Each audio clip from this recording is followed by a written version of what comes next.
I was sitting in that small but tidy room, my eyes fixed intently on the computer screen. On the screen, Kamen Rider Foes was playing, a series I'd already watched several times.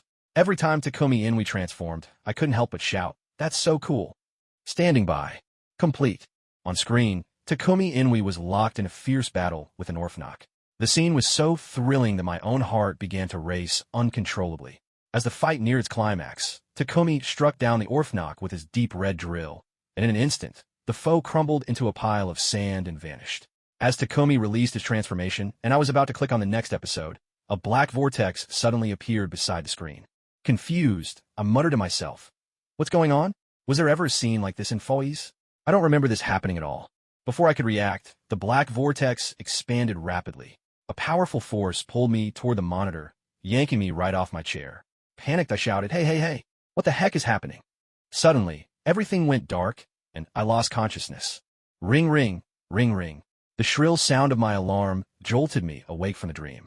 I sat up abruptly, my heart still pounding wildly in my chest. So, it was just a dream, I mumbled groggily, glancing around. Everything looked just as it always did. I flopped back down, intending to catch a bit more sleep. Beep. Initialization in progress. Please wait. System starting. Would you like to bind? No response from host. Default binding selected. Binding in progress. Please wait. Half an hour later, I stretched and sat up, opening my eyes to look at the pristine white wall before me, then shut them again. Suddenly, I felt something was off. My eyes snapped open, and I realized that everything around me was unfamiliar. My mind was clouded with confusion. Where am I? How did I end up here? I was so shocked I could barely speak. Hurriedly, I threw off the covers, ready to get out of bed and figure out what was going on. Beep. System binding complete. System rebooting. Startup successful. A series of electronic voices echoed in my mind, startling me so much I shuddered all over. I scanned the room warily and called out, "Who's talking?" I'd read plenty of novels, but having dropped out of school early and worked for years, my youthful fantasies had long faded. I'd never imagined something like transmigrating could actually happen to me. This system's full name, Kamen Rider System. As this is the first binding with the host, a starter pack will now be issued. Please check your inventory. Oh, there's even a newbie starter pack. I blurted out without thinking. Then reality hit me. This system doesn't look half bad. Wait, what am I saying? Where on earth have I been dragged to? Gritting my teeth in frustration, I try to process it all. Who could possibly accept being thrown into a strange new world for no reason at all? This is the Marvel Universe. The system's voice echoed in my mind again. 3 months ago, this world was invaded by monsters from the Kamen Rider universe. It all started when Shocker discovered a passageway to this world. The passage was narrow and shrouded in mystery, so they teamed up with Foundation X. After some research, they found that the passage could only be forced open violently, but they had no idea what the consequences would be, nor what lay on the other side. Still, certain there was something they desired beyond that gateway, and wary of facing the unknown alone, they invited other Kamen Rider villains to join them. Many unexpected incidents occurred as they tried to widen the passage, but all remained within their calculations. Once the passage finally burst open, a horde of monsters stormed into the Marvel world. But at that critical moment, a mysterious and powerful force suddenly emerged, causing the passage to explode. Most of the monsters were swallowed up by the blast, leaving only a handful to be sucked into this world. The monsters who made it here include the undead from the Blade world, Orphnots from the Foes world, worms from Kabuto, Fangires from Kiva, Greed from OOO, and Blood from Build. Their arrival has changed the very rules of the Marvel Universe. For example, with the Orphnots here, any person who dies in this world now has a 1 in 1,000 chance of becoming an Orphnot themselves. The other monsters have brought their own unique powers and threats too. Worms can multiply, Greed can use coins to create yummy, Undead cannot be truly killed, only sealed away. Fangires look just like ordinary people most of the time, and Blood is both exceptionally strong and incredibly cunning. After hearing all this, I didn't hesitate for a second. How about you just unbind yourself and look for another host? There's no way I can handle this. Honestly, not a single one of these monsters is easy to deal with. I'm just an ordinary guy. Even if you handed me a transformation belt, there's no guarantee I'd last long against them. Pitting me against those monsters with nothing but my average brain and 0 special skills, there's not a chance I'd win. And this is the Marvel Universe. Who knows when a bunch of supervillains are going to show up out of nowhere? For all I know, I might not even have time to warm my seat before I'm swept away by some disaster. How am I supposed to survive in a place like this? Are you sure you want to unbind? If you confirm, The system will detach from the current host and begin searching for a new one, the system asked. Just as I was about to agree, the system added, however, bringing you here consumed a tremendous amount of energy. If you want to leave now, it'll require 100,000 points to replenish that energy. But you don't have enough points at the moment, so the system would have to use up all of your life force instead, in order to search for a new host. I immediately became compliant, forcing a smile as I said, all right, let's sit down and have a proper talk. You just said you're a Kamen Rider system. So how exactly are you going to help me deal with these monsters? Can you give me a belt? I asked. After all, there was no point resisting. I could only accept reality and go with the flow. Of course I can. The very purpose of the system is to eliminate the monsters that have appeared in the Marvel world, the system replied. I can provide you with a rider belt, but you'll need to exchange points for it. With points, you can purchase belts in the system shop. You can also find trustworthy people in this world and give them belts you've redeemed, so they can join you in fighting these monsters. Oh, so there's a system shop too? Can I buy all the rider belts there? I pressed on. You can have a look yourself. The shop doesn't just have all kinds of rider belts. It also offers many other items. As the system finished speaking, the shop interface popped up right away. When I saw the items in the shop, I nearly drooled. Every belt was there, from Kuga to Zio, but only the images of the base forms were lit up. The advanced forms were all grayed out. I didn't even need to ask. It was obvious that I'd have to redeem the base form first to unlock the advanced forms. But when I glanced at the prices, I nearly cursed aloud. The basic Kuga belt cost 400 points, the mighty form was 1,200 points, ultimate form a whopping 6,000, dragon form 1,000, rising dragon 5,000, Pegasus form 1,000, rising Pegasus also 5,000. Just upgrading Kuga's mighty form to the ultimate would cost so many points that I was instantly hit with a wave of frustration and powerlessness. Wait a second, isn't Kuga's belt supposed to evolve and unlock new forms on its own? Why do I have to buy each one with points? Did you nerf it? The question popped into my mind, and I quickly asked. Of course not. This is just to give skilled players more options.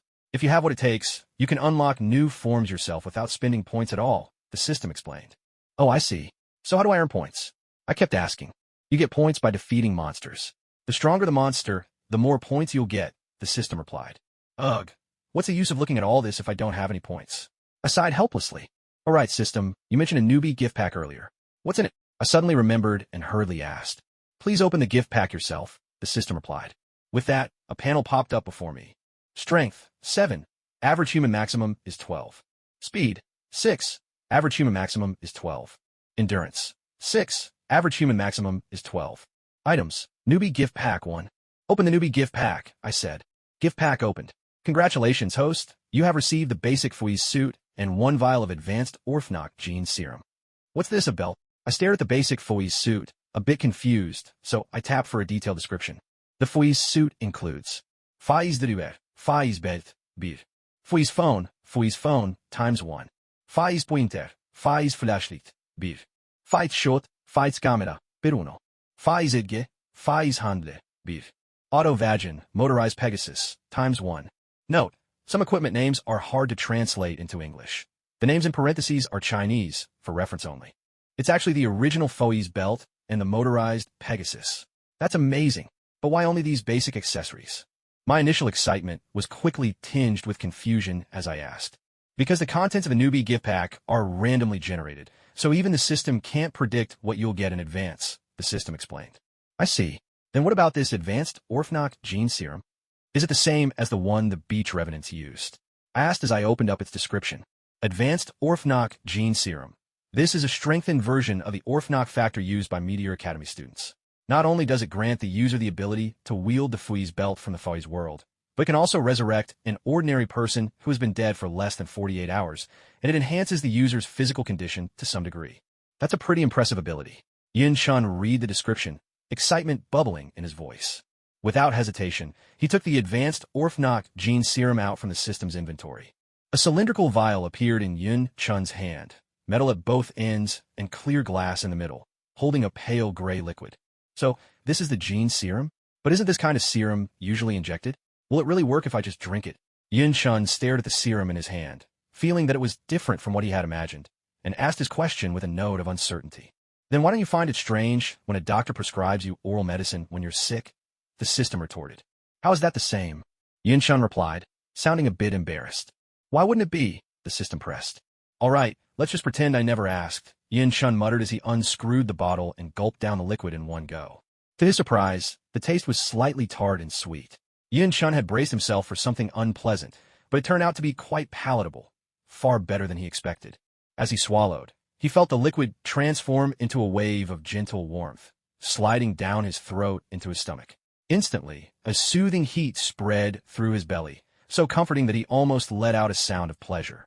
But, being a man, he found the idea of moaning a little embarrassing, so he forced himself to keep quiet. Yet, that wasn't the end of it.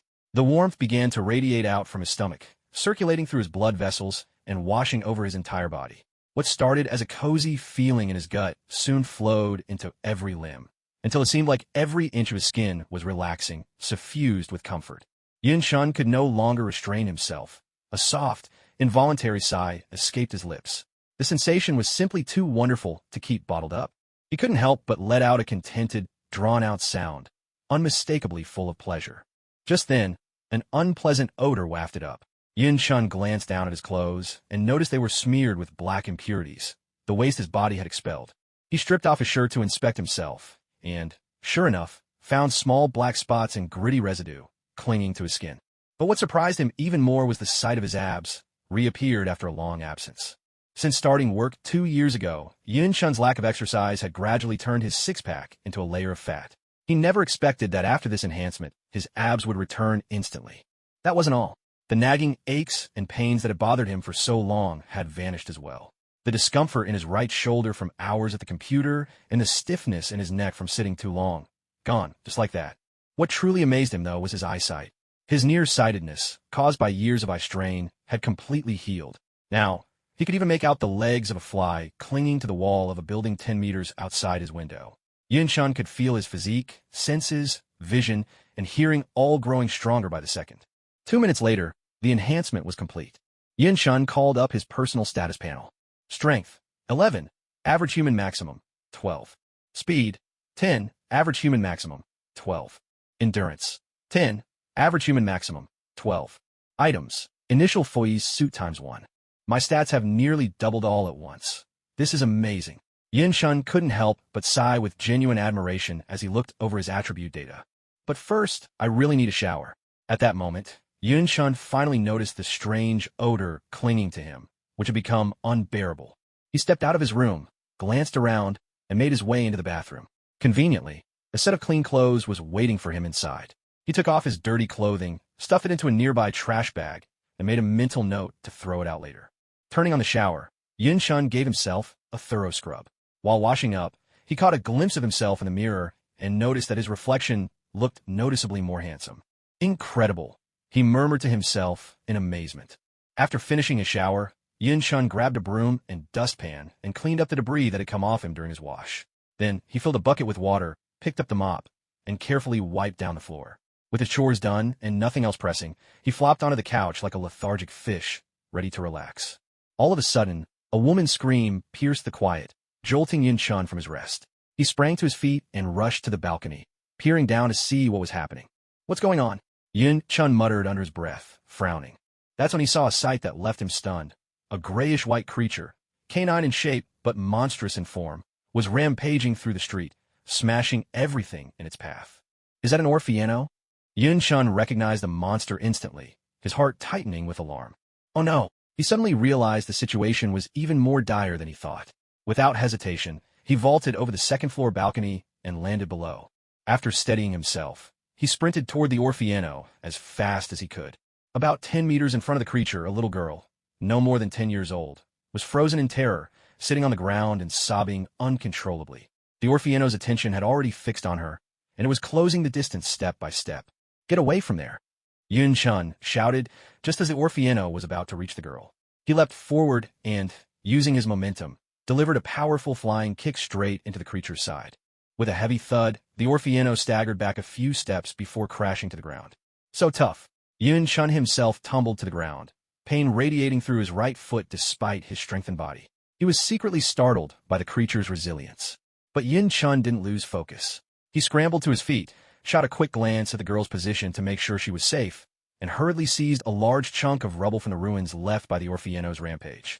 Gritting his teeth against the pain, he charged at the creature, which was trying to get back up, and slammed the heavy stone down on its body with all his might. Bang! The stone shattered against Orfino's body, but it had little effect. It only slightly slowed his attempt to rise, nowhere near as effective as that kick from earlier. In truth, even though Yun Chun's body had been enhanced, he hadn't become overwhelmingly strong. The reason he managed to knock Orfino down before was simply because the monster hadn't been paying attention to him and was caught completely off guard.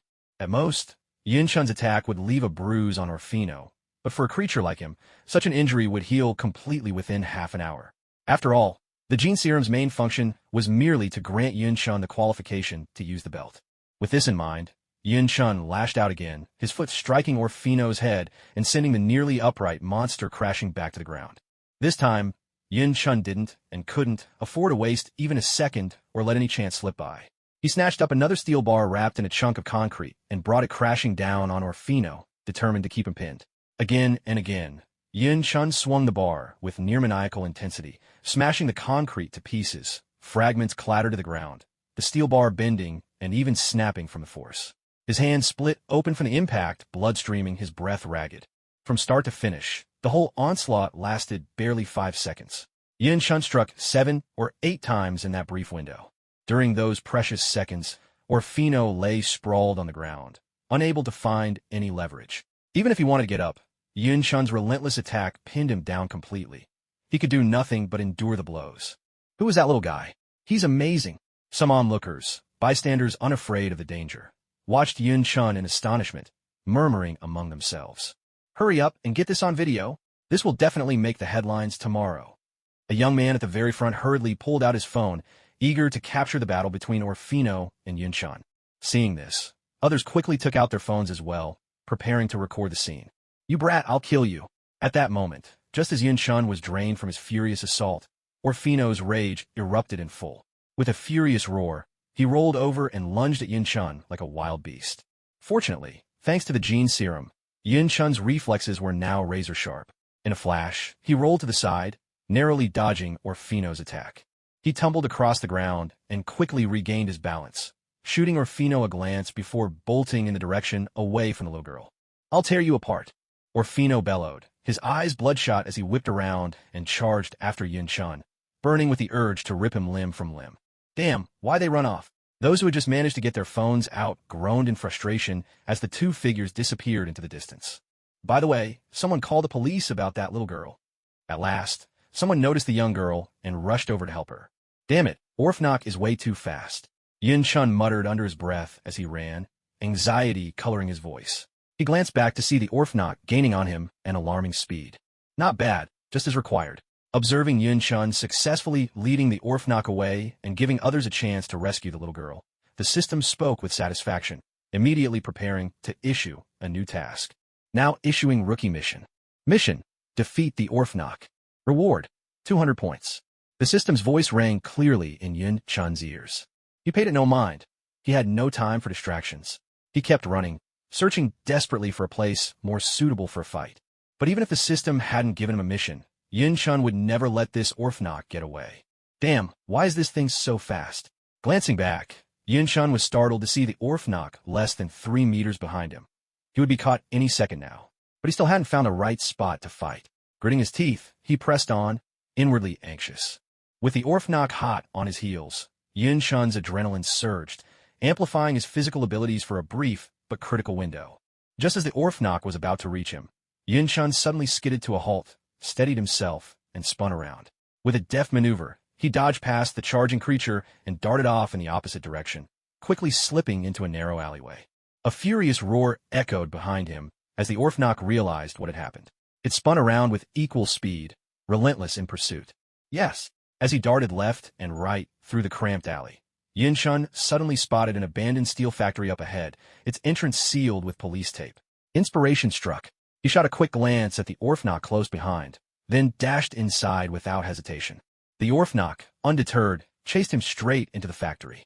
But the moment it entered, the Orfnock lost sight of Yun Chun. "Come out, you brat. I'll tear you apart." Enraged by Yun Chun's sudden disappearance, the Orfnock bellowed, sending a nearby metal drum flying with a powerful kick. Yun Chun, meanwhile, was hidden behind a wall, gasping for breath. The Orfnock caught the sound of his heavy breathing. A cruel smile curled at the corners of its mouth, its eyes reddening as it stalked toward the source of the sound. Hearing the approaching footsteps, Yun-chun couldn't help but grin in excitement. He reached into his system space and pulled out a silver-white belt, the Fui's driver. On its left side hung a camera-like device, Fui's pointer, and on the right, a flashlight-like gadget, Fui's shot. He fastened the belt securely around his waist, then took out a flip phone, the Fui's phone. He flipped open his phone and pressed the number 5 3 times in quick succession. A series of beeps sounded. Then he pressed the enter key. "Standing by," announced a mechanical voice as he snapped the phone shut. "Transform," Yun-chun shouted, slotting the phone into his belt. "Complete." Instantly, several tubes glowing with a red light extended from the belt, winding around Yun-chun and covering him completely. A flash of red light swept by, and Yun-chun's body was now clad in a black suit with red stripes, a white breastplate, yellow eyes, and a helmet shaped like a shark, the knight known as Fui's. "This power is incredible." Yun-chun looked down at the armor enveloping him, feeling an endless surge of energy within. He stepped out from the corner, standing tall and proud before Orphnock. "Kamen Haida fights? I can't believe it's you. You've come to this world too?" Orphnock muttered, alarmed the moment he heard the transformation sound. Now, seeing Yun-chun in the form of Fui's, he finally understood, but having never met Takumi Inui, he mistook Yun-chun for him and shouted in anger. "But so what if you're Fui's? I'll defeat you and take your belt. I'm the one who deserves to wield its power. Then I can join Lucky Clover." Orphnock sneered. Yun-chun gave a calm smile. "You want me to be the Fui's you imagine, but I'm not him. Still, my strength is no less than his. Beating you will be more than enough." With that, he pulled the phone from his belt, flipped it open, and swiftly pressed the numbers 106. Burst mode activated. Yun-chun bent the phone's cover back, and it transformed into a handgun in an instant. He squeezed the trigger, launching the first attack at Orphnock. Gunshots rang out, and bullets glowing with yellow light streaked toward Orphnock one after another. Orphnock finally realized the danger, hastily raising his arms to block the barrage. Yun-chun kept firing as he slowly advanced on Orphnock. Before long, the magazine was empty, and Yun-chun had closed the distance. Before Orphnock could react, Yun-chun landed a punch, knocking him to the ground. Without pause, Yun-chun followed up with a powerful kick. Orphnock rolled away just in time, sprang to his feet, and grabbed a piece of iron from the ground, hurling it at Yun-chun. As the iron chunk hurtled toward him, Yun-chun didn't dodge. Instead, he met it head-on with a punch. Bang! Bang! Yun-chun's fist sank deep into the block of metal, leaving a pronounced imprint before sending it flying through the air. The chunk struck Orfino, who was about to retaliate, hurling him backwards and crashing him into several steel racks, which toppled over with a heavy clatter as he fell hard onto the ground. 2 seconds later, the scattered debris of the fallen racks suddenly burst outward, revealing Orfino beneath, battered and covered in wounds. Orfino roared, unwilling to accept his defeat. Clenching his fists in fury, he charged straight at Yun-chun. Yun-chun met Orfino's assault with a calm expression. He unfastened the Fui's pointer, a camera-shaped weapon, from his belt, slipped it onto his hand, then removed the crystal card from his phone's cover and loaded it into the Fui's pointer. "Ready," he announced, flipping open his phone's cover and pressing the enter key. "Exceed charge." Yun-chun closed the camera's cover. A red glow lit up on his belt, the energy flowing along the crimson stripes on his suit and into the camera in his hand. Just then, Orfino reached him, swinging his fist with all his might. Without hesitation, Yun-chun met the incoming blow with the hand holding the camera. Their fists collided, but there was no explosion or tremendous shock as one might expect. "How is this possible?" Orfino shouted in terror. No sooner had the words left his lips than a strange symbol shimmered across his body, and suddenly, his entire form was engulfed in ghostly blue flames. At this, Yun-chun drew back his fist. Half a second later, the flames abruptly died out, and Orfino's body crumbled into sand, scattering across the ground. "Mission accomplished. Reward issued. Please check your system space." The system's voice sounded in his ear. Yun-chun removed the camera from his hand, then detached the phone from his belt and pressed a button. With a flash of red light, his transformation was undone, returning him to his original appearance. Was Orfino simply too weak, or is the belt just too powerful? Yun-chun murmured to himself, gazing at the belt and phone in his hands, surprised that the battle had ended in less than a minute. This Orfino was rather lucky. He once narrowly escaped a spatial explosion. But his good fortune ended the moment you entered this world, the system replied. Yun-chun smiled faintly at this, stowed the belt and phone back into his system space, and turned to head outside. He didn't notice the figure that appeared silently behind him. a person shrouded from head to toe in a yellow robe, quietly watching his retreating form. After leaving the abandoned factory, Yin-chun relied on his enhanced memory, wove through several streets, and made his way back to the place where he had first encountered Orfino. At this moment, a large crowd had gathered there. 2 police cars were parked to one side, and several officers were questioning the witnesses about what had happened. The little girl was being comforted in the arms of a female police officer. Seeing this scene, Yin-chun breathed a sigh of relief, and then glanced back at the spot from which he had just leaped. It was a 2-story building with a restaurant on the ground floor and a garage beside it. "System, is this my house?" Yin-chun asked. "Yes. When you crossed into this world, the system prepared a legal identity and residence for you. Your current identity is that of a Chinese orphan who, through your own efforts, bought this house and converted the first floor into a restaurant. You only moved in here last week. In this world, all your identification documents are perfectly in order with no issues whatsoever. There are also some items on the table in the living room upstairs. You can go take a look," the system replied. Hearing this, Yin-chun circled around to the back of the building and, taking advantage of a moment when no one was watching, slipped quietly into the restaurant. Once inside, Yin-chun saw 10 square dining tables arranged neatly, each surrounded by 4 chairs. The stove and kitchen facilities were tucked away in a far corner. After taking in the setup, he made his way around the tables and headed upstairs to the second floor. The second floor consisted of a living room, 4 bedrooms, and 2 bathrooms. Yin-chun quickly surveyed the layout of the rooms and facilities. Each bedroom was furnished with a bed, a desk, and a chair. Nothing more. Both bathrooms were designed as combined shower and toilet spaces, equipped with water heaters, Western-style toilets, and wash basins. All the basic necessities for daily life were provided.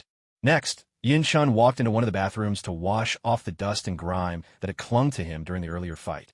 As he cleaned up, he noticed that the webbing between his thumb and forefinger, which had been split open during his initial attack on Orfino, had almost completely healed. Once he finished, Yin-chun returned to the living room. There were 2 sofas arranged in an L shape around a coffee table. Along the inner wall stood a TV cabinet with a television on top.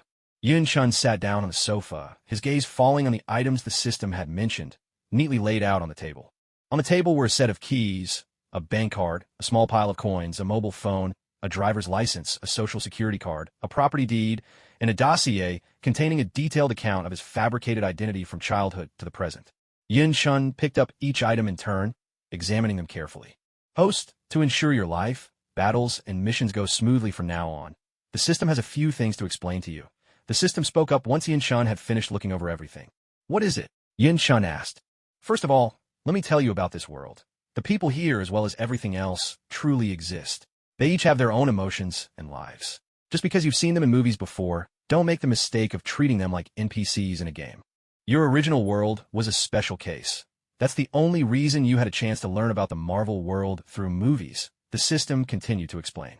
"Understand. Don't worry, I get it." Hearing this, Yin-chun nodded in agreement, feeling an unexpected sense of relief wash over him. "Now, about your identity. Given the environment of the Marvel world and your current situation, the system strongly recommends that you keep your identity hidden, at least until you become powerful enough," the system advised. "I understand.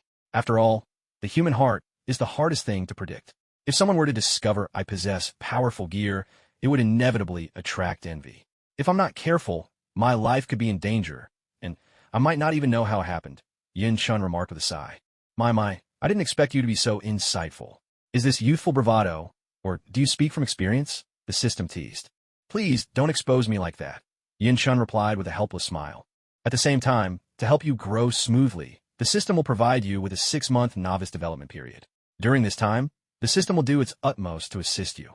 Specifically, this includes deleting, blocking, or altering any videos that could reveal your identity. In addition, the system will grant you the abilities of invisibility and a temporary duplicate. When you transform for battle, your voice will be automatically changed to prevent any organization from linking your identity to the system or from any oversight. Also, whenever you're fighting, the system will provide you with a solid alibi," the system explained. "Wow, you can really give me invisibility and a double?" Yin-chun asked in amazement. "In fact, these 2 abilities are not inherent to the system itself," the system replied. "They're special plugins added by the developers, who anticipated the various situations you might encounter. You'll come to understand more as you go. Also, to help you adapt, the system will publish novice missions from time to time during your beginner phase. Completing each mission will earn you points and rewards. These missions are optional. You can choose to complete them or not. The system will never punish you for refusing a task, the system added. I see. I didn't know it worked like that, Yin-chun said, still a bit puzzled. The system is merely here to assist. It cannot interfere with your decisions, the system explained. There's something I've always wondered, Yin-chun spoke up. Since you're a Kamen Rider system, and the whole point is to defeat all the invading monsters, why not just give me an ultra-powerful belt from the start? Wouldn't that make things much easier? Or what if the original riders came here to fight instead? Wouldn't that solve everything? Hush, keep your voice down. You really should know the answer to that, the system whispered. Forget the author. Even the readers wouldn't accept it. If you had the strongest belt from the beginning and wiped out all the monsters easily, what would be left for the story? Who would keep reading? Most readers want to see the protagonist grow step by step, with their gear getting stronger bit by bit, until they finally overcome all the monsters. That journey is what keeps people interested. As for the original writers, it's the same. If they showed up right away, all suspense would be lost. They'll appear later, but only briefly. Otherwise, the story would lose its charm. Do you understand? The system said quietly to Yin-chun. Now I get it, Yin-chun replied, finally enlightened, lowering his voice as well. Good. Just remember that, and don't ask again, the system gently reminded him. All right, Yin-chun nodded and whispered back.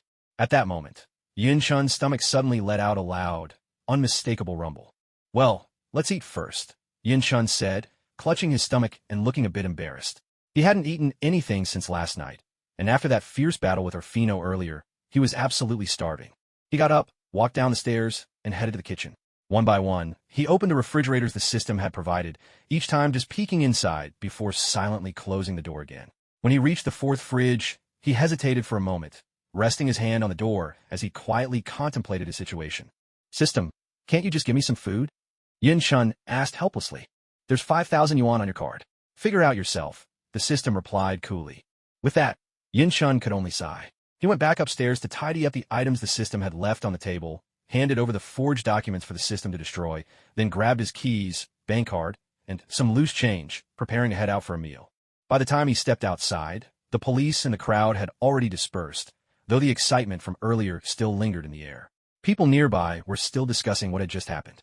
Fortunately, since Orfino had been so dangerous, no one had dared get close to Yin-chun, nor had anyone gotten a good look at his face. Now, his appearance drew no attention at all. After thinking for a moment, Yin-chun walked into the nearby garage.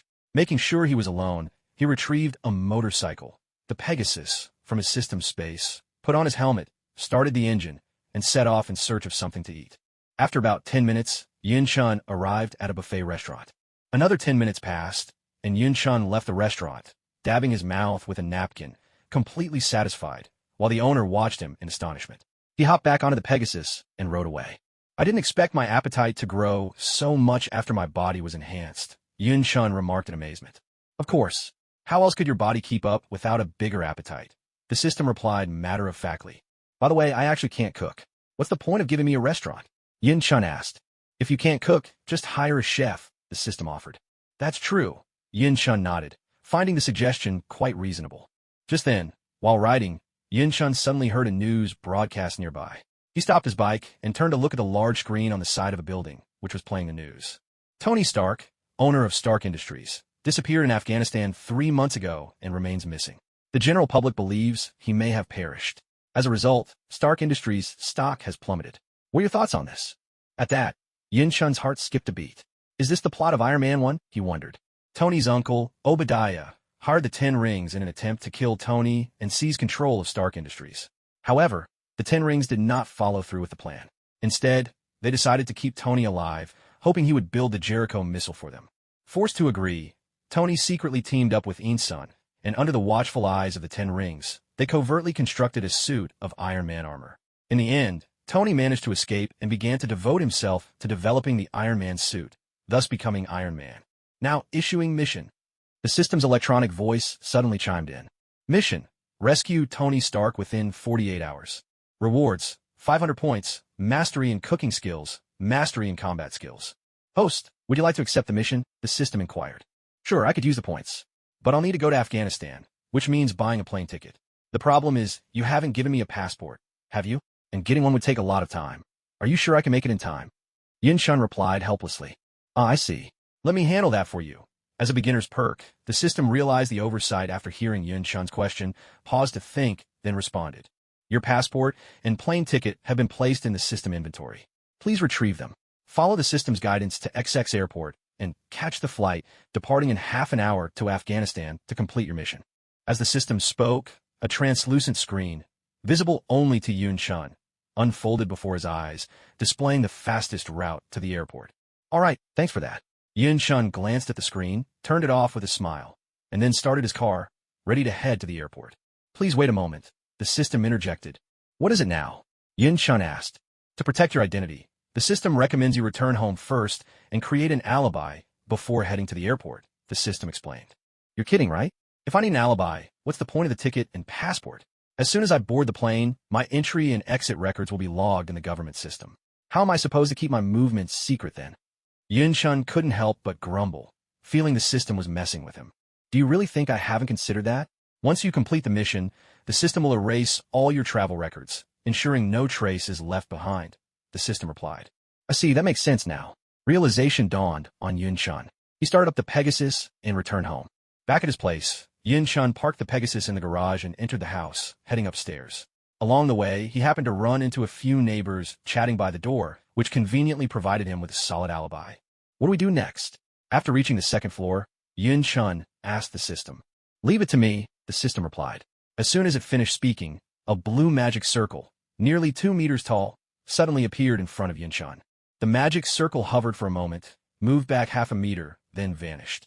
In its place stood a person identical to Yun Chun in every detail. Staring at the copy who looked exactly like himself, Yun Chun was utterly astonished. He reached out, wanting to touch the doppelganger. Hello, my name is Yun Chun. I'm the owner of this restaurant. It's a pleasure to meet you. At that moment, the Yun Chun across from him looked up, smiled warmly, and spoke. Startled, Yun Chun involuntarily took 2 steps back. What's going on here? Yun Chun asked the system, his eyes filled with confusion as he looked at his duplicate. To create the perfect alibi for you, this duplicate naturally needs to move and speak freely, the system explained. What's more, because he's your double, his thoughts and actions will always match yours.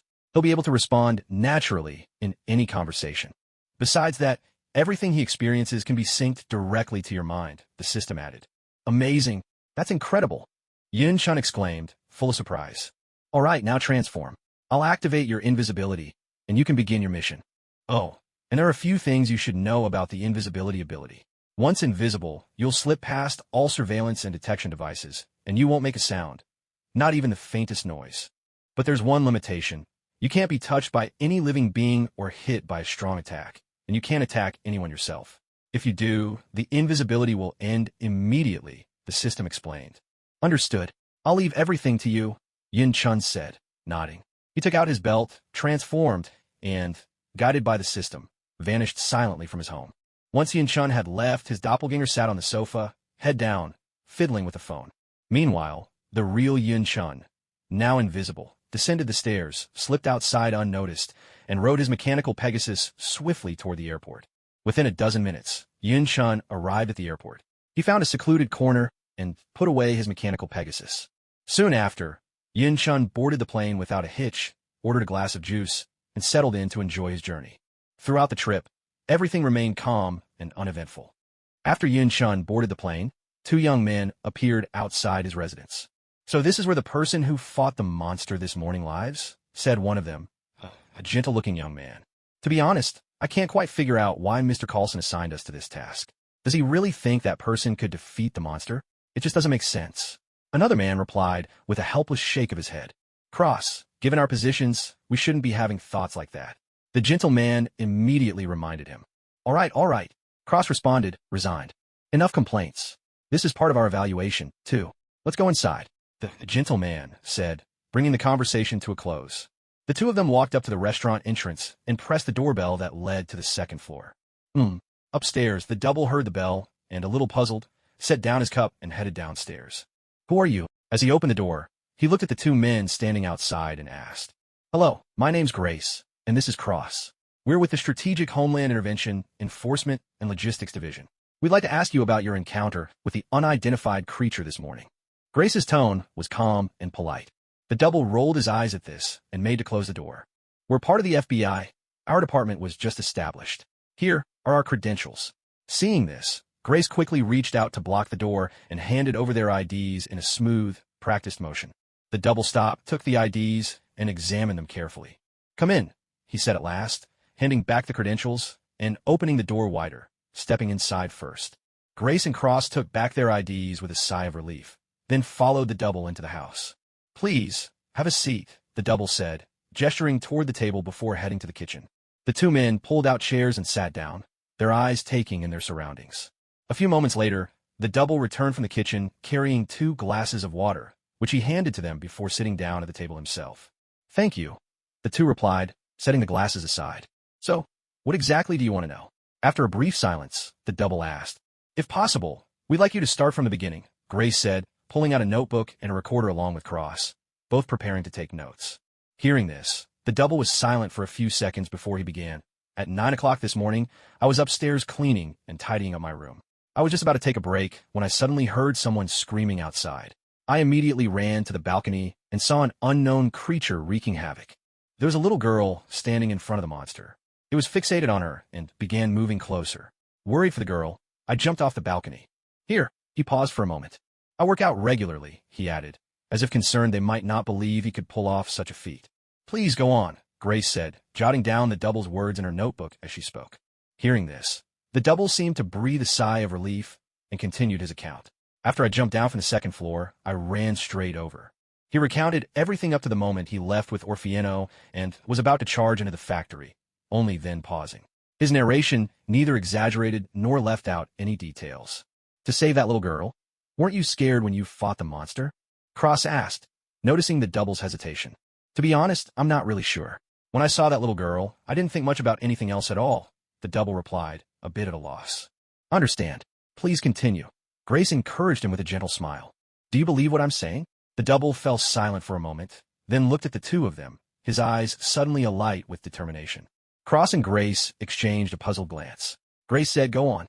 "I was chased by that monster and ran into an abandoned factory near XX.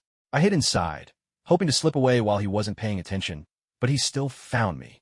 Just as he was about to come over and kill me, someone suddenly appeared. He was wearing armor of black and silver, streaked with red markings, and had a peculiar belt at his waist. His eyes were yellow. He walked over and put himself between me and the monster." As the double reached this part, his emotions grew intense. Hearing this, both Cross and Grace were stunned. They looked at each other, unsure how to respond. When that man showed up, the monster looked utterly shocked. He called him Kamen Rider and said he never expected him to appear in this world too. Kamen Rider didn't answer right away. The monster then claimed he wasn't afraid of him, boasted that he would defeat him, take his belt, and join some group called Lucky Clover. Kamen Rider replied that he might not be the person the monster was thinking of, but his strength was no less, and he would definitely defeat the monster. Then, Kamen Rider and the monster started fighting. The double became more and more animated, but was suddenly interrupted by a soft chuckle from Cross. The double turned to look at Cross, who had one elbow propped on the table, his hand covering his mouth as he tried not to laugh.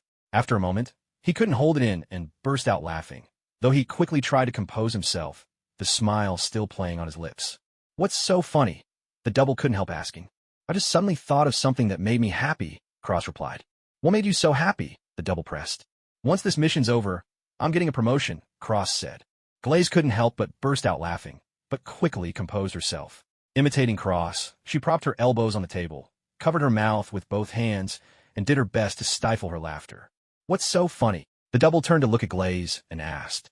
"I'm about to get a promotion too," Glaze replied, struggling to keep a straight face. The two exchanged glances, and once again couldn't hold back. Their laughter spilled out, their bodies shaking ever so slightly as they tried to hide their faces and regain their composure. "I'm serious. This isn't a joke," the double protested, his tone tinged with annoyance. All right, Glaze replied, but she still couldn't stop laughing, and soon enough, both of them were giggling again. "This is too much. You two are really crossing the line," the double shouted in exasperation. He slapped the table hard, producing a heavy thud. Sorry, let's get back on topic," Cross said, regaining his composure. "About that armor man you mentioned, was he handsome?" "That's not the point," the double explained earnestly. "He was different. Right at the center of his belt was a flip phone. When he opened it, it could transform into a gun that fired energy blasts. On the left side of his belt was something like a digital camera. When he attached it to his hand, it let him unleash incredible strength. He defeated that monster with a single punch. The right side seemed to be a flashlight, and I'm sure it had its own special ability too. But unfortunately, this morning he only used the camera to finish off the monster, so I never got to see what the flashlight could do. As the double recalled the scene, a smile crept across his face. At this, Cross couldn't help but laugh aloud again. You've really gone too far. I've been putting up with you for long enough, the double snapped, slamming the table and shouting at Cross. I really am about to get promoted, Cross replied with a grin. You're making fun of me. You've never stopped. Not for a second, the double demanded, his anger rising. Sir, we're professionally trained. No matter how funny something is, we're always able to keep a straight face, Cross said, feigning utter seriousness. Sensing the tension, Glaze quickly stood up to smooth things over. Maybe your description wasn't detailed enough. Why don't we go check out that abandoned factory you mentioned? If we need more help, we can always come back and ask you. All right, I'll go change and take you there, the double replied, rising to his feet and hurrying up the stairs until he vanished from sight. The moment he was gone, the two of them broke into uninhibited laughter. Hearing them, the double turned back, standing on the stairs and looking down at them from above. Mr. Yun, are you ready? The instant the double appeared, they fell silent, quickly returning to their seats and looking up at him with innocent curiosity. The double didn't reply. He simply turned around and continued up the stairs. As the double vanished at the end of the staircase, the two couldn't help but burst into laughter once again, especially Cross, who stomped his feet and slapped the table in excitement. Hearing the commotion downstairs, the double finally lost patience and turned around, striding down the stairs. No sooner had the double appeared than the two immediately regained their composure, glancing at him with puzzled expressions. The double stormed over to them, snatching up a chair as he passed. Sir, please calm down, Grice pleaded in a hurry. Are you leaving or not? The double raised the chair coldly, his gaze icy as he stared at the two of them. All right, we're leaving right away, Grice said hastily, grabbing their things from the table and dragging Cross out the door. The moment they stepped outside, they couldn't contain their laughter any longer, running off while chuckling. Once the pair had left, the double set the chair back in its place, gazed at the doorway, and a faint smile appeared on his face. Heaven truly favors me, Yun Chun mused, far away on his mission to rescue Tony in Afghanistan. Watching the message sent by his double, he couldn't help but smile. He had initially worried that merely showing his face to the neighbors might not be enough to clear away suspicion. But with S.H.I.E.L.D. agents coming to investigate in person and leaving empty-handed, he was now completely exonerated. Wasn't this exactly what he wanted? It looks like our chances for a straightforward promotion have just slipped away, Grice said between laughs as they ran down the street. Haha, promotion or not, who cares? That was just too much fun. That armored guy, and the way he turned a phone into a gun, the camera, actually managed to beat a monster. Absolutely unbelievable, Cross replied, laughing so hard he was almost out of breath. All right, let's go meet up with Agent Coulson. I just don't get it. Why didn't he simply tell us where the monster went? Grice wondered aloud. Well, if he didn't say, we'll just have to investigate slowly. If it turns out he was deliberately covering for the monster, then we'll have no choice but to put him behind bars. What a shame that would be, Cross replied. With that, the two set off together toward the abandoned factory where Yun Chun had previously battled Orfino. A few minutes later, they arrived at the abandoned factory, just as the investigative team was coming out. They hurried over. Agent Coulson, how's it going? Did you find any leads? Cross went up to the man at the head of the group, a middle-aged man who radiated such warmth it was impossible to dislike him, even more so than Grice. We found a few clues, but not enough yet. Did you make any progress on your end? Coulson asked. Sorry, I think we may have messed things up, Grice replied, looking a little embarrassed at Coulson's question. What's going on? Does he have a bad temper? I remember the reports said he wasn't supposed to be a difficult person to deal with, Coulson asked, a hint of confusion in his voice. No, not at all. He actually has a very good temperament.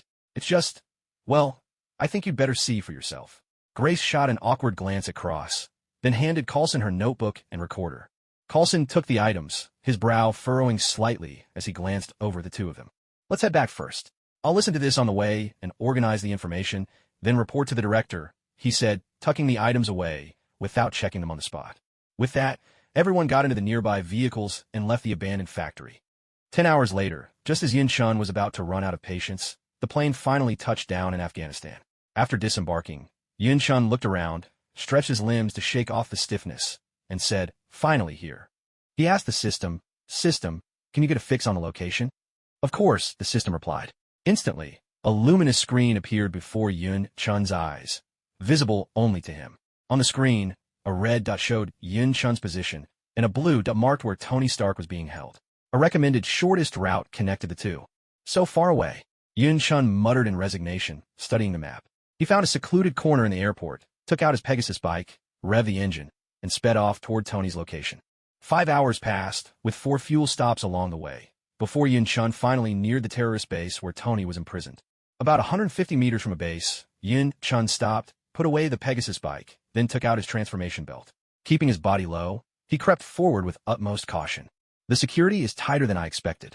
How can I get in without jeopardizing Tony's safety? Yun-chun activated Fuiza's vision, employing both telescopic and X-ray capabilities to scrutinize the base's interior, weighing his options. After a moment's thought, he retreated quietly to a safe distance. He pulled the Pegasus bike out once more, gripped the handlebars, twisted them, and drew out the Fee's edge, a red blade that formed in his hand. Then, he pressed a button on the Pegasus bike's fuel tank. In the blink of an eye, the Pegasus bike transformed into a fully silver and white robot. Its rear wheel morphed into a jet thruster for flight, while the front wheel became a versatile weapon that could serve as both a shield and a submachine gun capable of rapid fire. You go and draw their attention. Take down as many targets as you can. Every one counts, Yun-chun instructed, pointing toward the terrorist base as he issued orders to the Pegasus automaton. The eyes of the Pegasus automaton flickered slightly. Flames burst from its back, launching it swiftly into the air as it soared toward the terrorist stronghold. Meanwhile, Yun-chun began to move quickly, circling around to the rear of the base. A burst of sharp gunfire echoed as the Pegasus automaton hovered above the base. Spotting its targets, it immediately raised its weapon, spinning at high speed, and unleashed a rapid hail of bullets upon the terrorists below. With its overwhelming firepower, the Pegasus automaton took down several terrorists in an instant. The rest, taken by surprise, scrambled for cover in a desperate bid to escape the barrage. "We're under attack."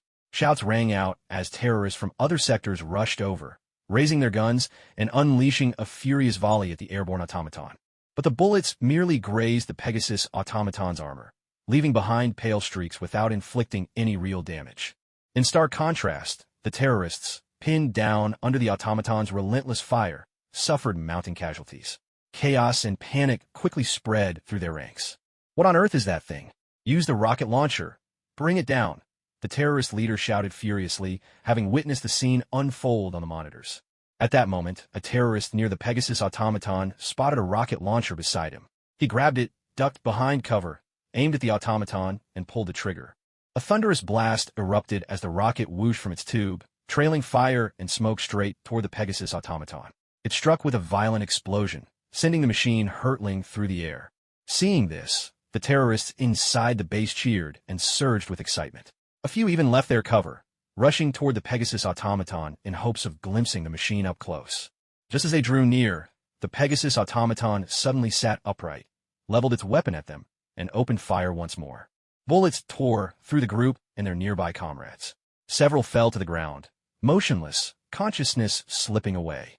Immediately after, the thrusters on the automaton's back flared to life again, propelling it into the air to resume its relentless assault on the terrorists. Witnessing this, the remaining terrorists recoiled in terror, desperately trying to flee. Although the rocket attack hadn't been entirely ineffective, the Pegasus automaton's surface was now scorched, with a visible dent in its chest from the blast. It responded methodically. After being struck by the rocket, it prioritized eliminating those wielding rocket launchers, gunning them down before turning its focus to the terrorists attempting to escape. Meanwhile, thanks to the fact that most of the terrorists' attention had been drawn away by the mobile Pegasus, Yun-chun encountered only a few guards along his route. After swiftly dealing with them and avoiding several security cameras, he made his way unhindered to the mouth of the cave where Tony was being held, and slipped inside. "Boss, someone's broken in." At that moment, a subordinate standing beside the furious terrorist leader spotted a stranger on the security monitor and rushed to report. "Damn it, this is a diversion. He's definitely here to rescue Tony Stark. Everyone, follow me. We must stop him before he gets there. Capture him as a hostage, or none of us will leave here alive," the terrorist leader bellowed, grabbing his submachine gun and leading the charge toward the cave entrance. Meanwhile, the terrorists who had been preparing to support the mobile Pegasus immediately turned back and began rushing toward the cave where Tony was imprisoned. Inside the cave, the terrorists had just received the alarm and were scrambling to respond when Yun-chun appeared before them. With swift, decisive sword strokes, he cut down every guard, leaving them no time to react. In truth, Yun-chun could have tried to avoid the surveillance, but since the cameras were aimed directly at the cave entrance, There was no way to enter unnoticed unless he tunneled a new passage. Faced with this reality, he chose a direct assault. What's happening out there? Is someone coming to save us? Or is it a man clad in heavy iron armor, a glowing circular device set into his chest, his face haggard and tense, glanced at the cave entrance and nervously questioned his companion, a bespectacled, balding man who was helping him don the suit. I don't know, but let's hope someone's here to rescue us. Either way, there's no time to hesitate. The man with glasses sped up his movements, continuing to help him into the steel armor.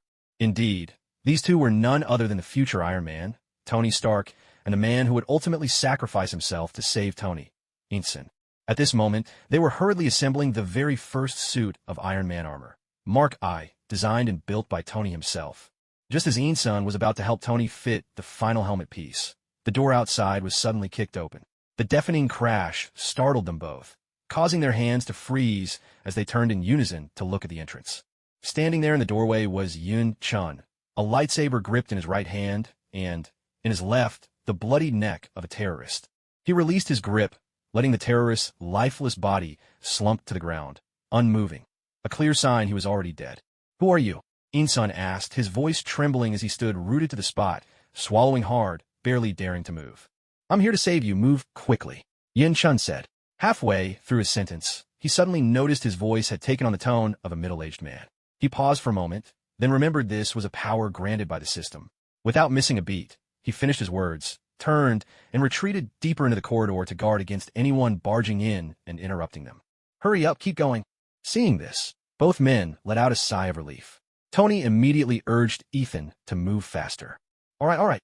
Jolted back to reality by Tony's words, Ethan hastily picked up the helmet, the final piece of the Iron Man suit, and placed it onto Tony's head, completing the armor's assembly. "It'll be ready in just a moment," Ethan said, moving quickly to a nearby laptop. He tapped rapidly at the keyboard, then turned to look at Tony, now fully suited up in the Iron Man armor. Just then, as Yin Chun approached the entrance of the cave, a sudden rush of footsteps echoed from outside.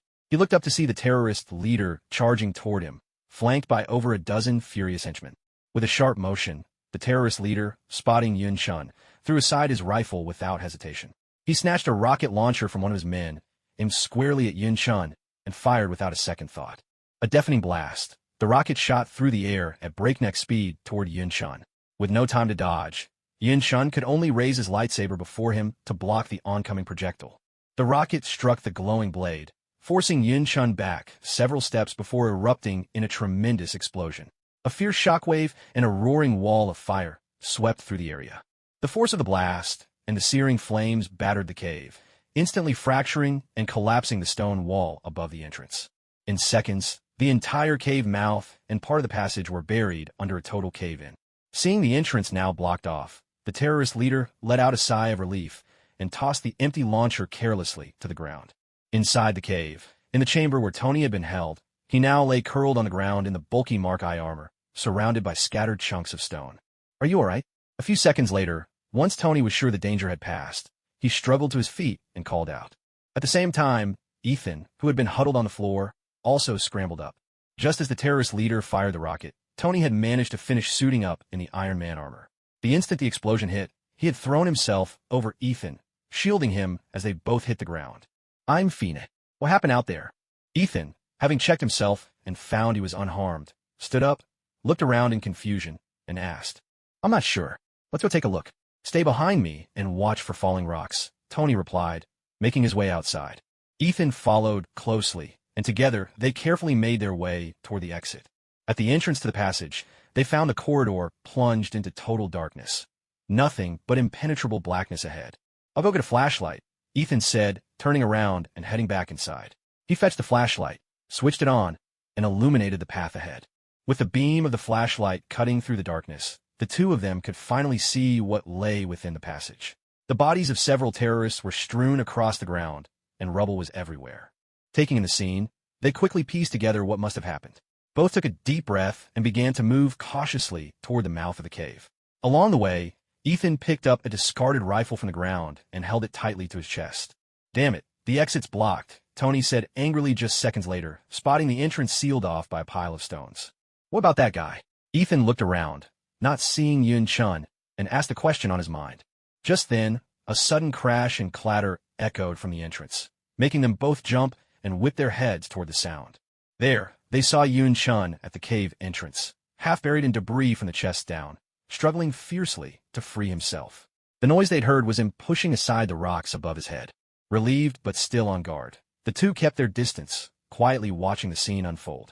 Tony fixed his gaze on Yun Chun's armor, lost in thought. After a few moments of struggle, Yun Chun finally managed to climb out with the help of Ethan's flashlight beam. He dusted himself off. What exactly happened? Ethan was quick to ask. As you can see, the entrance was blown shut. Someone wanted to trap us in here. Yun Chun replied calmly, eyeing the blocked passage. Then he walked over, shifted aside a few rocks, and retrieved the beam saber pinned underneath. Can we still get out? Ethan pressed. Of course we can, Tony cut in this time, striding toward the entrance. And how do you plan to do that? Dig our way out by hand? Yun Chun asked, watching Tony. What else do you suggest? Or are you relying on that sword of yours? Tony retorted. Just leave it to me, Yun Chun replied with a smile. He unclipped the flashlight from his belt and removed the crystal card from his phone, slotting it into the flashlight. Get ready. Yun Chun crouched down, fitted the flashlight to his foot, fixed his gaze on the blocked entrance, then stepped back a few paces. Tony watched Yun Chun's actions with a puzzled expression, unable to make sense of the sequence of moves or guess what was coming next. Yun Chun took a few steps back, flipped open his phone, and pressed the enter key. Exceed charge, he called out. Under Tony's astonished gaze, a red glow surged from Yun Chun's belt, flowing along the crimson stripes on his suit and into the flashlight attached to his foot. Crouching slightly, Yun Chun gathered his strength and charged toward the entrance. As he leapt, a drill formed of blazing red energy materialized beneath his foot. With the energy drill in hand, Yun Chun delivered a fierce kick to the stone wall at the entrance. With a thunderous impact, the drill struck the wall, boring straight through the thick rock. Barely half a second later, a tremendous explosion echoed through the air, sending dust billowing in every direction.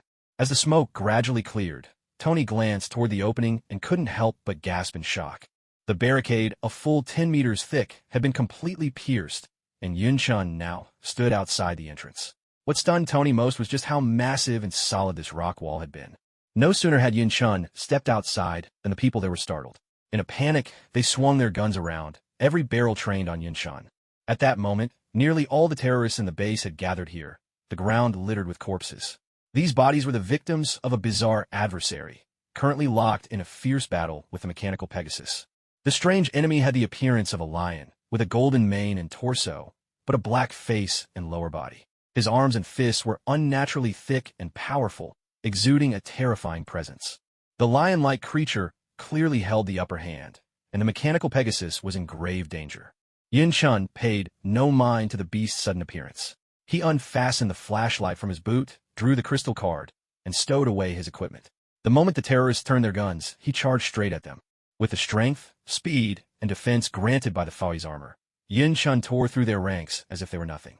Each swing of his sword felled an enemy, and in short order, the opposition was utterly routed, the ground once again strewn with bodies.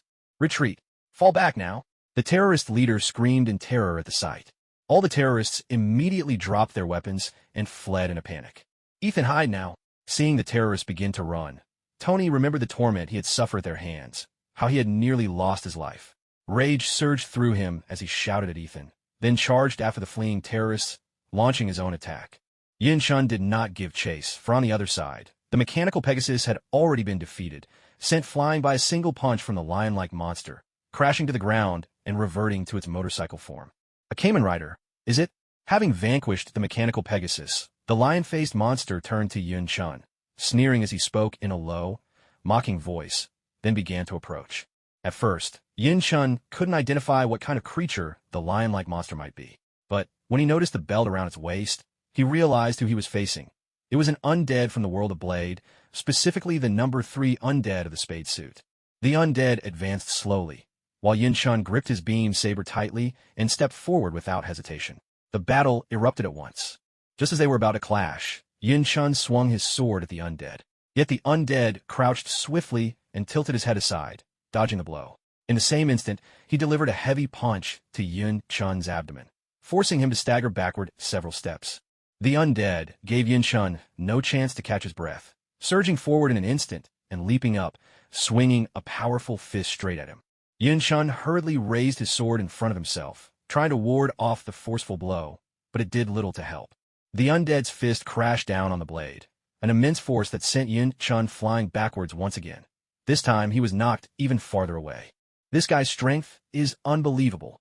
Yun Shun steadied himself, gazing at the undead in awe, unable to hide his astonishment.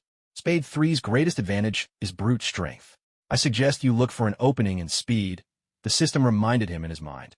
I see.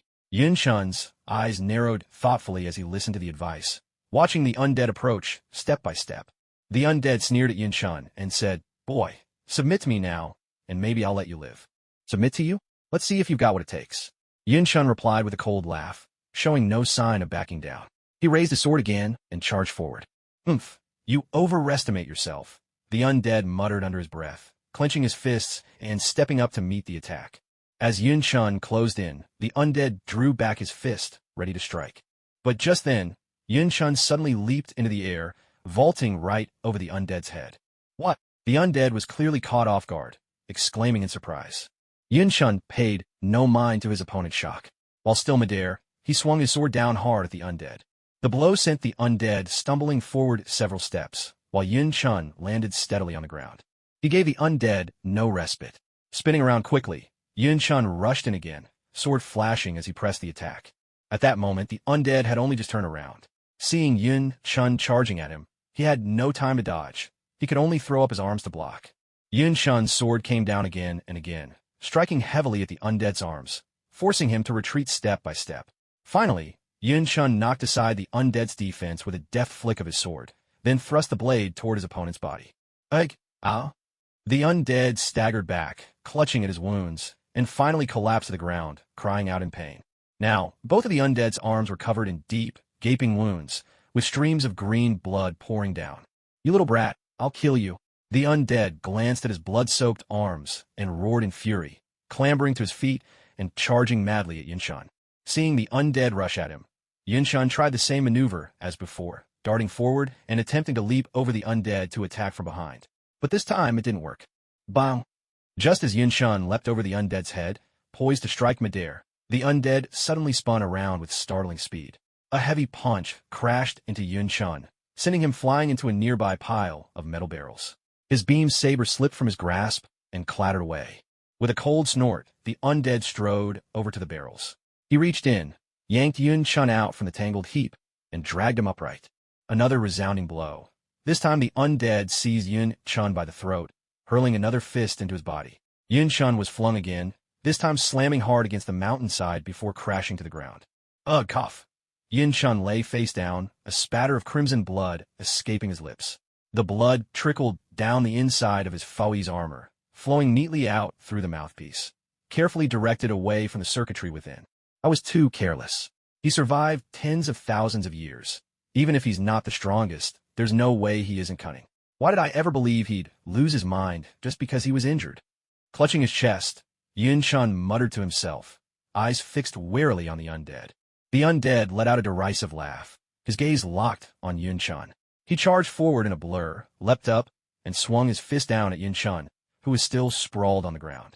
Another thunderous impact. The blow came crashing down, but Yun Shun rolled aside at the last instant. The undead's fist smashed into the earth, gouging a deep crater where Yun Shun's head had just been. Missing his mark, the undead lunged after Yun Shun again. Ready! As the undead rushed toward him once more, Yun Shun realized he couldn't dodge this time. In a swift motion, he pulled a camera from his belt, slid the crystal card from his phone, and slotted it into the camera. He strapped the device to his hand. Exceed charge. Flipping open the phone's cover, he pressed the enter key. Instantly, a surge of red light coursed from the belt, streaming along the path and flooding into the camera in his hand. At that precise moment, the undead closed in, fists swinging for another attack. Without hesitation, Yun Shun met the undead's punch with his own, his camera-clad fists smashing forward. The impact reverberated. Both fists collided in a violent clash, locking for a heartbeat. But Yun Shun's strength was far superior, all of his energy unleashed in a single instant. The undead was blasted backward, tumbling across the ground in a series of rough rolls before finally coming to a halt. Sprawled on the earth, the undead clutched his chest, a stream of green blood dribbling from his mouth. The hand he'd used to collide with Yun Chun's was now shattered beyond recognition, utterly broken, contorted, and nearly formless. How is this possible? The undead murmured hoarsely, staring at his ruined hand in disbelief. Compared to Undead's shock, Yun Chun was even more surprised at this moment. He hadn't expected Undead to withstand a direct blow from his Foe shot-powered punching unit, a tremendous impact, at the mere cost of a severely injured hand. Just then, Tony, clad in the Mark I armor and in pursuit of the terrorists, hurried back to the scene. He paused, his gaze shifting back and forth between Yun Chun and Undead.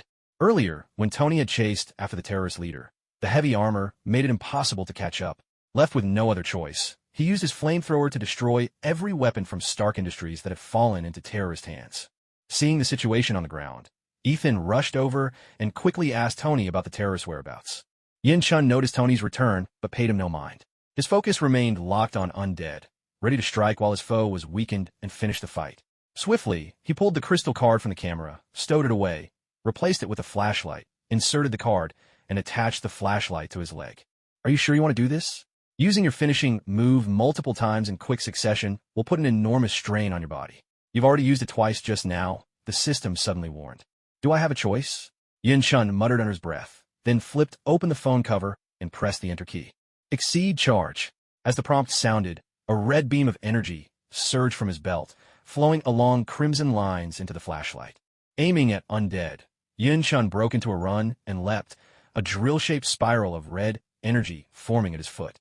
With the power of the energy drill, Yun Chun launched a fierce kick at Undead, who had only just realized what was happening, terror written across his face.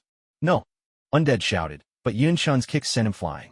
It was not a piercing blow, but rather a mighty force that hurled him through the air. Undead crashed to the ground and tumbled several times before coming to a stop. The buckle on his belt popped open, revealing the number 3 inside. He had been completely defeated, unable to resist any further. Seeing Undead's buckle unlock, Yun Chun finally breathed a sigh of relief. Haha, so what if you've beaten me? I will not die. Once I recover, no matter where you run, I'll hunt you down and tear you all to pieces. Undead cackled, his threats echoing across the battlefield. Reward distributed.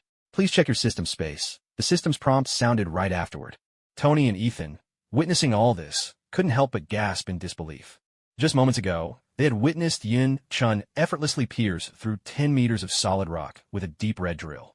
Now, seeing that same attack used on the Undead, yet the Undead could still survive, still speak, left them utterly stunned. System, do you have a card that can seal the Undead? Yun Chun fixed his gaze on the Undead, suddenly recalling that the Undead couldn't be killed, only sealed away by special means. So, he turned to the system and asked, There's one in the system shop. 50 points each, the system replied. I'll take one, Yun Chun said, pausing for a moment before walking toward the Undead. He didn't waste any words. Instead, he retrieved the card he had just exchanged from his system inventory. The back of the card had a crimson pattern, while the front was adorned only around the edges.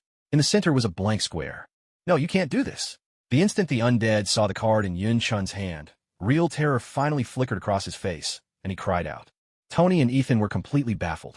To them, the card looked perfectly ordinary, and they had no idea why the Undead was so terrified. Yun Chun ignored the Undead's pleas. With a swift flick of his wrist, he sent the card flying. It struck the Undead directly. No. As the card pierced him, the Undead's body began to dissolve, as if he were being sucked into the card like liquid, leaving behind only a long, harrowing scream. Witnessing this, Tony and Ethan were left speechless in shock. Once the Undead had been fully absorbed, the card flew back into Yun Chun's hand, and he caught it easily. Yun Chun glanced down at the card. The front had changed. Now, in the center of the square, there appeared the image of a lion. The numbers 3 and the spade symbol were printed in the upper left and lower right corners, making it resemble an ordinary playing card. After one quick look, Yun Chun pocketed the card without a second thought. Without paying any further attention to Tony and Ethan, he strode straight toward the Pegasus mech. Tony wanted to say something, but the words caught in his throat. His mind was awash with confusion. He couldn't figure out who Yun Chun really was, or how he possessed such a powerful and compact exosuit. His thoughts spun. Why had Yun Chun's robot turned into a motorcycle? Or was it the motorcycle that became a robot? Questions raced through Tony's mind. How did he know I was here? Why did he save me? What is his true goal? The world felt like it was changing faster than he could keep up. Yun Chun approached the Pegasus mech, helped Tony up, and began to inspect its condition. The exterior of the Pegasus was scorched all over, its entire frame blackened, and the surface pocked with craters of varying depths. Bullet marks densely clustered across the body, giving it an eerie, unsettling appearance. Even the fuel tank had been smashed in, leaving a large, badly deformed dent. Staring at the damage, Yin-chun couldn't help but cover his face with his hand, overwhelmed by a sense of helplessness. System, is the Pegasus still usable? Yin-chun asked. It's still drivable, but only just, the system replied, curtly. Can you fix it? Yin-chun pressed on. Of course, but it'll take 10 hours and 200 points. Would you like to repair it now? If you add another 50 points, I can even provide you with a brand new motorcycle, the system added. By the way, you can use the Pegasus in your transformed state, but not when you're untransformed. That way, your identity won't be exposed. But since Tony Stark is here, it's best not to use this motorcycle again after today. For the journey back, you'll need to rent a temporary one, and later switch to a more permanent ride. Is that acceptable? The system mused, then asked Yin-chun for his opinion. I'll leave it to you. I'm not familiar with these things. Yin-chun agreed with a nod. All right, I'll take the Pegasus back for repairs and arrange a rental motorcycle for now, the system responded. From Tony's perspective, Yin-chun's conversation with the system looked like he was weighing his options. Tony was about to speak, when suddenly, the Pegasus in front of Yin-chun vanished in a thin air, instantly replaced by a new motorcycle. The sight shocked Tony to his core, shattering his understanding of reality. He could only stand there, lost in thought.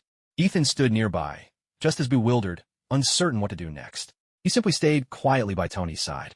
Yin-chun nodded with satisfaction, mounted the new motorcycle, and gave a trial. After a quick check, he turned to Tony and Ethan, pulled out his phone, and was about to toss it over, then paused, put away, and instead unfastened the Fui's phone from his belt. He looked at Tony and said, Do you have a friend who can come pick you up? Yin-chun asked, eyes on Tony. What are you up to? Tony replied, wary now that he'd snapped out his days. If you prefer not to leave, that's fine too, Yin-chun said, raising his phone and giving it a gentle shake. Aren't you here to rescue me? Tony demanded. That's right, I am, Yin-chun answered, but I don't have a way to get you both out of here. Ethan, give me a hand, Tony called out, moving to take the phone from Yin-chun, only to remember he was still suited up in the Mark I armor. With no other choice, he turned to Ethan for help. Oh, all right. Ethan finally snapped back to reality and walked over to help Tony take off the Mark I armor. Watching Yin-chun in the Fui's suit, Tony suddenly felt his own armor was hardly worth mentioning. He had always believed his technology was unbeatable, but now, in secret, he resolved that once he got home, he would design a new suit that could surpass the Fui's armor. A few minutes later, Ethan had finally helped Tony remove all the pieces of his armor. Sweating and exhausted, Tony let out a long sigh of relief. Here you go. Seeing Tony had taken off his suit, Yin-chun tossed him the Fui's phone he was holding. Tony caught the phone quickly, examining it with fascination. His curiosity piqued as he began to study it in detail. Noticing this, Yin-chun cleared his throat twice, trying to remind Tony not to dawdle. But Tony was already fully absorbed in the marvels of this new technology and didn't pick up on Yin-chun's hint at all. Yin-chun had no choice but to clear his throat again, but Tony still didn't respond. Ethan, standing by, could barely hold back and was about to step up and remind him. If you're not going to make the call, then give the phone back to me. Yin-chun finally raised his voice. Oh, right. Tony snapped out of his reverie, hurriedly pressed the keypad, and dialed his friend Rhodey's number. At the same time, in a U.S. military base in Afghanistan, Tony's disappearance had prompted the base to dispatch helicopters non-stop, scouring the desert for any sign of him. But there was still no news. Rhodey, tense and anxious, was seated in the command center, eyes glued to the updates coming in from the search helicopters. Suddenly, Rhodey's phone rang, displaying a strange number with only 3 digits, all 5s. He frowned, hesitated for a moment, but picked up the call anyway. Hello, who is this? Rhodey asked. Rhodey, it's me, Tony. Tony's voice came through the line. Tony, where are you right now? Are you all right? The moment he heard Tony's voice, Rhodey's emotions surged, and he asked urgently. As he spoke, he gave the soldier beside him a tap, signaling him to trace the call. The soldier immediately understood and began working quickly. I'm fine. I'm safe now. Right now, I'm... Tony paused for a second. To be honest, I have no idea where I am. There's nothing here but sand. Can you guys try to pinpoint my location? Tony asked. At that, Rhodey glanced at the soldier next to him. The soldier turned back to Rhodey and shook his head slightly. I don't know what's going on. We can't trace your number. Where did you get that phone? Rhodey asked, frowning. Where are we again? Tony turned to Yin-chun for the answer. I came out of the Afghan airport and walked east for N meters. Yin-chun had intended to answer, but quickly realized he didn't know the exact location himself. After hesitating for a moment, he spoke. We're in meters east of the Afghan airport. Can you find your way here? Sensing Yun Chun's embarrassment, Tony added this clarification to the caller, his tone slightly uncertain. Wait there, I'll be right over. Upon hearing this, Rhodey promptly hung up and sprang into action, ordering the soldiers to prepare the helicopter as he hurried in Tony's direction. All right, let's just wait a bit. They should be here soon. After ending the call, Tony reluctantly returned the phone to Yun Chun. May I ask your name?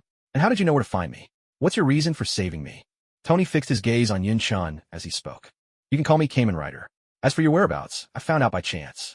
Of course I had my reasons for saving you, but now that I've gotten what I wanted, you owe me nothing. Yun Chun replied.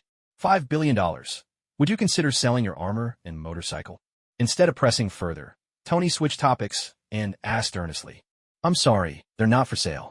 Besides, with your intelligence and ingenuity, Tony Stark, you're more than capable of creating equipment equal to my armor. You don't need to rely on me. Hearing this, Yun Chun's breath quickened and he clenched his fists tightly. It took him more than 10 seconds to compose himself before he looked calmly at Tony, though inside he felt a deep ache.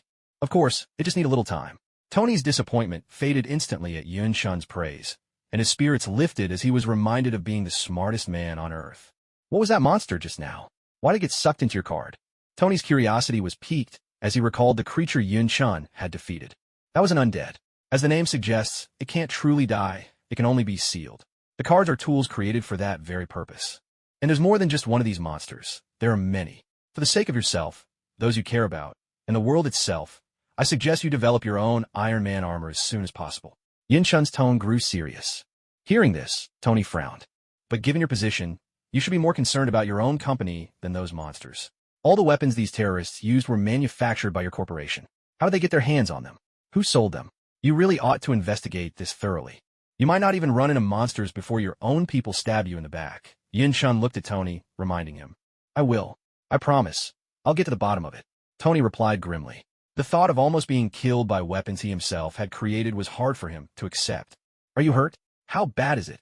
At that moment, Tony noticed the trace of blood at the corner of Yun Chun's mouth through the Fui's armor and asked with concern. I'm Fine, Yun Chun Answer. Your ride's here. I'll be going now. Just then, Yun Chun seemed to hear something through the headset in his Fui's armor. After speaking, he started his motorcycle and, before Tony could react, sped away. Hey, Tony tried to call out to him, but all he saw was Yun Chun's figure fading into the distance. He sighed helplessly and looked around, puzzled, but didn't notice anything unusual. 2 minutes later, the deep roar of engines echoed through the air. They're finally here. Hearing the sound, Tony looked up to see a helicopter racing toward them. He shouted with excitement. Over here. We're over here. Tony waved his arms and called out, his voice full of emotion. The helicopter landed just a dozen meters ahead, and several soldiers rushed toward Tony and Ensign. Still want another ride in your crazy Jeep? Rhodey asked, panting. Next time, come with me, all right? With that, Rhodey put his hand on Tony's shoulder and pulled him into a hug. Tony smiled, saying nothing, his heart filled with emotion. Afterwards, he introduced Ensign to Rhodey. This is Ensign. He was held captive with me by the terrorists. Without his help, I wouldn't be here to see you, Tony said, gesturing to Ensign. Thank you, Mr. Ensign. Please, come back with us and let us show our gratitude, Rhodey said, reaching out his hand. They had been searching for Tony for days, and now that they had finally found him, everyone was overjoyed. Naturally, they wanted to properly thank the man who had saved Tony's life. No need to thank me, Ensign said nervously, shaking Rhodey's hand.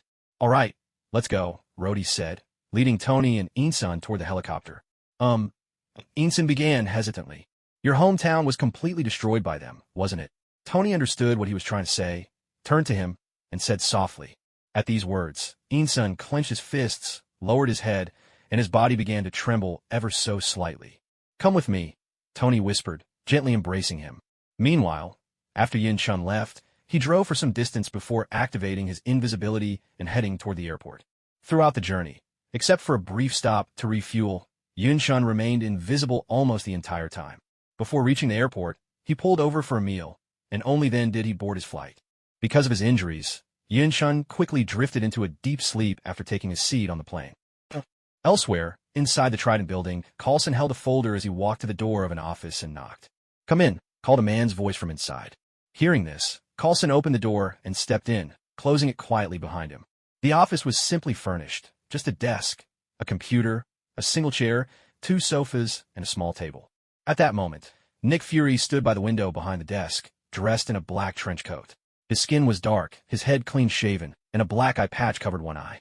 He stood with a stern expression, the very man who had just spoken.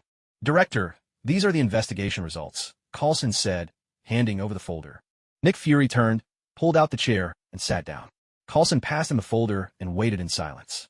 Fury took the folder, opened it, and began to examine the contents. A few minutes later, he looked up and asked, "What's your take on this person?" His tone remained even and calm. "It sounds like something out of a fairy tale. With our current level of technology, exoskeleton armor is still just a concept. But judging by the scene at the factory and the ashes left after 3 to 18 died, I really can't think of anyone who could have pulled this off," Coulson replied. "If what he said is true, and the person who defeated 3 to 18 was wearing exoskeleton armor, who do you think it could be? What are the chances it was him in person?" Fury pressed further. "If the exoskeleton armor really exists, there are 3 possibilities. First, it could have been developed by some organization. But I've never heard of any group capable of that level of technology, and honestly, I don't think anyone could pull it off, so that's highly unlikely. Second, it could be alien technology. But in recent years, we haven't seen any sign of alien activity. And if they had something as advanced as this exoskeleton armor, I doubt they'd keep such a low profile. So that possibility is also slim. The Mark III exoskeleton armor first appeared 3 months ago, together with those unidentified creatures in Sector X. But in all that time, we've never recorded a single sighting of the armor itself. Unless the suit malfunctioned during that period and was only recently repaired, or perhaps it was only manufactured within these 3 months, which is the most likely scenario. But if the person wearing the exoskeleton is really one of those unknown life forms, why would he attack 3 to 18? In any case, there's currently no evidence linking the user of the exoskeleton armor to that child," Coulson replied. "Get ready. Bring an artist with you and make contact with him in person," Nick Fury said after a brief, thoughtful silence. "Understood," Coulson replied, then added, "What about Cross and Gleiss? How should we handle them?" "Follow protocol.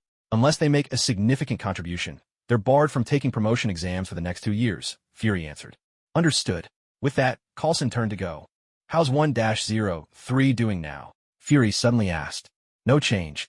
We still can't analyze any components or causes from the blood," Coulson responded. "And Tony Stark? Still no word from him." For the first time, Fury's voice betrayed a hint of concern. "We've received news. Tony Stark has been found by an officer named Rhodey and is currently en route to a military base in Afghanistan," Coulson reported. "Find out how he made it back. That task is yours as well," Fury instructed. "Understood. I'll speak to the child first, then head for the base," Coulson promised. "What's the latest on the unknown creatures that left Sector X? Any updates on their numbers or distribution?" Fury's expression turned grave. "The numbers are staggering. We've identified over 200 new cases, not counting those already neutralized. More troubling, over 90% have mixed into human society and gone underground," Coulson replied, his tone heavy with concern. At this, Fury fell silent. 2 minutes ticked by before he finally spoke, his voice low. "Go carry out your orders." Coulson said nothing more and quietly left the room. Afghan military base. Tony and Ethan arrived here under Rhodey's guidance. As soon as they reached the base, Rhodey prepared some food for them. They were clearly famished. "Who exactly captured you during this time? And how did you manage to escape?" Rhodey asked, watching Tony closely. Despite having endured a long period of hunger, Tony remained composed as he ate, while Ethan devoured his food ravenously. "I don't want to revisit those days. It was just too painful." Tony lowered his gaze to the knife in his hand, touched his chest lightly, and spoke in a soft voice. "All right, have something to eat first. I'll get the medical staff to come over and check on you." Rhodey, well acquainted with Tony's temperament, stood up as he spoke, getting ready to leave. "I'd like to take a shower first, find some of my things, and then get some rest," Tony added. "Fine." Seeing Tony's utter disregard for his chest wound, Rhodey could only agree helplessly and turned to leave the room. "I still think you should let the medics take a look. With limited resources, my surgery back then wasn't exactly perfect," Ethan said after Rhodey left. "I know my own condition," Tony replied calmly. Meanwhile, outside Yinchun's residence, Coulson arrived with a composite sketch artist, one who could draw a suspect's portrait based on eyewitness descriptions. Coulson pressed the doorbell. "Who are you?" The clone came downstairs and opened the door, eyeing the 2 men standing outside. "We're from a strategic homeland." Coulson had barely begun introducing himself when the clone cut him off, shouting, "Get lost." He was about to slam the door shut. "Wait a minute, sir. We're here to apologize," Coulson said quickly, placing his hand on the door to keep it from closing. "No need. Don't make me use force. Leave now." The clone's expression was icy cold. Sir, for half a minute, Coulson used his excellent powers of persuasion to calm the clone down and ease the tension. Mr. Yun, it's not that we don't believe you. It's just that what you described is hard to accept. But based on our investigation at the factory, your account matches what we found. That's why we'd like to learn more about what happened at the time, and about the armored man. Coulson explained patiently.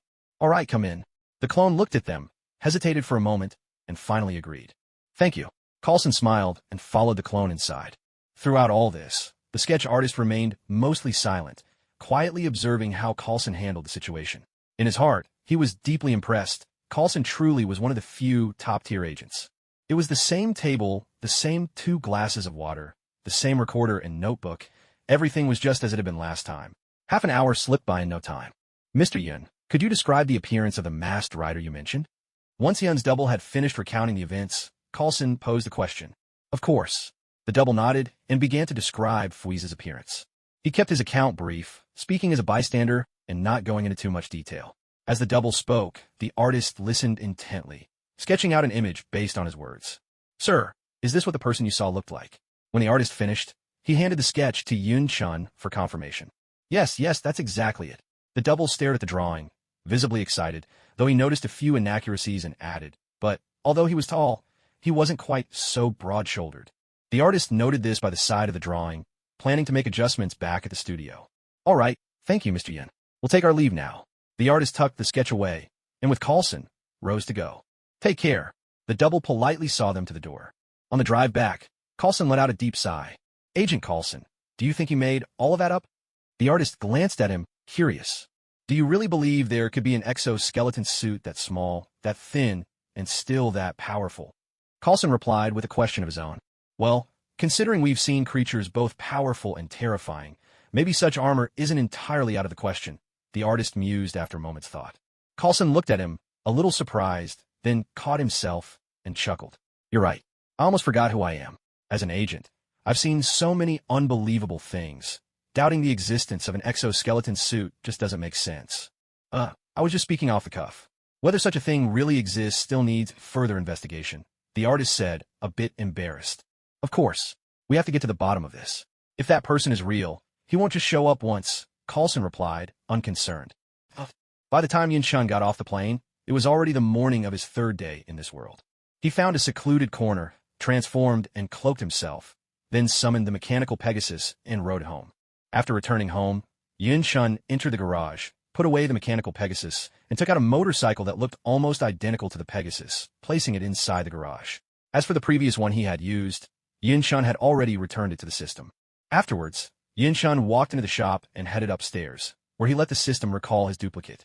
Then he took a shower, changed into clean clothes, and went out for a meal. After eating, Yun-chun bought some more food to take back to his place and stored it in the refrigerator. Because his body was still injured, he went upstairs, lay down on the bed to rest, and let his wounds slowly heal. All the while, he kept replaying and processing the events he had experienced in this world over the past 2 days. That single rest lasted a whole day. The next morning, at an airport, a private jet was parked on the tarmac.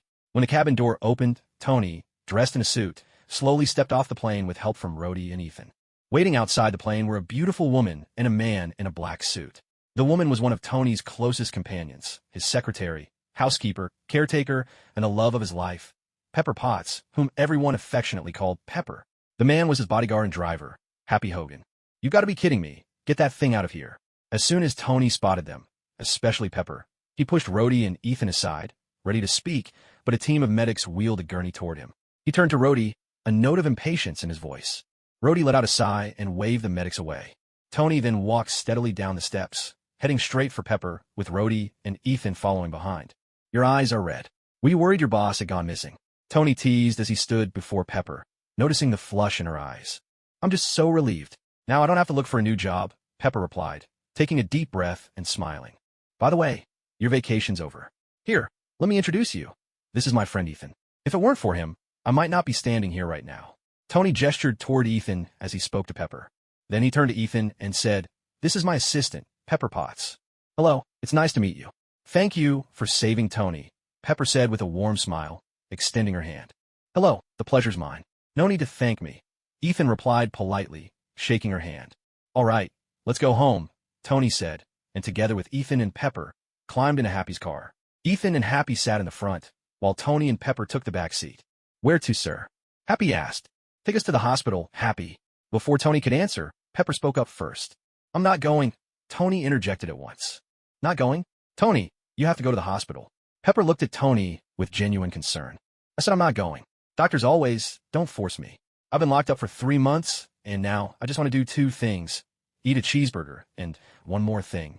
Before Tony could finish, Pepper cut him off, a hint of annoyance in her voice. "You really don't waste any time thinking about yourself, do you? It's not what you're thinking.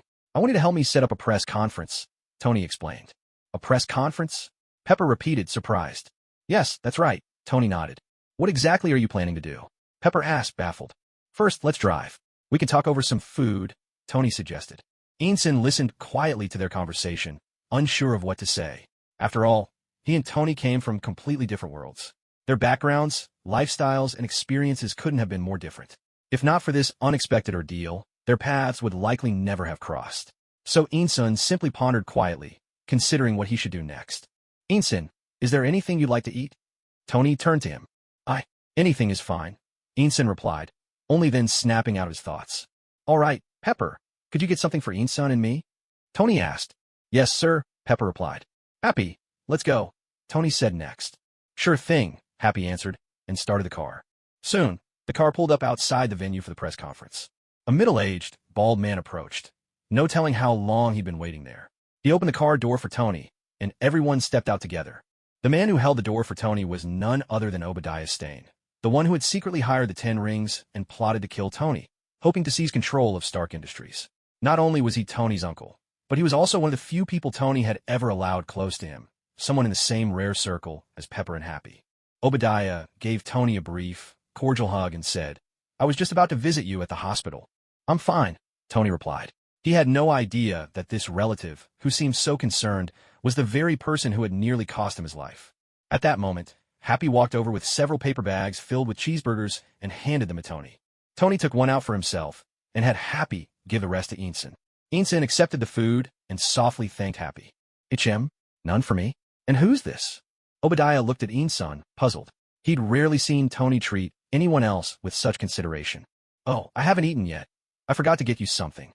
Tony grinned, then turned to introduce, "This is my friend, Ensign. If it weren't for his help, I might not have made it back." "Hello, I'm Tony's uncle, Obadiah Stane. Thank you for saving Tony." Obadiah smiled as he extended his hand, his expression betraying nothing unusual. "No need to thank me." Ensign hurriedly reached out and shook his hand. After that, Tony and Obadiah headed into the venue together, while Ensign, feeling out of place in such settings, stayed behind in the car with Happy. Tony and Obadiah made their way toward the stage, while Pepper paused and watched them walk away. At that moment, Coulson appeared at the entrance, seemingly out of nowhere. He approached Pepper and greeted her politely. "Miss Potts, hello. Is there something I can help you with?" Pepper turned to ask. "May I have a word with you?" Coulson inquired. "I'm not a reporter. I'm Agent Coulson." Sensing Pepper's hesitation, Coulson quickly clarified. "I'm with the Strategic Homeland Intervention, Enforcement, and Logistics Division," he said, handing her a business card. "The name's a bit of a mouthful. We're actually considering something shorter." Noticing her puzzled look, Coulson offered an explanation. "So, why are you looking for me?" Pepper glanced at the card, then looked up to ask. "We'd like to know the details of how Mr. Stark managed to escape," Coulson said. "I'll make the arrangements. Would you mind waiting a moment?" Pepper replied to Coulson, her response exactly as he'd hoped. "All right, thank you." With that, he turned and walked away without another word. "Could everyone please take a seat? If you sit down, you'll be able to see me, and I'll be able to see you. It'll help make things a bit more relaxed." Tony sat down just below the podium, munching on a hamburger as he spoke. Hearing this, the reporters followed suit, either sitting or crouching down to listen. "What's the point of this gathering?" Colonel Rhodes came up beside Pepper and asked in a low voice. "I have no idea what's going on either. I really don't know what he's planning," Pepper replied, frowning in confusion. "I didn't make it in time to see my father before he passed. I wanted to ask him how he felt about weapons manufacturing." Tony put down his burger, his tone suddenly earnest. Did he ever have doubts? Did he ever waver? Or was he really the man of steel the media always described? "I saw with my own eyes young soldiers killed by the very weapons I meant to use to protect them. And I realized I was becoming part of this world without responsibility." "Mr. Stark," a reporter raised their hand, calling out. Tony replied, "Yes, go ahead." The reporter asked, "What exactly happened out there?" Tony said, I had a moment of clarity. I realized something important. He stood up and walked onto the podium. I see now that I can do more for the world than simply making weapons. So I've decided to shut down Stark Industries' weapons division, effective immediately. At these words, every reporter and Obadiah stood up, their excitement filling the room. Until I find a new direction for the company, one that aligns with what I believe is truly right and serves the nation's highest interests. With that, and under the stunned gaze of everyone present, Tony stepped down from the podium. Most people were shocked, partly because he was closing the world's largest weapons division, but more importantly because they'd all invested in Stark Industries stock. The closure of the weapons division meant their profits would vanish, perhaps even leading to bankruptcy. Elsewhere, Yin Shun was already up. His injuries had mostly healed, enough that he could fight again. That was thanks to his enhanced physique. Otherwise, with his old body, he'd have been stuck in a hospital bed for quite some time. About the part where he coughed up blood from being beaten, I didn't know how severe to make it, so I just wrote it casually. After all, it didn't seem too serious in the TV show. After washing up, Yin Shun was about to head downstairs when he suddenly remembered he hadn't checked the reward for completing the mission to save Tony. So, Yin Shun opened the system panel and took a look. Strength, 11. Average human maximum, 12. Speed, 10. Average human maximum, 12. Endurance, 10. Average human maximum, 12. Points, 445. Item, Initial Foe's Suit ×1, Mastery in Cooking, Mastery in Combat. On the panel, Yin Shun's total points amounted to 445. Originally, he should have had 700 points, but Yin Shun had spent 200 points repairing the Pegasus motorcycle, 5 points to rent a temporary bike, and another 50 points to buy a new one, leaving him with 445 points now. System, how do I use these two skills? Yin Shun glanced at the newly acquired Cooking and Combat Mastery, directing his question to the system. Just click on them, the system replied. Hearing this, Yin Shun immediately activated both mastery skills. He watched as 2 orbs of light, each a different color, emerged from the panel and swiftly merged into his forehead. Immediately, Yin Shun felt a flood of culinary and combat knowledge surge into his mind. Just like how anyone can instantly learn to fight as a humagear, it should be fine for the system to let the protagonist learn this way. For cooking, there was stir-frying, grilling, deep frying, pan-searing, boiling, steaming, and much more. If Yin Shun had ingredients in front of him now, he could whip up a dish on the spot, making it look, smell, and taste exquisite. Yin Shun used to be utterly hopeless in the kitchen, a layabout whose meals consisted of instant noodles made with boiled water or takeout. No wonder he'd ended up malnourished. As for combat, he now understood the basics. Punches, palm strikes, elbows, kicks, chops, and a variety of attack techniques and power control methods. Just take a look. I admit my fight scene descriptions are pretty lousy. Now, if Yin Shun were to face Spade 3 again, he wouldn't end up in such a sorry state. He wouldn't even need to use 2 finishing moves. One would be plenty. Feeling the difference, Yin Shun headed straight downstairs, ready to tackle his hunger. Downstairs, he took out the groceries he'd bought earlier from the fridge and set about cooking. After eating, Yin Shun returned upstairs, sat on the sofa, and pondered for a moment before deciding to turn on the TV to see how the world was faring after the monster invasion. But as soon as he turned it on, he found the news was all about Tony Stark shutting down his weapon division, with endless sarcastic commentary about Stark Industries, as if everyone believed Tony couldn't survive without selling arms. So he's back, huh? Makes sense, it's been days. By now, he's probably working on the Iron Man suit, Yin Shun murmured, watching the screen. Meanwhile, Tony had indeed begun developing the Iron Man armor, even incorporating research from Yin Shun's Pegasus motorcycle. Has it all been suppressed? Yin Shun wondered, flipping through several more channels, but finding nothing useful. He turned off the TV, picked up his phone, and started browsing again. In the time that followed, apart from eating, Yin Shun devoted himself entirely to searching for all the information he needed about this world, preparing for everything that was to come.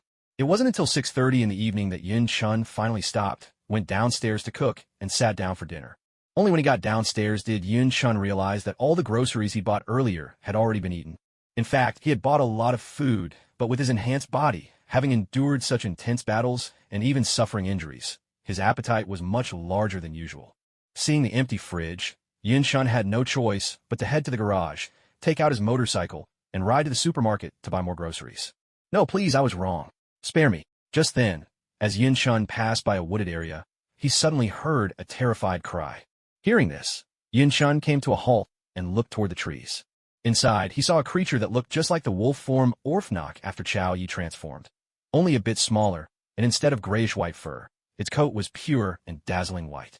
Standing before it was a man, panic-stricken, who had collapsed to the ground. Damn, how long has it been? Orphnox are already distorting the rules of this world, making new Orphnox appear. At that moment, the system's voice suddenly echoed. A new mission is being issued now, the system's voice announced again. Mission: defeat the new Orphnox and obtain information about it. Reward: 500 points. Yin-shun had no time to pay attention to the system.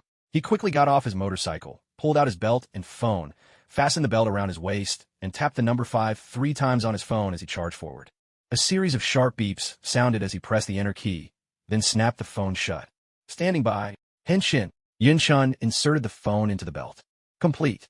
A flash of crimson light swept over him. Yin-shun had transformed into Kamen Rider Face. Just then, as if struck by a sudden thought, the system conjured a magic circle beside Yin-shun's motorcycle. A duplicate stepped out from within, mounted the bike, and sped away. Why? What did I do wrong? Why are you doing this to me? At that moment, an emotionless woman's voice came from the Orphnox's mouth. Swaying unsteadily, it slowly advanced toward the man. No, please.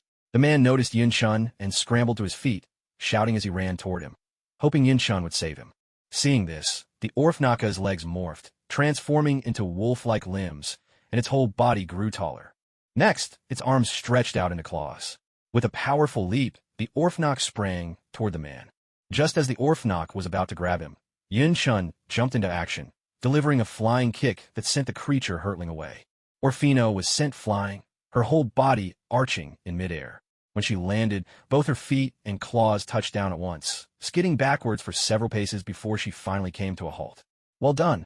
Kill her. Finish her off for me. The man turned back, eyes gleaming with excitement as he looked at Yin-shun and Orphino, shouting his command.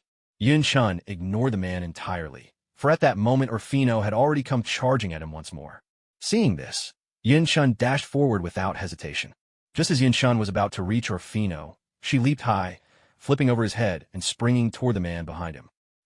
The man, terrified as Orphino hurtled toward him, scrambled to his feet and bolted away in panic. Witnessing this, Yin-shun quickly spun around and gave chase. He caught Orphino by the waist, spun her in a swift motion, and flung her aside, sending her flying in another direction. At this point, Yin-shun glanced toward the man and saw that he was already running far off in the distance. He breathed a sigh of relief and turned his full attention back to Orphino. Why? Why do you keep stopping me? What have I done wrong? Orphino struggled to her feet, saw the man had escaped, and turned to Yin-shun, her voice hoarse with fury and anguish. I don't know what he did to you, but if he's hurt you, it's the police who should deal with him. Not you, Yin-shun replied. He glanced at the large pit and the shovel nearby, which had been there from the very beginning, then looked back at Orphino's reaction, piecing together a vague understanding. If the police were any use, would things have come to this? Orphino shouted back, rushing at Yin-shun with a wild swipe of her claw. Yin-shun dodged swiftly, sidestepping her claws. Seizing the moment, he grabbed her arm, twisted, pulled, and bent at the waist, flipping her cleanly over his shoulder and sending her tumbling away. Orphino twisted and spun in midair, landing on all fours like a cat, steady as ever. In an instant, she sprang at Yin-shun again, launching herself like an arrow. Yin-shun leaned back, just in time, letting Orphino vault over his head. He straightened up, spinning to face her as she landed. Orphino, now seething with rage, bared her claws and rushed at him again. This time, Yin-shun did not dodge. As her claws slashed toward him, he dropped into a half-crouch and drove his fist into her stomach, sending her flying. God! Orphino crashed into a tree, the impact making the trunk shudder violently. She slid to the ground, collapsing to her knees with a cry of pain. Damn that wretched woman. I never thought you'd turn out to be a monster. I just hope he doesn't kill you too quickly. At least let me make some money first. Elsewhere, after running for some distance, the man muttered these words as he pulled out his phone, opened his contacts, and began scrolling through them. Found it, he exclaimed excitedly as his eyes landed on a particular number. Just as he was about to make the call, he suddenly tripped over a stone beneath his feet, stumbling and falling hard to the ground. By a cruel twist of fate, his head was headed straight for a jagged piece of metal, jammed upright in the earth by who knows whom. With a sickening wet crunch, his hands hit the ground, but momentum and the length of the metal bar carried him forward. The sharp point drove straight into his eye, piercing through into his brain. He shuddered a few times where he lay, then went still, blood gushing steadily from the wound at his head. Meanwhile, on Yin-shun's side, Orphino had already gotten back to her feet, roaring as she charged at Yin-shun. Though Orphino had at first seemed a victim herself, Yin-shun had no desire to fight her. He dodged left and right, constantly retreating, narrowly avoiding her claws with every move. At last, Yin-chun backed up against a tree. Quick as a flash, he rolled to the side, letting Orfino's claws slash into the trunk instead, splintering it in two. Orfino whirled around, lunging at him again. Calm down. Yin-chun realized this couldn't go on. He didn't want to keep running, so he seized her wrist and shouted. A guttural, animalistic roar burst from Orfino's lips as Yin-chun grabbed her. She lashed out, kicking him hard in the stomach. As he cried out and let go, her claws raked savagely across his chest. With a heavy thud, Yin-chun stumbled back several steps and crashed to the ground. Seeing this, Orfino leapt high, both hands extended, claws aiming straight for Yin-chun.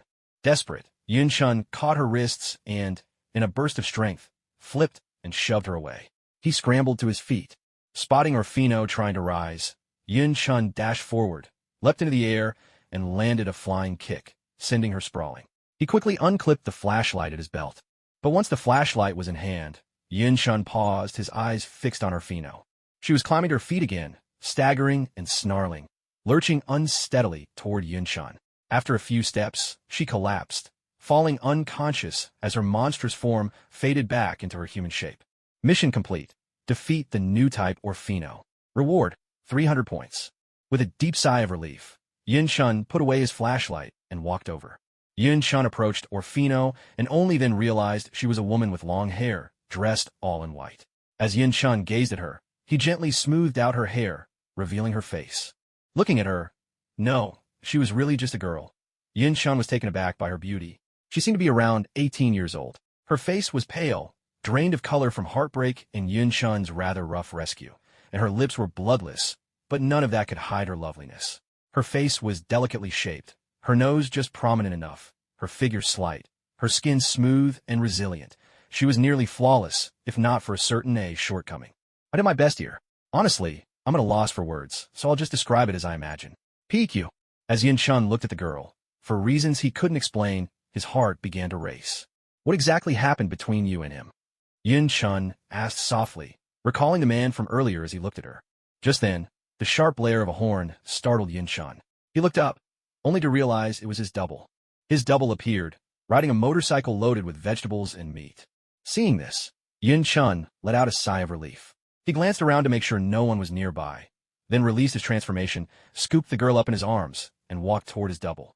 As he walked, he kept casting wary glances around, looking for all the world like someone making off with a respectable young lady. When Yin-chun reached his double, it vanished at once. He settled the girl onto the motorcycle, secured her behind him, and guided her hands to wrap around his waist. After one more cautious look around, Yin-chun started the engine and drove off. A few dozen seconds after Yin-chun left, a strange creature appeared, seemingly out of thin air, perched atop a tall tree. It resembled a lizard and watched silently in the direction Yin-chun had gone. Then, the creature shifted form into a human, a middle-aged man. He took out his phone, tapped a few times, and made a call. Is this the ambulance? I found a man lying on the ground here at XXX, covered in blood. Please, come quickly, the man said, then hung up. He dialed another number.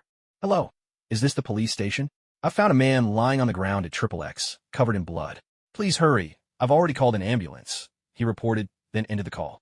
He pulled out the SIM card, flicked it deftly, and tossed it into a distant pond. With another shift, he transformed back into the lizard-like monster and disappeared into the forest. Along the way, Yin-chun made it back to the shop without further trouble, the girl safe in his care. He carried her to a room opposite his own, laid her gently on the bed, and once again found himself gazing at her face. Spring has arrived, the season for animals to mate. The air is thick with the scent of hormones, came the system's voice, accompanied by the cheerful, melodious song of birds. Hearing this, Yin-chun pursed her lips. Host, what you're doing is really dangerous, you know? If you're not careful, you might expose your identity, and all our efforts so far will have been for nothing. Please be more cautious, the system's voice chimed in again. Yin-chun replied, sounding a bit embarrassed. You look so smitten. Are you thinking about keeping her here? The system teased. We'll see, Yin-chun answered, getting up and heading downstairs to start cooking. A little over 10 minutes later, Yin-chun prepared a big pot of beef noodles and brought it upstairs. Seeing the girl was still asleep, she decided to start eating by herself. Meanwhile, the strange man who had called the police and then vanished earlier now appeared out of thin air at the door of an office in a tall building. He returned to his human form and knocked softly on the door. Come in, A man's voice responded from inside. The middle-aged man opened the door and stepped in. You said earlier you'd found a promising candidate. Why didn't you bring her in? Was she unable to accept her true identity? Or was there another reason? Sitting behind a desk, another middle-aged man continued working through some files as he spoke. I'm sorry, President. I wasn't able to make contact with her, the man replied, bowing his head respectfully. Oh, what happened? The president kept his eyes on the paperwork, sounding unconcerned. Just after I reported to you and was preparing to approach her, Kamen Rider appeared, the man explained. Which one are you talking about? At last, the president looked up at him. Foes, the man answered. Go on, the president said, setting down the documents and leaning back in his chair. Just as I was about to act, he showed up. But the person wearing the suit wasn't Takumi Inui. It was a kid about his age. After he arrived, he rescued the girl we were targeting and fought with her. In the end, he defeated her, the man reported. So, is the child dead? The president asked. No, Foes didn't kill her. He took her away instead. And it seems he has the ability to create duplicates of himself. He may not even be human, the man replied. Pass down the word. Everyone needs to keep a low profile, especially the Clover members, the president said thoughtfully after a pause.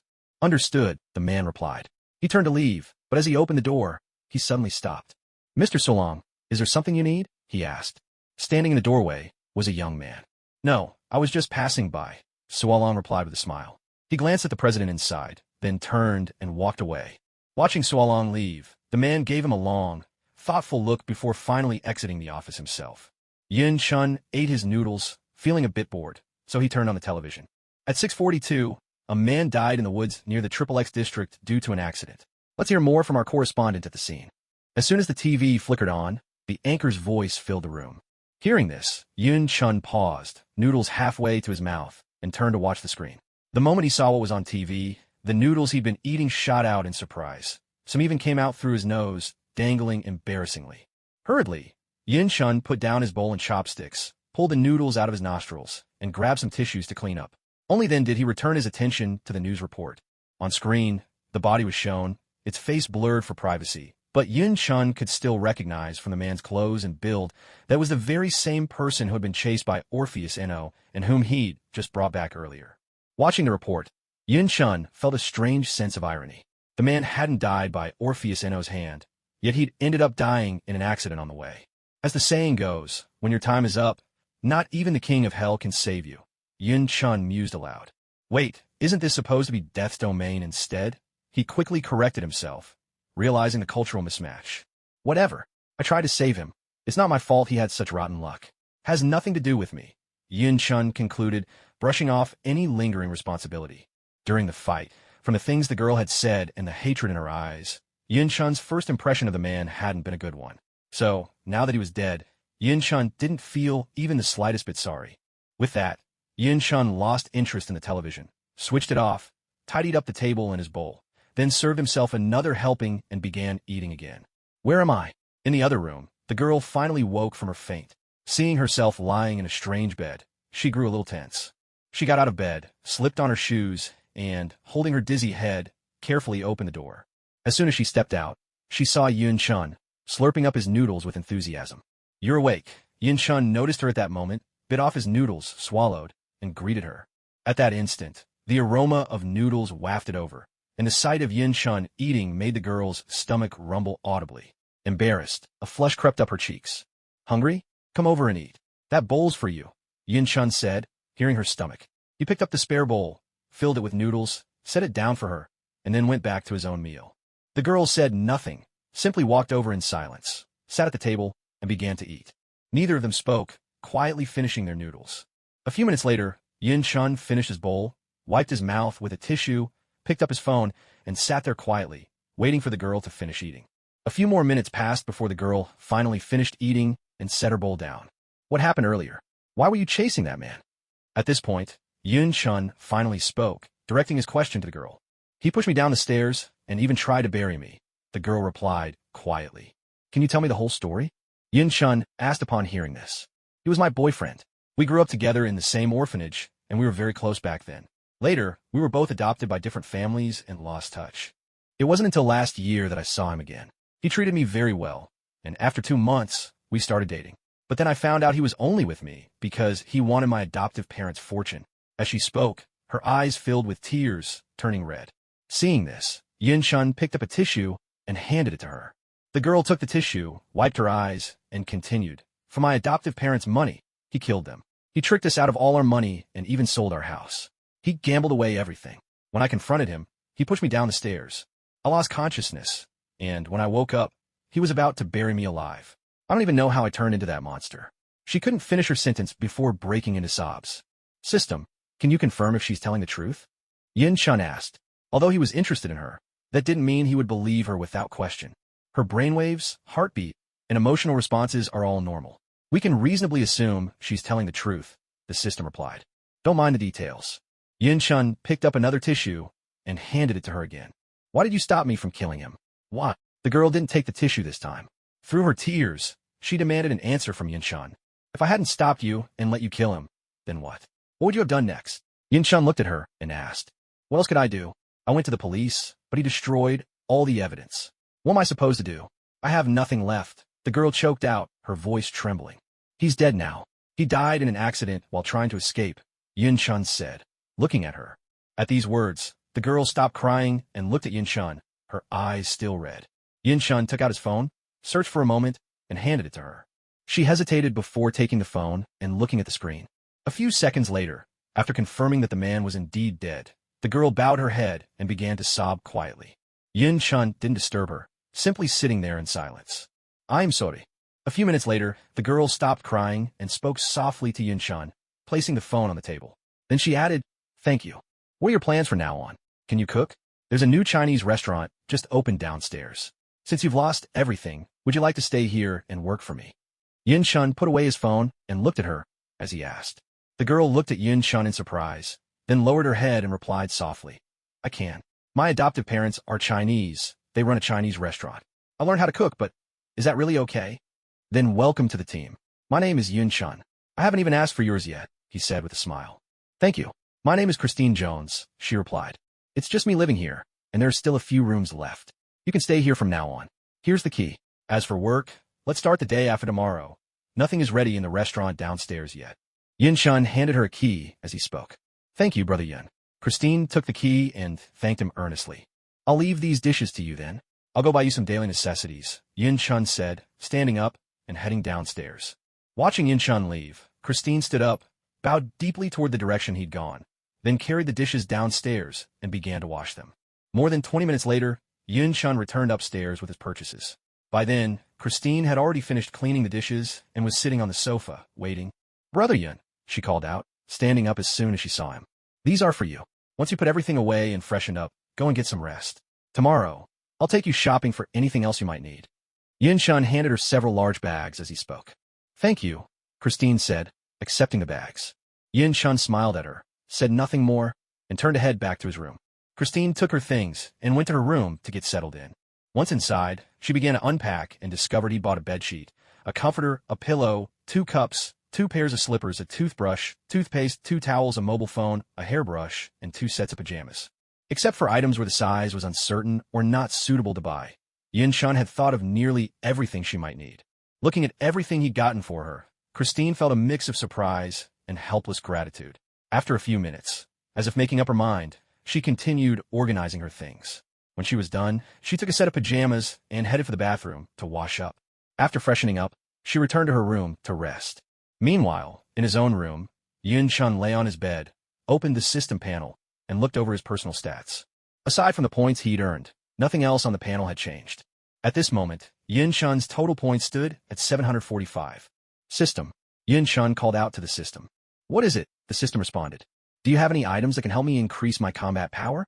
Now that the new types of Orphnok are starting to appear, I'm worried my strength might not be enough, Yin Shun said. Oh, about that. Don't you have the 3 of Spades card? How about I use the system's forging ability to make you a card device that can be attached to any belt? It'll cost 200 points. The system considered for a moment and replied. I'll leave it to you then. But does the system have this kind of function? Yin Shun asked, surprised. It seems there are a lot of features in the system still hidden, waiting for the host to trigger them by chance. I don't really know why either. The forging function was activated by the cards, the system explained. How long will it take to make the card device?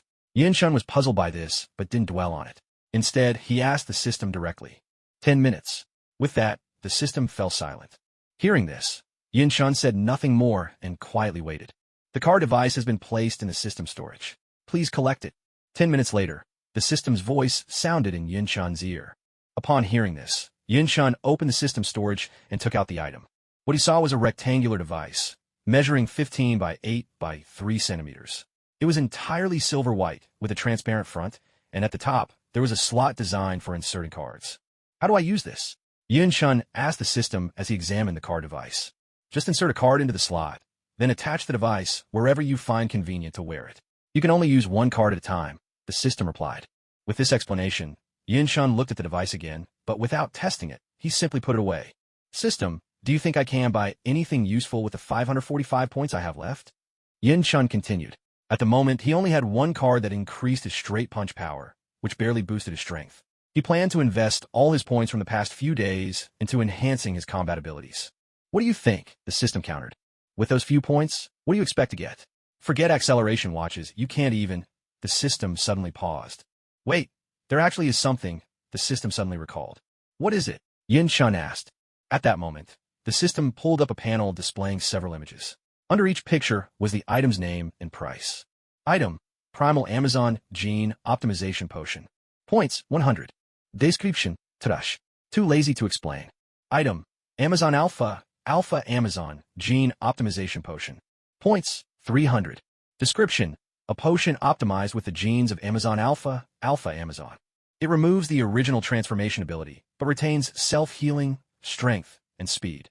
Additionally, it grants the power of resurrection, but only for ordinary humans. It has no effect on other beings. Item, Amazon Omega Amazon Gene Optimization Potion. Points, 400. Description, a potion optimized with the genes of Amazon Omega Amazon. It removes the original transformation ability, but preserves all abilities except for transformation, self-healing, strength, speed, and jumping power. It also grants the power of resurrection, but only for ordinary humans. It is useless for other creatures. Item, Lytic Amazon Gene Optimization Potion. Points, 350. Description, removes the original transformation ability, but retains self-healing, strength, and speed. Item, Amazon Neo Amazon Gene Optimization Potion. Points, 400. Description, a potion optimized with the genes of Amazon Neo Amazon. It removes the original transformation ability, but keeps combat capabilities. However, there is a side effect. When emotions fluctuate dramatically, the user may lose control. You even have this? Yin-chan was a little surprised because Amazons actually weren't classified as Heisei Kamen Riders. But of course, who do you think I am? I'm your Kamen Rider system, the all-powerful Grandmaster. There's nothing I don't have, the system replied with a proud air. Why do the retained abilities differ? And why aren't the original ones even worth mentioning? Yin-chan asked, puzzled. That's because the originals are even less useful than your previous Orphanok Gene Enhancement Potion, the system replied. I remember the combat abilities of the Amazons were pretty strong, right? And these are the optimized versions, so why are they being sold for so few points? Yin-chan suddenly thought of something and asked, Well, I didn't expect you to catch that. In that case, allow me to mercifully enlighten you, the system declared in a booming, self-important voice. Then, its tone abruptly turned cold and devoid of emotion as it said, Because these are defective products. Are you messing with me? Yin-chan retorted. They're not exactly defective, the system explained, but rather, they're a bit too over-optimized. When using these gene potions, the user has to endure intense pain. To reduce that pain, they were developed to enhance the body in stages during manufacturing. So, after using it, the user will feel less pain. However, at the start, you'll only gain a portion of the enhancement. The rest of the medicinal power stays dormant inside you, and it can only be awakened later through intense combat. Unfortunately, for some reason, the residual power is extremely hard to trigger. The only useful resurrection ability isn't even as practical as the Orphanor Gene Serum. Plus, it's too expensive, so nobody wants it. That's why it ended up being treated as a defective product, the system explained. So, basically, I just picked up a bargain? Yin-chan asked. That's one way to put it, said the system. After using it, how much does the initial enhancement actually improve me? Yin-chan pressed. That depends on your physical condition. The stronger your body, the greater the boost you'll get. But accordingly, it'll be much harder to activate the remaining power. So, which one do you want? The system replied. Which one do you recommend? Yin-chan glanced over the list of serums and asked. Amazon Omega. It retains more abilities, and the abilities themselves are quite impressive, the system responded. All right, I'll go with that one. Yin-chun decided, feeling satisfied with the suggestion. Very well. Thank you for your patronage, the system chimed in. 400 points have been deducted. The item has been placed in your system space. Please check and collect it. Yin-chun retrieved the Amazon Omega Gene Enhancement Serum. It looked just like the Orphanor Gene Serum he'd used before, a slender glass vial, but this time the liquid inside shimmered with a crystalline green hue. He twisted off the cap and downed the contents in one gulp. Phew, that's spicy. Why does it taste so awful? Yin-chun gasped, drawing in a sharp breath. Ugh, he suddenly groaned, his voice tight with pain. System, didn't you say this was optimized? Why is it still so painful? Did you give me the wrong one? Yin-chun gritted his teeth, veins standing out on his forehead. Nope, that's the right one. Don't worry, it'll only last a few minutes. Just hang in there, you're almost through the worst of it, the system said reassuringly. The pain intensified, leaving Yin-chun speechless. He collapsed onto his bed, clutching the blanket, jaw clamped shut as he tried to endure. Breathe, push through it, it's almost over. Hang in there, the system added, and if it had a physical form, it would have been wearing a comical expression. Hearing this, Yin-chun almost fainted from anger at the system, but the agony left him no room for other thoughts. Come on, just a bit more. The system kept up its dramatic encouragement. A few minutes later, the transformation was finally complete. Yin-chun lay sprawled on the bed, drenched in sweat and gasping for breath. Honestly, the scene looked uncannily like someone who'd just given birth. Congratulations, it's a boy. At this moment, the system chimed in again, adding a bit of drama. Oh, give me a break. Yin-chun snapped, exasperated by the announcement. Honestly, this pain was worth it, Yin-chun said, finally catching his breath after a few minutes. He sat up, looked at his own body, and tried to feel any changes. But why does it feel different this time compared to before? Yin-chun wondered aloud, gazing at himself. Other than being covered in sweat, there was nothing else unusual, which puzzled him. All the impurities in your body were expelled last time. There's nothing left now. In fact, if you hadn't had so many impurities before, you could have strengthened yourself even more. Most of the potion's effects were used up just cleansing you the first time, the system explained. I see, Yin-chun replied thoughtfully. He got out of bed and walked over to the mirror, studying his reflection. This time, there doesn't seem to be much of a change, he thought, scrutinizing himself in the mirror. Open system panel, Yin-chun commanded. Strength, 15, normal human limit, 12. Speed, 18, normal human limit, 12. Endurance, 20, normal human limit, 12. Vitality, 50. Items, Foy starter suit times 1. Undead car device times 1. Undead car times 1. I can't believe my stats jumped up so much at once. And there are 2 new records for my body, Yin-chun exclaimed, surprised. System, I get what the abilities mean, but what exactly is vitality? Yin-chun asked, staring at the line showing 50 points in vitality. With your intelligence, it's hard to explain. Just know that it's a good thing, the system teased. Damn it, Yin-chun cursed under his breath. Forget it, call out my clone. I'm heading out to test this, Yin-chun said, feeling out his body. He glanced out the window and walked toward it. My eyesight and hearing haven't improved much, he thought, looking outside. He then lifted his foot, ready to climb out of the window. Wait a second, the system interjected suddenly. What is it? Yin-chun asked. You're just going out like that? The system replied. Isn't it enough to leave my clone here? Yin-chun questioned. I mean are you seriously planning to go out like this? The system pressed. So what should I do? Yin-chun asked sheepishly. Of course you need a disguise, the system said. As it spoke, a small pile of items materialized in the air in front of Yin-chun and dropped down. With quick reflexes, Yin-chun caught the falling items and looked them over. He found a pair of glasses, a set of black clothes, a face mask, and a baseball cap. That was all. Seeing this, Yin-chun gave an awkward smile and started to change clothes. Once he finished, his appearance was a strange, mismatched mess. One could even say he looked downright ridiculous. But Yin-chun didn't care in the slightest. He glanced out the window to make sure no one was around, then leapt straight outside. So light. Yin-chun bounced a couple of times after landing, marveling at how effortless it felt. Then, turning around, he gazed back at his lodging. Let's give it a try. As if struck by an idea, Yin-chun took 2 steps back, broke into a run toward the wall, and just before he reached it, sprang upward. Using both hands and feet, he scrambled up and, in a couple of swift moves, was standing on the rooftop. Standing atop the building, Yin-chun took in his surroundings, drew a deep breath, and with a running start, launched himself toward the neighboring rooftop. He landed squarely on it, elation lighting up his face. Yahoo! Yin-chun shouted, voice ringing with childlike delight as he leapt from one rooftop to another, sometimes landing here, sometimes there, exuberant as a kid at play. So childish. The system's voice suddenly interrupted, full of disdain. Ah!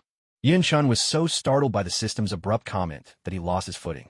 His left foot landed on the rooftop, but his right ankle twisted awkwardly. Momentum forced his legs apart in a painful split. A sickening crunch echoed. Bullseye. Ow! Yin-chun clutched his groin, spinning around helplessly, and fell straight from 5 stories up. System you. Yin-chun's voice trembled with fury as he cursed under his breath, crashing hard to the ground. Yet, in the next instant he sprang back up, still clutching himself, hopping and stumbling, sometimes jumping around, sometimes rolling across the ground in agony. Yin-chun was a mess, bloodied, battered, clothes shredded to rags. But right before the eyes, his wounds began to visibly heal. System you. Yin-chun's voice was shaky with pain as he kept rubbing his groin. After dozens of seconds, eyes glistening with tears, he collapsed and lay motionless on the ground. Don't play dead now. Weren't you having fun? Go on, keep going. Why'd you stop? The system teased him gleefully, relishing his misery. Yin-chun immediately sprang to his feet. Ignoring the system's schadenfreude and not bothering to check if anyone was around, he peeled off his tattered pants to inspect the damage. Thank goodness it's fine. Still standing, Yin-chun breathed a sigh of relief. What the hell were you trying to do? Yin-chun roared in anger. You're yelling at me? How would you treat me like this? I see how it is. You're tired of me now, aren't you? The system feigned a heartbroken tone. Well then, from now on, let's just be 2 stray dogs. Don't you dare hold me back. The system's melodramatic performance went over the top. I'm not holding you back. Go on, walk away. Yin-chun retorted, a look of deep annoyance on his face. It was just a few minutes with a broken egg, wasn't it? Aren't you fine now? The system, hearing Yin-chun's nonchalant words, could no longer keep up its dramatic tone and replied carelessly. Easy for you to say. Why don't you try it yourself? Yin-chun was once again infuriated by the system. Don't you see the painstaking effort I put in for your sake? To show you just how incredible your self-healing ability is, I risked having to find a new host to help you out, and this is how you treat me? You've really broken my heart. The drama queen system launched into another performance. Yin-chun took several deep breaths, exhaling slowly to avoid being angered to an early grave by the system. Ignoring the system, Yin-chun no longer felt like carrying on. He decided to head home, turned to scan his surroundings, and set off in a particular direction, choosing the narrow side paths like a thief to avoid being seen. Halfway along the route, Yin-chun suddenly heard heavy, labored breathing coming from a nearby slum district, one about to be demolished and repurposed. Upon hearing it, Yin-chun frowned and stopped in his tracks. In that instant, he was struck by the sense that if he left now, he would regret it for the rest of his life. Gazing at the dim, dilapidated neighborhood ahead, Yin-chun hesitated for a moment, then pulled out the Fui's flashlight, switched it on, and slowly made his way forward. As soon as Yin-chun turned on the flashlight, the heavy breathing abruptly ceased, only to resume a moment later, quieter and more strained than before. Yin-chun grew wary and edged closer to the source of the sound. As he walked, Yin-chun surveyed his surroundings. The area was riddled with signs of battle. Fierce battle at that, the kind he knew he'd never survive. At first, seeing all this made Yin-chun want to turn back. Yet, just as he was about to leave, that overwhelming feeling surged up inside him again, stronger than ever. With no choice, Yin-chun gritted his teeth and pressed on. Nearly upon the source of the noise, an almost completely collapsed house, shattered by combat. A shadow suddenly burst out, launching itself at Yin-chun. Reacting quickly, Yin-chun rolled to the side, narrowly dodging the attack. He scrambled to his feet, swung the flashlight toward the figure, and, as the beam landed on it, the shape lunged at him again. Yin-chun dodged once more, and this time the figure's charge missed, sending it crashing straight through the wall of a neighboring building. In that heart-pounding instant, Yin-chun finally got a good look at the monster. It was a bizarre creature, covered in brown, with silver-white armor on its legs, chest, shoulders, and arms, a belt around its waist, and a pair of horns jutting from either side of its head, like some monstrous stag beetle, but humanoid in form. The strange figure before him was covered in deep wounds, from which green blood oozed continuously. It was clear that he had just fought with someone, or something, though whether he had won or lost was impossible to tell. I didn't expect it to be an undead, and probably one of the strongest among them, Yin-chun thought as he got to his feet, swiftly retreating a few paces. He tucked away his flashlight, pulled out the Fui's belt, fastened it around his waist, then took out his phone, pressed a few buttons, and transformed. A burst of crimson light enveloped him, and Yin-chun became Fui's. At that moment, his fighting spirit surged, causing the red stripes coursing over his body, the photon veins, to accelerate the flow of photon blood at his command. They glowed with a fierce red light, and even his eyes blazed with a golden brilliance. "Mission update," announced the system. "Mission: defeat the undead. Reward: 800 points." The instant Yin Chun finished transforming, the system's voice echoed in his mind. At the same time, the wounded figure lunged at him once again, hurling a punch straight at Yin Chun. Seeing this, Yin Chun clenched his fist, crouched low, and sprang forward, leaping toward the undead. With a thunderous crash, their fists collided in midair, producing a tremendous boom as both were sent flying, crashing hard onto the ground. Such power, Yin Chun thought as he quickly got back up, feeling the ache in his fist. The monster rose as well, but instead of charging at Yin Chun, it stood its ground, watching him warily. "Kid, you must know who I am," the undead suddenly spoke, his voice cold. "Leave now, and I won't kill you. Otherwise, once I recover, you'll die without question. Sorry, but you're one of my targets. And with you this badly wounded, if I don't seize this chance, I'll regret it," Yin Chun replied, charging forward without hesitation. Then die," snarled the undead, launching himself at Yin Chun. As they drew within striking distance, Yin Chun came to an abrupt halt. He leaned his upper body back, pivoted on his left foot, and with a swift spin, swung his right leg in a powerful kick aimed straight at the undead's chest.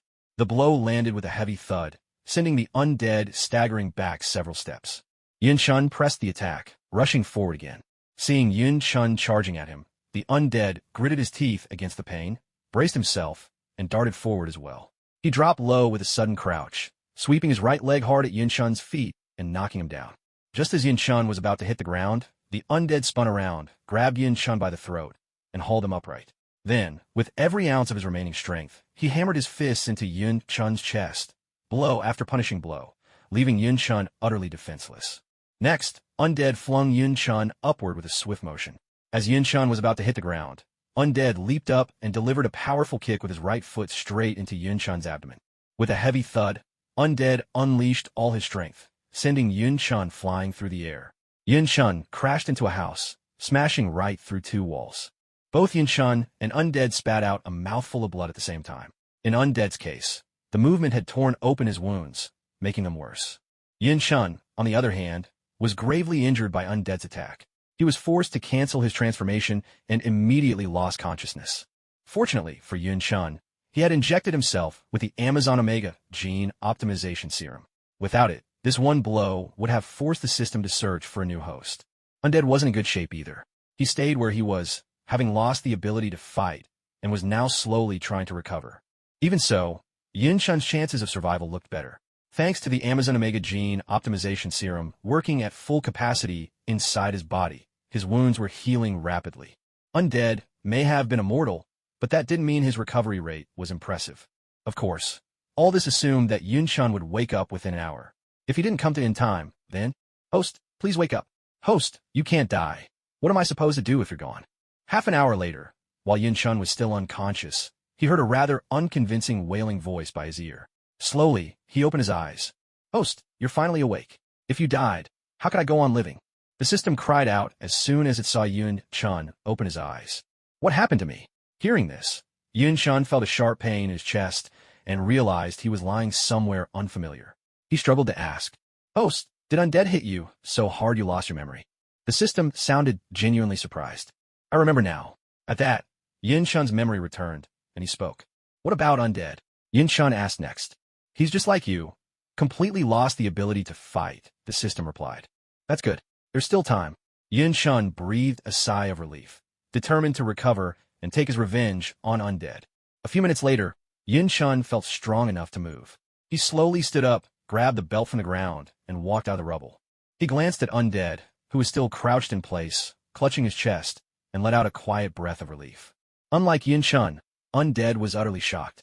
He had seen the severity of Yin Chun's injuries just moments ago. Now, seeing Yin Chun already back on his feet, Undead could hardly believe it. "I'm back on my feet, while you can't move. Looks like I've won," Yin Chun said as he fastened his belt, pulled out his phone, transformed, and, gritting his teeth against the pain, charged at the Undead. Seeing Yin Chun rushing in, all the Undead could do was stretch out his hand in a desperate attempt to block him. Yin Chun's attack landed at that moment. A flying kick slammed straight into the Undead's raised arm, sending him staggering backwards. But Yin Chun didn't let up. He pressed forward relentlessly. Punches, elbow strikes, kicks, knee strikes. He threw everything he had at the Undead, every blow aimed with fierce determination. After a dozen strikes, the undead finally collapsed to his knees, utterly immobilized. Yet, frustratingly, the buckle on his belt seemed sealed tight, refusing to open as if it were locked by fate. Yin-chun stood where he was, clutching his chest and gasping for breath. He stared at the stubborn buckle with a mix of helplessness and relief. These higher-level undead were so powerful. Before gaining his current strength, he would have stood no chance against them in a direct confrontation. To encounter one so close to defeat already, he couldn't help but feel his luck was extraordinary. "It's time to end this," Yin-chun muttered as he pulled out his flashlight, removed the crystal card from his phone, and slotted it in. "Ready." The voice sounded as Yin-chun attached the flashlight to his foot, flipped open his phone, and pressed the enter key. Exceed charge. A surge of crimson energy shot from his belt, coursing through the photon veins on Yin-chun's body, flooding into the flashlight on his foot. He charged at the undead again and leapt into the air. His foot transformed into a spinning drill, and Yin-chun drove it down in a final, decisive kick. With a heavy crash, the undead, just like the Spade 3 before him, was hurled across the room. He slammed into the wall with a thud, not hard enough to break through, but with enough force to crumple him to the floor. The deep red drill's power surged into the undead, defeating him from the inside out. At last, the buckle on the undead's belt popped open. Mission complete. Reward granted. Yin-chun landed, took a deep breath, and, seeing the buckle finally open, let out a sigh of relief. He bought an empty card from the system, walked over, and flicked it at the undead. The card struck and absorbed him in an instant. Once the card had sealed the undead, it floated back into Yin-chun's hand. It was the ace of diamonds. No wonder he was so strong. But who could have beaten him up so badly in the first place? Yin-chun wondered aloud, gazing at the card in his hand. Cloud-chun watched as the card in his hand transformed. The undead, depicted on it, turned into a swarm of brown stag beetles, each with a green block embedded at its core. After tucking the card away, Cloud-chun activated his stealth mode and, with some difficulty, made his way back to his quarters. Once there, he slipped in through the window, as usual. Inside his room, Cloud-chun stripped off all his clothes, handed them over to the system for disposal, then picked up a set of clean clothes. He gently cracked open the door and poked his head out to check the hallway. Seeing that Jones wasn't in the living room, Cloud-chun quietly stepped out, slipped into the bathroom, and began to wash up. After finishing his routine, he returned to his room. Back inside, instead of heading straight to bed, Cloud-chun sat on his bed and pulled out block A, studying it intently. "System, how many points do I need for Garen's belt?" Cloud-chun asked. Recalling the power block A had shown earlier, he was considering swapping Fui's out for Garen to boost his own combat strength. "We have it, dear customer. It's exactly 800 points. Would you like to make a purchase?" The system popped up cheerfully. "Wow, that sounds awfully convenient," Cloud-chun replied, raising an eyebrow. "Oh, don't be like that. So, will you take it or not, esteemed guest?" The system oozed with an annoyingly cloying tone, clearly trying to get under Cloud-chun's skin. Fine, I'll buy it. Just stop creeping me out," Cloud-chun grumbled, shuddering from head to toe. "Excellent choice, sir. The Garen belt has been placed in your system inventory. We look forward to your next visit," the system replied, positively gleeful. Cloud-chun retrieved the Garen belt and examined it. "Oh, by the way, host, I almost forgot. Your fusion rate with Block A is so low. What are you planning to do with the Garen belt? Offer a delivery service. Do you actually have someone in mind to use it?" The system feigned innocence, just as Cloud-chun was about to use the belt. "System, what the hell is wrong with you?" Cloud-chun snapped, a vein throbbing on his forehead. Host, what's wrong? Why so angry with me?" The system tried to stifle its laughter as it spoke. "Get lost," Cloud-chun muttered, stuffing both the Garen belt and Block A away, then flopping onto the bed and pulling the covers over himself. "Host, what's the matter?" the system persisted. "Go away," Cloud-chun replied, grumbling under his breath. At 7 the next morning, Cloud-chun opened his eyes, looked around, and let out a deep breath. His body had fully recovered. Stretching lazily, he remembered his promise to Jones to take her shopping today. Not one to linger in bed, he got up, opened the door, and headed outside. "Brother Yin, you're up." As soon as the door opened, Yin-chun saw Jones coming up from downstairs with breakfast in her hands, calling out to him.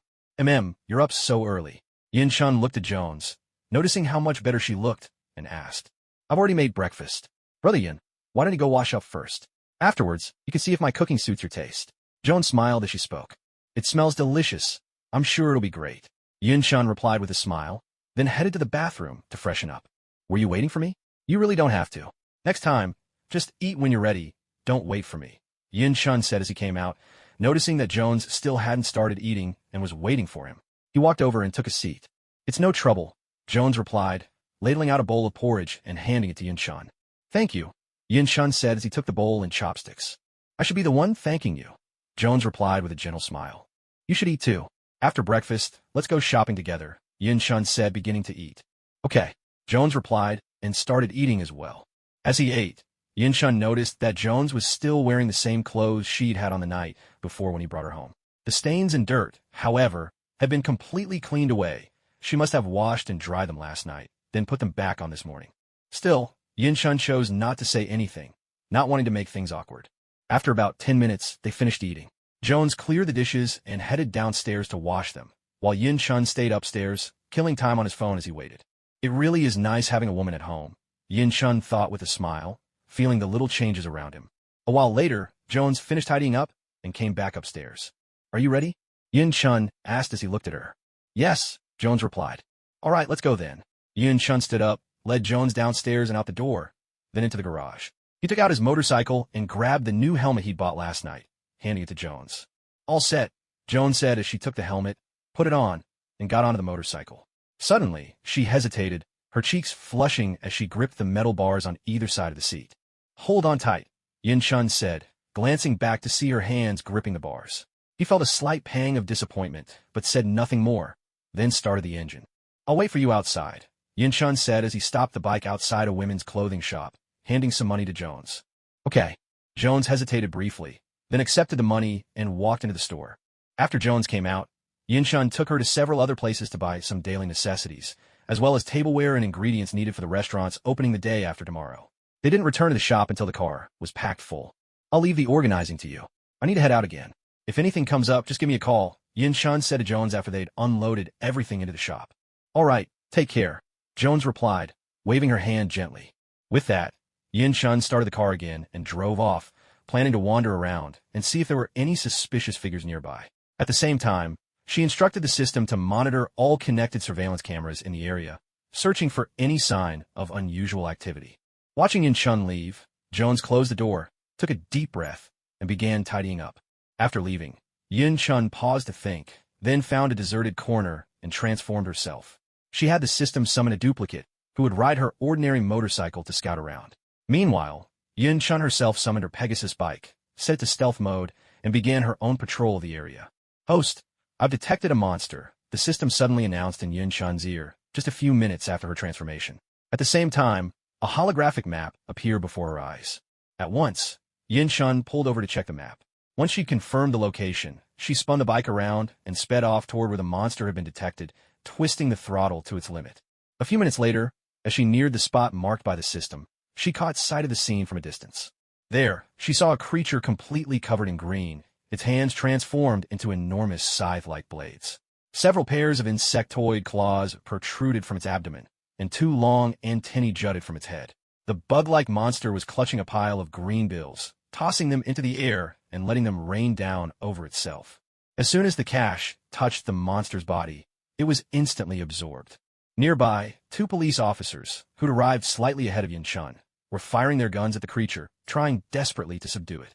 But the bullets simply ricocheted off, falling harmlessly to the ground. The monster wasn't harmed in the slightest. What kind of monster is this? I don't recall seeing anything like it before. Yin-shun mused aloud, maneuvering her Pegasus bike as she observed the creature. Never mind, I'll just take it out directly. Though puzzled, Yin-shun didn't hesitate. She revved the Pegasus bike and charged straight for the monster. Before Yin-shun collided with the creature, the system quickly canceled her invisibility as she passed through an area free of surveillance and witnesses, ensuring her sudden appearance wouldn't seem too unnatural. With a crash and a clatter, Yin-shun slammed her Pegasus bike into the monster, sending it flying. The creature tumbled across the ground several times, and several silvery coins spilled from its body, scattering across the pavement. Who is that? The onlookers, startled by what they saw, exclaimed in surprise.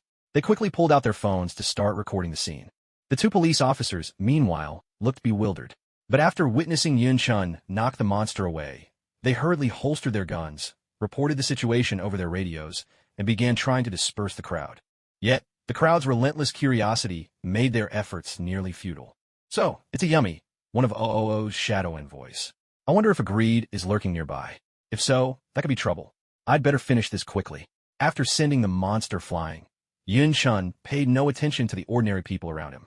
Instead, he studied the coins scattered on the ground and confirmed the monster's identity. He brought his vehicle to a halt and stepped out, seizing the momentum. He charged at the monster, who was just struggling to his feet, leapt into the air, and delivered a flying kick that sent the monster hurtling straight into the bank. Coins clattered from the creature's body, rolling and scattering everywhere. Fortunately, the bank had already been evacuated. Now issuing mission. Mission: defeat the yummy shadow envoy. Reward: 200 points. Remember to collect the coins after you're done. They can be exchanged for points. The system tempted him. Really? That's fantastic. Not only do I get a reward for beating him, but I can also trade in the coins he drops for extra points, Yun-chun said excitedly. But how am I supposed to gather them all with so many people around? Yun-chun asked, dashing into the bank. Leave that to me. You don't need to worry about it. The system reassured him. All right then. Before Yun-chun could finish his sentence, several blades, glowing with green energy, suddenly shot out from inside the bank and slashed into him. He staggered back several steps and fell to the ground. At that moment, the monster strode out of the bank, seemingly unharmed. Yun-chun sprang up at once. Thanks to the enhancements from the Amazon Omega Gene Optimization Serum, he hadn't suffered a scratch, and even if he had, he would have healed within seconds. This upgraded body really is something. Back to normal in no time, Yun-chun remarked, marveling at his own resilience. Naturally, anything from the system is guaranteed to be top quality, the system replied with a touch of pride. Seeing Yun-chun back on his feet, the yummy charged at him, raising his knife to strike. Yun-chun swiftly blocked the attack at the monster's wrist, preventing the blow. With a quick pull, he drew the monster closer and began landing punch after punch into the yummy's abdomen. With each impact, coins clattered and tumbled from the monster's body. Then, Yun-chun delivered a powerful kick, sending the yummy flying out of the bank and crashing into the wall outside. The monster landed hard on the ground and, for a moment, was unable to rise. At this point, Yun-chun took out his camera, slipped it onto his wrist, removed the crystal card from his phone, and inserted it into the camera. Ready, he announced, flipping open the phone cover and pressing the enter key. Exceed charge, he called out, snapping the cover shut again. Watching the struggling yummy trying to get back on its feet, Yun-chun dashed forward and landed a powerful punch. Before the yummy could even react, Yun-chun's fist struck it with tremendous force. With a thunderous blast, the yummy exploded on the spot. Coins burst from its body in all directions, and the wall behind it was left bearing a deep gouge, marked with a cryptic symbol. Mission complete. Reward has been issued. The system's voice chimed in. Yun-chun's combat strength was now on a whole new level. Where before it would have taken real effort to take down a monster like this, now he could finish the job in less than 2 minutes. System, what now? How do I collect all these coins? Yun-chun asked. Leave it to me, the system replied. Suddenly, a powerful suction swept around Yun-chun, drawing every coin, one by one, into the system's storage. A gust of wind whipped through the crowd of onlookers, forcing them to shield their eyes. Dust swirled up, obscuring the streets and making it harder and harder to see. Taking advantage of the falling visibility, Yun-chun slipped into stealth mode, activated his Pegasus mobility gear, and quietly left the scene. Aren't you going to avenge your yummy? You lost quite a few coins this time. Aren't you bothered? In a nearby building, 2 men stood by the window, watching where Yun-chun and the yummy had fought. One, dressed in yellow, broke the silence. Let go. They were just ordinary coins, easy enough to replace. It's too soon to risk exposing ourselves, the man in green replied calmly. I'm just really curious. Who is that Kamen rider anyway? The man in yellow mused. Who cares? Our priority is to find our core medals. I still don't know where the 3 I lost have gone, but when I do, I'll make sure to take that guy down, the man in green responded, determination in his eyes. By the way, where did Gamera go? Haven't seen him today, the man in green added. I bet he's off searching for Mizuru, using her last remaining core medal, the man in yellow replied. You didn't tell him that Mizuru's core medals have all been destroyed except for that one, the man in green asked. I did, but he refuses to believe it. There's nothing more I can do, the man in yellow answered helplessly. Damn it, if I'd known, I would never have accepted that invitation.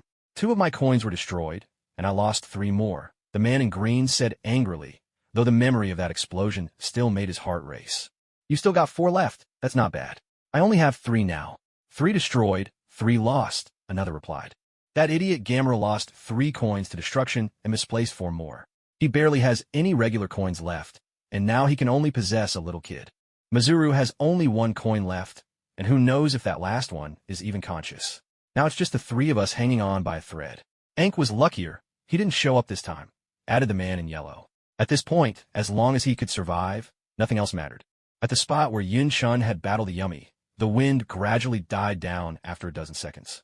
Then, Yun Shun and all of the coins vanished without a trace. Where did that person go? And what about the coins? The onlookers glanced around in confusion, seeing nothing unusual. But things were different for those in higher circles. In front of every influential figure in the world, a video of Yun Shun's battle with the Yummy appeared, along with detailed information compiled from the fight. At that moment, Yun Shun officially stepped into the eyes of the world's elite, becoming a participant in the unfolding history of this world. At S.H.I.E.L.D., Coulson held a dossier, his brow furrowed, as he hurried toward Nick Fury's office. Knock, knock, knock. Coulson rapped sharply on Fury's door. Come in, Nick Fury called. Upon hearing this, Coulson opened the door and walked straight inside. Nick Fury was seated behind his desk, replaying the footage of Yun Shun's fight over and over, lost in thought. How did he appear? And how did he leave? Fury asked. Surveillance from every nearby camera shows he appeared in a blind spot near the battlefield. There's no trace of him within a kilometer, but we've sent people to expand the search, Coulson reported. As for his disappearance, we're still unsure. Maybe he slipped away into the crowd after the wind kicked up, but the head count of everyone at the scene matches exactly. We're still investigating. And the motorcycle he used, it vanished when the wind stopped. No cameras within a kilometer picked it up, Coulson added. We're also looking into how that wind was created. What about the boy? Where was he when this happened? Fury pressed. He was at a nearby mall, grocery shopping. All the cameras in that area show him clearly, and his route from home was perfectly normal, Coulson answered. Did he do anything out of the ordinary in the past 2 days? Nick Fury continued to ask. These are all his recent activities, Coulson replied, picking up the folder in his hand and passing it to Nick Fury. Nick Fury took the file and started to read through it. Last night, he brought a woman back from the nearby woods. We've looked into her background. She's an orphan, adopted by a Chinese couple who own a local restaurant. Unfortunately, her adoptive parents were recently murdered by a man who grew up with her in the same orphanage. He also swindled them out of all their property. That same man, the one who killed her foster parents and stole everything, was found dead last night in the woods near where the girl lives, Coulson explained. How did he die? Nick Fury asked. It was an accident. Based on the investigation, it seems he was being chased by something, tripped over a rock, and fell. His head landed right on a sharp piece of metal, killing him instantly. In those woods, they also found a tree that looked like it had been snapped by a large creature. Around the broken tree, there were signs of struggle, though nothing too violent. That's not all. There was a freshly dug pit and a shovel nearby. The victim's fingerprints were found on the handle. There was blood at the edge of the pit, which, after DNA analysis, proved to be the same as the woman the boy brought back. The victim's car was parked close by, and blood from the same woman was found inside, Coulson continued. When a victim died, where was the boy? Nick Fury asked again. He was in a nearby shopping mall, buying groceries, Coulson replied. Don't you think it's a bit too much of a coincidence? One thing after another. Right after he shows up? Nick Fury said, glancing at Coulson. Do you have any theories? The Kamen Rider incident might really have nothing to do with him. But as for that woman, she might have only come into existence last night. She could be an unidentified life form, type 3. Before the man died, according to our investigation, he met up with the woman. Bloodstains were found at the spot where they met, and they were hers. Here's what I think happened between the victim and the woman the boy brought back. Before 6 o'clock last night, the woman went to confront the man. He pushed her off the building. She died on the spot. After discovering her death, the man dragged her body into his car and drove into the woods, intending to bury her. While digging the grave, the woman came back to life, transforming into a Type 3 life form. Panicked, the man ran for his life with the woman chasing after him. At that moment, someone else appeared, intercepted the woman, and fought with her. In the end, the woman was defeated, lost consciousness, and turned back to her original form. The person who fought her might have thought she was dead, or left for some other reason. And after the woman was stopped, the victim continued to flee, but an accident occurred. After the victim died, the police received an emergency call. But when the police arrived at the scene, they couldn't find the caller, and searching the phone number yielded no information. Interestingly, before calling the police, the caller had also dialed for an ambulance. From this, we can infer that the caller might be the person who fought with the woman, perhaps even the Kamen Rider, Coulson said. And before the police arrived, that child finished grocery shopping and happened to pass by the woods. He found the woman and brought her home. Coulson concluded his deduction. At night, is it easy for people to spot the site where the fight took place? Nick Fury asked. Yes, there are streetlights there, and it's close to the paved road. Coulson replied upon hearing the question. What's your take on this Kamen Rider? Nick Fury inquired. Judging by his current actions, He's probably not a villain or a member of those unknown life forms. But we still need to observe further, Coulson answered. Give the order. Do everything possible to find the Kamen Rider. Have the agents embedded in major corporations and industries investigate if there's anything suspicious in their companies. And reach out to those 2 kids again, Nick Fury instructed. All right, understood, Coulson replied, then turned and left. After Coulson departed, Nick Fury gazed at the photos of Yun Chun, Jones, and Fuiz, lost in thought. He then took out another stack of photos, placed them on the table, and fell into deep contemplation. The photos depicted the very site where Yun Chun had defeated Block A. In another office several floors above Nick Fury's, a somewhat handsome middle-aged man sat in a chair, watching a video of Yun Chun fighting on his computer, his mind occupied with silent thoughts. At Tony's villa, Tony was in his underground lab, studying the video of Yun Chun's battle, along with all the videos and files about the monsters that he'd found by having Jarvis, his AI, hack into various networks. Area X, huh? Tony muttered, his expression grim as he scanned the data. Thoughts of Yun Chun surfaced again. Who are you really? Which organization do you belong to? And just how much do you know? Behind Tony, various components of his Iron Man armor were neatly arranged on display. Meanwhile, in a secluded bar, a stunning woman stood behind the counter, pouring drinks for 3 men of distinct temperaments. Among them was Soren, whom we've encountered before. As expected, the Lost Foy's belt has really shown up in this world. I wonder who will be the one to wear it. Soren looked at the video on his phone, sneering as he spoke. Oh, judging by your expression, you seem quite interested in the Foy's belt. At this, the woman behind the bar glanced at Soren, smiling as she slid a drink over to him. I'm rather interested. Besides, isn't it a bit much for us Orphnok to let our things end up out in the wild? Soren picked up the drink, sneered again, and drained the glass in one go. So, does that mean you're planning to make a move? A man nearby said with a chuckle. Of course, Soren replied. But as I recall, the president gave us strict orders not to act rashly, the man went on.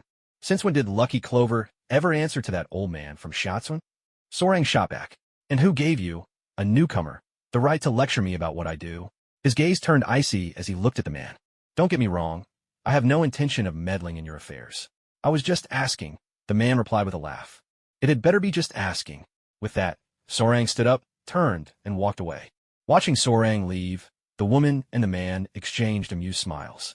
Mr. Midge, what do you think of this Kamen Rider Foy's? The man turned to the black man beside him and asked. I have no interest in your little squabbles, Midge replied, his expression blank. Haha, Mr. Midge is always the same, the woman said, laughing softly. Then, Miss Shania, could you tell me more about this Kamen Rider? Mr. Soren seems awfully concerned about him, and I'd like to understand as well, the man asked. Of course, Banji, Shania replied with a smile. The Foy's belt used by Kamen Rider Foy's was originally developed by our company, SmartBrain. Only Orphnox could use it, one of the belts made to protect the king.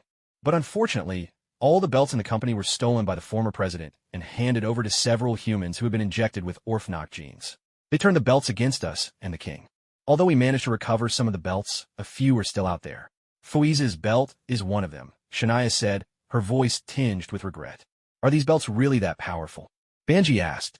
Of course. The king himself was killed by 3 Kamen Riders. What do you think? Shania answered. Then why did the former president betray us by giving the belts to humans? And exactly how many belts did we get back? And how many are still out there? Banji pressed, determined to get to the bottom of it. I'm not really sure why the previous president acted that way. As for the belts, there are 5 in total. One is with Mr. Solong. I don't even know which one it is. As for the remaining 3, how many the president reclaimed and how many were lost, I have absolutely no idea, Shania said helplessly.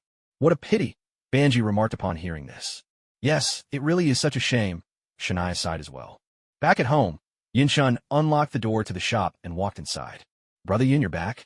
Jones greeted him when he saw Yin-chun enter. Who's this? Yin-chun was about to respond, but then he noticed Jones sitting at a table. Across from him was a boy, about 11 or 12 years old, munching on a chicken drumstick. Yin-chun asked curiously. Maybe he got lost. I saw him crouching outside earlier.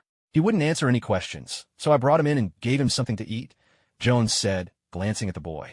Oh, Yin-chun's curiosity was piqued, and he walked over. Host, this kid is actually one of the greed who entered this world. Take him out. Suddenly, the system's voice rang in Yin-chun's mind. What? Yin-chun froze in his tracks, staring at the boy as his pupils shrank sharply. Let me take him to the police station. Maybe his family is worried sick about him. Yin-chun quickly composed himself, masking any sign of alarm from Jones. He walked over and spoke to Jones. All right, thanks for helping out, Brother Yun, Jones said as he stood up. Little guy, come back and play another time, all right? Jones smiled warmly at Gameru. Okay, we'll be going now, Yin Chun replied, taking Gameru by the hand. Come on, let's go, Yin Chun said, forcing a stiff smile as he spoke to Gameru. Can you take me to find Mizuru? The boy, Gameru in disguise, suddenly produced a blue core medal and looked up at Yin Chun with hopeful eyes. Of course. Let's go look for her right now, Yin Chun replied with a smile. Okay, Gameru answered, his face lighting up with an innocent grin. Yin Chun held Gameru's hand and led him outside. The two of them got on the motorcycle and sped off in a certain direction. After 10 minutes or so, Yin Chun brought Gameru to a remote forest, far from any sign of people. Is Mizuru here? Once off the bike, Gameru asked. What exactly are you after? Yin Chun demanded, fixing Gameru with a piercing stare. New mission released. Mission, defeat Gameru. Reward, 500 points. I just want to find Mizuru. Where is she? Didn't you say you'd take me to her? Suddenly, Gameru broke down in tears.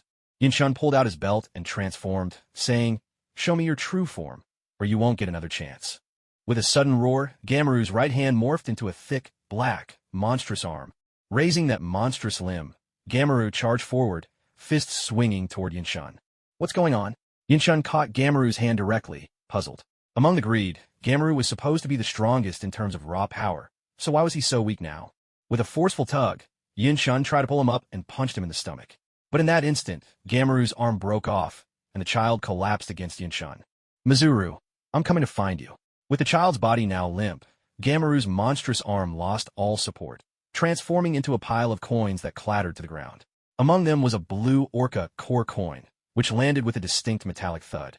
The truth was, he had long known that all that was left of Mizuru was this single coin. He had never sensed any awareness for Mizuru within it, yet he stubbornly refused to believe that Mizuru was truly gone. He kept lying to himself, insisting she was still alive. Mission complete. The reward has been issued. The system's voice echoed in his mind. Yin Chun looked down at the scattered coins. Just a handful remained. Besides Mizuru's blue orca core coin, there were 2 other core coins, a white rhino and a black elephant, along with 10 ordinary coins. Surprisingly, beneath those regular coins were also a green grasshopper core coin and a yellow tiger core coin. System, what's going on here? Yin Chun asked, confusion evident in his tone. Consider yourself lucky, the system replied. When these greed crossed over, several of their core and regular coins are destroyed or lost. That's why it was so easy for you to take one down. Plus, this greed probably lost the ability to create yummy and replenish regular coins, which made him so weak. Now, do you want to sell these regular coins to the system? The system sounded excited. After all, an entire greed had just been eliminated. What about this child? Yin Chun asked as he cradled the boy. He must have suffered severe injuries long ago. He was probably on the brink of death. It was only because Gameru possessed him that his body's decline was halted and he didn't die, the system replied. Is there any way to save him? Yin Chun asked urgently. No, nothing works, not even the ones from the mall. The medicine is too strong. His body can't handle it. He might not even make it to recovery before it's all over for him. The system replied helplessly.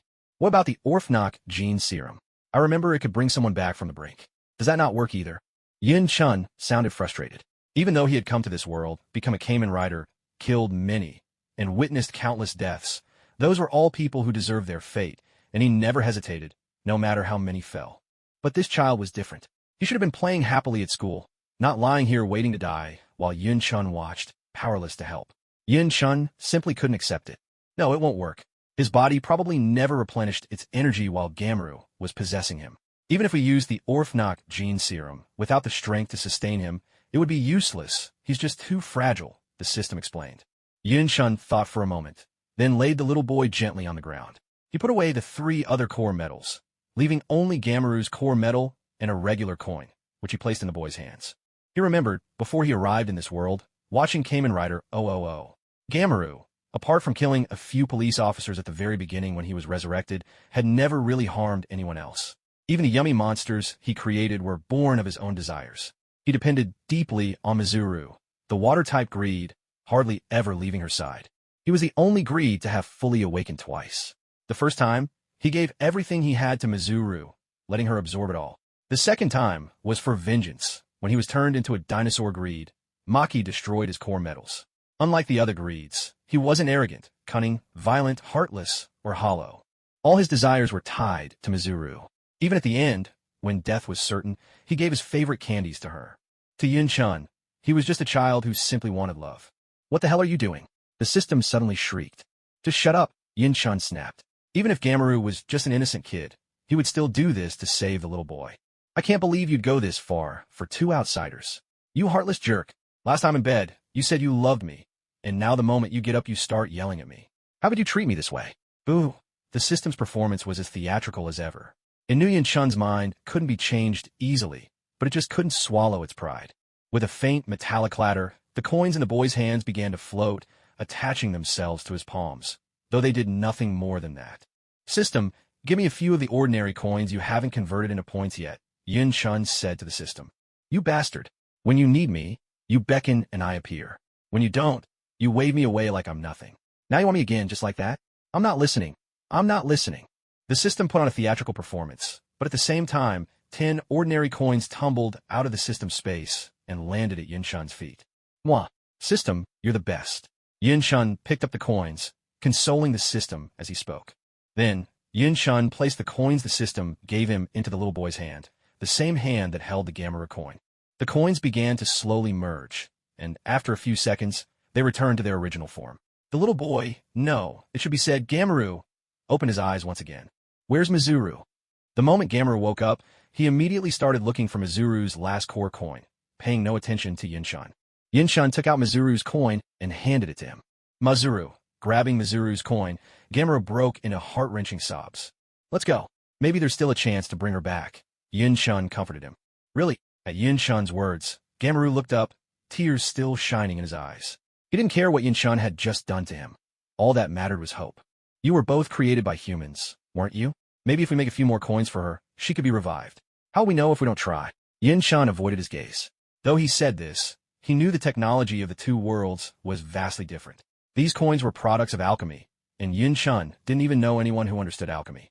For all he knew, there might not be such a person in this world at all. All right, as long as you can bring Mizuru back, I'll do whatever you say. Gamoru clutched Yin-chun's clothes, desperation in his voice. Do you know whose body you're inhabiting right now? Yin-chun asked. I don't know. I just found him under a big rock. There was a huge crowd of humans attacking someone, or something, from another world. That's also where I found Mizuru's coin, Gamoru replied, never once straying from the subject of Mizuru. So that's why this child ended up like this. Hearing this, Yin-chun clenched his fists tightly. Let's head back. But you can't show your true form in front of Jones. As for Mizuru, I can't do anything for her just yet, but I'll find a way to locate someone who can make coins for her, Yin-chun said to Gamoru, his gaze steady. All right, as long as you can bring Mizuru back to life, I'll do whatever you say. She looks a lot like Mizuru. I won't hurt her. Gamoru repeated his promise. Let's go. With that, Yin-chun led Gamoru to the car, driving the direction they had come from. Remember, you can't go by the name Gamoru anymore. From now on, your name is Graham. If anyone asks your name, that's what you'll say. On the way, Yin-chun instructed Gamoru. Gamoru nodded silently. Yin-chun had originally planned to keep up the act all the way and take him to the police station for questioning, but after thinking it over, he decided against it. If it turned out his parents really were still alive, things would get awkward. Brother Yun, who didn't take him to the police station? When they returned to the shop, it was just about noon. Jones was cooking and looked up in surprise when Yin-chun came back with Graham. His parents have already passed away, and there are some special circumstances. I've decided to adopt him, Yin-chun replied. At this, Jones looked at Yin-chun with a puzzled expression. Look, the police have already taken care of all the paperwork for me. Sensing he couldn't fool Jones, Yin-chun pulled out the documents the system had prepared in a hurry, feeling a bit embarrassed as he handed them over. It's all right, it's not that I don't believe you. I was just a little confused. Seeing the paperwork, Jones quickly reassured him. Well, Brother Yinyu, and Jones started, then paused, turning to Graham. Little one, what's your name? My name is Graham, Graham answered. Graham, why don't you and Brother Yin head upstairs and wait a bit? When lunch is ready, I'll bring it up for you. Jones smiled, gently patting Graham on the head. Sis, could you give me some more of that thing? Graham looked at Jones, hopeful. Chicken drumsticks? Of course. Jones was puzzled for a moment, then smiled in understanding. Thank you, sis, Graham replied. Brother Yin, why don't you and Graham go upstairs for now? Jones turned to Yin-chun. Thanks, I'll leave it to you then. Yin-chun smiled. It's what I'm here for. Jones responded with a warm smile. With that, Yin-chun led Graham upstairs. Have a seat. Yin-chun gestured for Graham to settle on the sofa. I remember the greed didn't have a sense of taste when they were incomplete, right? Yin-chun thought of something and asked. I'm not sure, but once I took over this person's body, I could taste things. That stuff was delicious, Graham replied, drooling a little as he recalled the chicken drumstick Jones had given him earlier. So that's how it is?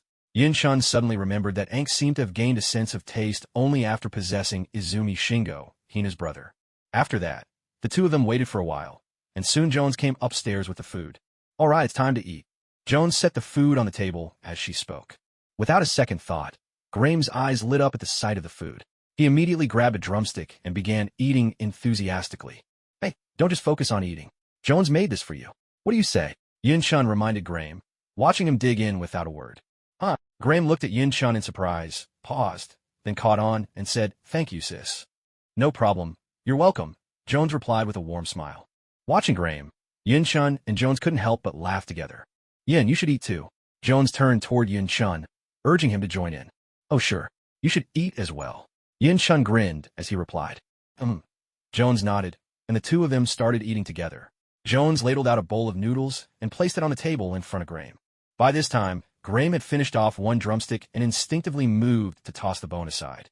Suddenly, he paused as if remembering something, glanced at the bone, and then carefully dropped it into the trash before reaching for another piece. Seeing this, Yin-chun let out a small sigh of relief. At least Graham had some common sense. Wait a second. Drumsticks are fried, and eating too many isn't good for kids. Why not have some noodles instead? Jones quickly interjected as she noticed Graham's enthusiasm. That's right. Give these noodles a try. They're delicious too, Yin-chun added, only now realizing the point. Really? There's something tastier than drumsticks? Graham asked, his skepticism clear. Drumsticks were the first food he'd tasted since possessing a human body. To him, they were the best thing ever, and he wasn't quite ready to trust Yin-chun's words. After all, he was agreed he didn't need food. He'd been so busy searching for Mizuru that he'd never eaten before, which explained why the child's body he possessed was so frail. Of course, there are plenty of things even tastier than drumsticks. You'll see for yourself with time. Yin-chun smiled, his heart aching a little for Graham. As agreed, Graham had immense power, but no sense of taste or smell. His vision was a blur of black and white, and the sounds he heard were always a chaotic mess. Okay. Hearing this, Graham put down the drumstick and awkwardly picked up a fork, determined to try the noodles. He took a bite, and his eyes widened in delight. Excited, he dove in for more. Slow down. Take your time. Don't choke, Jones called out, watching him fondly. Watching Graham eat, Yin-chun suddenly realized there might be a way to resolve the greed problem without a fight. But since Jones was present, he decided to keep silent for now and ate quietly. No more food for you. If you keep eating, you'll make yourself sick. After finishing his own meal, Yin-chun was startled to see Graham reaching for more noodles after already downing 2 bowls. He quickly snatched the bowl from Graham's hands. But I still want to eat, Graham protested, looking on the verge of tears as his bowl was taken away. Enough for now. Can your stomach really handle more? Let's wait until you've digested this. You can have more tonight, Yin-chun said gently. Oh, will there be more tonight? Hearing Yin-chun's words, Graham became aware of the strange, not quite painful, but overwhelming and oddly satisfying feeling in his stomach. He pouted and asked, "Don't worry, there'll be more tonight," Jones said with a smile. "All right then," Graham replied. Jones smiled and helped Graham wipe his mouth and hands before gathering the dishes to take them downstairs to wash. "Graham, who else came with you?" With Jones gone, Yin-chun turned to Graham and asked. "Yuva and Kazari came with me. Aang didn't come. Mizuru turned out like this, so now it's just the 3 of us," Graham said, his tone tinged with sadness. "Graham, good things are meant to be shared. That delicious meal. How could you keep it all to yourself? Why not let Yuva and Kazari try some too? After all, you're all greed. If you have something but your companions don't, how do you think they'll feel?" Yin-chun coaxed, subtly planting the idea in Graham's mind. "Okay, give me some later and I'll bring it to them," Graham replied. "No need for that. Just tell me where they are, and I'll deliver it myself," Yin-chun said quickly. "All right there." And just like that, Graham unintentionally revealed Yuva and Kazari's location to the scheming Yin-chun. "So, how many core medals do they each have left?" Yin-chun pressed on. "Yuva has 4 left, he lost 3, and 2 were destroyed on the way here. Kazari has 3 left, lost 3, and 3 more were blown up," Graham answered, completely unguarded. "Then why didn't you give these 2 to them?" Yin-chun said, pulling out 2 core medals as he spoke. "Humph, they refused to help me find Mizuru, so I'm not giving them anything," Graham grumbled, clearly displeased. "Well, never mind that. Let's eat some more noodles," Yin-chun said, waving his hand dismissively. "Host, you really are something else, tricking even little kids, huh?" The system snickered mischievously. "Getting rid of those monsters. How could that be called tricking?" Ha ha ha. Yun-shun replied to the system, wearing the same sly grin. You're so bad, host. The system teased. Takes one to know one, doesn't it? Ha ha ha. With that, both Yun-shun and the system broke into a shared, rather shady laugh. What's happening? I really want to. At that moment, Grime yawned, rubbed his eyes, and spoke up, though he couldn't quite finish his sentence. If you're sleepy, just lie down and close your eyes. You'll fall asleep. Seeing this, Yun-shun gently patted his head and smiled softly. Sleep? Really? Grime asked in confusion. But then he lay down, closed his eyes, and drifted off almost instantly. It'd be more comfortable to sleep in the bedroom. Seeing him like this, Yun-shun scooped him up carefully, carried him to a bed in one of the rooms, tucked him in with a blanket, and quietly left, closing the door behind him. Just then, Jones approached, followed by a young man. The young man had delicate features and wore old, but spotlessly clean clothes. Brother Yun, he's here looking for a job, Jones said, introducing the newcomer to Yun-shun. Hello, manager. Are you hiring here? The young man asked as he walked over. We are actually. Are you interested? Yun-shun responded. Yes, I am. So, is there anything I can help with? The young man inquired. Can you cook? Yun-shun asked. I can, but it's nothing special, the young man admitted, a little embarrassed. That's fine. For now, you can wash dishes, help carry plates, prep vegetables, that kind of thing. Jones handles the cooking, Yun-shun explained, nodding toward Jones. All right, my name's Hank Smith. What is the shop open? Hank asked. We'll open the day after tomorrow. Come then, and your monthly salary will be XXX. Does that work for you? Yun-shun said to him. Yes, thank you so much. Hank replied excitedly. I'll head off for now then. See you the day after tomorrow. With that, Hank thanked both Yun-shun and Jones before turning to leave. With the shop opening the day after tomorrow, having two people will make things a lot easier, Yun-shun said to Jones with a smile. Definitely, Jones replied, smiling back. Oh, by the way, Brother Yun, where's Grime? Jones asked, noticing Grime wasn't around. He's sleeping in the room, Yun-shun replied, pointing toward one of the bedrooms. All right, I'll go back to washing the dishes then. With that, Jones headed downstairs. Yun-shun, too, returned to his room. After returning to his room, Yun-shun instructed the system to call out his duplicate. Then, transforming and turning invisible, he leapt out the window, summoned his mechanical Pegasus, and said to Grime, I'm heading in the direction of the remaining 2 greed. Mission issued now. Mission, eliminate all greed threats. Reward, 1,200 points. Hiss, driving along the road, Yun-shun was startled by the generous system reward, taking a sharp breath. That's perfectly normal. Every time you take care of the monsters in a world, the system grants the host a large number of points. In fact, if there were more than 2 greed left, the points for each form would be even higher. The system, sensing Yun-shun's surprise, explained. Excellent. Yun-shun replied with satisfaction. By the way, host, about the location Grime mentioned earlier, I hacked into the nearby surveillance cameras and discovered both greed have already left that area and are heading in different directions, the system continued. What? Where did they go? Yun-shun stopped in his tracks and asked. These are the 2 directions. With that, a map panel popped up in front of Yun-shun. On the map, there was a yellow dot, a green dot, and a red dot. Below the map was a key. The yellow dot was Kazuri, the green dot was Yuva, and the red dot represented Yun-shun himself. Let's go after Kazari first, then. After a moment's thought, Yun-shun made up his mind, revved up the mechanical Pegasus, and sped off toward Kazari's location.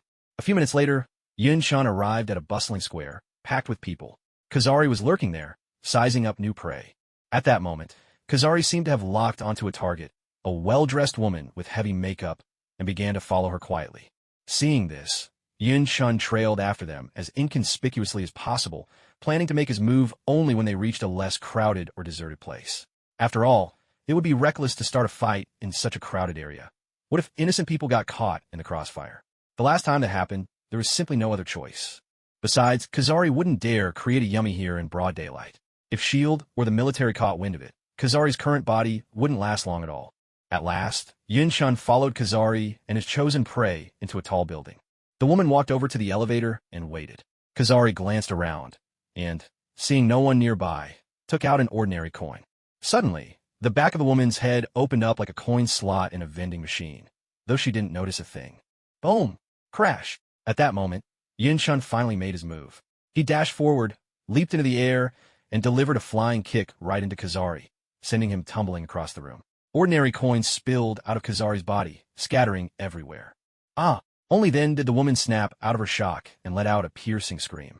She spun around to look behind her, and only then did she see Yun-shun standing at her side, while in the distance, a creature clad entirely in black had collapsed to its knees. The people nearby all turned their attention to the commotion, their faces filled with astonishment. Kamen Rider. Kazari gasped when he saw what had happened, his voice tinged with surprise. He hadn't expected to be discovered like this. Without hesitation, he scrambled to his feet and took off running as fast as he could. Just yesterday, he'd watched Yun-chun easily take down a yummy that Yuva had created. Now, with only 3 core medals left, Kazari knew he was no match for a Kamen Rider. If he didn't run, did he expect to stand and fight head-on? Seeing how decisively Kazari fled, Yun-chun was momentarily stunned. But he quickly regained his senses and dashed after him. With another heavy thud, Yun-chun caught up to Kazari just a short distance outside the building. Reaching out, he grabbed Kazari by the hair, spun around, and with a powerful upward pull, lifted him high into the air. Then, flipping Kazari over his own shoulder, Yun-chun slammed him into the ground with a bone-jarring throw. Kazari crashed to the ground, coins clattering from his body once again, leaving him even weaker than before. That's him. By now, people outside had noticed what was happening. Their faces lit up with excitement as they quietly gathered around, pulling out their phones to record the scene. Yun-chun frowned at the sight, a flicker of irritation crossing his face. Kazari, realizing that doing nothing would only hasten his demise, decided to fight back. Perhaps resistance would give him a chance to survive. With a furious roar, he lunged forward, claws bared. As Kazari charged, Yun-chun ignored the crowd of onlookers. He dodged left and right, nimbly evading every swipe of Kazari's claws. Finally, Yun-chun dropped into a half-crouch and delivered a powerful punch to Kazari's stomach, forcing him back 2 steps. Not wanting to give Kazari any chance to recover, Yun-chun strode forward, grabbed him, and landed punch after punch, driving Kazari back until he finally collapsed to the ground. With only 3 core medals remaining, Kazari's fighting strength was a mere shadow compared to the undead Yun-chun had faced before. Under Yun-chun's relentless assault, he was utterly powerless to resist. I haven't done anything to you. We have no grievances with each other. Why do you want to kill me? Kazari shouted angrily as he struggled to his feet, directing his fury at Yun-chun. Staring at Kazari, Yun-chun couldn't be bothered to waste words with the most cunning of the greed.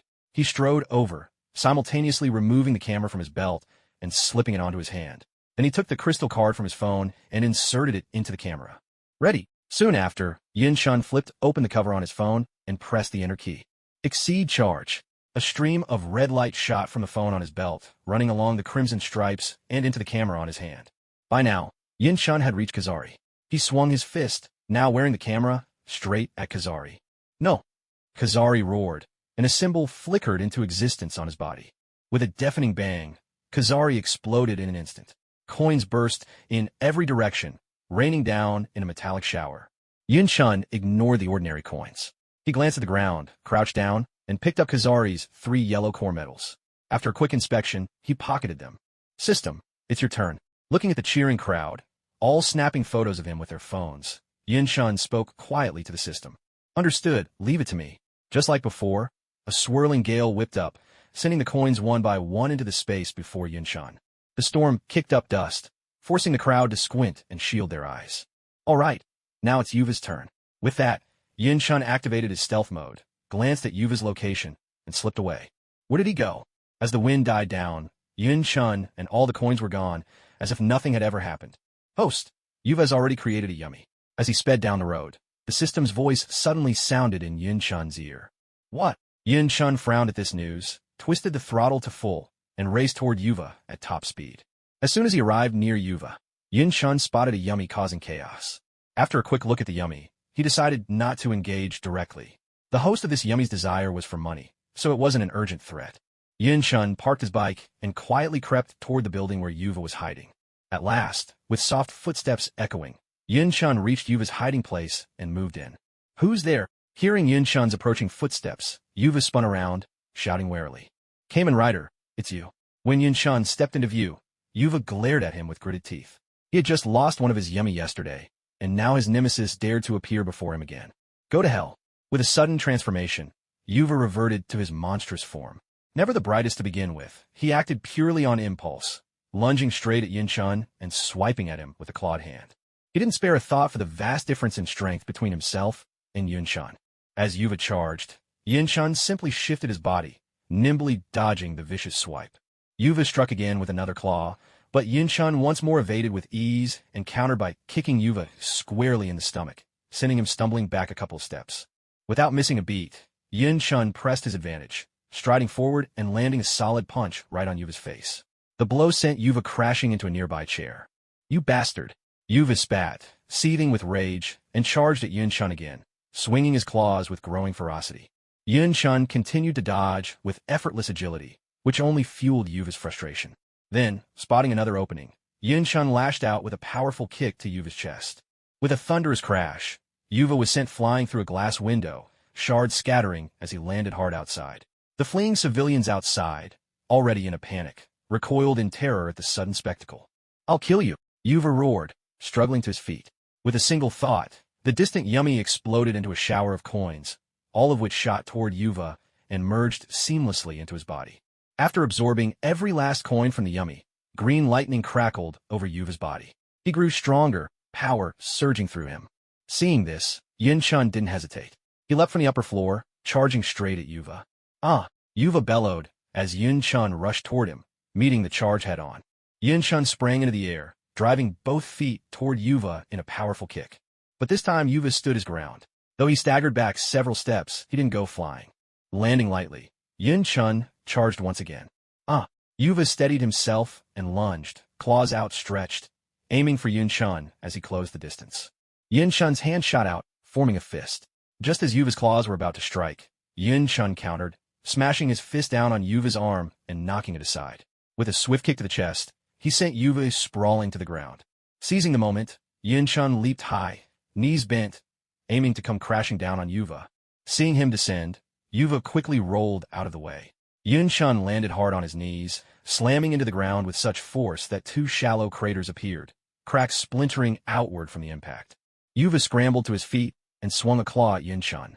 In a flash, Yin-chun leaned back to avoid the attack, then seized Yuva's outstretched arm.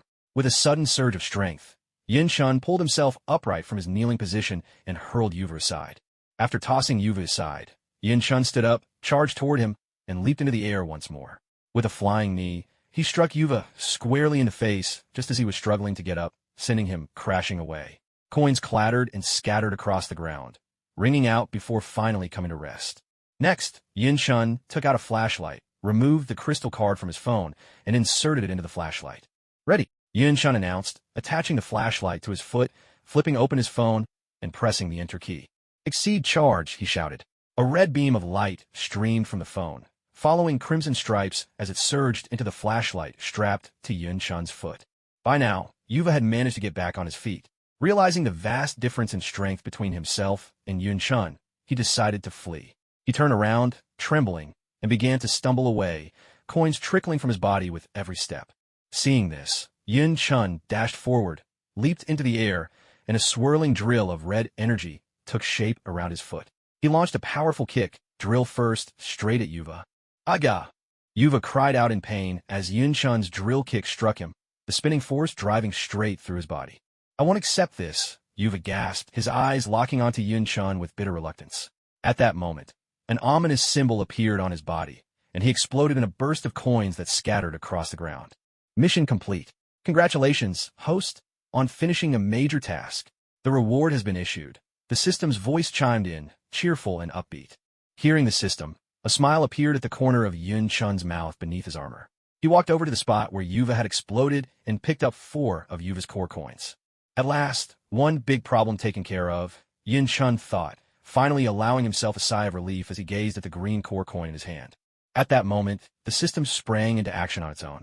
A fierce gale swept in, swirling up dust and drawing the scattered coins from the ground. Just as before, Yin-chun took advantage of the storm, slipping into stealth mode and quietly leaving the scene. "System, how many points do I have now?" Yin-chun asked as he made his way back. "Congratulations, host. You now have a total of 2,645 points. 600 of those were exchanged from coins," the system replied. Hearing this, Yin-chun's excitement grew. "Host, would you like to buy something to celebrate?" The system tempted him. "I'll take an acceleration watch," Yin-chun replied with a grin. He'd been eyeing it for a while, but hadn't been able to afford it. Now that his fortune had changed, how could he resist? "Very well. Congratulations, host. Your purchase is complete. That will be 1,200 points," the system responded with a cheerful tone. "What?" A speed-up watch costs this much. Yin-chun exclaimed in disbelief. Of course it does. Did you think it was as cheap as cabbage? The system retorted. How about adding a belt this time? I can give you a discount. The system continued to tempt him. Having just spent almost half of his newly earned points in an instant, Yin-chun could hardly bring himself to buy another belt. But this also proved just how powerful the speed-up watch was. After all, it was one of the few Kamen Rider forms that had never really suffered a defeat. At last, on the 5th day since Yin-chun arrived in this world, he finally managed to deal with a major problem caused by greed. As Yin-chun was on his way back to his place, Carlson drove up to the shop in his beloved flashy pink vintage convertible Laura and parked in front. Sorry, sir, we won't be open for business until the day after tomorrow.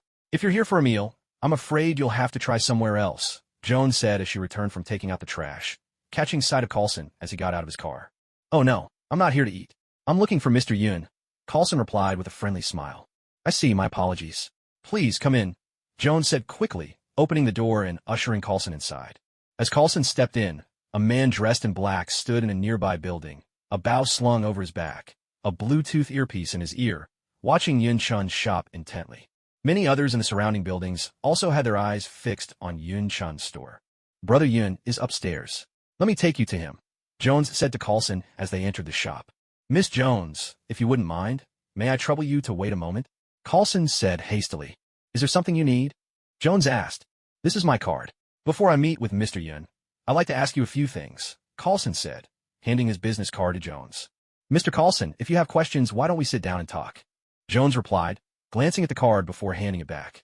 She then walked to the kitchen, poured a glass of water, returned to Carlson, handed it to him, and sat down. Thank you. Carlson accepted the water and set it aside. It's like this. Last night, we found the body of a man who died accidentally in this area. Our investigation revealed that he was involved in many illegal activities, and that you and your adoptive family were among his victims. We also discovered that you reported him to the local police several times, but there was never enough evidence. So, we'd like to ask you a few things. Maybe it could help you get some compensation or restitution. Would that be all right? Carlson asked, looking at Jones. You go ahead. At these words, Jones's pupils contracted slightly. She lowered her head and spoke in a quiet voice. Meanwhile, upstairs, Yin-chun's double had just stepped out of the room, planning to head downstairs. But as he reached the top of the stairs, he suddenly caught the sound of Carlson's voice from below and paused there, quietly listening in. At the same time, Yin-chun, who was on the road, sensed everything his double did. He furrowed his brow, deep in thought. I think this part should come from you. Please recount the crimes he committed against your family, Carlson said. All right, I understand. Jones took a moment to compose herself, then began. Jones repeated everything she had told Yin-chun the night before. She also mentioned that Yin-chun had brought her back, but she carefully left out the part about transforming into Orfieno and the fight with Yin-chun.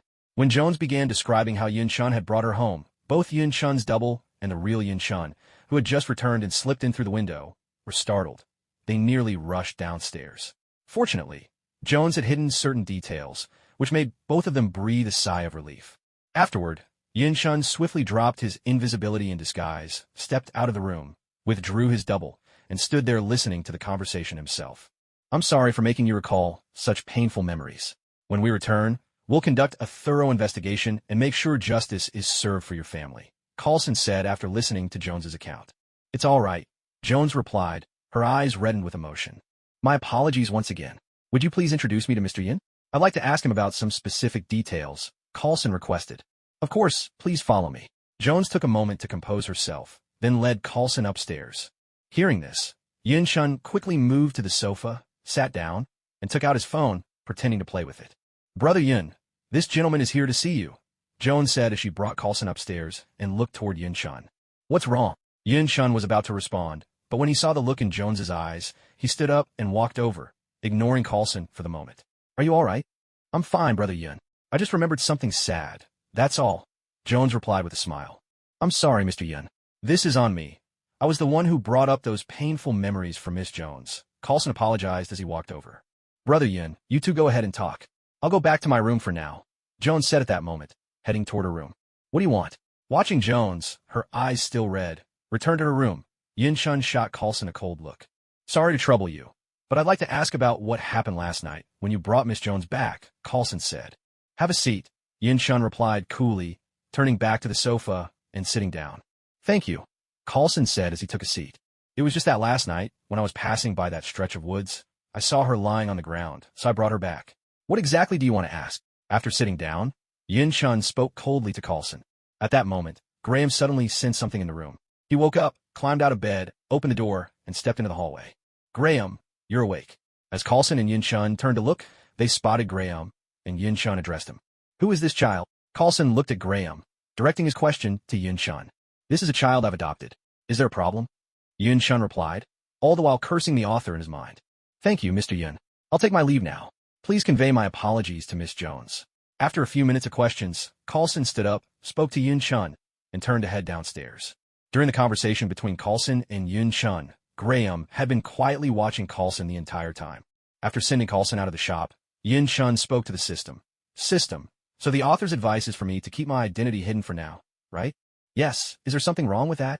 The system replied in a meek, quiet voice, hearing Yin-chun's question. I've only been in this world for a few days, and already the authors arranged for Jones and Graham to be by my side, and now I'm even under SLD suspicion. Are you sure I can really keep my identity hidden? A vein bulged on Yin-chun's forehead as he gritted his teeth. Well, aren't you happy the author brought Jones to your side? The system answered weakly. Of course I'm happy. Excellent. But are you sure this really won't cause any problems? Yin-chun's face lit up with happiness at first, but then he frowned, full of concern. Let's see what the author has in store. It should be fine, right? The system replied awkwardly. You call this fine? Even the book's been heavily rewritten. Yin-chun retorted. The system was at a loss for words, embarrassment evident. With the system falling silent, Yin-chun had no choice but to head back upstairs. What is it? As soon as Yin-chun reached the top of the stairs, he saw Graham waiting there, looking at him. Yin-chun asked. That man seemed to have my core coin on him, Graham said. What? What do you mean? Hearing this, Yin-chun hurried over, eager for answers. While I was asleep, I sensed my core coin was with him, Graham explained. Leave it to me.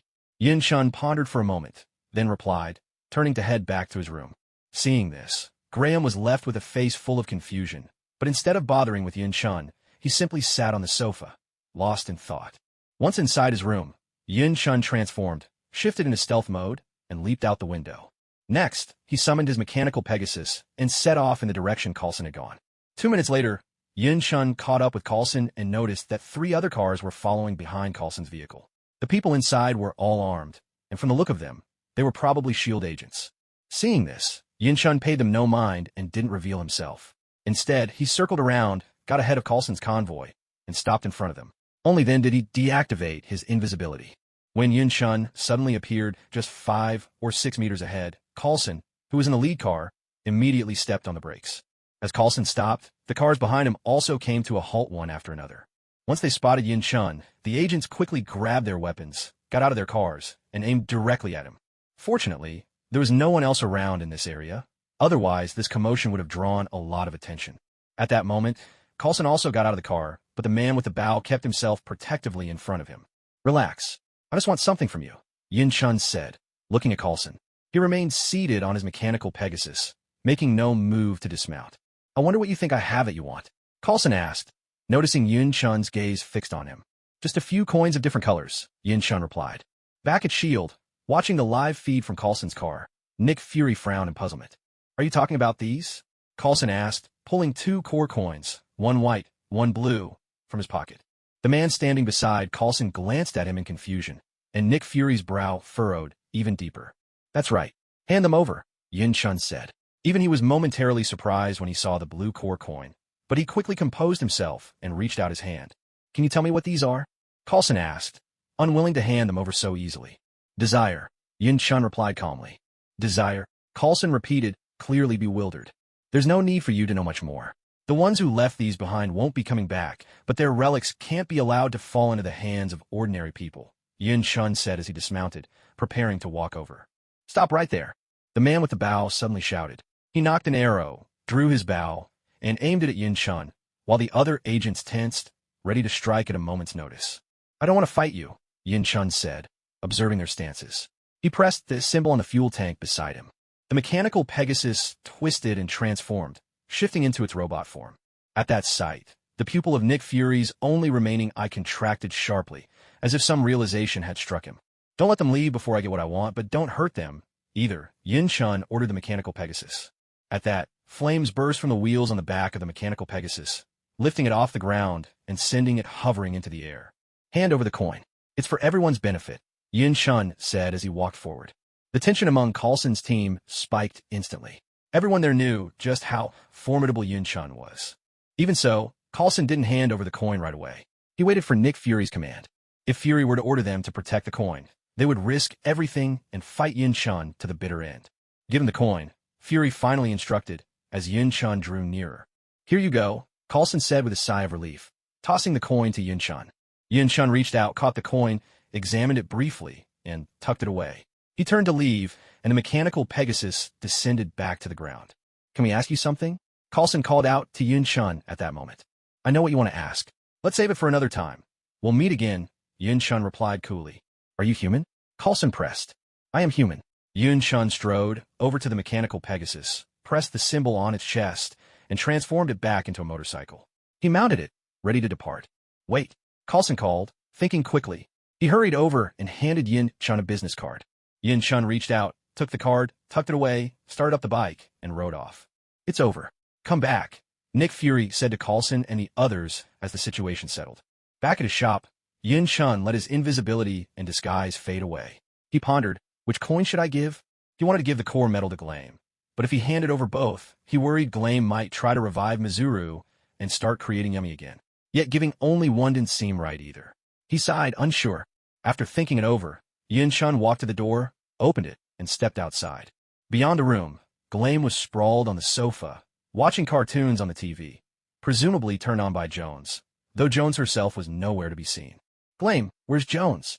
Has she gone out? Yin Shun asked as he approached. She went downstairs to cook, Glame replied. Hearing this, Yin Shun headed downstairs. In the kitchen, he found Jones busy preparing a meal. Jones, Yin Shun called out as he entered. Brother Yin, are you hungry? Just wait a little longer, it'll be ready soon. Hearing Yin Shun's voice, Jones turned around, looked at him, and spoke. No, take your time. I just want to check on you, are you alright? Yin Shun replied. I'm Fina. At this, Jones turned back around, flashed Yin Shun a gentle smile, and answered. Good, as long as you're okay. Seeing her smile, Yin Shun finally let out a sigh of relief. All right then, Brother Yin, why don't you go upstairs and wait for a bit? Jones added. Okay, thank you for your trouble. With that, Yin Shun didn't disturb her any further and headed back upstairs. Once Yin Shun had left, Jones gazed in the direction of the stairs. The smile faded from her face. She bit her lip, lost in thought, before quickly composing herself and returning to her cooking. Back upstairs, Yin Shun saw that Graham was totally engrossed in the television. He called out, Graham. What is it? Graham replied, not even glancing away from the screen. Take a look at this. What do you think it is? Yin Shun grinned as he took out Mizuru's blue octopus core medal and his own white gorilla core medal. Graham reluctantly turned his head, but the moment he saw what Yin Shun was holding, he froze in shock. Graham stared, wide-eyed, at the core medals in Yin Shun's hand. Give it to me. Graham suddenly leapt up, rushed over, and hugged Yin Shun's leg. Yin Shun was startled, not expecting such an intense reaction. If I remember right, didn't you say Mizuru's core medals were down to just one? Yin Shun asked, looking at Graham. I'm not sure. I remember when the explosion happened, I turned to look at where Mizuru was standing. There were only 8 core medals left. 7 of them were destroyed instantly, so I thought the last one had already been blown up before that. Graham answered, his eyes fixed longingly on the blue octopus core medal in Yin Shun's hand. So do you want this? Yin Shun teased, waving the medal at Graham. I really do, Graham replied, pleadingly. Then how do you plan to bring Mizuru back? Do you have any ordinary medals? Yin Shun asked. I can go ask Yuva and Kazari for some, Graham said after a pause. But when you went looking for them, they had already disappeared, right? That means you can't find them. So how exactly are you going to ask? Yin Shun didn't mention directly that he had already dealt with Yuva and Kazari. He didn't dare to.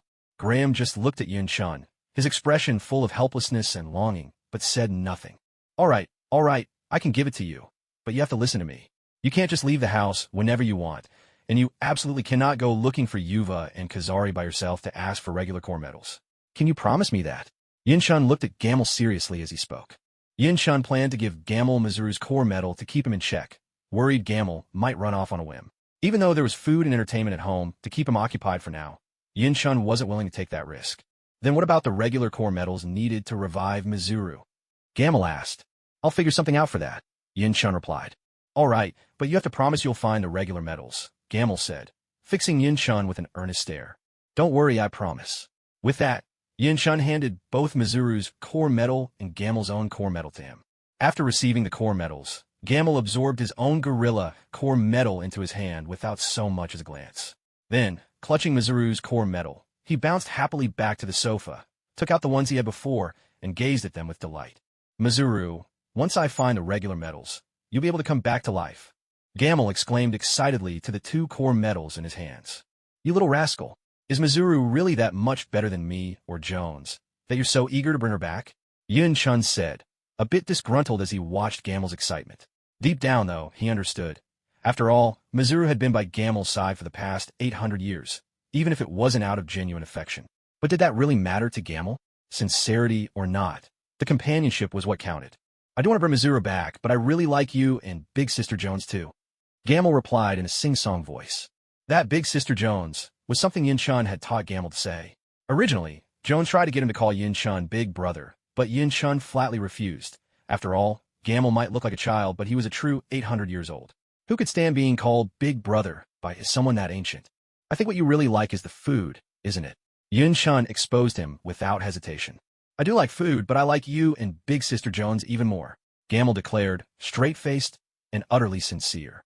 At this, Yin-chun couldn't help but smile. He walked over to the sofa and sat down, falling into thought. System, you mentioned before that I could give the belt to someone else and let them help me eliminate monsters, right? Yin-chun asked the system in his mind. That's right. So what's on your mind? The system responded with its usual lively tone. Then if they defeat monsters, how are the points calculated? Yin-chun inquired. Excellent question, dear customer. Allow me to explain in detail. The system replied, launching into its familiar theatrics. Our little shop's Kamen Rider Belt delivery service offers you 2 packages to choose from. The first package allows you to give the belt to someone else without spending any points yourself. Whenever the belt's owner defeats a monster, you receive 1/3 of the points earned, while the system keeps the remaining 2/3. This continues until the system's share accumulates to 3 times the original price of the belt in points, at which point it stops. However, there's a catch to this package. Within 2 months, the belt's owner must earn enough points from defeating monsters to match the original price of the belt. If they fail, the shop will directly deduct the original price in points from your account, and you will permanently lose the right to use that belt. Only other designated users, not yourself, will be able to use it. Still, you retain the freedom to decide and change who is allowed to use the belt. The second package is straightforward. You purchase the belt outright for someone else at full price. Each time the belt's owner defeats a monster, you will forever receive 2/3 of the points, with the remaining third going to the system. You will always retain the right to decide and change who can use the belt and the right to use it yourself. In addition, for any belt you give away, you hold absolute ownership. Remember, it's ownership, not necessarily usage rights. Even if you lose the right to use a belt under the first package because the user didn't earn enough points within 2 months, you still retain the authority to reclaim the belt into the system's storage at any time, should the user fail to meet your reasonable requirements for its use, the system explained patiently. In other words, Yin-chun asked, regardless of whether I have the right to use the belt, as long as the user does something with it that doesn't meet my requirements, I can immediately reclaim it into the system's storage? And no matter which package I choose, I can always decide and change who gets to use the belt, right? Yes, that's correct. But your requirements must be within the user's reasonable abilities. If your demands are unreasonable, the user isn't considered in violation, and as long as there's no violation, the belt cannot be reclaimed at will. Also, your chosen user must meet the belt's inherent conditions. For example, to use the Garen belt, the user's fusion rate with block A must be at its highest. Without that, the belt simply won't work, the system reminded. So that's how it is. But why does the system always get points whenever the belt's user defeats a monster, no matter which package I choose? Yin-chun inquired. Don't sweat the details, the system replied with an air of indifference. You slime merchant, Yin-chun grumbled. So then, are you planning to give away the Garen belt? Do you have someone in mind? Is it someone from S.H.I.E.L.D.? The system asked. Our little shop offers 2 delivery packages for Kamen Rider belts. The first package lets you give a belt to someone else from our shop without spending a single point. Whenever the belt's owner defeats a monster, you'll receive 1/3 of the points earned from that defeat, while the system keeps the remaining 2/3.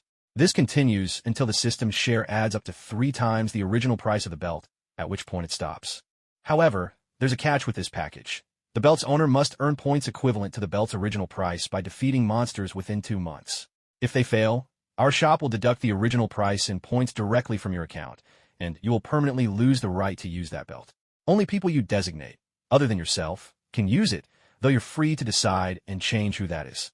The second package allows you to purchase the belt at full price and give it to someone else. In this case, whenever the belt's owner defeats a monster, you'll always receive 2/3 of the points, while the system claims 1/3. You will permanently retain the right to use the belt, and you can freely decide and change who is allowed to use it. In addition, for any belt you give away, you always retain absolute ownership. Remember, this is ownership, not usage rights. Even if you lose the right to use the belt because the user in the first package failed to earn enough points within 2 months, as long as the user doesn't meet your reasonable requirements when using the belt, you can reclaim it to the system space at any time. The system explained patiently. In other words, regardless of whether I still have the right to use the belt, as long as the user acts against my requirements when using it, I can take it back to the system space. And no matter which package I choose, I can freely change and decide who gets to use the belt, right? Yin Chun asked. That's correct. However, your requirements must be within the normal, acceptable capabilities of the belt's user. If you demand something unreasonable, the user won't be considered at fault, and as long as they're not breaking the rules, you can't simply reclaim the belt. Also, the user you choose must meet the belt's inherent conditions. For instance, the Garen belt requires the user's compatibility coefficient with the A suit to be at its highest. Otherwise, it simply can't be used, the system reminded. So that's how it works. But why is it that, no matter which package I choose, you always get a share of the points whenever the belt's user defeats a monster? Yin Chun asked. Don't trouble yourself with those details, the system replied breezily. You slime merchant, Yin Chun said, clearly annoyed. So, are you planning to give away the Garen belt? Have you picked someone yet? Is it someone from S.H.I.E.L.D.? The system inquired. I suppose you could say that, Yin Chun replied. Then why didn't you just send him out earlier? The system asked. I'm still considering my options, Yin Chun said. He had indeed thought about handing the belt over to S.H.I.E.L.D. before, but the moment Coulson arrived and made Jones cry, there was no way Yin Chun could just hand it over to them so easily. With that, Yin Chun ignored the system and continued to mull things over. Brother Yin, Graham, it's time to eat. A few minutes later, Jones came upstairs carrying lunch and called out to them. Thank you, Sister Jones. At this, Graham quickly put away Mizuru's core medal, his eyes lighting up as he waited for Jones to set out the food. Soon, Jones served the meal to Yin Chun and Graham, handing them their portions. Thanks, Yin Chun said to Jones, and then the three of them began to eat together. The scene was warm and cozy, almost like a little family of three, though Yin Chun and Jones were a bit younger, and Graham looked a little older. After the meal, Yin Chun and Jones sat together on the sofa, keeping Graham company as they watched TV. Brother Yin, I was thinking, maybe we should open for business tomorrow. Everything is ready anyway, Jones mused after a moment's thought. That works. Let's open up tomorrow. As for Hank, there probably won't be many customers on the first day, so let's have him come a day after tomorrow. I forgot to get his number anyway, Yin Chun thought aloud. All right, sounds good, Jones replied. The two of them then continued watching TV with Graham. For the rest of the day, Yin Chun didn't go out hunting for monsters, nor did any appear. Since the system hadn't detected anything, Yin Chun decided to give himself the afternoon off and enjoy a well-deserved rest. Meanwhile, in an abandoned factory, So Long appeared, standing before a large group of Orphanok. Only a handful were still on their feet, while the rest lay groaning on the ground, clearly the aftermath of a fierce fight. So it's you lot, is it? So Long sneered at the few standing Orphanok before him. So, Mr. So Long, what exactly do you want us to do? Are you asking us to take out that troublesome guy who's been calling himself Kamen Rider? One of the Orphanok asked. That's right. I want you to make a scene somewhere, draw him out, then kill him and bring me his Faoi's belt, So Long replied, his voice cold. As long as you get the job done, you won't be left empty-handed, he added with a chilling smile. Mr. So Long, aren't you overestimating this Kamen Rider? You're sending so many of us just to deal with one guy, another Orphanok remarked. I don't want any surprises. Do you understand? So Long said sternly. Don't worry, Mr. Sorang. Leave it to us. Besides, we were just itching for some action ourselves. Orphanok, the first to speak, replied confidently. How's it going? Everything all right? After finishing his meal, Yin Chun came downstairs. Noticing only a few people scattered around eating, he turned to Jones and asked. Yeah, no problem at all. There aren't many people here right now. Jones replied with a smile when he heard Yin Chun's question. All right, I'll leave it in your hands then, Yin Chun said, looking at Jones. Sure thing, Brother Yin, Jones responded. With that, Yin Chun headed back upstairs. Since things were calm downstairs, he decided not to interfere. For now, he planned to leave everything to Jones, so he could settle in and work peacefully here. Back upstairs, Graham was still asleep. Yin Chun returned to his room and had the system summon his double. He then took out his belt, transformed, and slipped into stealth mode, planning to patrol outside and search for any troublemaking monsters. As a Kamen rider, is it really fitting to be riding around on a motorcycle every day? Isn't that a bit too slow, too low tier? Yun-chun mused to himself as he sped down the road on his Mecha Pegasus. There's a flying rider system in the shop, you know? Interested in trying one out, dear customer? The system popped up at just the right moment, eager to promote its belts. Get lost, you hustler. Yun-chun shot back without hesitation. Hey, don't be like that. The cheapest one is just a little over 1,000 points. How about it? The system pleaded. No way. I can't afford it, Yun-chun replied flatly. The 2 points he'd earned from defeating the greed were already spent. He'd bought Fuize's acceleration watch for 1,200 points, leaving him with just 1,445. That wasn't nearly enough for a new flying belt. Right now, he didn't need to boost his combat power, so any remaining points had to be spent wisely. There was no way he'd waste them on a whim. T-Sich, cheapskate, the system muttered disdainfully. No matter how much the system scorned, provoked, or would try to sell him on something, Yun-chun simply refused to buy. Monster detected, the system suddenly announced, projecting a holographic map right in front of Yun-chun's eyes. At this, Yun-chun immediately stopped, fixated on the map. Once he pinpointed the monster's location, he revved up his bike and sped off toward the area where the monster had appeared. A few minutes later, Yun-chun arrived at the scene. From a distance, he could see a white, newly emerged Orphanok. All around it, the ruins of demolished buildings and injured civilians were scattered about. On the ground lay piles and piles of sand. The remains of ordinary people who had been killed by the Orphanok, their bodies already reduced to ash. Some people even crumbled into sand right before Yun-chun's eyes. In an instant, the air was filled with the sounds of weeping, wailing, and terrified screams. Seeing this scene, Yun-chun's heart clenched painfully, his eyes reddened with rage. This was the first time since arriving in this world that he had witnessed so many people slaughtered by a monster. In the previous encounters, he had managed to destroy the monsters before they could do any harm. At last, Yun-chun snapped. With a hysterical roar, he twisted the throttle furiously and sped straight toward the Orphanok, ramming into it and sending the creature flying. He leapt off the motorcycle, abandoning it without a second thought, and charged headlong at the Orphanok who had just been knocked away. So you're that Kamen rider, huh? I've heard you're pretty tough. Let me see for myself. The Orphanok had already clambered to its feet, boasting arrogantly. As a power-type Orphanok, even though it was newly born, its defense and strength far surpassed that of ordinary Orphanoks. At last, the two collided. Yun-chun, fueled by hatred, unleashed all his strength and swung his fist with full force. With a thunderous impact, their fists crashed together. The Orphanok was sent flying, tumbling several meters across the ground before coming to a stop. How is this possible? I'm a power-type Orphanok. How could I lose in strength to you? The creature bellowed in fury, trying to scramble up. But before it could, Yun-chun was already upon him. He leaped high, bending his legs and channeling all his power into his knees, aiming a crushing blow downward. Sensing danger, the Orphanok hastily rolled to the side, narrowly dodging Yun-chun's attack. Yun-chun slammed into the ground with a resounding crash, his knees carving a pit into the earth and sending cracks spidering out in all directions for 3 meters around. By now, the Orphanok had staggered to his feet, eyeing Yun-chun warily, yet still charging forward. Yun-chun sprang up swiftly. Seeing the Orphanok's punch coming, he struck hard at the inside of its wrist, knocking the attack aside. He followed up with a swift kick to the Orphanok's torso. As the creature was about to be thrown back, Yun-chun's left hand shot out, grabbing its arm and yanking it back. He unleashed a flurry of punches to its abdomen. The Orphanok howled in pain with every blow. Finally, Yun-chun seized it with both hands, heaved it overhead, and leapt up. In midair, he kicked the Orphanok away, sending it crashing to the ground, where it rolled several times before coming to a halt. The Orphanok tried desperately to rise, but could only collapse, sprawled helplessly on the ground. Aren't you going to help me? The Orphanok shouted hoarsely toward a certain direction. But Yun-chun was already on the move, charging once more. He leaped, legs bent, knees aimed down, and hurled himself with all his might at the Orphanok. With a bone-jarring thud, Yun-chun's attack finally landed squarely on the Orphanok. Orfino spat out a mouthful of blood. Yesterday, his upper body had sunk 10 centimeters into the ground, and the earth around him was cracked and shattered. Stop! Several Orfinos strode over at that moment, the one in front speaking with an air of arrogance. Tude. Yun-chun paid them no heed. Straddling Orfino, he hammered his fists into Orfino's chest again and again, each blow punctuated by a furious roar.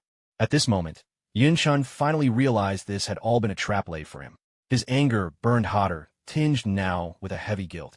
If not for him, perhaps so many would not have died. With a frenzy that bordered on madness, he pummeled Orfino's face, each punch forcing Orfino's body back into its human form. "Hey, I'm talking to you. You're awfully cocky. Do you really think you could just ignore us?" The lead Orfino's face darkened as he saw Yun-shun still disregarding him. Yun-shun continued to ignore the speaker. He seized the now human Orfino by the throat and hauled him up from the shattered ground. "Spare me, please. I don't want to die." Blood streaming down his face, Orfino choked out a desperate plea as Yun-shun's grip tightened. "If I let you go, who will answer for all those you've killed?" Yun-shun's voice was icy. Without hesitation, he drove his hand through Orfino's chest. No. Orfino's body went limp, his eyes wide open in death. Defeated Orfino. Gained 300 points. Acquired new Orfino data. Gained 200 points. Kill him. Leave no one alive. The lead Orfino finally lost his temper. As a high-ranking Orfino, he had never been so blatantly ignored, nor had he ever watched one of his own be killed right before his eyes. Raising his hand, he launched a blue energy blast at Yun-shun, then charged forward with his group in tow. Yun-shun tilted his head, dodging the energy blast with ease, and casually tossed Orfino's corpse aside. He summoned the mobile Pegasus from the distant battlefield back into his system space, then retrieved it and set it at his side. Gripping the handlebar of the mobile Pegasus, Yun-shun twisted and pulled, drawing out the beam saber concealed within. He pressed a button on the fuel tank, transforming the mobile Pegasus into robot mode. "Kill them all. Leave none standing." Yun-shun commanded the mobile Pegasus and charged into the fray. Now, leading the charge against Yun-shun was a gray-white tiger Orfino from the Foes world. Behind him surged a bizarre menagerie. Butterfly Orfino, Eagle Orfino, Fox Orfino, Spider Orfino, Bear Orfino, and Bull Orfino, 2 of them the primitive gray-white types, 5 others the white, newly evolved Orfino of this world. As Yun-shun gave the order, the mobile Pegasus soared into the air, machine guns blazing, unleashing a hail of bullets upon the advancing Orfino. To go so far as to bring in this many Orfnox just to kill me. What a grand gesture, Yun-shun thought, seething with anger as he joined the fray. Meanwhile, in Tony Stark's underground laboratory, Tony stared at the video feed of Yun-shun battling the Orfnox. His eyes were bloodshot, fists clenched so tightly that veins bulged on his arms, and his face was clouded with frustration. After a moment, Tony turned his gaze to the iron armor pieces before him and continued his work on their development. "Where's the army? Haven't they arrived yet?" Nick Fury asked, eyes fixed on the footage of Yun-shun's fight. "We just got the green light. They're on their way," a female agent at a nearby computer replied. At the Lucky Clover bar, 3 people sat at the counter, each with a phone in hand, all watching Yun-shun's battle. Sorang sat atop the bar, watching Yun-shun on the screen with a cold sneer. "Looks like the Kamen Riders finished for sure this time," Banji chuckled from beside him. Sorang said nothing, only smiling faintly in response. At that moment, Banji glanced up, exchanging a knowing look with Shania across from him. Both flashed a cryptic smile, then shot a sideways glance at Mij, who sat nearby. Mij met their gaze with a blank expression, then looked away. In a quiet office in Gorge Village, Gorge sat at his computer, expressionless, silently watching Yun-shun's battle. Opposite him stood the chameleon Orfnock, waiting for any possible orders. On the desk between them, a laptop also played footage of Yun-shun's fight. Back on the battlefield, Yun-shun slashed his sword into a bull Orfnock, then twisted his right hand clockwise and swung at the 2 others charging him from the side, forcing them back a few steps. He swiftly turned back to the bull Orfnock and continued his assault. Yun-shun kicked the bull Orfnock away, then pivoted to attack another Orfnock that had just scrambled to its feet, trying to catch him off guard. Blow after blow, he drove them back once more. He pulled a crystal card from his phone and slotted it into his sword. At once, the blade blazed with red light, growing even more powerful. Spinning around, Yun-shun struck down the bull Orfnock that had tried to ambush him, slicing the creature clean in 2. Its body fell to the ground, split in half, a pool of blood spreading beneath it. Orfnock eliminated. 300 points awarded. Just then, the 2 Orfnocks who had been knocked down earlier charged at Yun-shun from behind. He rolled forward to evade, but was a fraction too slow. Their combined attack landed on his back. Yun-shun managed to absorb some of the impact, lessening the damage, but couldn't avoid it entirely. Yun-shun sprang to his feet and charged forward, swinging his sword at one of the bear Orfnock. Now, as long as the number wasn't overwhelming, ordinary Orfnock were nothing more than a warm-up for him. 2 at a time was just right. He quickly struck down one Orfnock, then kicked at a spider Orfnock that tried to ambush him, sending it stumbling back several steps. Yunshun's strategy was to pick them off one by one. He spun around and lunged at the bare Orphnox struggling to rise, his blade piercing through its body. With a sharp upward pull, he split its upper half in two, ending its life in an instant. In the blink of an eye, 2 Orphnox had been dispatched. Orphnox eliminated. Reward, 300 points. Just then, a white butterfly Orphnox burst through the Pegasus Rider's defensive line and shot toward Yunshun. With a swift kick, it struck Yunshun, who had just felled an enemy, sending him flying through the air. He landed near the spider Orphnox he'd knocked down moments before. Seizing the opportunity, the spider Orphnox pressed the attack, kicking at Yunshun again and again. Yunshun rolled swiftly, dodging the relentless assault. At that moment, the butterfly Orphnox swooped over, joining forces with the spider Orphnox.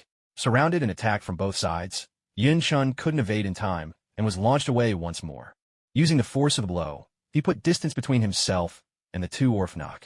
Quickly dropping into a crouch, Yunshun rolled to the side, narrowly avoiding another pincer attack. He sprang to his feet in a single motion, leaping up with his sword slashing toward the butterfly Orphnox. The creature hastily flapped its wings, trying to dodge. But it was too late. Yunshun's blade struck its wing, and with a shriek, the butterfly Orphnox plummeted to the ground, its ability to fly gone. Yunshun aimed to finish it off, but the spider Orphnox was already upon him, forcing him to turn and engage in battle. Exceed charge, energy loading. Yunshun flipped open his phone, pressed the enter key, and a surge of red light traveled from the device along crimson lines into his sword. With a mighty swing, he brought the blade down on the spider Orphnox, defeating it with ease. Orphnox eliminated. Reward, 300 points. After vanquishing the spider Orphnox, Yunshun glanced back at the butterfly Orphnox, but had already retreated far into the distance. He had no choice but to let it go, and instead turned his attention to the 3 Orphnox still locked in combat with the Pegasus Rider. How is this possible? Seeing Yunshun take down so many of his carefully selected subordinates one after another, Solong was struck with disbelief. What a pity. Looks like your plan is doomed to fail, Mr. Solong, Banji said with a faint smile. It's not over yet. The 3 that remain are the strongest Orphnox I command. Foiz is already running on empty. There's no way he can take on the rest. Absolutely not. Solong gritted his teeth as he spoke. Watching Solong fuming with rage, Banji and Shania both allowed themselves a faint, icy smile. Even Mijia placed his hand on the table, his index finger tapping lightly on its surface. Solong noticed none of this, his attention wholly fixed on the battle about to unfold. Make sure they do it cleanly. And remember to record everything, Shiatsuin instructed as he observed. Yes, President, Chameleon Orfino replied, turning and stepping out as he took out his phone to make arrangements. After a short while, he returned to his spot, standing by to watch the video, waiting for further orders. Traitor, Tiger Orfino spat angrily, seeing Butterfly Orfino had already run off. You'd better worry about yourself, Yunshun replied. He seized his sword and struck at Tiger Orfino. Seeing Yunshun's attack, Tiger Orfino didn't flinch. With a swift block, he parried Yunshun's blade and, with a forceful shove, sent Yunshun staggering back several steps. At that moment, Fox Orfino lunged from behind and slashed Yunshun, driving him right back toward Tiger Orfino, who brought his blade down hard onto Yunshun's body. Yunshun cried out in pain as he collapsed to the ground. Weren't you supposed to be tough? Come on then. Tiger Orfino taunted, his tone dripping with arrogance. Seeing Yunshun wounded, Mecha Pegasus tried to rush over to protect him, only to be blocked by Eagle Orfino. Unable to get through, Mecha Pegasus opened fire on Eagle Orfino, but after just a few shots, his bullets were spent. Now let's see who can save you. Tiger Orfino cackled, wild with triumph at the sight of the now harmless Mecha Pegasus. Is that so? Yunshun retorted. He unclipped his phone from his belt, snapped it into the shape of a pistol, dialed 106, and pressed enter. Burst mode. Rapid fire, he announced, setting the phone to 3-round burst. Yunshun opened fire on Tiger Orfino. Each energy round struck Tiger Orfino, forcing him to stumble back until he finally toppled to the floor. Seizing the opportunity, Yunshun snatched up his sword and slashed at Fox Orfino. Caught off guard, Fox Orfino took the blow squarely. Blade after blade, Yunshun struck, driving Fox Orfino to the ground. Yet, having already used the Crimson Blade strike once, Yunshun found himself unable to unleash it again so soon. Without a fresh energy charge, his sword could do little real harm to Fox Orfino, who had grown much stronger than the earlier Orfino, leaving Yunshun with a sense of frustration. Meanwhile, Eagle Orfino had overpowered Mecha Pegasus, sending the now energy-drained machine crashing to the ground, reverting it to its motorcycle form. The eagle launched its attack on Yun Chun, swooping down in an attempt to clutch him with its talons. Yun Chun spun around quickly, crouched low, ducked his head, and swiftly pressed 103 on his phone, then hit the enter key. Single mode, he called out, switching the phone to single shot mode. A continuous stream of energy burst forth, striking the eagle Orfieno relentlessly. The energy beam inflicted significant damage upon the eagle Orfieno. Yun Chun kept firing until the energy rounds for 103 mode were depleted. When the last shot was spent, the eagle Orfieno plummeted from the sky, crashing directly onto the fox Orfieno, who was just about to get back on its feet. Meanwhile, the tiger Orfieno had already risen, charging at Yun Chun in a fury. Yun Chun slipped his phone back into the bell holster. He grabbed his camera, removed the crystal card that had been set on his sword earlier, and slotted it into the camera, strapping the device onto his hand. Ready. Yun Chun flipped open the phone cover and pressed enter. Exceed charge. A crimson light surged from the phone, tracing along the red stripes and flowing into the camera. With a powerful punch, Yun Chun struck at the charging tiger Orfieno, who raised its blade to block the tremendous force. There was a resounding crack. The tiger Orfieno's blade snapped under Yun Chun's blow. The remaining force slammed into the tiger Orfieno, sending it hurtling through the air, though it didn't sustain much damage from the impact.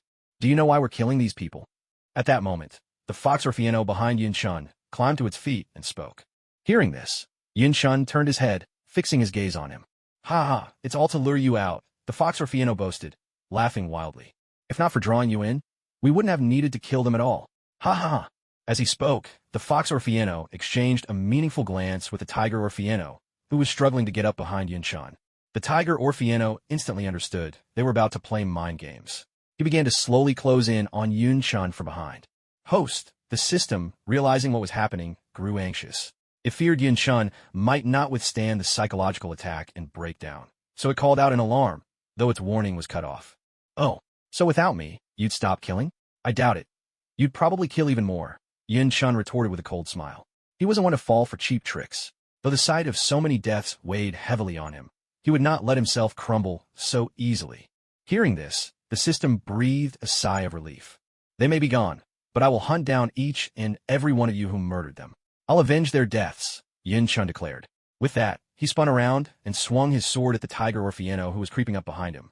This time, he put in twice his usual strength, sending the tiger Orfieno flying with a single mighty blow. You're out of tricks, aren't you? If we keep fighting, we'll only end up harming each other. Let's stop now. It's the best for both of us. What do you say? Orfieno, the fox, said this. They were all wounded, and even if they managed to defeat Yun Chun in the end, they knew he would still take a bite out of them.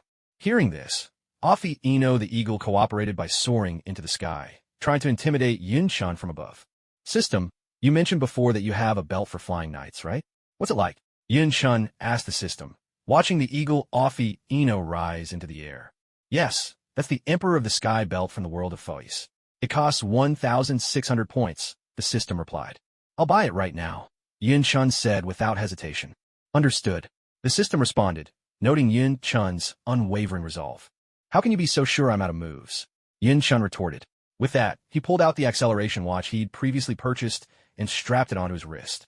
I swore I would avenge them, and I keep my word. As soon as he finished speaking, Yun Chun removed the crystal card from the watch and slotted it into his phone. Complete. Instantly, the chest armor of Fois split open, revealing the circuit boards inside as they began to vent heat, and the phone on his belt flashed with a blinding light. The crimson lines on Yun Chun's suit pulsed and shifted, transforming into a gleaming silver white, while his eyes turned a vivid red. Yun Chun pressed a button on the watch. Start up. The watch vibrated with an intense electric hum. The space around Yun Chun warped, and the world in his eyes slowed to a crawl. He charged straight at Orfieno the fox, striking him with a barrage of powerful punches. With a final kick, Yun Chun sent him hurtling toward Orfieno the tiger, then leaped into the air. A streak of red light appeared at his foot, twisting into the shape of a drill. With this blazing crimson drill, Yun Chun descended, kicking the fox and piercing through his body.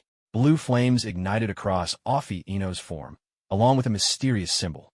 The remaining force in Yun Chun's foot carried over to Orfieno the tiger, launching him through the air. Yun Chun sprang up once more, unleashing the crimson drill again, this time targeting the tiger. With a heavy impact, blue flames erupted around Orfieno the tiger as well, along with the same enigmatic symbol. 3, 2, 1, timeout. The transformation faded, and Yun-chan returned to his original state. Defeated Offie Ino. Awarded 350 points. Defeated Offie Ino. Awarded 400 points. The tiger Orphnok, Orpheus, turned to ashes and fell to the ground, while the fox Orphnok reverted to human form, a gaping hole in his chest. The eagle Orphnok hadn't even processed what had happened before both of his companions were dead. Seeing this, the eagle Orphnok didn't hesitate for a moment and bolted.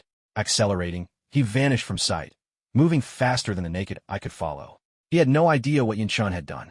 The tiger and fox Orphnoks had died in the blink of an eye. He knew he wouldn't last much longer, either. It's your turn, Yun-chan called out to the fleeing eagle Orphnok, deactivating his transformation as he spoke. The instant Yun-chan shed his transformation, a dense, dark mist enveloped him, obscuring his figure from view. The onlookers, who had been following the battle with bated breath, were left unable to see anything, their excitement wasted. Within the black mist, Yun-chan retrieved from his system space a white belt identical to Fize's, complete with a phone slot in the center. He also took out a white cell phone, flipped it open, and pressed 315 on the keypad. A series of electronic beeps sounded as he hit the enter key. "Standing by," announced the device as he snapped the phone shut. "Henshin," he declared, inserting the phone into the belt. "Complete." The belt extended glowing blue tubes across his body, forming the outline of a humanoid figure shimmering with blue light. A burst of white radiance dispelled the dark mist. Now, Yun-chan stood, transformed, a Kamen rider in pure white armor, with purple rings at the center of his chest and over his eyes. Like Fize, luminous lines traced his suit, but these were blue and far more numerous, marking him as the Emperor of the Skies, Saiga. Everyone watching was left in stunned silence. None had expected Yun-chan to possess another set of armor. Most shocked of all were Soren and Kaimura. They never imagined Yun-chan would even have the Saiga belt. "Boss, what's the plan? Do you need me to handle this personally?" the chameleon Orphnok asked Kaimura. "No, unless you're 500% certain. Don't make a move against him. We might still need him for now. Let the others act," Kaimura replied. "Understood," answered the chameleon Orphnok. He turned and left, making another call as he went. "Damn it," Soren shouted, slamming his phone to the ground in frustration. Watching Soren lose his composure, Banki and Shania simply smiled and stayed silent. Just then, aside from Soren, the other three's phones all rang at once. Hearing this, the three picked up their phones, listened for a moment, and then hung up at the same time. Whose call was that? Seeing this, Solong felt a sense of foreboding and asked. "The president's," Banji replied with a smile. "What's he calling you for?" Solong pressed. Banji just smiled again without answering, and then the three of them stood up together, transforming into their Orphnok forms. Banji became the King Cobra Orphnok. Shania turned into the Cobra Orphnok. Mijia transformed into the Tiger Orphnok. Although Mijia was a Tiger Orphnok, he was nothing like the Tiger Orphnok that Yin-chan had previously defeated. Mijia was much more imposing, taller and more muscular. Standing close to 2.5 meters tall, his muscles taut as steel, giving the impression of a living tiger-shaped tank. An ordinary person might be so terrified at the sight of him that they'd lose control of themselves. "So, you've all pledged yourselves to Xia village, haven't you?" Solong growled through gritted teeth, then transformed into the monkey Orphnok. After Yun-chan transformed into Saiga, he summoned the Wings of Heaven, a massive flying machine that attached to his back, with 2 control levers at his sides. Gripping the controls, Yun-chan crouched, then leapt into the air. Instantly, white vapor burst from the underside of the Wings of Heaven, lifting him skyward as he soared after the eagle Orphnok.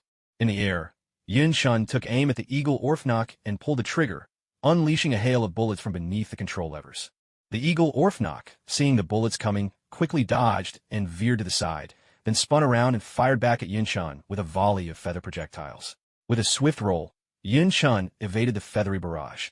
Yun-chan pressed his attack, not giving the eagle Orphnok a chance to counter. Forced onto the defensive, the eagle Orphnok could do nothing but dodge, yet Yun-chan managed to land several shots on its wings. After circling through the sky, they returned to the battlefield below. Yun-chan resolved not to let the fight drag on any longer. He pressed a button on the control lever. Booster rifle mode. From either side of the Wings of Heaven, 2 cannons extended forward, shifting the craft into bombardment mode. Blue flames flared from the barrels as a barrage of energy shells thundered toward the eagle Orphnok. With its wings already wounded by Yun-chan's earlier assault, the eagle Orphnok couldn't dodge in time. A direct hit sent it spiraling down toward the ground. Exceed charge. Yun-chan flipped open his phone, pressed 9, then hit the enter key. A beam of blue light shot from the phone, tracing the blue stripes down to his right foot, making it glow with energy.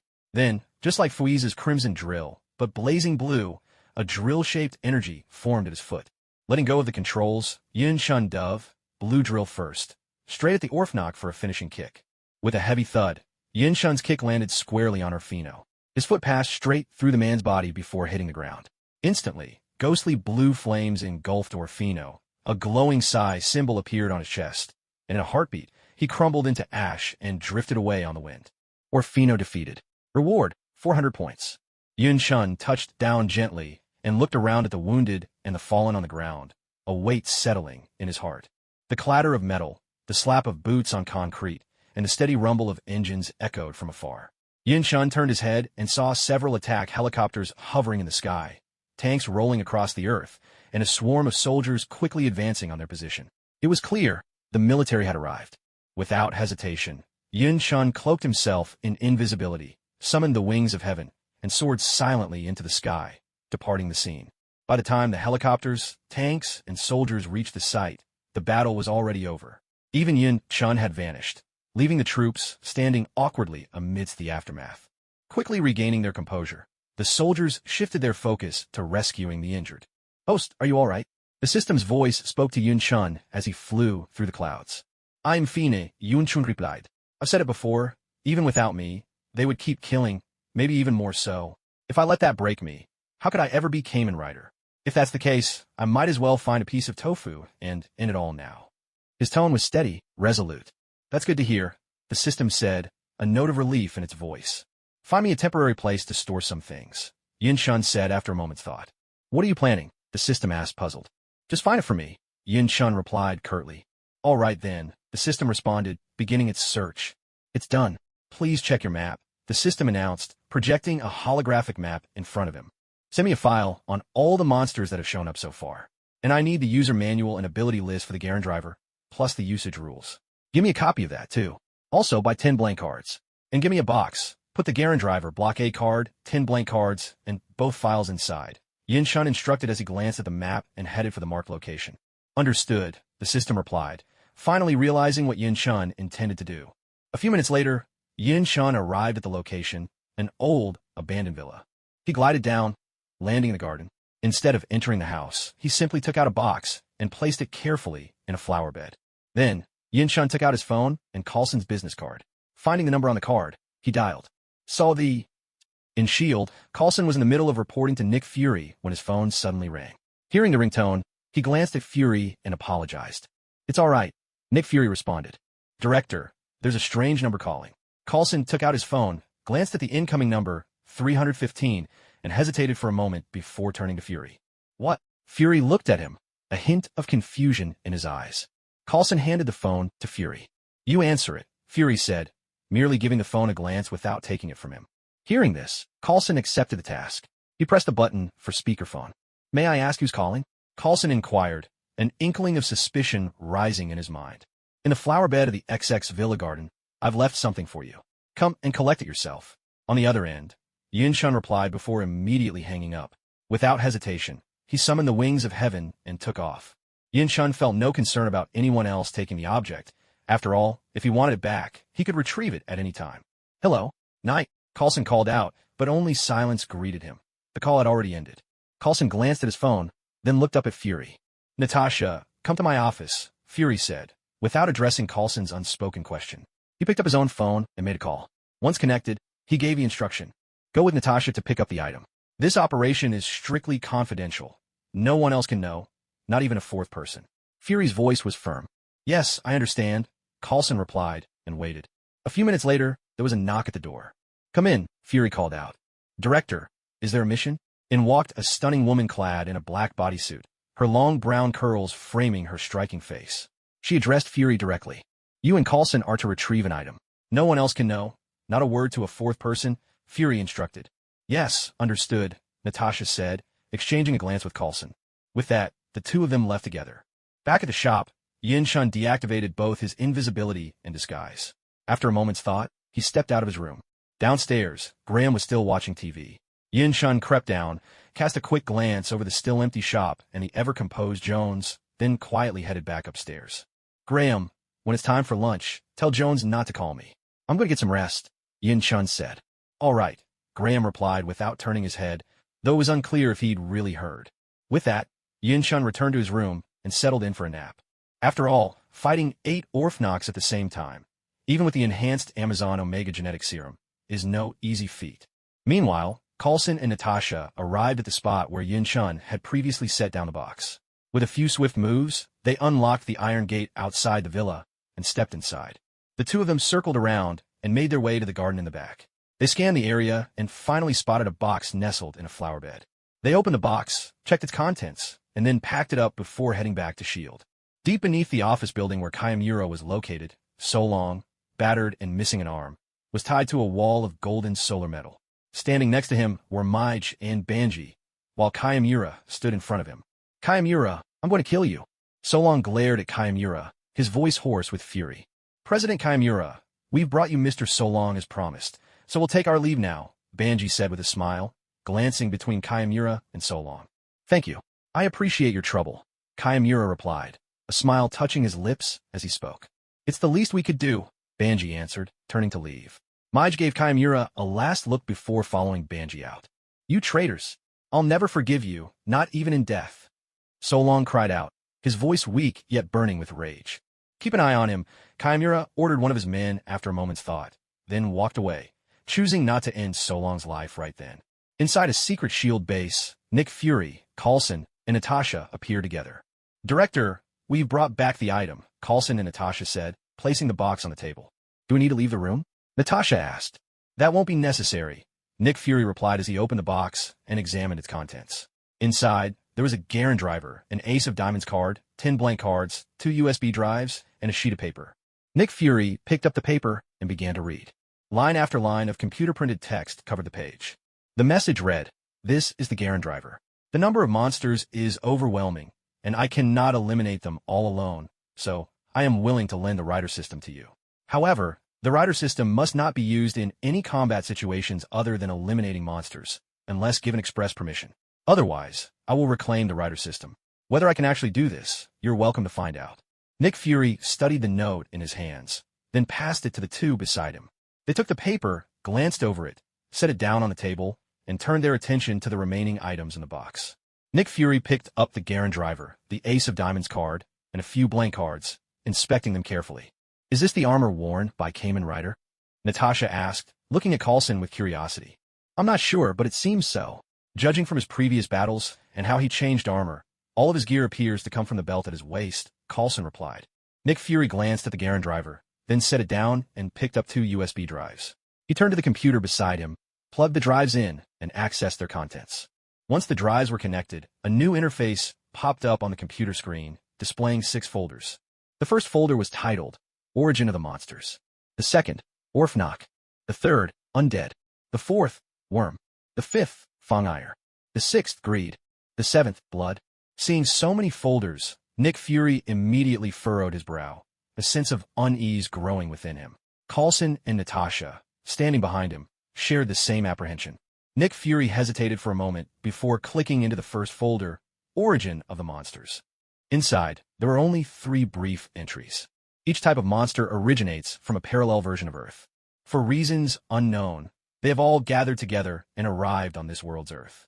Upon arriving here, another mysterious explosion occurred, causing most of them to be killed or gravely wounded. Reading this, the 3 of them frowned. From a perspective, the explanation in the file sounded like nonsense. Next, Nick Fury closed that file and opened the second folder, Orphnok. Orphnok.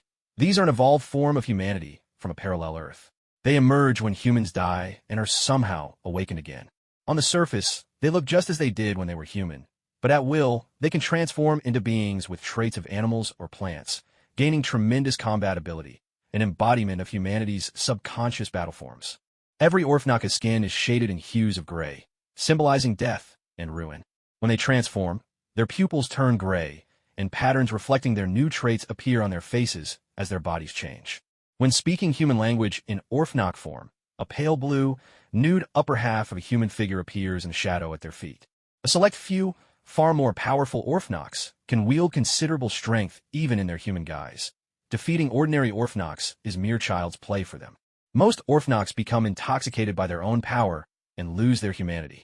While blending into human society, they secretly attack people to increase their numbers, convinced that coexistence with humans is impossible, and pursue the creation of a world inhabited only by Orphnox. However, there are some who wish to live alongside humans, or who hope to continue living as humans themselves. When an Orphnox is near death, they are surrounded by blue and white flames and turn to ash as they greet the end. If struck down by a powerful attack, they are instantly consumed in a blue explosion and reduced to ash. Additionally, as they approach the limit of their lifespan, small patches of their bodies begin to turn to ash from time to time. When death finally arrives, their entire body crumbles into ash all at once. Due to the violent process of their evolution, their bodies cannot withstand the strain, and unless a king of Orphnox appears, they're destined to face extinction one day. Yet, when the Orphnox arrived in this world, on Earth, the king of their world had already died. It was precisely to survive that the Orphnox came to this world. New type Orphnox. After arriving here, the Orphnox influenced this world and infected its people. Some humans in this world, after death, now transform into Orphnox as well. But these infected Orphnox are different from the originals. Their skin is pure white, and they possess even greater strength. At the same time, the Orphnox of this world do not suffer from the fatal effects of their evolution. Their bodies can withstand the changes, and they no longer face shortened lifespans. When defeated by overwhelming force, they do not immediately turn to ash. Instead, they revert to human form and fall unconscious. There's only one way to stop the emergence of new Orphnox. Eliminate all Orphnox who do not belong to this world. Only then will new Orphnox cease to appear. However, humans who have already become Orphnox cannot be restored. They remain as Orphnox until their deaths. Note, among the 6 types of monsters that have come to this world, Orphnox are the weakest. After reading through the information, Nick Fury and his companions fell into deep thought, their expressions grim. To think that Orphnox are the weakest, how could humanity possibly survive? After several seconds, Nick Fury closed the Orphnox file and opened the one labeled Undead. Undead. The origins of their creation are unknown. There are a total of 54, each corresponding to a card in a deck: spades, diamonds, hearts, and clubs, with 13 in each suit, from ace through king, plus 2 jokers. Except for the 2 jokers, each undead represents the ancestor of a particular race, including humanity itself, the 2 of hearts. Every 10,000 years, a fierce ultimate battle erupts among the 54 undead. The victor gains the power bestowed by the Stone of Seals, leading their own race to become rulers of the earth. The defeated, on the other hand, are sealed away by the Stone of Seals, which serves as the judge, remaining imprisoned until the next ultimate battle 10,000 years later. However, if the final winner happens to be a joker, the world will face destruction. Not all undead possess the same level of power. The strongest among them are the aces, jacks, queens, kings of each type, and the 2 jokers. They are known as the upper-class undead, each wielding formidable strength. Undead do not age, die, or perish. Even in defeat, they do not truly die. Instead, they enter a dormant state. When this happens, the buckle of the belt at their waist automatically opens. Other than the Stone of Seals, the only way to deal with them is to use the cards left behind after their seal is broken to reseal them. In their original world, during the ultimate battle 10,000 years ago, the final victor was the human undead of the 2 of hearts. He became the ancestor of humanity, leading the human race to rule the earth and thrive. Now, 10,000 years later, the seals on the 54 undead have been broken, and a new round of the ultimate battle is about to begin. Yet, for reasons unknown, the Stone of Seals, the judge, has not appeared. Without it to seal the defeated, this battle has lost all meaning, and every undead has suddenly lost their purpose. Until, for reasons still shrouded in mystery, they arrived in this world. Following that, there are 5 tables, each recording the numbers, species, abilities, and appearances represented by different types of undead. The 3 of them looked at the documents in the folder, then at the Garen belt, the club ace, and those few blank cards. Sealing undead with the cards must have some other purpose, right? Natasha said, glancing at the undead dossier. Upon hearing this, neither Nick Fury nor Coulson replied. After another look through the documents, Nick Fury closed the undead folder and opened the next one. Insectoids. Insectoids possess the ability and instinct to kill a target and mimic the victim's appearance. Their mimicry ability goes beyond just appearance. They can perfectly copy the target's memories as well. The defining trait of insectoids is that they have both a pupil and an adult form. No matter how many insectoids there are, their pupal forms are identical. Only after molting and transforming into their adult state do their true forms emerge. Once in their adult form, insectoids can use a special ability called clock-up. The so-called clock-up ability allows its user to move at speeds so fast that the human eye cannot perceive them. However, adult worms are extremely rare. Out of every 100 worms, only one is able to molt and reach adulthood. Larval worms, for all their menace, are not much stronger than ordinary humans and can be easily wiped out with conventional firearms. They're called worms because they share many characteristics with insects. Reading this, the three of them found their breaths growing heavy. The ability to mimic and duplicate memories was already terrifying enough, but the fact that they could move at such incredible speeds left humanity with no way out. Nick Fury stared at the files, his face unreadable. After more than a minute of silent contemplation, he finally closed the worm dossier and opened the next file, on the Fangires. Fangire, the supreme race among the 13 demon clans of their original world, ruling at the pinnacle of power. They resemble vampires, yet differ in crucial ways. Fangires feed on the life energy of humans, call it the soul or lifespan itself. The more life energy they consume, the stronger they become. During the act of feeding, they summon two enormous fangs of light into the air, life-draining fangs, which they plunge into the victim's neck to draw out their life force. Their prey is always humanity. Unlike vampires, Fangires can move freely during the day and even eat human food. Their lifespan typically ranges from 300 to 500 years, sometimes even longer. Once they have drained a human's life energy, that person dies, and even if the Fangire is killed, the stolen life cannot be returned. Upon death, a Fangire's body shatters into fragments, sparkling like stained glass in a cathedral. Outside of battle, they usually take on human appearances, only revealing their true forms when they fight. The Fangire clan has a strict hierarchy. Ordinary Fangires are the equivalent of commoners in human society. They bear no major responsibilities, often living among humans and forming social ties with them. Some even fall in love with humans or contribute to human progress. After a Fangire dies, the energy within their body can sometimes transform into a massive Fangire monster, corresponding to the pawn piece in chess. The four chess officers are the nobility or royalty of the Fangire clan, known collectively as the Fangire Four. Their strength far surpasses that of ordinary Fangires, and each has a unique role, corresponding to the king, queen, bishop, and rook in chess. The king is a bat-type Fangire, the most powerful of them all, a monarch who holds absolute rule over the entire Fangire race. The queen is a vampire of the Pearl Oyster clan, tasked with eliminating any vampires who fall in love with humans or who make contributions to humanity. The bishop is a butterfly-type vampire, a strategist among the leaders, overseeing the lifestyle and order that should be maintained within the vampire race. The chariot is a lion-type vampire, who acts as the enforcer when necessary, though among the leaders, he is the most idle. Finding these vampires less thrilling than the xenomorphs, Nick Fury closed the vampire dossier and opened the next file, Greed. Greed. In their original world, 800 years ago, scientists condensed the powers of various creatures into coins, inadvertently creating artificial life forms.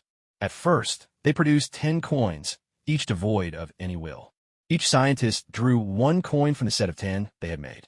However, when only 9 coins remained, a number just short of completeness, a powerful urge to fill that incompleteness was born. This desire evolved rapidly, granting the coins will, and, in turn, life itself. These new beings came to be known as Greed. Greed lacked the 5 senses of humanity, making it impossible for their desires to be truly fulfilled. Only by gathering all 9 of their own core coins and reaching their complete form can they experience everything a human can. But upon becoming whole, there is a high chance they will lose control and threaten to consume the world. Once the Greed attained life, all of their will was concentrated into one core coin. If a Greed loses its core coin, as soon as that coin, carrying the Greed's will, touches another core coin, its consciousness will be awakened, driving it to seek out the remaining core coins. However, to have a physical body, a Greed also needs a large number of ordinary coins. Otherwise, it would be nothing more than a pile of moving coins. To acquire these ordinary coins, Greed manipulate human desires to create creatures called Yummy. The Yummy created by Greed strengthen themselves and increase their number of ordinary coins by indulging their host desires. To create a Yummy, a Greed simply needs to implant a cell coin into a human's head. Different Greed give birth to different kinds of Yummy. The Greed possessing the green core coins produce insect-type, chrysalis Yummy. When first created, These yummy appear as white, mummy-like incomplete forms, devoid of power or thought, driven solely by the urge to amplify desire. Sometimes they're so single-minded that they ignore the commands of the very greed that brought them into being. When their desire grows strong enough, they shed their original mummy form and gain unique abilities and intelligence. Yummies created by the greed with yellow core metals belong to the feline, parasitic type. Much like a pupa, they begin their existence residing inside a host. They do not leave the host until they reach maturity, and upon maturity, they devour the host entirely. Yummies crafted by the greed with white core metals are of the heavy, fast-maturing type. As soon as they are formed, they emerge as fully developed beings. Those born from the greed with blue core metals are of the aquatic, nest-building type. At birth, they establish a nest somewhere in the environment, where they breed continuously by feeding on the desires within human hearts. These yummies can scarcely be eradicated unless their nest is destroyed. The greed who wield red core metals create avian, nurturing type yummies. Driven to satisfy their host desires, they imprison their hosts and aid them in fulfilling those desires, much like a mother bird feeding her young. Even if the host escapes, these yummies will always find them. The greed with purple core metals produce dinosaur type, possessing yummies. These can be created through inorganic materials and exist solely to enact the desires of the greed who made them, instantly manifesting in their complete form. In the early stages, even if a complete form yummy is defeated, only a single cell metal is produced. Later on, they can generate large quantities of cell metals. Moreover, the dinosaur-type metals have the power to nullify desires, allowing them to easily destroy the core metals of other greed. There is yet another type, if any greed, other than the dinosaur kind, absorbs core metal from the others and gains their abilities, they can create yummies that possess multiple powers and attributes from various sources. These grow in a manner similar to the parasitic pupa type. You've heard him say before that all the greed have been eliminated, right? Nick Fury glanced at the greed data, not turning around as he addressed Coulson. Yes, Coulson replied. Hearing this, Nick Fury looked at the greed files once more, then turned them off and opened the next and final folder, Blood. As soon as he clicked open the Blood folder, all three of them widened their eyes in astonishment, unable to regain their composure for a long time. The information inside was recorded in a glaring, blood-red script. There wasn't much, just a few entries. Blood, the Star Hunter tribe. They exist solely to destroy and annihilate everything on whatever planet they inhabit. Even their own homeworld was destroyed by their own hands. They possess extraordinary intelligence, immense combat power, and are exceedingly few in number. Their vitality rivals that of the undead, and they can camouflage themselves much like alien insects. Until they gain the power to utterly obliterate a planet, they remain hidden, manipulating life forms to turn on each other and plunge everything into chaos.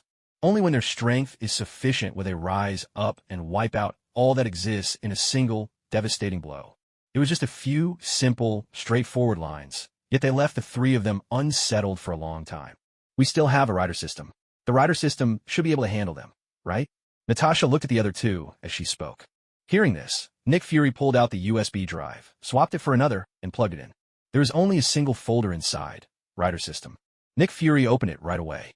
Inside were just 2 paragraphs, a card combination chart, a method for detecting fusion coefficients, and a single image. Garen, to battle the undead, the rider system was created based on Joker's abilities. It transforms using Block A, excels at using firearms, and fights by pairing with block-type cards. Usage restriction. Only the person with the highest fusion coefficient with Block A can fully unleash the Garen armor's greatest power. Coulson, give me a Kamen Rider on the line. I need to ask him something, Nick Fury said after a moment's thought.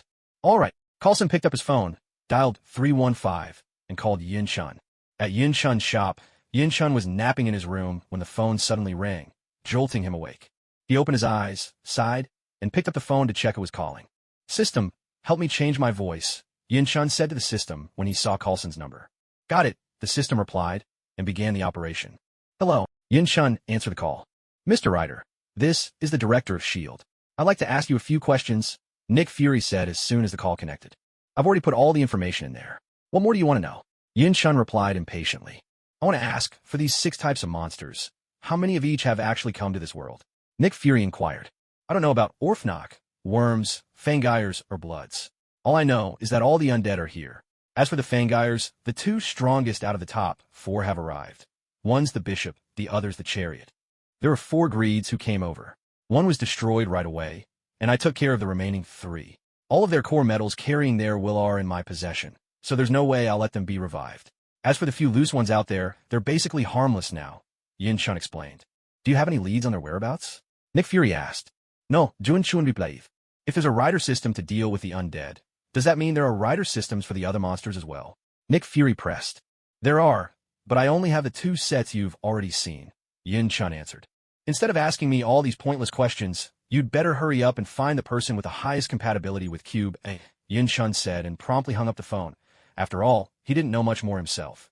After that, Yin-chun put away his phone and went back to sleep. Staring at the disconnected call, Nick Fury's brow furrowed in frustration, a sense of helplessness washing over him. Let's head back. Gather the information on these odd individuals, send it to every agent above level 6, and start searching for someone who can use the Garen driver. Natasha, you give a try. At this, Nick Fury turned to Natasha and spoke. All right. For a moment, Natasha was taken aback, but she nodded in response. Picking up the driver and the card from the table, Natasha slid the card into the slot on the right side of the driver, then positioned the device in front of her waist. As she did, a series of brown cards extended from the left side of the driver, circling around her waist and linking back to the other side of the device. In an instant, the cards snapped together, twisting and transforming into a belt that secured the driver at her waist. Transform, Natasha declared, pulling a latch on the right side of the belt's front. Instantly, the front of the driver rotated, and a cube appeared on its surface.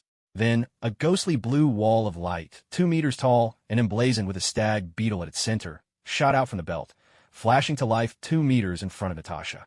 Natasha eyed the wall of light, stepped forward, and tried to pass through. But the moment she touched it, she was forcefully bounced back. The wall of light vanished as quickly as it had appeared. Steadying herself, Natasha looked at the empty space where the wall had been and sighed regretfully. The 2 others nearby shared her disappointment. Coulson, your turn. At that moment, Nick Fury addressed Coulson. Coulson gave it a try as well, but the results were no different from Natasha's. Seeing this, Nick Fury didn't bother attempting it himself. He gathered up the equipment and led the 2 agents back to S.H.I.E.L.D. Meanwhile, Yin-chun slept straight through to the evening. When he finally got up and opened his door, he found Jones just about to knock. Brother Yin, are you all right? Seeing Yin-chun open the door, Jones hurriedly asked. I'm fine, just a bit tired, Yin-chun replied with a warm smile, noticing the concern in Jones's eyes. Is it time to eat? Just then, Yin-chun caught the aroma of food drifting from the table, and his stomach rumbled. Glancing past Jones, he asked hopefully, Yes, it's ready. Come eat while it's hot. Jones replied with a cheerful smile. The 2 of them walked over together and sat down. By that time, Graham was already halfway through his meal, cheeks bulging as he stuffed himself. Yin-chun and Jones exchanged a helpless smile at the sight, then dug in themselves. A dozen or so minutes later, the 3 of them finished their meal. Graham still looked stuffed to the brim. Jones once again went downstairs to wash the dishes, and Yin-chun wore the same bored expression as before. Some time passed, and Jones came back upstairs, having finished cleaning up. He was holding some money and a ledger. Brother Yun, here's today's profit and the account book, Jones said, handing both items to Yin-chun. Oh, Yin-chun replied as he took the ledger and began to look through it.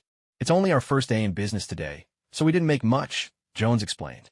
That's all right, Yin-chun replied with a smile, handing the ledger back to Jones. You can keep the money and the account book for now. After all, I won't always be around to shop, so I'll have to rely on you and Hank to do the shopping and keep track of things. Just make sure to keep the records. All right, Jones said, momentarily taken aback before he nodded. Meanwhile, at S.H.I.E.L.D., Nick Fury and Coulson made their way down to a holding cell in the base's underground level. Inside the cell, several soldiers were busy clearing out a strange, lingering smoke whose origin was unclear. Finish cleaning up, then throw 20 more in, Nick Fury instructed as he approached. Yes, Director. The soldiers, though puzzled, followed orders without question. They sped up their cleanup and called for 20 more grenade-like devices to be brought in. A little while later, with the smoke finally cleared, a cage was revealed. Inside, to everyone's astonishment, was an undead. The undead lay helplessly inside, its waist restraints unfastened, its body battered and oozing green blood. It showed no sign of resistance. The cage and the ground surrounding it were scorched, marked with black, charred burns. Once the clearing was done, the soldiers picked up the grenades and hurled them into the cage. A series of explosions thundered through the air. Minutes later, after all the grenades had been thrown, the soldiers set about clearing the smoke once again. When you're done, stick this on them, Nick Fury said, pulling out one of 10 blank cards Yin-chun had given him and handing it to a nearby soldier. Yes, sir. The soldier took the blank card with a puzzled look, grabbed a long set of tongs, and carefully reached into the cage, pressing the card to the undead's body. The moment the card touched the undead, a flash of green light burst forth where they connected. Instantly, the undead was sucked into the card, which now displayed an image of a silvery Hercules beetle brandishing a long lance. Upon its back was a red spade emblem, and beside it, the word change was written in English. The soldiers could only stare in stunned silence. The monster they had bombarded relentlessly without effect had just been dispatched in the blink of an eye. Even in Nick Fury's usually impassive single eye, a flicker of shock appeared. A soldier opened the cell door, stepped inside, picked up the card from the floor, and handed it to Nick Fury. "Is it the Ace of Spades?" Nick Fury mused as he looked at the card. "I hope none of you will let a word of what just happened slip out," Nick Fury said, pocketing the card. With that, he turned and left with Coulson. The next morning, when Yin Chun woke up and stepped out of his room, he saw Graham sprawled on the sofa, watching cartoons with a lollipop in his mouth. Anyone who didn't know better might have mistaken him for an ordinary child. On the nearby table sat a glass of milk, a plate of eggs, and 2 slices of bread. Yin Chun smiled, ignored Graham, and went to the bathroom to brush his teeth and wash his face. A few minutes later, Yin Chun returned to the living room, grabbed the 2 slices of bread, wrapped the eggs inside, and began to eat. "Have you eaten yet?" Yin Chun asked Graham. "I have, stuffed," Graham replied. At that moment, he was just like any other kid. Wake up and eat, then watch TV, then eat some more, continuing the cycle until Jones told him it was time for a bath and bed. After finishing his breakfast, Yin Chun took his plate downstairs. Hank was already there, carrying a plate over to a customer. "Morning, boss. You're up," Hank greeted him. "Yeah, you're here early," Yin Chun replied, glancing at him. Hank smiled, answered, and continued on his way to the customer. There still weren't many customers today, but things had definitely picked up since yesterday. Yin Chun headed to the kitchen, handed his plate to Jones, exchanged a few words with her, then went back upstairs. Over the next stretch of time, perhaps because Yin Chun had taken on 8 adversaries single-handedly and cowed all the local troublemakers, there wasn't a single oddball in sight for over half a month. The system didn't pick up any unusual activity either. Suddenly, Yin Chun found himself with nothing to do, slipping into a life of leisure. Meanwhile, on the S.H.I.E.L.D. and Tony Stark fronts, S.H.I.E.L.D. managed to identify, in just the second week, the 2 people with the highest compatibility for the A-Cube fusion. Coincidentally, they were the ones who'd come looking for Yin Chun before, Grace and Cross. As for Tony Stark, he had already completed the Mark II and Mark III suits. The Mark III, in fact, was even more formidable than Yin Chun remembered, with far greater firepower. Once the new suits were ready, Tony headed to Afghanistan and the Middle East, where he launched a sweeping operation against the terrorists there. 18 days after Yin Chun's legendary one-against-8 battle, he found himself lying in bed at noon, his eyes open. He simply couldn't stand another day of idleness at the shop. Resolving to get up, wash up, and head out for a stroll, he began to move. Just then, Jones came upstairs carrying food. Entering the living room and seeing only Graham watching TV, as usual, she set the food down on the table. "Brother Yin still isn't up?" Jones asked Graham. "I don't know. I didn't see him come out." Graham picked up the chicken leg that Jones always prepared, took a bite, and replied, "Stop watching TV all the time. It's not good for your eyes." As Jones made his way toward Yin Chun's room, he spoke to Graham over his shoulder. Just as he reached the door, Yin Chun happened to open it, and the 2 of them bumped right into each other. Although Jones was an Orphnok, Yin Chun had undergone even more advanced enhancements, so Jones was knocked backward by the collision. Yin Chun reacted quickly, stepping forward to catch Jones before he could fall. "Are you all right?" Yin Chun steadied Jones and asked with concern. "I'm fine, Brother Yin, you're awake." Jones replied. "Is something wrong?" Yin Chun let go of Jones's waist and asked, puzzled. "It's nothing. The food's ready. I was just coming to wake you up." Jones turned and pointed at the plates on the table, but before he could finish, he exclaimed, "Hey, Graham, why did you eat Brother Yun's share too?" It turned out that while Jones and Yin Chun were talking, Graham had taken advantage of the distraction to grab all the chicken legs from both their plates. And just as Jones turned around, Graham dashed back to his room and locked himself in. Fuming, Jones ran over to Graham's door and began knocking loudly, shouting, "Graham, get out here. I swear, I'm going to teach you a lesson today." Only an idiot would come out now. Graham scoffed from inside, munching away as he sat in his chair. After watching so much TV and imitating what he saw, Graham was becoming more and more human-like. And thanks to Jones's care, Graham had gone from skin and bones to a chubby little fellow. "You just wait. Don't come out if you dare," Jones called out angrily. "Fine, I won't. If you got the guts, come in here yourself." "Nye, nye," Graham taunted, sticking his tongue out from behind the door. "Ha, forget it. I'll just make another batch. It's no big deal. Seeing all this, Yun Chun's irritation melted away, and he smiled reassuringly at Jones. All right then, just wait a moment, Brother Yun.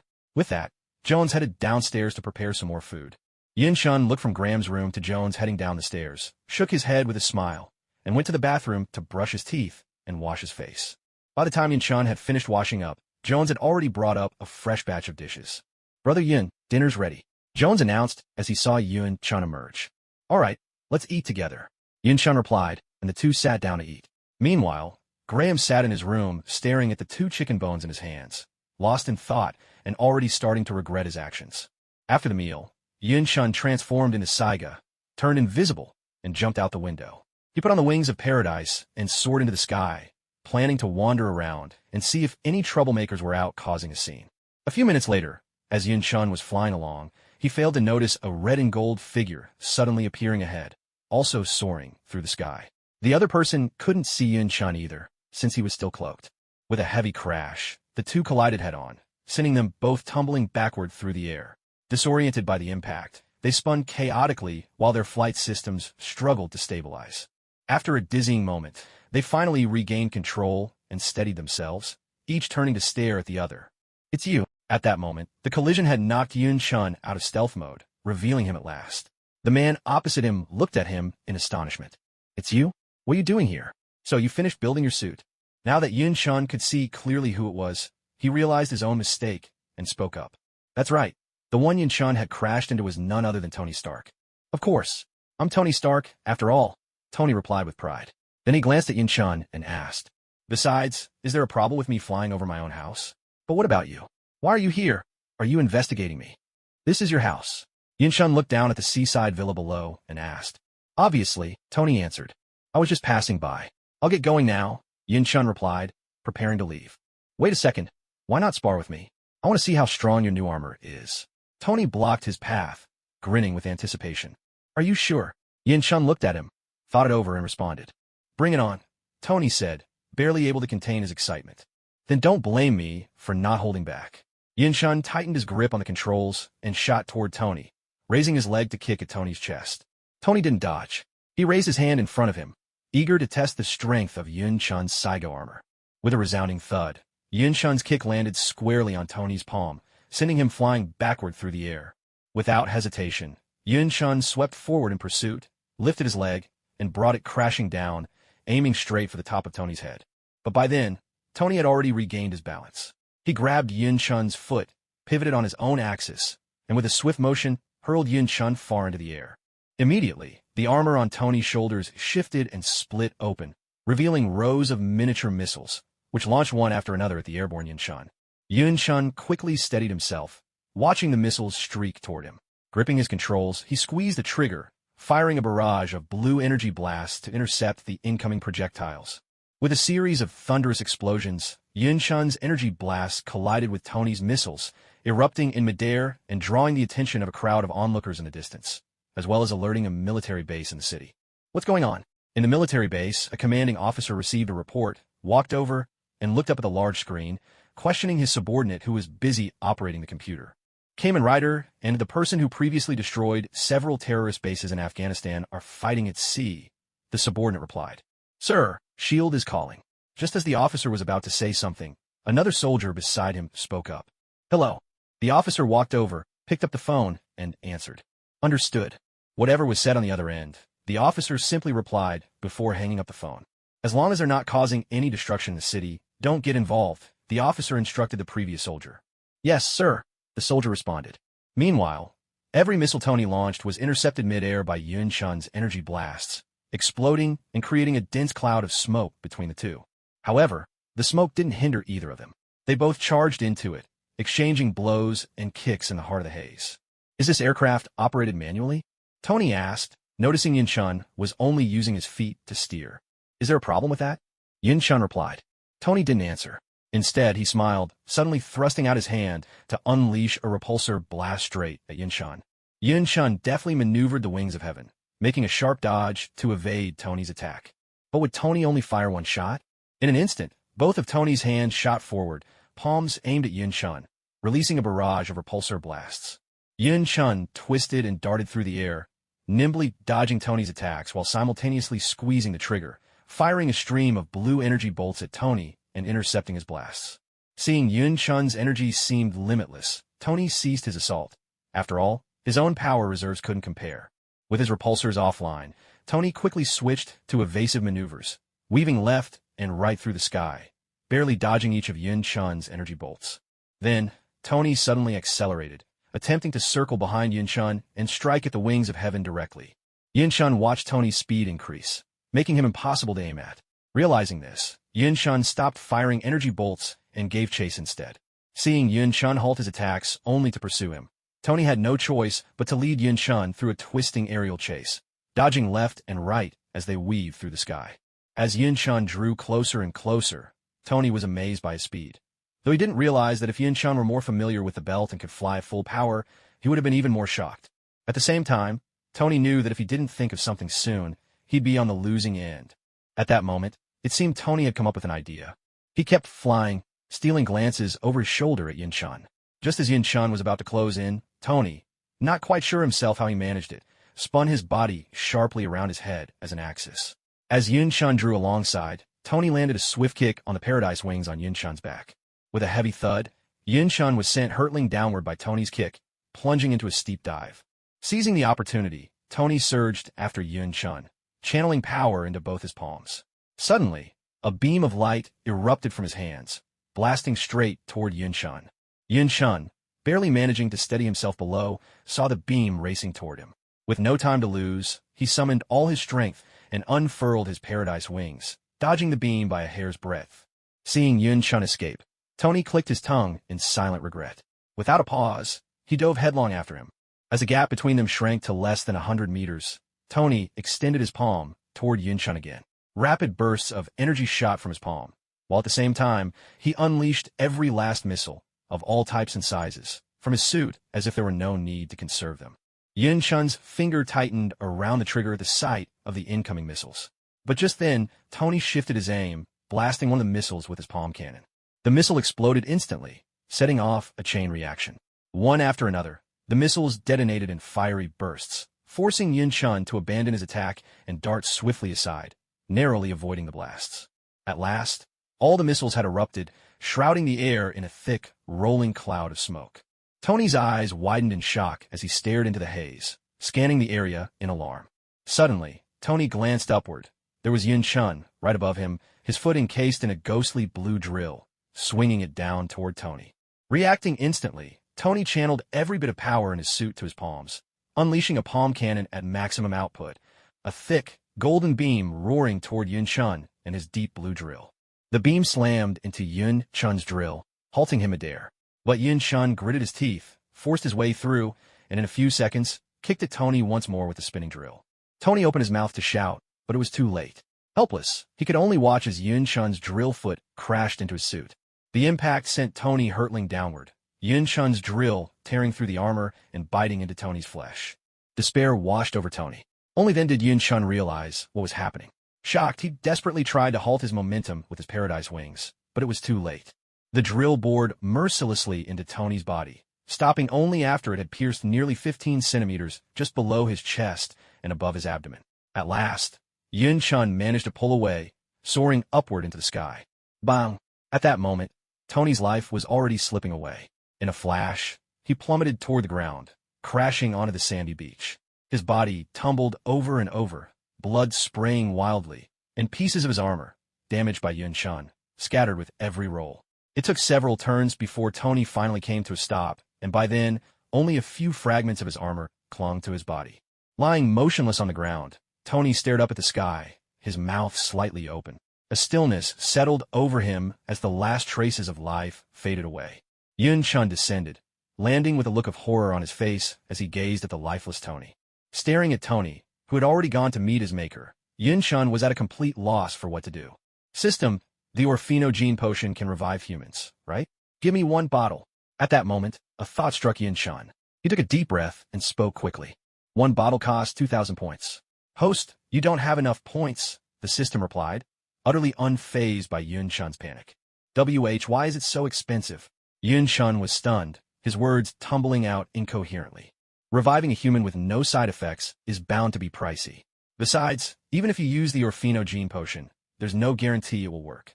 The hole in his body is so big that the healing speed might not keep up with his life ebbing away, the system explained. Then do you have any other solutions? Yin-chun spun anxiously in place, desperately looking for an answer. How about the Amazon gene optimization potion? The system suggested at that moment. Yes. Yin-chun finally remembered that option and replied in a hurry. Let's get this party started, the system quipped mischievously. Duh, this is no time for jokes. Hurry up and give me the potion. Yin-chun was on the verge of losing it, shouting in frustration. You scared me, you know.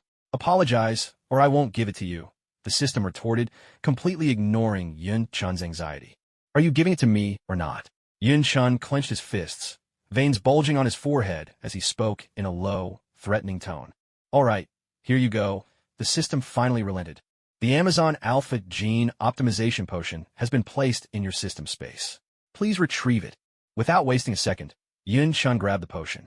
It was a vial filled with a crimson liquid. He twisted off the cap, paused for a moment, then poured the contents directly into the wound on Tony's body.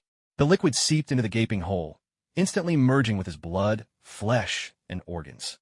Within 3 seconds, Tony's wounds and damaged organs began healing at a speed visible to the naked eye. God. After about 30 seconds, Tony's eyes flew open. He sat up abruptly, clutching his chest, and cried out in pain. At that moment, Tony suddenly noticed the armor on his hands was smeared with blood, and his clothes were stained red as well. But before Tony could even react with fear, pain washed over him. Clutching his chest in agony, he collapsed onto the ground. Seeing this, Yin-chun finally let out a sigh of relief. A few minutes later, Tony lay on the ground, no longer screaming in pain. Instead, he was gasping for breath, each inhale ragged and heavy. Are you all right? Yin-chun asked, looking at Tony. What did you do to me? Tony got up, still clad in his Iron Man suit, though the chest plate was completely shattered. I accidentally killed you, so I had to bring you back, Yin-chun replied. Hearing this, Tony stared at Yin-chun in shock, then glanced down at his own chest. Though it was smeared with blood, it was perfectly intact. Well, since you're fine now, I'll be on my way, Yin-chun said, preparing to activate the wings of heaven, only to find that it wouldn't respond no matter what he tried. Something wrong? Need me to fix it? Tony asked, watching Yin-chun. No need, Yin-chun replied. He took off the wings of heaven and put them away, then summoned his Pegasus mecha and climbed aboard. What kind of technology is that? Tony couldn't help but ask, eyeing the Pegasus mecha. With the current level of technology in this world, it can't be replicated yet. Yin-chun hesitated before answering. He spurred the Pegasus mecha forward, disappearing from sight as he activated its cloaking function. Watching Yin-chun vanish, Tony clenched his fists, then looked around at the shattered pieces of his armor scattered everywhere, his face clouded with frustration. Jarvis, are you there? Tony found his helmet, picked it up, and spoke. I'm here, sir. Are you all right? Jarvis responded. I'm fine now. Call Happy and Ensign over for me, Tony said. Certainly, sir, Jarvis replied, immediately getting to work. Help me repair the wings of heaven, Yin-chun said to his system as he traveled. Yes, sir. The system responded promptly, not daring to quip, and got started on the repairs. Tony, what happened to you? Meanwhile, after a short wait, Happy and Ensign arrived together by car. Seeing Tony, they looked at him in surprise, and Ensign quickly began to check on him. I'm Fina. Just help me bring the armor back, Tony said, pointing at the pieces of his suit scattered on the ground. Ignoring Tony's words, Ensign looked him over carefully. Only after confirming that Tony was truly unharmed did he breathe a sigh of relief. Tony's okay. Ensign turned to Happy and said. I told you, just load everything up, Tony said helplessly. Then, the three of them got to work, carrying the broken pieces and loading them into the car's trunk. After that, they headed back to Tony's villa. On the other side, Yin-chun had lost the mood to keep wandering around and returned to the shop. By now, night had already fallen. Yin-chun stepped out of his room and saw Graham eating dinner. Did Jones forgive you? Yin-chun asked, glancing at Graham. I'm just too adorable. A little bit of sweet talking and she forgave me. So easy to fool, Graham replied with a disdainful air. Oh, is that so? At that moment, Jones emerged from behind Yin-chun and spoke up. I'm full, Graham blurted out and dashed away in a flash. But this time, Jones was ready. There was no way she'd let him escape so easily. Let's see how smug you are now, she said as she gave Graham, whose pants she had pulled down, a good spanking. No, please. I won't dare do it again. Graham cried out, his voice trembling with tears. You really think I'd believe that? Jones retorted, continuing her playful punishment. All right, let's call it a day and have dinner, Yun-chun said with a laugh, try to defuse the situation. Fine, I'll let you off this time for Yun's sake. But if you try this again, I swear I'll tan your hide. Jones finally let Graham go, still grumbling. Wow, tonight's spread looks amazing, Yun-chun remarked, eyeing the dishes on the table. It's nothing, really. Just the usual, Jones replied with a smile. The three of them sat down and began to eat together. Meanwhile, Tony and his companions had returned to the villa. Tony headed straight for the bathroom and started a shower. After finishing, Tony was about to step out when he caught a glimpse of himself in the mirror and stopped in surprise. He stared at his reflection and realized his skin had grown paler. The dark circles from his recent all-nighters building the Iron Man suit had faded, the bloodshot eyes were gone, and his little belly had disappeared, replaced by sculpted abs. Tony took stock of his body and noticed even more changes. He felt lighter, his eyes brighter, his mind clearer, his strength greater, and even some old scars had vanished without a trace. Taking it all in, Tony dried himself off, changed into fresh clothes, and walked out of the bathroom. "In-sun, help me take a look. Something's up with my body," Tony called out as he walked into the living room, where In-sun was having dinner. Without waiting for a reply, he headed straight for the underground lab. Setting his food aside, In-sun quickly got up to follow him. Once in the basement, In-sun finally realized something was different about Tony and stared at him in astonishment. "What happened to you? Give me a checkup, would you?" Tony lay down on a medical chair, looking at In-sun expectantly. Hearing this, In-sun immediately sprang into action and began examining Tony without delay. "According to the tests, your metabolism has increased more than tenfold. All your hidden injuries have healed, your bones are denser, and your muscles are tougher. Even your strength and stamina have risen by more than just one level. It seems like you've gained some special abilities as well." Ethan looked at Tony in astonishment as he spoke. "Special abilities?" Tony echoed, a hint of confusion in his voice as he heard Ethan's words. "Yes, it appears you might have regenerative powers now. What exactly happened to you earlier?" Ethan pressed. "Am I still human?" Tony hesitated for a moment before asking. "Other than your improved physique, I haven't noticed anything else different," Ethan replied, pausing in surprise. "Come on, let's eat," Tony said, heading upstairs after hearing all this. Ethan looked puzzled, but didn't say anything more, simply following after Tony. Just as the two sat down, Tony's phone began to ring with a sharp, insistent beep. Tony pulled out his phone and saw Pepper's name on the screen. He answered the call. Meanwhile, Ethan picked up his food and resumed eating. Tony had barely raised the phone to his ear when a metallic scraping sound suddenly echoed from behind them. Both Tony and Ethan instantly turned pale, the veins standing out on their faces, and the food slipped from Ethan's hand, falling to the floor.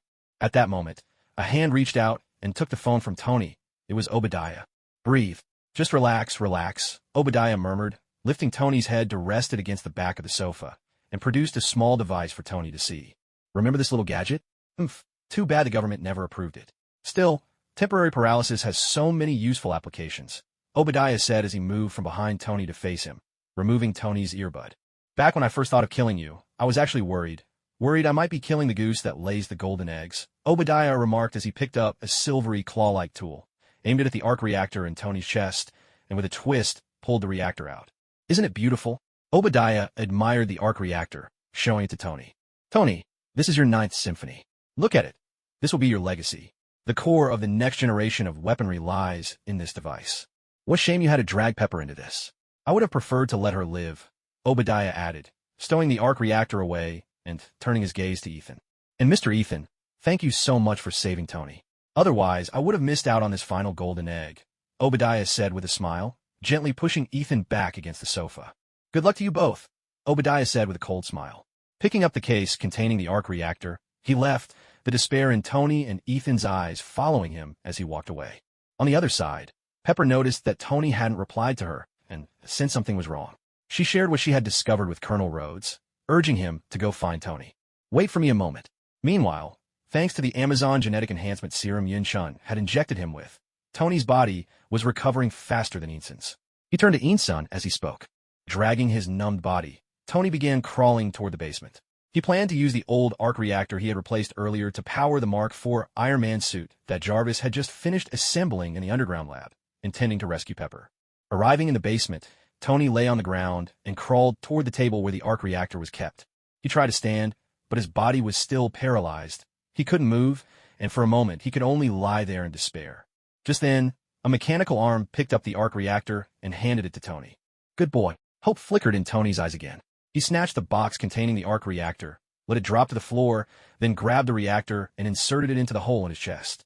At that moment, the Amazon serum's regenerative abilities began to take effect. Tony slowly managed to get up, steadying himself against the table, and moved toward the Iron Man suit. Tony! At this point, Rhodey arrived at Tony's villa, calling out. He spotted Insun, pale and slumped against the sofa, and hurried over. Insun, what happened to you? Where's Tony? The basement. Insun rasped out, his voice weak and hoarse. Hang in there.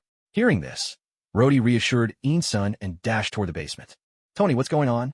Entering the basement, Rhodey saw Tony, still looking frail but making his way toward the Mark IV suit, and hurried to support him. Where's Pepper? Tony asked. She's safe, with 5 agents protecting her, Rhodey replied. That won't be enough, Tony said. He instructed Jarvis to suit him up in the Iron Man armor. Wow, this is the coolest thing I've ever seen. Rhodey exclaimed in awe. It was his first time seeing the Iron Man suit up close. It's all right, Tony replied calmly. Do me a favor and clear out those planes for me, would you? With that, Tony launched himself into the sky. Seriously, Rhodey muttered, frustrated that Tony had flown off without explaining what was happening. Guess I'll come back another time. Rhodey glanced at the Mark II suit, which was standing by for testing, and spoke to himself. How long do you think the Mark III's arc reactor will last? Soaring through the air, Tony asked Jarvis. Energy remaining, 48%, and still dropping. This reactor wasn't designed for sustained flight, Jarvis answered. Call Pepper first, Tony instructed. Tony, are you all right? I'm fine, but Obadiah, Pepper hadn't finished her sentence before Tony interrupted. I know. Get out of there now. I'm coming right away. Just then, as Pepper was about to say something else, Obadiah appeared in front of her, clad in an enormous suit of iron armor, much larger than Tony's Iron Man suit, the Ironmonger. The sight made Pepper shrink back in fear. Where do you think you're going? You're worthless to me now. Obadiah leveled his heavy machine gun at Pepper as he spoke. Obadiah, just as he was about to fire, a shout rang out. Tony had arrived, crashing straight into the Ironmonger. He locked his arms around Obadiah and propelled them both through the air, slamming hard into a nearby wall. Meanwhile, at Yin Chun's shop, Yin Chun and his friends had just finished their meal, and Jones was downstairs doing the dishes. Host, something's happening. The system's voice suddenly sounded in Yin Chun's ear. What is it? Did a monster show up? Yin Chun asked urgently. No, it's Tony Stark and Obadiah. They've started fighting. Want to join the fun and maybe save a life? The system replied. Location, Yin Chun said as he stood up and headed into his room. Here, the system answered, projecting a holographic map in front of him. Is the Wings of Heaven repaired? Yin Chun asked, pulling out the Emperor of Heaven belt and transforming. All fixed. Just had to replace a part, the system replied. Hearing this, Yin Chun activated his invisibility, leapt out the window, and landed outside. He pulled out the Wings of Heaven, strapped them on, and flew swiftly toward Tony's location. This time, Yin Chun didn't have the system release a decoy. After all, there was no need. S.H.I.E.L.D. had investigated Yin Chun for quite some time and found nothing suspicious. On top of that, with the recent surge in monster incidents, manpower was stretched thin. No one could afford to keep tabs on Yin Chun for long. That's why he dared to act so freely now. I absolutely love this suit. Obadiah sneered on Tony's end, manipulating the Ironmonger to pick up a car as he spoke. Channel all power to the chest, Tony instructed. Instantly, a beam of energy shot from the arc reactor in his suit's chest, slamming into the Ironmonger and sending him flying. Tony immediately rushed forward and caught the falling car. Power down to 19%, Jarvis reminded him. Tony set the car down, but the terrified woman inside floored the accelerator in panic, driving straight into Tony. He was dragged under the vehicle, sparks flying as his back scraped along the ground. With a powerful push, Tony lifted the back of the car, freeing himself from underneath. No sooner had he gotten up than the Ironmonger charged over, landing a heavy punch that sent Tony flying. At that moment, Yin Chun arrived, catching Tony before he could hit the ground. Hey, thanks. Seeing that it was Yin Chun, Tony breathed a sigh of relief and spoke. Could you help me one more time? Tony jumped down to the ground as he spoke, knowing this wasn't the moment to act proud. Mission now issued. Mission: defeat Ironmonger. Reward: 400 points. All right. Yin Chun looked at Ironmonger, gripped the control stick, and was just about to pull the trigger to fire an energy blast at him. But seeing so many people around, he hesitated, worried someone might get hurt. He stopped and steered the Wings of Heaven straight toward Ironmonger. Spotting Yin Chun flying over, Obadiah swung a heavy fist at him. Yin Chun dodged the punch with a swift move, then kicked Ironmonger hard. With a tremendous crash, Ironmonger staggered back several steps and toppled onto a car, crushing it flat. Luckily, no one was inside at that moment. Without pause, Yin Chun swooped in again. Noting the area was finally clear of bystanders, he gripped the control stick, ready to pull the trigger. Just then, Obadiah grabbed a car with one hand and hurled it at Yin Chun. Yin Chun twisted and dodged, avoiding two cars in quick succession, but couldn't escape Obadiah's surprise punch. With a bone-jarring impact, Yin Chun was sent flying. Seeing this, Tony rushed over, took aim at Obadiah, and unleashed every weapon he could use that didn't consume much energy, firing them all at Ironmonger. A barrage of explosions rang out as the weapon struck Obadiah, sparks flying in every direction. "Is that all you've got?" When the smoke cleared, Obadiah strode out, mocking him. Obadiah raised his hand and fired a missile at Tony. Tony dodged, and the missile exploded against the building behind him, blasting through two walls. Screams erupted everywhere, cars spun out, and collided chaotically. "So much for flying if I can't use ranged attacks," Yin Chun muttered. He pulled out the Wings of Heaven's control stick, transforming it into a pair of batons, then retracted the wings and charged at Obadiah. As Yin Chun charged, Obadiah swung another punch, hoping to send him flying again.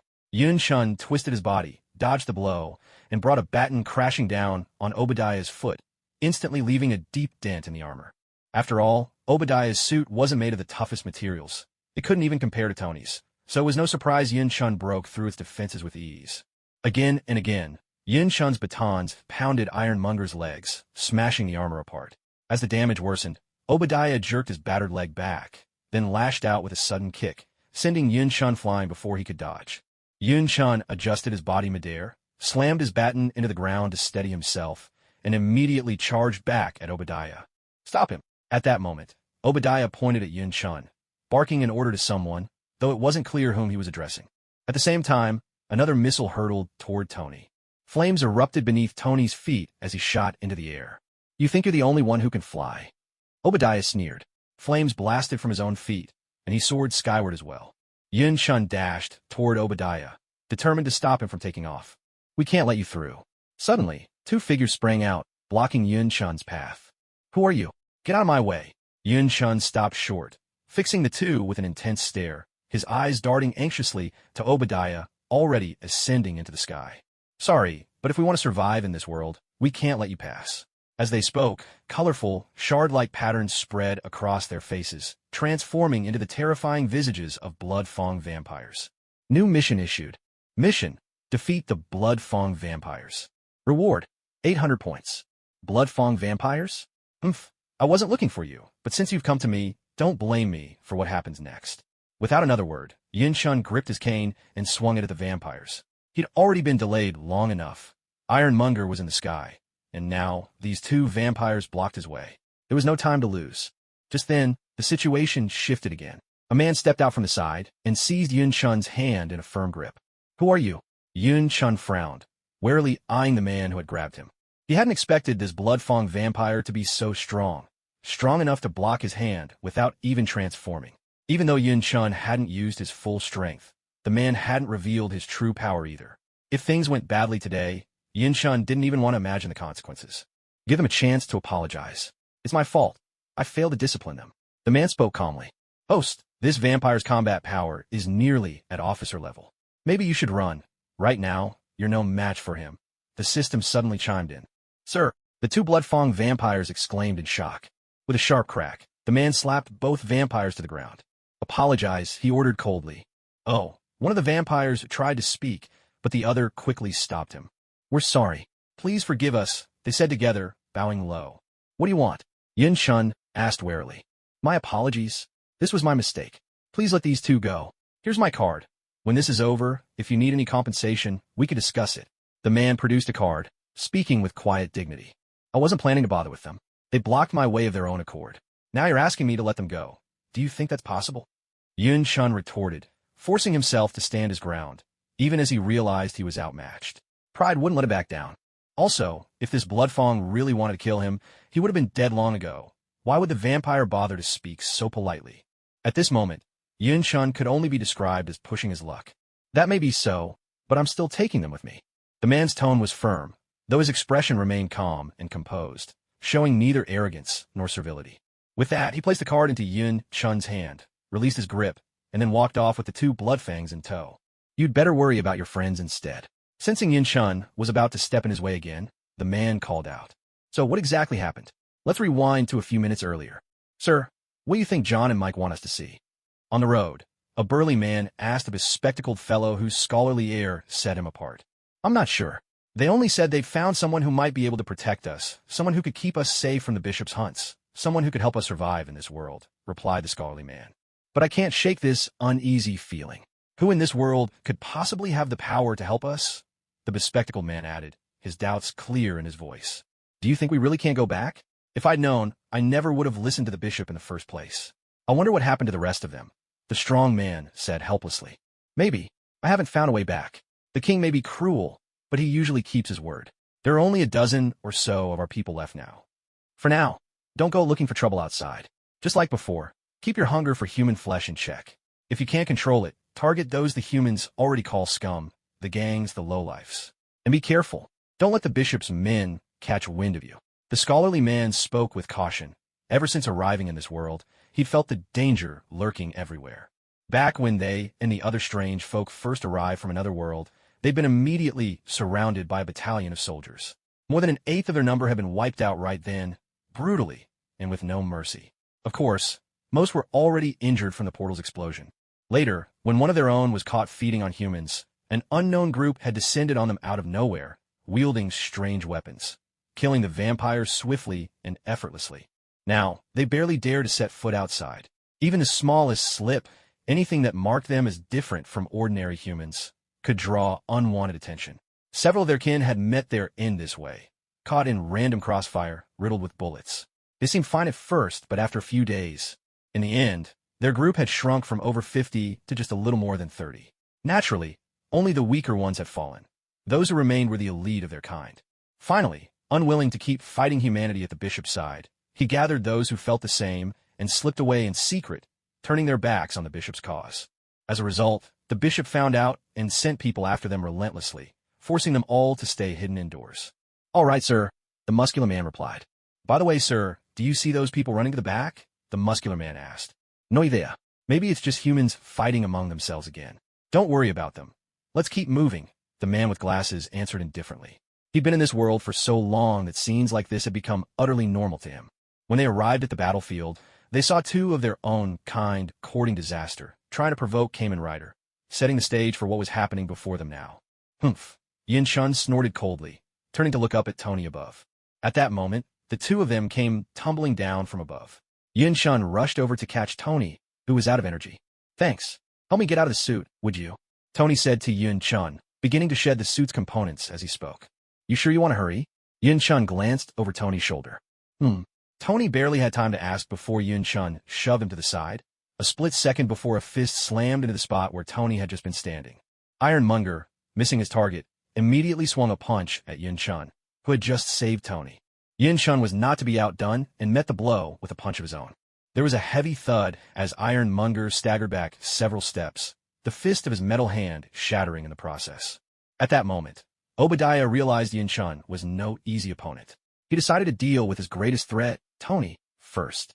He lunged at Tony, grabbed him, and began to squeeze with brutal force. Nearly all of Tony's weapon systems had been destroyed. He managed only to deploy a flare, which flashed in Obadiah's eyes, causing him to loosen his grip by accident. Pepper, activate all the switches on the arc reactor. Overload it. Hurry, Tony shouted to Pepper. Seizing the chance, Tony leapt onto Ironmonger's back and sabotaged his display system. Yin Chun rushed in, battering Obadiah with his staff, breaking Ironmonger's other leg. Unable to keep his balance, Ironmonger toppled onto the glass rooftop and fell through. At that precise moment, Pepper activated the switch and a blue glow flared. The entire system overloaded, sparks racing across the surface. A beam of energy burst forth, striking Ironmonger, passing through his body and shooting straight into the sky. Obadiah's body crashed down onto the main arc reactor. With a deafening explosion, Yin Chun grabbed Tony and pulled him to safety. Barely 2 seconds later, the spot where they'd stood was blown apart, the entire building collapsing in the blast. Perfect, Tony said, throwing his hands up in triumph. Mission accomplished. The reward has been granted. Thanks. Tony turned to Yin Chun and said. Hearing his words, Yin Chun said nothing. He took out the wings of heaven once more, strapped them on, gripped the control lever, crouched down, and with a powerful leap, sprang into the air. White smoke billowed from beneath the wings of heaven, lifting Yun Chun away. As the smoke dispersed, Yun Chun had vanished. Tony watched Yun Chun depart, a smile lingering on his face. Tony. At that moment, Pepper came running over, calling out to him. Are you all right, Tony? Pepper asked with concern. Do I look like I'm not? Tony replied, spreading his arms in a gesture of reassurance. Without another word, Pepper embraced Tony tightly. It's all right now. Everything's fine. Tony comforted her, holding Pepper gently. A few minutes later, on the second floor of Yun Chun's restaurant, a white humanoid figure flew in through the balcony, landing in the living room. As the smoke cleared, Saiga stood revealed. Who are you? Jones sprang to his feet, the white markings of Orfnock flickering across his face as he stared intensely at Saiga, demanding an answer. The sudden outburst startled Yun Chun. It's me. Yun Chun hurriedly disengaged his transformation and spoke. Oh, Brother Yun, it's you. When did you head out? Jones's face returned to its usual handsome look as he asked. While you were doing the dishes, Yun Chun replied, putting away the Emperor of Heaven belt. You're still not asleep? Yun Chun glanced at the clock and asked. I was just about to go to bed, Jones answered. All right then, off to bed with you, Yun Chun said with a nod. Okay, you should get some rest too, Brother Yun. Jones smiled at Yun Chun, and with that, headed back to his room. That little rascal Graham had already been fast asleep for a while. Watching Jones return to his room, Yun Chun figured there was nothing else to take care of, and since it was so late, he switched off the living room lights and went to his own room. What were those Fangires really after? Lying in bed, Yun Chun took out the card that man had given him, pondering the question. Never mind, whatever comes, I'll deal with it as it comes, Yun Chun thought, shaking his head. System, how many points do I have now? Yun Chun suddenly asked the system. You currently have 1,895 points. Is there anything you'd like to order, dear customer? The system replied. That little? Didn't I just defeat 8 Orfnocks, plus that Obadiah, earlier? Yun Chun protested. The Saiga belt costs 1,600 points, 10 blank cards are 500 points, and the Amazon Alpha Gene Optimization Serum is 400 points, the system rattled off. Then how many points does the Kiva belt cost? Yun Chun asked upon hearing this. Don't even think about it. The belt alone is nearly 2,000 points, and you need to possess the power of the Fangire's Demon Emperor before you can even use it, the system replied. Do you have any suggestions, then? Yun Chun really couldn't think of any way to boost his strength. My suggestion is that you just modify Faiz. You've got just enough points for it, the system advised. Is that so? Then if I want to upgrade Faiz's photonic blood to the strongest blue type and replace all the Sun God Metal with Moon God Metal, how many points would that take in total? Yun Chun asked. After encountering that Cadre-level Fangire, he felt that his current strength was lacking. He was starting to feel overwhelmed and wanted to reinforce himself. But buying a brand new belt wouldn't offer him much improvement, and the ones that truly made a difference were beyond his reach. Not to mention, he couldn't master them instantly. Yun Chun was at a loss. Sorry, but the strongest photonic blood isn't blue. It's golden, the color of the Earth Emperor. Silver is second, and blue ranks third. To upgrade to blue photonic blood costs 600 points, and swapping to Moon God Metal is another 600. As for the modification fee, there are 2 options. One is 200 points, the other is 600. Altogether, that's either 1,400 or 1,800 points, depending on your choice. Also, after the upgrade, Fuiz's appearance will change a bit. Are you sure you want to go ahead, sir? The system asked. That's so expensive. And why are there 2 different modification fees? Yun Chun asked, puzzled. Sir, with these changes, you're basically getting a whole new belt. For this price, you should be counting your blessings, the system replied, clearly annoyed. And the 2 modification options are different. The 200-point one is just a simple materials and photonic blood swap. But the 600-point upgrade, well, I'll keep that a surprise. Don't worry, it's absolutely worth it, the system replied, still a bit disgruntled. All right then, let's go with the 600-point upgrade. Yun Chun decided after a moment, feeling a pang of heartache, but realizing he didn't have much choice. So, which direction do you want the upgrade to focus on? Strength Specialist, Speed Specialist, though I wouldn't recommend Speed, since you already have the Acceleration Watch. Defense Specialist, Hybrid, or Balanced? The system asked. There are upgrade directions, too? Yun Chun asked, completely taken aback. Of course. Your current Faiz is Balanced, while Saiga is a Hybrid. High speed, strength, and defense, all averaged out. The system replied matter-of-factly. Then let's set strength and defense at 40% each, and speed at 20, Yun Chun decided after thinking it over. All right, it'll take 2 hours, the system replied.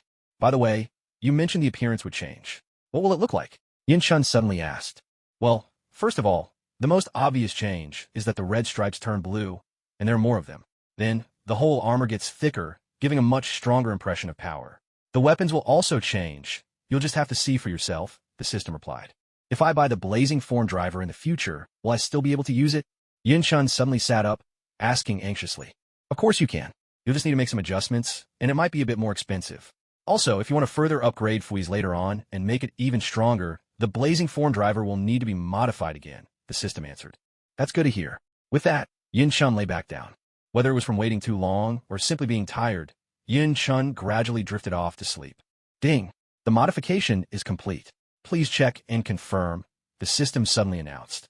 Unfortunately, Yin-chun was already fast asleep. Seriously? After I worked so hard on that upgrade, you just fell asleep on me, the system muttered in exasperation. So, tell me, what on earth happened? How could you be foolish enough to provoke a Kamen rider? The bespectacled man from earlier sat in his chair, staring impassively at the two people in front of him. We're sorry, sir. We only wanted to find someone who could help us escape the bishop.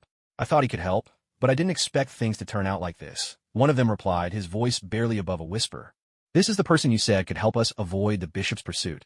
The man pointed at the TV, where the broken, barely recognizable corpse of Obata was being pulled out for all to see.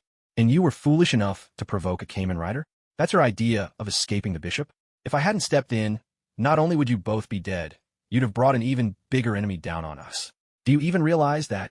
The man slammed his hand on the table, his voice rising in anger.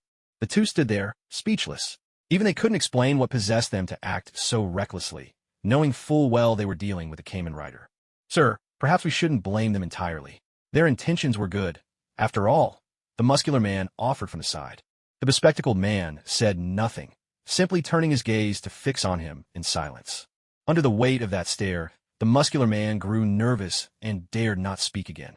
We'd better focus on calming the Kamen rider's anger, and fast, the bespectacled man said, pinching the bridge of his nose in frustration. Get out, now. Seeing the two still standing there, the man shouted, clearly annoyed. Hearing this, the two felt as if they had been pardoned and hurried out of the room. Yin-chun slept straight through to 8 o'clock the next morning. Yin-chun stretched lazily, twisting his body and letting out a satisfied groan. He had completely forgotten about asking the system to do the modification the night before. He climbed out of bed, opened the door, and headed to the bathroom to brush his teeth and wash his face. A few minutes later, Yin-chun came out. As usual, little Chubby Graham was watching TV. The food was still set out on the table, and Jones had come downstairs early to help Hank get the restaurant up and running. Did I forget something? Yin-chun sat down on the sofa, holding his bowl, gazing absent-mindedly into it, lost in thought. Host, take a look at this bowl. Doesn't it look just like the Foi's belt you asked me to modify last night? The system suddenly chimed in.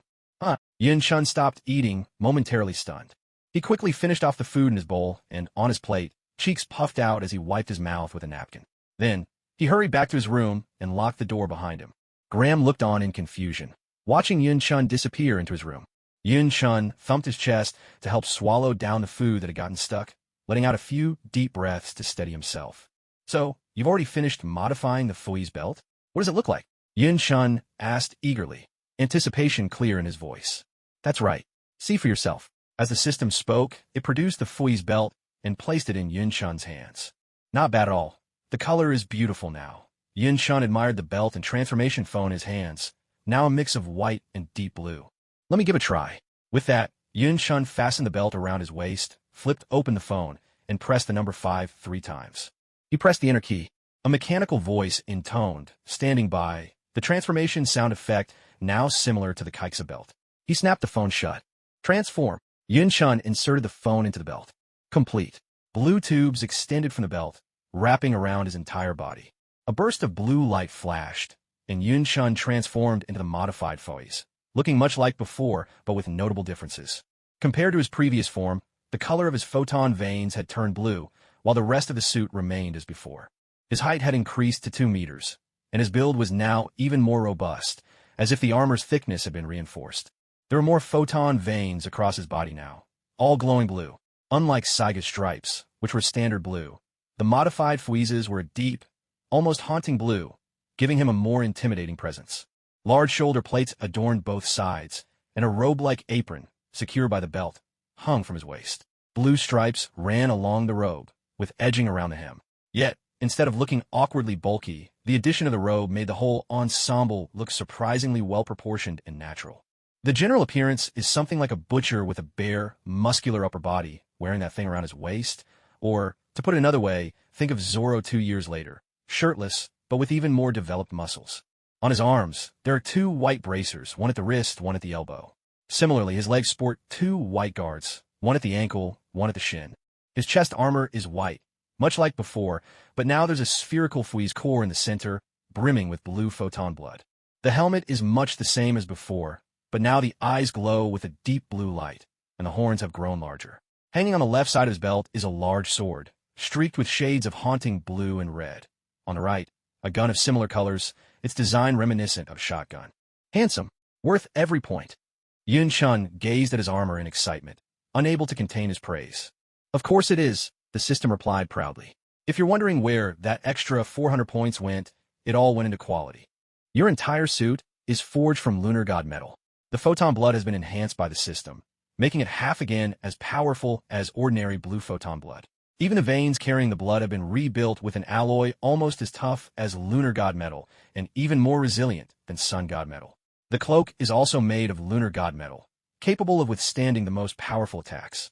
The fuy's core at your chest is now filled with a deep blue photon blood, replacing the previous red. The breastplate is even more formidable now. To protect the energy source, it's crafted from 5 layers of lunar god metal 114, making it tougher than the cloak. The sword is forged from the sun god metal left over from your previous fuy's armor, mixed with some lunar god metal. Like a beam saber, it can be loaded with crystal cards and infused with photon blood to unleash finishing moves. As for the helmet, it's 100% lunar god metal blended with a special hard resin. The rest of the functions are quite similar to fuy's. You can still activate the deep crimson, or rather, the deep blue drill, without needing any of those flashlight-like gadgets. Just press 9 and enter on your phone. The same goes for the giant impact. No more camera required. Just press 3 and enter on your phone. I've also upgraded the phone-to-gun function for you. Now, you get a brand new gun. 106 Burst Mode. The original 3-round burst photon shot is now a 10-round enhanced photon barrage. 103 Single Mode. The single-shot compressed energy attack mode has also been upgraded to a triple-shot mode. You just need to press the number on the gun's body. If you don't press any number, the normal mode still lets you fire unlimited standard energy rounds. The acceleration mode has been enhanced as well. Thanks to reinforced armor materials, you can use it for up to 35 seconds. Of course, that's only if your body can handle it. Right now, you can last no more than 20 seconds. Go beyond that, and the acceleration shuts off automatically. As for the rest, you'll just have to discover it on your own, the system explained, introducing the features one by one. System, I absolutely love you. Yun-chun exclaimed with excitement. Cut out. You're making me sick, the system retorted. Yun-chun ended his transformation and, brimming with excitement, walked out of the room. Are there any monsters nearby? Yun-chun asked the system, itching to go out and test his armor right away. Sorry, none at the moment, the system replied. Oh well. Yun-chun was a bit disappointed, but only just a little. Get up, I want to watch TV too, Yun-chun said to Graham. No way, I want to watch Batman, Graham replied. Hand over the remote, or I'll get Jones to beat you up, Yun-chun threatened. You jerk, you're such a bad guy. With that, Graham dashed back to his room. Completely shameless, Yun-chun picked up the remote and started flipping through the channels. As he browsed, he suddenly caught sight of Tony's figure on the screen. Yun-chun paused, immediately recognizing that flamboyant Tony was about to announce himself as Iron Man. He remembered being present at that very event and wondered how Tony would respond this time. Lost in thought, he poured himself a glass of water and settled in to watch. It's been a while since the last press conference. I'll just stick to the script, Tony said, pulling out the speech Coulson had given him. Some people suspect me. Tony hadn't even finished before a reporter cut in. Sorry to interrupt, Mr. Stark, but do you really expect us to buy that it was just your bodyguard's miraculous appearance? The reporter challenged. I know it sounds far-fetched. You can question the official statement, but you can't. Tony was interrupted again, this time by Rhodey. Just read the script, Rhodey prompted. All right, fine. I am Iron Man, Tony declared with his trademark flair. The press erupted in chaos. Mr. Stark, what about the identity of the Kamen Rider? Was he your creation as well? The same reporter pressed. No one asked about the Fong Ire, as everyone had already fled when he showed up. Nobody had actually seen him. At this, Yun-chun leaned in, eager to see how Tony would handle the question. I have no idea who he is, and I've never met him, Tony said simply, then walked away. So that's all there is to it. Yun-chun looked at Tony, a little puzzled. Yun-chun mulled it over, then turned off the TV and sprawled on the sofa, bored and at a loss for what to do. As if recalling something, Yin Shun pulled out the phone number that man had left him yesterday. System, what was up with that Fangire yesterday? You said he was cadre level, but which cadre? He can't be a bishop, right? Yin Shun asked, racking his brain. He couldn't remember any cadre among the Fangires like that. I didn't say he was actually a cadre, just that his combat ability is close to cadre level, the system replied. According to the records, they're not like the bishops or the king. These Fangires seem to prefer living among humans, the system explained. There are actually good monsters invading this world. Yin Shun couldn't believe it. If they crossed over to invade another world, how could they possibly be good?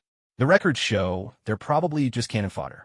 In the Kiva world, they actually made great contributions to human society. When the king found out, he was going to execute them. But just then, he received an invitation from Dai Shocker, and with so few people at his side, the bishop suggested sending these Fangires with him to explore this world, a way to make use of the waste the system elaborated. But what exactly do they want? Even after all of this, Yin Shun still had no idea what those Fangires had been up to last night, appearing out of nowhere to stop him, then just as suddenly leaving. Why not just call and ask? The system suggested. That's probably the only way, Yin Shun muttered, taking out his phone and dialing the number. Hello, is this the night? Before Yin Shun could speak, the man's voice came through the line, addressing him directly. Yes, it's me. What was your intention last night? Yin Shun asked coldly. Sorry, that was my fault. I didn't keep them in line, and they disturb you. That wasn't what they meant to do. If possible, could we find a time to talk? I'd be happy to make it up to you, the man replied earnestly. Time and place, Yin Shun replied. Thank you. Then let's. The sentence was cut short. A sudden explosion thundered in the background. I'm sorry, let's try again next time. I hope there'll be a next time, the man said hastily, then hung up. Hello. Yin Shun called out, hearing the line go dead. What was that explosion just now? Yin Shun asked. Probably the bishop found them, the system replied coolly. Can you pinpoint their location? Yin Shun asked. He was thinking of going over, maybe even taming them. Yes, taming them.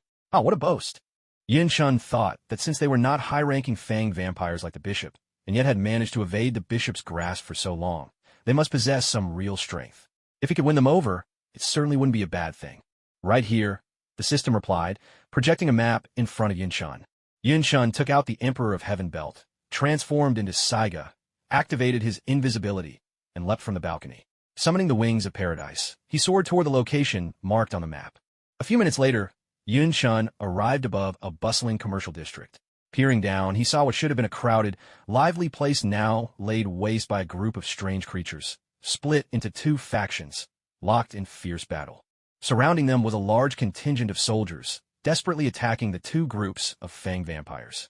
Yet bullets seemed to have no effect, barely tickling the vampires and leaving them unscathed. The dominant faction of vampires casually sent out just two of their number to hold the soldiers at bay. At that moment, seeing the two vampires relentlessly harassing the soldiers with bullets utterly useless, an officer of some rank bellowed at his men, switched to rocket launchers. Blast those two to hell. Noticing the people below, Yin Shun didn't descend directly. Instead, he found a discreet spot and swapped his armor for the Fui's form. Traitors must die, declared a butterfly-shaped fang vampire to a red, horse-shaped counterpart. Why must you be so ruthless? There's no going back for any of us now, panted the red horse-shaped vampire. When I suggested to the king that you be spared, it wasn't so you could come to this world and live alongside humans. Since there's no returning, I'll be the king and rule over this world, the butterfly vampire said coldly. With that, he spat a cloud of golden powder at the horse vampire. A series of explosions erupted the instant the powder touched the horse vampire, sending him sprawling to the ground. People in this world are nothing like those in ours. The horse vampire struggled to his feet and addressed the butterfly vampire. To make enemies of them leads only to ruin. You know that as well as I do. So what? Sneered the butterfly vampire. With our long lifespans, if we control even part of a powerful human organization, we'll rise up in time. Sooner or later, we'll rule this world. As he finished, the butterfly vampire lunged at the horse vampire, launching a punch. Just as the punch was about to land, an elephant-shaped fang vampire charged in, blocking the blow for the horse vampire and staggering back a few steps from the force. Old elephant, the horse vampire started to say, but before he could finish, the elephant vampire interrupted him. I'm Fina. Take them and run. I'll hold off the bishop and the others, said Elephant. None of you are getting away, a voice called from the side. A lion had just killed a cat, sending its body scattering into a kaleidoscope of colors. It charged forward, growling.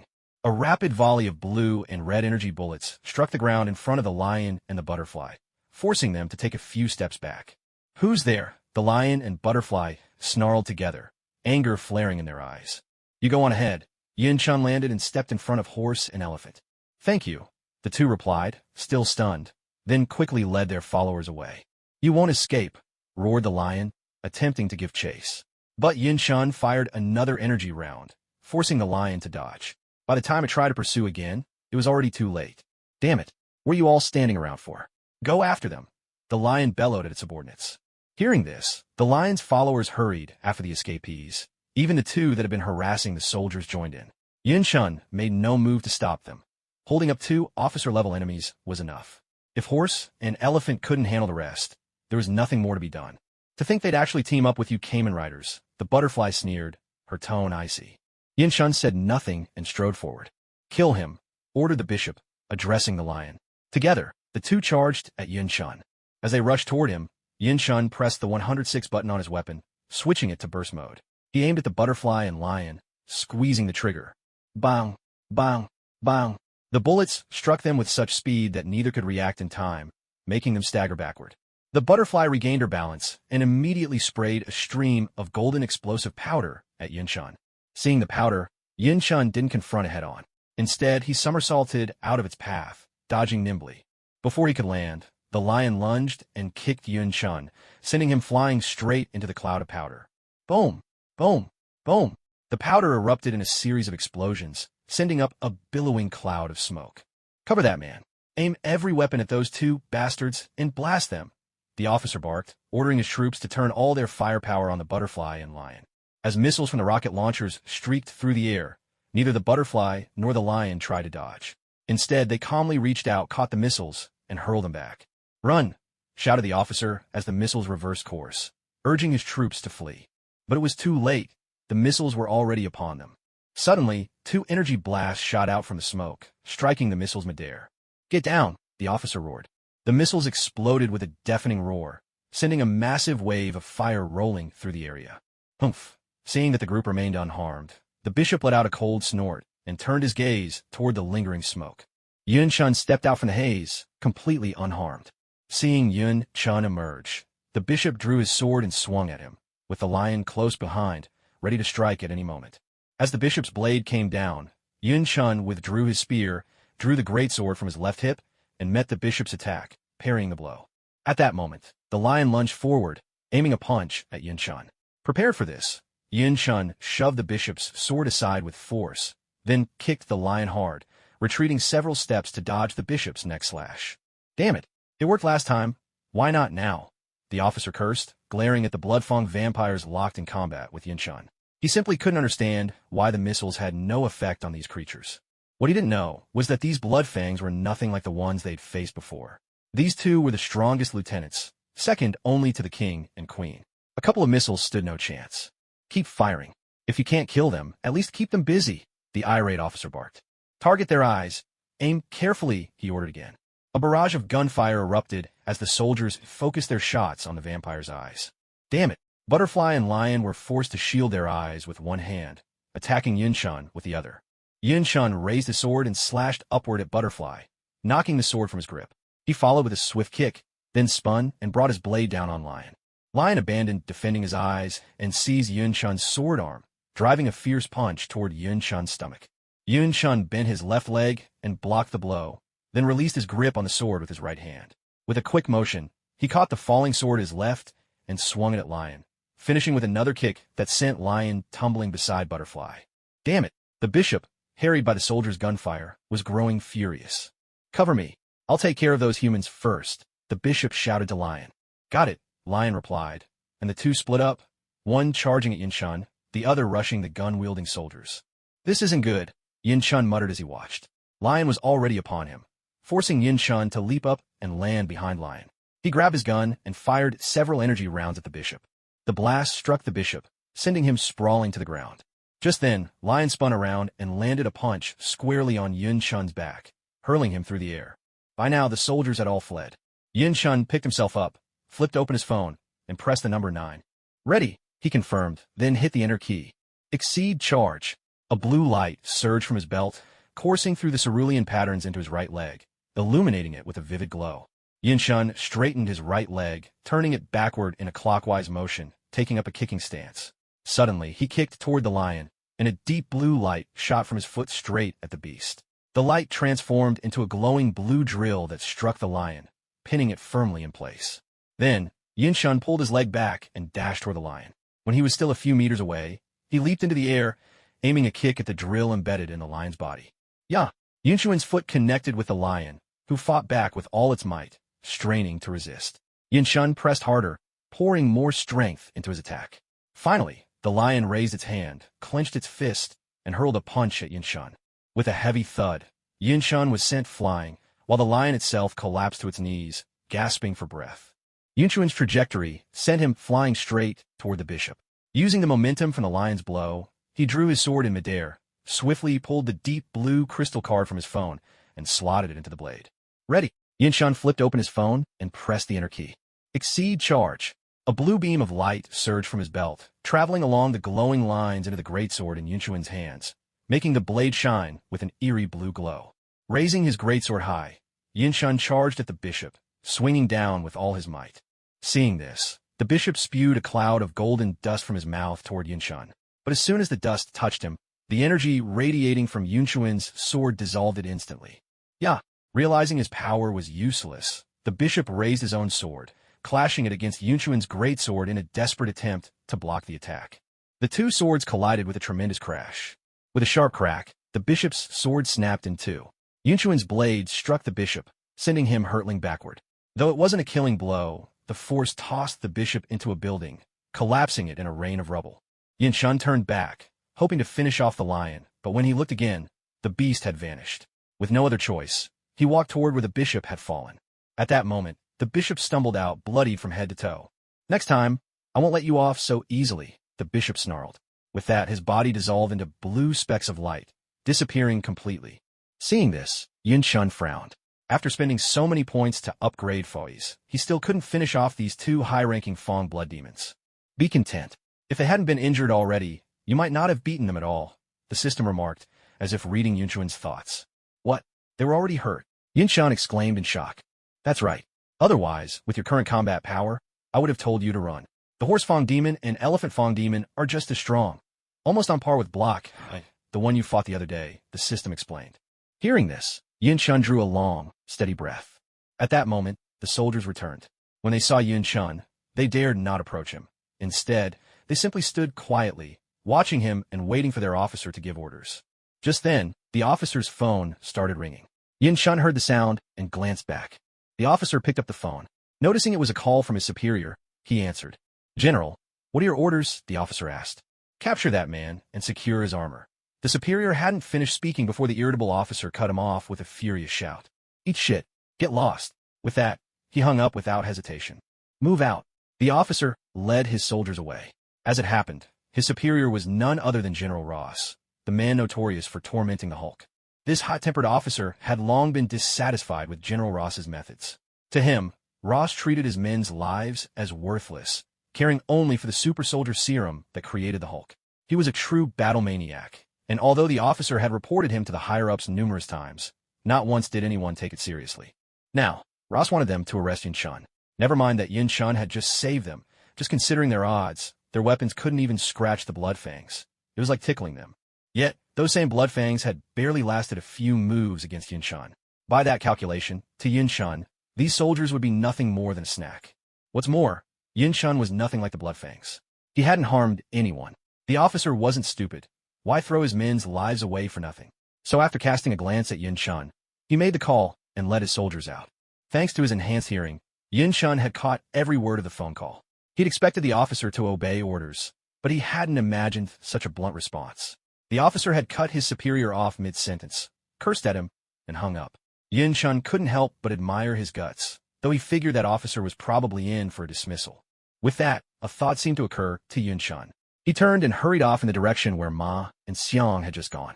He arrived at another block, only to find both sides still locked in combat. The bishop's side, weakened by the loss of two key figures, was struggling. Ma and Xiang, though injured, were still fighting with the strength of top cadres. Yet, thanks to the interference of certain troublemaker, they couldn't finish off the bishop's blood fangs as quickly as they would have liked. That troublemaker, of course, was Tony. What's he doing here? Yin Shun wondered, but said nothing. Drawing his sword, he charged straight at the bishop's blood fangs. This was Yin Shun's first fight after modifying foes, and he was frustrated that he hadn't managed to take down a single monster yet. Without hesitation, he slid a crystal card from his phone into the hilt of his sword, and the blade began to glow with an eerie blue light. Yin Shun dashed forward and slashed at a blood fang. With a resounding crash, the blood fang exploded into a shower of iridescent shards. From the fragments, a glowing orb rose and hovered in midair. Defeated a Fang blood demon. Reward, 400 points. What am I supposed to do with this? Yin Shun stared at the glowing orb, unsure of how to proceed, and asked the system for guidance. This is a valuable item. Once you store it, you can use it later. Just hold the orb in your hand, the system replied. That's all it takes. As he spoke, Yin Shun reached out and grasped the glowing orb. Congratulations, you have gained +1 life energy, the system announced. Seeing Yin Shun take down a Fang blood demon so effortlessly, everyone nearby paused in shock and turned to look in his direction. What is that? Tony, having just dispatched a Fang blood demon himself, stared in confusion at Yin Shun's modified foe's armor and called out in surprise. The target is that blood demon over there. Yin Shun responded to Tony, hefting his sword and charging at another Fang blood demon. With a metallic clash, the blood demon panicked as Yin Shun rushed at him, hastily raising his sword to defend himself. But it was useless. Yin Shun easily knocked the weapon out of his grasp and followed up with a swift slash. With a dull thud, another blood demon was vanquished. Defeated a Fang blood demon. Reward, 400 points. Watching Yin Shun eliminate a blood demon with such ease, Tony refused to be outdone. He unleashed a barrage of repulsor blasts from his palms, finally managing to take down another blood demon after a dozen shots. His face darkened with frustration. Retreat. Seeing 3 of their comrades fall in an instant, one of the blood demons shouted and immediately led the others in a hasty escape. Yin Shun didn't give chase. That wasn't his goal today. He first collected the life energy from the fallen blood demons, then put away his weapon and walked over to Ma. Hey, what are you trying to do? Tony cried out in alarm as he saw Yin Shun holster his weapon and approach a blood demon. I have something to discuss with them, Yin Shun replied coolly. As Yin Shun came closer, the strange figure beside Ma shifted back into human form. Thank you, the bespectacled man, pale-faced, expressed his gratitude to Yin Shun. Could I ask you a favor? Could you help me find a place where I can talk to them? Yin Shun turned to Tony and asked. No problem. I own a house just 5 blocks from here, the third one down. Let's meet there. I'll head over first, Tony said, curious as to why Yin Shun wanted to spare these creatures. Thank you, Yin Shun replied. With that, Tony launched himself into the air and flew off toward his residence. You all head over, Yin Shun said, scanning the now deserted surroundings before activating his stealth mode. As Yin Shun vanished from sight, the blood demons exchanged uncertain glances. Led by the bespectacled man, they made their way toward the location Tony had given. System, erase all video footage that captured them as blood demons, Yin Shun instructed once he was in stealth. Understood, the system responded, immediately getting to work. Jarvis, delete all the videos in that area that captured them, Tony said from the sky. Yes, sir. With that, Jarvis sprang into action. A few minutes later, the group arrived at a building that looked somewhat similar to Yin Shun's own home. Yin Shun, still cloaked in invisibility, looked at the building with a trace of confusion. Since when did Tony own a place like this? This clearly wasn't his usual style. Come on in. Just then, Tony appeared at the doorway, still clad in his Iron Man suit. He gestured for the vampire kin to enter, then turned and walked inside. In truth, Tony had just purchased this house moments ago. He'd picked the location at random, arrived ahead of the others, and bought the place on the spot, paying 5 times its value. The landlord had barely left. Upon recognizing Iron Man, he nearly insisted on giving the house away for free, but Tony, never one to take advantage, insisted on paying 5 times the asking price. The vampire kin exchanged glances, then followed Tony inside. Yin Shun slipped in behind them. Once inside, they found the layout plain and unremarkable, nothing out of the ordinary. After everyone was inside, Yin Shun dropped his invisibility, glanced outside to make sure no one was around, and closed the door behind him. At the sound of the door shutting, all the vampire kin, and Tony, still seated on the sofa in his suit, turned to see Yin Shun standing there. All right, Yin Shun said as he approached. Let's start with your names. Why were you fighting the bishop, and what exactly do you want? My name is Jack. Coming to this world wasn't our choice, Jack replied as he took a seat as well. We disagreed with the bishop's actions, so I led those who felt the same away from him. But he found us anyway, so that's why. He placed 4 round objects on the table. These are the core metals from the greed you defeated. Consider them our apology and a thank you. Greed? Tony echoed, puzzled. They came with us, creatures from another world, Jack explained. And where did you get these? Yin Chun asked, visibly surprised. We found them as soon as we arrived in this world. Other than these, I can't think of anything else that might interest you, Jack replied. All right, in that case, everything between us is settled. Yin Chun gathered up the core metals. Tony glanced over, a bit puzzled by Yin Chun's actions, but said nothing. We were hoping to follow you if you'd allow it. Jack looked at Yin Chun expectantly. Your abilities are no weaker than mine, and you have so many people. There's really no need for you to follow me. Besides, I'm all alone right now. I can't help you with anything. Are you sure you still want to come with me? Yin Chun asked as he listened to their words. Originally, Yin Chun had planned to recruit them, but it suddenly struck him that, being just one person, he had nothing to offer as leverage to win over these Fangire vampires. Let's just call it an investment, Jack said with a helpless sigh. I can't help you for now. So what do you plan to do next? Yin Chun asked. We'll probably keep hiding from the bishop, Jack replied. Besides fighting, do you have any other skills? Yin Chun asked at that moment. In our original world, we were all researchers, Jack answered, pausing for a moment in surprise at Yin Chun's question. Really? Yin Chun exclaimed in astonishment. Of course. We even reverse-engineered the first generation of the Ixis system developed by Supreme Blue Sky, and ours was even more powerful. Before we came to this world, we'd already started replicating the second generation. We were in the final stages, just missing the core energy source, Jack said, pride showing in his voice. Are you thinking of taking them in? The Ixis system is no weaker than the Knight system in my old Fui's armor. Their expertise in building the Ixis system might give you some inspiration or advice for your own Iron Man suits, Yin Chun said, turning to Tony.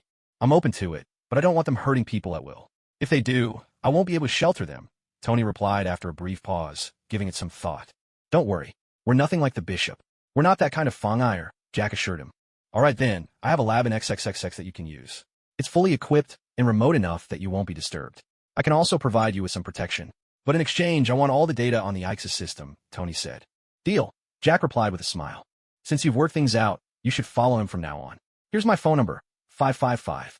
Call me if you ever need anything, though I might not be able to help much at the moment, Yin Chun said, seeing that Jack and Tony had come to an agreement. All right, thank you, Jack replied. This is what you wanted. They're yours now, so I'll be going. Yin Chun handed Tony a USB drive, gesturing toward Jack and his group as he spoke. What's this? Tony asked, taking the drive. You'll know when you look. I'm off now, Yin Chun said, activating his stealth mode and disappearing from sight. This is my number, and this is the address of the lab. In a moment, I'll have someone come pick you up. I'll take care of everything. I have something else to attend to, so I'll be leaving now. Tony glanced at Yin Chun, who was already on his way out, then looked down at the USB drive in his hand, giving Jack his phone number as he spoke. All right, thank you, sir, Jack replied with a smile. You're welcome, Tony said, turning on his heel and heading out. Jack and his companions remained in the house, settling in and chatting as they waited. A little over 10 minutes later, Happy arrived, bringing several cars with him to escort them to the laboratory. Meanwhile, Tony returned to his villa, made his way to the underground lab, and plugged the USB drive Yin Chun had given him into the computer to take a look.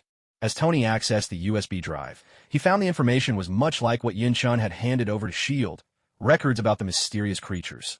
But this version was far more detailed. It included notes that all the Greeds had been wiped out, and that only the Bishop and the Tank, 2 high-ranking members of the Fangire, had shown up. Even the methods for creating the Sun God Metal and the Moon God Metal were included. The deeper Tony read into the files about these monsters, the more shocked, and gradually, the more hopeless, he began to feel. Elsewhere, after Yin Chun left, he found a secluded spot to swap out his armor for the Saiga suit, don the wings of paradise, and soar into the sky, heading back toward his shop. What's that? While flying home, Yin Chun suddenly spotted 2 strange, pitch-black humanoid shapes in a deserted corner below. Puzzled, he murmured to himself and swooped down to investigate. What's going on? Why are there 2 undead here? Landing softly, Yin Chun eyed the 2 dark figures sprawled before him, his voice tinged with confusion. The 2 undead at his feet had already been defeated, utterly thrashed in fact. Their bodies were covered in green blood, and deep claw marks scarred their forms. Yin Chun glanced around, but saw no one nearby. He had no idea who could have taken him down. Could this be a trap? The system chimed in. But I don't see anyone else around, Yin Chun replied. Whatever, I'll just collect them for now. I'm cloaked, so even if it is a trap, the enemy won't be able to spot me, Yin Chun said, completely unconcerned. He took out 2 blank cards and tossed them toward the undead.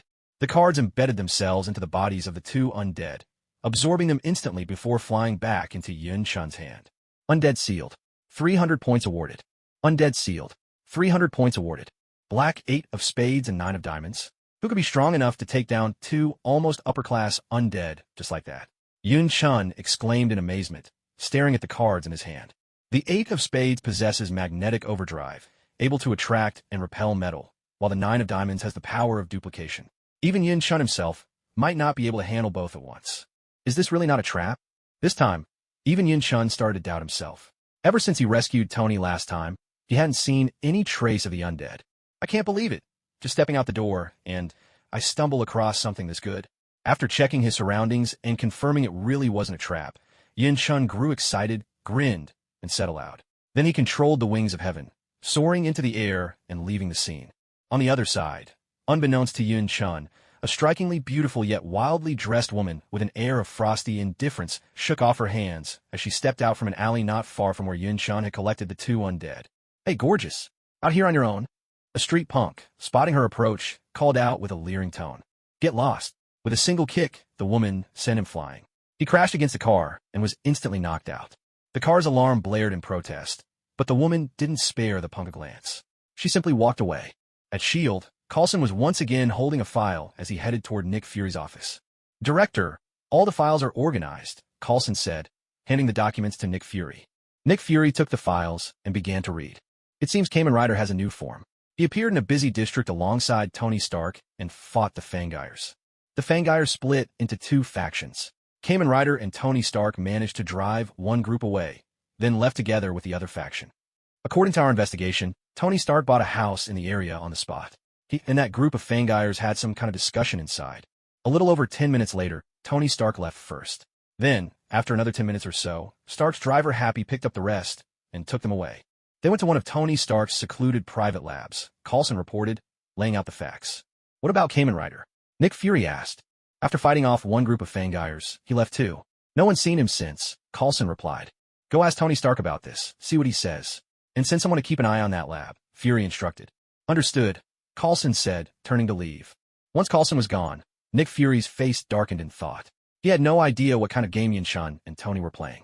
By the time Yun Chun returned to his shop, night had already fallen. You're back, brother Yun. Time for dinner.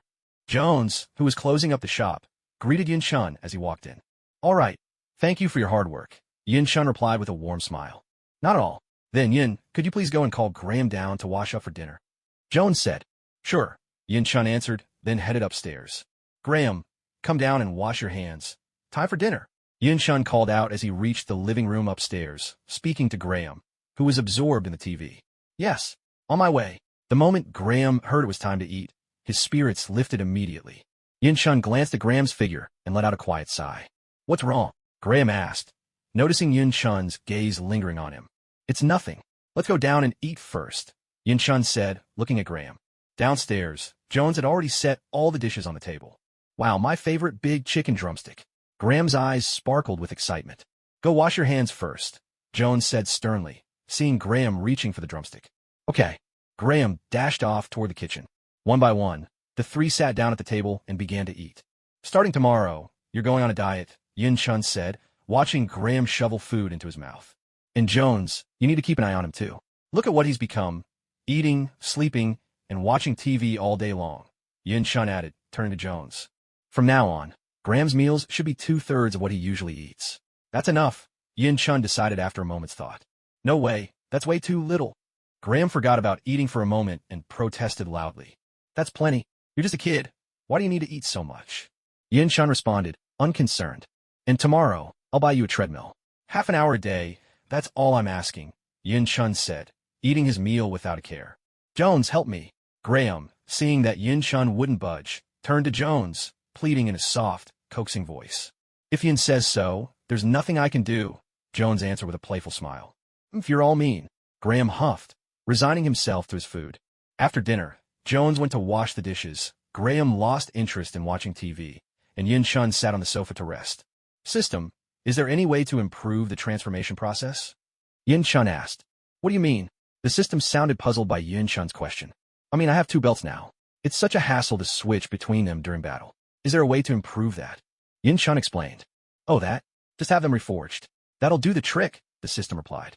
How do I reforge them? Yin-chun asked eagerly, hopeful now that there was a solution. That depends on what you want. Do you want to keep the belt after reforging, or do you want to reforge the belt directly? The system asked. What's the difference? Yin-chun inquired. If you keep the belt, once the reforging is done, you can change the transformation method.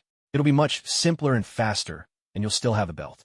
Later on, when you're stronger and don't need to swap belts in a hurry, you can even transform right in front of others and show off a little, the system explained, fully understanding Yin-chun's personality.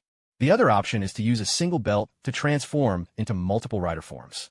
You can think of it like Decade's belt, but honestly, if that's what you want, you might as well just buy his belt directly. The system clearly didn't recommend this choice. Of course I'll go with the first one. I mean, if we're not living to show off a little, what's the point? Yin-chun replied, utterly serious. I thought so. 300 points, please. Take out your phone and leave the rest to me, said the system. All right, Yin-chun agreed, pulling out his phone and placing it in his hand. Just wait a few minutes. The system took the phone. A few minutes later, the system returned, handing Yin-chun both the phone and a gadget that looked like a Bluetooth earpiece. What's this? Yin-chun asked, eyeing the earpiece in confusion. I worked a little magic. Now, you just need to tell the earpiece which armor you want to transform into. Say the transformation phrase, and you'll transform. Oh, and I've upgraded your phone, so it never needs charging, the system replied. So, if I just say the name of the armor and transform, that's all it takes? Yin-chun checked. That's right. The system sounded quite proud. Not bad at all. Yin-chun praised. Ding. Forging function used more than 3 times. System lottery feature unlocked. Huh. Yin-chun blinked, thinking he'd misheard. Congratulations, you've unlocked the lottery feature, the system said with a sly smile in his voice, the kind that needed no explanation. Yin-chun burst into wild, elated laughter. He'd always wanted a lottery function, and after being disappointed for so long, it was finally here. He was over the moon. My goodness, he's lost it. Nearby, Graham, who was still mourning his own troubles, jumped at Yin-chun's manic laughter. He stepped back, convinced Yin-chun had snapped, and eyed him warily. Noticing Graham's reaction, Yin-chun smiled right back at him. Under Yin-chun's gaze, Graham startled again and retreated even further, pressing himself into the sofa and shivering in fear. Realizing he'd gotten carried away, Yin-chun took a deep breath to calm himself, steadied his emotions, and headed into his room. System, give me an introduction. What kind of good stuff do you have? As he entered the room, Yin-chun's eyes sparkled with anticipation. First of all, the lottery feature is divided into 4 levels. Basic, Intermediate, Advanced, and Supreme, the system said, clearing its throat. Now, the items you can get from each level are as follows. From the basic lottery, you might get everyday items like clothes, pants, tissues, and things of that sort. There are also skill mastery rewards, such as the cooking mastery you received earlier, as well as mastery in driving, marksmanship, swordsmanship, martial arts, and so on. You might get standard knight support items, for example, a blank sword card, a disc animal from Hibiki, weapons from Kiva's Blue Sky Group, W's support Gaia Memories, or OOO's Cambot robots. And there are some truly bizarre items that even the system itself can't identify, plus a chance to win a free intermediate lottery ticket. Each draw costs 100 points, but you get 3 free draws every week. The odds of winning are 100%, and draws can be accumulated. Even the system doesn't know what those strange things are. Yin-chun asked in confusion at this point. That's right. The system has no idea what they are or where they come from. If you're lucky enough to win one, you'll just have to see for yourself, the system replied. As for the intermediate lottery, there are knight belts. Most of the belts fall under this category. You can also get knight motorcycles, like Fuiza's Auto Vagin, which can transform, as well as other standard bikes. There are also special genetic serums needed for certain belts and knight gadgets, such as transformation Gaia memories, icons, force transformation switches, and various upgrade items. And, just like the basic lottery, there are weird and wonderful things you might get. This applies to every lottery level. Each draw costs 1,000 points, with 2 free draws every week. The odds of winning are 80%, and the rest are blanks. Draws can be accumulated, the system explained. What? There's a chance to draw blanks? Yin-chun asked in disbelief. Of course. Otherwise, you'd just become #1 in the world overnight, the system replied with a touch of disdain. As for the advanced lottery, you can get even more powerful belts that aren't available in the intermediate level, like those from Kuga or Agito. Some of the remaining knight upgrade items are also included at this level. Each draw costs 3,000 points, with 1 free draw every week. The odds of winning are 60%, and the rest are blanks. Draws can be accumulated. Now, the Supreme Lottery is truly extraordinary. All the prizes here are things that can't be directly purchased from the system. It includes the complete set of every night belt. If you draw one, you'll instantly receive all the items needed to upgrade that belt to its ultimate form, except for a few particularly unique cases. For example, there's Kiva's Castle Doran Dragon. This one is separate from the Kiva belt, but it contains all the tools that come with Kiva, including that little golden demon dragon needed for the final upgrade, 3 monster minion servants, and the Demon Emperor's sword. There's also Den-O's train. Just like Kiva, it's independent from the Den-O belt. Inside, there are 5 Imagine. Oh wait, I mean Evil Imagine, and so on. There are also some special items, like the Pandora's box panels. And there are final forms of knights that can be used directly, without needing to unlock previous forms. However, these require exceptional physical strength, and there's a limit to the number of uses. Once you run out, the form vanishes completely. Chances to draw prizes can't be bought with points. They can only be earned by completing special missions. Plus, you get 1 free draw per month, with a 40% chance to win. The draws can accumulate if unused.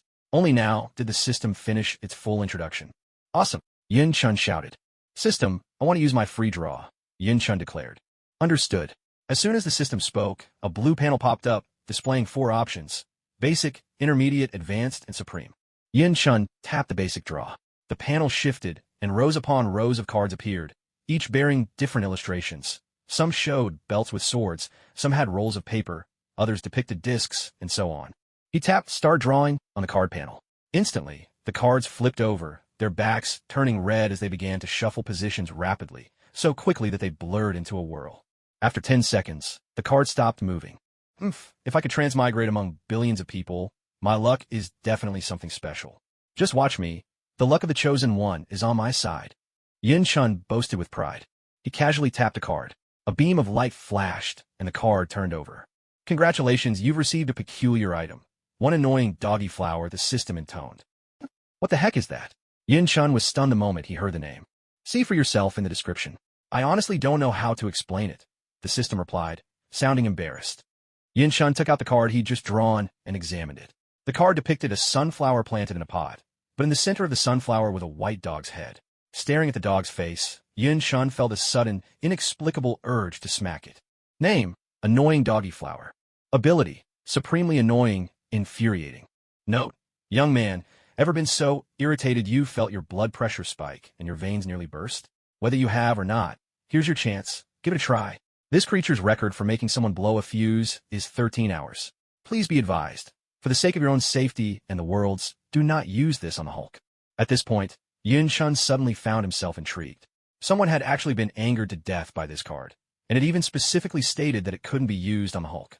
He decided to read on. How to use. Within 100 meters of your target, simply speak the target's name to the card. After reading the instructions, Yin Chun pondered for a moment, but decided not to use it for now, tucking the card away. Next, Yin Chun tapped on another card. A flash of light appeared as the card flipped over. Congratulations! You have received Pterodactyl type Can Robot ×4. That must be from the 000 world, right? What did it do again? Yin Chun scratched his head, taking out the revealed card for a closer look. Just like the card with the flower, this one was illustrated with a purple can and a small purple pterodactyl. Name: Pterodactyl type Can Robot. Ability: Emits ultrasonic waves to attack enemies. How to use. Just open it directly. Looks like Lady Luck is really on my side today, nice. Yin Chun exclaimed, pleased that his luck had held up twice in a row. Excitement bubbling, he pressed the button for his final free draw in the regular lottery. Congratulations! You have received a cup of endless pure water. Huh? Yin Chun stared at the card description, confused, and flipped the card to examine it. On the card was a picture of a glass brimming with water. Name: A cup of endless pure water. Function: Never runs dry. If the cup is broken, it can be restored up to 5 times. Note: Nongfu Spring tastes a little sweet. Mom will never have to worry about me running out of water again. Huh? Yin Chun still didn't know how to feel about this item. It seemed a bit useless. Whatever, let's try the intermediate draw. Rubbing his hands together, Yin Chun spoke with anticipation. But a slip of his finger sent him back to the previous menu.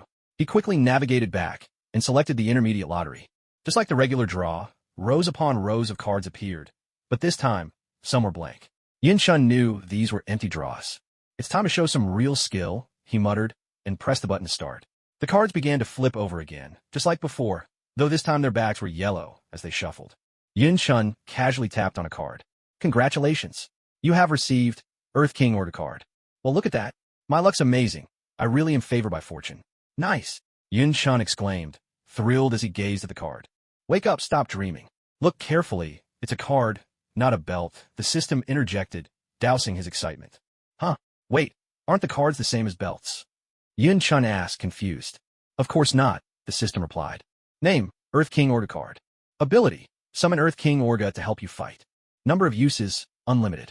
Each use duration, depends on situation. Cooldown time, 2 hours.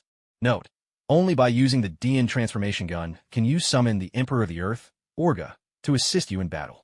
Young man, how can you become stronger if you don't invest? Come on, buy a DN transformation gun. Only 2,000 points. Another useless thing. Huh. Yin-chun muttered helplessly. He ignored the card. After all, he couldn't afford the DN transformation gun anyway, so he could only look at it. Yin-chun clicked on another card. Congratulations. You've received something strange. The melancholy of the eggs. Even this is here. Yin-chun didn't even need to guess what it was. His legs instinctively squeezed together, recalling that sensation from last time. Not wanting to deal with this, his fingers slipped, taking him back to the previous screen. He tapped the advanced lottery option. He clicked to start the draw again. The card flipped over, its back turned blue, and began to shimmer. Yin-chun hesitated for a moment, and then randomly picked a card. Congratulations. You've received 1 instance of type 4 Amazon's modification. Huh, aren't there only 2 types of Amazons? Yin-chun wondered, taking out the card for a closer look. On the card was a fierce-looking purple Amazon, appearing just like you before he obtained his belt, wearing a belt of the same type as Run and you. Only the eyes were purple. Name, type 4 Amazon's modification. Function, transform a corpse into an Amazon that absolutely obeys commands. Note, the modified Amazon has no emotions, feels no pain, never tires, and will fight endlessly as long as it has enough energy. A true killing machine. The stronger the person was in life, the stronger the Amazon becomes after modification. Is this asking me to modify corpses? Isn't that a bit much? Yin-chun asked, stunned. Foolish. The system replied with disdain. Do you know how many people die here in a day? Just grab anyone. I'll think about it later. Let's see if the top-tier draw can give me anything good. Yin-chun changed the subject. He casually clicked on a card in the top-tier lottery. Congratulations. You've received absolutely nothing. How could this happen? Yin-chun was a little disappointed. Well, whatever, it's just one empty draw. I'm still lucky. Maybe next time. Yin-chun reassured himself, deciding he should be content. Why not use some more points for a few extra draws? The system tempted him. Well, maybe just a few more times, Yin-chun thought aloud. No sooner said than done. He opened the regular lottery and spent 200 points on 2 more draws. Congratulations. You've received a towel. Congratulations. You've received 10 pounds of strawberries. If only I'd known when to quit, Yin-chun sighed, looking at the towel and strawberries, utterly speechless.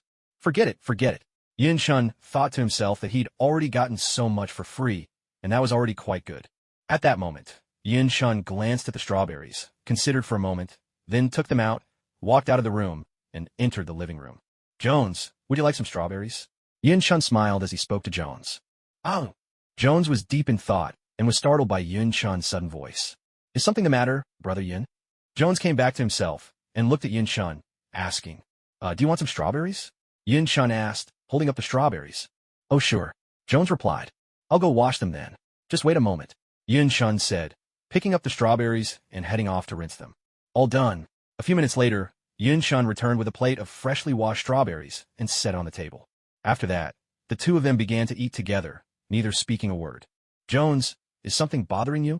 Yin-chun couldn't help but notice that Jones had been acting strangely since earlier, so he asked. Oh, I'm fine. Jones seemed to snap out of it upon hearing Yin-chun's question. Brother Yin, strawberry season is already over. Where did you get these strawberries? Jones quickly changed the subject. Oh, these were a gift from a friend. I guess he must have used some special method to grow them. Yin-chun explained. I see, Jones replied, and once again the room fell into a quiet hush as they continued eating their strawberries in silence. Perhaps to ease the awkwardness, Yin-chun turned on the TV, intending to lighten the mood. This morning around 10:30, a monster clash broke out near the downtown area. According to photos and videos captured by eyewitnesses, it appears that the monsters were of the same species, but split into 2 opposing factions. The cause of the clash is unknown. The morning's events are being reported on TV. The military responded immediately after receiving the report and arrived on the scene, but their bullets and missiles didn't leave so much as a scratch on the monsters. Soon after, Kamen Rider appeared once again, sporting a new look this time. He opened fire, forcing the monsters back, seemingly protecting the group that was losing ground. But why would he do that? What exactly are these monsters? So far, the authorities have not issued any official response. Iron Man, Tony Stark, is scheduled to hold a press conference tomorrow. Will he finally reveal where these monsters came from? We'll continue to follow this story. Citizens are advised to stay alert and travel safely. The anchor wrapped up the report. System, didn't I tell you to delete all the videos? Why are there still some left? Watching the news, Yin Chun frowned and asked. It's possible the message was sent out before it was deleted, but rest assured, Jack and the others' identities haven't been exposed, the system said. Brother Yun, just as Yin Chun was about to say something, Jones suddenly called out. What's wrong? Hearing this, Yin Chun turned to her and asked, Can you tell me what kind of monster have I become? Will there come a day when I lose my mind, just like those other monsters, destroying everything in my path? Will you have to defeat me, to eliminate me, just like you did with them? At this moment, Jones lifted her head, her eyes red with tears as she looked at Yin Chun, her voice choked with emotion. Truthfully, ever since Yin Chun brought her back that day, after learning her ex-boyfriend had died, and she herself had turned into a monster, her heart had slowly closed off. She grew increasingly self-conscious and withdrawn. Lately, she saw monsters rampaging outside every day, killing at will, and she kept hearing news about Yin Chun eradicating these creatures. No, never. You're not like them. They've lost their humanity, become obsessed with their power, and that's why I have to stop them. And it's not as if I eliminate every monster I meet. There are good ones too, who haven't done anything wrong. I could never harm someone just because they're different. Yin Chun quickly sat down beside her and tried to comfort her. Then what kind of monster am I? Why did I turn into this? Jones looked at Yin Chun, tears streaming down her cheeks as she asked. You're an Orphino. You became this way after being infected by an Orphino from another world. Yin Chun said, his voice full of sorrow. Do I have any hope of turning back? Jones looked at Yin Chun with eyes full of longing. Meeting her hopeful gaze, Yin Chun lowered his head in silence. Seeing Yin Chun's reaction, Jones's body began to tremble. Silent sobs racked her as tears flowed down her face. It's all right. I'm here with you. No matter what you are, what matters most is your heart. As long as you still have a human heart, nothing else matters. I'll do everything I can to help you recover, Yin Chun said, holding Jones close to comfort her. In Yin Chun's arms, Jones wept, her sorrow pouring out as tears soaked his clothes. No one knew how long it took, but eventually, exhausted, Jones fell asleep in Yin Chun's embrace, though her body still trembled from time to time. Seeing this, Yin Chun gently picked up Jones, who was still shuddering, and carried her to her room. He softly laid her on the bed, tucked her in, and wiped away the tears from the corners of her eyes. Don't worry. I'm here, and I'll always be by your side, Yin Chun whispered, brushing her cheek with a gentle yet resolute touch. Then, Yin Chun quietly left the room and closed the door behind him. System, is there really no way? Back in his room, Yin Chun frowned as he questioned the system. Ah, my dear host, there truly is no way, the system replied helplessly. If she hadn't awakened yet, it would have been fine. We could have simply extracted the energy. But she's been awakened for so long. The power has completely fused with her.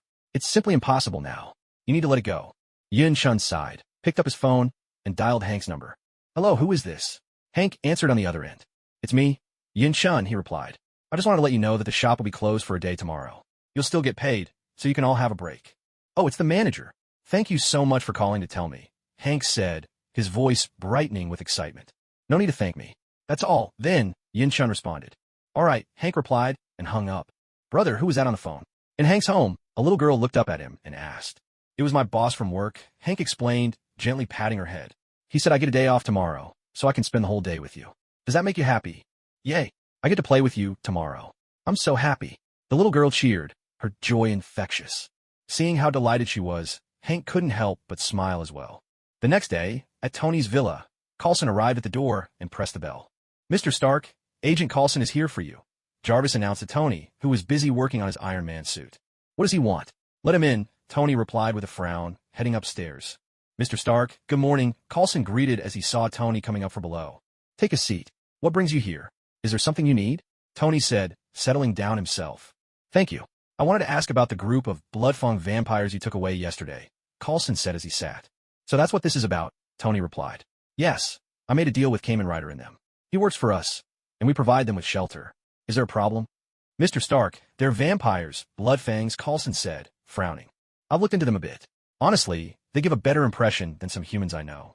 And if even Kamen Rider trusts them, why shouldn't I? Tony poured himself a glass of water and downed it in one gulp. Kamen Rider is involved in this as well? Coulson asked. That's right. Is there an issue? Tony replied. Then can you tell me what you and Kamen Rider want them to help you with? Coulson asked. Sorry, that's a trade secret. If there's nothing else, I've got work to do. Make yourself at home. As Tony spoke, he stood up and headed down to the lab below. When Jones woke up, it was already past 10 in the morning. How'd I end up in bed? Did Big Brother Yin carry me in? Jones recalled last night's events, and the thought made him feel a little down. Then he remembered what Yin Chun had said, took a moment to gather himself, and quickly recovered his spirits. Oh no, it's almost 10:30. I still have to open the shop. Just then, Jones glanced at the clock and was startled by how late it was. He hurried out of bed. Just as he opened the door, Yin Chun was coming up the stairs from below. You're awake. Go brush your teeth and wash your face. Breakfast is already ready. Seeing Jones up, Yin Chun greeted him with a warm smile. Sorry, Big Brother Yin, I overslept. Jones apologized sheepishly. It's fine. I've given you all the day off. Take a break. I already told Hank last night. Yin Chun reassured him. Thank you. Jones replied, a little embarrassed but grateful. I put all the food on the table. After you wash up, just go ahead and eat. Yin Chun said with a gentle smile. Okay. With that, Jones turned and headed for the bathroom. Watching Jones go freshen up, Yin Chun turned back to his own room to sort through the spoils from yesterday that he hadn't yet examined. He took out a card depicting 2 eggs, one intact, the other cracked open to reveal its yolk. Name, The Sorrows of Eggs. Ability, allows a person to experience the pain of a broken egg. Note, within 100 meters of the target, simply say their name, regardless of race or gender, as long as the target is a living creature, does not affect plants. They will feel the agony of a cracked egg. Whoa, this is wild, Yin Chun exclaimed in surprise. He hadn't expected it to work on any race or gender. He then picked up a few other cards he hadn't looked at yet, but their contents, pictures, and descriptions turned out to be nothing special. A strawberry was just an ordinary strawberry, and a towel was just a regular towel. Big Brother Yin, the treadmill you ordered has arrived. At that moment, Jones knocked on the door and called out. Earlier that morning, before Jones had woken up, Yin Chun had gone out and bought a treadmill, which had just now been delivered. All right, Yin Chun said, opening the door. He went downstairs, signed for the delivery, and, to the amazement of the delivery man, hefted the treadmill onto his shoulder and carried it upstairs. Are you really going to use it like this? Jones asked, a little uncertain as he watched Yin Chun bring the treadmill in. Of course. That chubby kid eats and sleeps all day. Sooner or later his health will pay the price. A little exercise will do him good, Yin Chun replied matter-of-factly. At that moment, the door to Graham's room creaked open just a little, and half his head appeared in the gap. A pair of sorrowful eyes stared fixedly at Yin Chun. Sensing something, Yin Chun, who was adjusting the treadmill, turned his head toward Graham's room, only to meet those mournful eyes. It's no use. From today on, you'll run for half an hour every day, or else forget about eating, Yin Chun declared firmly, looking straight at Graham. Graham said nothing, only continued to stare at Yin Chun, his face filled with grievance, looking utterly pitiful. A trace of a tear shimmered at the corner of his eye. All right, 20 minutes will do. Jones quickly stepped in to comfort him when she saw Graham was on the verge of tears. Hearing this, Yin Chun stayed silent. After all, slow and steady was probably for the best. Big Sister Jones is the best. Graham immediately perked up, his woeful expression replaced by one of delight. Yin Chun turned to glare at Graham. Seeing Yin Chun turn his way, Graham let out a huffy little grunt. Yin Chun, exasperated, grabbed a slipper and brandished it threateningly. Okay, time to go run. At noon, I'll make your favorite chicken drumsticks, all right. Jones shielded Graham from Yin Chun and gently coaxed him toward the treadmill. Fine then, Graham said reluctantly, shuffling toward the machine. As he passed by Yin Chun, Graham grunted at him again. Yin Chun was so furious he nearly spat blood. He thought the dog flower he'd drawn before was nothing compared to this little brat. He reached out, ready to smack him. Hey, don't. At this, Jones quickly caught Yin Chun's hand. Don't stoop to a child's level, Jones said, holding Yin Chun's arm. This little rascal is going to be the death of me one day, Yin Chun muttered, watching Graham already running on the treadmill. At Jones's words, he finally put down the slipper. Seeing the two of them like this, Jones couldn't help but laugh, her heart gradually growing lighter. Perhaps this kind of life wasn't so bad after all, staying in the shop every day, cooking, chatting, with no need to go out. For the next half month, the weirdo didn't show up. Yin Chun spent the time with Jones and kept an eye on Graham's weight loss. Beep, beep, beep. While overseeing Graham's workout upstairs, Yin Chun suddenly heard his phone ringing. He pulled it out. Hello, who is this? With the system's help, Yun Chun disguised his voice. Hearing Yun Chun's altered voice, Graham looked at him in confusion. Meeting Graham's gaze, Yun Chun shot him a warning glare, signaling him to get back to running. Oomph. Graham pouted and, with a cold snort, resumed his jog. Sir Knight, it's me, Jack. The first form of the Ixis system has been developed. Do you want to come take a look? Jack's voice came from the other end. All right, got it. Thank you. I'll come by in a bit, Yun Chun replied after a moment's thought, deciding it was worth a visit. Besides, he could keep an eye out for any suspicious characters while he was there. Hearing this, Graham grew a little excited. Don't celebrate too soon. There's still 5 minutes left. I'll let you go when you finish your run, Yun Chun said, putting away his phone. He had already seen through Graham's eagerness. At this, Graham didn't dare say another word. After all, the last time he had talked back to Yun Chun, he'd been punished with an extra 10 minutes of running. Left with no choice, he picked up his pace and kept running. 5 minutes later, Graham finished his run, and Yun Chun let him off the hook. He headed downstairs. I'm stepping out for a bit. You two look after the shop, Yun Chun said as he descended, addressing Jones and Hank. All right, take care out there, the two replied. Yun Chun exited the restaurant, found a quiet corner, and transformed into Saiga. Cloaking himself, he took to the sky, patrolling the area from above. A few minutes after Yun Chun's departure, a middle-aged man emerged from the newly opened bubble tea shop next door.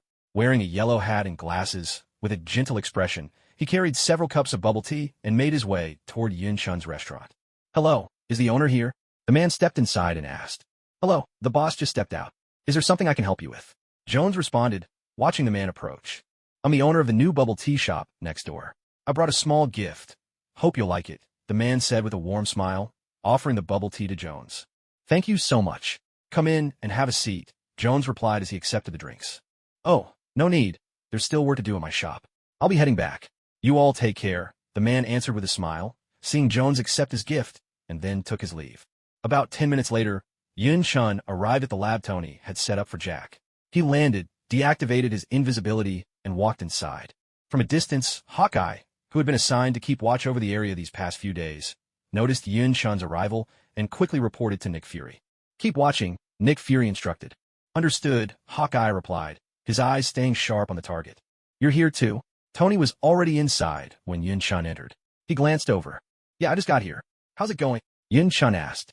Jack says the first form of Ixa is ready, and he's managed to reduce the requirement for the user, Tony replied. At that moment, Jack approached, carrying 3 boxes in his hands. Jack placed the boxes on the table one by one, opening each carefully and turning them around to show Yun Chun and Tony. Inside were 3 identical belts and 3 glove-like devices that looked exactly the same. This is the Ixa Rider system, Jack explained. You wear the belt around your waist, press the button on the side of the glove, and then insert it into the belt. Here is all the data and information about how it works. As he spoke, he took out 2 sets of documents and handed them to the others. The 2 took the documents and began to read. So, is the reason you called us here to give us these belts? Yun Chun glanced through the materials and looked up at Jack. Right? Over the past 2 weeks, we've managed to make 3 of them. If you need them, you could take them all, Jack replied. 1 is enough for me. I don't need the documentation, and I wouldn't know how to build one anyway, Yun Chun said, closing the box of the Ixa system and putting it away. He then returned the documents to Jack. I'm good with just 1 as well, especially with the manual, Tony said, picking up a set and storing it along with the documents. Oh, by the way, I think if you want to survive in this world, relying on just this system might not be enough, Yun Chun added suddenly. What do you mean? Jack asked, curious. I think you should consider working with another organization, Yun Chun suggested. S.H.I.E.L.D., Tony immediately guessed. That's right. Their influence is huge, and they have considerable authority. They could be a great help to you, but I wouldn't recommend contacting S.H.I.E.L.D. directly. You could use him as a bridge, Yun Chun said, nodding toward Tony. Count me out. I'd rather not get involved with them. You should handle it. You seem to know them pretty well, Tony refused flatly. That works too, Yun Chun agreed. After all, since he had accepted their Ixa belt, offering them some life-saving advice was only fair. Well then, we'll leave it to you, Mr. Knight. What do you need us to do? Jack asked. Gifts, of course, Yun Chun replied, pointing at the last belt on the table. Could I trouble you to deliver it for us, Mr. Knight? Jack caught on immediately. Sure. They're outside right now, as I'm sure you know, Yun Chun said. And just so you're aware, when it comes to the Bishop and Locke, neither of us is strong enough to take them on for now. You'd better develop your own rider system that suits your people, Yun Chun advised. We know that. But besides a few of our less powerful members, the Ixa system isn't really useful for us, Jack admitted with a sigh. And to make new armor, We need materials and energy, both of which are serious problems for us. These are the methods for material fabrication and the energy source. This is as much as I can help you with, Yin Chun said after a moment's thought. He took out the method for crafting sun god metal and requested a small vial of yellow photon blood from the system, handing them both to Jack. Thank you so much, Jack replied, momentarily stunned by the gesture. He then accepted the items with gratitude. Mutual benefit and cooperation. That's what we're after. If you need anything else, just let me know. But I hope you won't neglect the enhanced forms that come after Ikesa, Yin Chun added. Understand, Jack said, his excitement barely contained. What are those? Tony asked, eyeing the photon blood in Jack's hand. It's a kind of energy source, but it isn't suitable for human use, Yin Chun explained. Well then, if there's nothing else, I'll be on my way, Yin Chun said, picking up the case with the belt from the table and heading out. I'll head out as well, Tony said, following Yin Chun out the door. Once outside, Tony took off into the sky, leaving Yin Chun to walk toward Hawkeye's location with the case in hand. As Yin Chun approached, Hawkeye grew visibly tense. This is a gift for you from them. They didn't come to this world by choice. I can vouch for them on that, Yin Chun finally said, coming to a stop beneath Hawkeye's tree. He set the case down at Hawkeye's feet. With that, Yin Chun turned and left, activating his invisibility. He vanished from Hawkeye's sight, never once looking back at him. Bring the item back. Nick Fury's voice came through Hawkeye's earpiece. Yes, sir, Hawkeye replied. With a sigh, he jumped down, picked up the case, and headed back toward S.H.I.E.L.D. System, don't you have a function to detect the location of monsters? Yin Chun asked the system as he flew through the sky. It had been quiet for some time, with no signs of any monsters, which left him at a loss for what to do next. No, the system began to reply, but was suddenly interrupted by another voice. Keyword detected. Scanning function activated. The announcement came in a crisp electronic tone. Of course I have that function, the system said, belatedly trying to save face. Then show me what you've got, Yin Chun said eagerly. Instead of answering directly, the system opened up a panel. A map appeared, dotted with numerous icons in different colors and shapes. The monster detection function is activated when the host says the correct keyword, the system explained. Instructions: 1. The monster detection function can only locate types of monsters that the host has already encountered and that have been recorded by the system. Monsters the host has not met cannot be detected. 2. Different shaped symbols on the map stand for different types of monsters, and different colors indicate their levels. Orphnok are represented by circles, Fangires by triangles, and Greed by crosses. For more details, check the upper right corner. 3. To prevent the host from acting recklessly, the detection function will only reveal monsters whose levels do not exceed the host's level by more than 1. Once the detection is activated, all levels will be displayed as danger levels. Your current level is 4.2, so the monsters you detect will not exceed level 5.2, unless a higher level monster appears within a 1 kilometer radius of you. 4. When the host uses the detection function to eliminate monsters, the system will automatically claim 1/3 of the points earned from each eliminated monster. That concludes the introduction. The system finished its explanation. So stingy, and there are fees for everything, Yin Chun said, his face clouded with annoyance as he listened to the system. All rights of interpretation belong to the system. The system replied coolly. Damn it, Yin Chun cursed, turning his attention to the map. So many?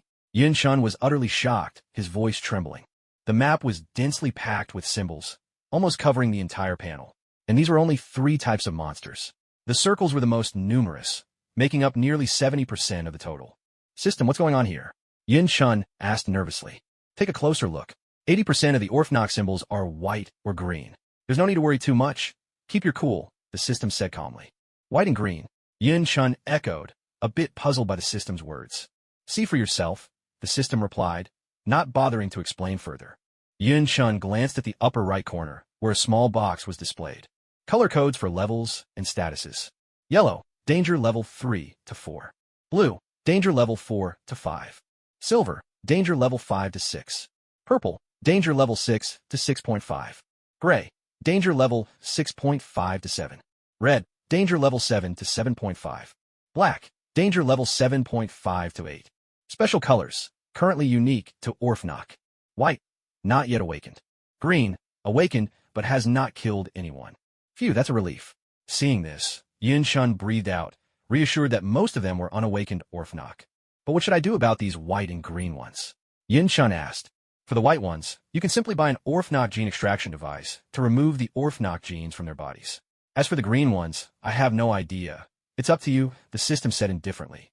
After hearing this, Yin-chun thought for a moment, checked the map, and headed straight toward the nearest white Orphnok. System, how many points does that Orphnok gene extraction device cost? Yin-chun asked the system as he flew through the air. Exactly 300 points. Go for it, young man, the system said. Well, fine, I'll take one. Yin-chun replied helplessly. His points were once again depleted. All right, it's already been placed in your system space. Please check and collect it, the system responded. Yin-chun took out the Orphieno gene extraction device he had just purchased and examined it. It looked like a transparent rectangular bottle, 16 centimeters tall and 8 centimeters wide and long. The mouth of the bottle had 2 straw-like protrusions, and there was a button on the side. How do you use this? Yin-chun asked the device, puzzling over its design. If you're within 10 meters of someone carrying the Orphieno gene but not yet awakened, just aim the bottle's mouth at the target and press the button, the system explained. Well then, let's give it a try, Yin-chun said, landing softly. Staying invisible, he approached a man who carried the Orphieno gene but had not awakened, aimed the bottle at him, and pressed the button. In that moment, a stream of white luminous powder, visible only to Yin-chun, drifted out from the man and was sucked into the Orphieno gene extraction device. After 5 or 6 seconds, the device stopped absorbing. The man stumbled, clutching his head and shaking it off, then continued on his way, while the bottle now contained a cluster of glowing white particles floating inside. Successfully extracted 1 Orphieno. The system will take 1/3 of the points by default. Congratulations, host, you've received 10 points. Only 10 points? Yin-chun hadn't expected so little. That's right, you didn't have to fight to remove the Orphieno. How many points did you expect? The system replied. So what are these glowing particles? And what should I do with them? Yin-chun asked, staring curiously at the bottle. These are Orphieno genes. They can strengthen the human body, but you need to wait until the genes have been converted and dissolved into liquid inside the extractor. After that, the system will purify them for use. If you use unpurified Orphieno strengthening liquid, the user will lose control and go mad. Purification is free. And if you use the genes before they've dissolved, you'll turn directly into an Orphieno, the system said. This is amazing, Yin-chun exclaimed, delighted as he looked at the device. Keep in mind, the stronger you want your body to become, the more Orphieno gene solution you'll need. With your current physique, you need to extract from at least 20 or so just to improve a little, the system interjected, pouring some cold water on Yin-chun's excitement. How exactly is that calculated? Yin-chun asked. For your stats, the system said, opening Yin-chun's personal panel. Strength, 15, normal human maximum, 12. Speed, 18, normal human maximum, 12. Endurance, 21, normal human maximum, 12. Vitality, 51. Items, initial Fui's modification, set times 1, Saiga set times 1. Undead card device times 1, undead cards times 3. Cat-type core metals times 5, insect-type core metals times 6, heavy-type core metals times 2. Orphnok gene separator times 1. An annoying dog flower card times 1, a never-ending cup of pure water, an Earth Emperor Orga summoning card times 1, an Orphnok cavalry summoning card times 1, an Eggs melancholy card times 1, an endless bag of sunflower seeds. These are the prizes from the past 2 weeks' lottery draws. The rest are pretty much junk, and there were even 5 times where the draw came up empty. Cloud-chun was so mad he almost tore the house apart. For instance, to increase your strength, you need at least 20 units just for a single upgrade. For speed, it's 24. In other words, whichever physical attribute you want to improve, you'll need that number plus 1/3 of it. The system explained. So many. Cloud-chun was stunned, his eyes wide with disbelief. Of course, the stronger you get, the harder it is to improve. Isn't that common sense? The system replied matter-of-factly. This is so frustrating, Cloud-chun muttered irritably. Forget it, I should just deal with these unawakened ones first. Cloud-chun picked up the device and continued walking toward another part of the area. He dashed here and there, and after an hour and a half, he had only managed to absorb just 10, which netted him 100 points. By now it was noon. Cloud-chun's stomach was growling, so he decided to continue in the afternoon. He took out the wings of paradise and flew back toward the shop. When he arrived, it must have been lunchtime already. There were quite a few customers. It's pretty busy in here. Let me give you guys a hand, Cloud-chun said as he walked into the kitchen, addressing Jones and the others. You're back. Hey, Cloud, why don't you eat first and then help out? Jones suggested. It's fine. I'll eat later, Cloud-chun replied with a smile. And so, the 3 of them worked together, bustling around until 1:30 in the afternoon before things finally quieted down. Phew, there were a lot of people today, Cloud-chun said, wiping the sweat from his brow. Yeah, a new milk tea shop just opened next door, and their drinks are pretty good. Most of those people were lined up for milk tea, and since it was lunchtime, they came over here to eat as well, Jones said with a laugh. Oh, by the way, while you were out this morning, the owner of the milk tea shop next door dropped by and brought some milk tea. I put upstairs. Hank and I tried some. It's really good. You should have a taste, Jones added suddenly. Oh, then I got to try it. With that, Cloud Chun took off his apron and headed upstairs. Once upstairs, Yin Chun slipped off his shoes and was about to head to the living room for some milk tea when he caught sight of Graham lounging on the sofa. Both of Graham's hands were full of strawberries, his head resting on the table, and he was munching away on 2 straws at once. One of them stuck into a cup of milk tea. He looked utterly content, leisurely devouring his snacks. Graham then tossed a strawberry into his mouth with one hand, reaching for the last cup of milk tea with the other. Without a word, Yin Chun's face darkened. He picked up a slipper from the floor and strode towards Graham. Just as Graham was enjoying his treats and planning to crack open another cup of milk tea, suddenly everything went dark in front of him. Still biting down on the straws, he looked up. There was Yin Chun, looming over him, face thunderous, slipper in hand. Is it good? Yin Chun asked, a pulsing vein standing out on his forehead. Yeah, Graham didn't even finish the word before he sprang to his feet and dashed towards his room. But would Yin Chun let him get away so easily? With a quick step, he swung the slipper, aiming straight for Graham's backside. A sharp smack rang out, crisp and unmistakable, and Yin Chun couldn't help but feel a burst of satisfaction. Ow! Graham yelped, clutching his behind as he flopped onto the sofa. Yin Chun grabbed him and pulled him over his knee. The sound of the slipper striking again and again filled the room, mingled with Graham's cries and wails. Yin Chun landed 7 or 8 quick swats, not too hard, just enough to turn Graham's bottom bright red. This time Jones isn't here. Let's see who will save you now, Yin Chun said coldly. Every time he tried to discipline Graham before, Jones had intervened and stopped him. Not this time. Today, Graham was getting a proper lesson. Jones! Help! Save me! Graham howled, tears streaming down his face. But the only reply was the unmistakable sound of Yin Chun's hand meeting its mark. Oomph! Let's see if you dare try that again, Yin Chun said as he finally let Graham go, settling down beside him. Graham lay sprawled on the sofa, silent and lost in thought, questioning all his life choices. Yin Chun picked up the cup of milk tea that had narrowly escaped Graham's clutches and took a sip. No wonder this place is so popular, Yin Chun said with genuine admiration, finishing the entire cup. He let out a satisfied burp and licked his lips. Looks like I'll have to visit the milk tea shop next door more often, Yin Chun mused to himself. This was the best milk tea he'd ever tasted. Just then, Jones came upstairs with plates of food. Sorry, Graham. Things were hectic downstairs.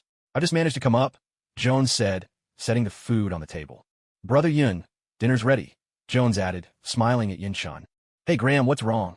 Jones asked, noticing Graham motionless and face down on the sofa. Probably just tired from playing, Yin Chun replied without looking up. There was no way he was going to admit he'd just given Graham a spanking. Hearing Yin Chun's words, Graham lifted his head with a look full of grievance, staring intensely at Yin Chun. Brother Yin, you didn't hit Graham, did you? Jones frowned as he looked at Graham's expression and asked, How could I possibly do that?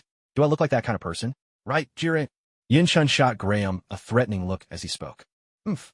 Graham turned away, giving Yin Chun the cold shoulder. All right then, let's eat. Graham, there's your favorite chicken drumstick here. I'm heading downstairs first, Jones said enticingly, then went downstairs. As soon as Jones left, Graham stayed silent, climbed off the couch, and, clutching his backside, hobbled toward his room. If you're not eating, I'll have it all for myself, Yin Chun teased, picking up the chicken drumstick and glancing playfully at Graham as he walked to his room. Oomph.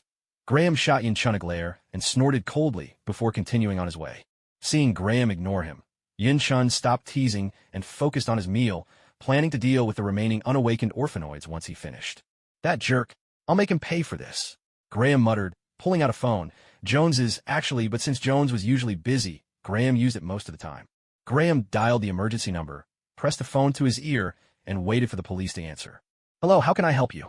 A young policewoman's voice came through the line. Hello, I want to report a crime. Someone is abusing a child, me. I'm only 11. At the sound of her voice, Graham burst into tears. What? Where are you right now? We'll be there immediately. The policewoman's voice hardened with anger. Child abuse was intolerable. Please hurry. Graham sobbed out the shop's address. We're on our way. The policewoman hung up and quickly gathered her team to head to Yin Chun's shop. Oomph. Let's see how you get out of this, Graham muttered under his breath. Meanwhile, Yin Chun, oblivious to Graham's scheme, was still working through his bowl of food. After a while, Yin Chun finished eating, wiped his mouth, stretched lazily, and prepared to head out to continue absorbing orphanoid genes. Just then, Jones came upstairs, followed by 2 police officers. HM? Jones, what's going on? Yin Chun asked, eyeing the officers behind Jones. Which one of you is Yin Chun? The policewoman asked from behind Jones. That's me. Is something the matter? Yin Chun replied, puzzled by the officer calling his name. Someone has reported you for child abuse. Please come with us, the policewoman said to Yin Chun, her gaze filled with contempt as if she were looking at a criminal. Huh? Child abuse? I haven't done anything like that, Yin Chun replied, feeling wronged. He had barely even interacted with children. How could he possibly have abused one? That's right, our manager isn't that kind of person. There must be some misunderstanding. Jones chimed in to defend Yin Chun. Come with us. If you're innocent, we'll make sure your name is cleared, the policewoman said coldly. All right. Yin Chun agreed reluctantly after hearing the officer's words. Who's Graham? The policewoman asked. She's in her room. I'll go get her, Jones replied quickly. Officer, could it be that little brat who called the police? I swear I'm innocent. Yin Chun suddenly realized and turned to the policewoman, protesting his innocence. Whatever you have to say, save it for the police station, the policewoman replied, ignoring his complaint. At that moment, Graham came out, glanced at the policewoman, then at Yin Chun. Inside, she was practically bursting with glee. Soon, it wouldn't just be her heart blossoming. It would be her behind, too. Little one, is this the person who mistreated you? The policewoman asked as Graham, led by Jones, walked over. That's right. It's him, officer. Graham pointed straight at Yin Chun, her voice full of false certainty. Graham, Yin Chun shouted at her angrily, veins bulging on his forehead. Officer, I'm scared, Graham said, clinging to the policewoman's leg and pretending to tremble with fear. Enough. Everything will be sorted at the station. Take them away, the policewoman said coldly, glancing at Graham's fear and Yin Chun's anger. In her mind, the case seemed nearly clear. I'll walk myself, Yin Chun said, shooting Graham an angry glare. Graham, feeling Yin Chun's glare, clung even tighter to the policewoman's leg. Scum, the policewoman muttered under her breath as she watched Yin Chun glare again at Graham. Hearing this only fueled Yin Chun's anger further. Brother Yin, Jones called out worriedly as Yin Chun and Graham were escorted away by the police. Don't worry, it's just a misunderstanding. I'll be fine. Yin Chun called back to Jones with a reassuring smile and a look meant to calm her fears. We'll get to the bottom of whether it's a misunderstanding, the policewoman interjected. With that, she led Yin Chun and Graham downstairs and into the police car. What's going on with the manager and Graham? Hank asked Jones as he saw the two being led away by the police. I'm not sure either.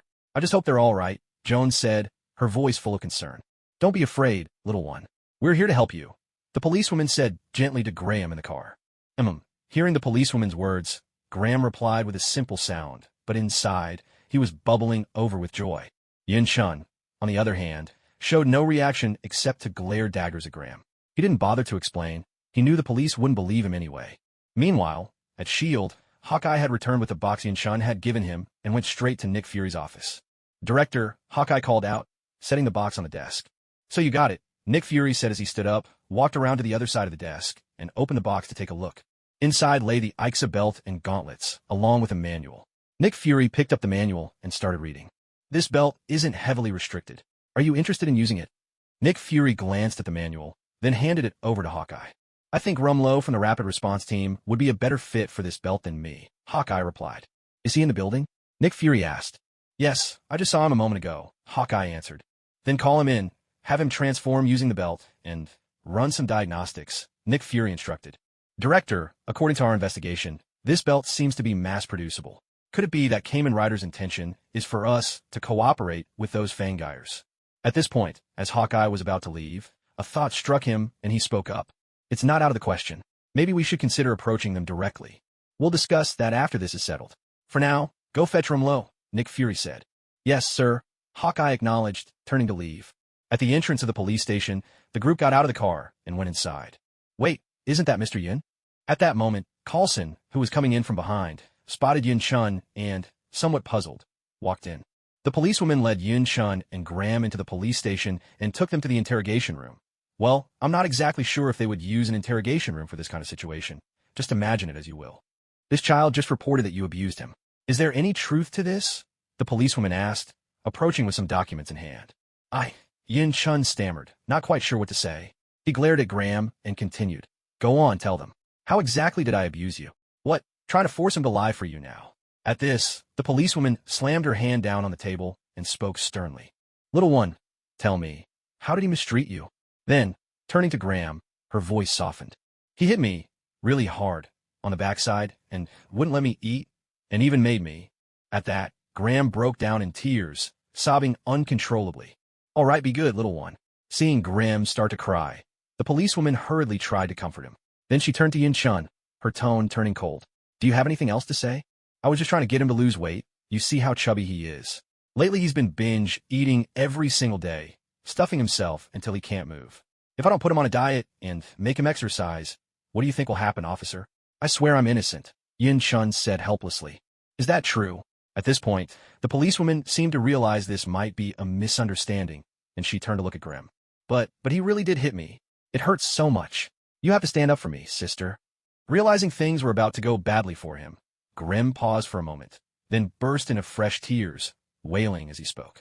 Sorry to have troubled you, the policewoman said, sighing and pressing her fingers to her forehead as she addressed Yin-chun. It's all right. So can we leave now? Yin-chun let out a sigh of relief as he spoke. Yes, you're free to go, the policewoman said, standing up. No, please don't. Sister, he's going to beat me to death, please. Terrified, Graham clung desperately to the policewoman, crying out in panic. This was all a misunderstanding. You mustn't lay a hand on him when you get home, the policewoman said sternly to Yin-chun, frowning at Graham's behavior. Of course not. I'm a law-abiding citizen, Yin-chun replied with a smile. All right, Graham, let's go. Yin-chun came over to Graham's side and, with a smile, firmly pried him off the policewoman. But to Graham, that smile looked every bit as menacing as the devil's. Yin-chun then pulled Graham out of the interrogation room. Hey, Mr. Coulson, you're here too? At that moment, Yin-chun spotted Coulson, who was talking to a police officer. Oh, Mr. Yin, I'm just here to look up some information. What about you? What brings you here? Coulson replied with a friendly grin. Hearing this, a man standing next to Coulson, who looked like the chief, jumped in surprise. What's going on? The chief asked the policewoman.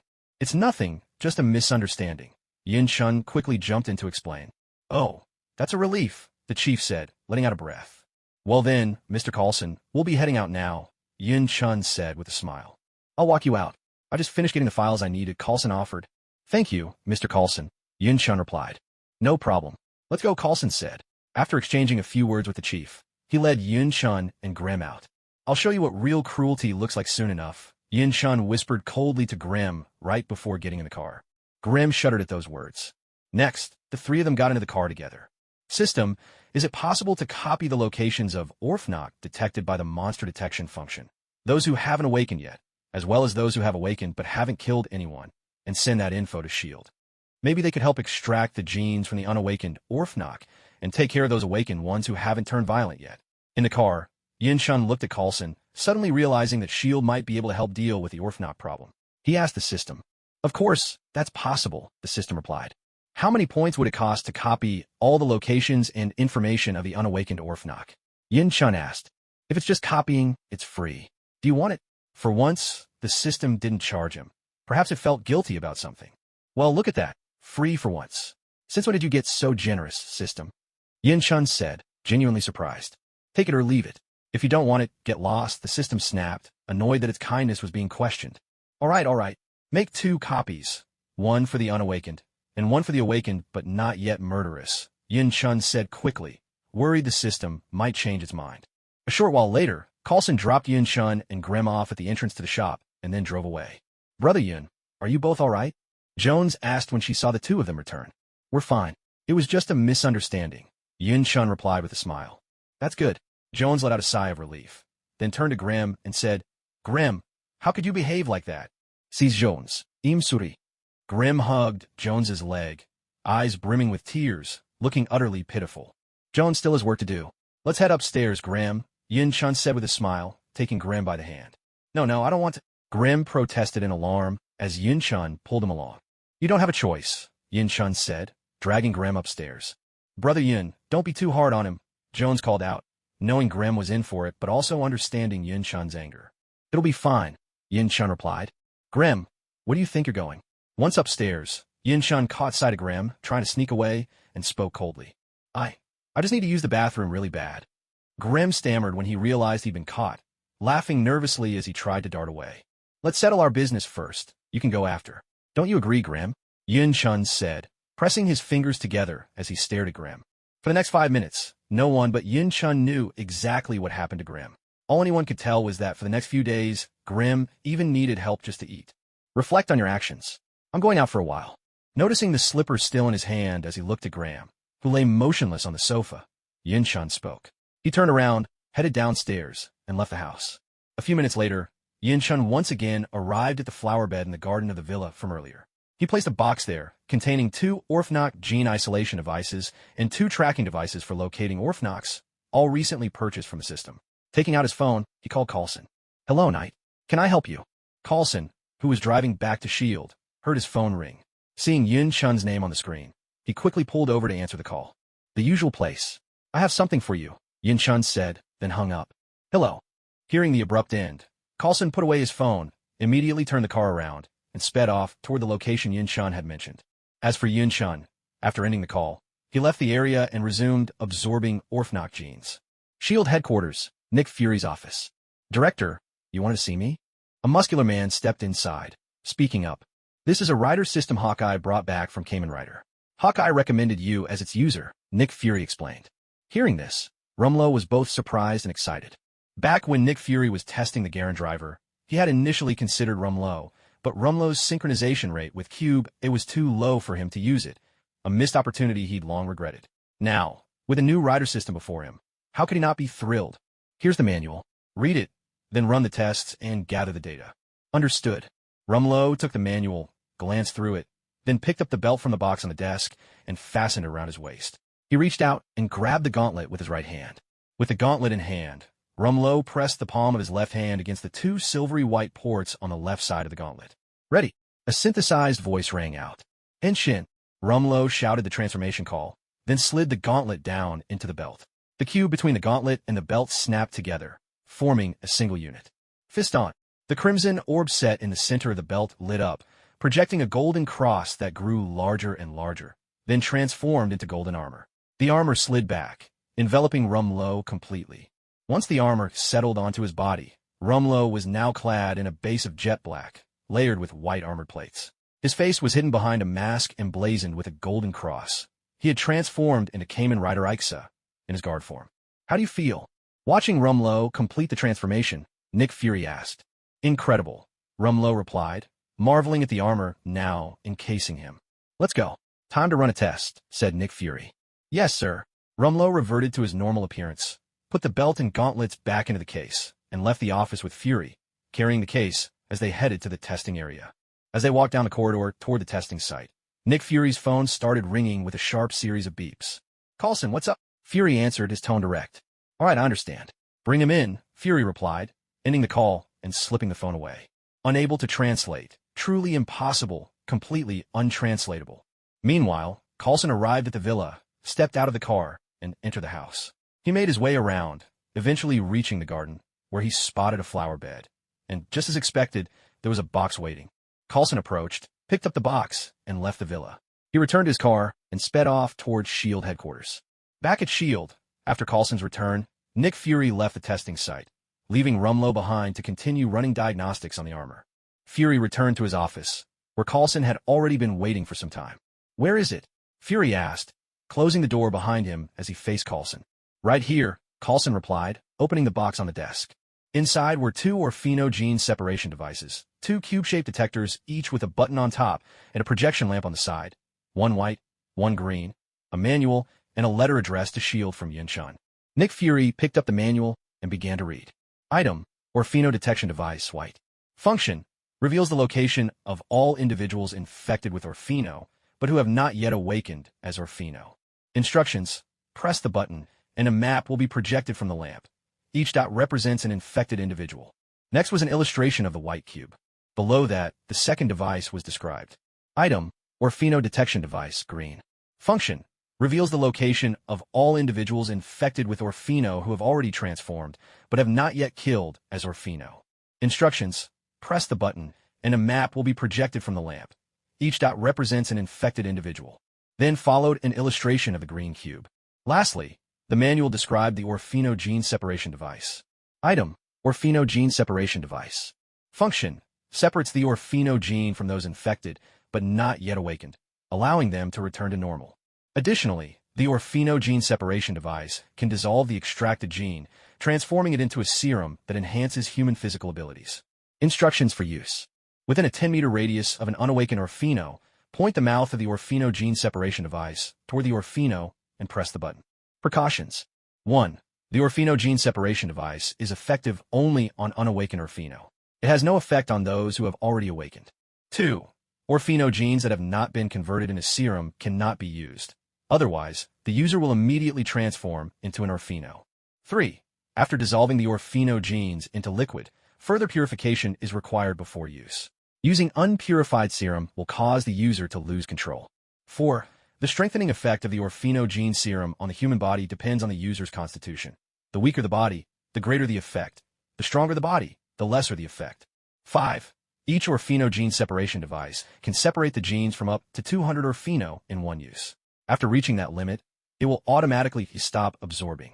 Next, the manual features images of the Orfino gene separation device, the undissolved Orfino genes, the dissolved but unpurified solution, and finally, the purified Orfino gene serum.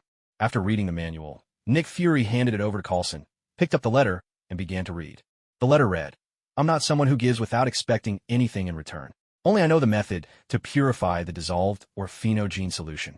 If purification is needed, place the device filled with dissolved solution in that flower bed, then give me a call. I'll find time to retrieve it and perform the purification. In exchange, I'll take 1/3 of the purified Orfino gene serum as my fee. If you don't believe what's stated in the precautions, or if you think you have the ability to purify it yourselves, you don't need to rely on me. Lastly, those who have already awakened but haven't taken a life yet, they may have become Orfino, but they were once human, and they haven't given up on remaining human at heart. I trust you'll know how to handle them.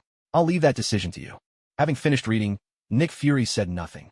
He simply handed the letter to Coulson, then picked up the white Orfino detection device, examined it, and pressed the button.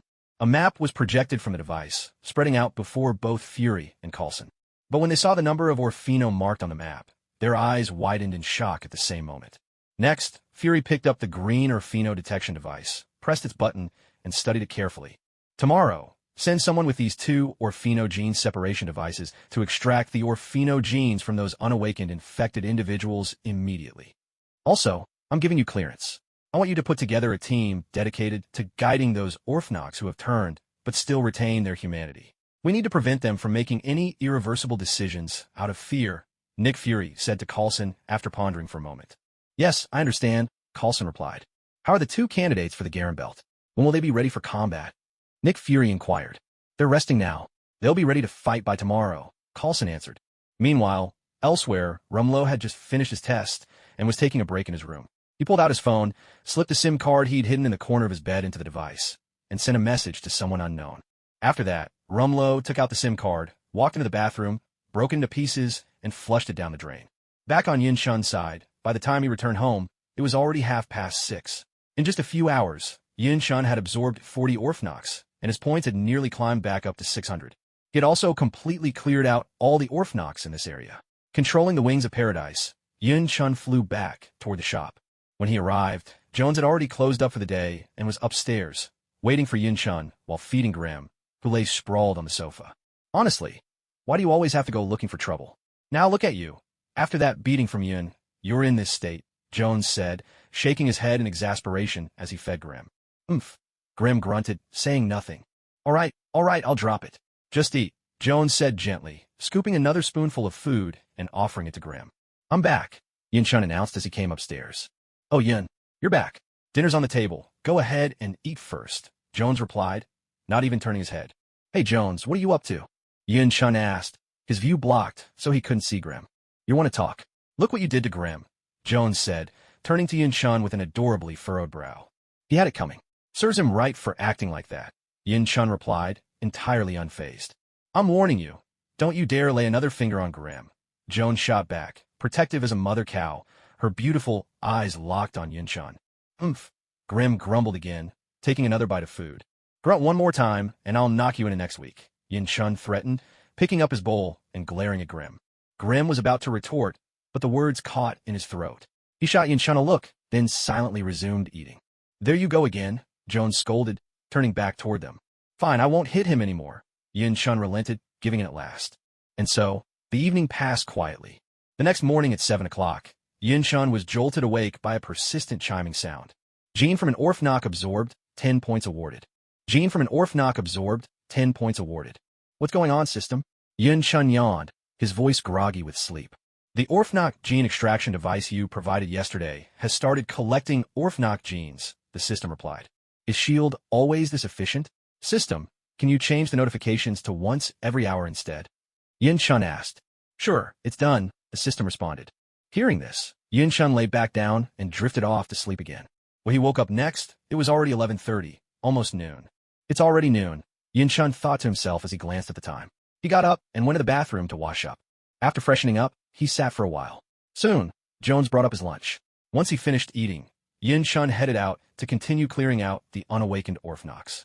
Since he had already swept this area clean of orph knocks, Yin Shun took out the wings of paradise and flew off to another sector. A familiar chime soundif. Defeated an undead, 300 points awarded. Defeated an undead, 300 points awarded.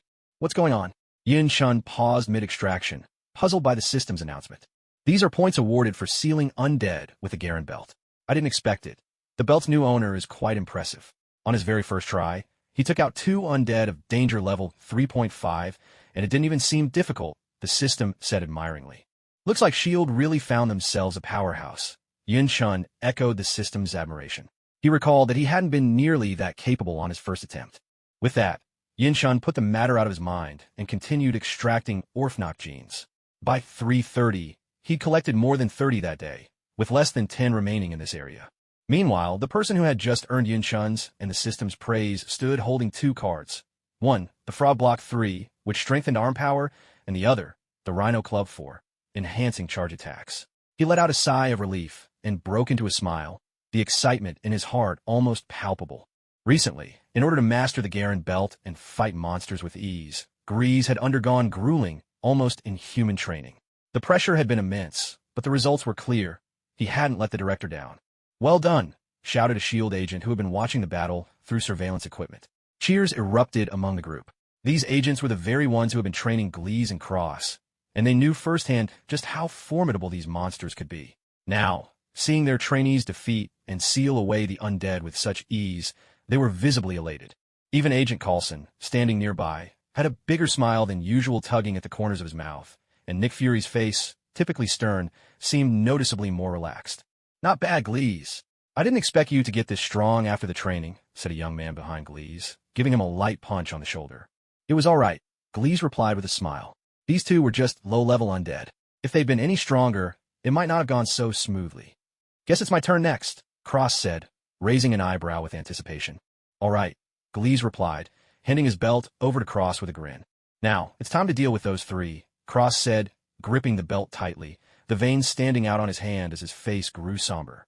After all the innocent people and our comrades they've killed, it's time they paid the price. Be careful. They're not ones to be taken lightly, Glees said, placing a reassuring hand on Cross's shoulder as he looked at him seriously. Don't worry, I'll watch my back, Cross replied, his expression settling as he responded to Glees' concern. Although S.H.I.E.L.D. had lost much of its capacity to fight monsters recently, they'd never stopped searching for their traces. The 2 undead that Glees just sealed had been on their radar for quite some time, something even Yin Shun had known. As for the trio Cross mentioned, they were orph knock who had awakened in this world. They had all been fugitives before, with more blood on their hands than anyone could count.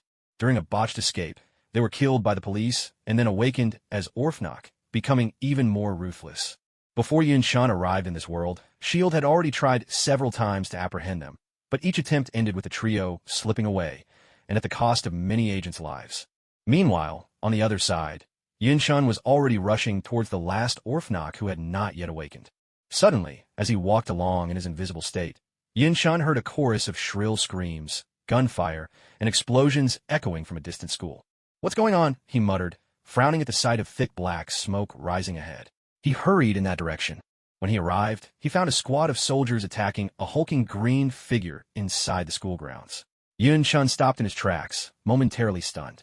Wasn't that the Hulk, and his soon-to-be father-in-law, General Ross? So that's the Hulk's true power? Yin Shun narrowed his eyes as he watched the giant green figure clash with the military, feeling the tension tighten within him. At that moment, a soldier brazenly stood in front of the Hulk and said, "Is that all you've got?" With a thunderous roar, the Hulk kicked the soldier, sending him flying as he let out a furious growl. The soldier crashed into a tree and collapsed limply to the ground. Yin Shun guessed he wouldn't make it out alive, though he had no idea that this person was actually the abomination. If he really died here, perhaps what happened later in Chinatown wouldn't have occurred. Fall back. Take cover. General Ross shouted into his walkie-talkie. At his command, the soldiers quickly retreated and scrambled for shelter. Just then, a beautiful woman strode directly toward the Hulk. Watching her approach, Yin Shun suddenly remembered. She was General Ross's daughter, Betty Ross, the Hulk's girlfriend. At this point, Yin Shun took out a handful of sunflower seeds he'd won in a lottery and began to snack on them, quietly observing the scene. This wasn't his problem. It was General Ross who'd stirred up the mess, so he should be the one to resolve it. Besides, all the civilians had long since fled, and only the soldiers remained. By now, Betty had reached the Hulk. Perhaps seeing his daughter so close to the Hulk agitated General Ross, who barked something urgent into his walkie-talkie. Moments later, a combat helicopter swooped in, opening fire on the Hulk. Gunfire rattled, bullets striking the ground and creeping ever closer to the Hulk. The Hulk immediately shielded Betty with his massive body. Bullets bounced harmlessly off his skin, not so much as scratching the surface. Witnessing this, General Ross suddenly roared in frustration, though it was unclear what exactly he was shouting. The Hulk, enraged, seized a steel plate and hurled it at the helicopter. With a tremendous crash, the steel plate smashed into the aircraft, sending it spiraling down in flames. The Hulk quickly shielded Betty. When the flames died down, he scooped up the now unconscious Betty in his arms and prepared to leave. Huh. Yin Shun froze, the sunflower seeds slipping from his hand, for the Hulk was running straight toward him, toward the exact spot where Yin Shun stood invisibly. Oh crap, Yin Shun exclaimed, trying to dodge, but it was already too late. With a heavy thud, Yin Shun was knocked flying. The Hulk, due to his massive size, only stumbled slightly and came to a stop. But from the force of the impact, the unconscious Betty was sent flying from his arms, straight in Yin Shun's direction. Having been struck, Yin Shun's invisibility dropped, and he crashed to the ground. He scrambled to his feet just in time to see someone hurtling toward him. Without thinking, he instinctively reached out and caught Betty in his arms at that moment. A reckless soldier stood in front of the Hulk and said, "Is this all you've got?" With a roar, the Hulk, furious, kicked the soldier skyward, his shout echoing through the air. The soldier hurtled away, crashing into a tree before slumping to the ground, limp and motionless. Yin Shun guessed he was as good as dead. Little did Yin Shun know, however, that this person was actually Abomination. Had he truly died, there wouldn't have been all that chaos in Chinatown later on. Fall back. Take cover. General Ross barked into his walkie-talkie. At his command, the soldiers quickly retreated, scrambling for shelter. Just then, a beautiful woman walked straight toward the Hulk without hesitation. Yin Shun watched as the woman approached the Hulk, recognizing her at once. Betty Ross, General Ross's daughter, and the Hulk's beloved. Seeing this, Yin Shun pulled out a packet of sunflower seeds he'd won in a lottery, cracked them open, and settled in to watch quietly. This wasn't his problem. It was General Ross's mess to clean up. Anyway, all the civilians had fled, leaving only the military behind. By now, Betty was already standing in front of the Hulk. Perhaps seeing his daughter so close to the Hulk rattled General Ross. He shouted something urgent into his walkie-talkie, and a combat helicopter swooped in, opening fire on the Hulk. Gunfire rattled, bullets striking the ground and inching ever closer to the Hulk. The Hulk quickly shielded Betty with his massive body. The bullets bounced harmlessly off his skin, not even leaving a scratch. Seeing this, General Ross erupted in rage, though what exactly he shouted was lost in the chaos. Enraged, the Hulk grabbed a metal plate and hurled it at the helicopter. With a thunderous crash, the plate struck the helicopter dead on, sending it plummeting from the sky. The Hulk hurried to shield Betty as flames burst forth. When the fire finally died down, he scooped up the unconscious Betty, ready to leave. Yin Shun froze, the sunflower seeds slipping from his fingers as he realized the Hulk was heading straight for him, right where Yin Shun, invisible, happened to be standing. Shit! Yin Shun exclaimed, trying to dodge, but it was already too late. With a heavy blow, Yin Shun was sent flying, while the Hulk, due to his sheer size, merely stumbled and came to a halt. But the inertia caused Betty, still in his arms, to be flung through the air, straight in Yin Shun's direction. The attack knocked Yin Shun out of his invisible state, and he crashed hard onto the ground. Struggling to his feet, Yin Shun looked up just in time to see someone flying toward him. Instinctively, without thinking, he reached out and caught Betty in his arms. "This is bad," Yin Chun muttered, staring at the woman he now held. Sure enough, the Hulk roared at Yin Chun, furious to see Betty in his grasp. Yet the giant dared not make a reckless move, fearing Yin Chun might hurt Betty. General Ross and his soldiers immediately tensed up when Saiga appeared out of nowhere.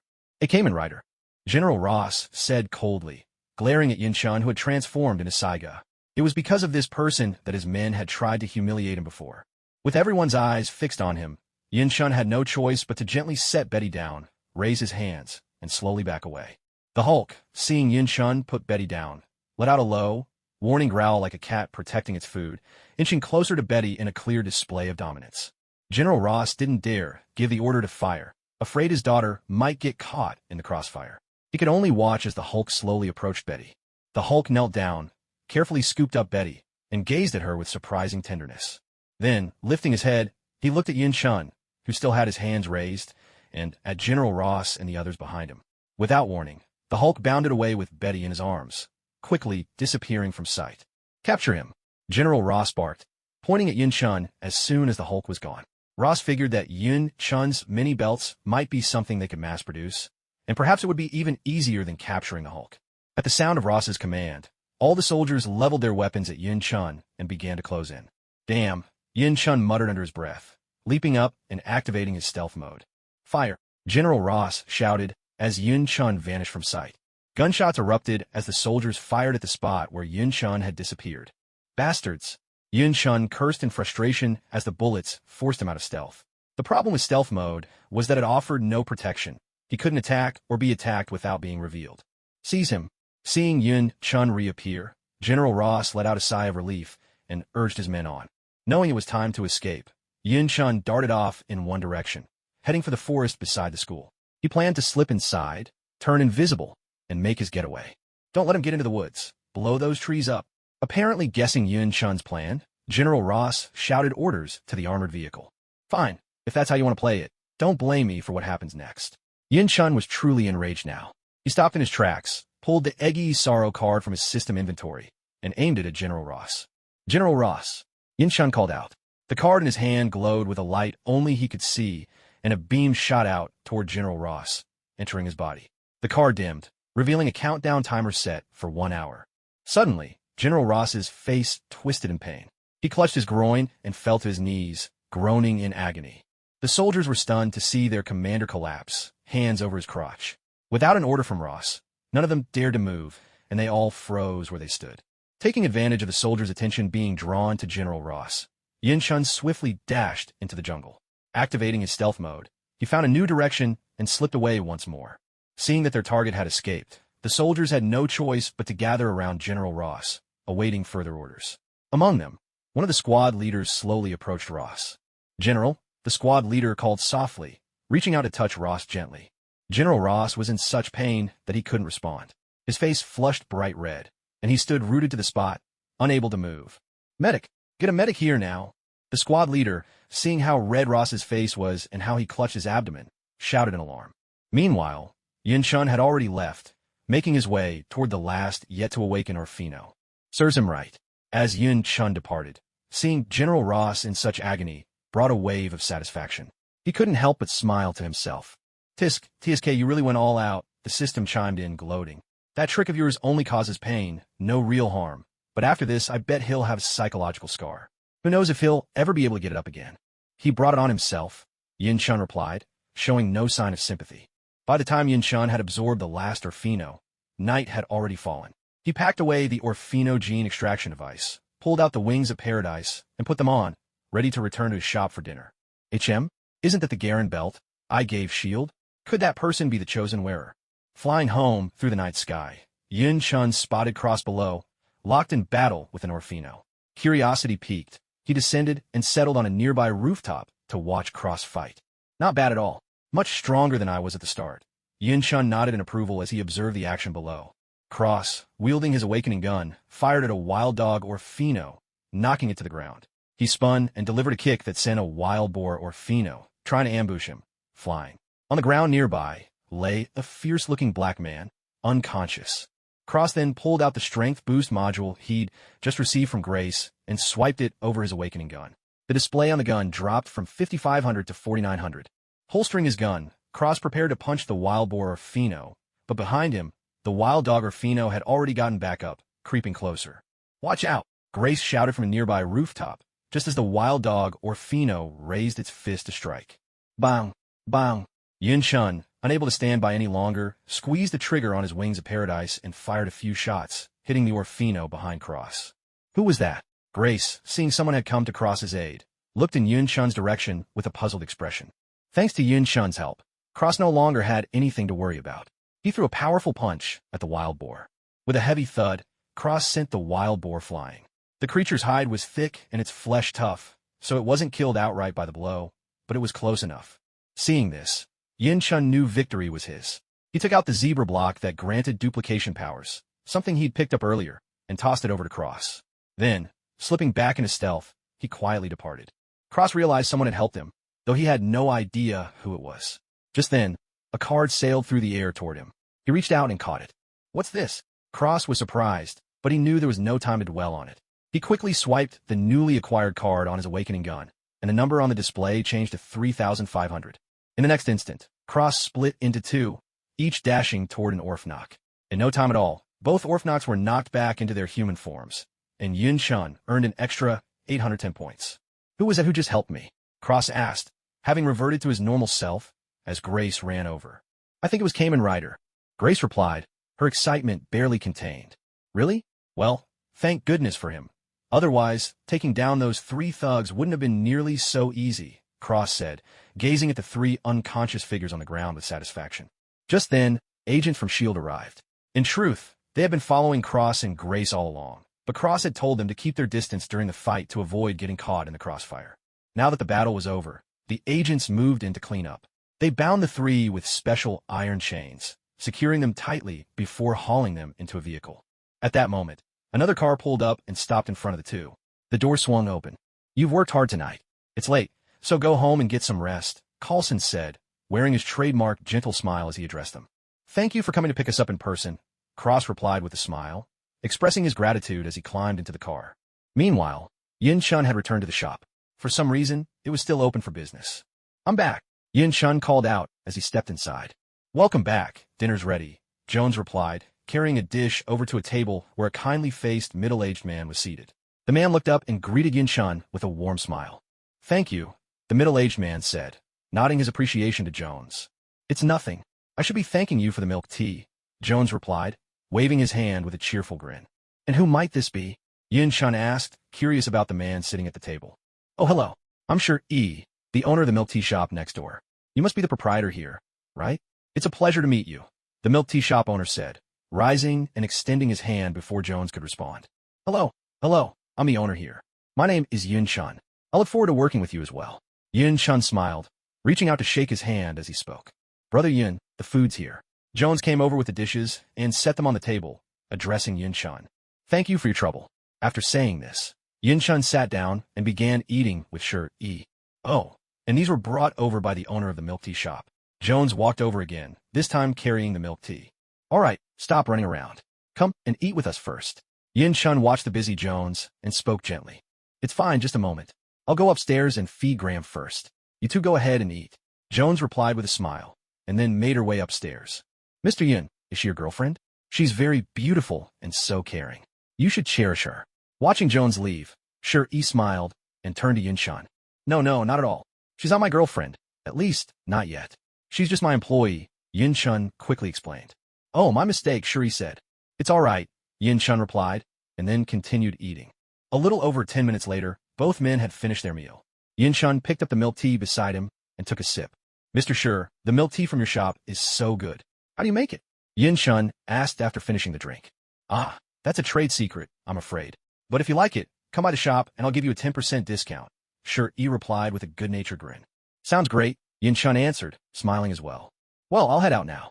Thank you for your hospitality. The food was delicious." E wiped his mouth and stood up. "Why not stay a little longer?" Yin Chun tried to persuade him. "No, I'd better not. There's still work to do at my shop, so I'll get going," E replied. "Then you're always welcome back," Yin Chun said, waving goodbye. "Thank you." With that, E opened the door and left. Once Yin Chun saw that E had left, He gathered the dishes and took them over to the sink to wash up. Hey, Brother Yun, has the milk tea shop owner left?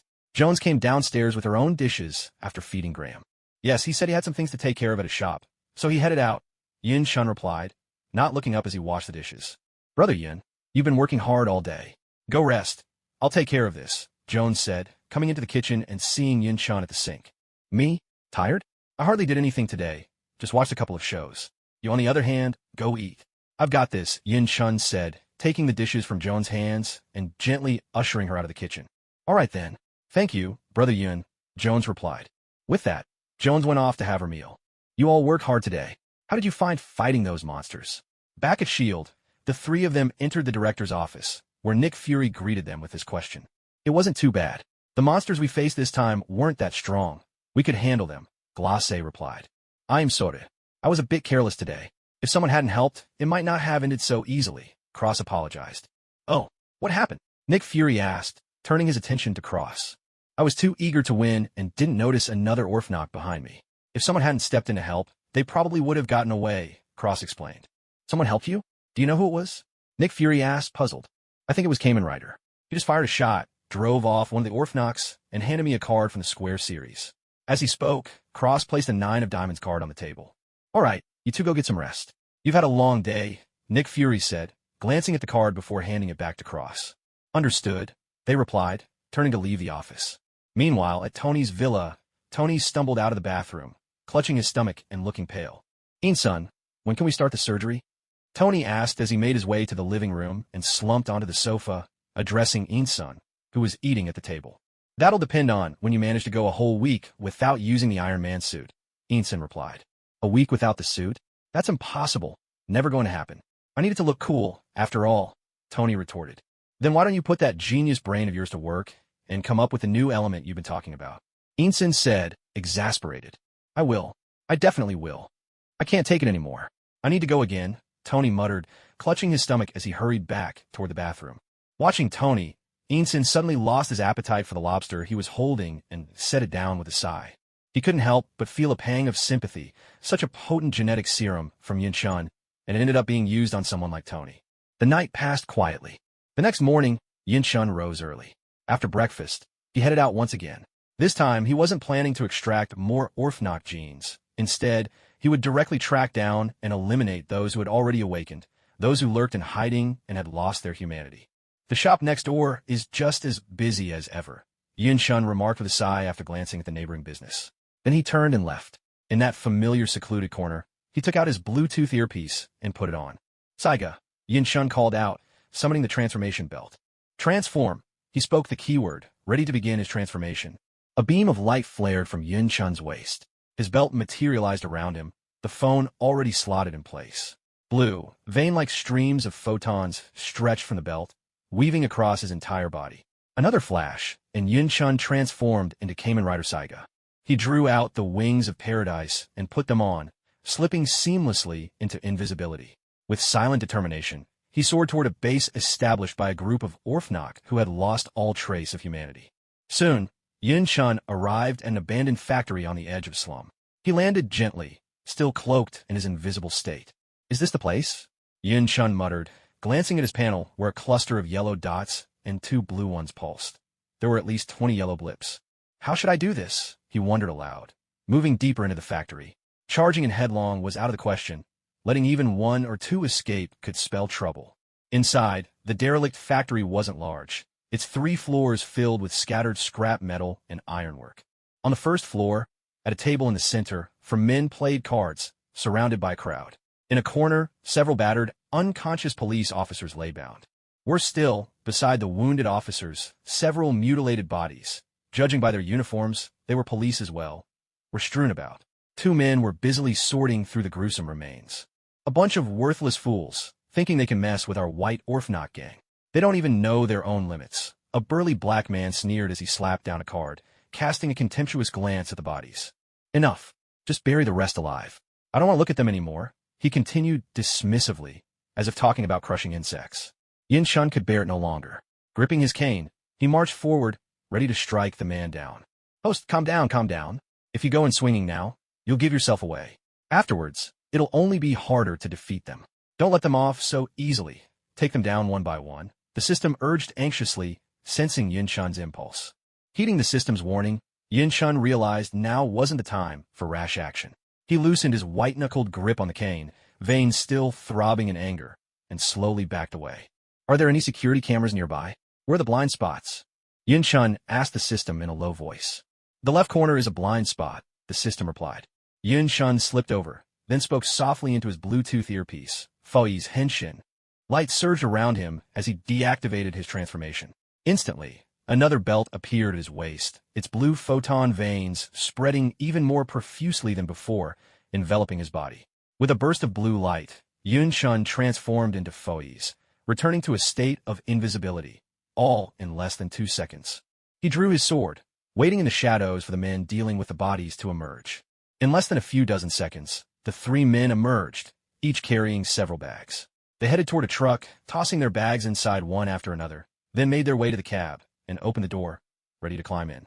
Hidden by his invisibility, Yunshun approached quietly. With a swift thrust of his sword, he killed the first man, dragging his body and tossing it onto the seat inside the truck, then waited for the next one to come closer. The second man met the same fate. Yunshun covered his mouth and struck him down, tossing him into the truck as well. However, the third man noticed something was off as he neared the truck door. He slowed down, suspicion flickering across his face, and began to back away, intending to return the way he came. Yunshun saw that the man was about to step into the range of the surveillance cameras and grew anxious. He quickly circled around to approach from behind. In his haste, Yunshun accidentally bumped into the truck, making a noise. "Who's there?" the last man called out, now certain something was wrong. He turned on his heel and bolted toward the abandoned factory. But Yunshun was already behind him. There was no way he would let the man escape. He struck with his sword. "Enemy!" The man, knowing his fate was sealed, managed to gasp out a warning. Yunshun hurriedly clapped a hand over his mouth, but the warning had already slipped out. "What's happening outside?" Someone from the group inside called out.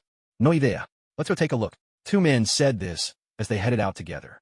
Yunshun quickly propped up the last man, dragged him toward the truck, opened the door, and tossed him inside. He followed, deliberately slamming the truck door shut with force. Although Yunshun had never driven before, he had seen others do it. Recalling those memories, he started the truck and drove off in a chosen direction. Those who had come out heard the truck's engine roar to life. Thinking they'd misheard, they paid it no mind and returned inside. Seeing this, Yunshun breathed a sigh of relief. He had almost been discovered. He kept driving forward. Once he reached a spot out of sight from those in the abandoned factory, Yunshun stopped the truck and got out. After a moment's thought, he pulled out his phone and called Carlson. "Sir Knight, is there something you need?" Carlson answered, seeing Yunshun's name pop up. "I'm just informing you. I found a group of orphnox here at the abandoned factory in Zone L. I'm going to take them out. There are some wounded here, so bring a few doctors with you," Yunshun replied, then hung up. Hearing this, Carlson put away his phone and immediately reported the situation to Nick Fury. He quickly gathered his team and headed out, calling Cross and Grace on the way, asking them to join as well. After hanging up, Yunshun slipped his phone back into his pocket and headed toward where he'd come from. "System, how many points do I have now?" Yunshun asked the system directly. He wanted to buy something. "All right, you have 3,560 points. What would you like to redeem?" "Honored guest," the system replied. "How many points for the D-End transformation gun?" Yunshun asked. "Well then, would you like the original D-End transformation gun, or the new Neo D-End transformation gun?" the system inquired. "Do you really think I can afford the new Neo D-End?" Yunshun asked, his face darkening. "Oh, sorry, I forgot you're broke," the system replied, its tone dripping with sarcasm. "You." A tick mark appeared on Yunshun's forehead as he spoke. "Very well, 2,500 points for the D-End transformation gun, but I'll cut you a deal, 2,450 points. And if you add another 450 points, the system will even throw in a random Kamen Rider card. Quite the bargain, wouldn't you say?" The system's voice was slick like that of a seasoned swindler, oozing with mock politeness. "All right, for 150 points more. I'll take it," Yunshun replied, rubbing his forehead as he listened to the system's performance. After all, once this was over, he'd be rolling in riches. What did a few points matter? "Excellent, honored guest. Congratulations on obtaining the D-End transformation gun and a Kamen Rider Uja card. Please come again soon." The system chirped with excitement. Yunshun took out the D-End transformation gun. It was an unusually shaped blue handgun, with a black grip and 2 tiny silver barrels at the front. On the left side of the gun was a card slot. He then took out 3 cards, Uja, Orga, and Lingual Trooper. Yunshun first slid the Uja card into the slot on the side of the D-End gun, pulled the gun back, and extended it. Kamen Ride Uja. A cobra emblem flickered in holographic light above the card slot, then vanished. Yun Shun retracted the gun, inserted the Orga card, and extended it again. Kamen Ride Orga. Once more, a glowing Omega symbol appeared above the card slot before disappearing. Pulling the gun back again, Yun Shun inserted the Lingual Trooper card and repeated the process, then leveled the gun at the group of people and pulled the trigger. In a flash, streaks of red, green, and blue darted rapidly in front of the group. The colored figures melded together, and in their place stood 5 Kamen Riders, a purple Cobra-themed Kamen Rider Uja, a black Kamen Rider Orga, and 3 earthy yellow Lingual Troopers. "Who are you people?" The burly black man sprang to his feet and shouted. Yun Shun put away his D-end transformation pistol. Instead of revealing himself, he found a higher vantage point, watching the people below and ready to fire at any Orphanok who tried to escape. "A Kamen Rider? Why are there 5 of them?" a portly man nearby asked, frowning in confusion. "Doesn't matter how many. Just take them down." The burly black man barked at his subordinates, reverting to his Orphanok form. "They're all white." Yun Shun wondered as he looked down, puzzled. Ever since S.H.I.E.L.D. had discovered their existence, the gray ones had truly melted into the shadows, leaving only the white Orphanoks to cause trouble in the open. At that moment, Uja, the most cold-blooded, ruthless, and merciless of all the Kamen Riders, a born warrior, charged forward wielding his Vano saber. He hacked wildly, felling 3 Orphanoks in a single onslaught. Orga joined the fight as well, brandishing the Gigant sword. His combat style was much more composed, almost regal. He strode forward calmly, swinging his sword with measured force. In terms of fighting prowess, he was on par with Uja. The Orphanok cavalry didn't fare badly at first, but 2 were quickly lost, each taken out by the blue-level Lion Orphanok, the black man's transformed state, and another blue-level Rhino Orphanok. Soon, only 1 remained, standing motionless in a daze, questioning his very existence. 2 seconds later, he met the same fate as his comrades, dissolving into separate, multicolored afterimages that scattered and vanished. Watching the 3 riders battle, Yun Shun could only cover his eyes in exasperation, too embarrassed to keep watching. Fortunately, Uja and Orga were holding their own. In just a few minutes, they had dispatched 5 yellow-level Orphanoks for Yun Shun, netting him 1,350 points and stirring a thrill of excitement in his previously simmering anger. "Pathetic. 20 of you, and you can't even handle 2, the Lion Orphanok snarled in frustration. "Let me handle this," he said, pulling out a belt similar to the ones used by Foes and Saiga from behind him and strapping it on. "What?" Yun Shun was stunned. "Orphanoks have belts, too? Where did that belt come from?" The Lion Orphanok flipped open a cell phone and pressed 913. "Sandingby, stand by." The Orphanok snapped the phone shut and slotted it into the belt. Complete. Yellow photon veins snaked out from the belt, enveloping the Orphanoka's entire body. With a flash of light, he transformed into a Kamen Rider, base color black, eyes glowing purple, and adorned with streaks of yellow. He had become Kamen Rider Kaiksa. As for the origin of this belt, here's what happened. This Orphanok was Sarong's strongest subordinate. But when Sarong tried to snatch Yun Shun's Foe's belt, this subordinate happened to be elsewhere, so Sarong had to rely on other henchmen instead. By the time this Orphanok returned, Sarong had already been defeated by several members of the Clover Group and brought before Gorge Village. At the same time, Gorge Village began clearing out Sarong's remaining followers.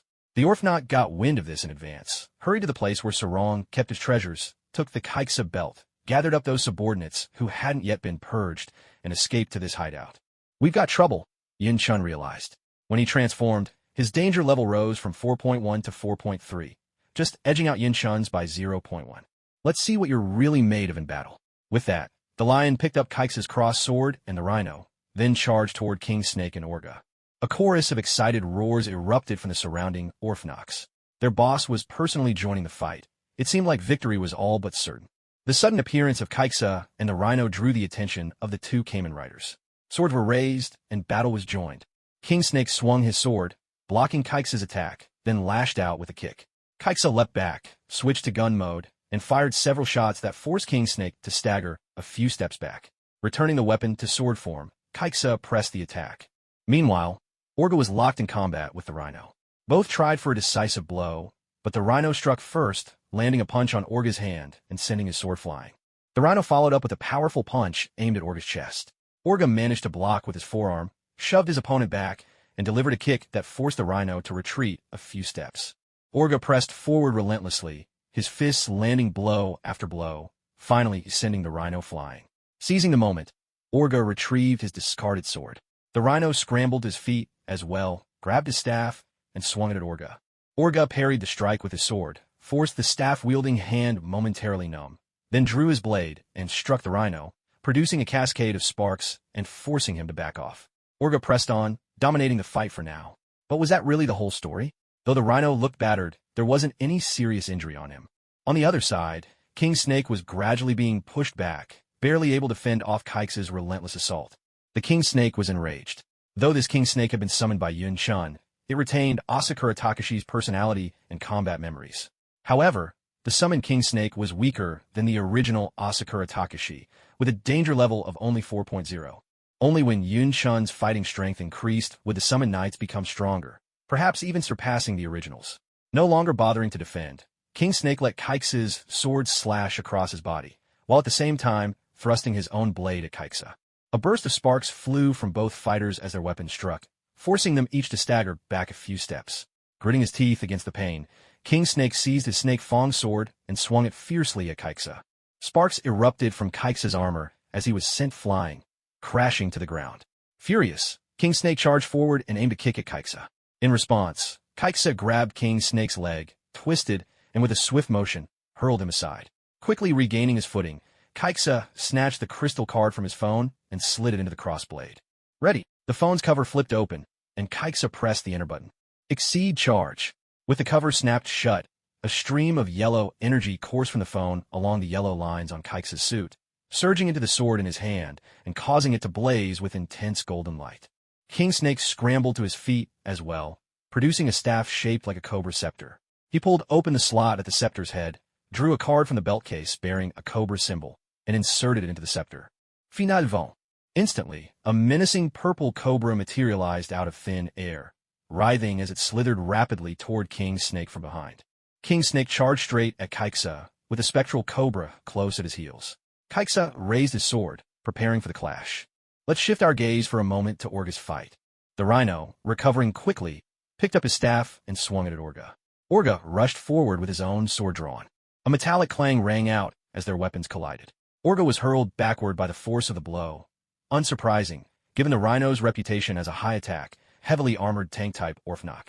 Orga climbed his feet, pulled the crystal card from his phone, and slotted it into the Imperial sword. Ready. He flipped open the phone and pressed enter. Exceed charge.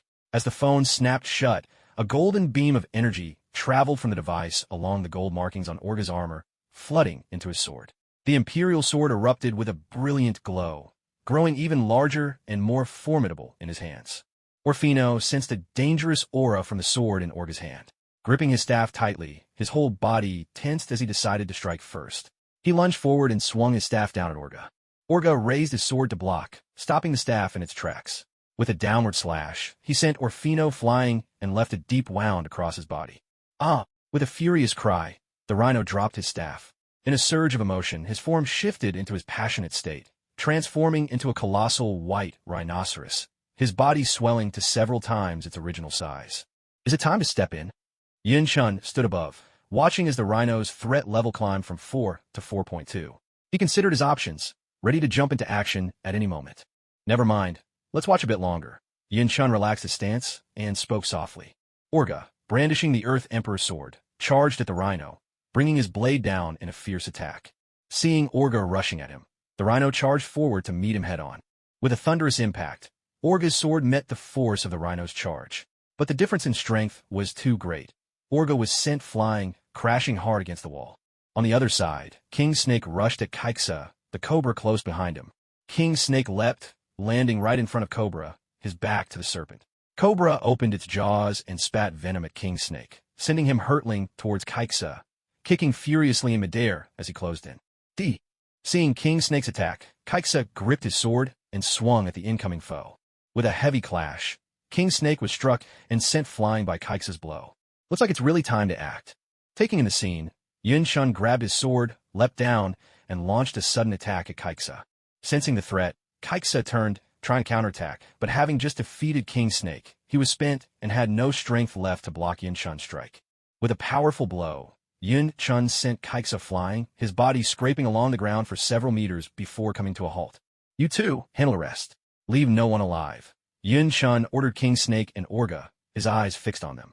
At Yun Shun's command, the two immediately charged into the ranks of the Orfino, cutting through them like wolves among sheep, each sword swing felling another foe. King Snake, in particular, became even more frenzied, his strikes growing ever more ruthless as he and Cobra tore through the Orfino. Orga was equally relentless. Though they couldn't defeat the blue-level Orfino, that didn't mean they couldn't obliterate the yellow-level ones. Damn it! Watching his minions fall one after another, Kaixa roared in fury, grabbing his sword and charging at Yun Shun, who met his attack blade to blade. Seeing Yun Shun being held up, the Rhino bellowed and charged at King Snake and Orga as they continued their ruthless slaughter of his troops. The two men saw the Rhino charging at them and knew better than to face him head-on. They kept dodging, and because the Rhino's massive size made him clumsy and slow, there was no way he could land a hit on either of them. Meanwhile, King Snake and his companion kept picking off the Rhino's underlings. Now, only 5 remained. Retreat, the Rhino bellowed. There was no need to fight to the bitter end. Time was on their side. But as soon as he roared, he charged toward Yun Shun, who was locked in battle with Kaixa, and brought his hoof down with a thunderous stomp. Yun Shun, caught off guard in the fight with Kaixa, couldn't dodge in time. The Rhino's hoof struck him, hurling him through the air. Seeing Yun Shun under attack, King Snake and his ally abandoned their pursuit of the Orfnock henchmen and rushed toward the Rhino and Kaixa. Both of them unleashed their finishing moves, striking the Rhino squarely on his back at the same time. With a heavy thud, the blows landed. The Rhino was too large to turn in time, and took the full brunt of the attack. He let out a howl of agony, his body bursting with energy as he reverted to his human form and collapsed, unconscious, on the ground. King Snake and Orga, drained of power, dissolved into flashes of red, green, and blue, their forms scattering and fading away. Looks like it's just the two of us left now, Yun Shun said, rising to his feet with a cold, mocking smile toward Kaixa. Damn it, I'll kill you next time, Kaixa spat, glancing around and realizing he was alone. He muttered a threat and turned to run. During their fight, he discovered that Yun Shun's strength was at least equal to his own. Without a second thought, he bolted. Think you can escape? Yun Shun sneered, flipping open his phone and pressing the number 9. Ready, announced the device. He pressed the enter key. Exceed charge. The phone snapped shut, and a deep blue energy surged through the glowing lines on Yun Shun's suit, flowing down to his right foot, which now shone with an intense blue light. He stood his ground and kicked in Kaixa's direction. A beam of energy shot toward Kaixa, morphing into a ghostly blue drill that drilled straight into him. No! Kaixa roared, immobilized. Yun Shun crouched, then sprang into the air, launching himself toward Kaixa. He landed a kick right into the heart of the blue drill embedded in Kaixa, sending it spinning violently, boring into his enemy. With a final, explosive sound, Yun Shun shot through Kaixa's body. A ghostly blue symbol shimmered in front of Kaixa, and his transformation was forcibly undone. His belt clattered to the ground, and the burly black man collapsed beside it dead. Seeing that the Lion Orfnock was finished, Yun Shun walked over, picked up the belt, inspected it, then tucked it away. He then strode toward the Rhino Orfnock, drew his sword, and with a single decisive thrust, ended the Rhino Orfnock's life. Please no, I beg you, let us go. At that moment, frantic footsteps and terrified cries echoed from outside. Yun Shun hurried out, wanting to see what was happening. Host, wait, don't go out. Just then, the system's voice sounded in his mind. What? Yun Shun had just begun to speak, when suddenly, with a loud crash, an Orfnock was hurled in from outside, smashing through the wall of the abandoned factory and tumbling to a stop right at Yun Shun's feet, transforming instantly into a human form. The Orfnock, now in human shape, looked at Yun Shun and reached out as if to say something. But no words came. His body went limp, and he died on the spot. Yun Shun turned his head and peered through the gaping hole in the wall, left by the Orfnock's collision. Outside, he saw a massive tiger-shaped Orfnock, more than 2 meters tall, standing there. In its hand, it gripped the neck of another Orfnock, the one who had just tried to escape, lifting him effortlessly into the air. The fleeing Orfnock struggled desperately, trying to break free from the tiger Orfnock's grasp, but it was useless. With a single squeeze, the tiger Orfnock snapped the neck of the Orfnock he held. The limp body dropped to the ground as the tiger Orfnock tossed it aside. Then the tiger Orfnock fixed his gaze on Yun Shun through the jagged opening in the factory wall. What's his level? Yun Shun's hands trembled slightly as he looked at the tiger Orfnock and asked the system. 5.5, the same level as the king of Orfnocks in the Foe's world, the system replied. Didn't you say you'd warn me right away if a monster more than 1.0 levels above me appeared nearby? Yun Shun snapped at the system, anger flaring in his voice. I didn't notice. By the time I did, he was already here, the system answered, its tone apologetic and timid. But please don't worry, host. You have the power of invisibility. Even if you can't beat him, you can still escape, the system added hastily. At that moment, the tiger Orphnock stared at Yun Shun, then shifted back into human form and turned to leave. Yun Shun waited for a while, only relaxing once he was sure the Orphnock had truly gone. Just then, the sound of cars approaching drifted in from outside. Yun Shun realized Coulson had arrived. He immediately activated his invisibility and slipped out of the factory. Outside, just as he expected, Coulson had arrived. Coulson brought the car to a halt, and a large group of agents, along with Gleiss, stepped out. Some headed toward the abandoned factory, while others moved to examine the Orphnock slain by the tiger Orphnock outside.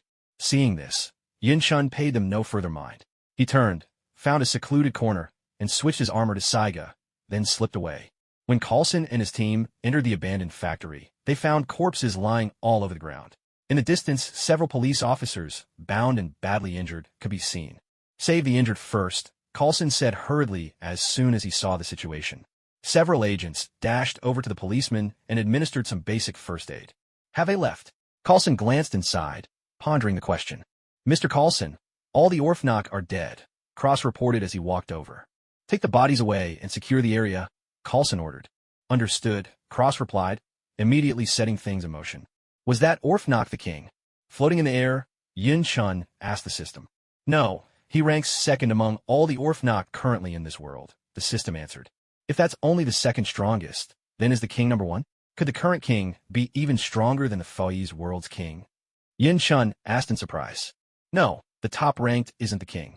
After the Orphnock came to this world, for reasons unknown, nearly all of their combat abilities have been enhanced, and they're no longer affected by their previous short lifespans. Still, they remain the weakest among the 6 kinds of monsters, the system explained. Weak? If that's considered weak, what must the strongest be like? Yun Shun couldn't help but feel a sense of helplessness. The strongest are the Blood Clan, the very ones who can destroy planets with ease. You know this, the system replied. Damn it, Yun Shun muttered, exasperated. A while later, Yun Shun returned to his place, but instead of going straight inside, he stopped by the milk tea shop next door to buy a few drinks and lighten his mood. It was only then that Yun Shun got his first proper look at Shi Yi's milk tea shop. The layout was quite similar to his own, but above the entrance, the sign read, Shi Yi Milk Tea Shop. Oddly, the words milk tea were written on a separate piece of paper, pasted between Shi Yi and shop, awkwardly covering up whatever was originally written underneath, as if the whole thing was a bit of a mismatched patchwork. Inside, there weren't many customers at this hour. Yun Shun walked up to the counter. Well, if it isn't Manager Yun. Fancy a milk tea? Shi Yi greeted him with a cheerful smile. Yeah, any recommendations? Yun Shun replied, smiling back. So what would you like? Shi Yi handed over the menu, beaming. I'll take these 3, 2 cups of each, please, Yun Shun said with a grin, pointing to 3 types of milk tea on the menu. All right, just a moment, Shi Yi replied, gathering the ingredients and getting to work. I'm back, a female voice called out from the entrance. Yun Shun turned to look. It was a cute, sweet-faced girl with short hair, dressed in a pink jumpsuit. Welcome back, Shi Yi replied without even turning around. Yes, finally done delivering all the milk tea. I am exhausted. The girl leaned on Shi Yi's shoulder, speaking in a playful, affectionate tone. Come on, let me introduce you. This is Yun Shun, the owner of the restaurant next door. Shi Yi gestured toward Yun Shun as he spoke to the girl. This is my daughter, Shi Mei. Turning to Yun Shun, Shi Yi continued the introductions. Hello, it's a pleasure to meet you. You're always welcome to drop by our shop for some milk tea, Shi Mei said warmly, her smile lighting up her face. I'm glad to meet you too. When you have time, you should come over and try our food as well, Yun Shun replied, matching her smile. Perhaps because it was their first meeting, the two exchanged only a few polite sentences before falling into a quiet lull. Shi Mei busied herself helping her father prepare the milk tea, while Yun Shun waited patiently nearby. All right, sorry for the wait. Here, this coffee is on the house. I'm quite proud of it, you know. Shi Yi suddenly said, handing Yun Shun the milk tea along with a cup of coffee. Shi Mei froze for a moment when she heard this, as if something had just occurred to her. All done. Thank you. I'll have to give it a try. How much do I owe you? Yun Shun asked as he took the milk tea and coffee. No need. Just treat me to a meal sometime, and we'll call it even, Shi Yi replied with a casual wave of his hand. In that case, thank you. I'll be off then. Yun Shun didn't stand on ceremony. He picked up the milk tea and coffee, said a quick goodbye, and headed out. At that moment, something finally dawned on Shermay. She turned to Sher-E and said, "Dad, I'll be right back." With that, Shermay hurried off after Yinshan. Is something wrong? Sher-E watched his daughter's retreating figure with a puzzled look, but he simply went back to making milk tea. Wait, Shermay called out, just as Yinshan was about to step back into his restaurant. Oh, it's you. Is there something I can help you with? Yinshan turned to Shermay, a questioning look on his face. Well, how do I put this? Just, please don't drink that coffee, all right? Shermay said awkwardly, then turned and left in a hurry. That was odd. What was that about? Yinshan muttered to himself, watching her leave in confusion, and then went back inside. Take a break and have some milk tea, Yinshan announced as he walked into the kitchen, holding the drinks out to Jones and Hank. Brother Yin, did you buy these? Jones asked, eyeing the milk tea in Yinshan's hands. No, the owner of the milk tea shop gave them to me. Here, these are for you too. I'm going upstairs to give one to Graham. Yinshan set down a few cups, then headed upstairs with the rest. Graham, time for some milk tea, Yinshan called as he reached the living room, where Graham was sprawled on the sofa watching TV. I want some. I want some. Graham waved enthusiastically from the couch at the sound of Yinshan's voice. Here you go. Don't finish it all yourself. Yinshan placed the bubble tea on the table, took one cup, and handed it to Graham as he spoke. Graham didn't say a word. He just opened a cup and started drinking right away. Yinshan, meanwhile, picked up the coffee and examined it curiously. It smells pretty good. Is there something wrong with it?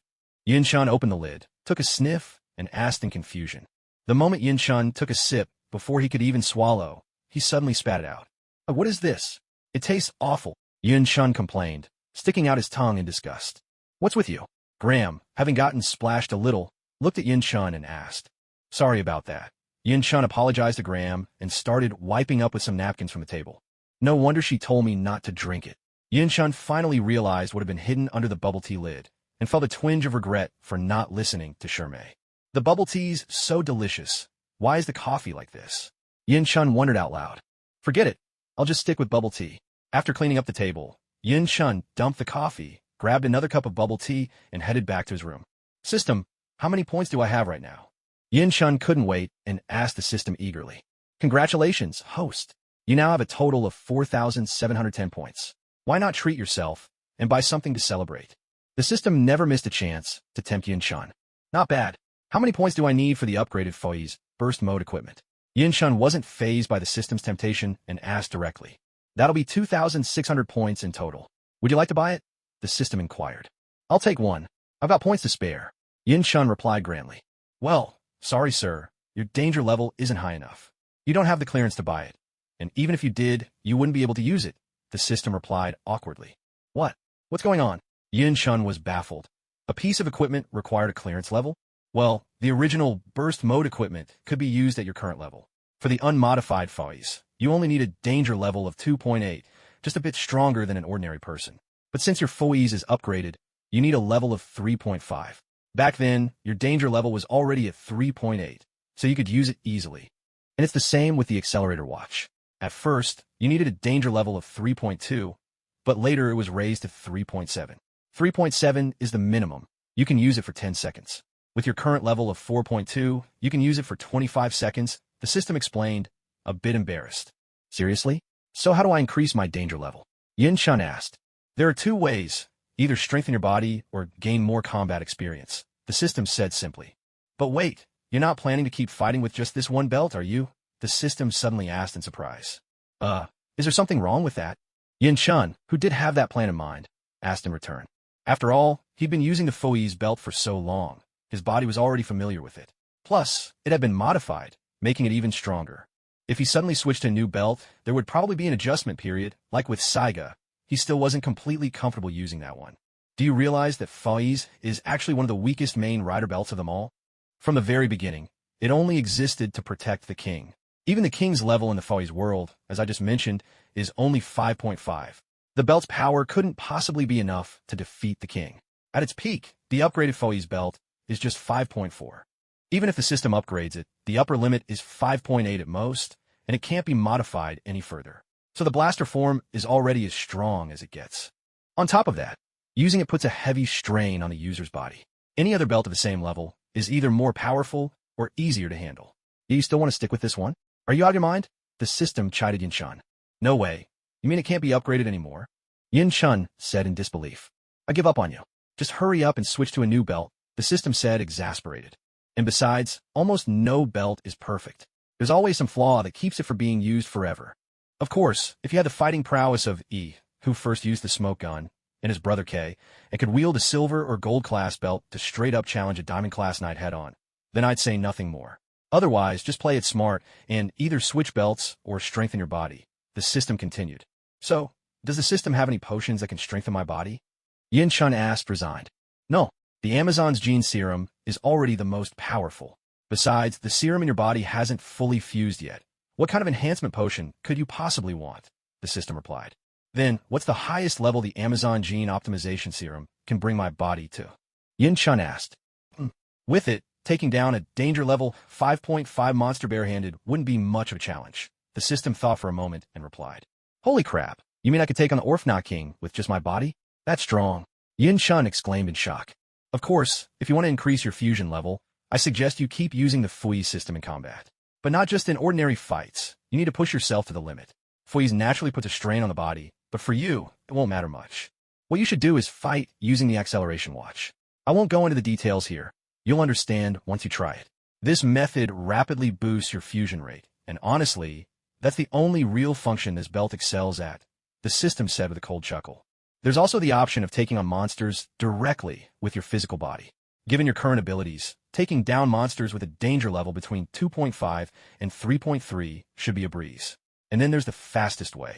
If you're really feeling reckless, go head-to-head with a monster that's a whole level above you. I can even unlock one for you. Want to give it a shot? The system teased. So, besides Kuga and Agito, are there any belts that suit me right now? Yin Chun changed the subject, asking. From the tone of the system, Yin Chun could tell these weren't exactly good ideas. Besides, the Kuga and Agito belts were outrageously expensive, way out his price range. He thought it was better to wait and try his luck in a future lottery draw. Kabuto and Kiva. Take your pick, the system replied bluntly. Seeing Yin Chun reject its suggestions, the system sounded genuinely wounded. I think I'll pass for now. I need to consider a bit more, Yin Chun said, still unsure which one to choose. All right. The Orphanot gene in my Orphanot gene separation device should be fully dissolved by now, right? Yin Chun said, taking out the device. System, is this all I need to do? Yin Chun asked, peering at the liquid inside. Yep, just purify it and you're good to go, the system replied, taking the device from Yin Chun's hand. A few seconds later, the device reappeared in Yin Chun's hand. Can I just drink it straight? Yin Chun asked. Yeah, this should boost your physical stats by 3 points, the system responded. Yin Chun grabbed a cup, poured the solution in, and drank it down. Looks like it wasn't enough. Only gave me a small boost. My danger level didn't even go up, Yin Chun said helplessly after finishing. Knock, knock, knock. Afternoon tea time, Brother Yin. Jones called out, knocking on the door from outside. Coming, Yin Chun replied, standing up. So, it's already 3:30, Yin Chun thought to himself, glancing at the time as he left the bedroom. A dozen minutes later, Yin Chun finished the food Jones had prepared, rested for a while, and then headed out again, planning to test the system's suggestion of fighting monsters physically to raise his danger level.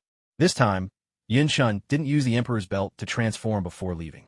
Instead, he simply walked out, making his way toward the location of a yellow-level Orphanok. You're back. How did it go? Xia Yun asked the tiger Orphanok. It's all taken care of. I only killed a few of them. The rest were finished off by the Kamen rider, the tiger Orphanok replied coolly. Oh, Xia Yun sounded a bit puzzled and pressed on. And what did you do to him? You gave strict orders not to touch him before, so I came straight back, the tiger Orphanok answered, voice flat and even. Very good. Thank you for your effort. Go and get some rest, Xia Yun said with satisfaction. The tiger Orphanok simply nodded, turned, and walked away. President, should we begin the next phase of the plan? The chameleon Orphanok approached and asked. Have they made contact? Xia Yun inquired. Yes, the connection's been made, the chameleon Orphanok replied. Then get Delta and the Orphanok gene samples ready. Set up a time. We'll go together, Xia Yun instructed. President, is it really necessary to bring Delta? The belts have already been developed. Even though we haven't found a substitute for the photon blood as a long-term power source, the current energy cells can power the armor for 10 minutes. The chameleon Orphanok started to explain, but Xia Yun cut him off. Do you really think that's enough? Xia Yun's tone was sharp. But we only have the Delta belt left with photon blood as its power source. The chameleon Orphanok tried to reason once more. It's fine. Just make the arrangements, the president said, leaving no room for argument. Yes, sir. Seeing the president's resolve, The chameleon Orphanok said no more and left the room. Meanwhile, Yin Chun was strolling along, taking in the sights and the bustling crowds. This was the first time he was really seeing this world with open eyes. Suddenly, a car horn blared. Yin Chun turned his head and saw a taxi weaving recklessly through the traffic, veering wildly until it barreled straight toward him. Startled, Yin Chun leapt aside just in time. Heart pounding, he pressed a hand to his chest, trying to calm himself. "Are you out of your mind?" Yin Chun was about to confront the driver when a man stepped out of the cab, followed by a woman who stormed over to the driver's window and yelled at him. The scene was so intense that Yin Chun hesitated to go any closer. After only a few sharp words from the woman, the frightened driver sped off in a hurry. "Coward!" the woman spat, seething with rage as she watched the taxi disappear. She turned to face the man beside her. Had Yin Chun edged closer, he would have recognized her as Betty, the girlfriend of the Hulk, and the man as Bruce Banner himself.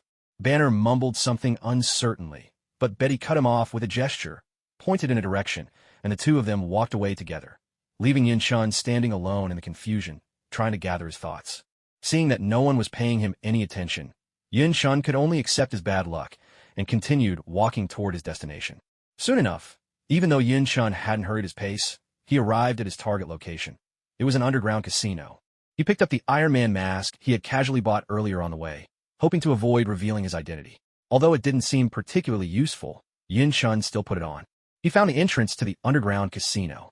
Perhaps the doorman thought no one would dare stir up trouble here, so after Yin Chun paid the entrance fee, he was let inside without issue. Inside, the place was spacious and glittering with gold and jade. People bustled about, men and women alike, most of them wearing masks. It wasn't as noisy or chaotic as Yin Chun had imagined. "Hey there, friend.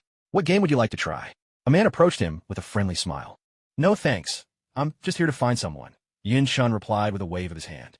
"All right, take your time. If you want to play anything, just come find me," the man said, still smiling, before turning and walking away. Yin Chun walked over to one of the gaming tables and patted the shoulder of a man who was playing dice. "Excuse me, who are you? Can I help you with something?" The man turned his head to ask. He was also wearing a mask and dressed rather plainly.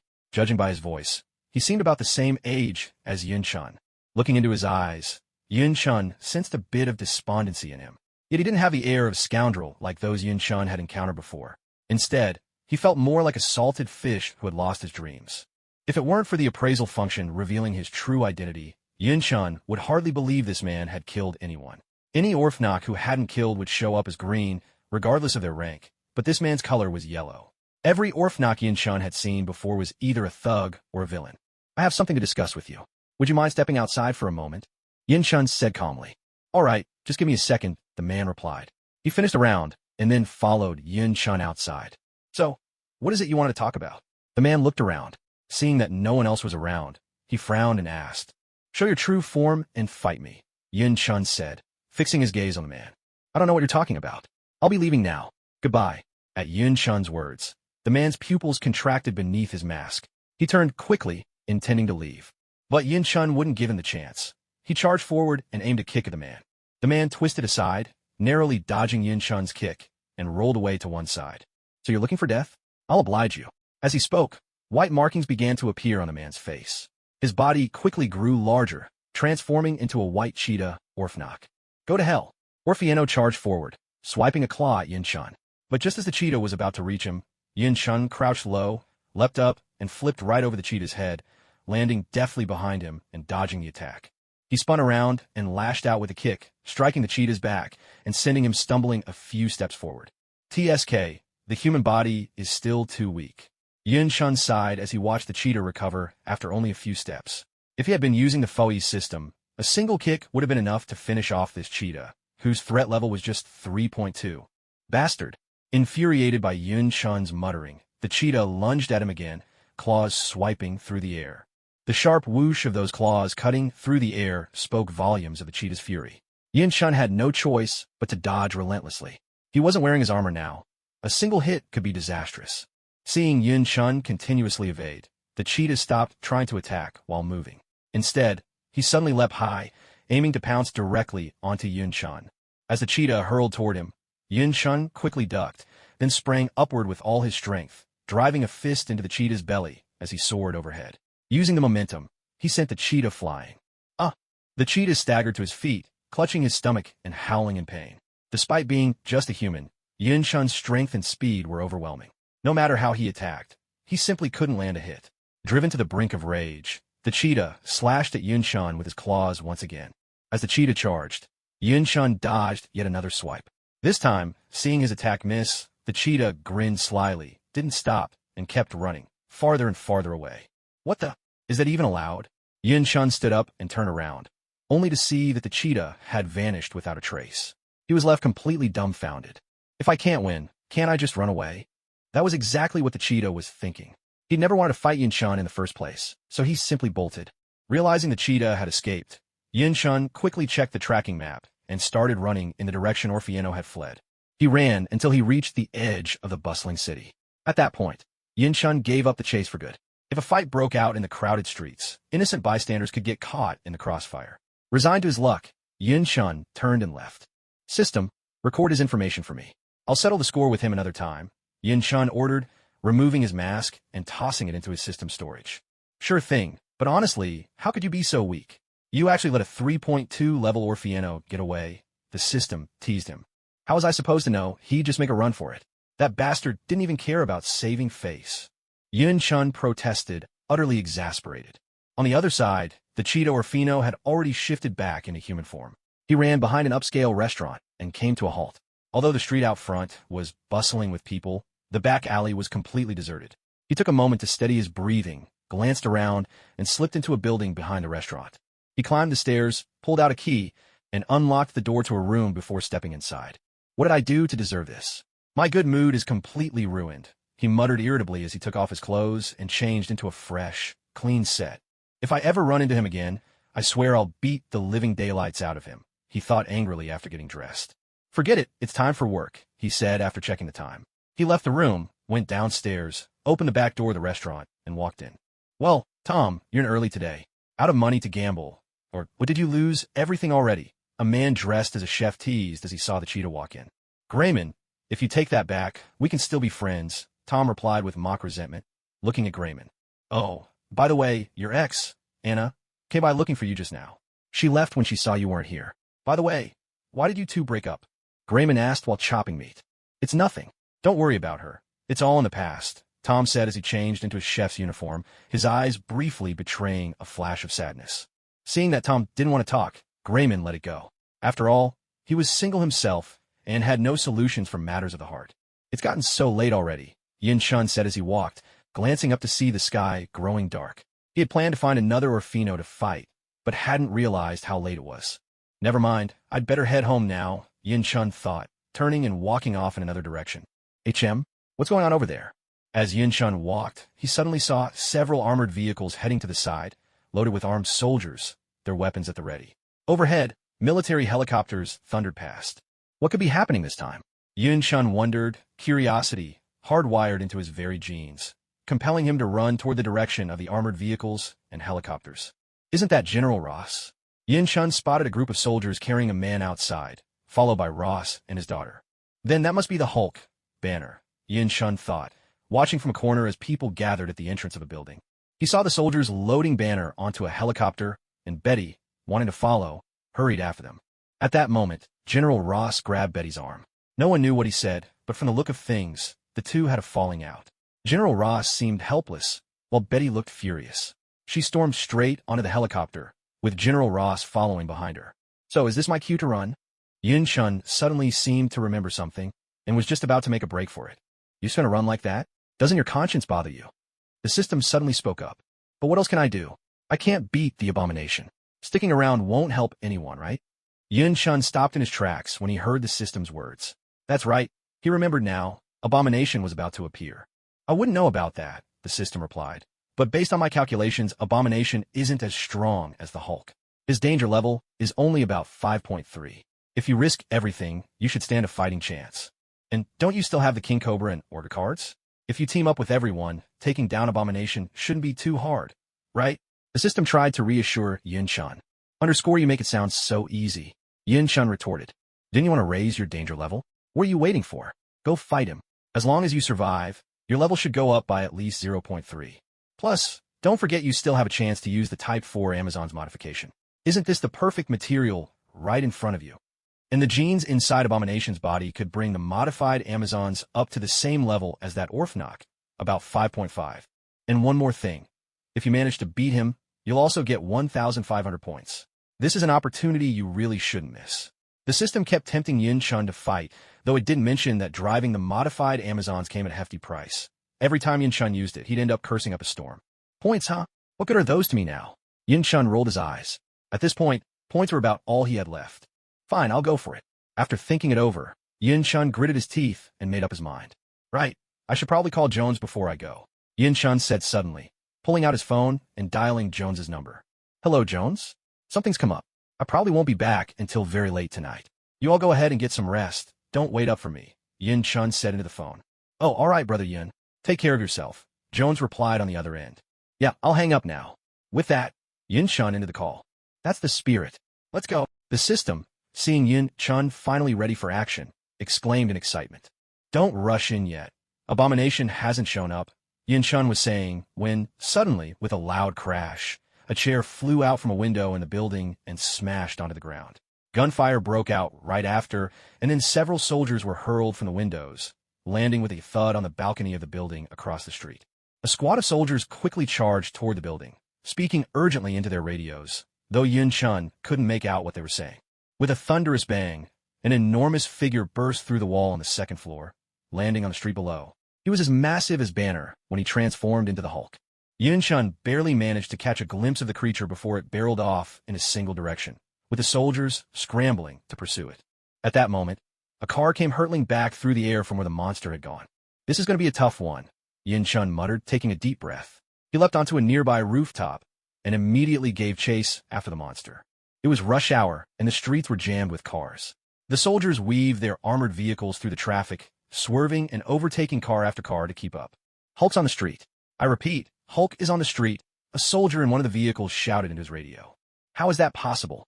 General Ross, on the other end, turned to look at Banner in disbelief. Where are you right now? General Ross asked urgently.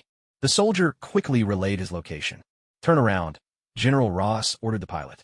Upon hearing this, the pilot immediately spun the controls, making the aircraft circle back. We're turning around. Why are we turning around? Banner, feeling the change in direction, asked in confusion. Damn it, give me visuals, General Ross barked into the radio, ignoring Banner's question. Yes, sir, the soldier replied, pressing the camera button on his helmet and aiming it at the creature. Another vehicle exploded with a deafening roar, followed by screams echoing through the chaos. Yin Chun, still unable to spot the monster himself, could already see several cars erupting into flames. Finally, Abomination came to a stop, giving Yin Chun a clear look at him.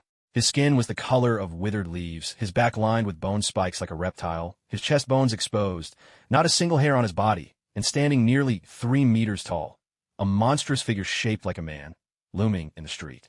Seeing the devastation, Banner and Betty rushed over, their eyes fixed on the footage streaming from the soldiers. General Ross stared at the creature on the screen, then glanced at Banner, his mind struggling to process what he was seeing. Damn it, Yin Chun cursed, angered by the explosions and the panic crowds fleeing below as he watched from atop the building. He snatched up his earpiece. Phase, transform. Yin Chun shouted into the device. A burst of blue light flared, and in an instant, Yin Chun transformed into Phase. Yin Chun flipped open his phone, pressed the number 9, and kicked at Abomination. A beam of energy shot out toward Abomination, transforming into a ghostly blue drill that bored into his body, pinning him in place for a moment. Seizing the chance, Yin Chun leapt up and kicked at Abomination again, striking the drill embedded in his flesh. The drill burrowed deeper, tearing through Abomination's skin and sending yellow blood spurting out in all directions. What is that? General Ross, watching Yin Chun's figure through the soldier's camera feed for the helicopter, squeezed his legs together as yesterday's overwhelming sensations flashed through his mind. Yesterday, after Yin Chun had left, General Ross had a doctor, brought by the soldiers, examine that place. Yet, nothing unusual was found. This left Ross puzzled, for the pain had felt all too real, almost enough to make him recall his parents, long since departed to heaven. Abomination, startled by the sudden drill in Yin Chun's attack, was struck by pain and roared in anger. With a violent lunge, he broke free from the ghostly blue drill's restraint and swung a massive fist directly at Yin Chun. How is this possible? Yin Chun was stunned to see Abomination break free from the drill's hold.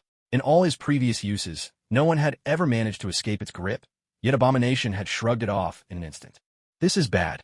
Still in shock from Abomination's escape, Yun-chun didn't notice the incoming punch until it was almost upon him. He tried to dodge, but it was far too late. With a tremendous crash, Yun-chun was sent flying, smashing through the wall of a nearby building and tumbling inside. "Ah!" came a child's startled cry from beside Yun-chun. Turning his head, Yun-chun saw 3 people, bowls and chopsticks in hand, staring at him in stunned silence. It seemed to be a family of 3, interrupted in the middle of dinner, the scream clearly coming from the child. Sorry to bother you. Please, carry on," Yun-chun said awkwardly, brushing off the rubble and rising to his feet. Clatter. The husband and wife, hands trembling, dropped their bowls. Amazingly, the bowls didn't shatter when they hit the floor. Who knows what they were made of? The 3 continued to stare at Yun-chun in wide-eyed shock. Yun-chun ignored the family and strode back outside. He saw Abomination still rampaging, grabbing a car at random and hurling it, sending explosions and destruction across the cityscape. "Damn you," Yun-chun cursed, pulling out the DN transformation gun. He took out the 3 rider cards, slid them one by one into the gun, extended its barrel, and took aim at the rampaging Abomination. With a steady hand, he pulled the trigger. A dozen multicolored figures flashed rapidly before Abomination, weaving and darting. Then, in a burst of light, they merged as one. Disgusted by the scene before him, Abomination reached out and grabbed a car, hurling it straight at the figures ahead. Just at that moment, the 2 riders, King Snake and Orga, had completed their fusion.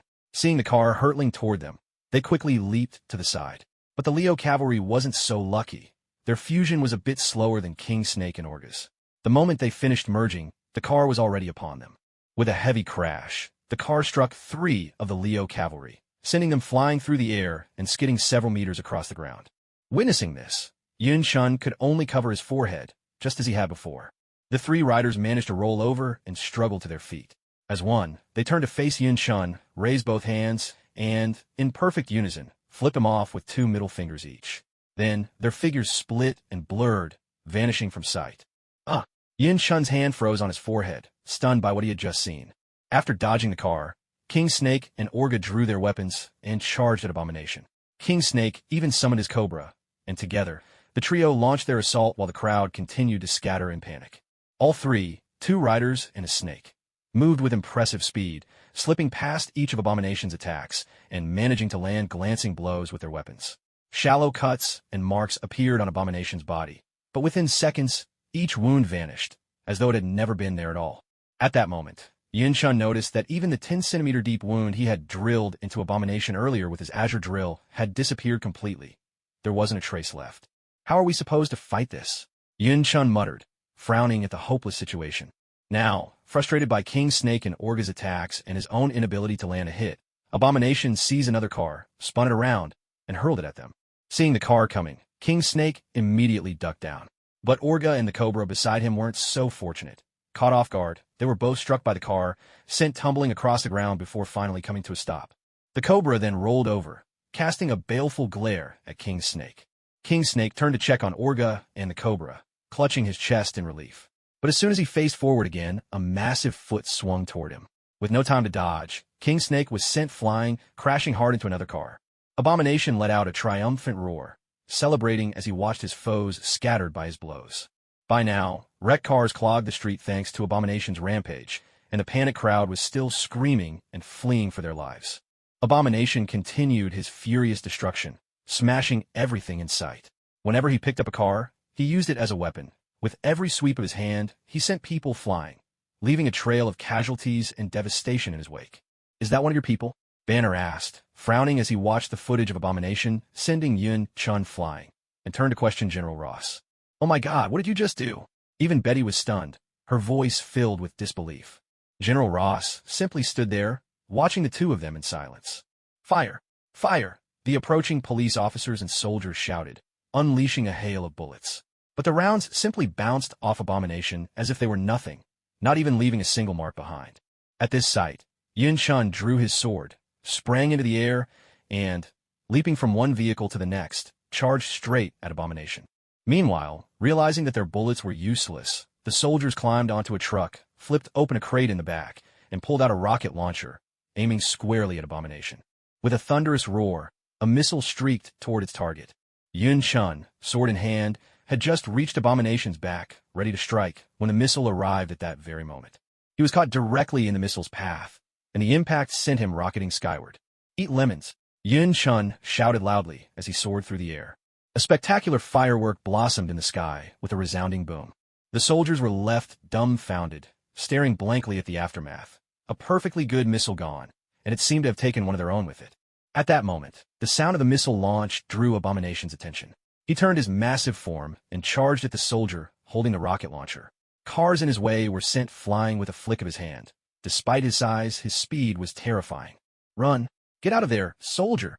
General Ross barked into his radio as soon as he saw Abomination barreling toward the soldier. Snapping back to reality at the sound of Ross's command, the soldier wasted no time, ignoring the fate of Yun Chun, now a firework in the sky, jumped into the vehicle and sped away. Seeing his quarry try to escape, Abomination didn't bother with the cars anymore. He vaulted over them in a single bound and gave chase. The soldier's vehicle sped ahead, but suddenly the road ended, and with Abomination closing in fast, despair crept in. Just then, a taxi driver, fleeing the chaos, accidentally crashed straight into Abomination. A perfect delivery of equipment right to his feet. Abomination stomped on the hood, sending the taxi skyward, then caught it with an outstretched hand and lifted it high over his head. "Come on, let's have a good fight." Abomination roared, and with that, hurled the taxi at the fleeing soldier. Luckily, King Cobra and Orga had arrived. King Cobra launched his signature move, leaping into the air, propelled by the venom spray of his namesake. He kicked Abomination squarely, sending the giant hurtling into a building he had previously destroyed.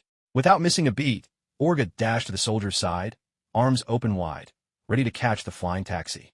As the taxi was about to crash down on Orga, he suddenly seized the vehicle, dissipating its force before gently lowering it to the ground. Seeing the car land safely, the terrified taxi driver scrambled out, abandoning his vehicle altogether as he bolted away at full speed. Phew! Watching this, the soldier let out a sigh of relief, his whole body going limp as he slumped against the car. Then, the two men, weapons in hand, took off running toward the building where Abomination had flown. A collective breath of relief was heard from those in the helicopter above, knowing someone had rescued the soldier. With a roar, Abomination burst out of the building, snatched up a massive stone nearby, and hurled it at King Snake, who was dashing toward him. Without missing a beat, he grabbed another rock and flung it at Orga, then charged after the two himself.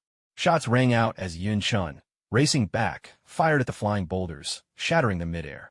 Seeing this, King Snake and Orga pressed forward, undaunted. King Snake pulled a card from his belt case and slid it into his scepter. "Finalement," he shouted. Leaping into the air, he landed before his cobra, which sprayed its venom at him. With the venom now coating his attack, King Snake launched a venom-charged kick at Abomination, the cobra slithering swiftly after him to join the assault.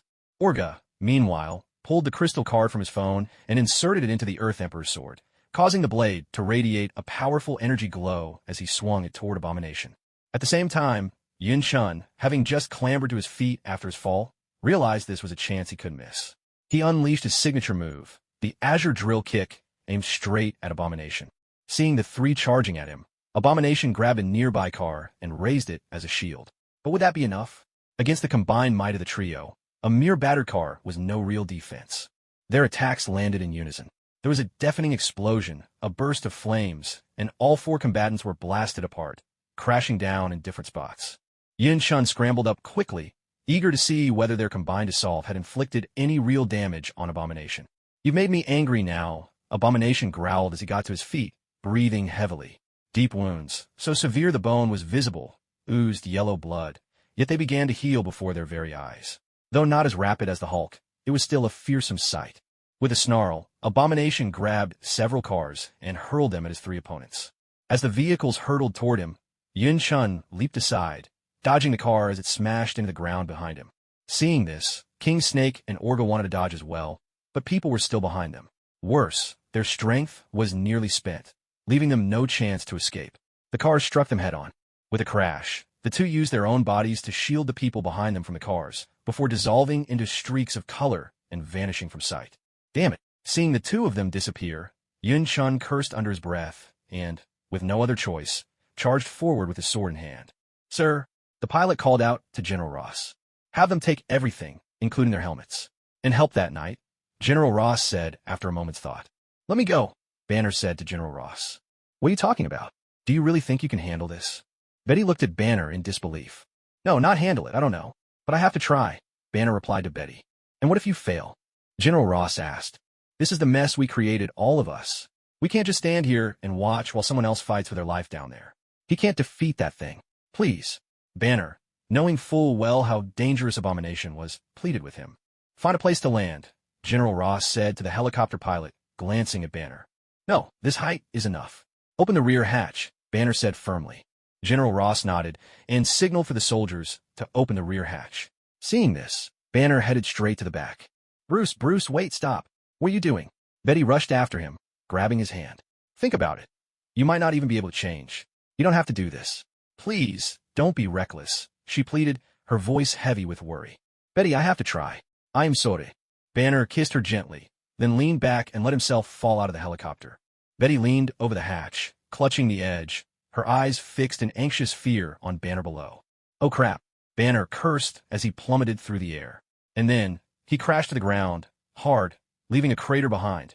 Yes, a real pit, though the commotion went unnoticed by Yun Chun and the others, as the crowd was still caught up in the chaos, fleeing in panic. Pull her inside, General Ross shouted. Come in, miss, a soldier said, gently pulling Betty back into the helicopter. Meanwhile, Yun Chun continued battling Abomination. Abomination grabbed a car and swung it as a weapon at Yun Chun, who could only block the attacks with his sword, all the while hacking off pieces of the car, sending shards and debris flying everywhere.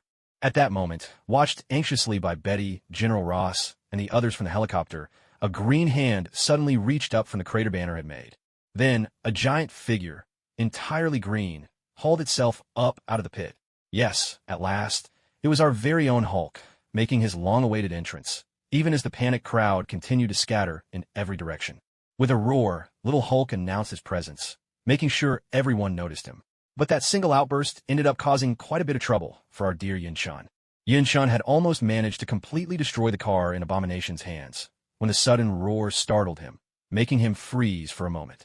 Seizing the opportunity, Abomination tossed the car aside and, without giving Yun Chun a chance to react, delivered a powerful kick. With a loud crash, Yun Chun was sent flying and smashed straight into a nearby building. Warning! Intense action ahead. Now riled up, Abomination turned his head toward the source of the roar, the friend he had dreamed of day and night, the Hulk. Hulk! Abomination called out, striding toward his green friend, eager to pin him down and show him who's boss. Seeing Abomination approach, Hulk tore off his tattered clothes, baring his broad, powerful chest, and happily walked forward, as if ready to embrace his old rival. Yeah, Abomination couldn't wait any longer and charged forward. Hulk, seeing this, also rushed ahead, while the crowd around them continued to flee in panic. As they closed in on each other, Abomination spread his arms wide and leaped, Hulk following suit, the two giants crashing together in a massive collision. But Abomination was a bit too excited. He accidentally used too much force, grabbing Hulk and sending them both flying. They tumbled across the ground, rolling over several times, and then, in another accident, Abomination hurled Hulk away. The chaos among the fleeing crowd only intensified. Hulk rolled along the pavement before getting back up, a bit dizzy and unsteady on his feet. Abomination approached, arms open again, and said, "Come on." Hulk, however, was in a foul mood. He wanted a proper hug just now, but instead got tossed aside, scraped and bruised, and Abomination didn't even bother to check if he was okay. Instead, he just grinned, showing not a hint of concern. So, Hulk took out his frustration by smashing the police car nearby, pounding it a few times before ripping it in half and gripping a piece in each hand. Seeing this, Abomination realized Hulk was angry and hurried over, hoping to comfort him. But Hulk wasn't having any of it.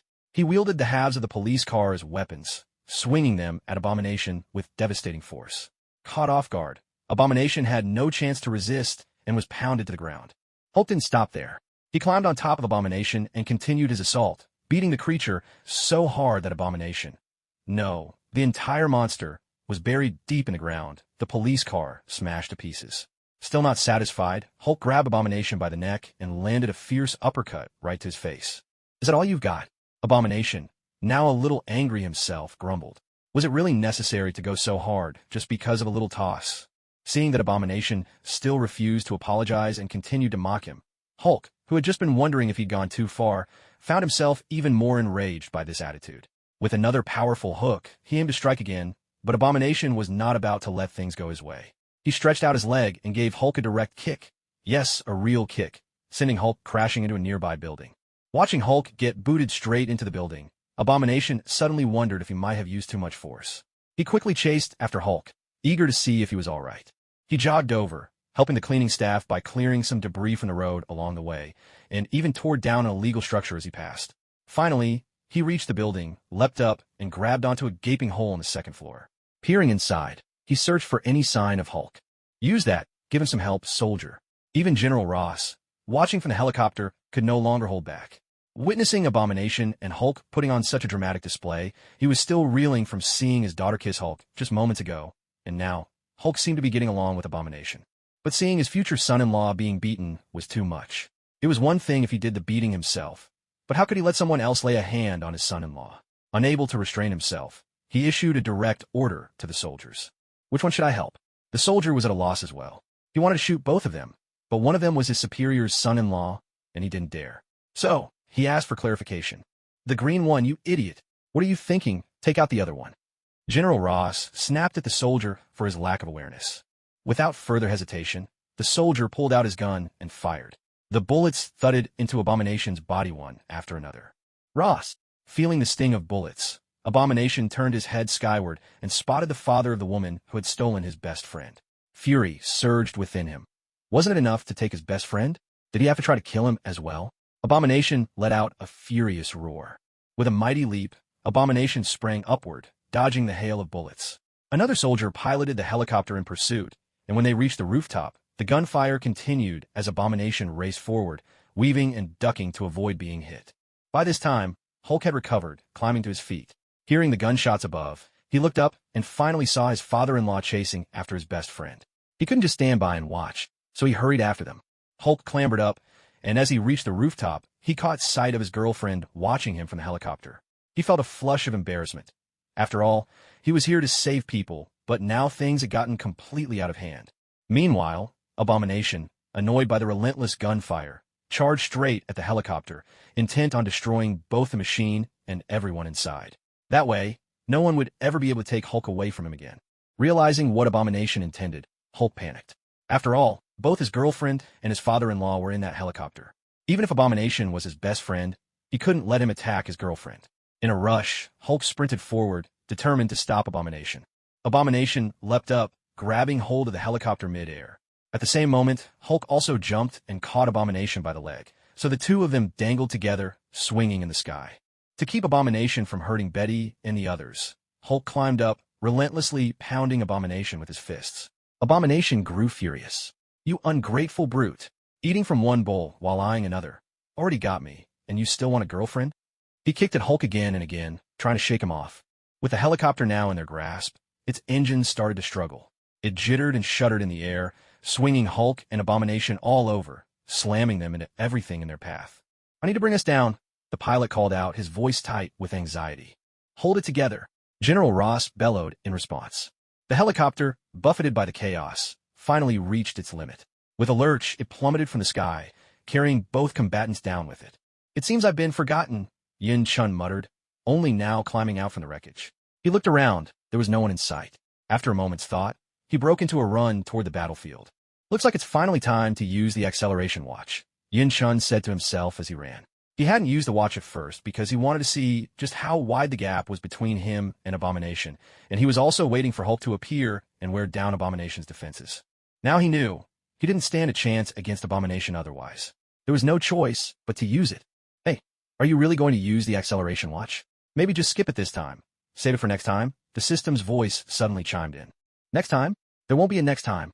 Yin Chun replied urgently, not noticing the odd tone in the system's voice as he sprinted straight toward Abomination.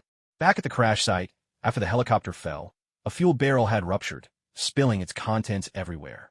No one knew if the passengers inside were alive or dead. Only General Ross and his daughter remained conscious, both struggling to crawl out, desperate to escape. But the cabin door was jammed tight, trapping them inside. Hulk tried to go help, but Abomination slammed him against the wall, forcing him to watch as his girlfriend and future father-in-law faced death. Hulk pounded Abomination in fury, but Abomination refused to let go, pinning Hulk and enduring his blows with grim determination. At last, Hulk broke free from Abomination's grip. He smashed a fist into Abomination's head, then grabbed his skull and drove it into the wall, embedding Abomination entirely into the concrete. Only then did Hulk turn his attention to the helicopter. Suddenly, a stray spark dropped onto the spilled fuel, and a blaze erupted in an instant.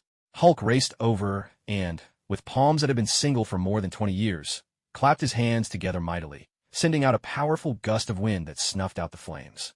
Just then, Abomination staggered to his feet behind Hulk and snatched up a heavy iron chain lying nearby. "Watch out!" Betty shouted from inside the helicopter, but her warning came too late. Abomination swung the chain in a brutal sweep, sending Hulk flying. Abomination gave a hard yank and pulled the chain all the way out. Each end of the chain was weighted with a massive stone. With a menacing whirl, Abomination swung the chain in wide circles, aiming straight at the freshly risen Hulk.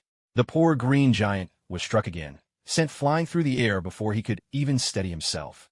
Hulk tried to get up, but this time, he found himself unable to rise.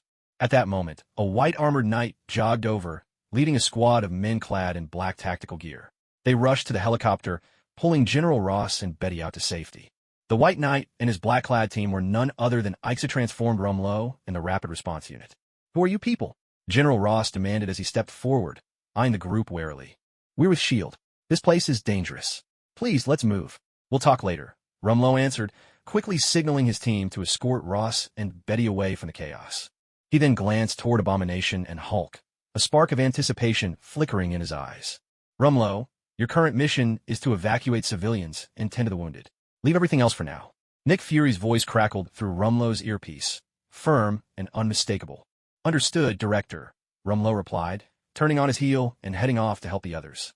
Meanwhile, Abomination grabbed his chain and looked back, spotting General Ross and his daughter being led away from the helicopter with the help of the Rapid Response Unit. Not willing to let them escape, he began to whirl the chain again, preparing to hurl it at the fleeing group. "Any last words?" Abomination sneered, spinning the chain menacingly. "Open fire," General Ross barked. Soldiers unleashed a volley of bullets, but they might as well have been firing water pistols for all the good it did. With a guttural roar, Abomination swung the chain, ready to unleash devastation. Not so fast. Just then, Yin-Shun finally arrived, a little late, but with perfect timing. She charged in, channeling every ounce of strength into a flying kick that sent Abomination crashing backward.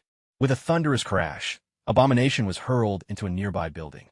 In midair, Yin-Shun twisted gracefully and kicked the chain, still weighted with stones, sending it flying to land right where Abomination had fallen. Seeing his chance, Hulk rushed toward Abomination, seized the chain wrapped around his foe, and executed an ironclad chokehold, looping the chain around Abomination's neck and pulling tight, determined to end it. Abomination thrashed and struggled, hammering his fists at Hulk, but Hulk gritted his teeth, holding tight to the chain despite the vicious blows, refusing to let go. With Abomination finally restrained, Yin-Shun quickly pulled the crystal card from her acceleration watch, swapped out the card from her phone, and placed a new one into the watch, preparing for whatever might come next. Complete. A surge of blue light flared from the belt, racing along Yin-Shun's blue stripes and into his chest armor. The chest plate spun open on both sides, revealing the circuitry within, and the deep blue energy core at the center began to glow. Instantly, the blue stripes on his body turned white, and his eyes shifted from red to blue. At that moment, Tony, who had somehow gotten word of the situation, arrived as well. He hovered in midair, choosing not to interfere, simply watching in silence as Yin-Shun transformed before his eyes. "Jarvis, record this," Tony suddenly instructed, an idea striking him. He wanted to see what abilities this new form of Yin-Shun might possess. "Hulk, get out of the way," Yin-Shun called out to Banner, then pressed the timer button. "Start up." An electronic voice chimed out once again. With a tremendous roar, a wave of scorching hot air erupted from Yin-Shun, making his skirt whip wildly in the wind. Even the space around him seemed to distort from the intensity. General Ross and the others instinctively turned away, shielding their eyes from the fierce blast. Hearing Yin-Shun's warning, Banner, now in Hulk form, hesitated for a split second. But seeing Yin-Shun's transformation, and with a flicker of reason, he quickly moved aside. What an overwhelming sense of power, Yin-Shun thought, feeling this new form's energy surging within him, threatening to crush and tear his body apart. But there was no time for regret. Once he saw Hulk out of harm's way, Yin-Shun drew his sword, endured the crushing force, and stepped forward, vanishing from sight in an instant. Suddenly, Countless deep wounds, each slicing down to the bone, appeared all over Abomination's body. 10 seconds later, a figure materialized beside Abomination and came to a halt. It was Yun-chun. Ark! Abomination clutched his body and howled in agony, his yellow blood streaming down and staining him completely. Jarvis, what just happened? Is this like last time? Was he ever this powerful before? Tony was stunned by the bizarre sight and questioned Jarvis urgently. He wasn't alone. Everyone on the scene was equally shocked. Such a powerful monster had been reduced to this state in the blink of an eye. According to my analysis, during those 10 seconds, his speed reached 50 times the speed of sound. In those few seconds, he struck the creature hundreds, perhaps thousands of times, Jarvis replied. What? Tony was even more astounded by Jarvis's report. Yun-chun cried out in pain as well, collapsing to his knees. Had he not been wearing his armor, everyone would have seen his body split open with crimson wounds, blood flowing freely and staining his skin. Of course, even with the armor, his blood slowly seeped through, quietly tinting the outer shell red. Only now did he finally understand what the system had meant earlier. Yun-chun struggled to his feet, watching as the wounds on Abomination's body began to heal once again. He realized it was time to showcase his real skills. Suppressing the pain, he leapt into the air and vanished once more. Suddenly, a series of ghostly blue drills appeared around Abomination, stabbing into his body. If you counted carefully, there were 28 in total. Each one pierced Abomination again, then disappeared. A series of deafening explosions followed, one after another, booming relentlessly. Fierce flames erupted across Abomination's body, not only engulfing him completely, but spreading outward in all directions. Get down now, General Ross roared, grabbing Betty and pushing her to the ground, shielding her with his own body. Everyone nearby followed suit, throwing themselves to the ground as the inferno spread out to a radius of nearly 15 meters. Hulk didn't react until the fire washed over General Ross's back, who was still protecting Betty. Then, in a flash of realization, he rushed over, positioning himself in front of them to block the flames. Within the blaze, several gaping holes appeared in Abomination's body, piercing straight through him. Even his chest cavity was empty, his heart was gone. The flesh inside writhed and twisted, trying desperately to heal, but without a heart, recovery was impossible. After a few futile spasms, the movement ceased. Abomination struggled weakly a couple of times, then went still for good. He was finally dead. Seeing this, Yun-chun reached out and touched Abomination's corpse, storing it in the system's space. This was his hard-earned trophy, after all. 3, 2, 1 timeout. Yun-chun reverted to his original appearance. But with his wounds and the strain of the Faoyi's armor, he could no longer hold on. He was forced to deactivate his transformation, collapsing to the ground as his belt clattered beside him. Once Yun-chun had stowed away Abomination's body, the flames gradually faded. In the final second before the fire vanished, the Faoyi's armor shielded Yun-chun from the last wave of heat. Those present on the battlefield had no idea just how many eyes were watching this fight. As Yun-chun's transformation ended, everyone urgently turned their gaze toward him, eager to see what he really looked like. Oh no, this is bad. The system muttered in utter despair. Jarvis, block every camera you can. Tony suddenly shouted at Jarvis, though no one knew how he'd suddenly reacted. In the next instant, he dashed down, scooped Yun-chun up, grabbed the belt, and raced away with lightning speed. As the video feeds were cut off, everyone watching felt an overwhelming sense of frustration, like having a prize snatched away at the last moment. The collective annoyance was palpable, though not universal. Give the order right away. Go to Tony Stark's home and dig up the identity of this Kamen Rider for me. Everyone who had their eyes on Yun-chun's belt and was watching the video gave similar commands to their subordinates. Has the Kamen Rider really grown this powerful already? On the battlefield, a man with a serious expression examined a green mechanical grasshopper resting in his hand as he spoke. Should we take action and eliminate him? A seductive woman strolled up from behind and posed a question. Forget it, it's not the right time yet. Don't you agree? The man glanced at the mechanical grasshopper in his palm as he finished speaking. Elsewhere, on the other side of the mechanical grasshopper's signal, a thin, bespectacled middle-aged man sat quietly before a computer, watching the footage recorded by the device. His left arm rested on a bald, white doll, while his right hand played idly with a few coins. He said nothing, simply observing in silence. Nearby, the table was cluttered with more coins and an assortment of colorful canisters. Let's go. The man with the mechanical grasshopper spoke, then turned and left. Oomph. The woman shot Yun-chun a cold, scornful smile before following after him. Another man, after casting a final glance Yun-chun's way, also departed. Unbeknownst to them, Not far away in another building, a middle-aged man wearing yellow-tinted glasses stood by a window. He wasn't watching Yin-chun, but rather the departing group. I really thought that bringing my daughter here would mean we could finally live in peace. Who would have imagined this world was just as dangerous, and that you people would still come after us? These quiet days aren't going to last, are they? Maybe it's time to put you to use. He sighed, glanced at the object in his hand, and then turned away, leaving as well. In several other buildings nearby, there are also people watching Yin-chun as he lay on the ground. It's over. Let's move, pick up the pace, and keep a low profile.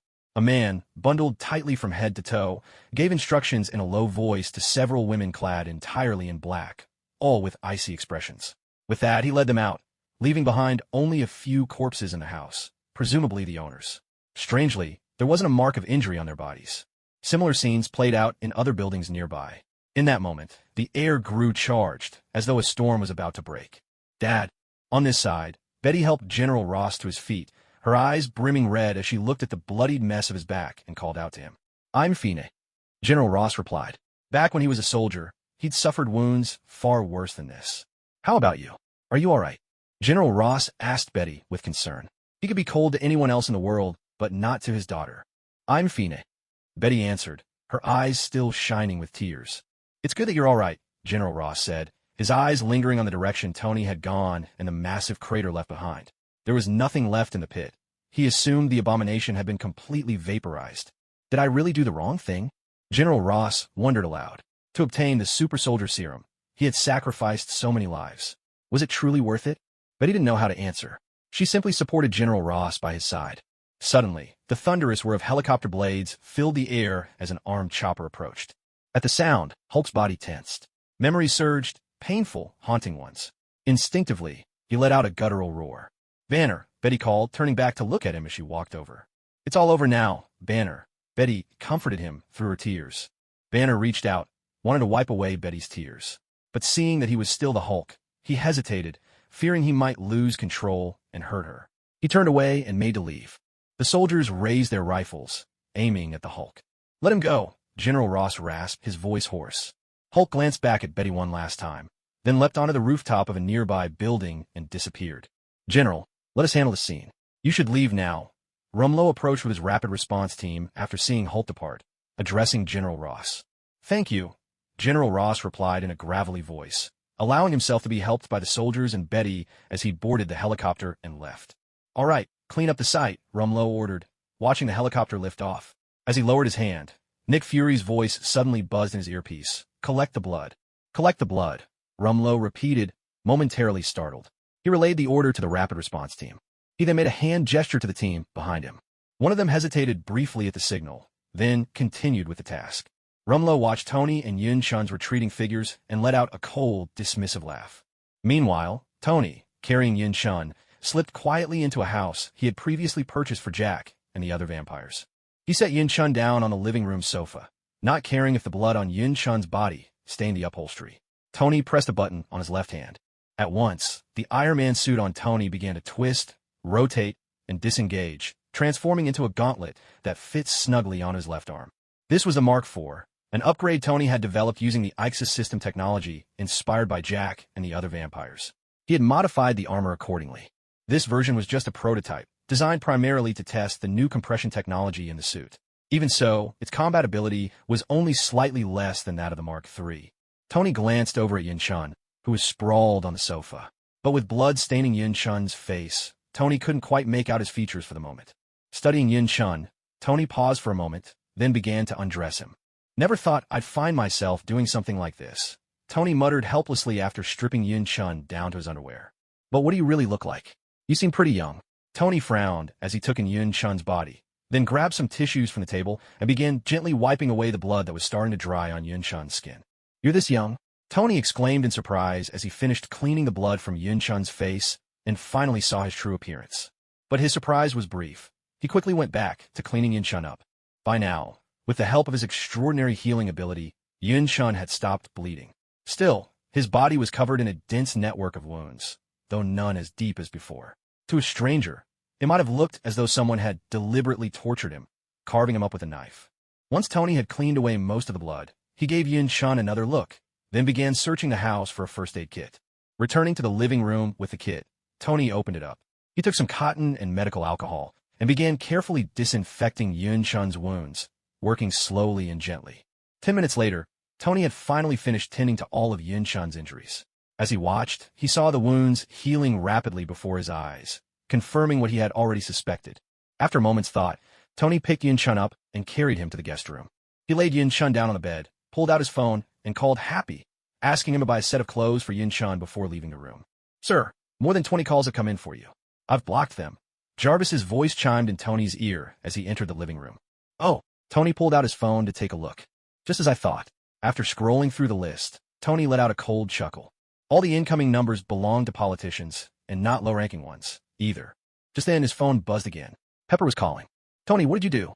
Why are so many politicians suddenly calling me? I was already resting." Pepper's bewildered voice rang out as Tony answered. Saw the. Just ignore them. I'll double your salary this month," Tony said with a laugh. "It's not about the salary, Tony. This is messing with my sleep." "Oh, here we go again," Pepper said, suddenly pausing, a hint of resignation in her voice. Sorry. Tony blurted out and hung up the phone. When Pepper saw that Tony had hung up, she immediately switched off the other office phone that had been ringing nonstop. A little while later, Happy called. "Are you here yet?" Tony asked. "Yes, I'm out back," Happy replied. Hearing this, Tony headed straight for the kitchen at the back and peered through the window to look outside at Happy. "No one spotted you, right?" Tony asked, eyeing Happy. "I'm a professional," Happy said, handing Tony the clothes he was carrying. "Go home and get some rest," Tony said as he took the clothes. He turned and walked toward Yun-chun's room. Once Tony left, Happy glanced around to make sure no one was watching, then turned and left as well. Tony entered Yun-chun's room, set the clothes aside, gave Yun-chun a quick look, and then quietly left. The next morning, Yun-chun was woken by the sound of a ringing phone. The phone beeped insistently. Groggy and half awake, Yun-chun rubbed his eyes and reached for the phone. "Hello, who's this?" Yun-chun answered. "Big brother Yin? Did you not come home last night?" Jones's voice came from the other end. "Huh? Oh, Jones, I got held up with work yesterday and finished late, so I didn't go home. I just crashed somewhere for the night." "Sorry to make you worry," Yun-chun said, suddenly sitting upright as he glanced around and checked himself over. "Oh, as long as you're all right. When do you plan to come back?" "Have you eaten?" Jones asked. "I'll probably be back a bit later. I'll just grab something to eat while I'm out," Yun-chun replied, glancing at his belt beside him, feeling relieved for a moment before tensing up again. "All right, big brother Yin. Take care. I'll let you go back to work." With that, Jones hung up, letting out a sigh of relief. "System, who brought me back last night? Was I exposed? Did the person who brought me back do anything to me?" After the call, Yun-chun's thoughts went back to the events of the previous night. He got out of bed and, looking down at his unclothed body, suddenly tensed up and questioned the system. "It was Tony Stark who brought you here. No one else knows your identity," the system replied. "He cleaned the blood off you, brought you to this room, and left you some clothes. That's it." With that, Yun-chun breathed a sigh of relief and looked down at himself. His skin was covered in a dense layer of dried blood. Instantly, a wave of discomfort and panic swept over him. His skin crawled with the sensation of trypophobia, and he hurriedly began picking off the dried blood. Just then, the door opened from the outside, and Tony walked in, catching Yun-chun in the middle of cleaning the blood from his hips. Tony had originally wanted to check on how Yun-chun was doing, but after a nap, he woke up to find Yun-chun's hand gripping his own little brother. He looked up to see Yun-chun's terrified face and froze for a moment. "Sorry to intrude. Take care of yourself," Tony said quickly, then backed out of the room and closed the door behind him. "It's not what you think. Let me explain," Yun-chun called out, forgetting all about keeping his identity hidden. Seeing Tony leave, he shouted after him and wanted to give chase, but catching sight of his own nakedness, he hesitated. Embarrassed, he grabbed some clothes nearby and hurriedly put them on. After hastily getting dressed, Yun-chun opened the door and stepped out, determined to explain things to Tony. He didn't want his good name ruined, and he also wanted to ask about what happened last night. When Yun-chun entered the living room, he saw Tony eating breakfast. After thinking for a moment, he said, "It's really not what you think. I was just cleaning up the dry blood, that's all. I never said anything. Why are you so nervous?" Tony teased, grinning at Yun-chun as he ate. Yun-chun's face darkened at the remark. "Hurry up and brush your teeth, wash your face, and eat before it all gets cold. Here's your toothbrush and towel," Tony said, noticing Yun-chun's sour expression. He indicated the breakfast and toiletries, which he'd had Happy prepare in advance. At this, Yun-chun realized how hungry he was. After all, they'd fought for so long last night, and he'd been badly injured. Still, he didn't move right away. Instead, he looked at Tony and asked about last night. Your identity should still be safe. Let's eat first. We can talk after, Tony interrupted, guessing what Yin-chun wanted to say. Hearing this, Yin-chun picked up the toothbrush and towel and headed to the bathroom. A few minutes later, Yin-chun returned, sat down, and devoured his breakfast. Tony had already finished eating and was now absorbed in his phone, doing who knows what. Meanwhile, in a villa nestled in a rundown neighborhood. I'm sorry. Please stop. You can't go in. Two young men standing at the villa entrance nervously reached out to block a stunning but icy woman. Step aside, the woman said coldly, her gaze sharp as she stared them down. The two men saw her determination, but tried to hold their ground, remaining silent. Are you going to move or not? The woman snapped, her patience clearly wearing thin. I'm sorry. You really can't go in, the two men stammered. Though obviously frightened, they were even more afraid of the people inside. Forcing themselves to stay put, they continued blocking her path. Don't blame me for what happens next, the woman said flatly. With that, she lashed out with a swift kick at the two men. Seeing the woman's kick coming their way, the two men hurriedly transformed into undead. One took the shape of a deer wielding a sword. The other became an insect-like undead holding a shield. Both undead had black belts around their waists, and each raised their weapon defensively, hoping to block her attack. With a heavy thud, both undead were sent flying helplessly, crashing to the ground and losing hold of their weapons. The woman didn't spare them a glance as she strode inside. You can't go in. Realizing her intent, the two scrambled over and each clung desperately to one of her legs. Feeling them clutching her, the woman's patience snapped. She transformed into a tiger-shaped undead, her upper body glowing yellow, the rest of her form jet black, with a belt cinched at her waist. The tiger leapt high, shaking off their grips, then landed with all her might, stomping down fiercely on both undead. Another sharp impact. This time, the two men spewed blood onto the force. In just 2 moves, both undead were utterly defeated. The circular emblem on each of their belts popped open, revealing numbers inside. One read Spade 6, the other Spade 7. The tiger undead extended her leg again, kicking one of them so hard that he sailed dozens of meters away from the villa. She turned, ready to deal with the other. Who's making such a racket so early in the morning? At that moment, a young man in red pajamas stepped out, yawning as he spoke. Behind him trailed another man, his face blank and unreadable. So, you've finally decided to show yourself, the tiger said, lowering her leg as she fixed her gaze on the man in red. Well, if it isn't the queen herself, what brings you here today? The red-clad man sauntered over with mock courtesy when he recognized the tiger undead. I'm sorry, sir. I failed you. Spade 7 struggled to speak as the man in red approached. If you know you're useless, what are you still doing here? The man's expression darkened. With a swift kick, he sent Spade 7 flying, hurling him dozens of meters away to land side by side with Spade 6. My apologies for letting you witness such a scene, the man in red said with a polite smile. Enough with the pleasantries. Fight me. The tiger undead demanded coldly, her eyes locked onto him. What's the point? Without the philosopher's stone, what use is there in continuing to fight? The man sighed, a trace of his former ambition flickering in his words. A time when he, too, was an undead with ideals and dreams, only to be slowly worn down by reality until he became little more than a washed-up drifter. Besides, you can't beat me. Give it up, the man in red added, his tone dripping with disdain. I'm willing. Whether I can beat you or not, we'll only know if we try. Come on, let's fight. As the tiger spoke, it charged at the man, swiping a powerful paw his way. I didn't expect Kamen Rider to be so young. Still just a kid. Watching Yin-chun finish his meal, Tony turned to him and spoke. Sorry, I'm already an adult, Yin-chun replied quietly. I'm curious. What does fighting feel like to you? Why do you fight? Tony asked. It doesn't feel like much. At first I was pretty scared. But later, all I wanted was to destroy those deranged monsters. Fighting is just my job. That's all, Yin-chun said. You're not from this world, are you? Tony inquired. No, like those monsters, I come from a different parallel Earth. Yin-chun leaned back in his chair as he spoke. Who gave you this job? Tony pressed. Sorry, that's under a confidentiality agreement, Yin-chun replied, his tone evasive. Aren't you tired? Tony asked. Not at all. As long as the monsters don't show up, I don't have to work. That's all there is to it. Lately, the monsters have been hiding, so I've actually been on vacation for quite a while, Yin-chun explained. Well then, thank you for bringing me here. I hope you won't reveal my identity. I'll be going now. Yin-chun stood up as he spoke, pulled out his headphones, and said, Saiga, transform. After transforming into Saiga, Yin-chun immediately turned invisible, giving Tony no chance to say another word. He walked out on his own and left the place, heading back to the shop. As Yin-chun departed, Tony stood in place, lost in thought. After a moment, Tony stood up, pressed a button on his arm guard, and donned his Iron Man suit. He stepped outside, closed the door behind him, then soared into the sky and flew away. System, are you there?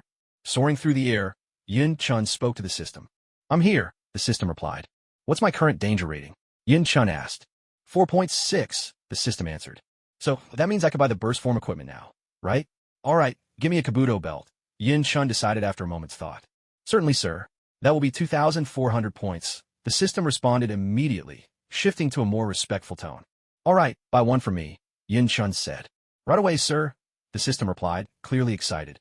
Wait a moment, system, Yin Chun suddenly called out. What is it? The system asked, a hint of worry in its voice, concerned that Yin Chun might change his mind. If I remember correctly, the Kabuto Zector chooses its own user, right? It requires someone with perfection, composure, and wisdom all in one to wield it and unleash its full power. If I buy it, will I actually be able to use it? Yin Chun asked after a moment's thought. Oh, you mean that? Don't worry. Zector Drive comes with its own buff to boost your rationality and intelligence, as well as an increase of 13 attribute points, so you've got nothing to fear. The system let out a sigh of relief as it replied. That's great. I'll take it, Yin Chun exclaimed excitedly upon hearing this. The belt has been placed in your system inventory. Please check and confirm. The system's voice came through. Yin Chun didn't take it out right away. Instead, he decided to wait until he got back to the shop before having a closer look. Soaring through the sky, Yin Chun felt utterly content after purchasing Kabuto's belt, enjoying the scenery unfolding below. What's that? As Yin Chun flew along, he suddenly spotted two black shapes on a deserted stretch of meadow, a sight that struck him as strangely familiar. Could it be? Yin Chun nearly lost it, instantly accelerating and diving toward the ground at 50 times the speed of sound. In just half a second, he landed. A wild, chilling laugh erupted from Yin Chun as he touched down, laying eyes on the two undead before him. He deactivated his stealth mode, his laughter echoing ominously. Who are you? The two undead stared at Yin Chun, terrified by his manic laughter. They struggled to get away, but found themselves completely paralyzed. Yin Chun's grin stretched almost to his ears.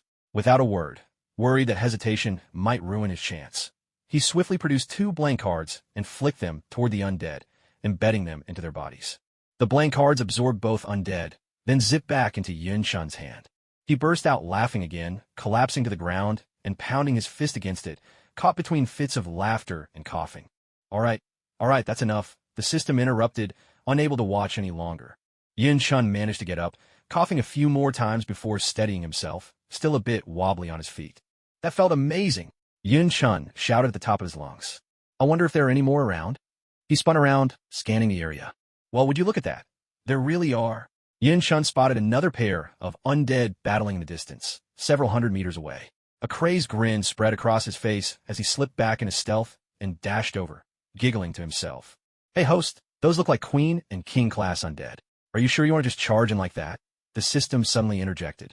As soon as Yin Chun heard this, his face went pale as a sheet. He tried to slam on the brakes, but after sprinting at such speed, the momentum was too much, he couldn't stop in time and slid helplessly forward.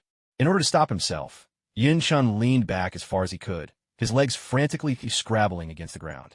His feet dug 2 furrows into the earth, each 5 meters long and 30 centimeters deep, before he finally managed to come to a halt just 3 meters from the two undead. In the same motion, he spun around and cranked the power of his heaven's wings to the maximum, rocketing away from them. If you've ever watched Tom and Jerry, picture the way Tom skids to a stop when he suddenly encounters something terrifying. Who's there? Both undead sensed something amiss, freezing in place and shouting out. Luckily, Yin Chun was still cloaked in invisibility, otherwise he'd be done for. That's right, Yin Chun chickened out. At his current level, he could only just barely handle a Category 9 or Category 10 undead head-on. If he had to face a Category J, he might still manage to escape if he pushed himself. But if he came face-to-face with anything Queen level or above, his best bet would be to find a nice cool spot to lie down and hope he didn't start a rot. The Jack, Queen, King, Ace, and Joker classes all fell between danger levels 5.5 and 7.0. Even the weakest among them were as formidable as the King of Orfino. Yin Chun wouldn't stand a chance. The gap between categories above 10 and those below was as vast as sky and earth. There was simply no comparison. He wasn't ashamed to admit he was scared. Let someone else play the hero. Yin Chun had no intention of getting involved. Only a fool would challenge them, especially since they were just fighting each other and not harming anyone else at the moment. What Yin-shun didn't know was that, after he left, some poor fool actually did charge in and try to take on both undead head-to-head. Don't get distracted. Keep fighting. Don't try to dodge this. Though Category Q had just sent someone nearby, she couldn't see anything and was eager to keep fighting. Worried King would try to slip away. She called out and charged toward him. That was terrifying. Thank goodness for my invisibility, Yin-shun muttered, patting his chest in midair, sweat trickling down his face as he flew back toward the shop. Once Yin-shun had left, several shield vehicles pulled up near Category Q and Category K. Two people stepped out, Cross and Glace, while the others stayed in the cars to avoid getting caught up in the chaos. We finally found the undead again. I wonder if these ones are from the Block series, Glace said, watching the two undead locked in combat. Yet, as he looked at them, he couldn't shake a sense of foreboding. Doesn't matter. Let's just beat them, block type or not. With that, Cross grabbed his belt, slotted in a card, and prepared to charge in. Wait, don't be so hasty. Let me figure out what category they are first, Glace called, stopping Cross before he could rush in. What are you waiting for? Just fight them. Do you really think they could be anything above Class J? Do you think they'd let us run into something that dangerous so easily? With that, Cross charged straight ahead. No, stop. Come back. They really are higher than Class J.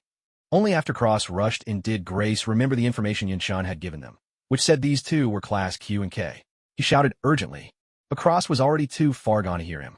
He swiped his square 9 card across his transformation gun, split into 2 Garens, and raised his fists, charging at the 2 undead. At that moment, both undead were growing increasingly irritable. The queen was annoyed because the king always refused to fight her, only defending and never attacking, making her attacks futile. The king, on the other hand, was equally exasperated by the queen's constant provocations. The moment they saw Cross coming their way, they both sprang into action. One landed a kick square in his stomach, the other struck his head. Cross was sent flying, crashing into Grace and the other agents behind him. Without sparing him another glance, the 2 undead returned to their own battle. Cross! Grace shouted, quickly leading the agents over to where Cross had landed. Cross, are you all right? Grace helped him up, his voice filled with concern. Cross's face was swollen almost beyond recognition, his transformation undone. His belt lay beside him, clearly broken and completely unusable.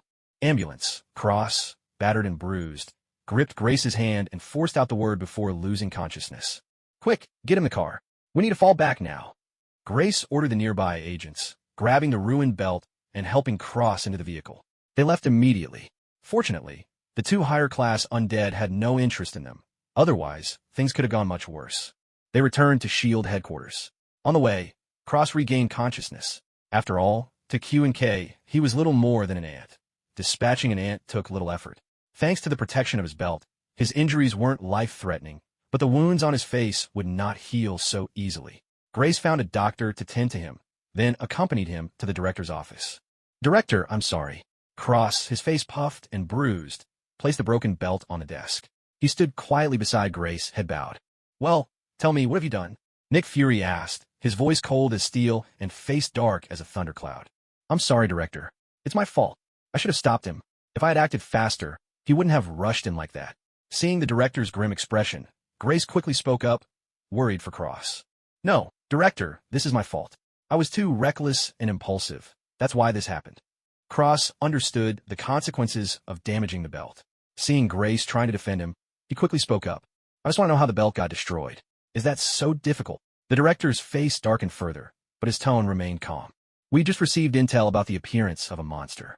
When we arrived, we discovered it was an undead. They were fighting each other. I didn't pay attention to what class they were and just charged in. They kicked me back. Only later did I find out they were Class Q and K. Feeling the anger in the director's voice, Cross hurriedly explained. But as he watched the director's face grow darker with each word, Cross's voice dwindled to a whisper. Grace didn't dare interrupt. Coulson, are you in the office? Come to my office for a moment. After considering Cross's words, the director picked up the phone and dialed Coulson.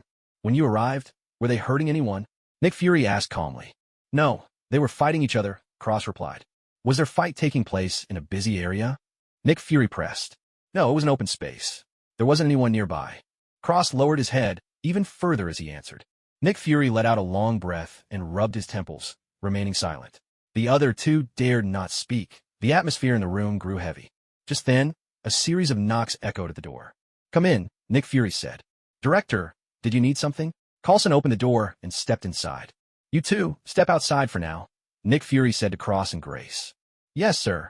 Grace grabbed Cross, who still wanted to say something, and pulled him out. Take this over there and call Kamen Rider. See if it can be repaired. Nick Fury massaged his temples as he spoke. Understood, Director. What about those two? Coulson picked up the belt and put away, then asked. Cross is suspended for now. We'll wait to see what happens with the belt before making any decisions. Grace is on standby, Nick Fury ordered. That Orphnok gene separation device. Its contents should have dissolved by now. Take this with you as well. Nick Fury handed Coulson the ace of spades card for him to take along. All right. Coulson accepted the card, picked up the belt, and turned to leave. Mr. Coulson, what did the director say? As Coulson stepped out, Grace and Cross came over and asked. The director wants me to find the person who gave us our belts and see if there's any way to repair them. You stay on standby. Cross, you're suspended until we get results. Coulson spoke honestly to Grace. That Orphino gene isolation device is with you, right? Hand it over. I need to take it with me for purification, Coulson added. Oh, all right, Grace said, reaching into her bag, pulling out the device, and handing it to Coulson. Mr. Coulson, can we come with you? Grace asked as she watched Coulson accept the device. Coulson shook his head, turned, and walked away. Don't worry. Since the Kamen Rider could give us the belts, I'm sure they can be repaired too. Just treat this as a bit of a vacation. Grace tried to comfort Cross, seeing how downcast he looked. I'm Fina. Don't worry about me. Cross forced a smile at Grace, trying to reassure her, but his expression was strained, partly from pain, partly from worry. Covering his face, Cross walked off in another direction. Grace watched Cross leave, concern written on her face, but there was nothing more she could do. She turned and left as well. There was a sharp rap at a door upstairs, bang, bang, bang. Outside one of the rooms, the quick response team agent who had seen Rumlow's hand gesture the night before knocked on the door.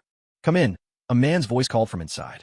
Hearing the response, the agent glanced around cautiously, then entered the room, closing the door behind him with care. How did it go? The man behind the desk looked up at the agent as he entered.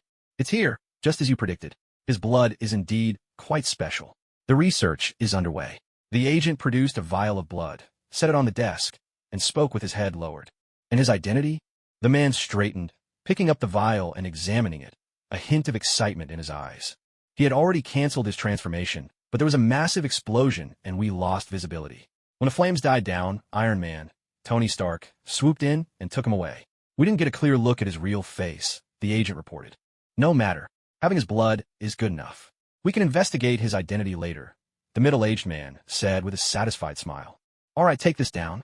I want results within a month. The man passed the blood back to the agent. Yes, sir, the agent replied. Hail Hydra, the agent murmured, then turned and left.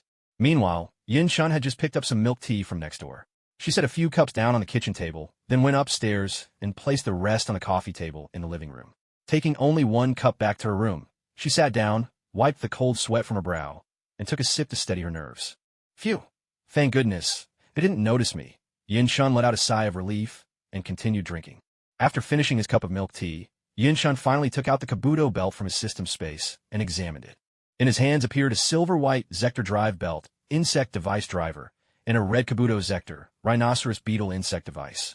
The Zector Drive belt was simple in design, but stylish and striking, with a strong metallic feel. At its center was a slot with a black outer rim and a silver-white core. On either side of the belt, there were two square components. The right one featured a button. This was the trigger for the hyper-acceleration. The other square compartment was a slot for holding special devices. This was where the Hyper-Zector, Hyper-Insect device would go, a tool that enabled super hyper-acceleration and time travel. The Kabuto Zector itself was mostly red, with a silver-white underside matching the belt. Its head was crowned with a large, prominent horn. After examining everything, Yin-Shun returned the Zector Drive belt to his system space. The red Kabuto Zector, however, fluttered its wings in his palm, lifted off, and shot out the window, vanishing in an instant. Whenever Yin-Shun needed it, it would reappear, flying back into his hand. System, Yin-Shun called out again as he watched the Kabuto Zector disappear. I'm here, master. What else do you need? The system replied humbly. Transform the corpse of the abomination into a Type 4 Amazon for me. Yin-Shun instructed. Understood. Just a heads up, the abomination's body is quite powerful, so the modification will take a bit longer. About 4 hours, the system responded, immediately getting to work. With the system beginning the transformation, Yin-Shun climbed into bed to rest. After such an intense fight last night, and being woken up so early by Jones in the morning, he'd barely slept at all, hardly enough to recover. Meanwhile, Coulson drove to the garden of the villa, where he and Yin-Shun would exchange items. He placed a box containing the Garen driver, the Orphnok gene separator, and the Ace of Spades card in the flower bed. Then, he pulled out his phone and dialed Yin-chun. Beep, beep, beep. The phone rang, waking Yin-chun from his sleep. "Hello, who is this?" Yin-chun asked, reluctantly opening his eyes, sitting up, and answering the call. "Knight, this is Coulson. One of the Orphnok gene separators has finished dissolving. We'd like you to purify it for us. Also, we've sealed the Ace of Spades. I thought it might be useful to you, so I brought along as well. There's one more thing. Due to an accident, the Garen belt you gave us was unintentionally damaged. So I want to ask if you could repair it," Coulson said. "Repairing it is no problem, but what happened?" Yin-chun asked, puzzled. "This morning, we received intel that an undead had appeared near the slums. So we sent out the 2 candidates compatible with the Garen driver, along with a team, to investigate. They ended up running into 2 high-ranking undead in the middle of a fight. The users got a bit reckless and charged straight into battle. They were defeated, and the belt was destroyed in the process. Fortunately, no one was seriously hurt." Hearing that Yin-chun could fix it, Coulson breathed a sigh of relief. Shield really is full of brave souls. Even I wouldn't dare to face 2 high-ranking undead head-on, yet you tried it, and walked away with only minor injuries. Yin-chun's face showed a look of admiration as he spoke. At the same time, he realized which 2 undead cross had stirred up.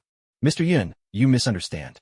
Those 2 high-ranking undead simply weren't interested in the Garen users from our agency. Otherwise, they wouldn't have gotten away so easily," Coulson replied, easily catching Yin-chun's teasing. "Just leave the items over there. I'll come by to pick them up in a bit," Yin-chun said, then hung up the phone. Once Yin-chun ended the call, Coulson left right away. "Saiga, Henshin." Yin-chun put away his phone, stretched lazily, got out of bed, took out his headphones and put them on, then left his room, calling out the transformation command. Transformed, Yin-chun equipped the Wings of Paradise, activated its stealth mode, and flew out the window without a sound. A few minutes later, Yin-chun arrived at the flower bed, collected the box Coulson had left, and departed. Back at his shop, Yin-chun released his transformation, sat down on the sofa, opened the box, and examined its contents. He picked up the Garen belt and saw that the left front side had been badly dented. "I'll leave these to you," Yin-chun said, shaking his head as he addressed the system. "Understood," the system replied, and took away the Garen belt along with the Orphnok gene separation device. Yin-chun then picked up the Ace of Spades and looked it over. "Type 4 Amazon modification complete. Please check your items." At that moment, the system's voice rang out unexpectedly. "Oh, it's done already?" Yin-chun asked, delighted, as he put away the Ace of Spades in the box. "Yes, sir," the system replied. "Fantastic." Yin-chun got up, excitement lighting up his face, and hurried into the room. "Hurry, let me take a look." Yin-chun sat down, speaking as he summoned Amazon from his system space. A magic circle appeared before Yin-chun, then slowly retreated and vanished. As the magic circle receded, a man emerged in front of Yin-chun. He had a resolute face and wore a perfectly tailored black suit. In his hand was a black belt, its front adorned with 2 purple orbs that looked like eyes, and beneath them were 2 red handles. "Greetings, master." Upon his arrival, Amazon placed his left hand over his chest, bowed deeply to Yin-chun, and addressed him with utmost respect. "Excellent, excellent." Yin-chun was absolutely thrilled. "But, system, why doesn't he look like Abomination anymore? Does this change affect his combat ability?" Yin-chun asked the system with some concern. "Rest assured, his combat prowess is in no way diminished. In fact, he's even more powerful now than before. We've changed his appearance to conceal his former identity. The system has given him a complete overhaul, both in body and face, and further modified the Abomination genes, merging them with the Amazon's genes. Now, even after transformation, his size remains the same as before. Are you satisfied with these upgrades?" The system explained proudly. "I'm more than satisfied. This is fantastic." Yin-chun replied, his excitement barely contained. "Please, master, grant me a name." Once again, Amazon bowed deeply to Yin-chun, requesting a name. "No need to call me master. Just address me as sir," Yin-chun said, waving his hand. If it had been a cute girl calling him that, Yin-chun would have been excited in a very different way. But being addressed by a grown man, even one as handsome as Amazon after the system's handiwork, felt a little awkward. "Understood, sir," Amazon replied. "As for your name, let's go with Sigma," Yin-chun decided after a moment's thought. He didn't want to bother coming up with something new and simply used the transform name. "Thank you, sir," Sigma replied, bowing his head. "Oh, right, system, what powers him?" Yin-chun suddenly wondered, given how powerful Sigma was, what could possibly drive him? "Ah, well, perhaps I should introduce Sigma to you properly," the system replied, quickly changing the subject and sounding a bit flustered. "First of all, Sigma's danger level in his untransformed state is 4.5, and he's mastered martial arts. Once transformed, his danger level soars to a silver 5.7. Next, as I mentioned earlier, he doesn't feel pain, doesn't have emotions. He's a living killing machine. And with the fusion of the original Amazon's cells and Abomination cells, unless he's destroyed in an instant, he's practically indestructible. Any creature below danger level 5.5 wouldn't even be able to scratch him. Sigma possesses sensory antennae that can pick up sounds and the movements of enemies nearby, allowing him to avoid danger and eliminate his targets in the shortest possible time. He also secretes substances that enhance his focus and decision-making. His compound eyes can freely adjust their field of view and focal length, allowing him to clearly track objects moving up to 1,000 meters away. His jaws are armed with fangs that can easily crush steel. His arms are equipped with blades. With a single punch, he can shatter a rock plate 80 centimeters thick. His claws can pierce deeply, delivering devastating internal injuries to an enemy's central systems. His legs, powered by rapid cellular activation, enhance his movement abilities. A single kick from him can break through a rock plate 95 centimeters thick. The grip on the left side of his belt is for transformation. The handle on the right can be pulled out and used as a weapon, which can transform into 4 different forms: a dagger, a sai, a spear, and a whip. When a handle is drawn, it reads the user's intent and forms the weapon most suited to the situation. The system introduced Sigma's abilities one by one. So, how exactly do you power him? Yin-chun's face darkened slightly as the system changed the subject. He had a bad feeling about this. Well, each activation requires at least 2 vials of ultra-compressed protein fluid. Without transforming, his combat power equals that of an elite special forces soldier, or even stronger, almost at the top level, with formidable fighting skills. In this form, he can fight at full strength for an entire day. After transforming, he can go all out for an hour per use. Each vial of ultra-compressed protein costs 800 points. The system replied awkwardly. Yin-chun hissed in frustration. Seriously? I knew it. He drew a sharp breath. The system was as stingy as ever. It took 1,600 points just to activate him once. That's the equivalent of 2 Fui's belts. Was this a bargain or not? Yin-chun had thought that with a modified Amazon, he could finally reach the peak of his life and stop worrying about monsters. Instead, the system smacked him with a dose of reality, dragging him back down to earth. So, does he have any energy in him now? How much? How long can he be powered? Yin-chun asked, his face still dark. Yes, he does. 2 vials, given as a bonus during the transformation. Just as I mentioned before, without transforming, he can go all out for a whole day. After transforming, for 1 hour, the system hurriedly replied. You do have some conscience. After all, Yin-chun breathed a sigh of relief and said, then put away Sigma.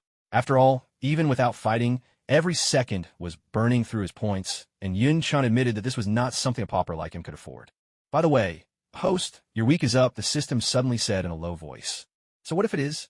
What? Yin-chun started to reply absent-mindedly, not sure why the system was bringing it up.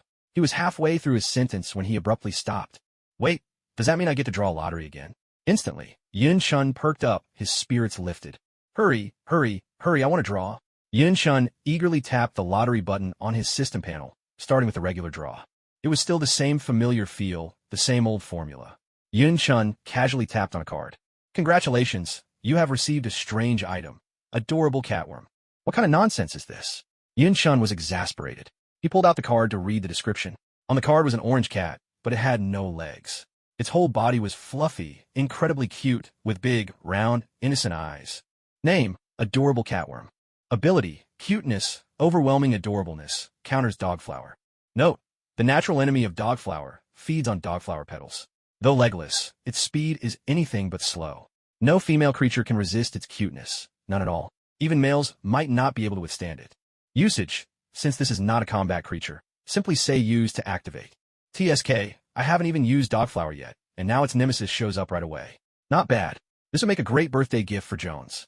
Yin-chun nodded to himself as he read the card, thinking tomorrow just so happened to be Jones's birthday.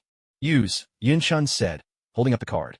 The card in his hand began to glow, transforming into a beam of light that landed on the ground a meter in front of him. Gradually, the light faded, revealing a cat. Meow.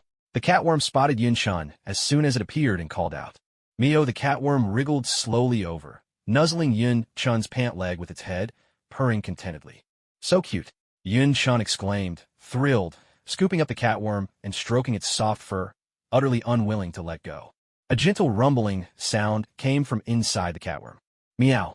The catworm gazed up at Yin-chan with an innocent expression. Oh, are you hungry? Yin-chan looked at the cat, but his hands kept stroking it, unable to stop. Meow. The catworm looked at Yin-chan with even more pitiful eyes, its big round eyes shimmering with a hint of moisture. All right, I'll feed you. Yin-chan looked into the bug cat's eyes and simply couldn't resist anymore. As she spoke, she pulled out the dogflower card. Activate. Yin-chan addressed the card. Just like with the bug cat, the card turned into a stream of light, slipped from Yin-chan's hand, and floated about a meter in front of her. There it transformed into a sunflower-like bloom, planted neatly in a pot. In the center of the sunflower was a dog's head, so comical and inviting that one couldn't help but want to give a playful pat. Ah, fresh air. Is this the new world? Are you my master? What's your name? The moment Dogflower appeared, it took a deep, satisfied breath of the new world's air, then hopped around restlessly, chattering away in a never-ending stream of words. And you must be mine. Wait, you're a bug cat. Dogflower suddenly spotted the bug cat in Yin-chan's arms and was about to continue its nonsensical rambling when, all at once, it got a good look at the creature's face. Startled, it leapt back, pressed itself against the wall, breathing heavily, its petals shaking with fright. Meow. The bug cat in Yin-chan's arms fixed its gaze on Dogflower and let out a cry, then stuck out its tongue and licked its lips. In a flash, it leapt straight at Dogflower. Yin-chan hadn't even had time to figure out how a legless bug cat could jump, but before she knew it, the creature had landed right in front of Dogflower. Its jaws opened wide, and it chomped down on one of Dogflower's petals, munching away with delight. No. Watching one of its petals disappear into the bug cat's mouth, Dogflower yelped in terror and bounded away, scrambling to escape. By then, the bug cat had already finished the petal, its eyes still locked on Dogflower as it chased after it, relentless. What am I even doing? Yin-chan finally snapped back to her senses. Wasn't she supposed to be drawing cards? How'd she end up playing with cats? Shaking her head, she decided to ignore the wild commotion of the bug cat and Dogflower and got back to the business of drawing cards, clicking on a new one. Congratulations! You've obtained a condensed fragment of one of the elements that compose the world. Whoa, what an ostentatious name. Could this be something amazing? Yin-chan's excitement grew as she saw the dramatic title, and she quickly retrieved the card to get a better look. What? Is this really the so-called element of the world? Yin-chan stared at the card in utter confusion.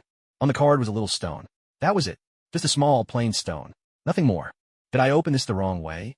Yin-chan wondered aloud, perplexed, and checked the description. Name: a condensed fragment of one of the elements that compose the world. Note: stone, no mistake here. Yin-chan stood there, bewildered, completely at a loss for words. Duh, WC, you're actually kind of cute. This must be what they call one of the fundamental elements that make up the world. Yin-chan was so frustrated he felt like he was suffering internal injuries, yet he couldn't even refute it. After all, isn't earth, turned to stone, one of the elements that form the world? Boiling with anger, Yin-chan summoned a stone and hurled it. Ow! The Dogflower, who was leaping around trying to escape the cat caterpillar, was knocked to the ground by Yin-chan's flying stone. The cat caterpillar scurried over, crawled right onto the Dogflower, pinned him down, and promptly took a big bite out of one of his petals, munching away contentedly. No, stop, please don't. The Dogflower howled in distress. He only had 6 petals to begin with, and now 3 were gone in a flash.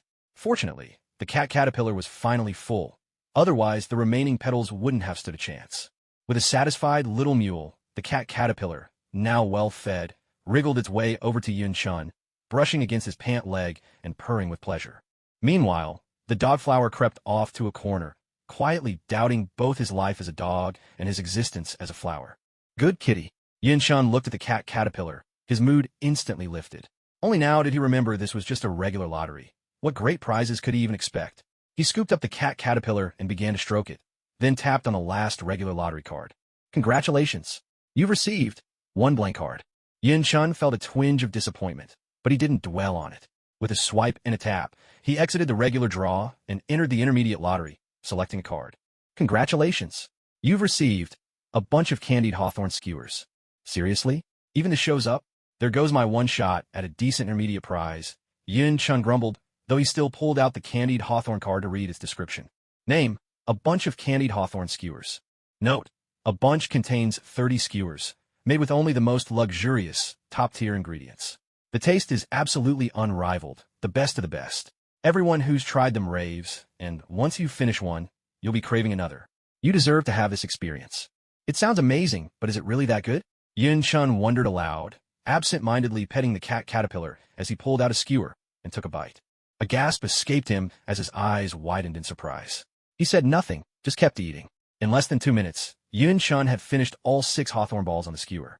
They really are that delicious, Yun-chun said with a gulp, his eyes shining. One was simply not enough.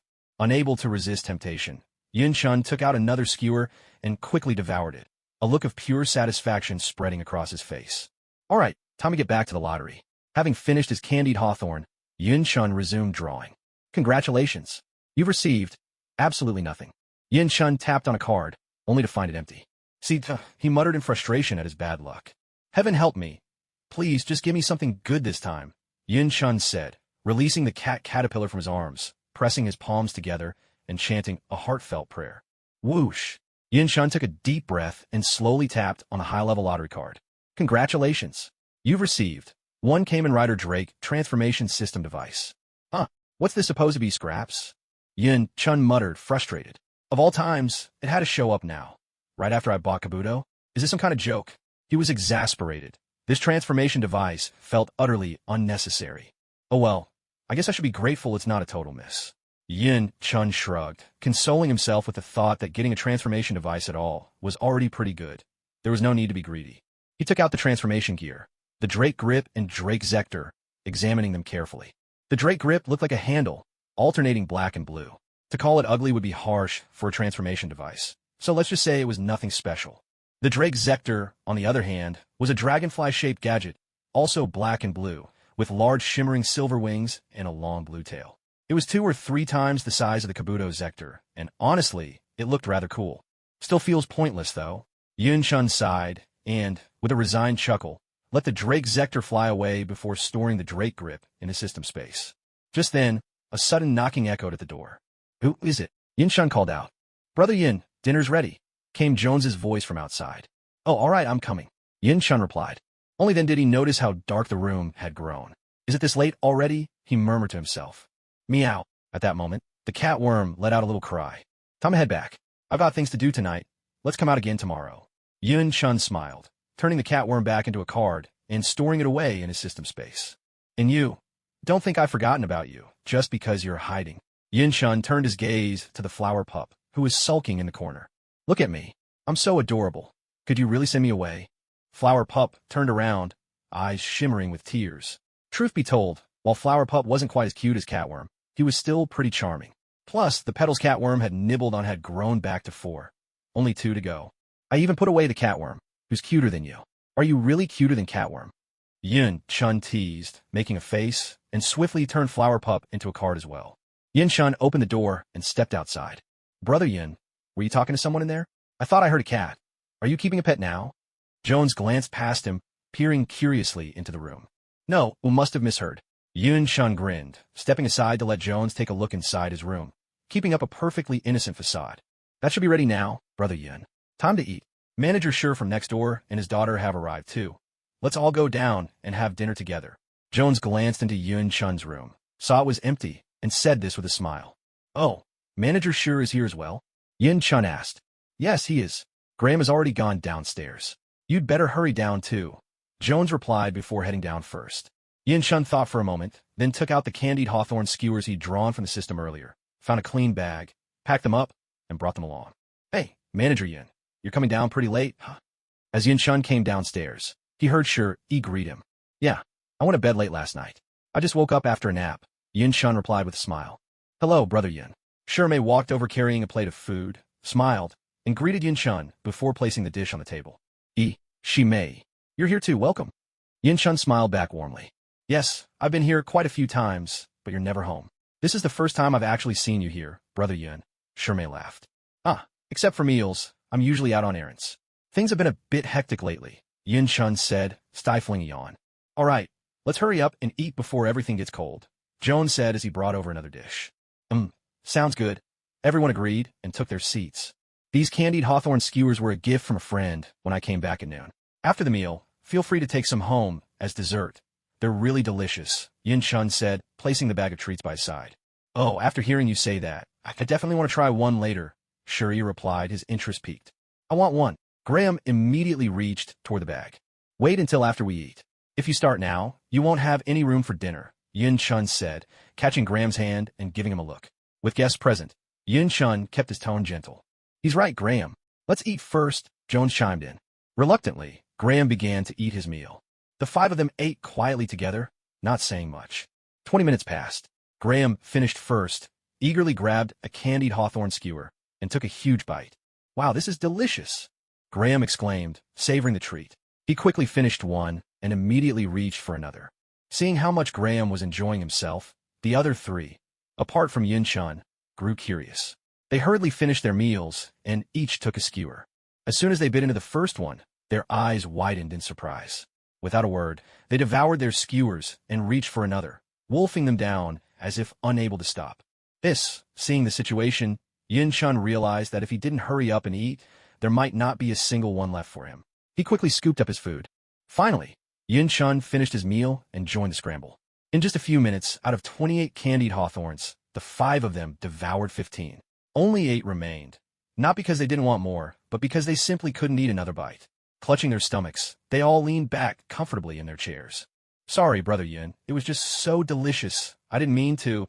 Jones only now realized she might have eaten too much. Her cheeks flushed as she spoke. I'm sorry, too. Hearing Jones' words, Shermay glanced down at her own hands holding her stomach and her posture slouched in the chair. Feeling it was a bit improper, she quickly sat up straighter, her face tinged with embarrassment. No need to apologize at all. I brought them out for everyone to enjoy. As long as you like them, that's what matters. Yin Chun waved his hand, dismissing their concerns. By the way, shopkeeper Yin, where did your friend buy these?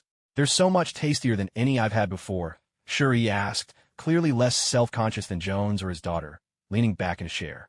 Dad, Shermay nudged him, a little exasperated. I heard they're custom-made. My friend went out of his way to find the finest ingredients and the best artisan to make them. He made quite a batch, and I happened to run into him, so he gave me some. Next time, I'll make sure to bring more, Yin Chun replied smoothly without missing a beat. I'll go wash the dishes, Jones said, rising to her feet as she started gathering up the bowls. I'll help you, Sister Jones. Shermay stood up too, picking up the chopsticks and bowls. No, you rest. I've got it, Jones insisted hurriedly. It's fine, I don't have anything else to do, Shermay replied, continuing to gather the dishes. Well, thank you then, Jones said, seeing how determined Shermay was. The two of them carried the dishes to the kitchen sink and began washing up, while the three men slouched in their chairs like beached fish, taking the opportunity to rest. Dad, it's time for us to go. Once the dishes were done, Shermay walked over and gave Sher-E a gentle push. Sher-E opened his eyes, looking at his daughter. What do you mean, huh? It's time to head home, Shermay said. Oh, right. Sher-E stood up at once. We'll get going now. Thank you all for your hospitality, Sher-E said as he rose. You're welcome. Won't you stay a bit longer? Yin Chun also stood and asked. That's all right. It's time for us to head back. Thanks again for the candied hawthorns. Sher-E waved goodbye, taking the treats and his daughter with him as they returned next door. They've left, Jones called as she emerged from the kitchen. Yes, Yin Chun replied, stretching lazily as he went to close the door. Graham, time to head upstairs, Jones called out. And just like that, the night quietly came to an end. The next morning, at 6 o'clock, Yin Chun woke up early, having slept too long the day before and now feeling wide awake. He opened the door and stepped out, heading straight to the bathroom to brush his teeth and wash his face. At this hour, Jones was still asleep. The shop usually opened at 7, and Jones never got up before 6:30. Yin Chun remembered that today was Jones's birthday. He went downstairs, determined to make a special breakfast for her. 20 minutes later, by the time Jones got up, Yin Chun had already finished cooking and set the meal on the table upstairs. Yin, you're up so early, Jones remarked as she saw Yin Chun carrying a plate. Yes, I slept too much yesterday and just couldn't stay in bed. Breakfast is ready. Go wash up, and we can eat. Yin Chun set the plate down and smiled. All right, Jones replied, heading into the bathroom to freshen up. Watching Jones go, Yin Chun returned to his room, retrieved a small box, and summoned his catworm.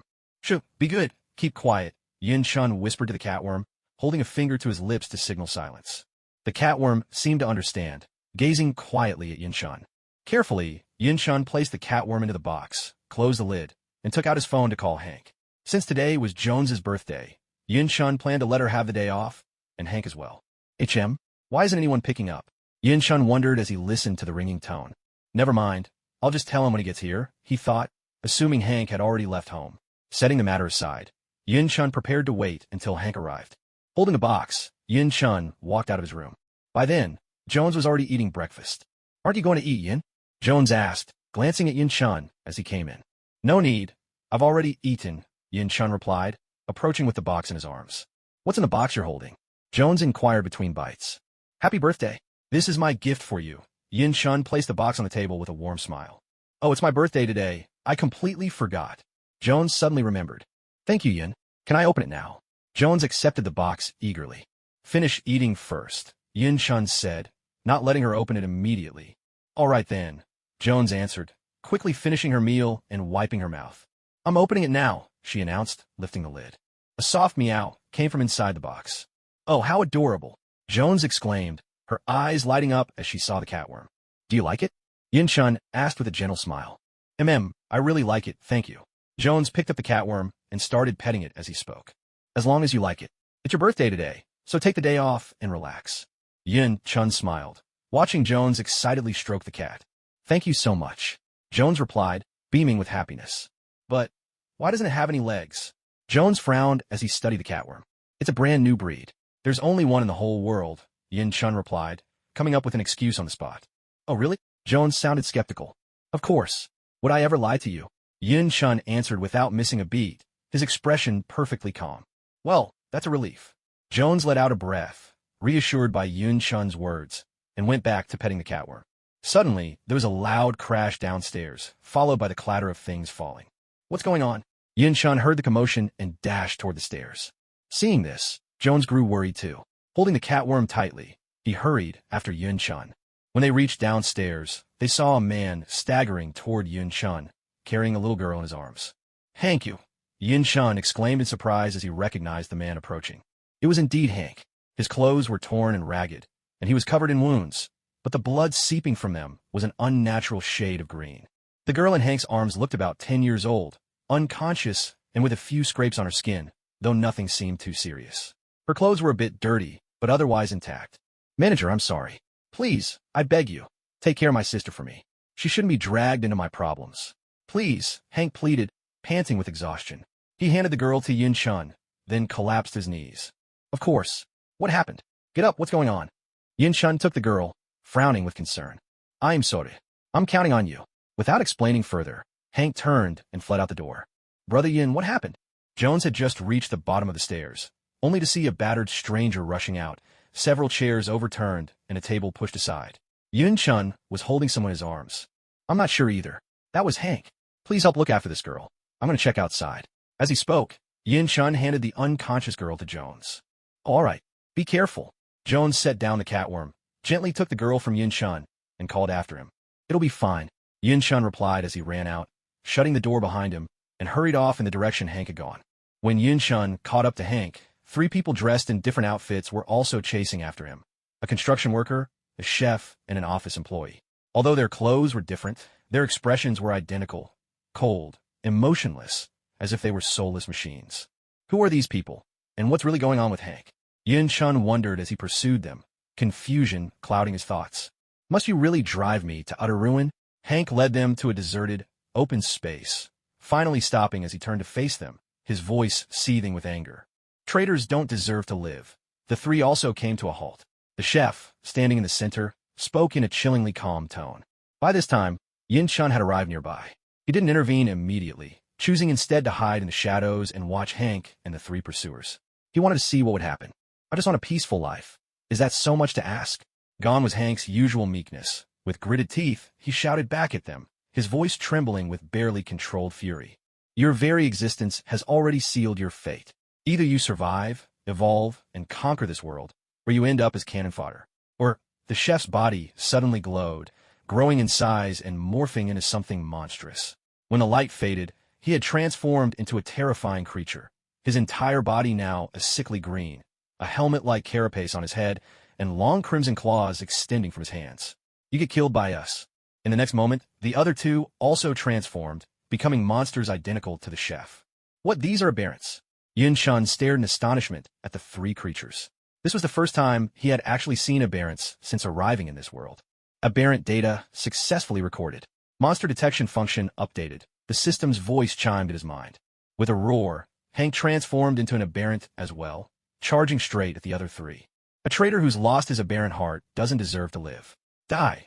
One of the aberrants snarled as they rushed to meet Hank's attack. Hank struck at one of the aberrants with his claw. The aberrant, too bulky to dodge, was forced to meet Hank head-on. Sparks flew as the four aberrants clashed, their bodies slamming into each other with brutal force. Hank, ignoring the blows raining down on his back from the other two, summoned all his strength for a desperate attack. With a deafening impact, the aberrant Hank struck exploded, bursting into eerie green flames. But the cost was high. The remaining two aberrants struck Hank down, sending him crashing to the ground, too weak to fight any longer. I'm sorry, Hanna. I can't stay with you anymore, Hank whispered as he lay there, tears slipping from the corner of his eye. Seeing the two aberrants raise their claws for the killing blow, Hank closed his eyes, bracing for the end. Are you really planning to just leave like this? Then who's going to take care of that little girl? A voice came from the side, and at the same time, the claws of the mutant insect hesitated, refusing to strike. Hank opened his eyes in confusion. Manager! As soon as Hank's eyes snapped open, he saw that both of the mutant insect's arms were firmly gripped by Yun Shun, rendering them completely immobile. Hank was stunned. He had never realized just how strong the manager really was. Who are you? The mutant insect asked, cold sweat beading on its brow. After all, it was a mutant, even if only the weakest larval form. Its strength should have been more than any human could handle. Yet this man had subdued it with nothing but a single grip. Manager, you, Hank said in astonishment, watching Yun Shun so effortlessly block the attack. Get lost. Yun Shun gave a slight push, sending the two mutant insects stumbling backward before collapsing in a heap on the ground. Your family is your responsibility, Yun Shun said, turning to Hank. Hank began, but Yun Shun cut him off before he could finish. Here, defeat them yourself, and go home to take care of your sister. As Yun Shun spoke, he pulled out the rather useless item he'd drawn just yesterday, the Drake grip. He tossed it to Hank. What's this? Hank reached out and caught the Drake grip, looking at the handle-shaped object in his hand with curiosity. Whether you gain its approval or not depends on you, Yun Shun said, stepping back a few paces before leaping onto a nearby rooftop, leaving the battlefield to Hank. Hank didn't quite understand what Yun Shun meant, but he knew he couldn't give up, not when Hannah still needed him. He got his feet and charged at the two mutant insects, who were just picking themselves up, landing a punch squarely on one. He knocked one of them to the ground, then spun around, fist at the ready, and struck the other with the back of his hand. In no time, both mutant insects were sprawled on the ground. Suddenly, a fluttering, metallic hum sounded behind Hank. He turned to see a dragonfly-like creature hovering in the air, circling around him. Hank paused, then raised the handle in his hand. The dragonfly spun around and landed its tail on the grip, merging with the Drake grip to become a gun shaped like a dragonfly. What is this? Hank stared at the weapon in bewilderment. Just then, silver and blue hexagonal plates extended out from the hand gripping the gun, swiftly enveloping Hank. In an instant, he was transformed, his entire body now clad in a black suit, his chest protected by thick silver-white armor, a completely useless belt strapped around his waist, two black power cables encircling his abdomen, bracers on his arms, his head crowned with four square-shaped eyes, and a cable running from his mouth like a breathing tube. In that moment, Hank had become Kamen Rider Drake. What incredible power, Hank remarked, feeling the surge from the thunderfly. Traitors can never be allowed to live. An alien insect roared, charging at Hank with another of its kind. Bang! Bang! Bang! As soon as Hank saw the alien insects rushing toward him, he didn't hesitate. He squeezed the trigger without a second thought. Bang! One of the alien insects was shot dead by Hank's bullet, erupting into a burst of green flames that exploded outward. The blast caught the other insect as well, sending it flying. Arg! The surviving insect struggled to its feet, letting out a furious cry as its body began to glow red and radiate heat, the air around it shimmering from the intensity. Suddenly, the insect's shell started to melt away, falling to the ground and revealing its true form, a mature spider-type alien insect, now marked with yellow stripes. Without warning, the insect activated its hyperspeed, vanishing from sight in an instant. Hank, realizing the creature had disappeared, spun around, scanning the area cautiously in anticipation of the next attack. But was it any use? Before Hank could make out anything, sparks erupted across his body. He was struck so hard he was sent flying, trailing sparks in his wake. Hank crashed to the ground, crying out in pain. Only then did the alien insect exit hyperspeed, reappearing before Hank. Gritting his teeth, Hank struggled to his feet and raised his gun. Bang! Bang! Bang! But as the bullets closed in, the insect vanished again, reappearing elsewhere in an instant. Hank kept firing, each bullet missing its mark as the creature dodged them all. In the end, the alien struck back, sending Hank sprawling to the ground. But the insect didn't press its advantage. It seemed to savor the sight of Hank writhing in pain. Hank dropped to one knee, gasping for breath. Pull the lever on the back of the gun. Yun-chun, unable to watch any longer, shouted at Hank. Hank, confused by Yun-chun's words, turned to look at the Drake Zector, the Thunderfly device. This one, Hank muttered, then pulled the lever. Cast off. A mechanical voice echoed from the gun, and suddenly, the armor on Hank's body began to shift, splitting apart and falling away piece by piece. Seeing Hank's movements and the changing armor, the alien insect sensed something ominous and lunged at him. Bang!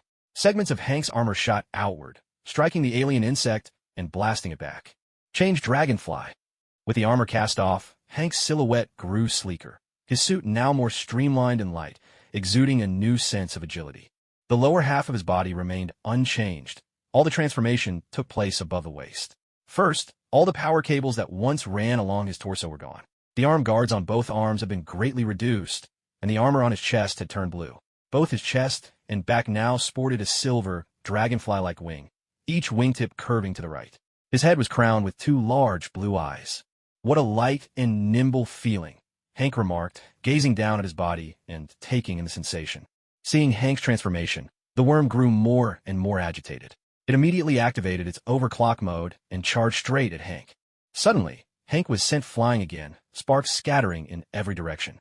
Press the button on the right side of your belt to enter clock up mode. Yun-chun shouted up to Hank, who was suspended in midair.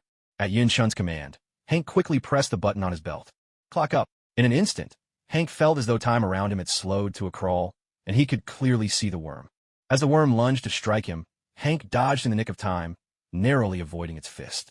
Lacking combat experience, his only option was to fire his weapon. Bang, bang.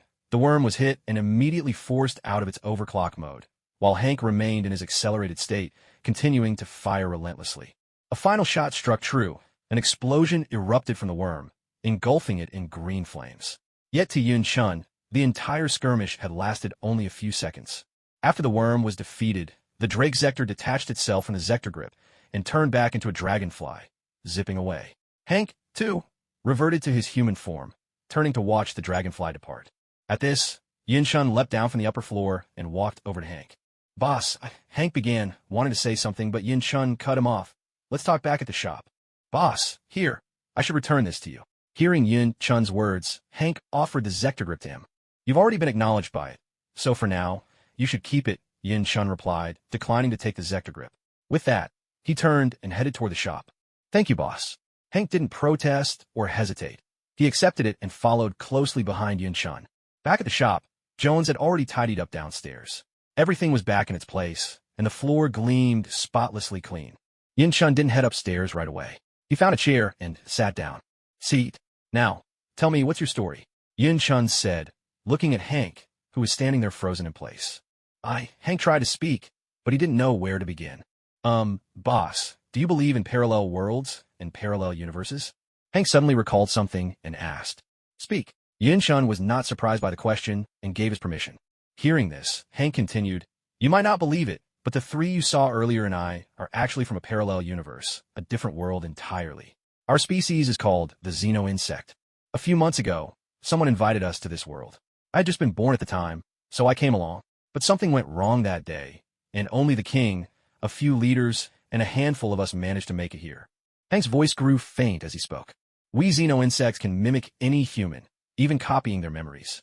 2 days before I came to this shop, my fellow clansmen and I received an order from our leader. We were to disguise ourselves as humans and hide among them, waiting for the chance to conquer this world. It was on that day that I met this man. He died in a car accident, and I took on his form. Hank glanced down at his own body. I don't even know why, but a powerful urge drove me to his home. In a daze, I found myself there, where I met a little girl.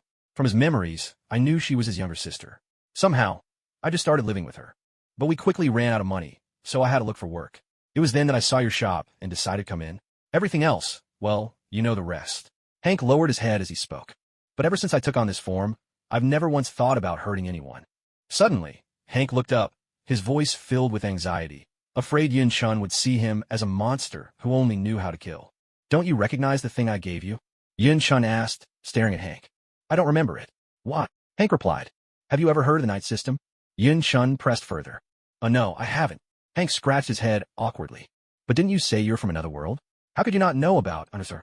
Yin Chun was clearly exasperated. Well, I came to this world right after I was born. I've never heard of any night system. Hank replied helplessly. Wait, are you saying you're also from another world? Hank asked in surprise at Yin Chun's words. That's not something you need to worry about, Yin Chun replied, looking at him. All right, enough of all this. Go upstairs and check on your sister. See if she's awake. As for your old place, if you don't feel safe there, you can move into the rental next door. That way, it's easier to look out for each other. Yin Chun waved his hand dismissively. As for why there were rooms upstairs, but he was still asking them to move out, well, wasn't the reason obvious? Oh, okay. Thank you, manager. Hank stood up, bowed deeply to Yin Chun, and then headed upstairs. How's it looking, system? Yin Chun asked. As he said, he really hasn't killed many people. The skin shows him marked in green, the system replied.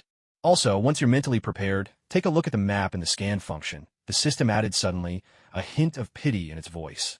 What's wrong? You're making me nervous, Yin Chun said, feeling a growing sense of unease at the system's words. It's hard to explain. Just see for yourself, but brace yourself first. Oh, and after the latest update, there are some new symbols and colors. What they mean, you'll have to figure out, the system said, as it pulled up the scan map.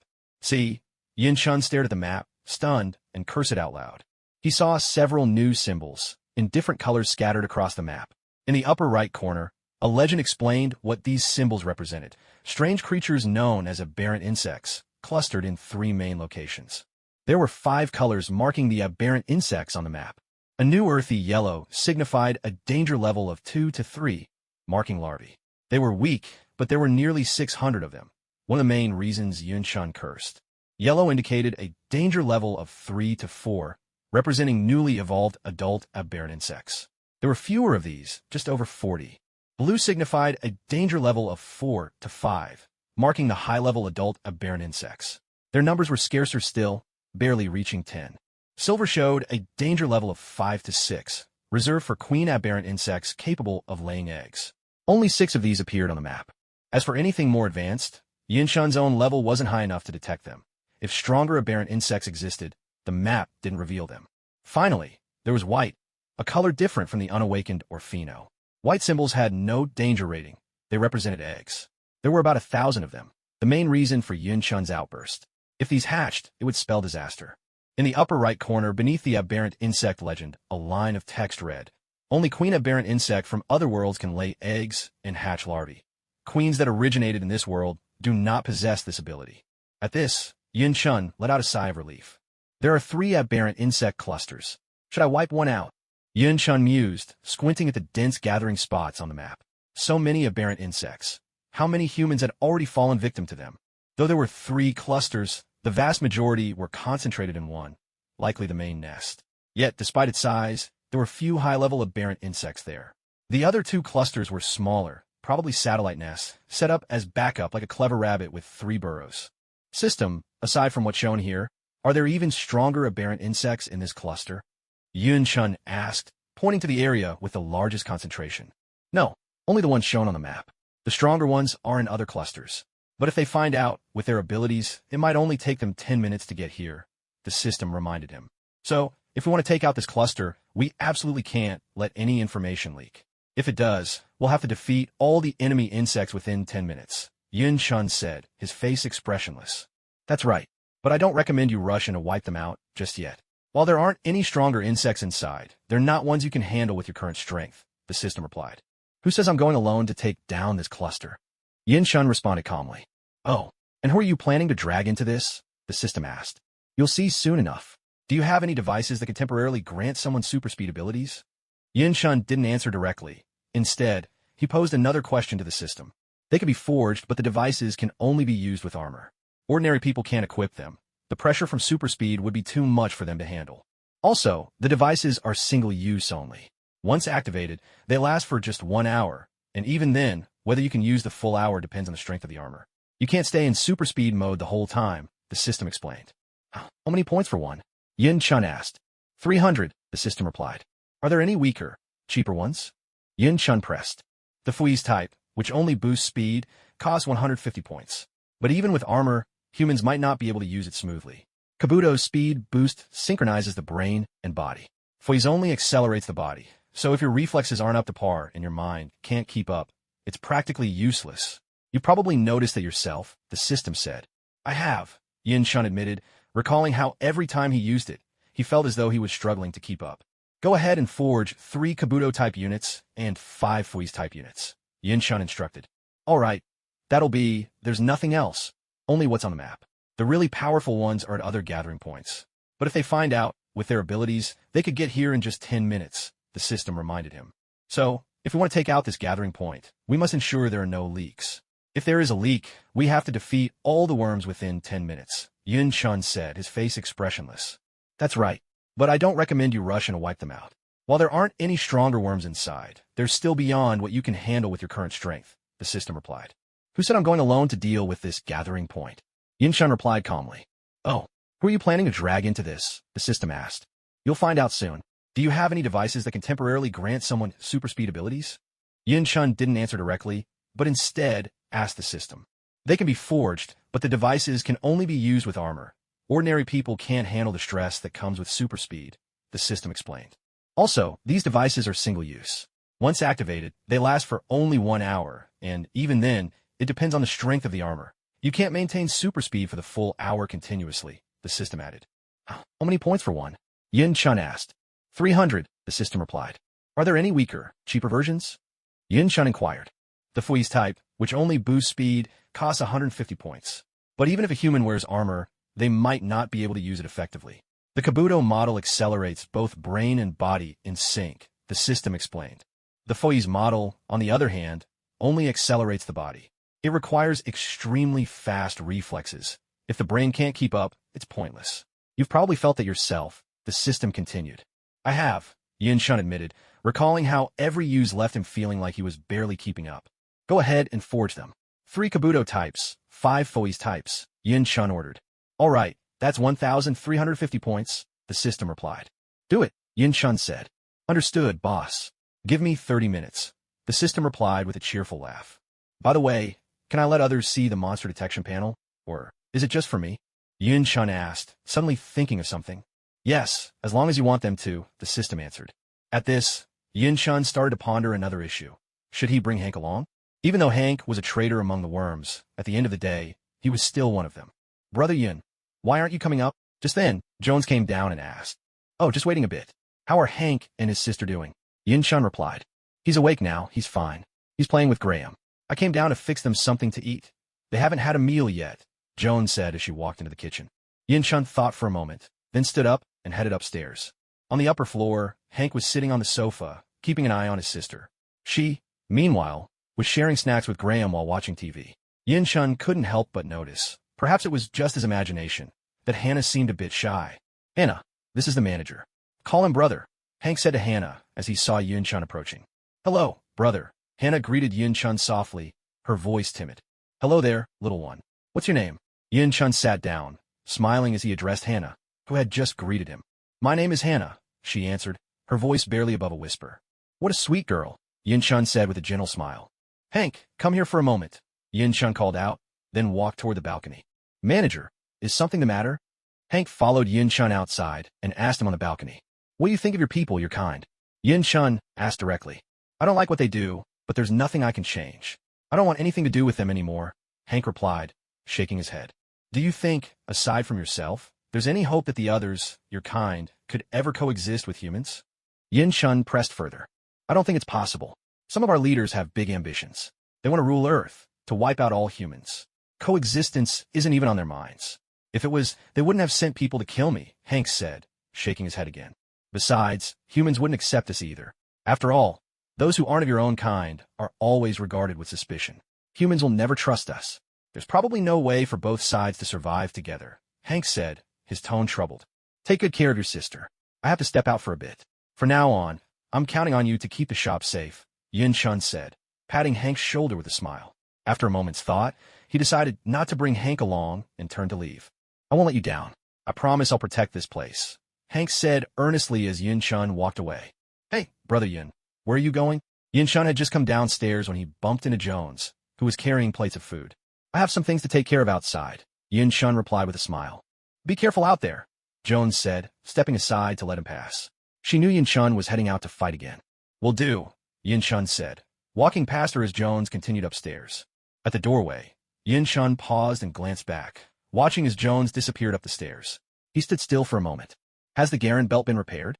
And is the liquid in the Orphnok gene separation device purified? Yin Shun asked the system. Both are ready, the system replied. Understood.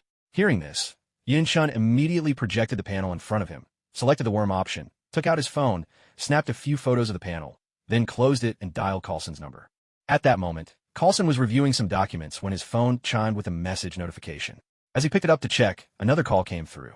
Seeing that it was Yin Shun, Coulson answered right away. Put the phone through to your director. This is important. Keep it confidential. As soon as the call connected, Yin Shun spoke without waiting for Coulson to respond. All right, please hold for a moment. Realizing the gravity in Yin Shun's voice, Coulson immediately took the phone and hurried to the director's office. A few seconds later, Coulson arrived at the office and knocked on the door. Come in, Nick Fury called from inside. Director, it's the Kamen Rider on the line, Coulson announced as he entered. Oh, noticing Coulson's serious demeanor, Nick Fury took the phone from him. Hello, is this the writer? What's going on? Nick Fury asked into the phone. I found a worm nest. There are about 700 eggs inside, along with many larvae and adult worms. There are even 2 egg-laying queens. You know how dangerous these creatures are, so I'm calling for your help to eliminate them. Yin Shun stated directly, not wasting any words. What? Where is it? Nick Fury shot to his feet, demanding the location. I've already sent the details to Coulson's phone. You'll understand once you check it. I'll be bringing in some others to help. Let's meet 500 meters from the site.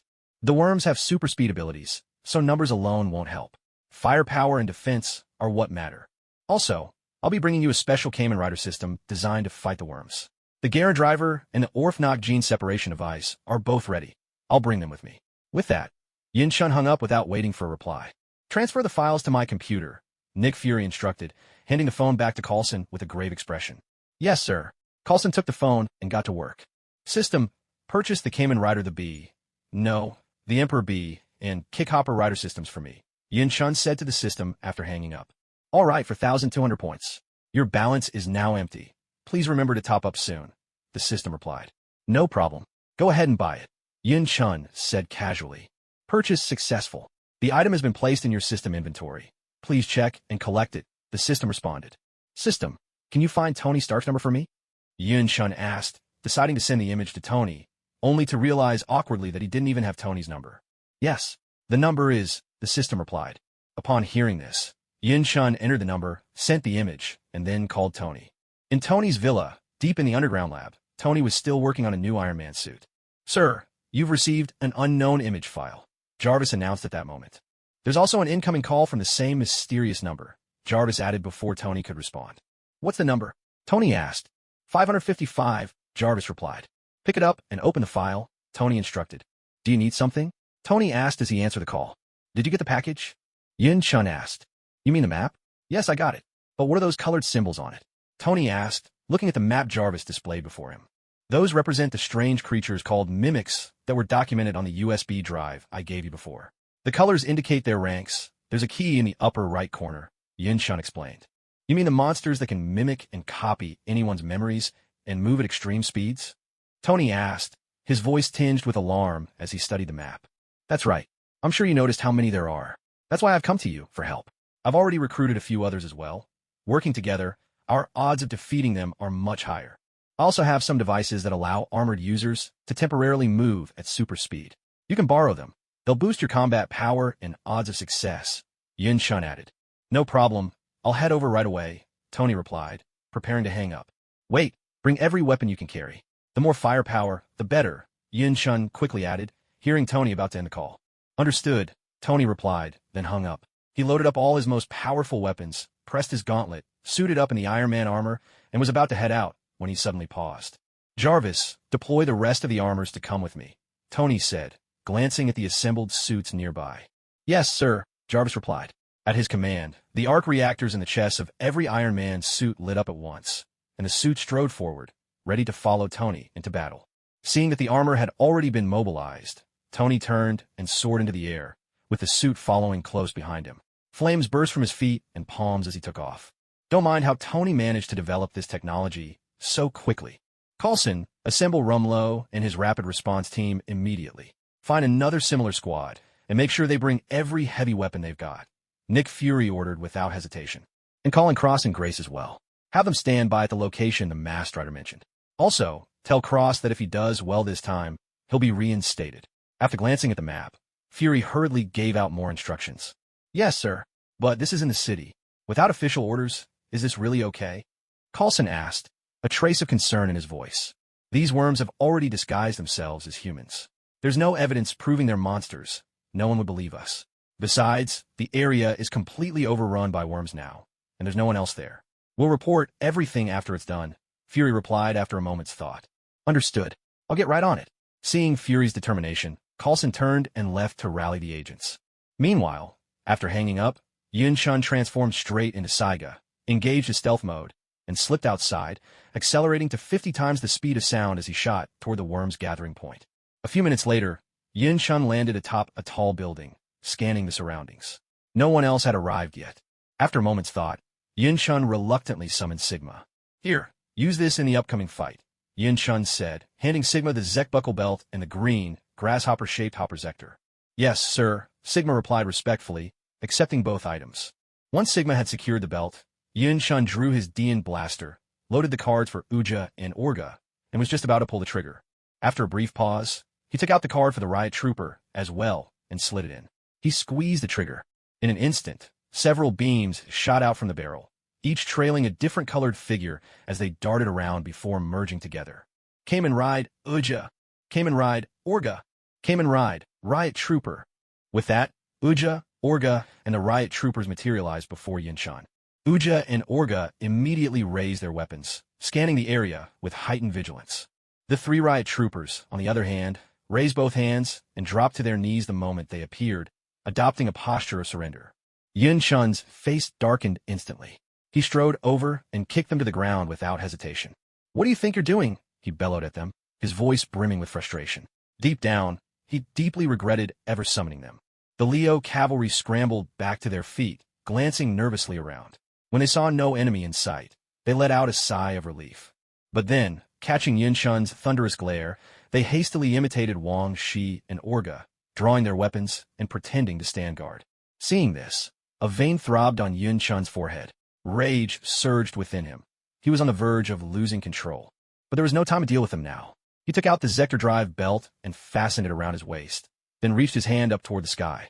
A sudden rush of sound swept down from above, like a flurry of wings.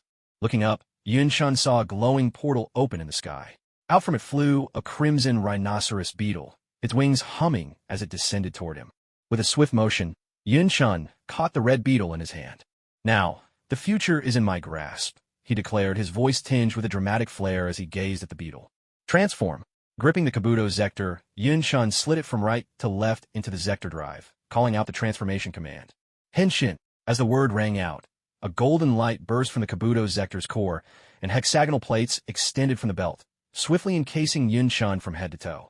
He was transformed, his base suit jet black, overlaid with thick, silvery armor.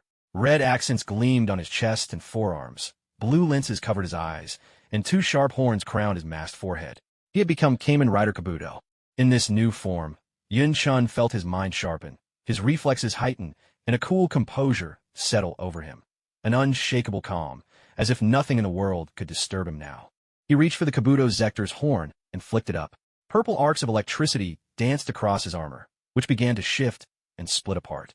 Cast off, Yun-Chun shouted, twisting the horn sharply to the other side. Cast OFF, echoed the Kabuto Zector, its core blazing with light as more electricity surged over Yun-Chun's body. With a thunderous burst, the outer armor exploded away. A massive horn swung up from his chin and locked into place on his forehead. Change Beetle, Yun-Chun called out, transforming into a masked rider. Kabuto, his whole body clad in black and silver, red armor covering his upper torso, blue eyes shining, and a crimson stag beetle horn on his forehead. Clock up, Yun-Chun shouted, pressing the button on the right side of his belt. Clock up. Instantly, Yun-Chun felt the world slow around him. Without hesitation, he dashed toward the cluster of worms, slipping into invisibility as he ran. Within seconds, Yun-Chun had infiltrated the stronghold, a steel processing plant bustling with activity. Workers moved about methodically, each absorbed in their tasks. If Yin Chun hadn't known better, he would have thought them ordinary humans. The worms' disguises were flawless, their facial expressions indistinguishable from real people. He didn't attack right away, wary of alerting the enemy. Remaining invisible, Yin Chun pulled out his phone, switched it to video mode, and began recording the surroundings. He moved through the factory, filming every corner, capturing both the clusters of eggs and the people moving about. With his phone in hand, he ascended the stairs, his gaze sweeping over the densely packed insect eggs. Thanks to Kabuto's calm influence, his heart remained utterly unmoved. Meanwhile, on Sigma's side, Tony arrived at the scene, accompanied by 3 suits of Iron Man armor. Tony descended, catching sight of the other riders and Sigma, and landed beside them. As Tony approached, all the riders and Sigma glanced in his direction, then turned back around, drifting once more into silence. Where is he? Tony wondered aloud, scanning the area, and noticing Yin Chun was nowhere to be seen. Where's the masked rider? Tony swaggered over to Sigma, eyeing the belt in his hand, and demanded. Sigma didn't respond in the slightest to Tony's question. Tony, never one to tolerate being ignored, felt irritation flare within him. Just then, the screech of brakes echoed from downstairs, catching Tony's attention before he could speak further. He walked over and leaned out to take a look. A group of agents in black tactical gear spilled out of vehicles, weapons at the ready. Led by Nick Fury, they halted beside the building. Only Fury and a handful of agents proceeded inside. Isn't that Nick Fury, director of S.H.I.E.L.D. and Coulson? Did he call them too? Tony mused, puzzled. Footsteps echoed, sharp and deliberate. Tony turned at the sound to see the rear iron door swing open as Nick Fury entered with his team. No sooner had Fury stepped inside than he took in the sight.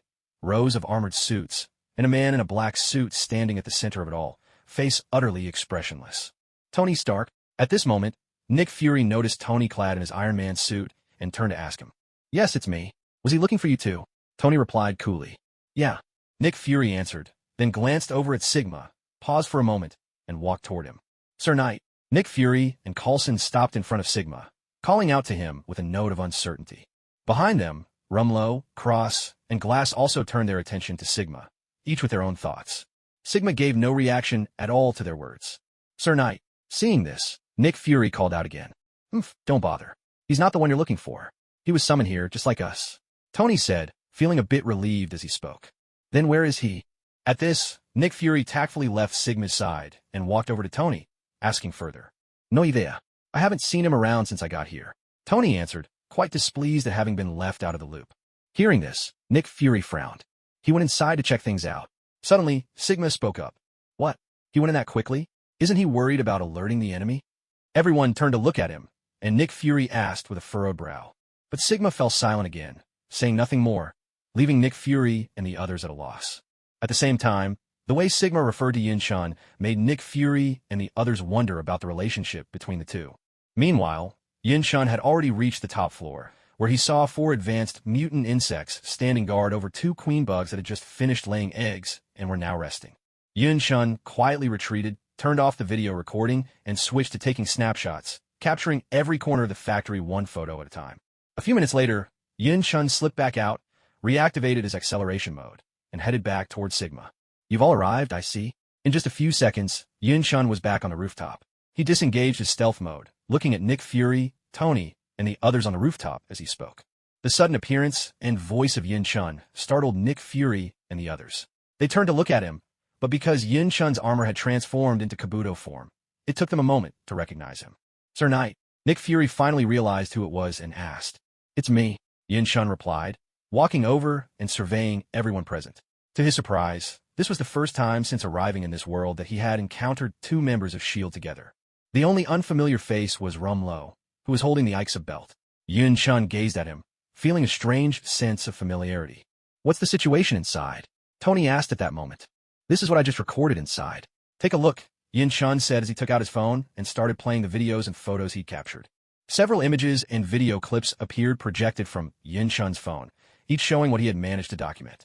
As the projection came into view, the S.H.I.E.L.D. agents and Tony walked over to get a better look. These are all the alien bugs. Coulson asked in astonishment. That's right. They've all disguised themselves as humans, Yin Chun replied. Let me explain my plan. There are 3 main nests for these bugs. This one is the largest, but also the weakest. Our target is this bigger gathering spot. The most troublesome ones are those on the top floor. I can't guarantee I'll be able to take them all out, Yin Chun said, pointing at the 4 advanced bugs and 2 queens in the photo. What's more, the other 2 nests house even stronger bugs. If any of them show up here, none of us can take them on. If we attack the nest and they catch wind of it, they could be here in as little as 10 minutes, maybe even less. That's why we have to destroy this nest as quickly as possible, Yin Chun said gravely. So, our main objective this time is to wipe out the eggs and larvae. Of course, if we can take down the advanced bugs and the queens, all the better. My plan is this. Sigma will keep the 2 queens occupied, I'll handle the 4 advanced bugs, and the rest, the adults, the larvae, and the eggs, are all yours, Yin Chun said, looking at everyone before turning his gaze to Wang Shi and the others. Your Garen driver has been repaired, Yin Chun said, taking out the Garen driver that had been damaged by the undead and handing it to Nick Fury. Nick Fury accepted the Garen driver, looked at Cross and Grace, hesitated for a moment, and then handed it to Grace. At that, Cross looked a bit embarrassed. This device, wear on your wrist. Only those who transform or wear armor can use it. Just press the button to enter acceleration mode. But it's single use only and lasts for 1 hour. Don't waste it. Also, just because it grants you acceleration abilities for an hour doesn't mean you'll actually stay in that state the whole time. Depending on each person's physical limits, the bracelet will automatically manage the duration. When a user can't take it anymore, it'll automatically disengage the acceleration mode, Yin Chun said, taking out 3 silvery wristband-like devices. He handed 2 to Nick Fury and 1 to Tony. And here's another one. This one can also trigger acceleration mode, but it only works on robots. As it happens, you have 3 of them. Next, Yin Chun took out 3 black wristbands and handed them to Tony, saying nothing more.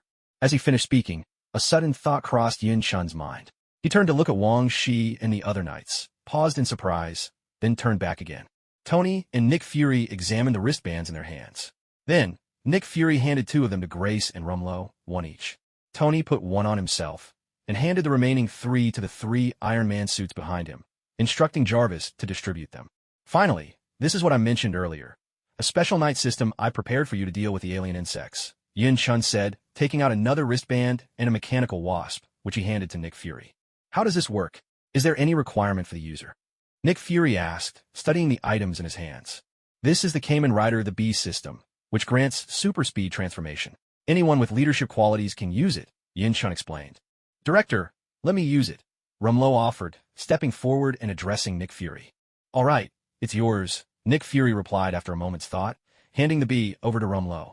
At this, Rumlow handed his Ixa belt and the super speed wristband to Cross, then took the bee from Fury. Wear the wristband on your left hand and attach the wasp onto the band, Yin Chun instructed Rumlow. Like this? Rumlow asked, following Yin Chun's directions. In moments, he transformed into Kamen Rider the Bee, clad in thick yellow armor with eyes resembling an insect's compound eyes. This is the bee's base form. It has strong defense and attack power, but its speed is quite slow. If you flip the wasp's wings in the opposite direction and twist it, you'll activate the night mode for super speed. In that mode, your defense and strength will decrease, but it's more than enough to handle ordinary adult insects, Yin Chun explained for Rumlow's benefit. Taking Yin Chun's advice, Rumlow flipped the wasp's wings and twisted it into position. With a series of metallic clicks, his armor shifted and separated, snapping into place. In an instant, Rumlow stood transformed, a knight in black and yellow, with jet black eyes. To activate super speed, just press the button on the left side of the belt, Yin Chun added. All right, does anyone have any questions? Yin Chun asked, looking around at everyone. We're good, Nick Fury replied. I have a question, Tony interjected, glancing at Sigma. The queen insect is supposed to be extremely powerful. You just said he'll deal with her. Are you sure he can handle it? If he can't, then no one here will be able to stop the queen, Yin Chun answered calmly. All right, everyone transform. The battle is about to begin, Yin Chun continued. Sigma, transform, Yin Chun called, turning his head. Yes, sir, Sigma replied, and upon hearing this, fastened the belt around his waist. He opened the box at the center of the belt. When Sigma had received the belt, the system had already implanted all the instructions and information directly into his mind. With a wave of his hand, a green grasshopper came bounding over, leaping energetically until it landed in Sigma's palm. Sigma placed the grasshopper into the box. Instantly, emerald panels extended from the belt, snapping together and covering his entire body. Change kick hopper. As the words rang out, Sigma was transformed. His base suit was black, layered with green armor, his eyes glowing red. A golden plate adorned the heel of his left boot, a sharp horn jutted from his helmet, and pointed shoulders completed the look, the masked rider kick hopper. Yin Chun, together with the newly transformed Sigma, Wang Shi, and the others, followed Nick Fury down the stairs. "We move out. Head for the target," Nick Fury said as he descended. Upon hearing his order, the team of agents fell into formation without a word, moving in orderly fashion toward the rally point. The agents kept a watchful eye on their surroundings, seeking cover as they advanced. Before long, they reached the outskirts of the gathering area. Once you're inside, don't hesitate. Eliminate anything you find. As the director, Nick Fury kept his distance, remaining in the car. He issued the command through his radio, with Coulson seated beside him. "We'll go in first. Wait for our signal before you move in," Yin Chun said. Then he and Sigma activated their acceleration mode and dashed inside. Once inside, Yin Chun and Sigma ignored the lesser worms, heading straight for the top floor. "System, if you sense any movement from the elite worms, alert me immediately," Yin Chun instructed. "Understood. Leave it to me," the system replied. Reaching the top floor, Yin Chun wasted no time. He lashed out with a powerful kick, sending a high-level worm flying.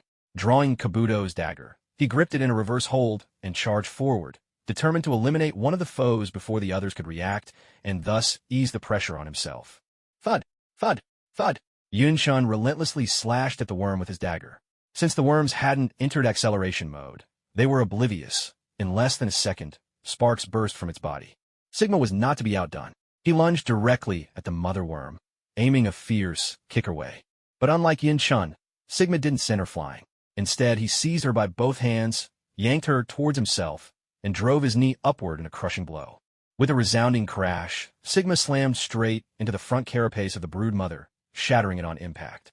The mutant insects might have possessed super speed, but their defenses were weaker than monsters of the same rank. On top of that, every blow Sigma delivered in battle was with his full strength, so it was no surprise that the broodmother's shell finally cracked.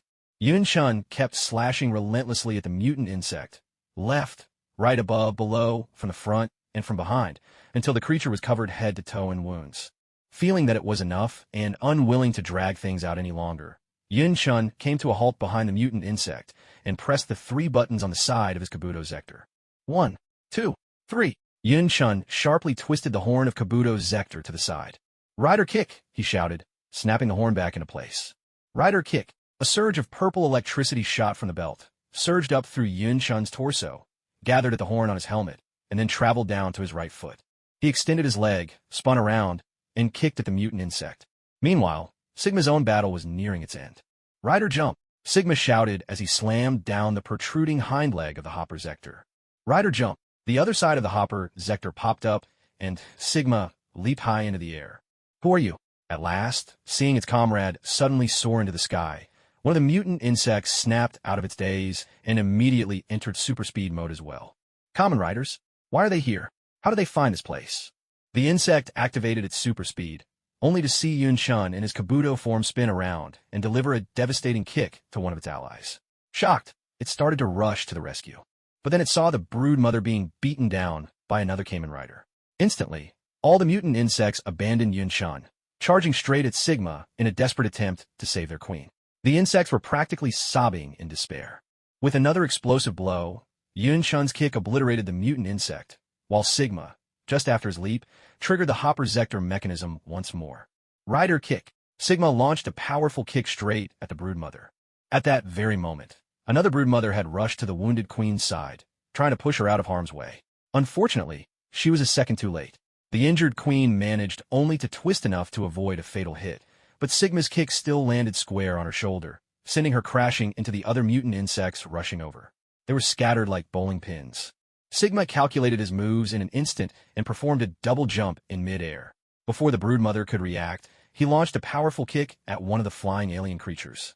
With a heavy thud, the blue-ranked alien exploded from Sigma's kick, the difference in their levels proving overwhelming. In less than 5 seconds, Yin Chun and Sigma had already obliterated 2 blue-ranked aliens, and even managed to knock down a silver-ranked broodmother. The broodmother now lay helpless on the ground, stripped of any resistance. What a pity, Yin Chun sighed as he exited his accelerated state, disappointed that he hadn't been able to finish off a broodmother outright. "System, we should have enough points now. Make 2 more acceleration wristbands for Wang Shi and Orga," Yin Chun commanded. "Yes, sir," the system replied, springing into action, though it would still take a bit more time. "Damn it! Kill them all!" the other broodmother roared, her words laced with fury and desperation. Suddenly, there was a crash from downstairs as the agents kicked open the doors and stormed inside. Without hesitation, they opened fire. Some of the people, struck by bullets before they could react, instantly transformed into grotesque green monsters. Their bodies erupted in explosions, igniting with eerie green flames. Witnessing this, the agents didn't let up. Instead, they fired with even greater ferocity at the alien creatures. Rumlow charged in with Cross, accompanied by 3 Leo cavalrymen. Since all the targets still appeared human, it was impossible to distinguish the adult aliens from the rest, so they attacked indiscriminately. Rumlow activated his acceleration ability, raised his fist, and smashed it down on several people who hadn't reverted to alien form. In a flash, he crushed several of them. None turned out to be adult aliens. Cross and Glacé followed suit, pressing the buttons on their wristbands to accelerate, then drew their guns and began eliminating aliens and their eggs. In an instant, a large section of the first floor was cleared, now awash in ghostly green flames and the oozing green fluids from burst eggs. At this point, the aliens finally realized what was happening and reverted to their true forms, swarming toward Rumlow and the others. Meanwhile, the 3 Leo cavalrymen were nearly delirious with excitement. Since their first summoning by Yun-chun, they'd always been knocked out before they could do much, never once managing to defeat a single monster. But now, faced mostly with larvae, they could finally show their prowess. They charged in, weapons swinging, cutting down one after another. Soon, the 3 of them had slain 5 or 6, though to the aliens this was barely a drop in the ocean. As for Wang Shi and Orga, along with the 3 Iron Man suits brought by Tony, they leapt and soared up to the second floor. There were no larvae here, only yellow-ranked adult aliens. Wang Shi and Orga teamed up against a single adult alien. Without the acceleration ability, they could only cooperate, taking down each one together. Tony, meanwhile, switched into overdrive, soaring into the air. He took aim and fired at the insect eggs, always on the lookout for any bugs that managed to escape the attack radius and tried to attack their own side. He would frequently turn to assist the iron armors locked in battle, blasting away at any other insects that got close to them. What's going on down there? Hearing the gunfire and explosions, every bug on the rooftop that was about to attack Yin-chun and Sigma froze, glancing below and asking in confusion. Damn it, get down there and help. Wipe them out. The broodmother, seeing the egg she had painstakingly laid, wiped out in an instant, along with so many dead larvae, was heartbroken. She bellowed furiously at her underlings. At her command, the 2 remaining advanced bugs immediately abandoned Yin-chun and Sigma, turning to charge downstairs. Let those below handle the situation down there. We should finish our own fight. Yin-chun darted in, blocking their path, his tone playful and mocking. Sigma took up position in front of the broodmother, ready to stand his ground. Fools! If you insist on courting death, don't blame us for what happens next. Kill them, roared the broodmother. She, too, surged into overdrive, lunging forward with claws slashing toward Sigma. Sigma stepped back, dodging the broodmother's claws. He lifted his leg and aimed a kick at her chest. She raised both arms to block, but seeing this, Sigma quickly shifted his attack, swinging his kick toward her abdomen and knocking her back 2 steps. Sigma advanced, pressing the attack with another kick. This time, the broodmother didn't block. She twisted to the side, then balled her fist and punched Sigma in the stomach, forcing him to stagger back a few paces. Back and forth they went, evenly matched, neither one able to gain the upper hand. On Yun-chun's side, as the bug lunged at him, he ducked his head and crouched low, dodging the attack. He drove his fist into the insect's abdomen, making it stagger back a few steps. Yun-chun straightened up, then spun around, catching another bug, tried to sneak up behind him with a swift kick that sent it flying. He turned back to the first bug, advanced, and again crouched low, raining rapid punches onto its abdomen and forcing it to retreat several more steps. Just then, Yin-chun suddenly dropped into a squat. A fist swept past, just barely missing the top of his head. Dodging the incoming blow, he twisted his crouched body, driving forward with shoulder and arm in a powerful body slam, crashing into the bug and knocking it back several more steps. With the intelligence and clarity granted by the Kabuto Zector, every one of Yun-chun's attacks was precise, every movement perfectly executed. Nothing was wasted. The battle on the rooftop was at a stalemate. But below, things were shifting. After snapping out of their shock, the adult bugs entered overdrive themselves and charged at the shield agents, turning the tide of battle. Bang! Bang! Ah! The sounds of alien insects striking shield agents and their agonized screams echoed through the chaos. 3 agents fell dead on the spot, and even one of the Lionheart cavalry vanished. Had it not been for Tony's timely assistance, the losses might have been far worse. Witnessing this grim scene, Rumlow rushed forward, desperate to save his subordinates. But another alien insect blocked his way, refusing to let him pass. With no other choice, Rumlow steeled himself and engaged the creature head-on. Meanwhile, Glice and Cross, their bodies unable to withstand the strain, were forced out of their accelerated state and became easy targets for an alien insect that had entered its own acceleration. Trapped, they could do nothing but defend themselves. Spread out. Don't bunch up. Fall back slowly. Use flashbangs. And grenades, too. Blow them to hell. Rumlow barked orders through his headset. Following his command, the agents fired their weapons as they dispersed, retreating step by step. A few grabbed flashbangs. Since they couldn't see the accelerated adult insects, they hurled the grenades in every direction, hoping to catch their targets. As the agents tossed the flashbangs, they immediately turned away and squeezed their eyes shut, but kept their fingers tied on the triggers, pouring out suppressive fire. One of the adult insects was caught by a flashbang. Its vision was seared white, and it stumbled out of its accelerated state, clutching its eyes, desperately trying to shield itself from the hail of bullets. 3 seconds later, the agents looked back and saw the creature had stopped. They focused their fire, unleashing a storm of bullets on the immobilized insect. A heavy barrage thundered out, followed by a deafening explosion. While bullets alone weren't especially effective against the adult insects, the sheer volume was enough to overwhelm it. Its defenses faltered, and under the relentless assault, the alien insect was blown apart, bursting into eerie green flames. The agents, seeing this, were electrified. Taking down an adult insect filled them with renewed determination and morale soared. Still, they did not lose sight of their primary objective. Realizing that shooting alone was too slow, the soldiers reached for specially designed grenades and hurled them at clusters of larvae and eggs. Wherever the infestation was thickest, the grenades followed. A thunderous blast tore through the nest, instantly killing dozens of larvae. These grenades, custom-made by S.H.I.E.L.D., featured a reduced blast radius but amplified destructive power. They were designed specifically for urban combat, minimizing collateral damage to civilians and property while maximizing lethality within a 2.5-meter range. With the tide turning, Rumlow allowed himself a moment's respite before locking in once more on the adult insect before him, resuming the deadly struggle. As for Glice and Cross, luck was finally on their side. The alien insect attacking them had been blinded by a flashbang and forced out of its accelerated form.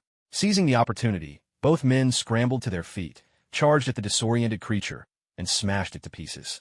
On the second floor, Wang Shi and Orga were working together, 2 against 1, but after all this time, they had managed to take down only a single insect, and their energy was already nearly half depleted. Although these mature alien insects were all yellow level and quite weak, their speed boost ability made up for it. Wang Shi and Orga struggled to keep up, forced into a purely defensive stance.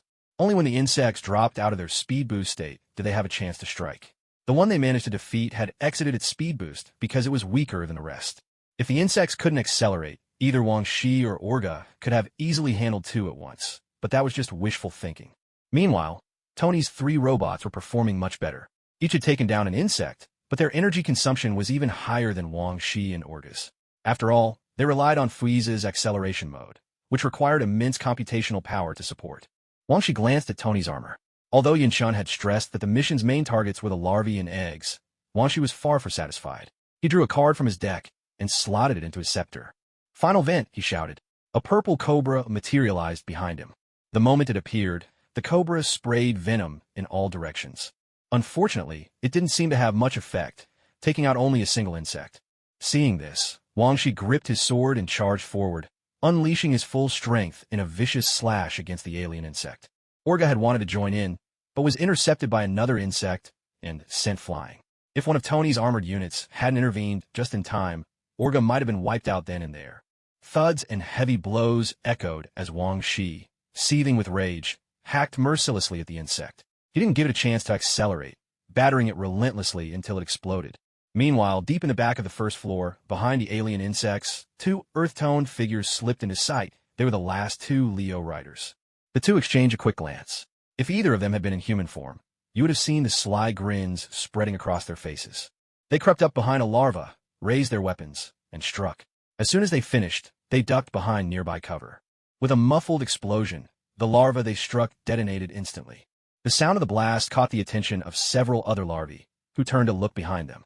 Seeing no one, they assumed their comrade had been hit by stray fire, and quickly lost interest, pushing onward. Noticing that the insects up ahead hadn't reacted, the 2 Leo riders exchanged another glance. then pressed themselves against the cover, each quietly advancing toward another larva. With 2 sharp strikes, they attacked without hesitation, and 2 more explosions erupted. In this sneaky fashion, the pair moved from shadow to shadow, ambushing and then vanishing, quickly racking up the highest kill count of all. Back on the rooftop, Yin Chun wasted no time. He drove his dagger straight into the monster's head, finishing it off in one swift motion. The creature exploded, flames engulfing Yin Chun in a sudden, searing wave. Seeing this, the last of the advanced monsters lunged forward, intent on killing Yin Chun. Yin Chun, undeterred by the flames from the blast, tossed the dagger aside and pressed the button on his Kabuto Zector. 1, 2, 3, Yin Chun shouted, forcefully twisting the Kabuto Zector's horn to the other side. Rider kick, he cried, snapping the horn back into place. A surge of violet electricity blasted from the belt, surging up Yin Chun's body, gathering at the horn on his helmet, then coursing down to his right foot. He spun, raised his leg, and launched a powerful kick at the charging monster. With a thunderous boom, the creature was obliterated by Yin Chun's rider kick. Now, only the queen remained on the battlefield. Damn it! Watching Yin Chun slaughter all the elite monsters, the queen blocked a kick from Sigma, staggered back, and roared in fury. With a mocking sneer, Yin Chun spun around, lifted his foot, and crushed the battered queen, already weakened by Sigma's earlier assault, beneath his heel. Another violent explosion signaled the queen's end. Yin Chun cast her one last glance, then leapt down to the second floor. No! The queen, witnessing Yin Chun kill her companions and leap downstairs, clearly intent on slaughtering her offspring as well, tried to give chase. But Sigma intercepted her, landing a brutal kick that sent her flying. Scrambling back up, she screamed hysterically, the frustration of all her efforts being destroyed by Yin Chun's group boiling over. As Yin Chun reached the lower floor, he saw Orga struck down by a monster, his form splitting into 3 fading images before vanishing. One of Tony's armored suits, energy depleted, lay collapsed and powerless on the ground. Taking in the scene, Yin Chun immediately activated his super speed, launching a swift, devastating kick at the monster that had defeated Orga. With a heavy thud, the yellow-ranked monster stood no chance. Yin Chun dispatched it in just a few blows. Is it over up there yet? Tony fired a small missile into the crowd below, blowing up a dozen larvae. He called out to Yin Chun, his tone weary.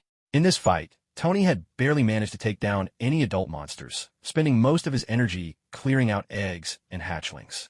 Almost. Only the queen fighting Sigma is left, Yin Chun answered. Just die. All of you, the queen shrieked, slamming her claw down onto a button on the table behind her. A sharp beep echoed through the room. Ah, the leader is coming. You're all doomed. The queen's laughter turned maniacal as she charged at Sigma in a frenzy. Maybe it was madness, but the queen insect stopped resisting entirely and took Sigma's kick head-on. With a heavy thud, the queen was sent flying and crashed into the table. With a shrill, hysterical scream, she clawed furiously at Sigma, striking out again and again.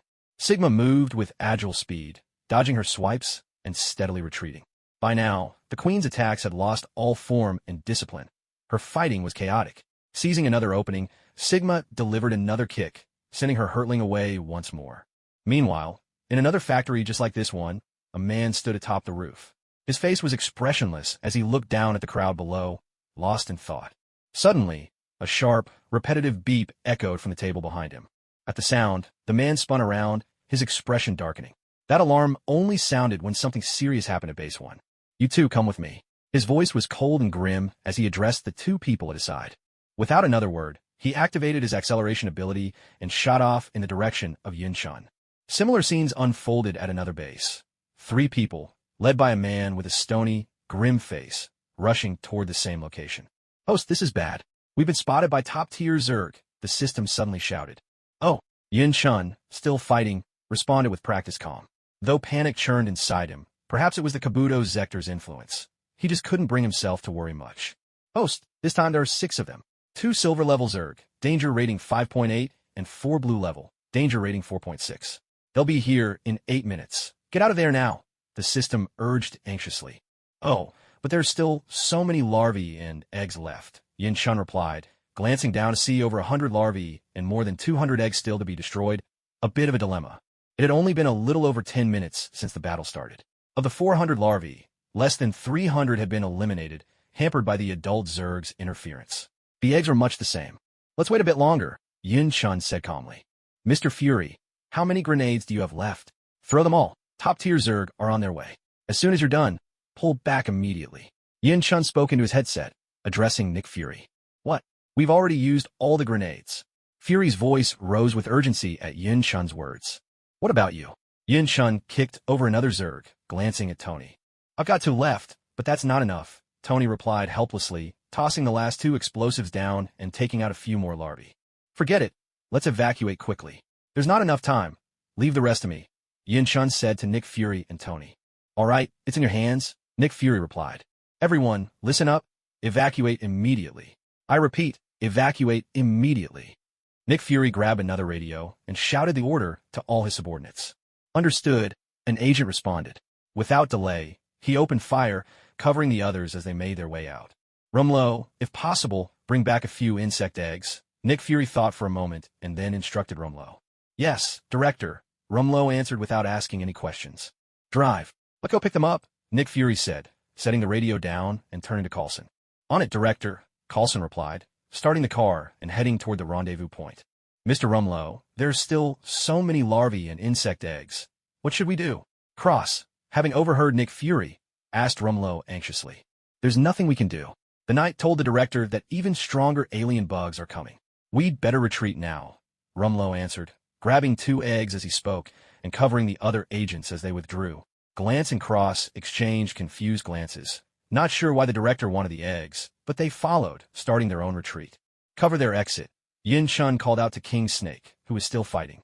Hearing Yin Chun's command, King Snake kicked away an alien bug, then charged down with Cobra at his side. Jarvis, give them cover, Tony ordered as well. Yes, sir.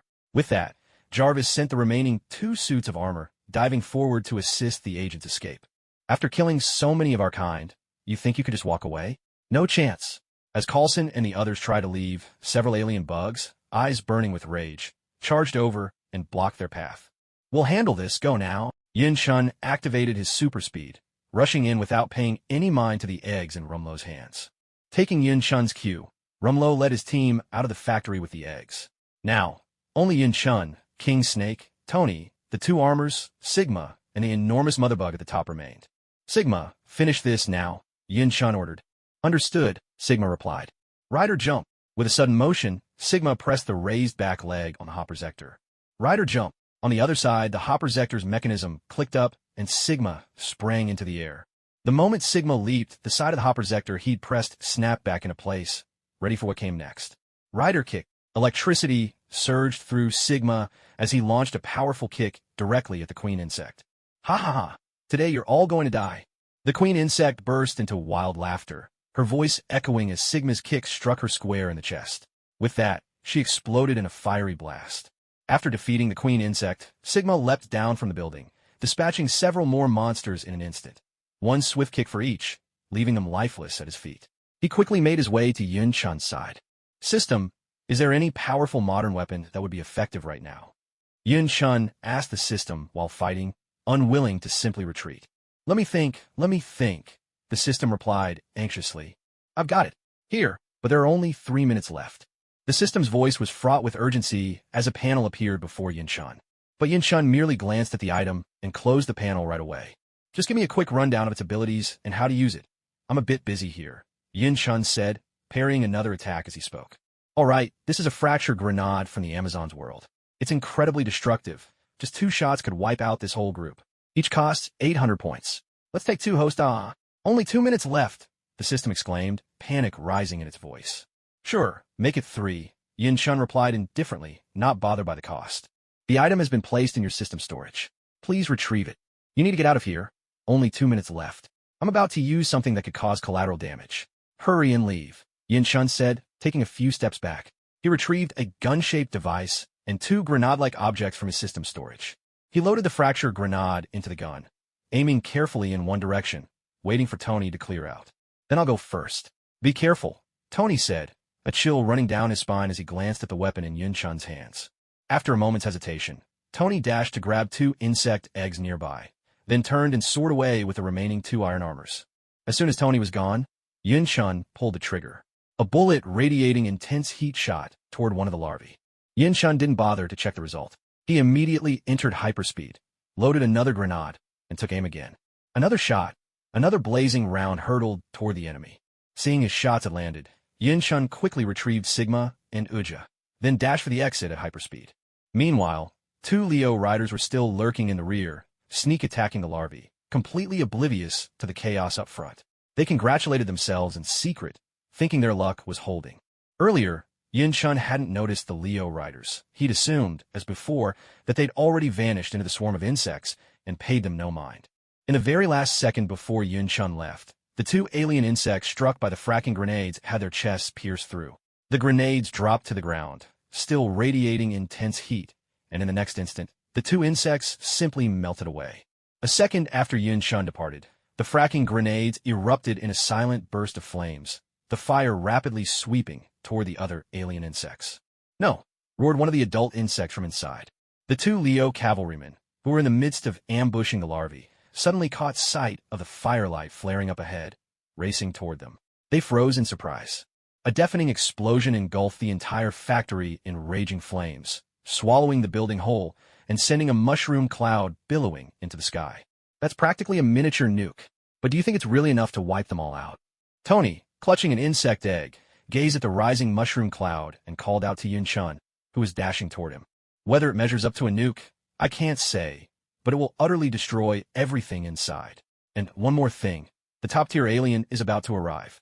We'd better run. Yin-chun shot a glance at the egg in Tony's arms, spoke without stopping, and sprinted right past him.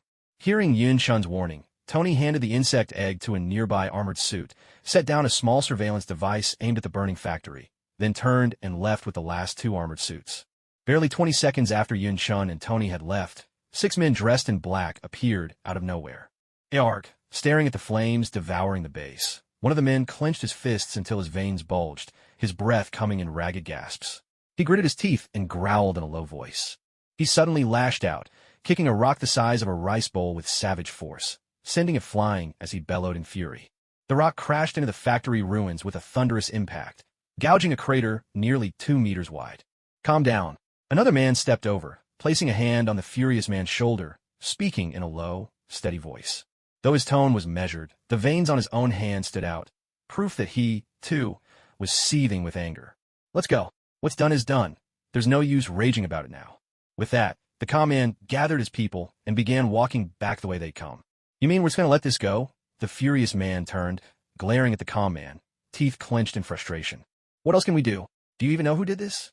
The Kamen paused, turned back, and asked quietly. "Besides, if those people were able to kill all of ours, do you really think you could take them on?" He continued.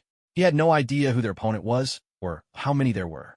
With nothing more to say, he ignored the furious man and walked away. "Damn it.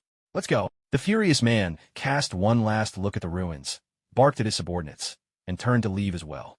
The entire scene was captured in perfect detail by the surveillance device Tony had left behind. A few minutes later, no one could tell who called the police, but the military, police, and fire department all arrived at the scene simultaneously and began cleaning up quietly. "Who is this?" At that moment, Yin-chun, having just returned to the shop using super speed, deactivated his transformation, took out his phone, answered the call, and asked, "Hello, Knight. How are things on your end?" Nick Fury's voice came through from the other side of the phone. "All the parasitic insects have been eliminated," Yin-chun replied. "Good to hear. I'll hang up now. I have other matters to attend to." "Thanks for your understanding," Nick Fury said with a relieved sigh. Yin-chun ended the call just as Jones was coming down from upstairs. "Brother Yin, you're back." Jones greeted, looking at Yin-chun. "Yeah, where are Hank and Hannah? How are they doing?" Yin-chun asked. "Hank went out to look for a place to rent. Hannah is upstairs playing with Graham," Jones replied. "Oh, that's good. So what are you up to now?" Yin-chun inquired. "Of course I'm making lunch. It's almost noon. Did you forget?" Jones smiled as he spoke.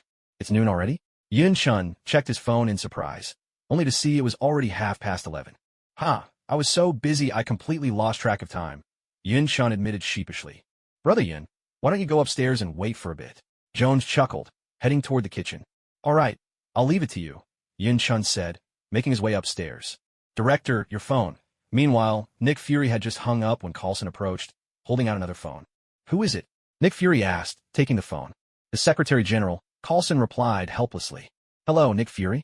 You really know how to get me into trouble." A man's voice came through as Nick Fury picked up. "I'll explain everything to the Security Council myself," Nick Fury replied, his face unreadable. "Fine. I'll be watching," the man on the other end said. "Understood." With that, Nick Fury ended the call. Coulson, edit the combat footage from earlier and get it to me in 20 minutes. Nick Fury instructed Coulson. Yes, director, Coulson replied, getting up to handle the video. And when you get back, bring Rumlow and the insect eggs in for research. See if we could develop a device that can detect those parasitic insects disguised as humans, Nick Fury added, catching Coulson before he left. Understood, director, Coulson replied, beginning his work on the footage. By the time Hank returned, Jones had finished preparing lunch, and Yin-chun and the others had started eating. Nick Fury was already back at S.H.I.E.L.D. headquarters. Returning to S.H.I.E.L.D., Nick Fury didn't stop for a meal. Instead, he immediately threw himself into preparations, dragging Coulson along to help. It wasn't until an hour and a half later, after everything was sorted, that Fury and Coulson finally sat down to eat. Once they'd finished their meal and taken a brief rest, the two of them rode the elevator together to the top floor, arriving at a spacious, sunlit room. Nick Fury stood in the center. Projected before him were four well-dressed, middle-aged people, both men and women. Coulson stood to Fury's left. On the other side was another middle-aged man with a gentle face, who looked every bit as composed as Coulson. If I recall correctly, there should be four of them. Nick Fury, how do you plan to explain your actions? Do we even matter to you anymore? Are you trying to get yourself fired? Without a word of explanation, you led a team of agents armed to the teeth into the city for a battle. What on earth were you thinking? One of the middle-aged men in the projection snapped, his voice tight with anger. Fury responded with calm dignity. Please, everyone, let's not jump to conclusions. Take a look at this. As he spoke, he signaled to Coulson. Coulson gave a respectful bow to the group, then produced a small device and pressed a button. A video appeared in front of him. What is this? One of the middle-aged women in the projection asked. The video showed a first-person perspective. The camera was apparently mounted on the operator's head. The person kicked open an iron door and charged inside, the pounding of many footsteps echoing behind. There must have been at least 30 people. Inside was a large steelworks, bustling with workers. When the door crashed open, everyone turned in surprise. Without hesitation, the person with the camera drew a gun and aimed at the workers inside, then opened fire. Nick Fury, what is the meaning of this? One of the middle-aged men in the projection shot to his feet, shouting furiously. The others' faces darkened with anger, and even the mild-looking man beside Fury furrowed his brow. Keep watching, Fury replied, his expression unchanged. What else is there to see? The man began, but stopped short as he saw what happened next. The people struck by bullets suddenly swelled in size, transforming into hulking green monsters that exploded in a burst of green flames. Then, the other people began changing too, turning into the same grotesque, green-skinned, bug-like creatures as those that had detonated. What's happening? The middle-aged woman in the projection gasped, staring in shock at the monsters on the screen.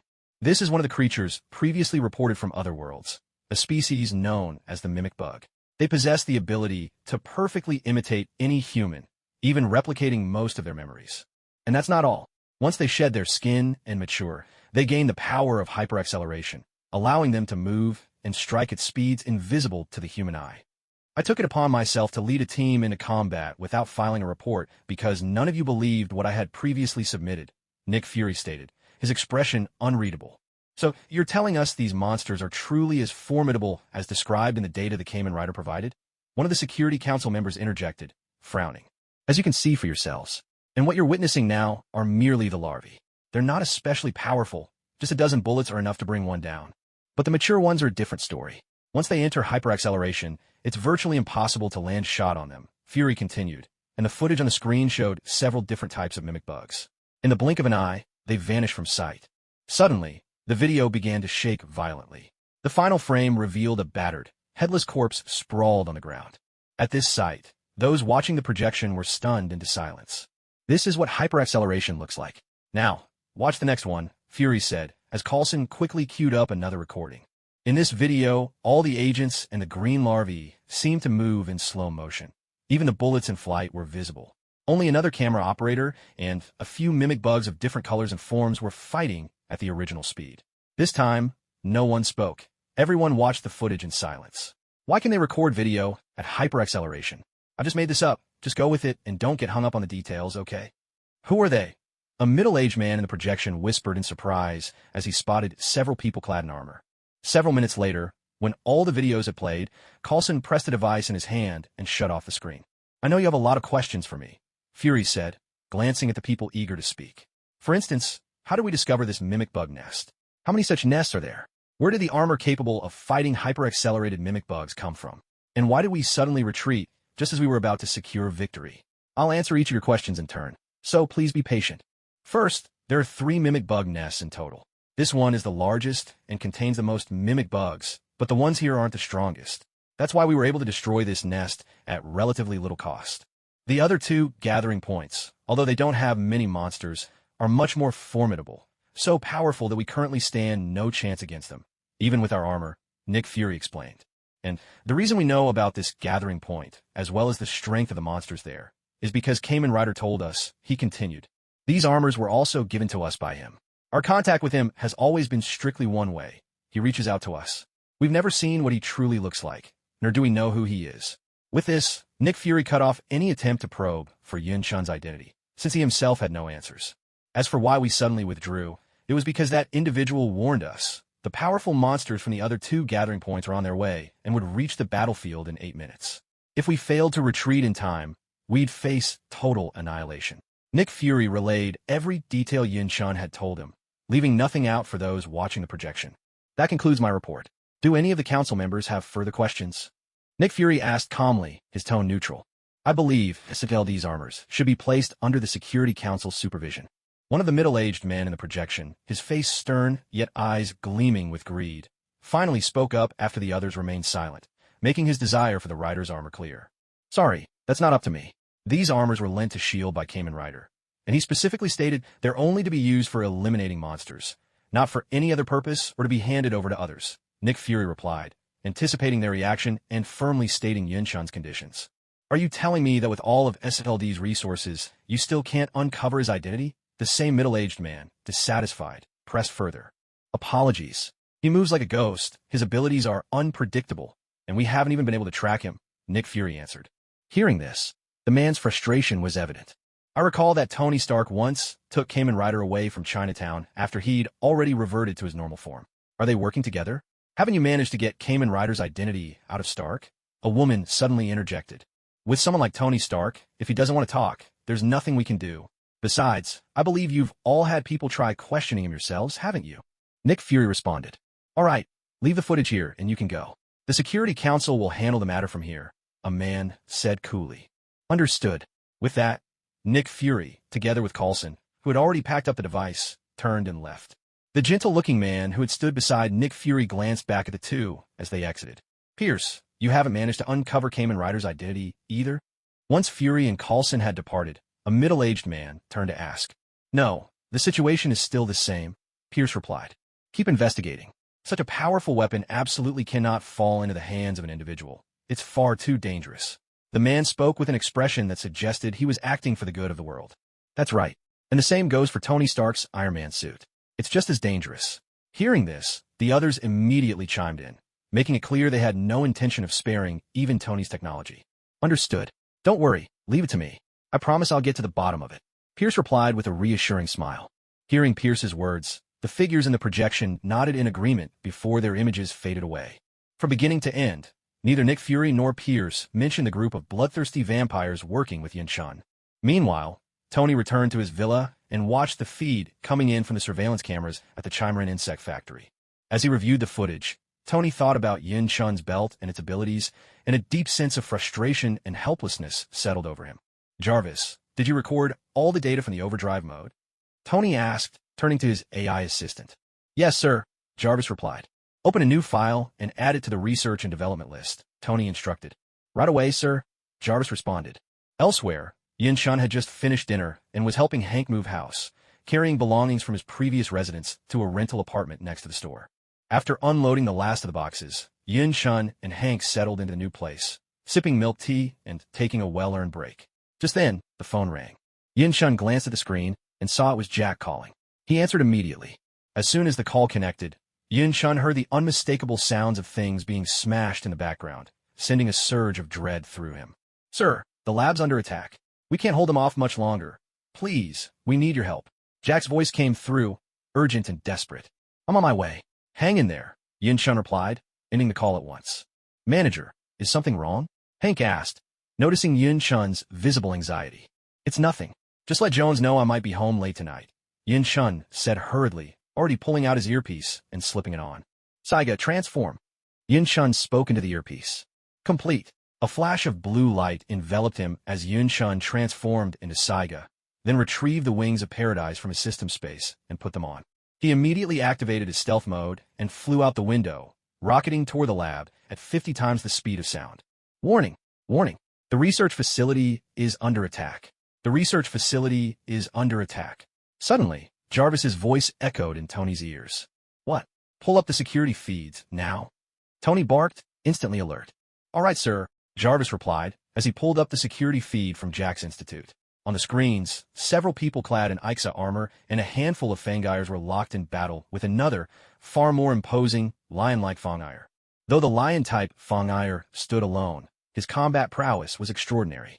He held his own against the Ixa-clad fighters and the other Fangires, even managing to press his advantage and push them back. Taking it all in, Tony paused for a moment, then pressed a button on his gauntlet. His Iron Man suit swiftly assembled around him, and he soared out through an opening in the ceiling. What's the matter, Jack? Did you skip lunch or something? You're hitting like a featherweight. Locke sneered at Jack, who was relentlessly attacking him. With a single punch, Locke sent Jack flying across the room. How did you recover from your injuries so quickly? Jack gasped, clutching his chest, his eyes darting between Locke and his fellow Ixa fighters still engaged in battle. It's simple. Just absorb a few more humans. Didn't you know that? Locke tightened his grip around a knight's throat, turning his gaze toward Jack as he spoke. Oh, that's right. I forgot. You've all but blended in with humanity. How could you possibly bring yourselves to feed on humans?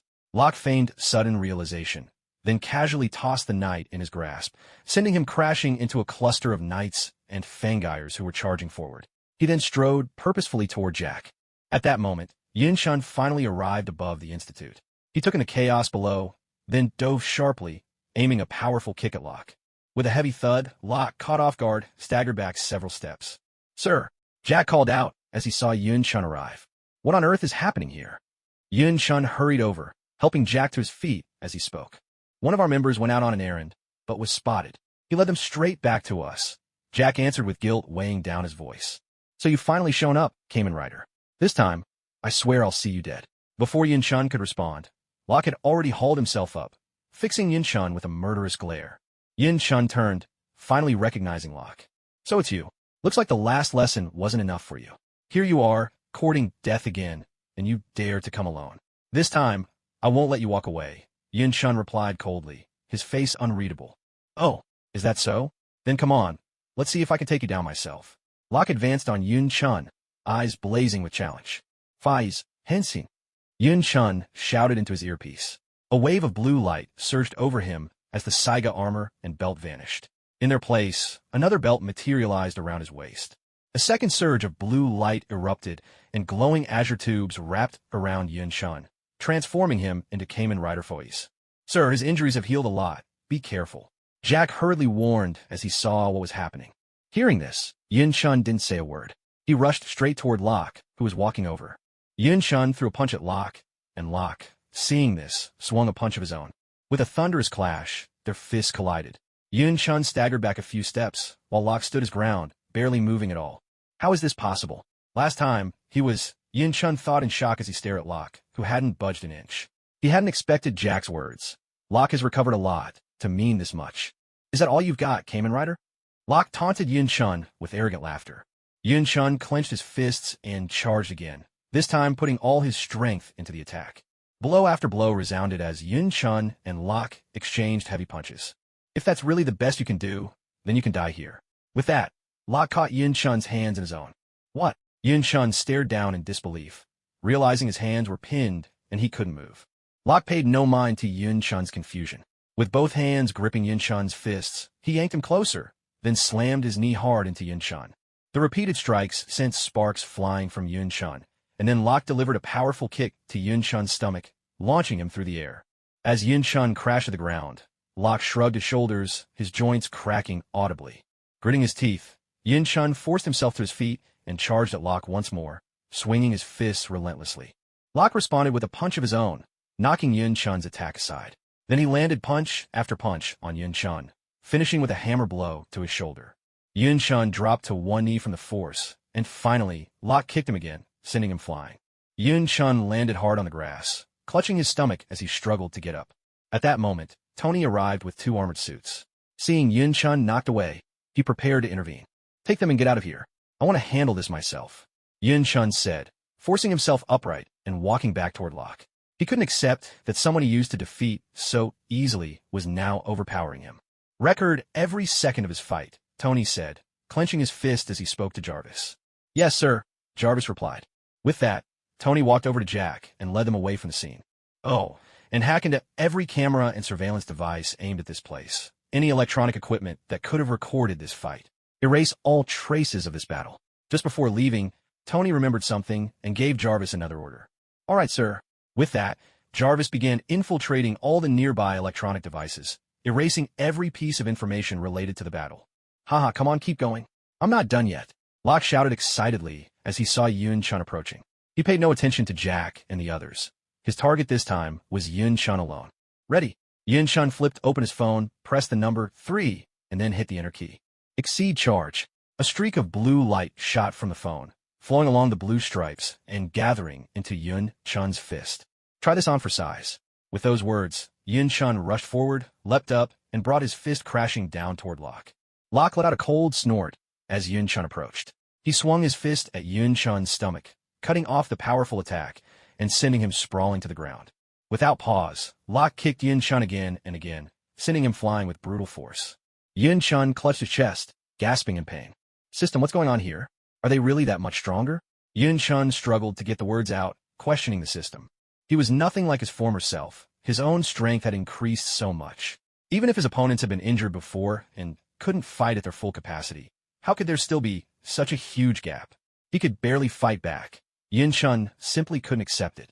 Host, you really need to pay more attention, the system replied helplessly. Think about it. In the beginning, there were 13 demon clans in the Kiva world. Now, only the Fongire and Kivit clans remain. All the others were completely wiped out by the Fongire. If the Fongire could become the most powerful demon clan in the Kiva world and wipe out all the other 11 clans, except for their Kivit allies, just how strong do you think they are? The system's tone was exasperated as it addressed Yun Chun. But Jack and the others are also close to the cadre level. Why are they so much weaker? Yun Chun asked. Close to cadre level and actual cadre level are world apart, the system explained. It's like high school and university. Senior year in high school is close to university, but university has 4 years. Freshman year is university, senior year is university. Can you really compare the two? Damn it, Yun Chun said irritably. He had never imagined the Fongire would be so powerful. System, I want to purchase the burst form gear, Yun Chun demanded. All right, 2,400 points. Confirm purchase? The system inquired. Purchase, Yun Chun replied, breathing heavily. Confirmed. The item has been placed in your system inventory. Please check and receive it. Warning, warning. Since the burst form is Foise's most powerful transformation, an unknown change occurred during the modification process, making the burst form excessively strong, several times more powerful than its original level. Therefore, the system has sealed 60% of its combat power. Only when the host raises their danger level can the seal be gradually released until the burst form can be fully unleashed. What happened to Foise's burst form, that it's so powerful it needs to be sealed? Yun Chun was stunned by the system's words. I don't know. There's no information about this transformation available, the system replied. Forget it. Yun Chun shook his head at Locke, deciding not to dwell on it. Congratulations to the host for collecting all forms of the primary rider armor. You've earned a chance at a top-tier lottery draw. Come on, let's go again, Locke called out as he walked toward Yun Chun. As Locke approached, Yun Chun ignored the system's mention of the top-tier lottery and didn't immediately use the burst form. Instead, he drew the Great Beam Sword from the system's storage. Gripping the Great Beam Sword, Yun Chun charged straight at Locke. He needed to know if the gap between them was truly so vast, so great that without the burst form, he stood no chance. You must have a death wish coming at me again. Seeing Yun Chun rush in, Locke couldn't help but laugh in anger. Yun Chun struck blow after blow against Locke, sparks flying with every hit, but Locke remained unmoved, standing there as if nothing had happened. Yun Chun's attacks had left no mark. Locke caught Yun Chun's sword with a backward block, shoved it aside, and then landed kick after kick into Yun Chun, finishing with a solid punch. Staggering back a few steps, Yun Chun steadied himself and launched another sword thrust at Locke. With a swift sidestep, Locke dodged the blade, then shot out his hand, grabbed the sword hilt, twisted Yun Chun's wrist, and delivered a sharp chop to Yun Chun's arm. Ah! Yun Chun cried out in pain, his grip loosening as Locke wrenched the sword away. Seizing the sword, Locke kicked Yun Chun away, then chased after him, slashing again and again at Yun Chun's nearly indestructible armor. With a series of heavy strikes, Yun Chun's armor sparked and flared, and his whole body was sent flying. This time, Yun Chun didn't get back up. He lay on the ground, gasping for air, his mind reeling. Ha ha! It's been ages since I had such a good fight. Come on, let's go again. Locke flung the sword aside, planting it deep into the ground, and let out a wild laugh. What's the matter? Out of strength already? Locke taunted, seeing Yun Chun still down. Looks like I've got no other choice. Yun Chun stood up with a sigh, and from the system storage took out a piece of equipment. The Fui's blaster burst. It was square-shaped, silver, and red, with a design resembling a symbol in the center and numerous numbered buttons. System, why are there a few new buttons with different colors? Yun Chun stared at the Fui's blaster, noticing how it looked different from what he remembered, and questioned the system. On the Fui's blaster, 5 buttons had appeared: red, yellow, blue, silver, and gold. What's more, the red, yellow, and blue buttons were glowing.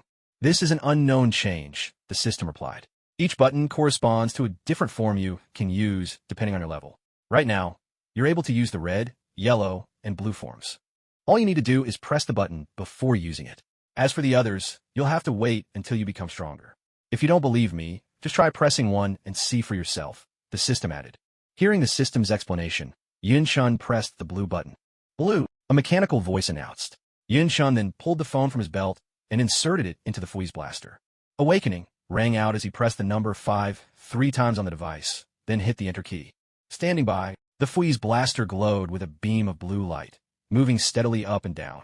A green light flickered at the center of Fui's eyes, and at that moment, the photon veins running across Yun Chun's body lit up, instantly turning gold and pulsing with energy. Starting from his feet, the moon goddess armor shifted from black to a deep blue, slowly spreading upward to cover his entire body. In the end, Yun Chun was transformed. His new form was clad in a blue base color, a black skirt-like hem at the waist, white armor plates across his body, and black stripes everywhere except the chest, where golden lines radiated from a blue photon core.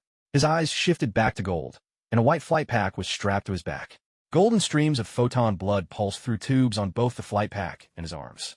This was Yun Chun's explosive form. Looks like you've gotten even stronger after the transformation. Let me try you out. Locke burst out laughing, charging straight at Yun Chun. Come on then, Yun Chun replied, dashing forward. He thought about turning the Fui's blaster into a sword, but Locke was already upon him, so he let it go for now. Locke threw a punch at Yun Chun, who dodged to the side and countered with a swift kick to Locke's stomach. As Locke doubled over from a knee strike, Yun Chun drove his fist into Locke's back, knocking him to the ground. Locke scrambled up quickly, only to be met with another kick from Yun Chun. Locke blocked the attack, knocking Yun Chun's leg aside, and retaliated with a kick to Yun Chun's abdomen. Yun Chun staggered back and fell to the ground. Seeing this, Locke rushed forward, intent on pressing the attack. But Yun Chun, still lying on the ground, watched Locke approach without getting up. Instead, he lashed out with a kick from the ground, forcing Locke back several steps. Haha, not bad at all. Again. Locke laughed as he watched Yun Chun's newfound strength. As you wish, Yun Chun replied, surging forward and throwing a punch. Locke brushed aside Yun Chun's attack and lashed out with his claws, raking at Yun Chun again and again. Gritting his teeth against the pain, Yun Chun suddenly seized Locke's hand, trying to strike back. Noticing his hand was caught, Locke twisted his body, slipping free and reversing the hold to grab Yun Chun by the neck. With a swift motion, he hurled Yun Chun away, then extended his claws, firing them like projectiles at Yun Chun. Each impact sent a shower of sparks flying from Yun Chun's body as the claws struck him, knocking him to the ground. Relying on his near-indestructible resilience, Yun Chun rose once more. He retrieved his gear for the burst mode, pressed 143, then hit the enter key. Blade mode. Yun Chun split the Fui's blaster apart, transforming it into an elongated hilt. From its tip, a golden blade extended, turning the Fui's blaster into a photon destruction sword. Brandishing the sword, Yun Chun charged at Locke and swung it toward him. Locke snorted dismissively, assuming this sword was no different from the previous ones. He stood his ground, reaching out to block the blade with his hand. Courting death, Yun Chun said coolly, seeing Locke try to block the sword barehanded. At the last second, as the photon destruction sword was about to strike, Locke sensed the danger. He quickly pulled his hand back and retreated, trying to avoid Yun Chun's swing. But Yun Chun wasn't about to let such a golden opportunity slip by. With a powerful upward slash, the blade struck Locke square in the body, sending out a burst of sparks as Locke was flung through the air and crashed to the ground. How is this possible? Locke gasped, scrambling to his feet, disbelief written on his face at the sword's power. Yin Chun, seeing Locke's shock, showed no mercy. After suffering so much moments before, he had no intention of letting Locke off easy. He closed in and unleashed a flurry of slashes. Locke was sent flying once again. At that moment, Tony, having secured Jack and the others, flew back to the scene. He saw Yin Chun's new form dominating the fight, and after having Jarvis scan Yin Chun's burst mode, he quietly observed the unfolding battle. Feeling the pain from his injuries, Yin Chun decided not to drag things out any longer. He tossed aside his sword and charged at Locke. A blue light shimmered at his feet as Yin Chun leapt into the air, the blue glow trailing him as he aimed a powerful kick at Locke. Locke, seeing Yin Chun coming at him, let out a roar and mustered all his strength, throwing a punch to meet Yin Chun's attack head-on. When Yin Chun and Locke collided, two fan-shaped arcs of blue energy appeared between Yin Chun's foot and Locke's fist. They began to spin, growing larger and larger, slicing through the surrounding buildings as they surged toward Tony. Seeing the sweep of the energy arcs, Tony quickly took to the air, dodging away from the deadly light. As the buildings around him were neatly cut apart, Tony realized he might not be able to defend himself against this attack. A deep sense of defeat welled up in his heart, and he was even more astounded by Locke's fighting power. At that moment, Locke's feet smashed through the ground, sinking him in place and sending spiderweb cracks across the surface. Seeing Locke still resisting, Yin Chun suddenly unleashed all his strength and stomped down with all his might. With a heavy thud and a sharp cry, Locke could finally hold out no longer. He was sent flying by Yin Chun's kick, crashing into the distant ruins with a pained, guttural yell. As Locke was thrown through the air, Yin Chun landed and sprinted after him, eager to see if he had finally defeated his opponent. Tony, seeing this, followed close behind. Damn it, he got away. When they reached the ruins, Locke was nowhere to be seen. Yin Chun spoke in frustration, his voice trailing off. Because of the damage caused by Locke's assault, Yin Chun's body was reaching its limit. He dropped to his knees, dissolving his transformed state. Fortunately, thanks to Jack giving S.H.I.E.L.D. the belt earlier, the agents had already pulled out from the area. Otherwise, Yin Chun's identity would have been exposed. The truth was, Yin Chun had lost this round, and lost badly. He was completely spent, while Locke still had enough strength to escape. If Locke had fought Yin Chun with his full power from the start, there might not have been anything left to write about this battle. Are you all right? Tony hurried over when he saw Yin Chun kneeling on the ground. I'm fine. How are the others? Yin Chun struggled to his feet and asked. They're safe. I've relocated them to another place, Tony replied. That's good. Hearing Tony's answer, Yin Chun let out a sigh of relief. Do you want to rest at my place for a while? Tony offered, looking at Yin Chun. That sounds good. Yin Chun agreed, feeling his body could no longer handle the belt's power. Taking Yin Chun's words to heart, Tony considered for a moment, then instructed Jarvis to grant Yin Chun authorization for the Mark II armor. Together, the two of them made their way back to the villa. When they returned, Ethan was out and Pepper was at work. For safety and peace, Tony never let others come by without reason, so the villa was empty and no one noticed Yin Chun's arrival. In the living room, Tony pressed a button on his gauntlet, disengaging his armor. He also asked Jarvis to remove Yin Chun's suit and had Jarvis guide the armor down to the basement. By now, Yin Chun's injuries had eased considerably. He could walk on his own again. In another hour, he'd likely be fully recovered.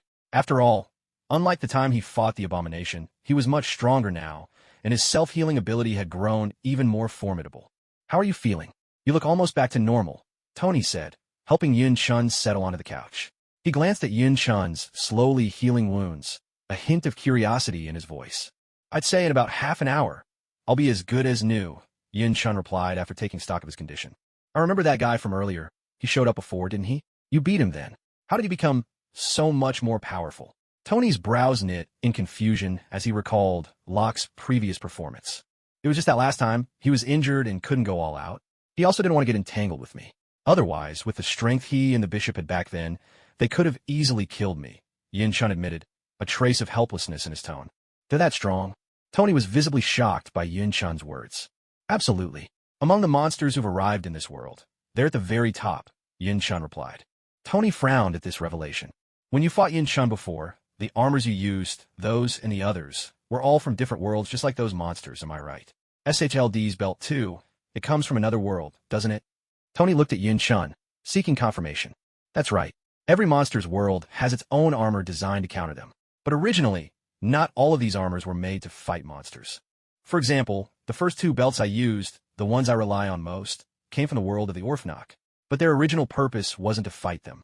They were created to protect their king, Yin Chun explained. Can I study your belt? Tony hesitated for a moment before asking, then quickly added, I can pay you whatever you want. After seeing the information Yin Chun had provided on the monsters and witnessing Locke's power firsthand, Tony was honestly shaken, so much so that he set aside his pride.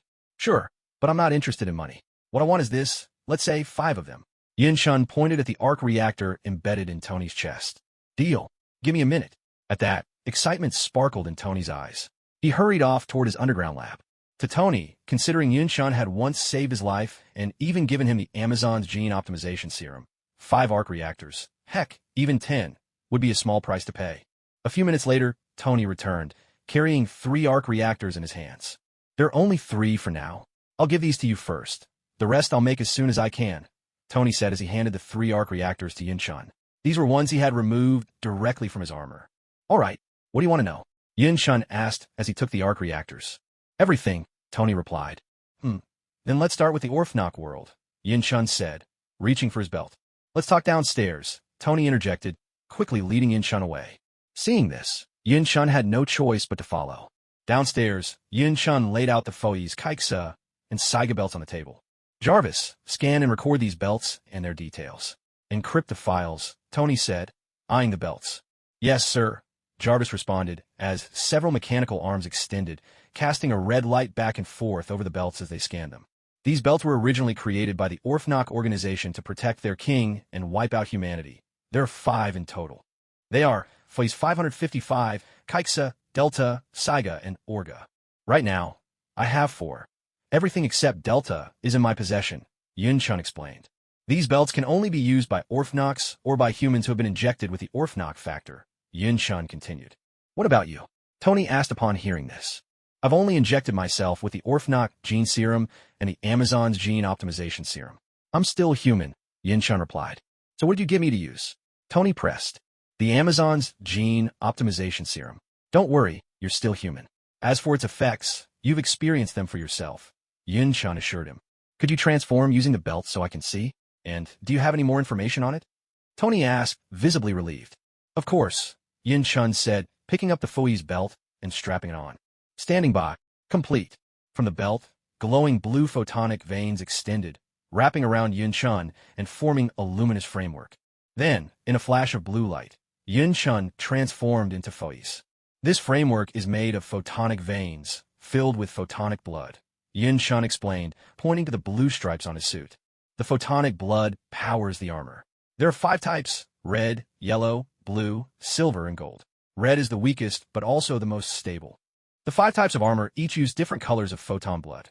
Foi's is red, Kaiksa is yellow, Delta is silver, Saiga is blue, and Orga is gold. The materials used to create Foi's 555, Kaiksa, and Delta are all known as sun god metal, a substance with a hardness close to that of diamond. As for Saiga and Orga, they're crafted from moon god metal, which surpasses even diamond in hardness. These are the materials recorded on a USB drive I gave you, Yin Chun explained. So what about your current Foi's armor? Upon hearing this, Tony glanced at the Foi's armor Yin Chun was wearing and asked. This one has been modified. The photon blood has been changed from red to blue, the sun god metal replaced with moon god metal, and after a few more adjustments, it turned into what you see now. Moreover, because the red photon blood in Foi's is stable enough, it's the only belt capable of equipping multiple accessories and changing forms. By using this watch, you can shift into accelerated form. Once you enter this form, the chest plate opens up for cooling and all the photon blood turns silver. But you can't stay in accelerated form for too long each time. Otherwise, both the armor and the wearer will collapse.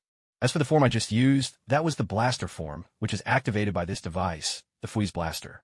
It's Foi's most powerful form, Yin Chun said, producing the Foi's blaster. After transforming into blaster form, all the blue photon blood in the photon vessels, except for the chest plate, flows into the moon god garment, turning it into the midnight blue garment, while the chest plate's photon blood upgrades to gold. In this blaster form, any ordinary human or monster who comes into contact with the armor will die instantly. Also, the device that transforms Foi's into blaster form can be used as a weapon by pressing different codes on it. Well, these are all the details about Foi's and the other 3 belts of this type that I have. You can study them yourself, Yin Chun said, sounding a bit bored as he handed over the information about the belts to Tony, excluding the details about their construction. Tony accepted the documents, flipped through them, and began to read. Next is the Garen driver for Shield, Yin Chun said, disengaging his transformation and putting away all the belts.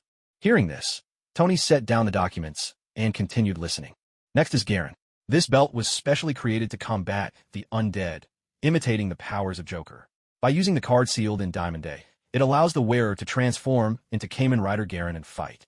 At the same time, it can also channel the powers of other cards that have sealed undead, unleashing different attacks. Similarly, besides Garen, who transforms and fights using Diamond A, there is Blade, who uses Spade A, and Lingle, who uses Club A to transform in battle.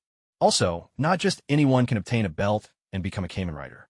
Only those with the highest compatibility ratio with the A-type can use the belt and unlock its full potential, Yin Chun explained.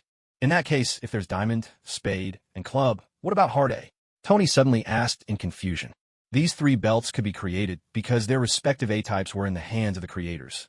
But Hard A was held by Joker, so there was never a Hard A belt. By the time Hard A was finally acquired, the battle with the undead had already ended, so there was no need to make another, Yin Chun replied. Here's Garen's data. I don't have the others, Yin Chun said, handing over a file. Tony took the information and glanced through it. And now take a look at this, Yin Chun said, snapping his fingers.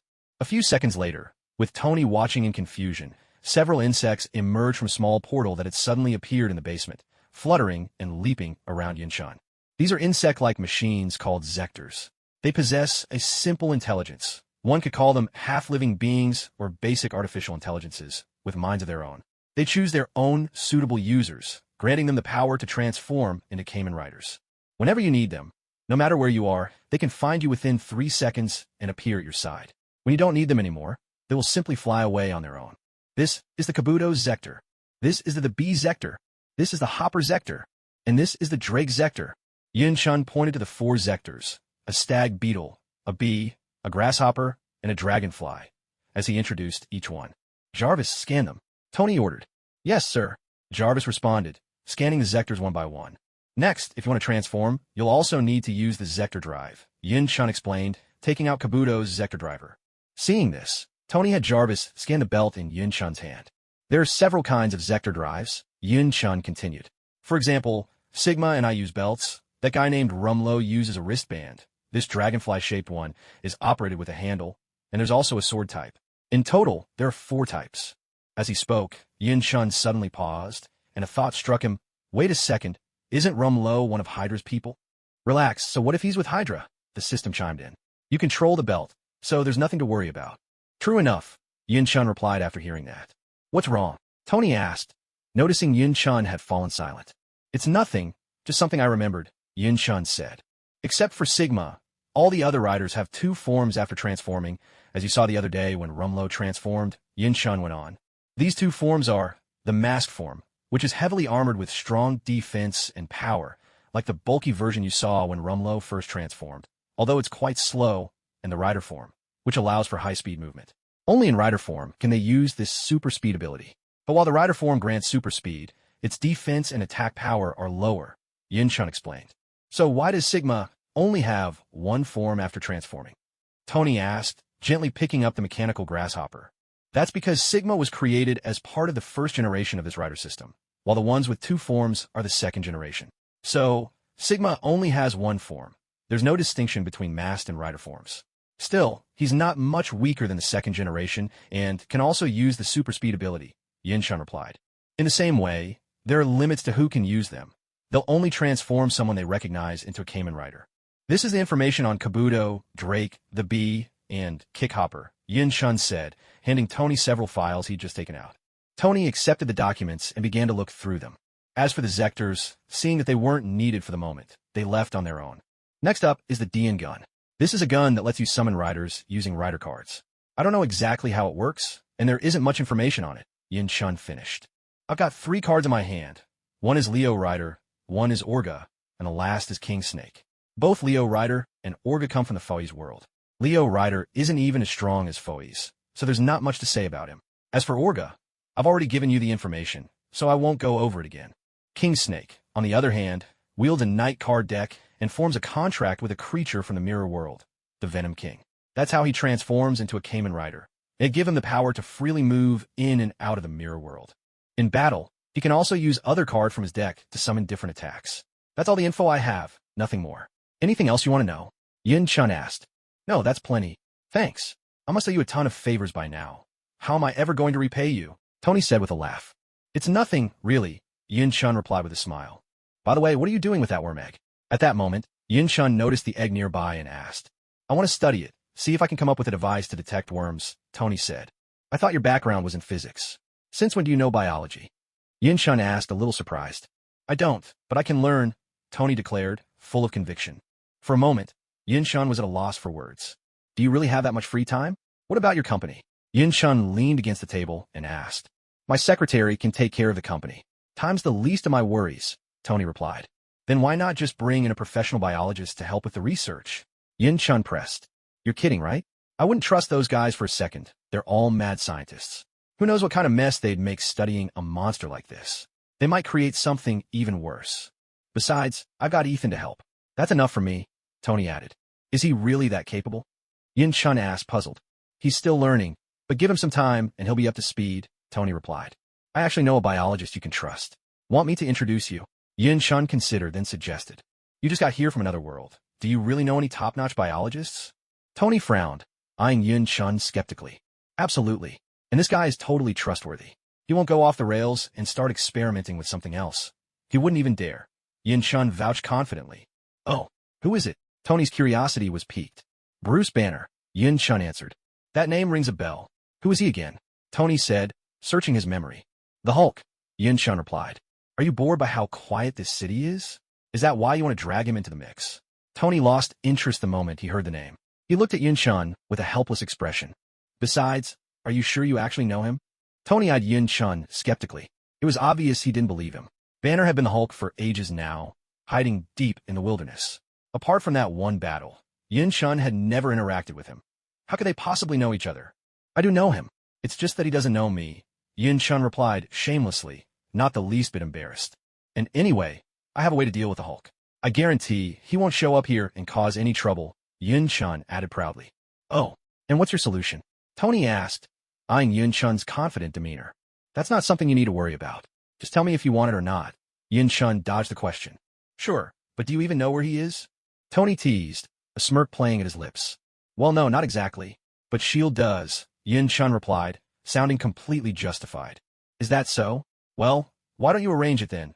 Pick a time and go look for him, Tony said dismissively, clearly not expecting much from Yin-chun. Fine, tomorrow then. I'll ask Coulson about it, Yin-chun said, catching Tony's doubtful look but not seeming to care. And so, the two of them gradually grew more familiar with each other. Well, I'll leave you to your work. I'm heading out, Yin-chun said after chatting for a while. I'll walk you out, Tony offered. No need. I'm not leaving through the front door, Yin-chun replied. All right, Jarvis, open the ceiling, Tony said, understanding Yin-chun's intention. Yes, sir, Jarvis responded, and the ceiling slid open. Saiga, henshin. At that, Yin-chun took out a pair of headphones, put them on, and called out. A belt materialized around his waist. Blue, glowing photon veins extended from the belt, weaving together into a luminous framework that surrounded him. A flash of blue light burst forth, and Yin-chun transformed into Kamen Rider Saiga. He produced the wings of paradise, put them on, and soared upward, vanishing as he activated stealth and flew away. Watching Yin-chun depart, Tony turned his attention to the belt schematics Yin-chun had given him, ready to dive into research. Wait, I haven't handed over the Orphanok gene separation device to S.H.I.E.L.D. yet, have I? Yin-chun suddenly realized as he flew through the sky. With a resigned sigh, he changed direction and headed for the garden flower beds of that villa. Arriving at the flower bed in the villa's garden, Yin-chun set down the Orphino gene separation device, which now contained only 2/3 of the original gene solution, and took out his phone to call Coulson. Hello, Knight. Is there something you need? Coulson, who was busy handling paperwork, saw Yin-chun's name on the screen and quickly answered, sounding slightly curious. The liquid in the Orphino gene separation device has been purified. I've left it in the flower bed. Come pick it up yourself. And let me remind you again, those belts I gave your team, make sure you don't use them where you shouldn't. Yin-chun spoke plainly, then hung up the phone, took off into the air, and left. Coulson stared at his phone, frowning in mild confusion, but didn't dwell on it. He quickly called Nick Fury to report the situation, then drove off to retrieve the Orphino gene separation device. Yin-chun didn't head straight back to the shop. Instead, he stopped by a nearby public restroom, where he disabled both his invisibility and transformation before heading toward his store. Didn't realize I'd been out for so long, Yin Chun mused as he walked down the street, glancing at the time on his phone. It was already 5:30, nearly 6 o'clock. He made his way to the neighboring bubble tea shop, a daily ritual for Yin Chun. Savoring a cup of tea prepared by Shi in the afternoon was one of life's simple pleasures. "Hey, Manager Yin, you're here." As soon as he entered, Shi's voice rang out from behind the counter. "Yeah, just got back. Thought I'd pick up some bubble tea to take home." Yin Chun replied with a smile. "Welcome, Brother Yin." At that moment, Shi approached with a tray of bubble tea, greeting him cheerfully. "Wait, isn't that the birthday gift I gave to Jones? How did it end up with you?" Yin Chun asked, noticing the plush caterpillar scarf around Shi's neck. "Oh, I borrowed it from Sister Jones. That caterpillar is just too cute. Hope you don't mind," Shi said, looking a bit embarrassed. "It's fine. If Jones is okay with it, I don't see why I'd mind." Yin Chun laughed, making his way to the counter and taking a seat. "Manager Yin, what'll it be today? The usual caramel milk tea?" Shi asked as Yin Chun sat down. "Yeah, that's right. Give me 6 cups. I'll take them to go," Yin Chun replied. "All right, just a moment." Hearing his order, Shi started preparing the drinks. "Thanks," Yin Chun said, settling into his chair to wait. "Brother Yin, what do you do all day out there?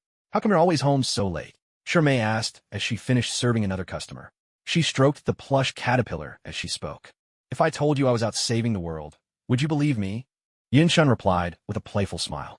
"Huh, Brother Yin, you're such a joker." Shi clearly didn't believe him. She thought Yin Chun just didn't want to say more, so she didn't press further. Instead, she laughed and kept petting the cat. Yin Chun saw that Shi didn't believe him either, but he didn't bother explaining.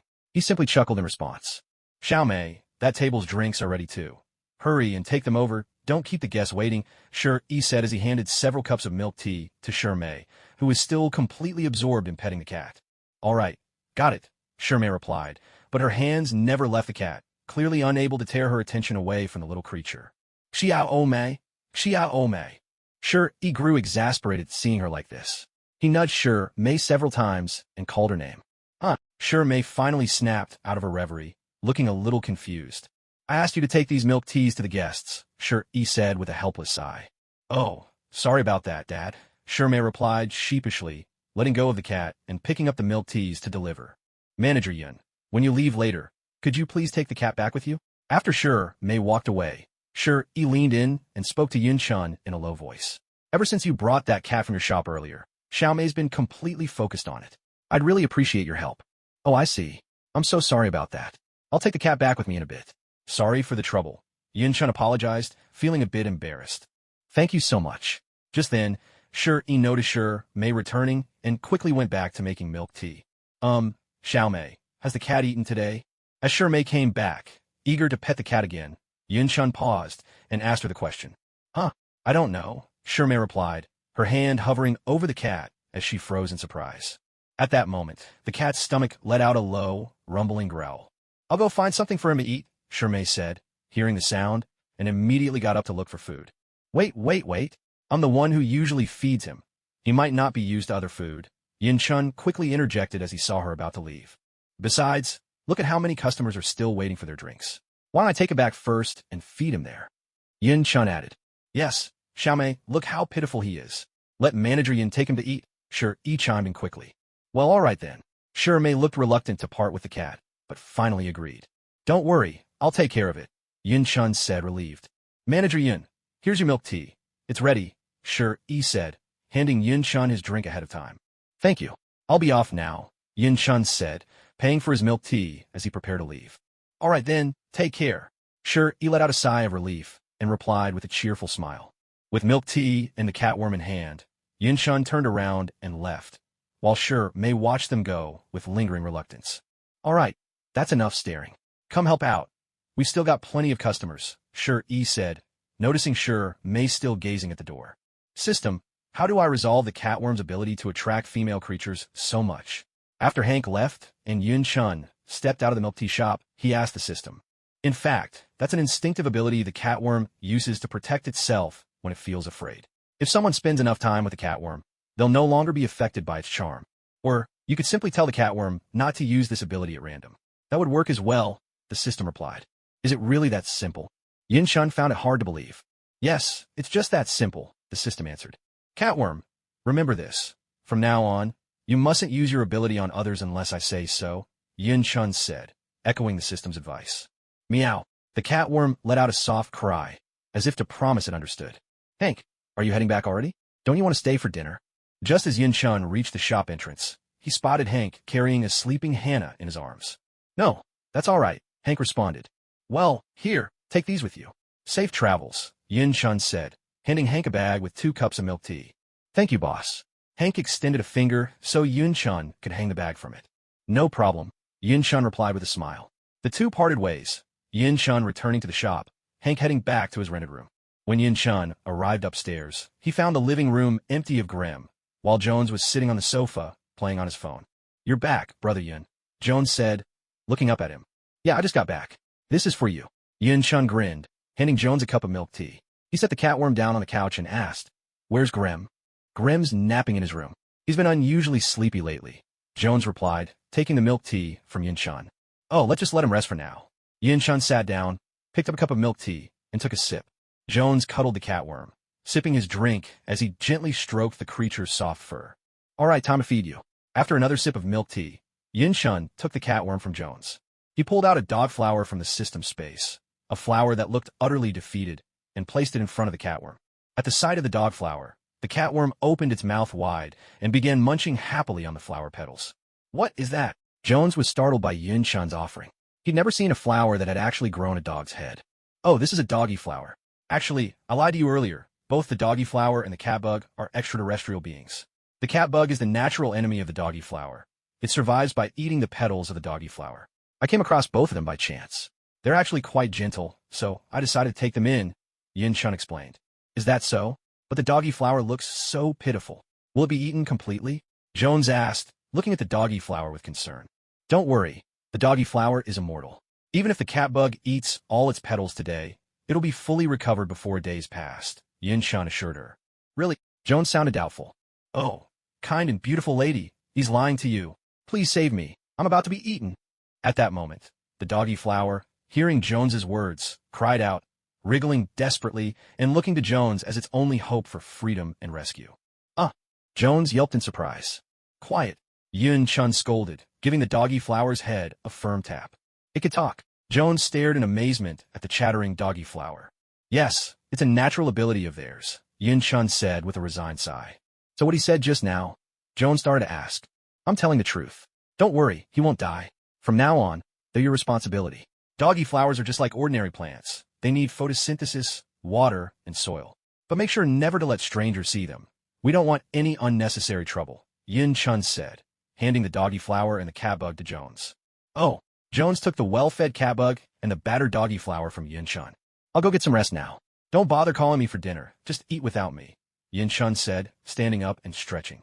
All right, Jones replied, already immersed in the simple joy of petting both the doggy flower and the catbug. Oh, and catbug, keep an eye on him for me, Yin-chun suddenly remembered, turning to the catbug. Meow, the catbug responded, signaling its understanding. Humph, grumbled the doggy flower at Yin-chun's words, turning away and choosing instead to bask in Jones's gentle touch. Both the catbug and the doggy flower relaxed under Jones's caresses, their contented sounds quickly chasing away any lingering sorrow. Yin-chun returned to her room and lay down on her bed. System, you mentioned earlier that I earned a chance at a top-level lottery, right? Yin-chun suddenly remembered something and asked. That's right, host. In fact, it's been a month since your last top-level draw. That means you now have 2 top-level lottery chances to use, the system replied. A month already? Yin-chun asked excitedly, her mood instantly brightened by the news. Yes, that's right, the system replied. That's great. Let's use it right away. All of Yin-chun's drowsiness vanished in an instant.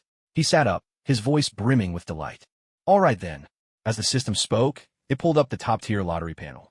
Yin-chun gazed at the golden cards shimmering on the panel, unable to stop himself from swallowing in anticipation. This time, I have to get something good. Please, let me be lucky. He rubbed his hands, closed his eyes, and tapped on a card at random. Slowly, Yin-chun opened his eyes to see what he had drawn. Congratulations! You've received 2 Pandora's box inlays.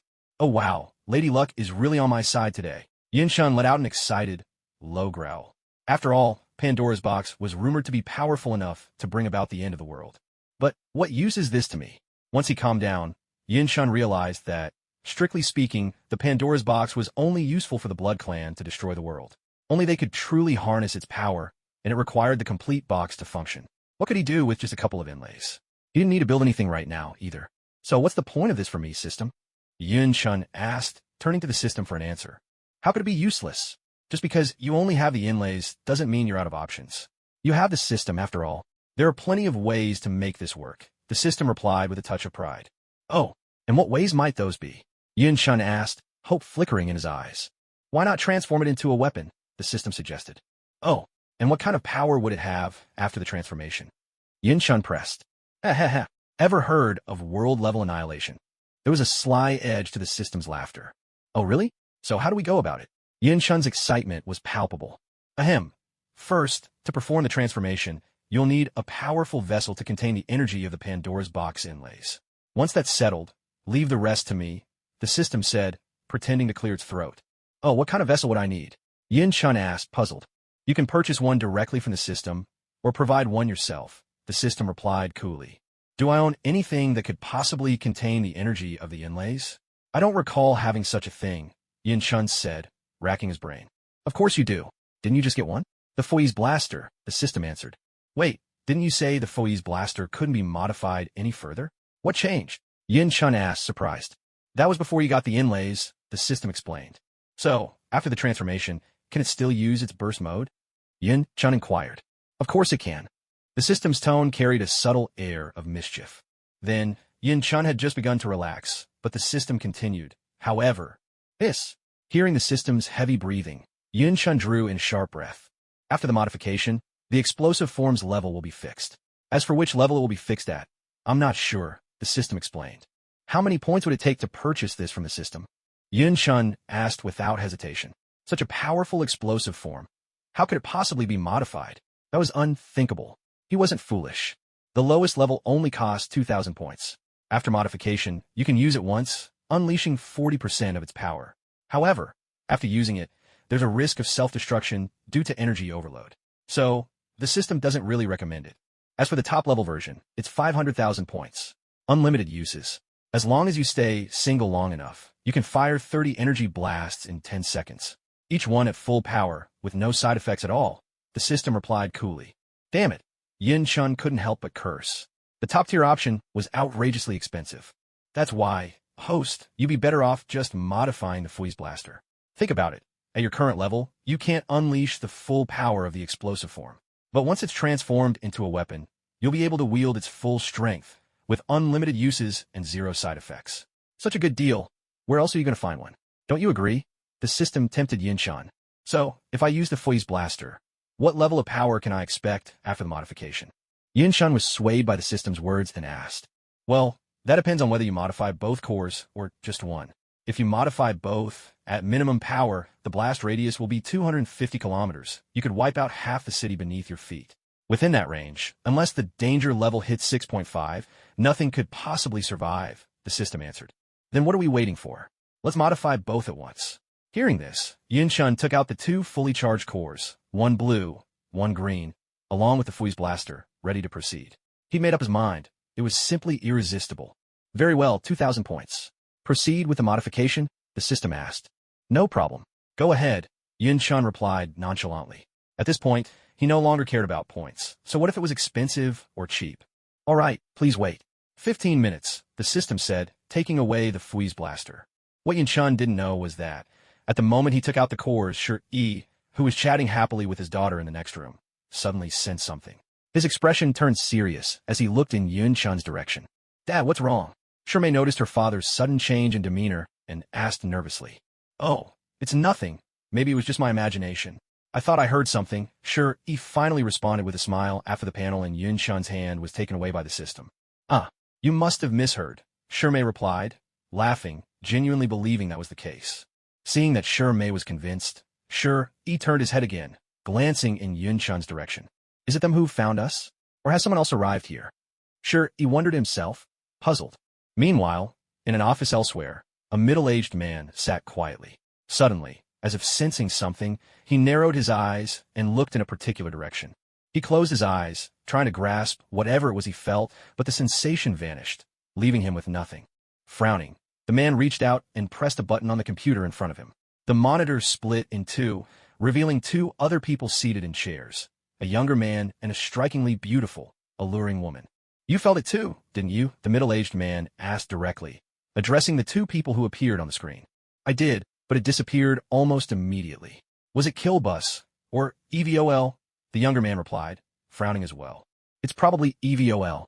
If it were Kill Bus, things wouldn't be this quiet right now. The woman interjected before the middle-aged man could answer. That's what I thought too. But why would he do this? The middle-aged man wondered aloud, his tone uncertain. He brought the Pandora panel here long before us. Could this be some kind of show of strength? The younger man questioned. No way. He's always avoided us. He wouldn't risk exposing himself on purpose. Something else must have happened, the alluring woman mused after a moment's thought. There's no point in us making wild guesses here. Let's just stay alert and see if we can track him down next time he appears, the middle-aged man concluded, listening to the others. That's all we can do for now, the woman agreed, then ended the video call. With that, the other two also signed off. Modification complete. Item has been placed in system storage. Please retrieve it, the system's voice announced. Oh, it's done. Yun Shun exclaimed with excitement upon hearing the system. He took out an object from the system storage. It looked exactly like a Foe's blaster, except the mode selector was missing. Perhaps because the item had been altered by the system. Neither Sure E nor the three others sensed anything unusual when Yun Shun took it out. Doesn't seem much different, Yun Shun remarked, examining the Foe's blaster, which apart from having its 5 buttons replaced by a single larger one, looked almost unchanged. Because it was modified from the Foe's blaster, and to let you keep using the Foe's blaster's burst mode, there aren't really any changes in appearance. If you want to use burst mode, just do it the same way as before.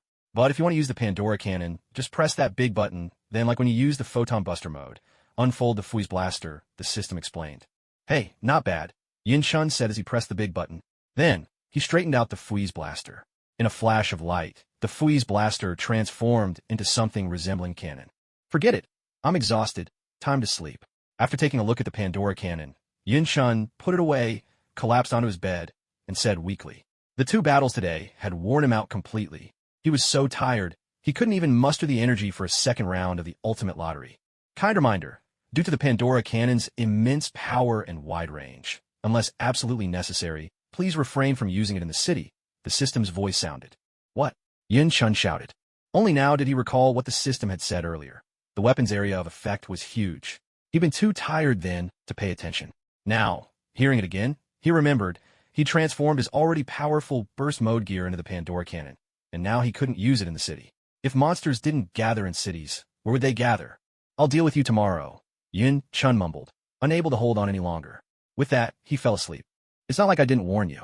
If you won't listen, that's hardly my fault, the system commented nonchalantly, watching Yin Shun already deep in sleep.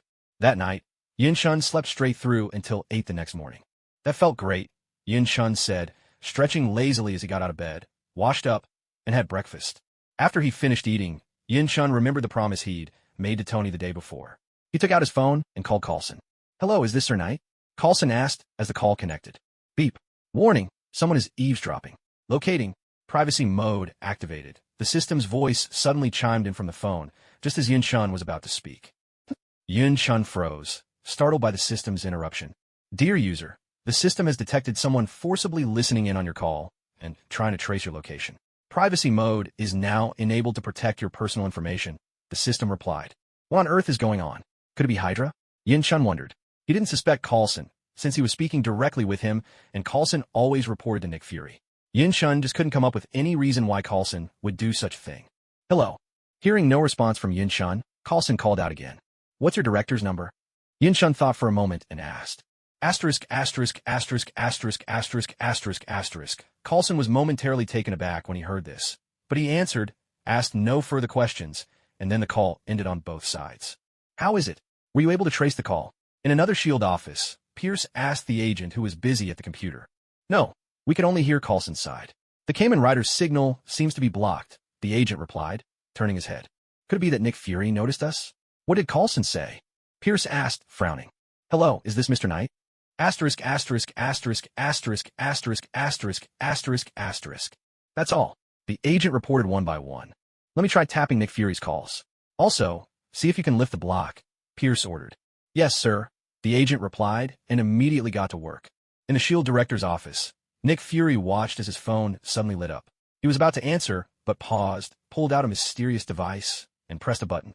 Fury glanced around cautiously, Nothing seemed out of place, so he finally picked up the call. "Mr. Knight, what can I do for you?" Fury asked as he answered. "I want to know the whereabouts of Bruce Banner, the Hulk," Yin Shun said, getting straight to the point. "What do you want with him?" Fury was clearly puzzled. The Hulk was dangerous. What could Yin Shun possibly want? "I need his help with something. I've already figured out a way to restrain him temporarily, so there won't be any trouble," Yin Shun replied confidently. "He's there." Hearing Yin Shun's assurance, Nick Fury didn't ask any more questions and simply recited the location. "Thank you. In your department. Never mind, it's nothing." With that, Yin Shun hung up. Fury frowned at Yin Shun's words. "Speaking of which, it's so late already. Why hasn't Graham woken up yet?" Yin Shun stood up, glancing at Graham's room as the thought crossed his mind. "Forget it." Yin Shun shook his head, turned, and headed downstairs. After a quick word with Jones, he stepped out, found a quiet spot, transformed into Saiga, activated stealth mode, and set off for Tony's villa. A few minutes later, he arrived at Tony's villa, deactivated his stealth, and walked inside. "Jarvis, is Tony downstairs?" Entering the villa, and not seeing Tony, Yin Shun addressed Jarvis. "Yes, sir, Mr. Stark is downstairs," Jarvis replied. Taking Jarvis's answer in stride, Yin Shun made his way down to the lab, where he found Tony deeply engrossed in his research. He walked over to him. "Dr. Banner's location has been found. Let's go," Yin Shun said as he walked up to Tony. "You really plan to get him to help us?" Tony stood up at Yin Shun's words, looking at him in surprise. He had assumed Yin Shun was only joking. "Of course. Didn't we agree on this yesterday?" Yin Shun replied. "So, where is he?" Tony asked. "He's in," Yin Shun began to answer. "He managed to get that far in just a few days?" "Well, all right," Tony conceded. "Let me get ready." "Jarvis, connect me to Pepper's phone," Tony instructed. "Yes, sir," Jarvis responded. "Hello, Tony," came Pepper's voice as the call connected. "It's me. Get a private jet ready for me, and handle my visa and any other paperwork as quickly as possible," Tony said. "All right, but why are you going to such a remote place? There's no company business out there, is there?" Pepper asked in confusion. "It's not business this time. I need to go sort out a personal matter. I'll explain when I get back. Right now, I'm in a rush," Tony explained. "Okay then, give me a minute," Pepper said, then hung up. "Why do you need a private jet? Don't you have the Iron Man suit?" Yin Shun asked, genuinely puzzled as to why Tony would choose the slower, less thrilling option. Flying himself was far more comfortable. "If I don't take the jet, how do you expect me to bring Banner back? Have him turn into the Hulk and fly back? Are you hoping to announce his return to the world? Or do you just think things aren't dramatic enough?" Tony replied, looking at Yin Shun in exasperation. Yin Shun was a bit embarrassed. "Just take a seat for now. It's probably going to take a while," Tony said, returning to his work. Yin Shun thought for a moment, then found a chair and sat down, absent-mindedly watching Tony as he continued his research. "Sir, Miss Potts is calling," Jarvis announced. "Put her through," Tony said, standing up. "Tony, it's all set. You just need to head to the airport," Pepper's voice came through. "Great, thanks," Tony replied, hanging up. "Jarvis, call Happy," Tony instructed again. "Hey, Happy, come over here for a moment," Tony said as soon as the call connected. "Sure thing, just a moment," Happy replied. After hearing Happy's response, Tony hung up and glanced over at Yin Shun, who was still lost in thought. "Get ready. We're leaving," Tony said, looking at Yin Shun. "Oh," Yin Shun responded, snapping out of his daze. He stood up and followed Tony upstairs. While Tony changed into a fresh set of clothes, Yin Shun transformed into Saiga, donned the wings of paradise, and waited for Tony. A few minutes later, Tony emerged wearing a proper suit. He noticed that Yin Shun had already transformed, opened the door, and stepped outside. Yin Shun, now invisible, followed Tony out the door. "Happy to the airport," Tony said, buckling his seatbelt as he got into the car. And so, Tony rode in Happy's car, while Yin Shun, still hidden from sight, trailed behind as they made their way to the airport. The moment Yin Shun arrived at the airport, he boarded the plane first. He considered dropping his disguise to find a seat, but when he spotted a few flight attendants still inside, he decided to remain invisible, standing quietly in the cabin and waiting for Tony. Soon after, Tony got out of the car and boarded his private jet at a leisurely pace. "Good day, sir," the flight attendants greeted Tony as he stepped aboard. "There's no need for your services here. You can all disembark. I'll be fine on my own," Tony said to them, noticing their presence. "Yes, sir," the attendants replied in unison before lining up and leaving the plane. "Let's go," Tony said, watching the attendants leave. He picked a seat, sat down, and grabbed a nearby intercom. Hearing the signal, the captain started up the airplane, heading straight for Bruce Banner's location. Now that the attendants had left and the plane was underway, Yin Shun lifted his invisibility and disguise, found a seat, and poured himself a drink. The life of the wealthy is truly different. Yin-chun remarked, savoring his beverage. It's nothing special, Tony replied, pouring himself a glass of liquor and speaking with a tone that could drive anyone mad. The two fell silent after that. Several hours later, their plane landed at a remote airport. Bruce Banner's current hideout was so isolated that a plane couldn't get any closer. Finding a secluded spot, the two transformed and took to the sky. After about 10 minutes, they reached a dense forest. Is he in there? Tony asked, glancing down. According to SHLD's intel, he should be, Yin-chun replied. Together, they descended and landed on the ground. They surveyed the ramshackle cabin before them. Little more than a handful of logs, with some branches and leaves thrown together, barely enough to block the wind.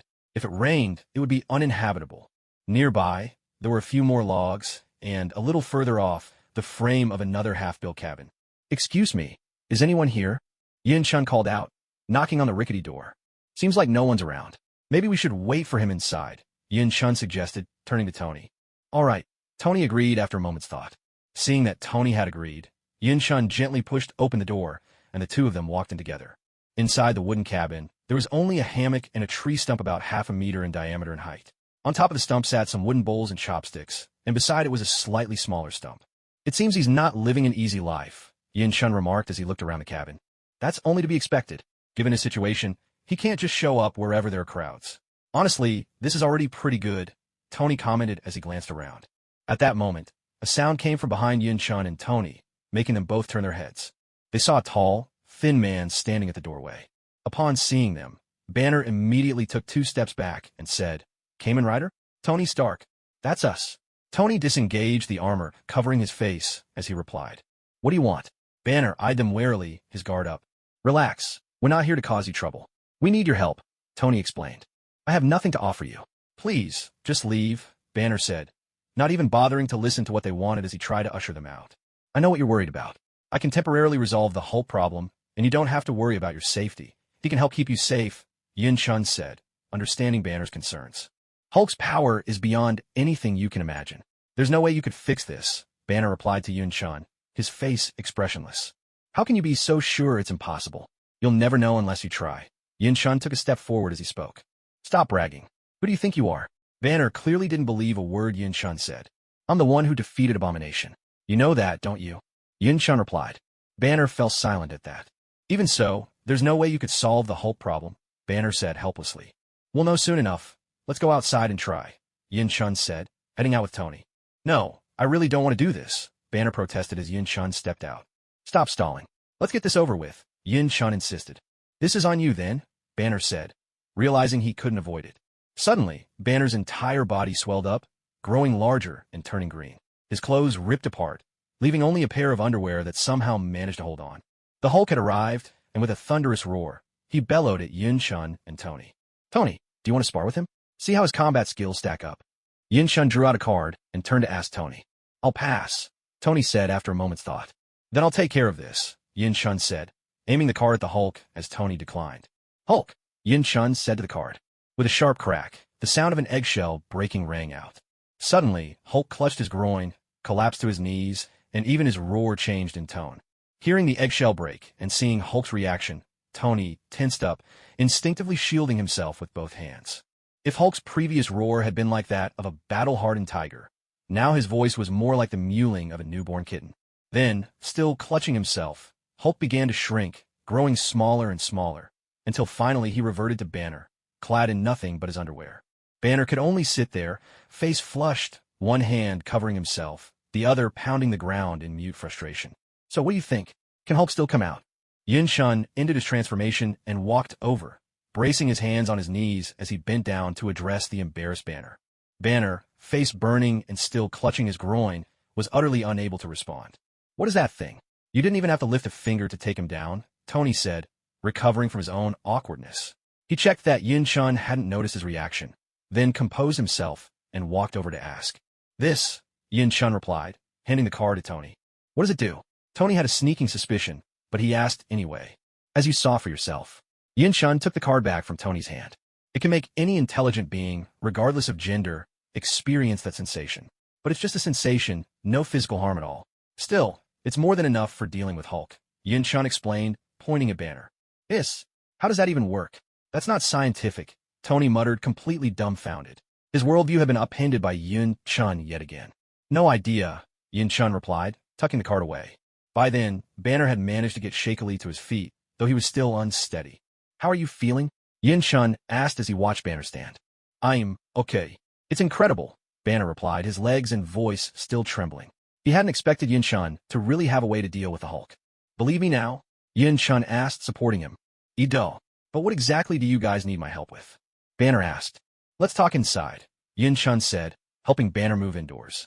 Once inside, Tony took out his phone, pulled up a video, and said, take a look at this. On the screen, a group of people suddenly transformed into monsters.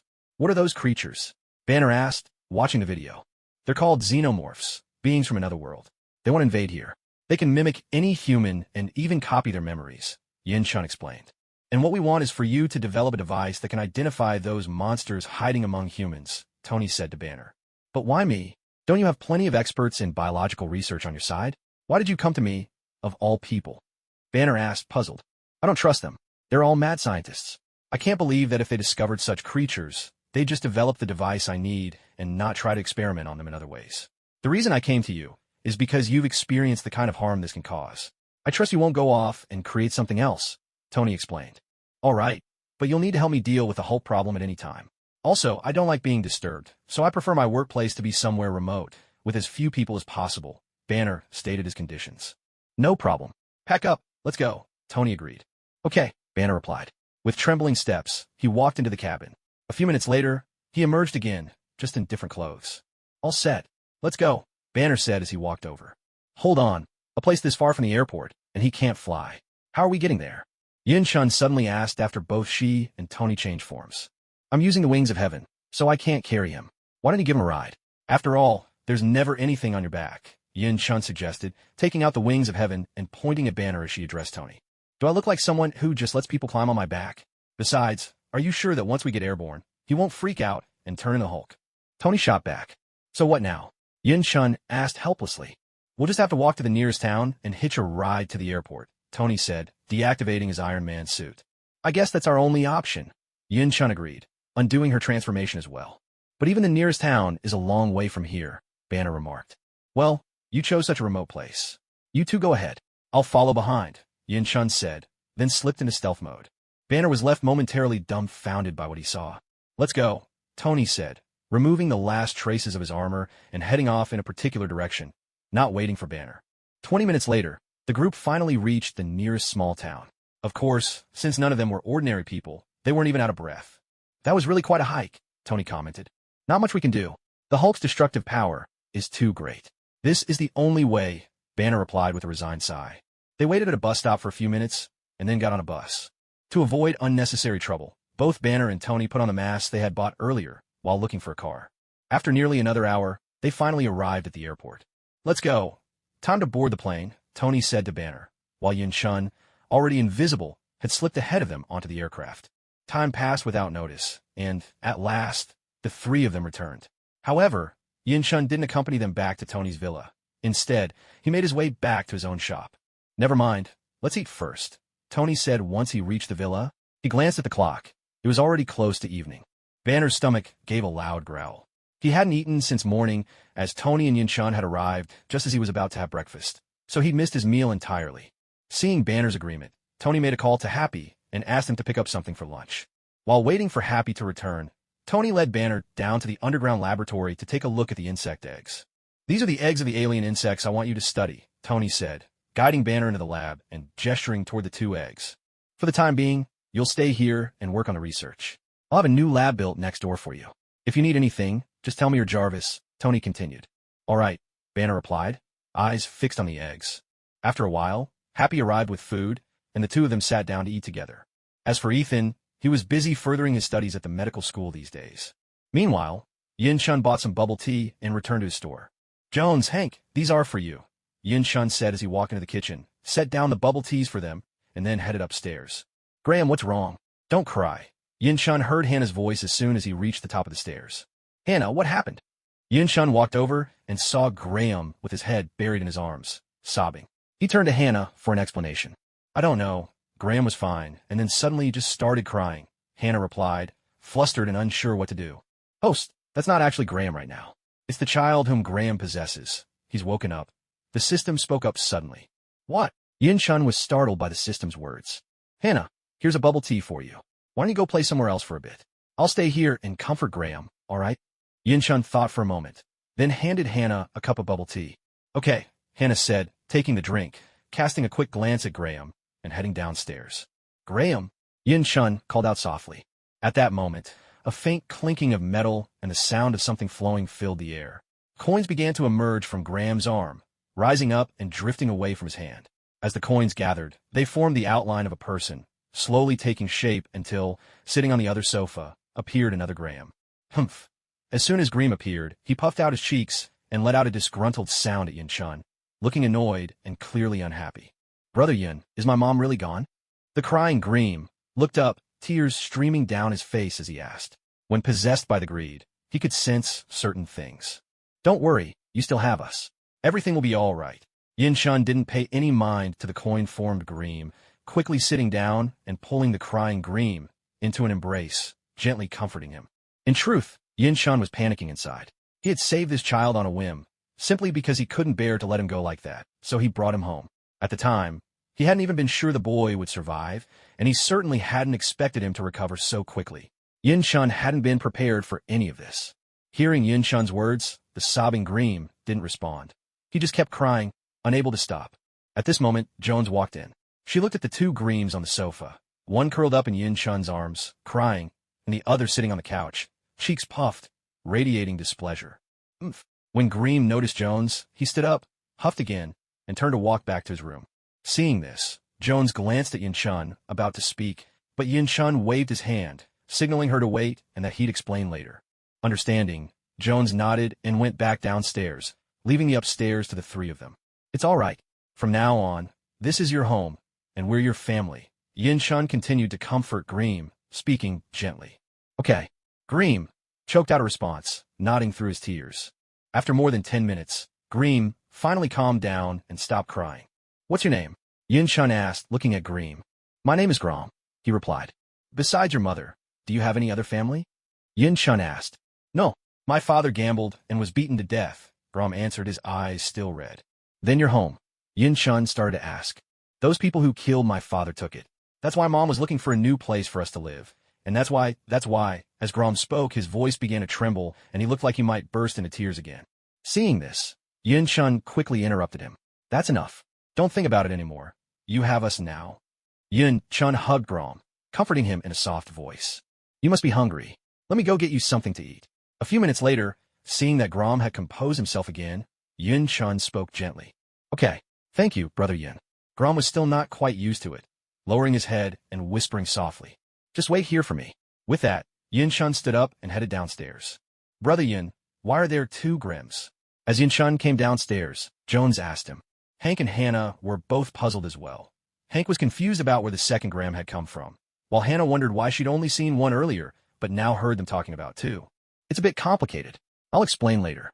For now, let's get him something to eat, Yin-chun said, scratching his head in helplessness, uncertain how to explain. Oh, let me get some for you. Seeing Yin-chun's expression, Jones didn't press further. He grabbed a plate, served some rice and dishes, and handed the plate of food to Yin-chun. Thanks. Yin-chun nodded, took the plate, and headed back upstairs. Here you go, Graham. Eat up. Yin-chun set the plate down in front of Graham. Thank you, Brother Yin. With that, Graham picked up the plate and began to eat. Yin-chun watched Graham eating, a smile on his face, and for some reason, he felt a sense of relief wash over him. Brother Yin, I think Graham hasn't eaten yet. Maybe I should save half for him, Graham said, pausing halfway through his meal. Ever since Graham had possessed him, Graham had gained some of Graham's memories. He knew that Graham could only taste food while possessing someone. Likewise, Graham could access some of Graham's memories as well. Is that all right? Yin-chun asked, genuinely pleased. If the two of them could get along, that was all Yin-chun could wish for. I'll go call him. With that, Graham stood up and made his way to Graham's room. He opened the door and stepped inside. Graham, it's time to eat. I saved half for you, so come and have some. Graham called out to Graham, who was lying in bed, tossing and turning restlessly.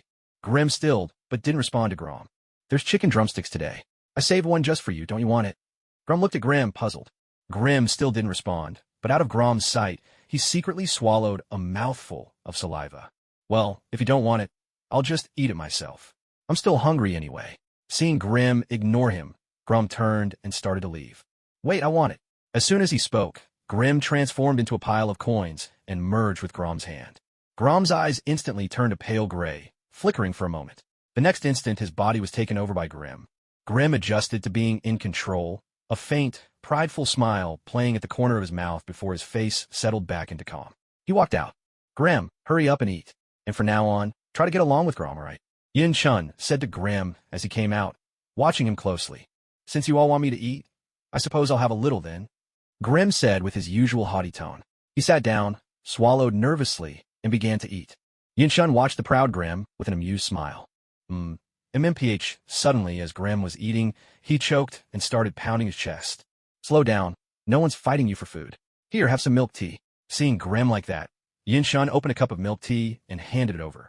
The moment Grim saw the milk tea, he grabbed it and started drinking eagerly. Grim finally managed to swallow, letting out a sigh of relief. Clutching the milk tea, he was ready to drink some more. Wait a second. You and Grom should split it in half. Don't finish it all. Yin Chun quickly interjected as he saw Grim about to keep drinking. Hearing this, Grim pouted, clearly reluctant. Look, Grom has never had milk tea before, and he's even willing to share a body with you. At least save him half, all right. Yin Chun coaxed, noticing Grim's unwillingness. Fiend. After thinking it over, Grim relented. He took another sip, drank until only half was left, then stopped and resumed eating. 2 minutes later, Grim let out a satisfied burp, leaning back comfortably on the sofa.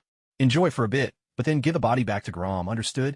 Yin Chun said, deliberately spoiling Grim's contentment. Okay, Grim replied, drawing out the word with exaggerated reluctance as he lounged in comfort. With that, coins shimmered into view along Grim's arm. He separated from Grom, settling onto the adjacent sofa with a resigned sigh, feeling the emptiness of being without a body. Grom, the milk tea's for you. Get along, you too. I'm heading to my room. Seeing the two finally apart, Yin Chun stood and spoke. All right. Thank you, Brother Yin. Grom replied with a bright smile, picking up the milk tea to take a sip.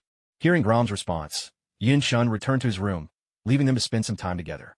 System, if I remember right, if the core metals stay in a regular human body for too long, it'll assimilate the person and turn them into a greed, right? Back in his room, Yin Chun frowned and questioned the system. Don't worry, host. That only happens when a greed lacks both a physical form and intelligence, and has a desire to take over a human body. But now that Grim has both a form and intelligence, and no desire to take over Grom's body, there's no need to worry about that happening. Besides, even if Grim wanted to take over Grom's body, since he already has both a form and intelligence, assimilation wouldn't be possible. Both conditions must be met for that to occur, the system replied. That's good. Hearing the system's reply, Yin Chun let out a sigh of relief. Well then, isn't it time we settled our accounts? Yin Chun said. What accounts? The system sounded puzzled. It didn't recall having any unsettled business with Yin Chun. Of course I'm talking about the Freeze Blaster. You made its attack range so huge. How am I supposed to use it? 80% of the monsters are in the city. If I can't use it there, what's the point? You'd better compensate me, Yin Chun shouted at the system. Oh that. Well, you can't blame me for that. You simply didn't listen carefully. How is that my fault? The system replied helplessly. Yin Chun wanted to argue, but after a moment's thought, realized that the system really wasn't to blame. Then just fix it for me, Yin Chun demanded. It can't be fixed. This is already the limit of what can be done. It can't be changed back, nor can it be rebuilt. Now, only the Blood Clan can alter its form, the system said with resignation. Hearing this, Yin Chun felt unable to accept it, but there was nothing he could do. By the way, host, you still have one top-tier lottery draw left from yesterday. Aren't you going to use it? The system suddenly asked. No, I don't think my luck is good enough yet. Maybe next time, Yin Chun replied. After thinking it over, Yin Chun realized there wasn't much else to do. He opened the door and stepped out of his room. Good morning, Brother Yin. Just then, Hannah came upstairs. Seeing Yin Chun, she called out to him. Hello, Hannah. Good girl, Yin Chun said with a smile. Huh, why are there two Brother Grims? At that moment, Hannah noticed the two people sitting on the sofa, rubbed her eyes in confusion, and asked. This one is Brother Grom, and that one is Brother Grim. Yin Chun explained to Hannah, pointing at each of them in turn. Oh, hello, Brother Grom, Hannah greeted politely. Hello, Hannah, Grom replied. All right, you two play nicely together. I'm going to help out downstairs, Yin Chun said, picking up the bowl and chopsticks he had just used. Okay, Hannah and Grom answered at the same time. Children really are different. They didn't care at all where the second Gram had come from, and simply played together happily. Where's Hank? Yin Shun entered the kitchen and, seeing only Jones there, put down the dishes and asked. He just went out to buy groceries, Jones replied. But Brother Yin, why are there two Grims? What happened to them? Jones asked. Well, let me put it this way. Yin Shun thought for a moment before answering. The one who was crying earlier is Grom, and the one who went back to his room is Grim. Actually, Grim isn't human at all. He is a life form born from a fusion of ordinary coins and 9 special core coins infused with bioenergy. However, if Grim loses even a single core coin, all of his 5 senses vanish completely. Without taste or smell, everything he sees turns to black and white. Sound become a constant, overwhelming noise. He can't feel temperature at all. Even when Grim possessed his senses, everything he experienced was never as vivid or clear as it is for humans. It was all a vague, faded impression, a feeling beyond what you could possibly imagine. A few months ago, for certain reasons, several of Grim's core coins were destroyed, and he lost nearly all the rest. Only 2 remained. So now Grim has no senses left at all. In fact, at that point, there were fewer than 20 ordinary coins left. Grim couldn't even keep his human form and could only scatter onto the ground as a pile of coins, Yin Shun explained. So, Grim was really that pitiful. Hearing this, Jones lowered his head, feeling a pang of sympathy. What happened after that? Jones looked up at Yin Shun, asking softly. After that, Grim met Grom, who was out with his mother when a tragic accident occurred. Grom's mother passed away, and Grom himself was gravely injured, his life hanging by a thread. As fate would have it, he collapsed right next to the pile of coins that Grim had become. Instinctively, Grim's coins attached themselves to Grom's hand. In that moment, Grim not only saved Grom's life, but also, without the need for any other core coins, gained senses that were even sharper and clearer than before.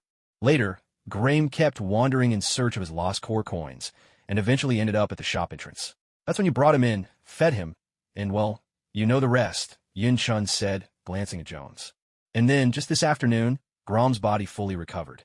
When he woke up, memories of his mother returned, leading to the scene you witnessed. But it's all right now, Yin Shun added with a gentle smile. I'm glad to hear that, Jones said, finally letting out a sigh of relief. But now that Grim has lost his senses, what will he do? Jones suddenly grew anxious again. It's all right. Grom has agreed to share his body with Grim. It's just that Grim can't always stay inside like before, Yin Shun reassured him. Oh, that's good then. Jones relaxed once more and turned his attention back to cooking. Just then, Hank returned with the groceries. With Yin Shun's help, the two of them busied themselves until closing time, only then pausing to rest and enjoy their meal together. During meals, Grim and Grom continued as always, each enjoying half of the food. In this way, Yin Shun passed a peaceful month. The oddball remained quiet and didn't cause any trouble, which made the laid-back Yin Shun quite content. Occasionally, he helped Jones with cooking or spent time with Grim and Grom, feeling thoroughly at ease. To keep his good mood intact, he hadn't even touched the lottery draws he'd accumulated. One day, while Yin Shun was lying on his bed reading, his phone rang unexpectedly. Hello, who is it? Yin Shun didn't bother to check the caller ID. I still on his book, he answered the call. It's me. The alien bug identification device is ready. Come pick it up, came Tony's voice from the other end. Yin Shun had spoken to Tony about this before. Oh, all right. Yin Shun replied casually, hung up, and went back to his book. Just then, his phone, which he had only just set aside, started ringing again. Who could it be this time?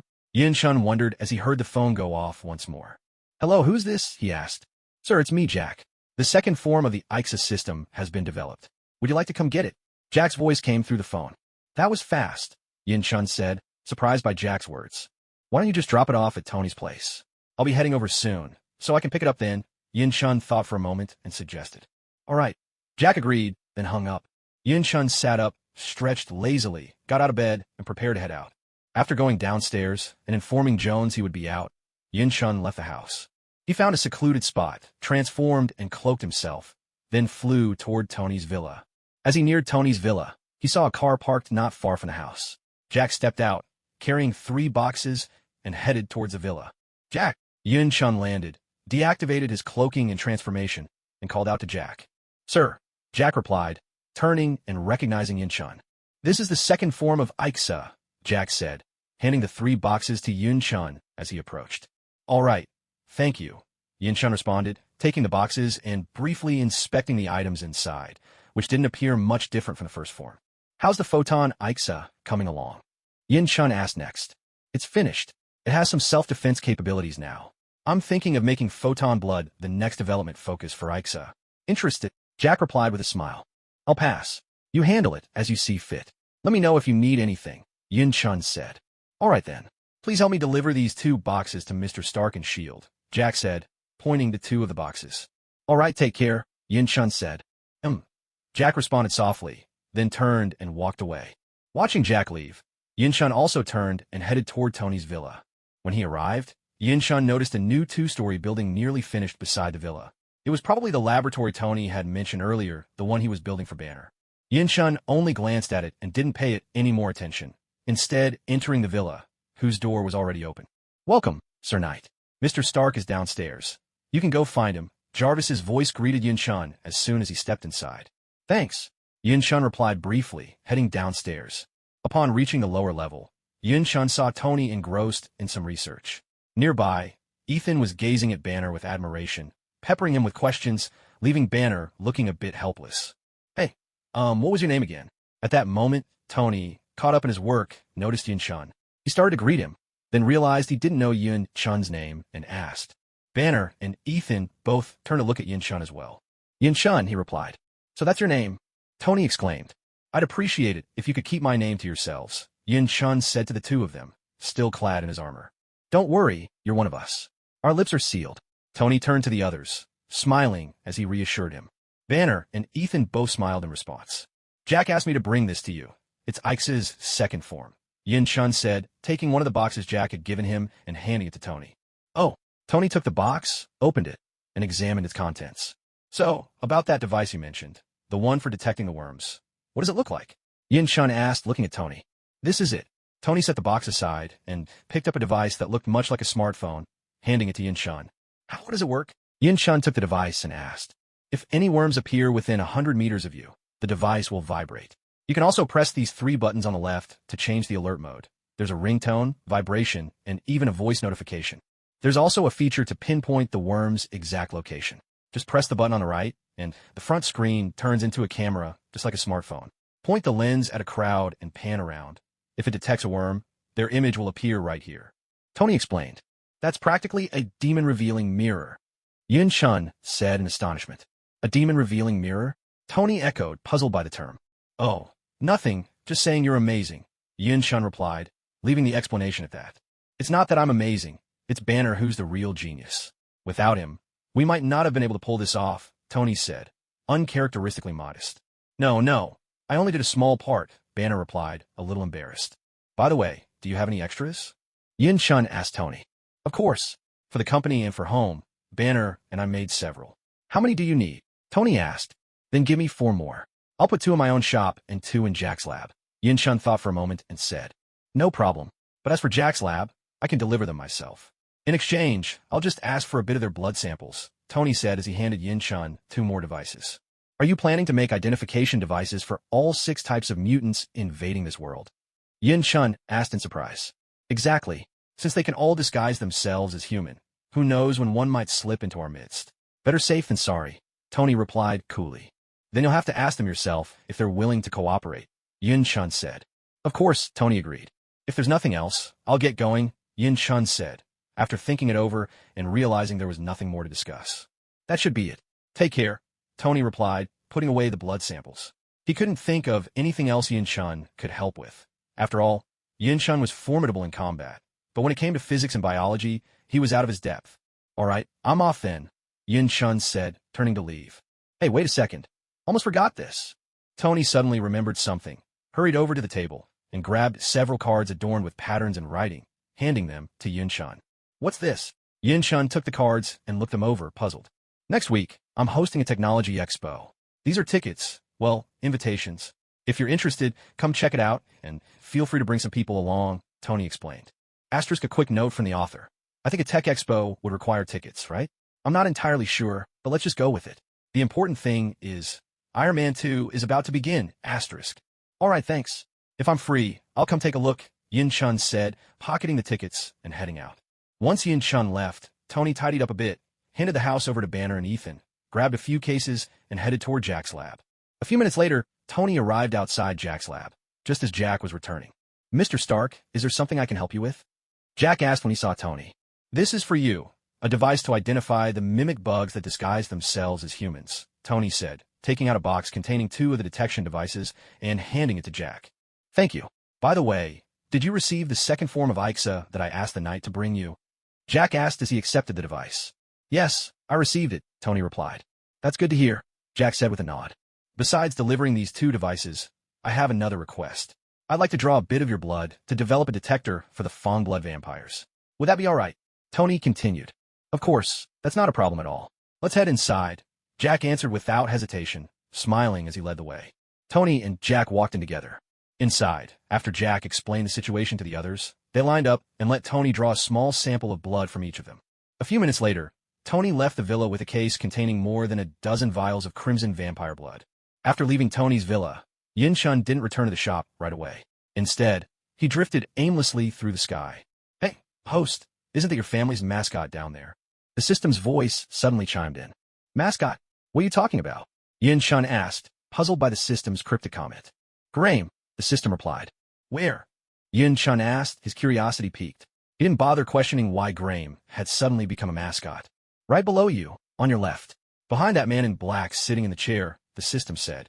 Huh, it really is him. What's he doing here? Is he out shopping with Jones? Yin-chun muttered, watching Graham below with a hint of confusion. And what's that in his hand? Yin-chun noticed that Graham was holding a small, silvery object and asked. Looks like a coin, the system replied. Oh, a coin. Wait. As Yin-chun's gaze followed Graham's hand and his movements, realization struck him like lightning. He dove sharply towards the ground. Flyer. If you won't help me bring Mizuru back to life, I'll do it myself. Though Graham muttered these words with conviction, his hands betrayed his hesitation. He seemed troubled, freezing up instead of tossing the coin into the slot at the back of the man's head. What are you doing, Graham? Yin-chun had already landed, dispelled his transformation, and now stood behind Graham in the narrow alley. He addressed Graham, who was still lost in indecision. Obviously, I'm trying to create yum, Graham began, answering reflexively, but he abruptly cut himself off, head snapping around to face the voice behind him. Cloud Chun stood behind Graham, squinting with a wide grin on his face. Yet, no matter how you looked at it, that smile was nothing short of terrifying, 2 deep furrows etched like the character Jing on his forehead. What are you making there? Cloud Chun asked with a smiling tone. Nothing, Graham stammered. His face turned pale as he quickly withdrew the hand holding the coin and edged 2 steps away, getting ready to make a run for it. Get back here. Sensing Graham was about to bolt, Cloud Chun lunged, grabbing him firmly by the collar and yanked him back with a shout. No, please, I was wrong. Graham cried out, struggling in protest. If I don't beat you to a pulp today, I'll take your last name. Cloud Chun declared, reaching out and aiming a smack at Graham's backside. Hey, wait. Let's talk this out. Don't hit the child. Just then, the man who'd been sitting in the chair in front of Graham turned around hurriedly, grabbing Cloud Chun's hand to stop him. Cloud Chun started to say something, but after a moment's thought, he let it go unsaid. Forget it. I'll deal with you at home, Cloud Chun said, realizing Graham hadn't actually caused any trouble yet and it wouldn't do to punish him in front of everyone. Shaking off the man's hand, he took Graham's arm and started leading him back into the shop. Just then, Cloud Chun's phone began to ring, a sharp digital melody filling the air. Who could it be now? Today's just one thing after another, Cloud Chun muttered, pulling out his phone as he continued to drag Graham along. It's Jones. Is he worried about Graham? Cloud Chun glanced at the caller ID and wondered to himself. Hello, Jones? What's up? Cloud Chun answered the call. Brother Cloud, it's bad. Graham snuck out, and he's been gone for over half an hour. We can't find him anywhere. What should we do? Jones's anxious voice spilled out over the line. It's fine. I've already found Graham.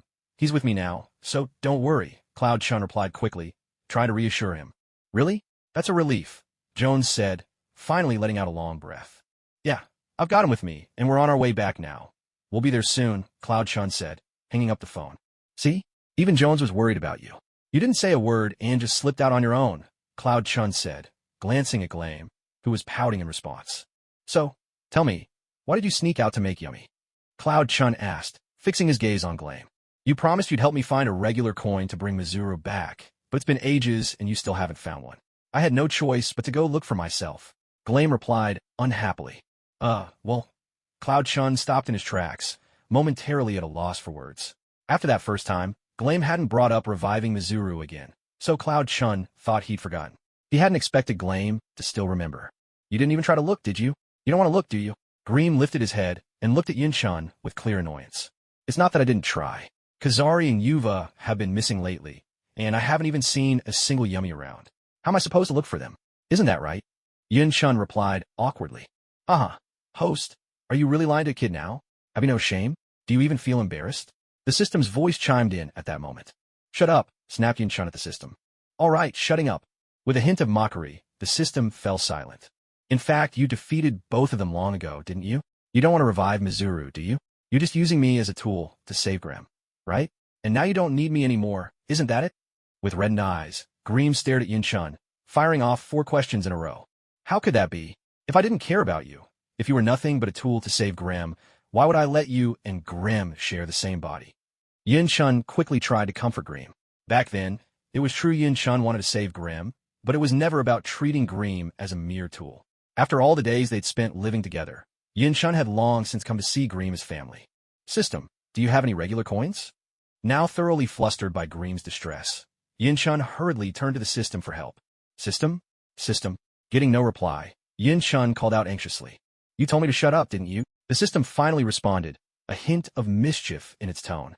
Good system, it was my fault, I'm sorry. Do you have any regular coins? Yin-chun apologized in a rush, asking again. 1 point per coin, no bargaining, the system replied coolly. What?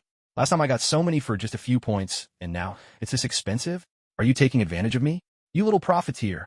Yin-chun was stunned by the price hike, unable to believe how shameless the system was being. 2 points per coin, the system replied indifferently, ignoring Yin-chun's protest. Yin-chun was livid. 3 pa, the system started to say, but Yin-chun cut it off. Okay, 2 points it is. Give me 200. Yin-chun quickly caved in as the system threatened to raise the price again. As for why so many, Yin-chun had no idea how many coins would be needed to revive Mizuru, and some are meant for Greem. Serve you right for yelling at me, the system said haughtily. With that, it produced 200 regular coins and placed them into the system's storage space. There you go. Seeing Greem's eyes still rimmed with red, Yin-chun took a large handful of regular coins from the system's space, cupping them in both hands, and passed them to Greem. Hearing Yin-chun's words, Greem looked up at what Yin-chun was holding. His breathing quickened, his eyes brightened, and he grew so excited that he nearly cried out. He hurriedly snatched the coins from Yin-chun's hand, fumbling so badly he almost dropped them. In desperation, he absorbed a portion of the coins into his body. Fortunately, no one was nearby. Otherwise, Yin-chun's shop could have been in serious trouble by tomorrow. Then I'll forgive you. Just for now. Greem finally managed to collect himself, realizing he'd gotten a little carried away, and tried to appear calm again. He took out Mizuru's blue core coin, intending to revive her on the spot. What are you doing? Yin-chun, startled by Greem's actions, shouted as he saw what Greem was up to. I'm going to revive Mizu, Greem replied, already on the verge of placing the core coin inside an ordinary coin. Are you kidding me? Yin-chun immediately snatched the core coin from Greem's hand. What do you think you're doing? Give it back, Greem shouted, seeing the coin taken away. Do it at home. If you bring her back to life right here, you'll get me killed. Yin-chun yelled, thinking how reckless it would be to revive Mizuru out in the open, like lighting a lantern in a restroom, just asking for trouble. All right, fine, let's hurry home then. Greem put away the ordinary coins, grabbed Yin-chun by the hand, and headed in the direction of the shop. Slow down, Yin-chun called out as they ran. Faster, come on, hurry up, Greem shouted excitedly, tugging Yin-chun along at an even quicker pace. System, after Mizuru is revived, is there any way to keep her in check? Yin-chun asked the system, casting a worried glance at Greem as he was pulled along. He was genuinely concerned. Mizuru was nothing like Greem. She was clever and cunning, and Yin-chun feared she might harm Greem or anyone in the shop. Host, do you remember what I told you before? Anything that's entered the system space is under your absolute control, the system replied. If Mizuru doesn't behave, just confiscate all her core coins. Then you can tell Greem she ran away on her own.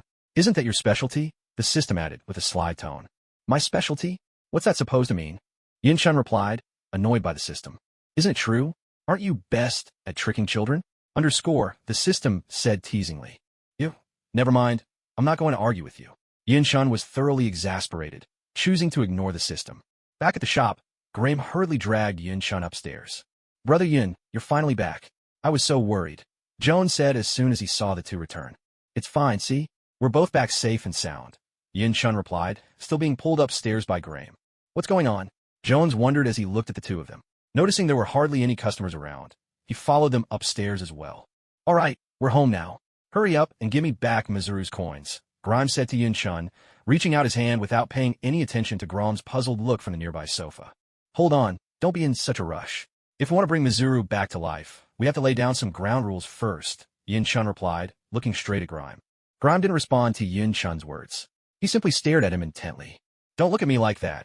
It's absolutely necessary, Yin-chun said with indifference.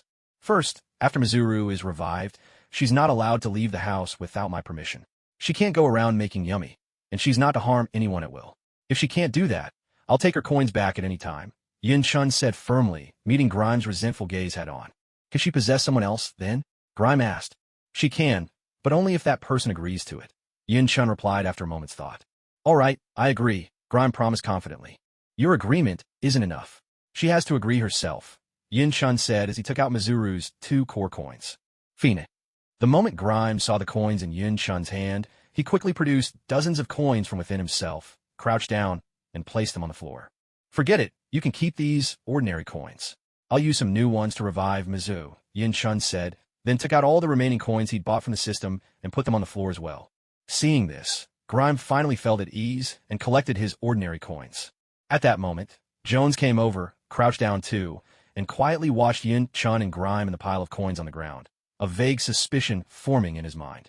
Grime also walked over and crouched down, looking at the two of them with confusion. With Grime's eyes full of anticipation, Yin-chun sighed, placing the core coins at the center of the regular coins. Then, before Yin-chun, Grime, Jones, and Grom, all the coins slowly floated into the air, spinning gently. Gradually, the coins gathered together, emitting a blue light. The glow began to take on a human shape, and bit by bit, transformed into a beautiful girl with long black hair, dressed in a blue sailor uniform, looking about 15 or 16 years old. At that moment, on the second floor, a beautiful girl stood there, surrounded by 4 people crouched on the ground, men and women, young and old, raising their heads to gaze at her. The scene was oddly surreal. As soon as the girl appeared, she looked around in confusion. Who am I? Where's this place? She asked. Mizuru, I missed you so much. When Grimu saw Mizuru come back to life, he finally snapped out of his shock. He jumped to his feet, then leapt forward and hugged Mizuru tightly, exclaiming with excitement. As Grimu jumped in her arms, Mizuru instinctively caught him. Mizuru? Is that my name? Mizuru held Grimu and spoke in a confused tone. System, what's going on? Seeing Mizuru's bewildered expression, which didn't seem faked, Yin-chun remained squatting and questioned the system. The other 2 were squatting as well, staring blankly at Mizuru, who had just formed from the coins, as if their entire worldview had crumbled. She's lost her memory. When she came here before, the damage was just too severe. Even her memories were completely destroyed. The system did a scan, and there's no way to recover them now. In other words, she's now just a simple amnesiac girl. Honestly, you just hit the jackpot, the system replied. Really? Yin-chun asked, still not quite convinced. Man, if you don't believe me, then why bother asking? The system shot back, then promptly disappeared. Hearing that, Yin-chun finally breathed a sigh of relief. Mizuru, did you forget about me? I'm Gamaru, Grimu asked nervously, seeing the confusion still in Mizuru's eyes. Gamaru? I don't know you, Mizuru replied, still looking lost as she listened to Grimu. How could this happen? Grimu sounded a bit disappointed. Never mind, it's okay. I'll definitely help you get your memory back, Grimu said resolutely. Without paying Yin-chun and the others any more mind, he slid down from Mizuru's arms, took her by the hand, and led the bewildered Mizuru over to the couch. Grimu had Mizuru sit down, then plopped himself beside her, leaning against her as he began chatting. Brother Yin, what's going on here? Jones stood up, pointed at Grimu and Mizuru, and asked Yin-chun. Let's talk over there, Yin-chun replied, pulling Jones by the hand and heading out to the balcony. Her name is Mizuru. As you saw, she and Grimu are both beings born from a blend of ordinary coins and core coins, the latter infused with bioenergy. Yin-chun began as they reached the balcony. Those silver ones just now were regular coins, the blue ones were core coins. Now, she only has 2 core coins left. All the others were destroyed in the previous accident. In fact, because of what happened, she's even lost all her memories, Yin-chun explained. In other words, does that mean she's just like Glem now, unable to experience any of the 5 senses? Jones asked, her focus slightly different from most people.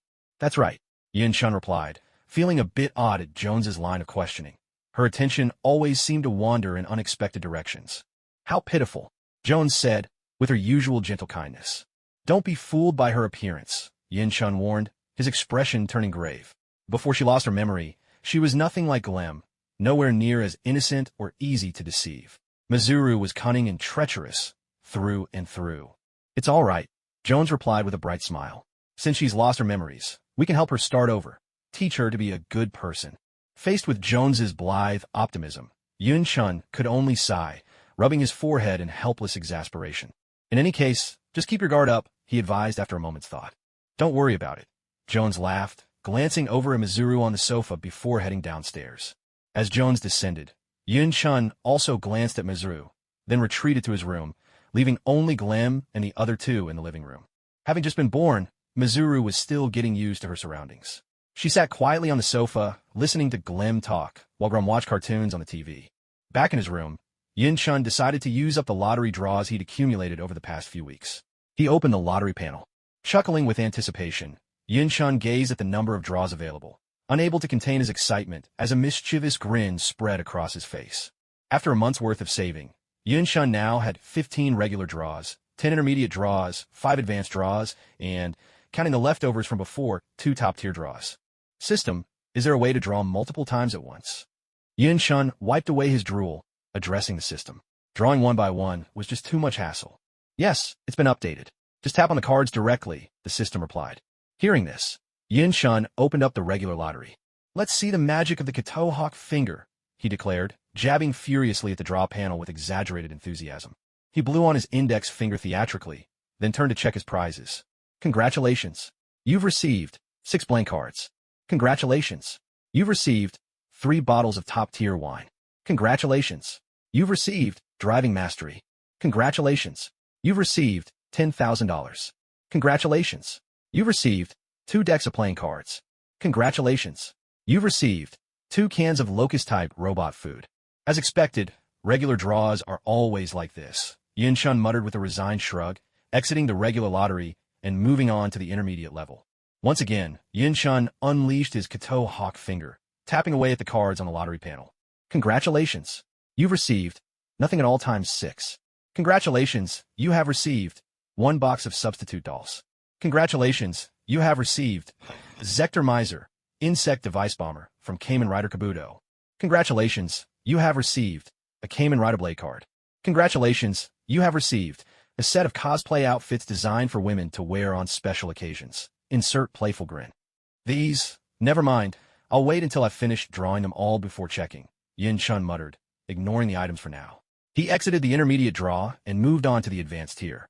Wish me luck. Yun-chun clasped his hands together in a silent prayer and tapped the cards once more. Congratulations, you have received nothing times 2. Congratulations, you have received a combination arm set. Congratulations, you have received an extra life times 2. Without delay, Yun-chun entered the top-tier lottery interface. Congratulations, you have received nothing.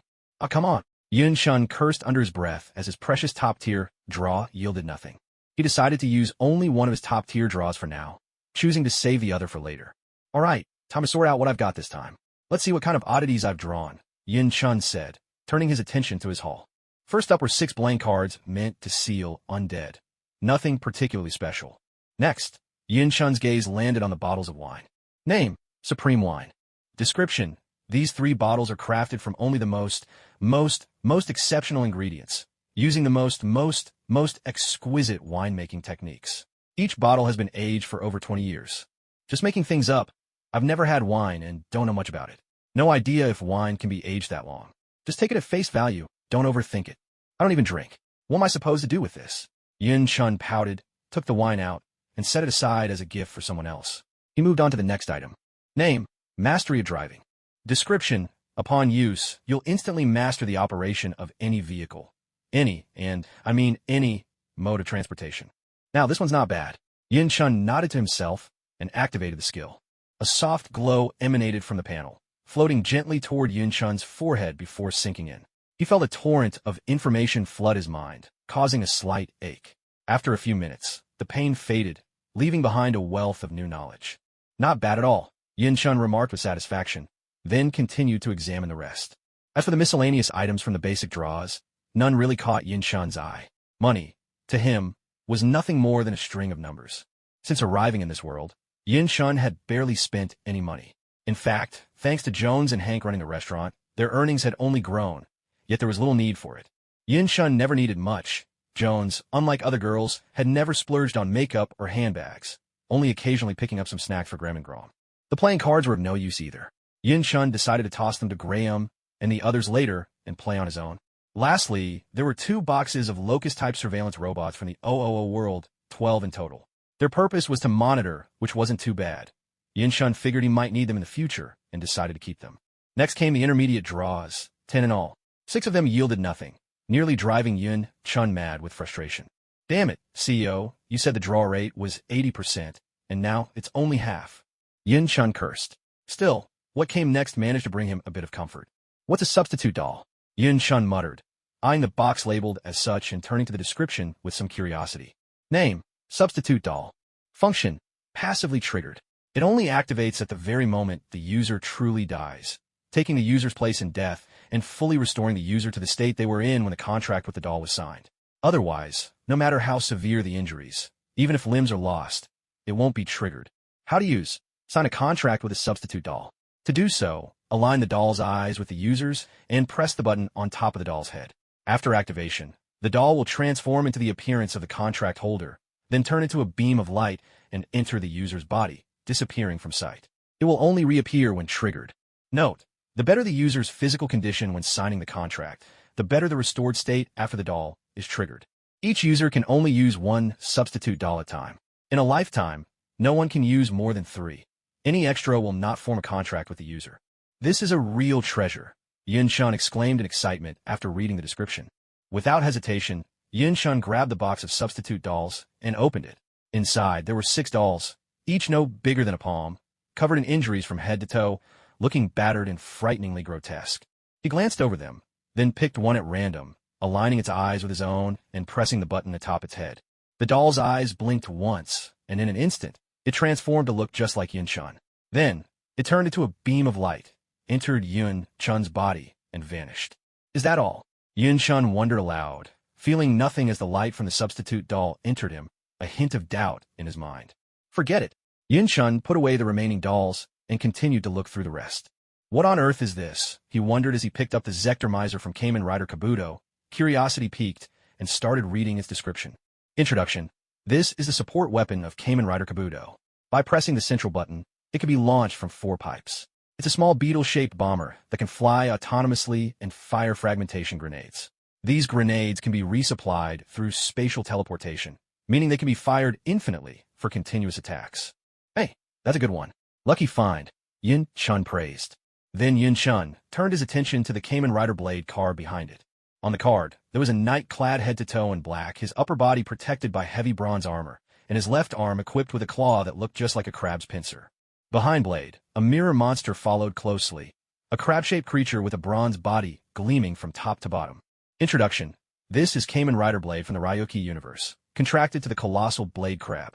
He boasts formidable defense and attack power, though his speed leaves something to be desired. Not bad either, Yin Chun commented, moving on to the next card. System, what's this about? If it's a cosplay outfit, just say so. Why does it have to be used only at certain times, and for women at that? Can you be a bit more reliable? Yin Chun asked in confusion as he looked at the card labeled cosplay outfit, not thinking much of it. Omega. Why not just click it and see for yourself? The system replied with a mischievous tone. Puzzled by the system's cheeky attitude, Yin Chun clicked into the card. The moment he saw the contents, a wave of excitement rushed through him. His face flushed bright red. He involuntarily raised a flag, and soon enough, a nosebleed followed. He quickly closed the introduction, grabbed a tissue from the side, tilted his head back, and pinched his nose to stop the bleeding. Omega. Well, host, what do you think? Not bad, right? The system teased him again, voice dripping with mischief. Leaning his head back, Yin Chun said nothing, only giving a silent thumbs up. Omega. The system snickered at Yin Chun's reaction. System, don't pull that stunt again, Yin Chun muttered, face still burning, looking back at the panel with 2 wads of tissue stuffed up his nose. Oh, didn't you like it? Just imagine Jones in that outfit. Wouldn't that be something? The system said in a lewd tone. Enough. I'm already picturing it, and the river crab god is watching, so keep it down, Yin Chun replied, wearing a silly, infatuated grin before quickly regaining his composure. I knew it. You really do have your eyes on Jones, the system said with disdain. What do you mean, have my eyes on? You're the one who brought it up. And besides, what's so wrong? When a fair lady smiles, a gentleman seeks her hand. That's all there is to it, Yun-chun replied, utterly unabashed. Oh, so now you're a gentleman? Do you actually believe it yourself? The system retorted scornfully. Tisk. Yun-chun ignored the system and continued to examine the items he had won from the high-level lottery draw. As expected, the odds matched the previous description. There was a 60% chance, meaning 2 out of every 5 draws yielded nothing. This can't be. Yun-chun stared at what he'd just drawn, a little surprised. He quickly looked over the picture and description on the card. He saw a box depicted in the image. Name, combination arms set. Description, open the set to obtain a variety of arms. Arms are magical artifact from the world of Manhwareheaven, which store magical power in all sorts of ornaments. It really is. Yun-chun's excitement grew. I wonder what's inside. He eagerly tapped to open it. The box sprang open, releasing a flash of white light. Several silvery rings and 2 bracelets appeared inside, along with a silver ornament that looked like a chain. The rings and bracelets were plain and simple, without any embellishments. What kind of arms are these? I wonder if there's a guardian arm among them. Yun-chun mused. Curiosity piqued as he glanced at the descriptions. He started by checking the 5 identical rings. Name, nature arm, body enhancement. Effect, enhances all physical abilities, limited to the body's natural capabilities. Usage, just wear it on your finger. It will immediately amplify your physical strength. Not bad, not bad. Yun-chun nodded, then turned to examine the 2 bracelets. Weapons arm, air hammer. Effect, can condense the surrounding air to attack enemies or unleash a powerful shockwave. At low power, it can blast back or knock enemies away. At maximum strength, it can shatter an enemy's body outright. The power depends on the user's control. Usage, with a bracelet on your wrist. They can be used separately, but the effect is reduced. Since you lack magical power, the system has modified the items to be controlled by mental power instead. Nice! Yun-chun breathed in, excitement shining in his eyes, and then looked at the last arm, the chain-like ornament. Name, nature arm, firearm. Ability, unleashes fierce flames. Usage, control the flames with mental power and direct them at your target. Power can be increased, and when combined with the air hammer, can transform into the nature arm, flame dragon. Lottery feature, I love you. Yun-chun exclaimed with delight. Even though there wasn't a guardian arm, these prizes were more than satisfactory. But, system, aren't we in Night Series? How come something like this is here? Yun-chun, still thrilled, couldn't help but ask the system with a hint of confusion. No idea. Like I said before, sometimes I don't even know how some of the items from the lottery end up here. The system replied helplessly. Forget it, as long as it's something good. Hearing the system's reply, Yun-chun didn't press further. He took out the ring and the bracelet and put them all on his right hand. Nice, this looks amazing. Yun-chun looked at the arm on his hand, exclaiming with excitement. He took a moment to feel his body. His strength and abilities seemed to have improved noticeably. After thinking for a moment, Yun-chun stood up, walked over to the window, stretched out the hand wearing the arm, and focused his mind. Instantly, a white light appeared on his hand, visible only to himself. In the next moment, a glowing sphere, again, only visible to Yun-chun, formed in his palm. With a sudden motion, Yun-chun launched the glowing sphere outward. It shot across the yard and struck the grass with a resounding boom, digging a pit about 30 centimeters wide and 20 centimeters deep into the lawn. Whoa, that's some serious power, Yun-chun muttered in amazement as he glanced from his hand to the pit on the grass. He hadn't even used his full strength. As expected, arms are the ultimate show-off tools, both stylish and powerful. Yun-chun gazed at the arm on his hand, his excitement barely contained. Taking a deep breath, Yun-chun calmed himself and sat back down, turning his attention to the last prize he had drawn. 2 extra lives? He murmured in confusion, looking at the lottery items. He tapped to open the item description. Name, 1 life. Description, can fully revive a person who has died within the past 24 hours, leaving them completely unharmed. Seems similar to a substitute doll. Definitely a good item. Finally, Yun-chun finished reviewing all the prizes he had drawn and closed the panel, feeling thoroughly satisfied with the outcome of this lottery. By this time, Yun-chun's nosebleed had stopped. He pulled out the 2 wads of tissue and tossed them into the trash can. But as soon as he saw the tissues, the system's earlier words flashed through his mind, and he felt his blood rush again. Hurriedly, Yun-chun shook his head, forcing the thought away. He stood up, opened the door, and walked out. As soon as he stepped outside, Yun-chun saw Mizuru sweeping the floor. Grim was sprawled on the sofa, sulking as he watched Mizuru, while Grom and Hannah, who had just arrived, were sitting together watching TV. Hello, Brother Yun. Mizuru, still sweeping, paused and greeted Yun-chun. Hello, Yun-chun replied. Mizuru was just an ordinary girl now, So Yin-chun saw no reason to be distant and returned the greeting naturally.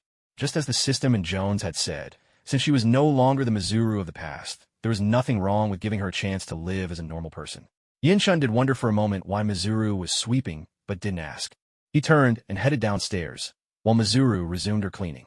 Jones, why is Mizuru sweeping the floor? Did you ask her to do it? Yin-chun walked into the kitchen and asked Jones. Yes. I went upstairs earlier and saw she seemed rather bored. She also said she wanted to help, so I let her sweep the floor for now. And, starting tomorrow, I'm thinking of having her work downstairs as a waitress, serving dishes, washing up, and so on. Is that all right? Jones looked at Yin-chun as he spoke. Of course, you can handle the arrangements. Yin-chun smiled as she washed the dishes. All right then, Jones replied. A few hours later, after a long day's work, the three of them finally finished up, closed the shop, and it was time for dinner. Mizuru, come on, sit here. Grim pulled Mizuru downstairs, pointing at Grom's body as he addressed Mizuru. Grom shot a sideways glance at Grim, silently eyeing him with a hint of exasperation. No need. I'm fine with just one meal a day. Mizuru shook her head and gently pulled her hand away from Grim. Earlier that afternoon, with Grom's permission, Mizuru had possessed his body, experiencing human senses for an hour. With the gift of taste, she enjoyed her very first meal as a human being, her lunch. At the same time, she discovered the ways she differed from humans, and she felt the beauty of this world in a way she never had before. But Mizuru was too shy to constantly possess Grom's hand to experience these sensations, so she declined Grim's suggestion. It's fine, Grom doesn't mind, right? Grim looked back at Grom for confirmation. Grom simply stared at him, expression unchanged, saying nothing. See? Grom agreed, come on, join us. Grim widened his eyes, blatantly spinning a tail. Hearing this, Grom, Yin-chun, and Jones, who had just come over, all stared in disbelief. Grim's priorities had clearly shifted now that Mizuru was involved. No, thank you. With that, Mizuru turned to go upstairs. It's all right, Mizuru. Why don't you both join us? I have an idea. Grom sighed and glanced at Grim as he spoke. Mizuru, come join us. Hearing Grom's words, Grim turned to Mizuru, and without another word, transformed into a coin and attached himself to Grom's left hand. Yin-chun and Jones quietly ate their meal, watching the three, saying nothing. Mizuru, please join us. Grom looked at Mizuru and invited her. Is that really all right? Mizuru asked, her longing for a taste of food evident in her voice. Of course you can, but wait a moment. You all need to hand back control of the body to me. Just let me take over, Grom said. Thank you, Grom. Hearing this, Mizuru transformed into a pile of coins and attached himself to Grom's right hand. It really works, Grom remarked after feeling his body for a moment. Grom, what are you planning to do? Yin-chun looked at him and asked. I was thinking, what if they all attach themselves to me, and I control the body, eat the food? That way, all three of us could enjoy the meal together, Grom replied. I never thought it would actually work, though the body feels a bit heavy, he added, picking up a bowl. How did you come up with that? Jones asked, watching him. When Grim possessed me before, I realized I could move the body too. I thought about it just now and decided to give it a try. I didn't expect it to work, Grom answered, still a bit surprised himself. Hurry up and eat. I'm starving, came Grim's voice at that moment. All right, let's eat, Grom replied, picking up some food and starting to eat. The three of them fell silent, quietly finishing their dinner. After the meal, Mizuru and Grim left Grom's body.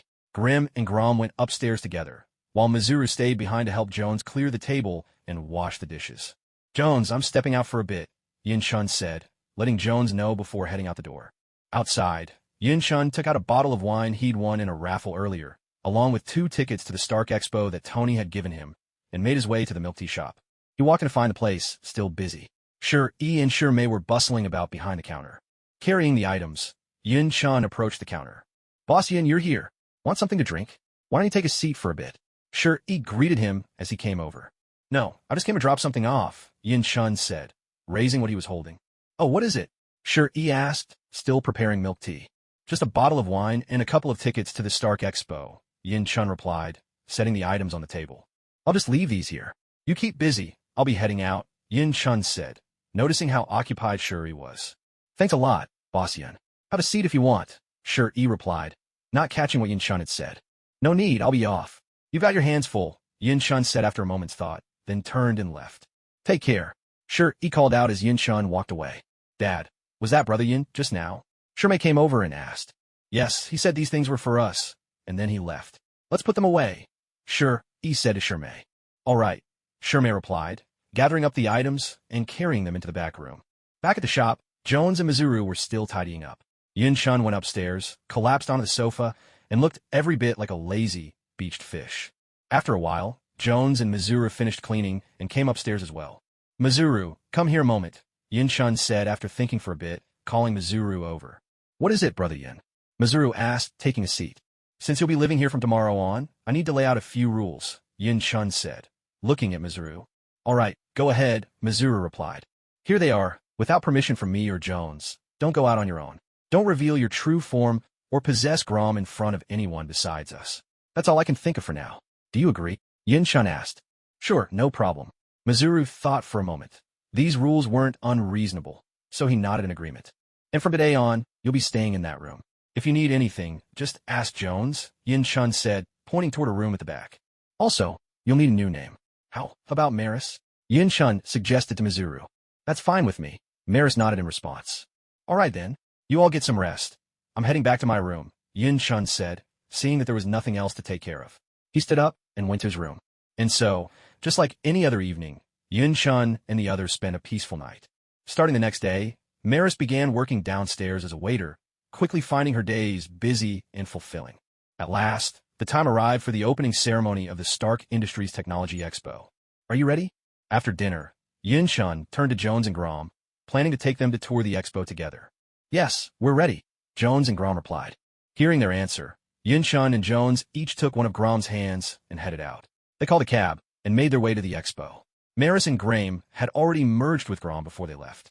A few minutes later, Yin-chun and the others stood outside the expo, a sprawling, brilliantly lit building. "It's huge," Jones exclaimed in amazement as he looked at the structure. Then, the three of them showed their tickets and entered. Inside, the space was vast and open. Even with the crowds, it didn't feel crowded at all. The scenery inside was also breathtakingly beautiful. A long corridor stretched ahead, flanked on both sides by lush green lawns. Scattered across the grass were many towering trees of unknown names, and beneath their canopies bloomed a riot of colorful flowers. In the middle of the walkway, several fountains sparkled, surrounded by clusters of glowing lights. Continuing onward, they came upon a long flight of steps.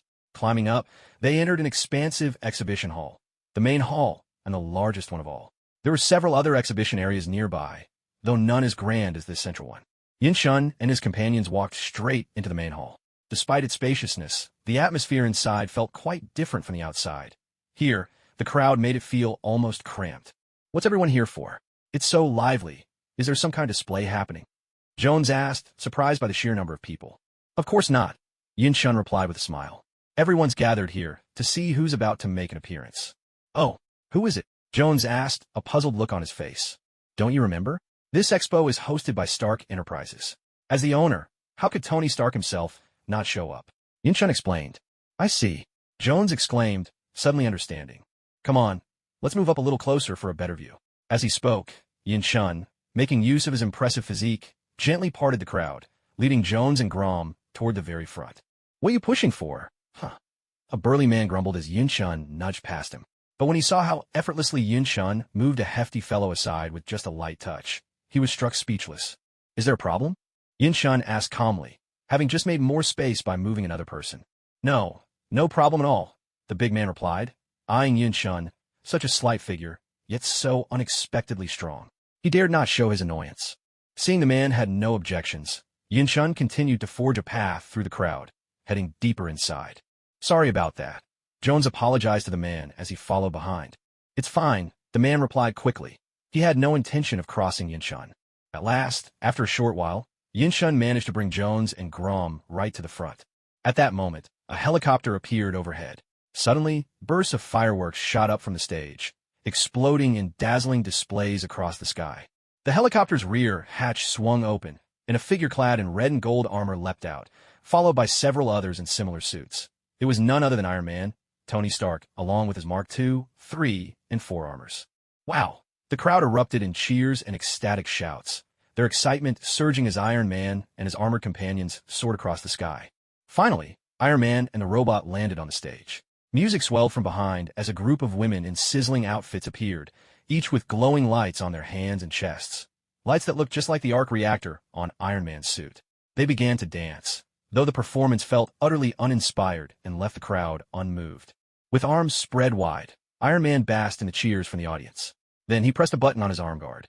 Instantly, the armor covering his body began to split and rotate, each piece detaching and vanishing mysteriously, as if dissolving into thin air. In its place stood Tony Stark, impeccably dressed in a sharp suit, a roguish grin lighting up his face. As Tony pressed the button, the spot where the suit had stood behind him suddenly opened up in the floor. The suit descended smoothly into the hidden depths below, disappearing from sight and leaving the audience in awe. As expected, Tony is always Tony. He just can't help but put on a show, Yin Chun thought to himself with a smile. Now out of his suit, Tony gave the crowd a courteous bow. Surrounded by the dancing women, he wrapped up his dazzling entrance. The music faded, the dancers exited the stage, and the spotlight shifted. At that moment, Tony glanced at the audience and suddenly caught sight of Yin Chun and his two companions. Their eyes met, and they exchanged a knowing smile. Tony then launched into his speech, overflowing with his signature swagger and flair. What I'd like to say is, welcome to the Stark Industries Expo, Tony declared after a lengthy introduction. The crowd erupted into wild cheers and applause. And now, a very special guest from the past will share with you the story behind all of this. Please welcome my father, Howard Stark. With that, Tony stepped aside, yielding the stage to the giant screen above and positioning himself off to one side. With my Amazon's gene serum, Tony shouldn't have to worry about palladium poisoning anymore, Yin Chun thought proudly, watching Tony beside him, who was also gazing at the screen and his late father's speech. Little did Yin Chun know, Tony was actually in a state of distress. He was barely holding it together, stomach churning uncomfortably. In that moment, Tony almost regretted taking Yin Chun's Amazon's gene serum. He would have preferred the effects of palladium poisoning to feeling like this. And to this day, Tony still hadn't filled the hole in his chest. Partly, he never had the time. When he did, Ethan wasn't available and Banner didn't dare attempt the procedure. So it remained unresolved. All for the sake of the plot, of course. Soon enough, Tony's father, Howard Stark, finished his introduction on the big screen. Tony walked back onto the stage, his expression calm and composed. Now, please enjoy exploring the Technology Expo at your own pace. With those words, Tony slowly retreated, leaving the stage behind. I'm going to the restroom first. After leaving the booth, Tony headed to the back, tossed his clothes to Happy without a second glance, and strode straight toward the restroom. Though he felt panic rising in his chest, his steps remained confident and relaxed. But the moment he entered the restroom, his whole demeanor changed completely. Seeing Tony exit the scene, Yin Chun also led Jones and Grom to explore other exhibition halls. Yin Chun and Jones wandered through hall after hall, booth after booth, each filled with high-tech products unlike anything they'd ever seen. The dazzling innovations left them both wide-eyed and amazed. This is so boring, and you can't even eat anything here. At that moment, Grom's voice piped up. Eat, eat, eat. Eating is all you ever think about, Yin Chun scolded. All right, let's look around a bit longer, and then I'll buy you some snacks, okay? Jones said with a laugh to Grom. Hooray! Jones, you're the best! Grom exclaimed, excitement bubbling in his voice. You really shouldn't spoil him like this. Didn't he just eat a full meal not long ago? Yin Chun said. It's fine, Jones replied with a gentle smile. The three continued their stroll. There's so many people here, what could they be showing? Yin Chun stopped outside one exhibition hall, noticing the crowd. Let's go check it out. With those words, the three of them squeezed into the hall and managed to get to the front. What is this? Yin Chun stared at the display in disbelief. Ow! Hey, that hurts! Suddenly, Grom cried out. In his excitement, Yin Chun had unconsciously gripped Grom's hand too tightly. Sorry about that. Yin Chun quickly apologized as he realized what had happened. Yin, what's wrong? Jones asked, noting the look of shock on Yin Chun's face. It's nothing. Let's head back, Yin Chun replied, his expression returning to normal as he took Grom's hand and led them outside. Host, an Orphnok is approaching. Its level isn't low. Just then, as Yin Chun walked, the system's voice sounded unexpectedly. Hearing this, Yin Chun frowned, considered for a moment, then turned to Jones. Jones, can I borrow your phone for a second? Sure, Jones replied without hesitation, handing over her phone without questioning him. System, transfer the Emperor of Heaven belt from my phone to Jones's, Yin Chun said, taking the phone. Understood. Please hold on. The system took Jones's phone from Yin Chun and began its modifications. After leaving the expo, Yin Chun and Jones stood at the roadside, waiting for their ride, while keeping a close watch on the Orphnok approaching from behind. All done, the system announced as the phone reappeared in Yin Chun's hand, now accompanied by a Bluetooth earpiece identical to the one he had before. Jones, here's your phone. And take this too. Noticing their car pulling up, Yin Shun handed the modified phone and the new earpiece back to Jones. What's this? Jones took the earpiece, looking a little confused. You two head back first. I still have something to take care of. Put the earpiece on. If you run into any danger, anyone or anything, just shout Saiga, transform into it. You'll turn into that flying white knight I became earlier. Then take Grom and get out of here. Yin Shun whispered quietly in Jones's ear. Did something happen? Jones asked, worry flickering in his eyes. It's nothing really. I'm just being cautious, Yin Shun replied softly. All right, just be careful. Hearing Yin Shun's words, Jones nodded. He sensed Yin Shun might have discovered something inside, and not wanting to become a burden or cause worry, he took Grom and got into the car. Jones was always so understanding. Yin Shun felt reassured, knowing that. System, keep an eye on Jones for me. Let me know if anything happens, Yin Shun said quietly, watching Jones and Grom leave. Got it, the system responded cheerfully.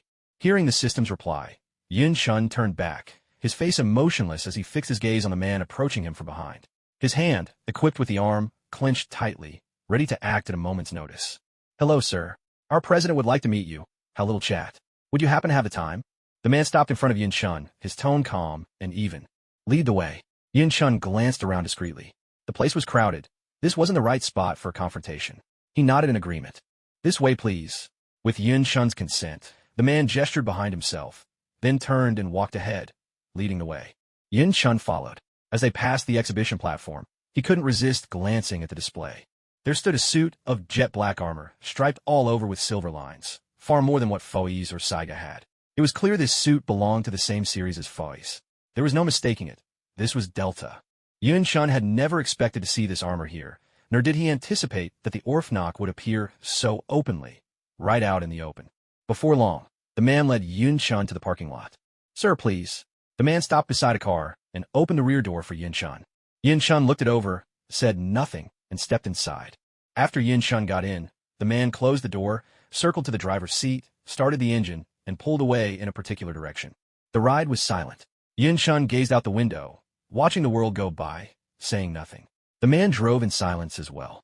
After a dozen minutes or so, the car arrived outside an abandoned factory. The man got out, walked to the back, and opened Yin Shun's door. At this, Yin Shun took out the earpiece, put it on, and stepped out of the car. Sir, our president is inside. Please come this way, the man said, then led Yin Shun further in. Host, that level 5.5 Orphnok from before is inside, along with a level 5.8 and a level 5.1. But the level 5.11 seems a bit unusual, the system spoke up at that moment. Let's take things as they come, and respond as needed. Yin Shun's pupils contracted slightly at this, but he quickly regained his composure and replied, following behind as they made their way inside. Yin Shun possessed both the power of invisibility and a substitute doll to cheat death. Even though he couldn't defeat the Orphnoks inside, he knew he wouldn't be killed outright. He was curious to see what these Orphnoks were really planning.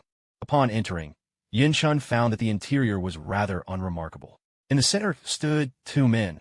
One was the black man with the tiger-like aura and level 5.5 Orphnok energy, the other a middle-aged man with a gentle expression. Not far to their left, a cross was mounted on a flat trolley, and chained to it was a man, his body covered in wounds. Mr. Yin, you're here. I apologize for choosing such a place to meet. There's nowhere suitable to sit. I hope you don't mind, the middle-aged man said with a smile as he noticed Yin Shun enter. Yin Shun glanced at him, but remained silent. Allow me to introduce myself. I'm the president of Smart Brain. My name is Kamen, he said, looking directly at Yin Shun. In truth, the main reason I invited you here today, Mr. Yun, is to clarify the reputation of the Orphnoks under Smart Brain's management. Ever since Smart Brain arrived in this world, whenever a new Orphnok appears, we've made it our mission to recruit them, provide psychological guidance, and either welcome them into Smart Brain or encourage them to continue abiding by this world's laws and live as humans among society. Of course, there are always some who refuse to be governed. For those, we take direct disciplinary action. And for those who, after becoming Orphnoks, inflicted significant harm upon humans, we carry out executions as our way of atonement. But naturally, we can't always discover every uncooperative Orphnok right away, and that's led to many unfortunate incidents, Kaimura said calmly, his gaze on Yin Shun. Then he gestured toward the man chained to the cross and continued. For example, this gentleman here, once one of the four-leaf clovers, the monkey-type Orphnok, Mr. Solong. At that moment, the man who had led Yin Shun inside walked over to the cross and pushed it closer. Yun-shun regarded So Long with a puzzled expression, uncertain of Kayamura's true intentions. It was him who masterminded the incident where 9 Orphnok attacked humans last time. All to steal your belt, Kimura said. I never expected this. But the reason you've kept me alive until now was for something like this. And to think I'd be defeated here. But as the administrator of Smart Brain, the one who manages all Orphnok, you, Kimura, would actually compromise with humans. How laughable, how pathetic. At this, So Long let out a cold chuckle. The Orphnok that escaped Mr. Yun during that incident has already been executed, Kimura replied. He accepted a phone handed over by his subordinate and turned the screen toward Yun-shun. Yun-shun looked at it, only to see the Orphnok who had fled from him, its chest pierced straight through by an arm. The creature transformed back into its human form and died. This former member of the four-leaf clover is now left in your hands, Mr. Yun, Kimura said, returning the phone to his subordinate and addressing Yun-shun. What exactly are you trying to do? Yun-shun was utterly confused by Kimura's series of actions and questioned him. I want to cooperate with you, Mr. Yun, Kimura declared. We stand on opposite sides. What's there to cooperate on? Yun-shun stared at Kimura, his face expressionless. While it's true that we're on different sides, we share a common enemy. You want to eliminate all species that don't belong to this world, and we aim to conquer this world as well. We can absolutely work together to wipe out the other races. Besides, even with all your strength, Mr. Yun, you can't possibly eradicate every monster in a short period of time. During that window, countless ordinary humans will fall victim to other races. I'm sure you understand that as well, Kimura continued. As far as I know, among all the races that have come to this world, you Orphnok are supposedly the weakest, yet you make such grand claims about conquering the world. True, we are the weakest, but we have the greatest numbers. Even the worms can't compare to us. And precisely because we're weak, we've honed our skills in science and technology. In that field, we surpass all other monsters who have come to this world. I'm sure you've experienced that yourself, haven't you, Mr. Yin? Kimura said with a smile. What's more, with our cooperation, the greatest beneficiaries would be humanity. Our idea is to mass-produce rider belts and sell them to human governments, giving them the power to protect themselves and others. Before Kimura could finish, So Long burst out laughing and said, Kimura, you really are growing more old-fashioned. You'd actually sell rider belts to humans. The village chief ignored So Long and continued. Mr. Yun, what do you think? Of course, you don't need to answer me right now. Please take your time to consider it. Here's my business card. As he spoke, he took out a card and handed it to Yun-shun. Yun-shun looked at him, thought for a moment, and accepted the card. I'll be in touch with you next time, Mr. Yun. As for him, I'll leave him in your hands. We'll take our leave for now. Seeing Yun-shun accept the card, the village chief smiled, then turned and left with his subordinates and the large black man from Clover. So, kid, what do you plan to do with me? After the village chief had left, So Long suddenly spoke up. Yun-shun looked at him, saying nothing. So Long had just started to speak when Yun-shun suddenly activated all the arms on his right hand. A glow, visible only to Yun-shun, radiated from each of the arms in his hand. Without hesitation, Yun-shun delivered a powerful punch directly to So Long's chest. A guttural gasp escaped So Long, but his chest blocked Yun-shun's fist for less than half a second before it was smashed straight through. After all, So Long was only in his human form, and with Yun-shun using the arms, it was no surprise that his chest was shattered. Yun-shun's fist plunged into So Long's chest. His hand opened, seized So Long's heart, and crushed it without mercy. With his heart destroyed, So Long stared fiercely at Yun-shun. Then his body turned to ash and collapsed to the ground. Yun-shun had not forgotten how the Orphnok had once tormented humanity. There was no way he'd ever let the mastermind behind all of this, So Long, go free. Watching So Long's body dissolve into ash, Yun-shun pulled out his headphones. He was about to transform into Saiga, only to remember that he'd already given Saiga to Jones, a realization that left him a bit exasperated. Well, I still have the Pegasus Rider, don't I? At that thought, Yun-shun recalled the Pegasus Rider and summoned it from his system storage. Ever since he'd acquired Saiga, Yun-shun had neglected the Pegasus Rider. If not for handing Saiga over to Jones today, the Pegasus Rider would probably still be gathering dust. Faiz, transform. After taking out the Pegasus Rider, Yun-shun put on his headphones and called out. With a flash of blue light, Yun-shun transformed into Faiz, mounted the Pegasus Rider, and headed home. A dozen minutes later, Yun-shun arrived back at the shop. Jones was already upstairs. Brother Yun, are you all right? Jones asked as soon as he saw Yun-shun return. Don't worry, I'm fine, Yun-shun replied with a smile. Then he went to his room, sat down on the bed, took out his phone, and dialed Tony's number. Hello, Yun? What's up? Tony's voice came from the other end, sounding a little irritable. Tony's irritation was understandable, Right after leaving the expo, he'd received a subpoena from the Senate Armed Services Committee. There was little doubt as to what it was about. Do you know that Smart Brain Company in Hall 9 at the expo? Yun Chun asked, not noticing Tony's irritation. I vaguely remember them. Aren't they just a small company that's only been around for less than 2 months? Why do you ask? Tony replied. Do you know what they showcased? Yin Chun continued.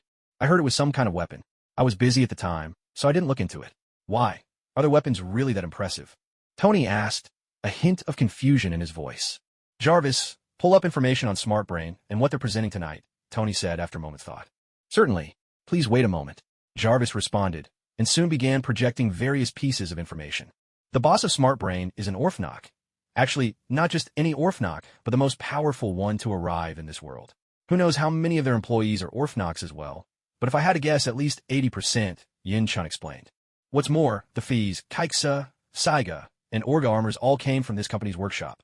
And even the item they're displaying tonight is the Delta armor, second only to Orga in combat power. It's forged from Helios metal and silver photon blood. You should keep an eye on it, Yin Chun added. What? Tony was stunned by Yin Chun's words. He hadn't expected that the Orphnoks had actually set up a company right here in the city. And now, he realized his own expo had allowed them to slip in under his nose. He also hadn't imagined that the Fui's belts and the others were all their creations. If that was the case, just how advanced was their technology? Tony's gaze shifted to the image of the armor Jarvis had pulled up. And how did they even get that display platform? That kind of setup isn't something you can just get your hands on, Yin Chun asked. Oh, right, I remember now. They started off with a tiny booth. Later, someone from a senator's office approached me, asked for a bigger space, and I just arranged it on a whim, Tony replied. That senator isn't in cahoots with them, is he? Tony said, now even more surprised. It's highly likely, Yin Chun answered calmly.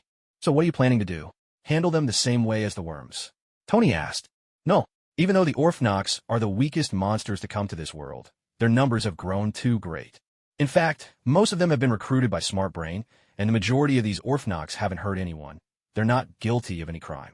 We can't just go around killing them all, Yin Chun said. All right, that's it for now. I'm hanging up. Take care of yourself, and for the time being, just leave them alone, Yin Chun said, then ended the call. Tony stared at the messages on Smart Brain, his face heavy with concern. He hadn't expected the situation with the Orphnok to be so complicated, and now Tony felt even more agitated. After hanging up, Yin Chun considered calling S.H.I.E.L.D., but after a moment's thought, decided against it. After all, even S.H.I.E.L.D. might not be able to handle this. He put his phone away. System, is there a function to turn the belt into a card? Yin Chun asked after a moment of thought. To prepare for whatever might come, he figured it wouldn't hurt to boost his combat abilities a little more.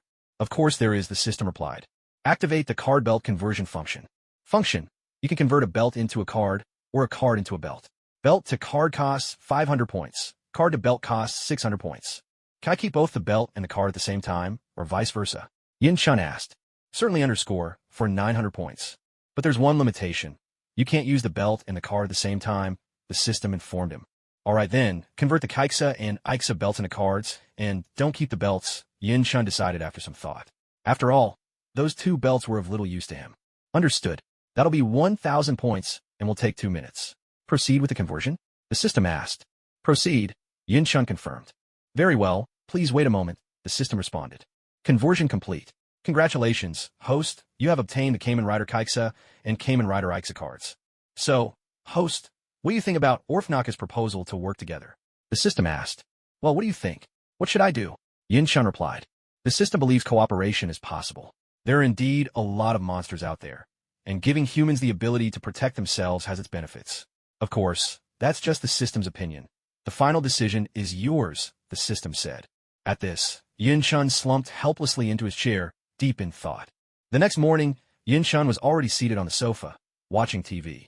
It had suddenly occurred to him last night that Tony would be having a showdown with the senator today. How could he miss such a scene? As luck would have it, the live broadcast had just begun. On screen, Tony was chatting with Pepper, who was seated behind him, while a senator was loudly calling his name, trying to get his attention. Yin Chun remembered that this senator was apparently affiliated with Hydra. All right, Senator, what can I do for you? Tony asked. Do you possess a certain special weapon? The senator demanded. Doi, how come I don't know about it myself? Tony replied, feigning ignorance. Are you sure you don't have any? The senator asked again. That depends on how you define a weapon, Tony replied. Iron Man is a weapon, the senator remarked airily. My invention is not a weapon, Tony retorted. Then what is it? The senator straightened up at Tony's words, his curiosity piqued. It is whatever it needs to be, Tony replied. And what exactly is it? The senator pressed, his expression growing colder. The Iron Man armor is a high-tech prosthesis. It's not a weapon, Tony said with conviction. What followed was a heated argument. The greedy senator wanted the Iron Man suit, but Tony refused, leading to a tense exchange between the two. All right, I may not be a weapons expert, but we've brought in someone who is. I'd like to call Justin Hammer to the stand, a major partner of the Department of Defense, the senator announced. At that, the cameraman shifted the lens, and a reasonably handsome, middle-aged man walked in from the side. For the record, I see Justin Hammer approaching, but I don't see any weapons expert, Tony remarked as Hammer took his seat. Hearing Tony's comment, Hammer took a sip of water, smiled, and began a drawn-out speech. He flattered Tony and his father, Howard Stark, before steering the conversation back to the Iron Man armor. We all know why we're here. In the past 6 months, since those monsters started appearing, aside from Kamen Rider, Tony Stark has forged a mighty sword. Yet he insists it's just a shield. He asks us to trust him, to hide behind him. I truly wish that we're safe enough, that we could all sleep at night without locking our doors, but the world is simply too dangerous. I'm sure you've all seen those monsters before. How fierce, how deadly they are. Mr. Stark can't predict every threat, and he can't always be there before they cause harm. Thank you. Hammer finished his remarks, which at their core argued that the Iron Man armor should be handed over to the government. Mr. Stark, let's set aside your use of the Iron Man suit for now. Let's talk about Kamen Rider. He's your friend, isn't he? The senator turned to Tony. I don't know him, yes, but so what? What? Are you planning to strong-arm him into giving up his armor too? Tony replied with a cold smirk. We'll come back to that later. For now, everyone, please turn your attention to this. The senator said, gesturing to the large screen. On the screen appeared a chaotic scene. Wounded civilians scattered everywhere, and among them was the original Foiz, before Yun Chun's transformation. Foiz's foot landed heavily on someone's body. With a forceful stomp, he crushed through the man's chest. Blood splattered, painting Foiz in a brutal, fearsome light. This was the surveillance footage from the previous battle between the Orphnox sent by Yun Chun and Soa. A collective stir swept the room as the scene unfolded. The reporters and everyone present could no longer remain calm and broke into heated discussions. Most people here knew nothing of the truth. Back then, to prevent panic and conceal the incident, the government had deleted all video records, leaving only a single copy locked away in a classified archive. Even Yun Chun and Tony lost their composure. This was blatant slander. These people were truly shameless, willing to go this far. The earlier parts of the video had been cut, leaving only this damning moment. Tony Stark, how do you explain this? An assemblyman sneered. What about the beginning of the video? Tony pulled out his phone, fixing the assemblyman with a steely gaze. Isn't this enough? This is murder, the assemblyman shouted. Oh really? You might not have the earlier footage, but I do. With that, Tony hacked into the system and played the missing portion. The giant screen flickered, revealing an Orphnox rampaging and wreaking havoc. Scores dead and wounded in an instant, cries of anguish filling the air. Then the footage shifted again, showing Yun Chun transforming into Foiz and engaging the Orphnox in fierce combat. Eventually, Foiz sent the monster flying with a powerful attack.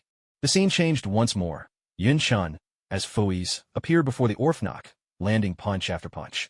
Then Foiz seized the Orphnox by the head and slammed it viciously into the ground. The brutality of it sent chills down everyone's spines. Finally, Foiz rose, lifted his foot, and stomped on the Orphnox, forcing it to revert to its human form. Only then did everyone realize the person being crushed was the same one they'd seen dead earlier. The reporters turned to the assemblyman, their murmurs growing louder. The screen concluded with the same clip the assemblyman had played before. Would I be justified in suing you for defamation? Tony glared at the assemblyman. If this footage hadn't been preserved, there was no telling what would have happened next. Sorry, when we discovered this video, that was all that was left. My apologies, the assemblyman replied breezily. Well, that's that. My Iron Man suit can prevent wars and monsters alike. Iron Man is useful, and so is Kamen Rider. The country is safe, the people are safe. If you have any more dirty tricks, go ahead and try them. I'll take them all on. But if you think you could get your hands on my Iron Man suit or the Kamen Rider armor, dream on. Tony stood up and shouted, his voice ringing with defiance. What more do you want? This is how things are now. I once considered working with these clownish schemers, but they've let me down completely. All they care about is plotting to seize the Iron Man armor and the Kamen Rider suits for their own selfish gain, Tony said, turning to address the reporters and everyone else present. Fuck you, Tony Stark. The senator spat out a curse without restraint. Tony shot him a middle finger and strode straight out. Phew, Thank goodness. Yin Chun breathed a sigh of relief at the scene, though from start to finish, Rhodey hadn't shown up at all. All right, host, it's time to get on with your task. Your mission is to eliminate the monsters in this world, you know? It's been ages since you've been active. Shouldn't you get moving? The system prompted. I really don't want to work, Yin Chun replied, lazily, slumping deeper into the couch. Are you serious about this job or not? Get up now, the system snapped. I quit. Yin Chun's answer came just as lazily as before. You, such a small gesture. How disrespectful, the system grumbled. Ugh, I really don't want to go to work, Yin Chun muttered, lying sprawled on the sofa like a lifeless fish. If you keep this up, don't blame me when you lose your precious system, the system threatened. All right, enough with the drama, Yin Chun said with a helpless sigh. Fine, let me see which monster species needs some population control, Yin Chun murmured, lazily opening the monster detection function, all the while still lounging on the sofa. The greed have been wiped out, the undead are too scattered, the bloods haven't shown up yet, the fangires are too few, and the worms just had a culling last month, so let's skip them this time. Looks like that only leaves you, Yin Chun mused, peering at the Orphnok listed in the detection function, talking to himself. You say you haven't hurt anyone since arriving in this world, but how do you explain this, then? After choosing a gathering point for the Orphnok, Yin Chun stood up and headed downstairs. He greeted Jones and the others before heading out the door. Sigh, I guess I'll have to buy a new flight belt soon. Riding a bike everywhere just isn't cutting it, Yin Chun muttered as he arrived in a deserted corner. He transformed into Foiz, summoned the auto-vagin, and let out a resigned sigh. Concealing himself, Yin Chun mounted the auto-vagin and set off toward the Orphnok gathering point he'd just located.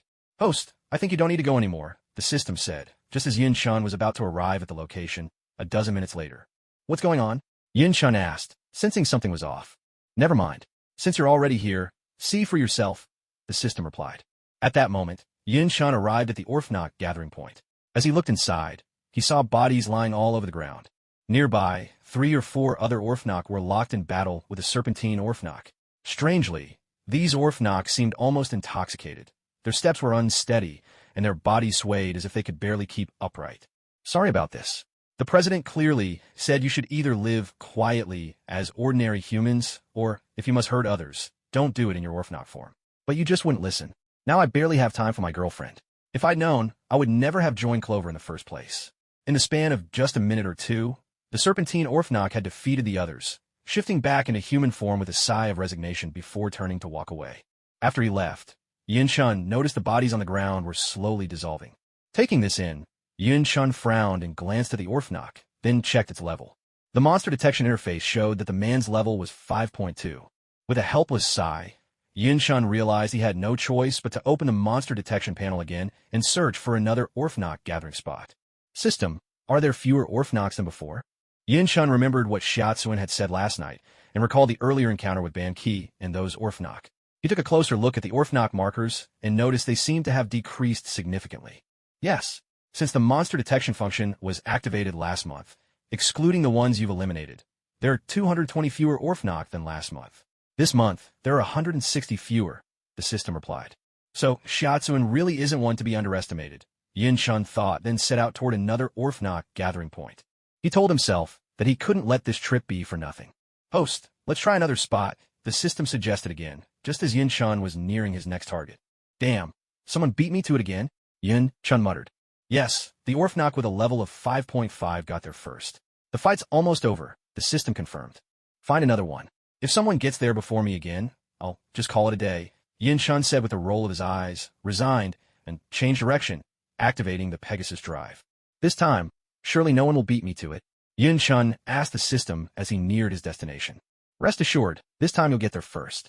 There aren't any other monsters nearby, the system replied. A cold smile flickered across Yin Chun's lips as he picked up his pace. Seconds later, Yin Chun arrived at an abandoned auto repair shop. What level are the Orphnok inside? Yin Chun asked after getting off his bike. None of them are above 4.2, the system answered. That low? Yin Chun paused, momentarily surprised. He'd rushed over without even checking their levels. Forget it. If they're weaker, it's easier for me. With that, Yin Chun drew his sword and stepped inside. Inside, a group of people who looked to be in their 20s were gathered around a Lamborghini, cheering and hollering in excitement. This is a limited edition, right? And it's brand new. Where the hell did you get it? One guy at the front of the car turned to a proud-looking man beside him and asked. Of course, I got it yesterday. My cousin and I took down a few rich kids and snatched their cars. I picked this one, and my cousin took another. You guys didn't even bother calling me yesterday, the proud man said, sounding annoyed. Damn it, how was I supposed to know it would turn out like this? If I'd known, I wouldn't have gone looking for that widow and her daughters, the first man snapped, clearly upset. You want to talk? Last night, just because you were afraid they'd scream, you killed them all and left us with nothing but their corpses, you bastard, another man grumbled in displeasure.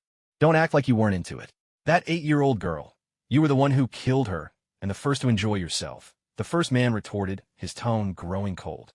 At that, everyone around burst out laughing. Yun Chun, who had been watching all this while invisible, could no longer hold back his rage. He drew his gun and fired 2 shots at them. With a scream, one of the Orphanok was sent flying, howling in agony. Another was shot in the head by Yun Chun and dropped dead on the spot. Who's there? At this, everyone scrambled for cover, ducking behind whatever they could find. They reverted to their Orphanok forms and stared at Yun Chun, who had now revealed himself. Kamen Rider, someone exclaimed, recognizing Yun Chun. Panic flickered in his eyes, and doubt crept into his heart. Yun Chun said nothing. He simply aimed at the nearest Orphanok and squeezed the trigger, firing an energy round. The blast struck the cover the Orphanok was hiding behind and exploded, forcing the creature to leap away at the last second. But it was useless.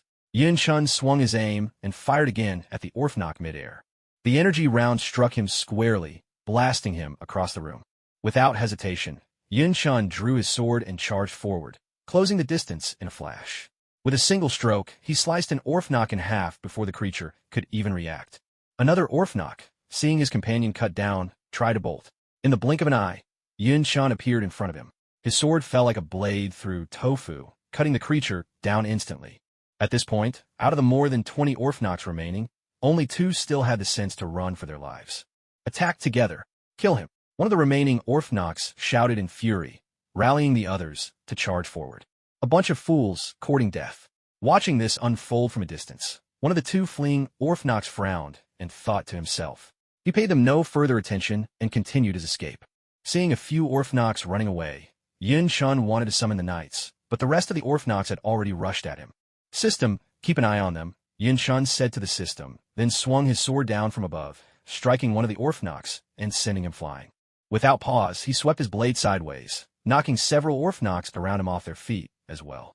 At that moment, an Orphanok launched himself into the air, kicking toward Yun Chun. Yun Chun leaned back swiftly, dodging the kick, then rolled to his right to evade another Orphanok who tried to ambush him from the front.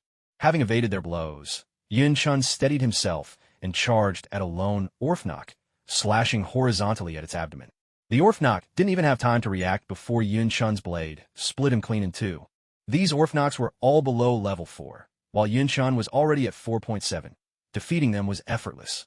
Yet the Orphanoks, still unaware of Yun Chun's true strength, grew angrier at the sight of another fallen comrade. They drew their weapons and advanced on Yun Chun with fury in their eyes.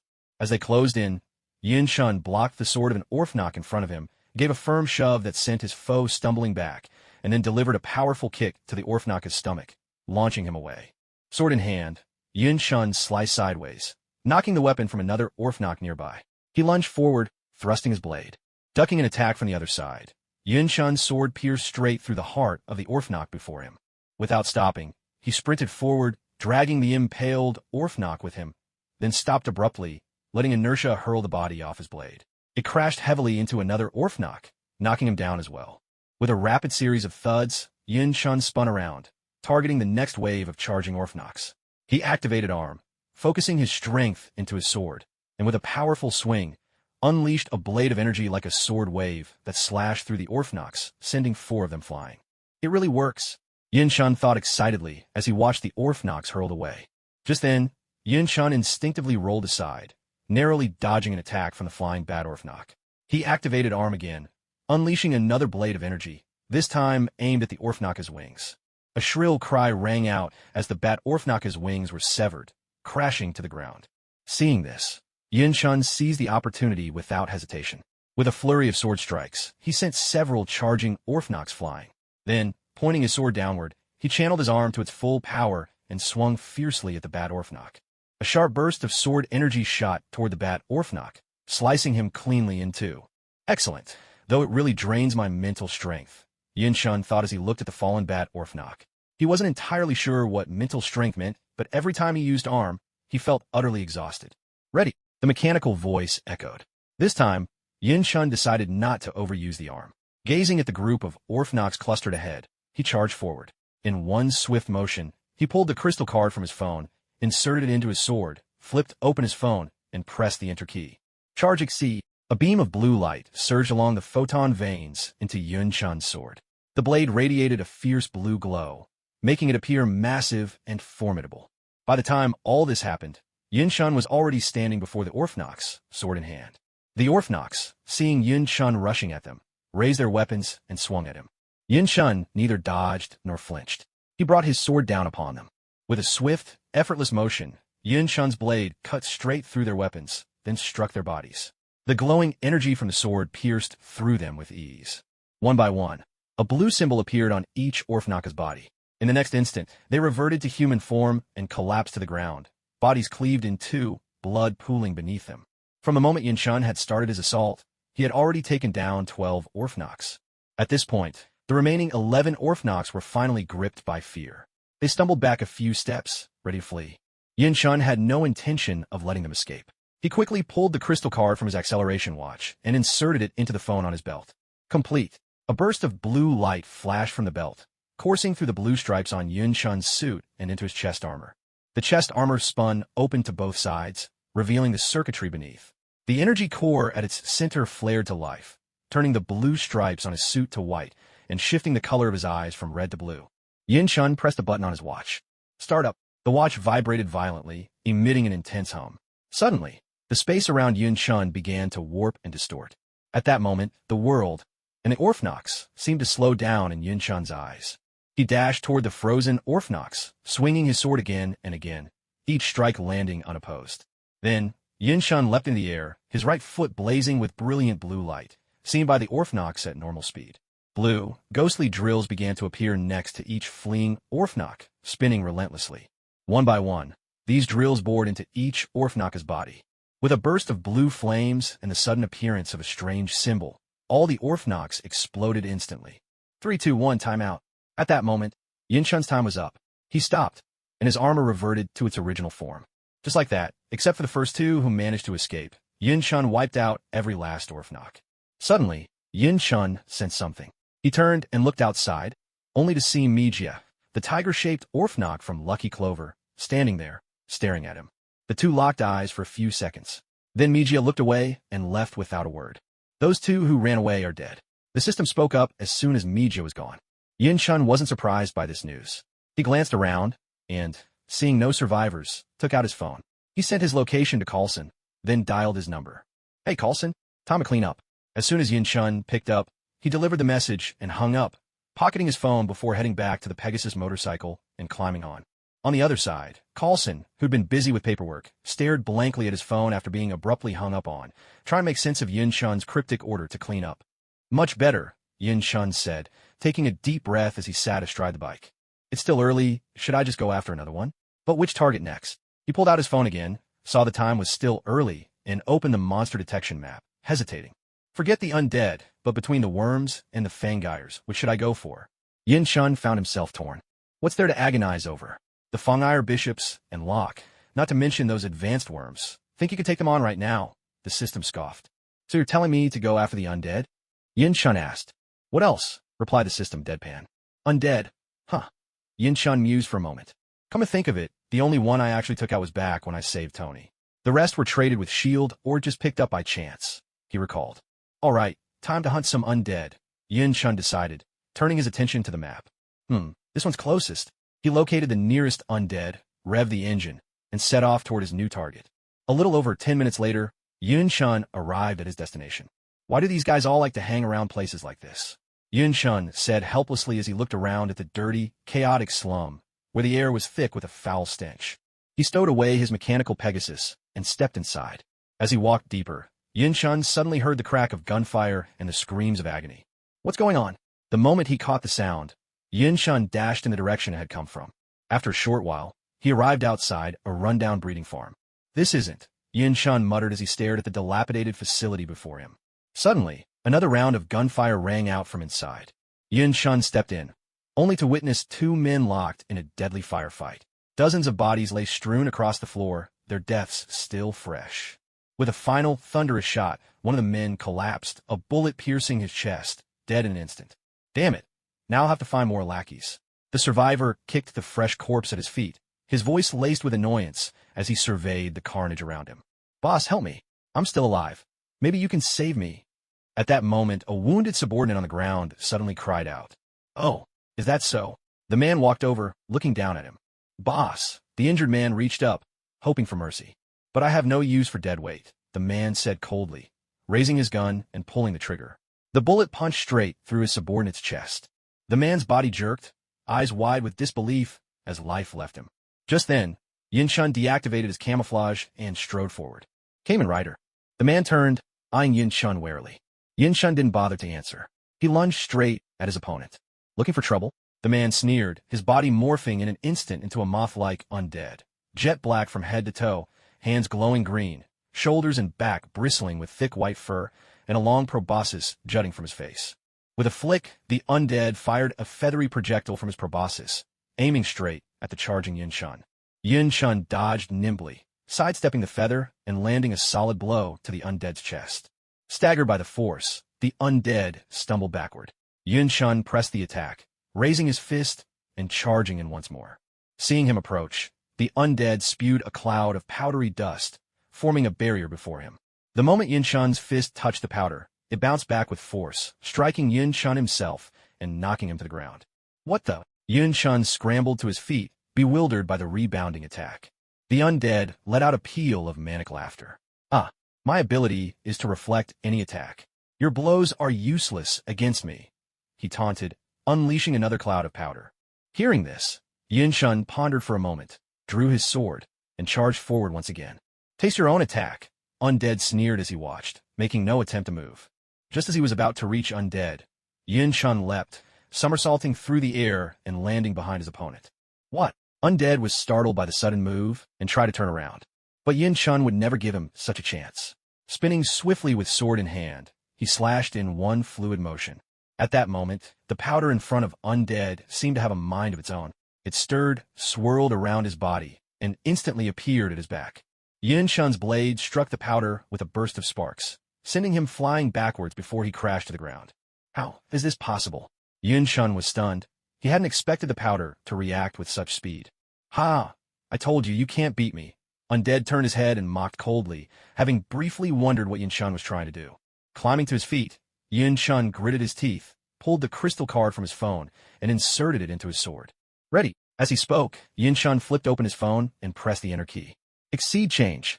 A surge of blue light flashed from the phone, coursing along the blue stripes on his body and flowing into the sword in Yin-shun's hand. Let's see how you handle this, Yin-shun declared, charging toward Undead once more. Undead retaliated by spewing another cloud of powder, forming a barrier in front of himself. But just as Yin-shun was about to reach him, Undead sensed a sudden danger and, without hesitation, rolled to the side, dodging Yin-shun's attack. Yin-shun's strike hit nothing. Before he could dwell on it, Undead whipped around and launched several feathers, shooting them at Yin-shun's back. The feathers struck Yin-shun with a series of sharp blows, making him stagger forward a few steps before collapsing to the ground. Seeing this, Undead rushed at Yin-shun and aimed a kick at him. Yin-shun quickly rolled aside, activating his arm, and unleashed a wave of sword energy at Undead. Undead immediately launched several feathers to intercept the sword energy. The sword energy and feathers collided, canceling each other out and vanishing in an instant. At this point, Yin-shun got back to his feet, but didn't rush forward. Instead, he retreated 2 steps, eyes fixed on Undead as he searched for a way to defeat him. Undead, equally cautious, watched Yin-shun closely, also seeking an opening to win. The two circled each other warily, each measuring the other's every move. Then, as if struck by a sudden idea, Yin-shun charged in, slashing at the powder in front of Undead. But this time, he held back his strength. The attack rebounded once more. In that split second, Yin-shun leapt with all his might, dodging the incoming blow and landing behind the Undead. Summoning all his strength, he swung his sword down in a powerful arc. With a sudden burst, a cloud of powder materialized at the Undead's back, interposing itself between Yin-shun's blade and its target. But this time, the powder barrier held for less than half a second. Yin-shun's sword sliced right through it, striking the undead directly and sending him flying. The attack did not rebound this time. As I thought, Yin Chun's eyes sparkled with excitement at the sight. He realized that whenever the undead reflected an attack, the powder would vanish and needed to be regenerated. The undead couldn't instantly produce a new barrier the moment the powder disappeared. It took a little time. Having spotted this weakness, Yin Chun swiftly drew his gun and fired at the undead, squeezing the trigger without hesitation. The blasts of energy struck the undead, exploding on impact and hurling him further away. Watching closely, Yin Chun holstered his gun, flipped open his phone, and pressed the number 9. Ready, came a mechanical prompt, and he followed up by hitting the enter key. Charge exceed. A surge of blue energy flared, running along the glowing blue stripes on Yin Chun's suit and flowing into his right leg. Then Yin Chun charged at the undead, jumped into the air, and with a ghostly blue drill whirling around his foot, launched a powerful kick at his foe. Seeing this, the undead scrambled up and unleashed another cloud of powder from his mouth, forming a barrier in front of him. Yin Chun's drill kick struck the powder with a pair of heavy impacts. In just 2 seconds, he shattered the barrier and landed a direct blow on the undead, sending him flying once again. Ready, as Yin Chun landed, he rushed at the undead, swiftly pulling the crystal card from his sword and sliding it back in. Charge exceed. He flipped open the phone again and pressed enter. A wave of blue energy shot from his belt, tracing the luminous blue lines along his body and flooding into his sword, which blazed with a brilliant blue light. By now, Yin Chun stood before the undead, who had barely managed to get to his feet and hadn't yet regenerated his powder. Yin Chun swung his sword in a decisive strike. With a heavy crash, the undead was sent flying yet again, smashing through the wall and landing outside. The clasp on his belt popped open. Noticing that the clasp had released, Yin Chun sheathed his sword and strode over. He pulled out an empty card, flicked it expertly, and slotted it into the undead's body. After the card was inserted into the undead, it gave a single pull and immediately sucked the undead straight into the card. Then, the card swiftly flew back into Yin Chun's hand. So, it was the 8 of hearts, the one that can reflect enemy attacks.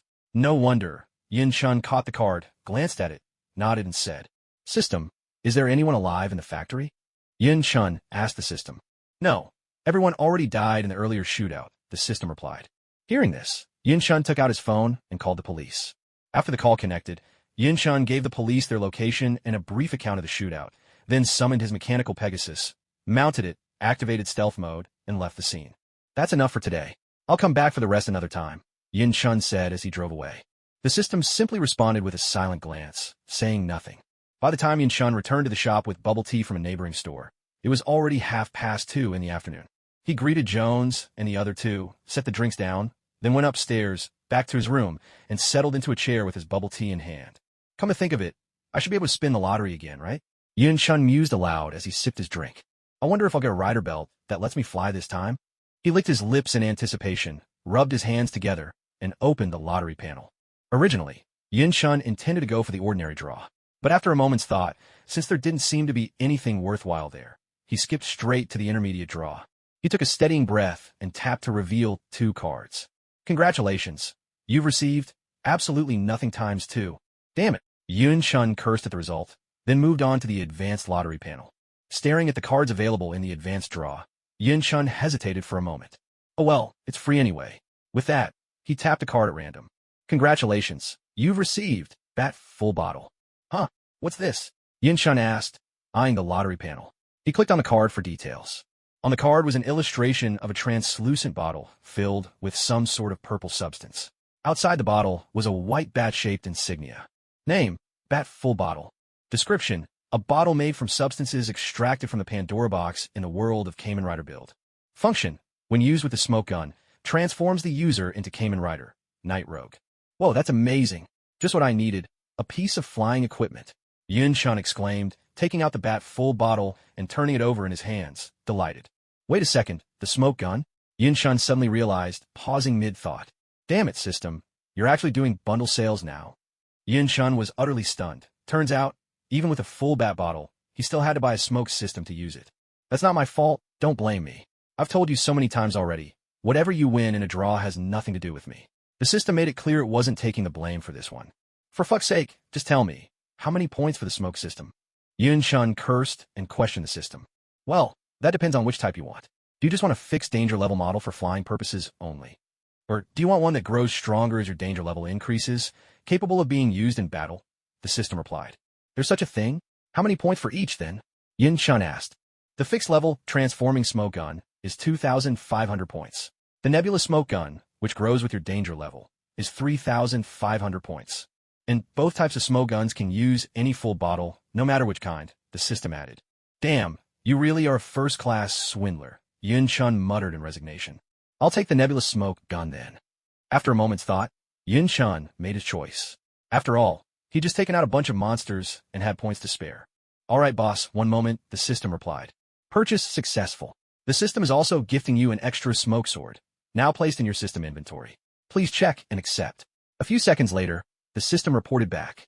Hearing this, Yin Chun licked his lips and retrieved the nebulous smoke gun from his system inventory. A purple gun appeared in Yin Chun's hand. Its central section shone gold, and embedded in that golden part were several green gears of varying sizes, a true nebulous smoke gun. So this is the nebulous smoke gun? Yin Chun gazed at the weapon, excitement bubbling up as he stood.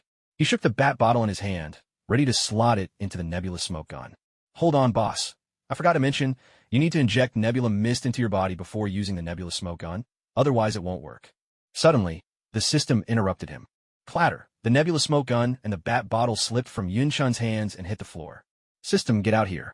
I swear I won't kill you. Yin Chun growled through gritted teeth, taking a deep breath to calm his fury.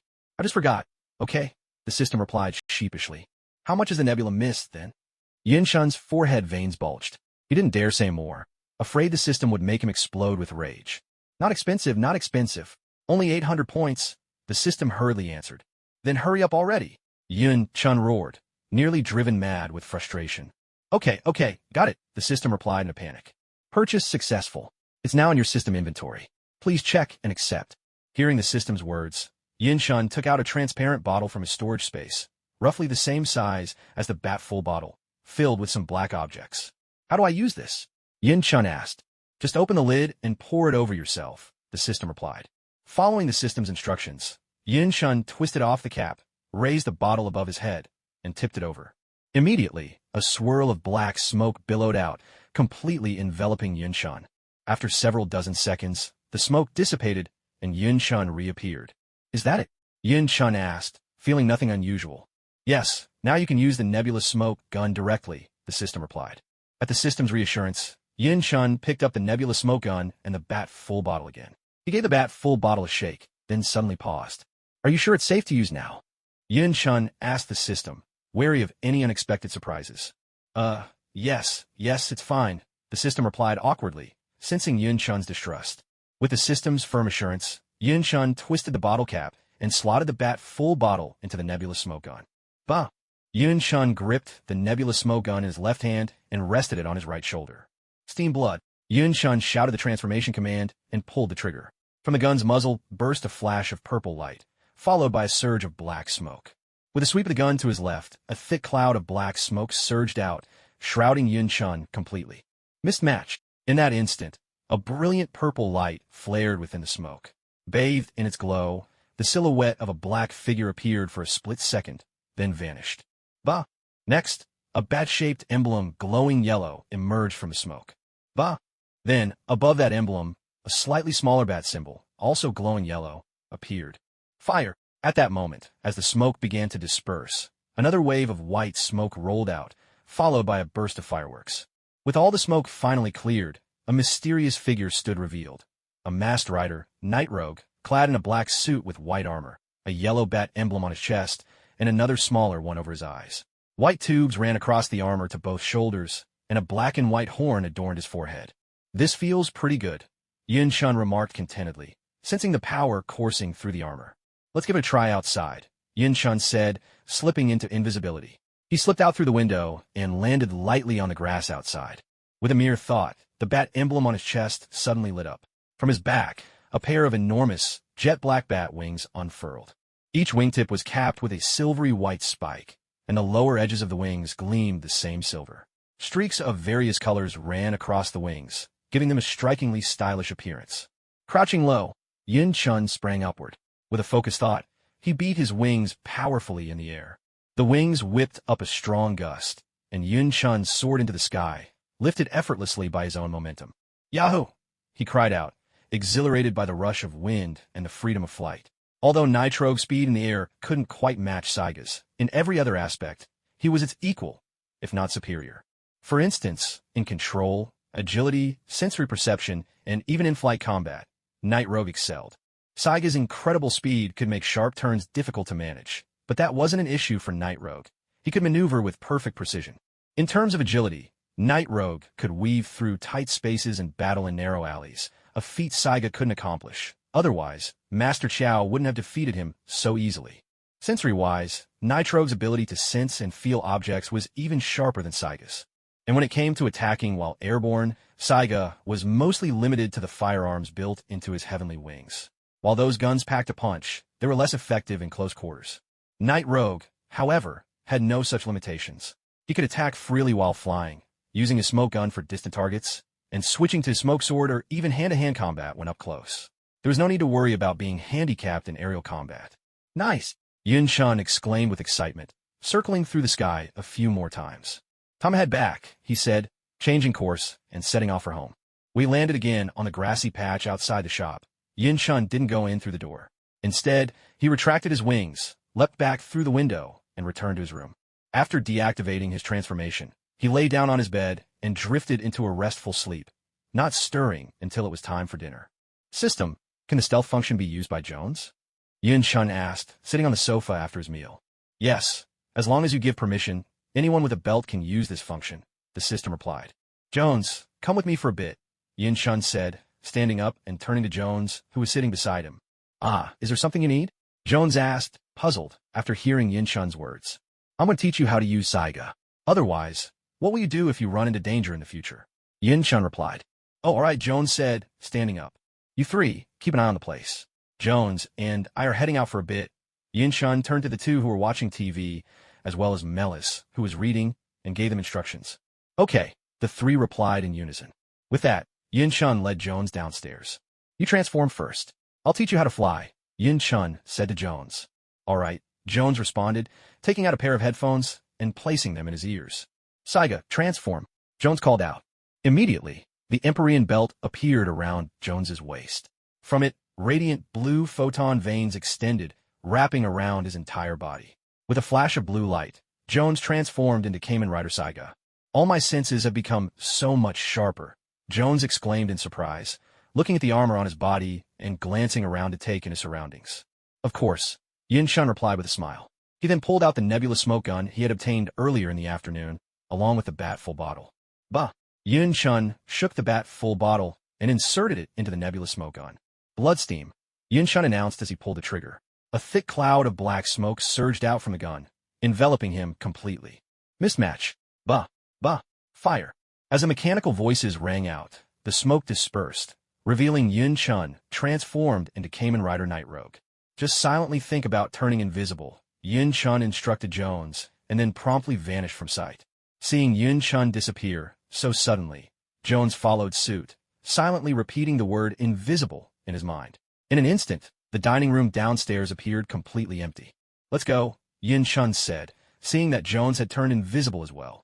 He opened the door and stepped outside, with Jones following behind. When two belt users are both in stealth mode, they can still see each other. Summon the wings of heaven, Yun Shun told Jones as he closed the door. Is it this? Jones asked, glancing over his shoulder. A bright light suddenly flared behind Jones, and a massive flight pack materialized on his back. Grip both handles here to control your direction, and move according to your intentions to adjust speed. Pull this trigger to use it as a gun or cannon, and twist the handles to detach them as weapons, Yun Shun explained. But I suppose you're not keen on fighting, are you? I'll teach you how to fly instead. Let's begin. As Yun Shun spoke, he took a few steps back. The bat emblem on his chest glowed with a yellow light, summoning his own wings. Come on, Yun Shun said, giving his wings a gentle flap and lifting off the ground, hovering lightly as he looked at Jones. All right, Jones replied, gripping the control stick. With a focused thought, blue flames erupted from the base of Paradise Wing, slowly lifting her into the air. Take it easy, don't be nervous. Go a bit higher, Yun Shun encouraged, watching Jones carefully. Following Yun Shun's instructions, Jones gradually increased the power of Paradise Wing. The blue flames beneath the machine swelled, propelling her higher and higher into the night sky. All right, Let's try changing direction. To the left now. Gently turn the control stick. Yun-chun guided her patiently. In this way, after just over 10 minutes, Jones had already mastered the art of piloting Paradise Wing with ease. We're so high and so fast. Jones shouted in exhilaration as she soared through the sky at 5 times the speed of sound, her voice ringing with excitement. Yun-chun smiled as he watched the exhilarated Jones, flying alongside her in quiet companionship. Jones, it's time for us to head back, Yun-chun called out to her. Oh right. Jones snapped out of her excitement, her cheeks flushing as she answered, a little embarrassed by her enthusiasm. Let's go then, Yun-chun said with a smile, turning around and flying ahead, leading Jones back toward home. Brother Yun, could you teach me how to fight? As they flew together, Jones suddenly called out to Yun-chun. Yun-chun slowed his pace, glancing at Jones with a hint of surprise. I don't want to just be a pretty face or a burden. I want to help you, to fight alongside you against the monsters, Jones said, her gaze resolute. How could you ever be a burden? Leave the fighting to me. You just take care of things at the shop, all right? It's really fine, Yun-chun replied gently. No, I really want to help you, Jones replied, coming to a halt midair. Are you sure about this? Battling monsters isn't easy. Yun-chun stopped as well, studying Jones's determined expression. I'm not afraid. I've made up my mind, Jones replied, firm and unwavering. All right then, that's enough for tonight. Let's head back and get some rest. Prepare yourself, and tomorrow night I'll start training you to fight, Yun-chun said after a moment's thought. Okay, Jones replied excitedly, delighted that Yun-chun had agreed. And here, this is the Saiga user manual. Take a look and get familiar with Saiga, Yun-chun said, handing her a booklet. All right, Jones responded, accepting the manual. Together, the two of them flew home. Back at home, Yun-chun and the others spent a peaceful night, just as they always did. The next day, Yun-chun, following his routine, went out once again to carry out family planning for the oddballs. Which race should be next?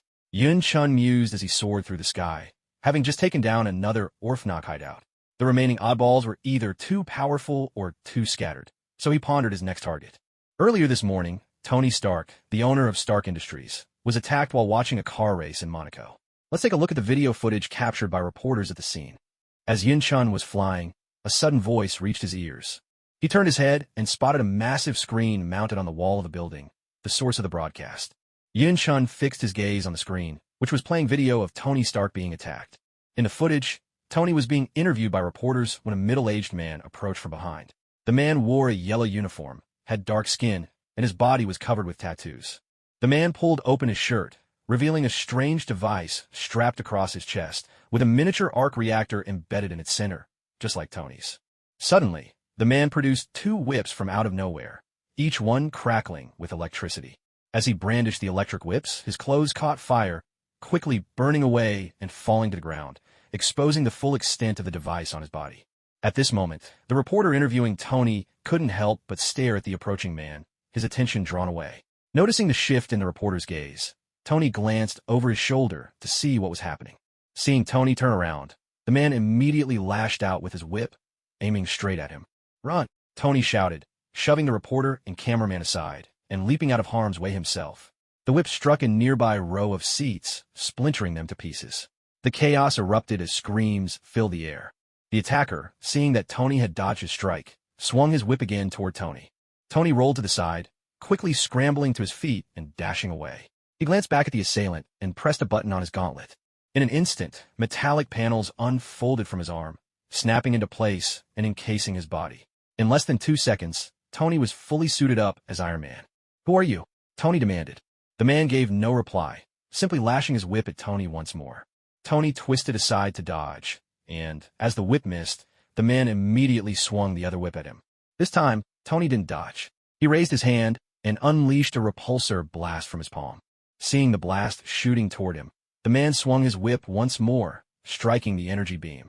The electric current from his whip neutralized Tony's attack. Tony wasn't aiming to kill him outright. He wanted answers, to know why this man was trying to kill him, and how he came to possess an arc reactor of his own. Otherwise, with Tony's current abilities, a single repulsor blast would have been enough to end him. After neutralizing the blast, the man brandished his whip again, lashing it at Tony. Tony dodged once more, letting the whip strike the ground instead. Then he stomped down hard on the whip, pinning it so the man couldn't pull it back. Seeing his whip trapped, the man swung his other whip at Tony. This time, Tony didn't move. He grabbed the whip directly, letting the electric current surge through his suit. With a sudden yank, He pulled the man toward him, then launched a powerful kick, sending the man flying. With a wet, painful gasp, the man crashed to the ground, blood spewing from his mouth. He rolled over and struggled to rise, but his injuries were too severe. He barely managed to get up and try to swing his whip at Tony again, but his strength failed him. He collapsed before he could attack. Tony walked over and crouched beside him. He seized the arc reactor embedded in the man's chest, gripping it tightly, and with a forceful pull, tore it free. Staring at the arc reactor in his hand, Tony's expression turned grave. He crushed it without hesitation and was just about to demand answers when suddenly, a massive force struck him from behind. With a heavy thud, Tony was sent flying, crashing into the ground. Back where Tony had been standing, a monstrous figure appeared, its entire body pitch black, with thick, vine-like tendrils coiling around its arms and torso. "Kill him for me, and I'll keep my promise to you," the man gasped hoarsely when he saw the creature. "You'd better keep your word. If you go back on it, I'll make your life a living hell." The creature snarled, then charged straight at Tony. By now, Tony had picked himself up. Seeing the monster rushing toward him, he fired off another repulsor blast from his palm. The creature leaped high, dodging the attack, and sent a vine lashing at Tony. Tony fired again, severing the vine midair. Then, unleashing another volley of repulsor blasts, he charged at the creature. Yunchuan's attention was completely absorbed by the battle. Perched atop a building, her wings folded back, she watched Tony in silence. Down on the ground, the crowd had also come to a halt, waiting to see if Tony could defeat this monstrous foe. With a series of thunderous impacts, the monster whipped its tendrils at the repulsor blasts, smashing them apart one by one. Suddenly, flames erupted from Tony's boots as he launched himself into the air, rocketing straight at the creature. With a resounding crash, Tony rammed into the monster, sending it hurtling across the racetrack. The bizarre creature sprang up swiftly, extending a vine that caught Tony off guard. It seized his ankle, yanked him over, and with a powerful swing, with a heavy thud, Tony was slammed hard against the ground. The creature reversed its grip and swung him violently in the opposite direction. Just then, right as Yunchuan was watching the scene with great interest, his phone began to ring insistently. "Huh, Tony." Yunchuan glanced at his phone in surprise. Tony was calling. He looked at the monstrous figure on the big screen again. In his estimation, this creature was at most a 4.3, surely not a match for Tony. Perplexed, he answered the call. "Hello, Tony? What's up?" Yunchuan asked. "I've run into a strange monster. It seems to be one of those undead you mentioned, an immortal creature. I can't kill it. Do you have a car to seal it away?" Tony's voice on the other end sounded irritable and frustrated. Only then did Yunchuan realize the footage on the big screen was slightly delayed. "Of course I do.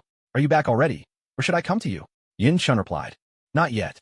I can't return while dragging this thing with me. I'm at Triple X right now. Can you meet me here?" Tony said. "All right, I'm on my way."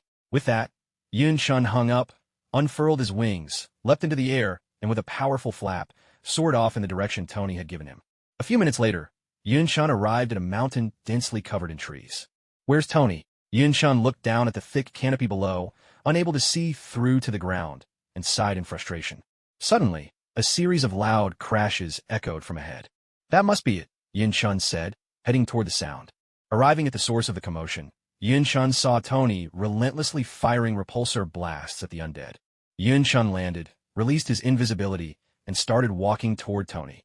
At that moment, out of the corner of his eye, Tony spotted someone approaching. He reflexively raised his hand and fired a repulsor blast in that direction. It's me.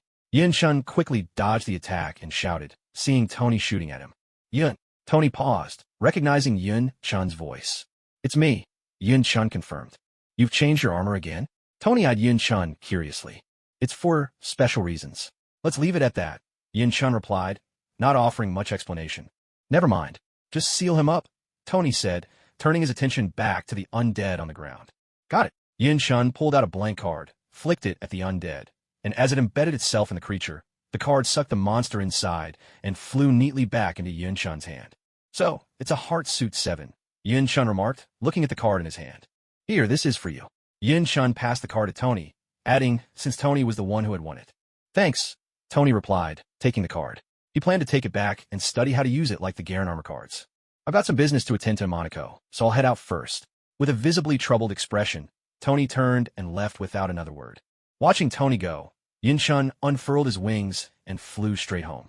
That evening, after dinner, Yunchuan took Jones to a quiet, secluded patch of forest. The two of them landed softly among the trees. Yun-shun dismissed his night road transformation, then took out the Zector drive once more and fastened it to his waist. He raised his hand with a beckoning gesture. A crimson rhinoceros beetle, no one could say from where, appeared, flying straight to Yun-shun. He reached out and caught the Kabuto Zector in his hand. Henshin, Yun-shun announced, inserting the Kabuto Zector into the Zector drive.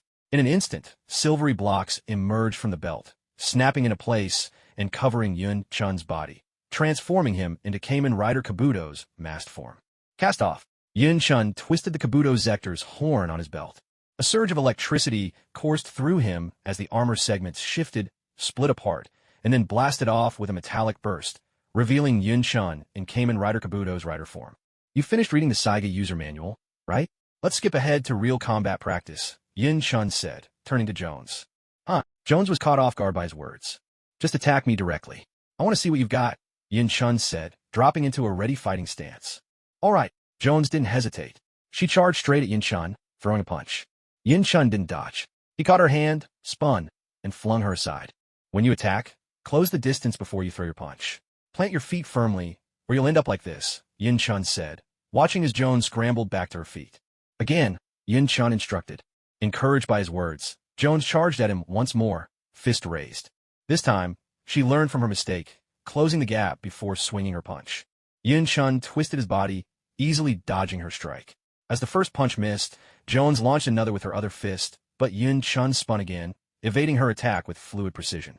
Jones saw that she was always being dodged, so she swept her outstretched fist sideways, aiming for Yun-shun, who kept evading her attacks.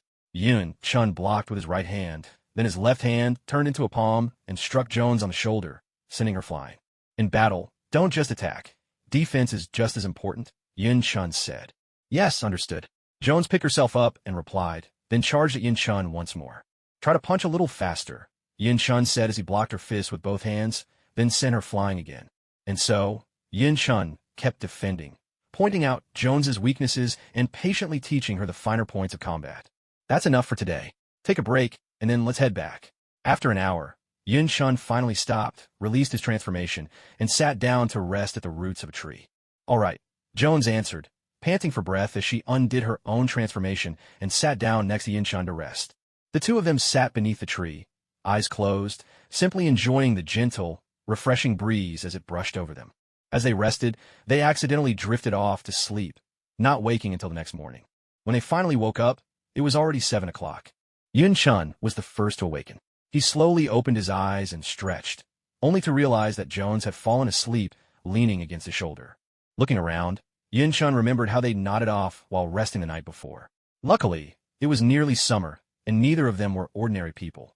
Otherwise, they might have caught a chill. Yun-shun gazed quietly at Jones, still sleeping against his shoulder. He didn't wake her, remaining perfectly still. A few minutes later, Jones woke up as well. She blinked slowly, squinting at the morning light, and gently rubbed her eyes. You're awake, Yun-shun said, watching as she came to. Brother Yun. Jones sat up straight at the sound of his voice and looked at him.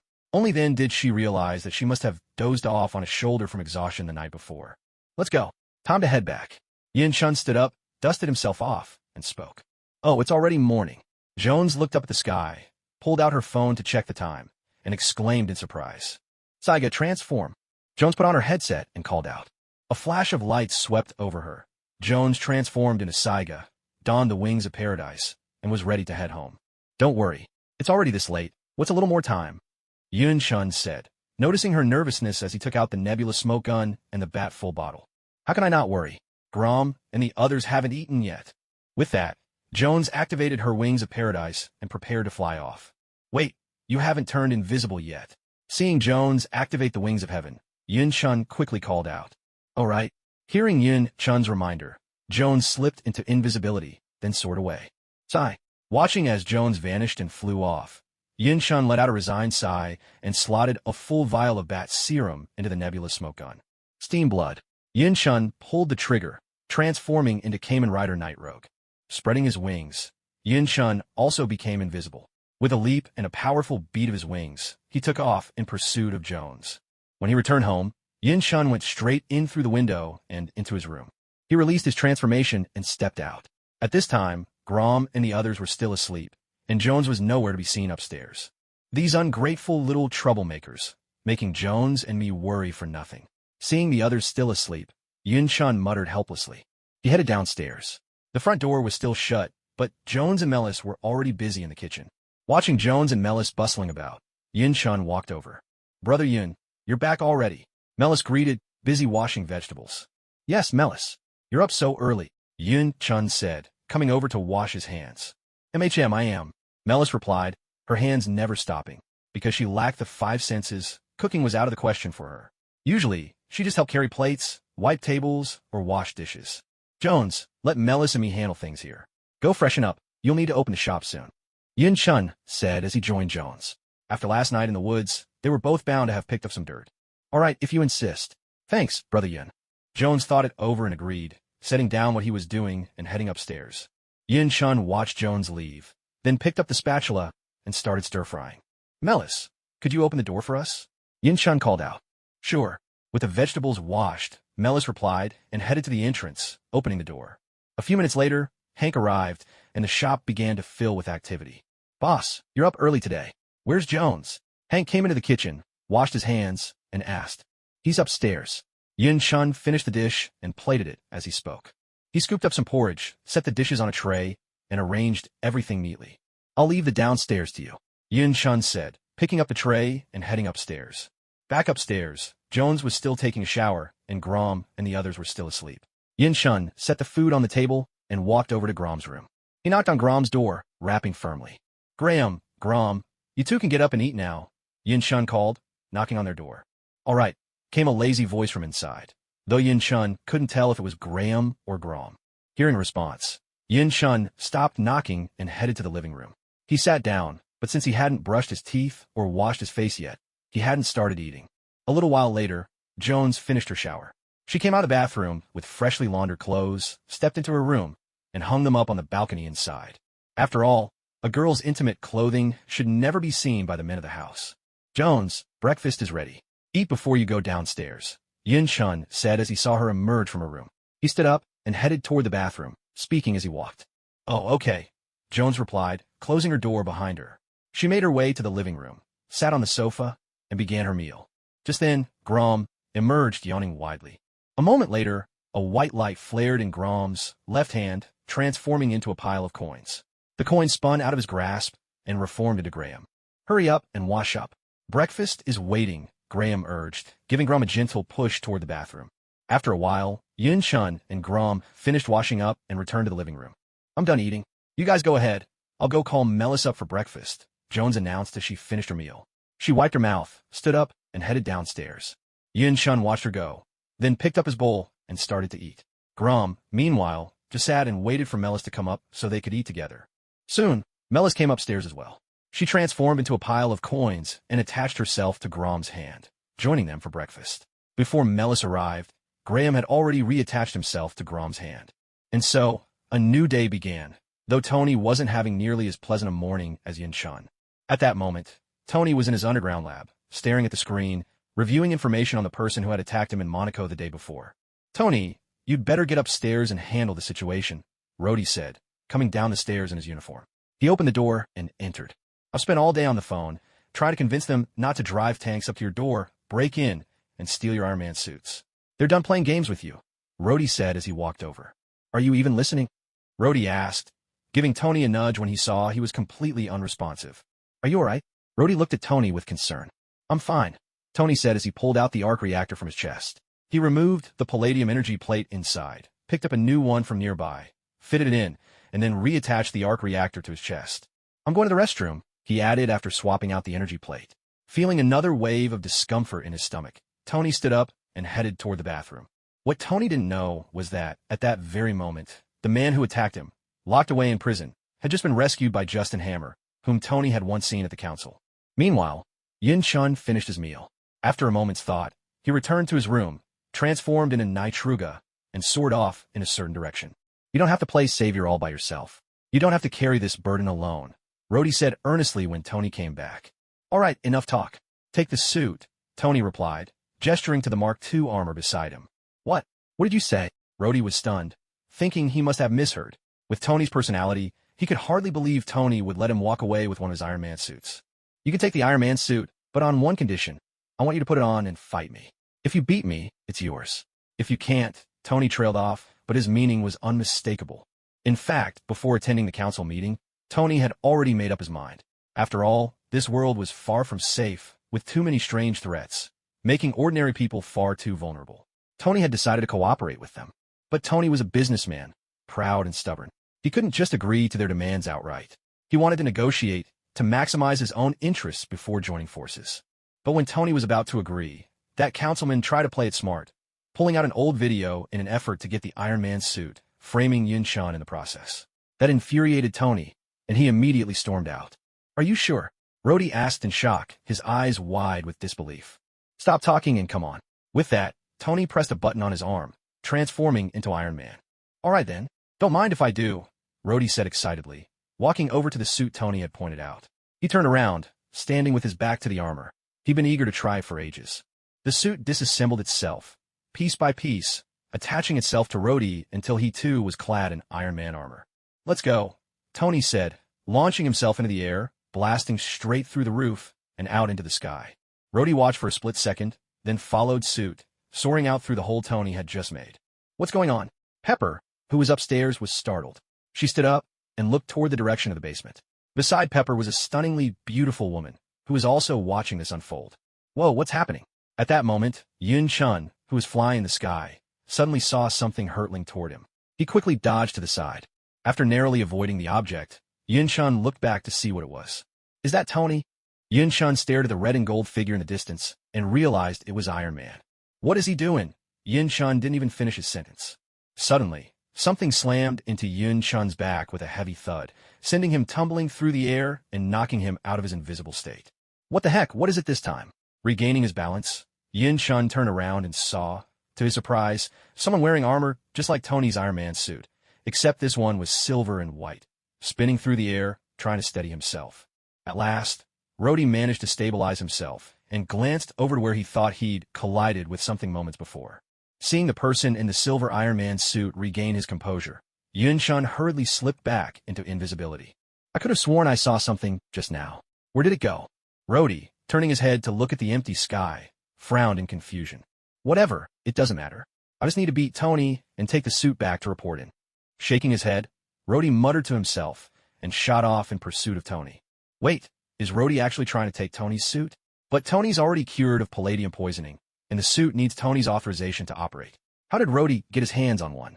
And why does it look like Rhodey's the one chasing Tony? Watching all this, Yun-chan found himself puzzled, his gaze following the departing Rhodey as he mulled it over. Pondering for a moment, Yun-chan gave his wings a flap and soared after them, eager to see what was really happening. It wasn't long before Yun-chan caught up with Tony and Rhodey, arriving high above the city. There, he saw two armored figures, one red, one silver, locked in combat. Tony charged at Rhodey, landing a punch to Rhodey's stomach that sent him flying. Apparently unused to wearing the Iron Man suit, Rhodey took several seconds to regain control and steady himself. Yun-chan hovered in the air, baffled, quietly observing the two as their battle unfolded.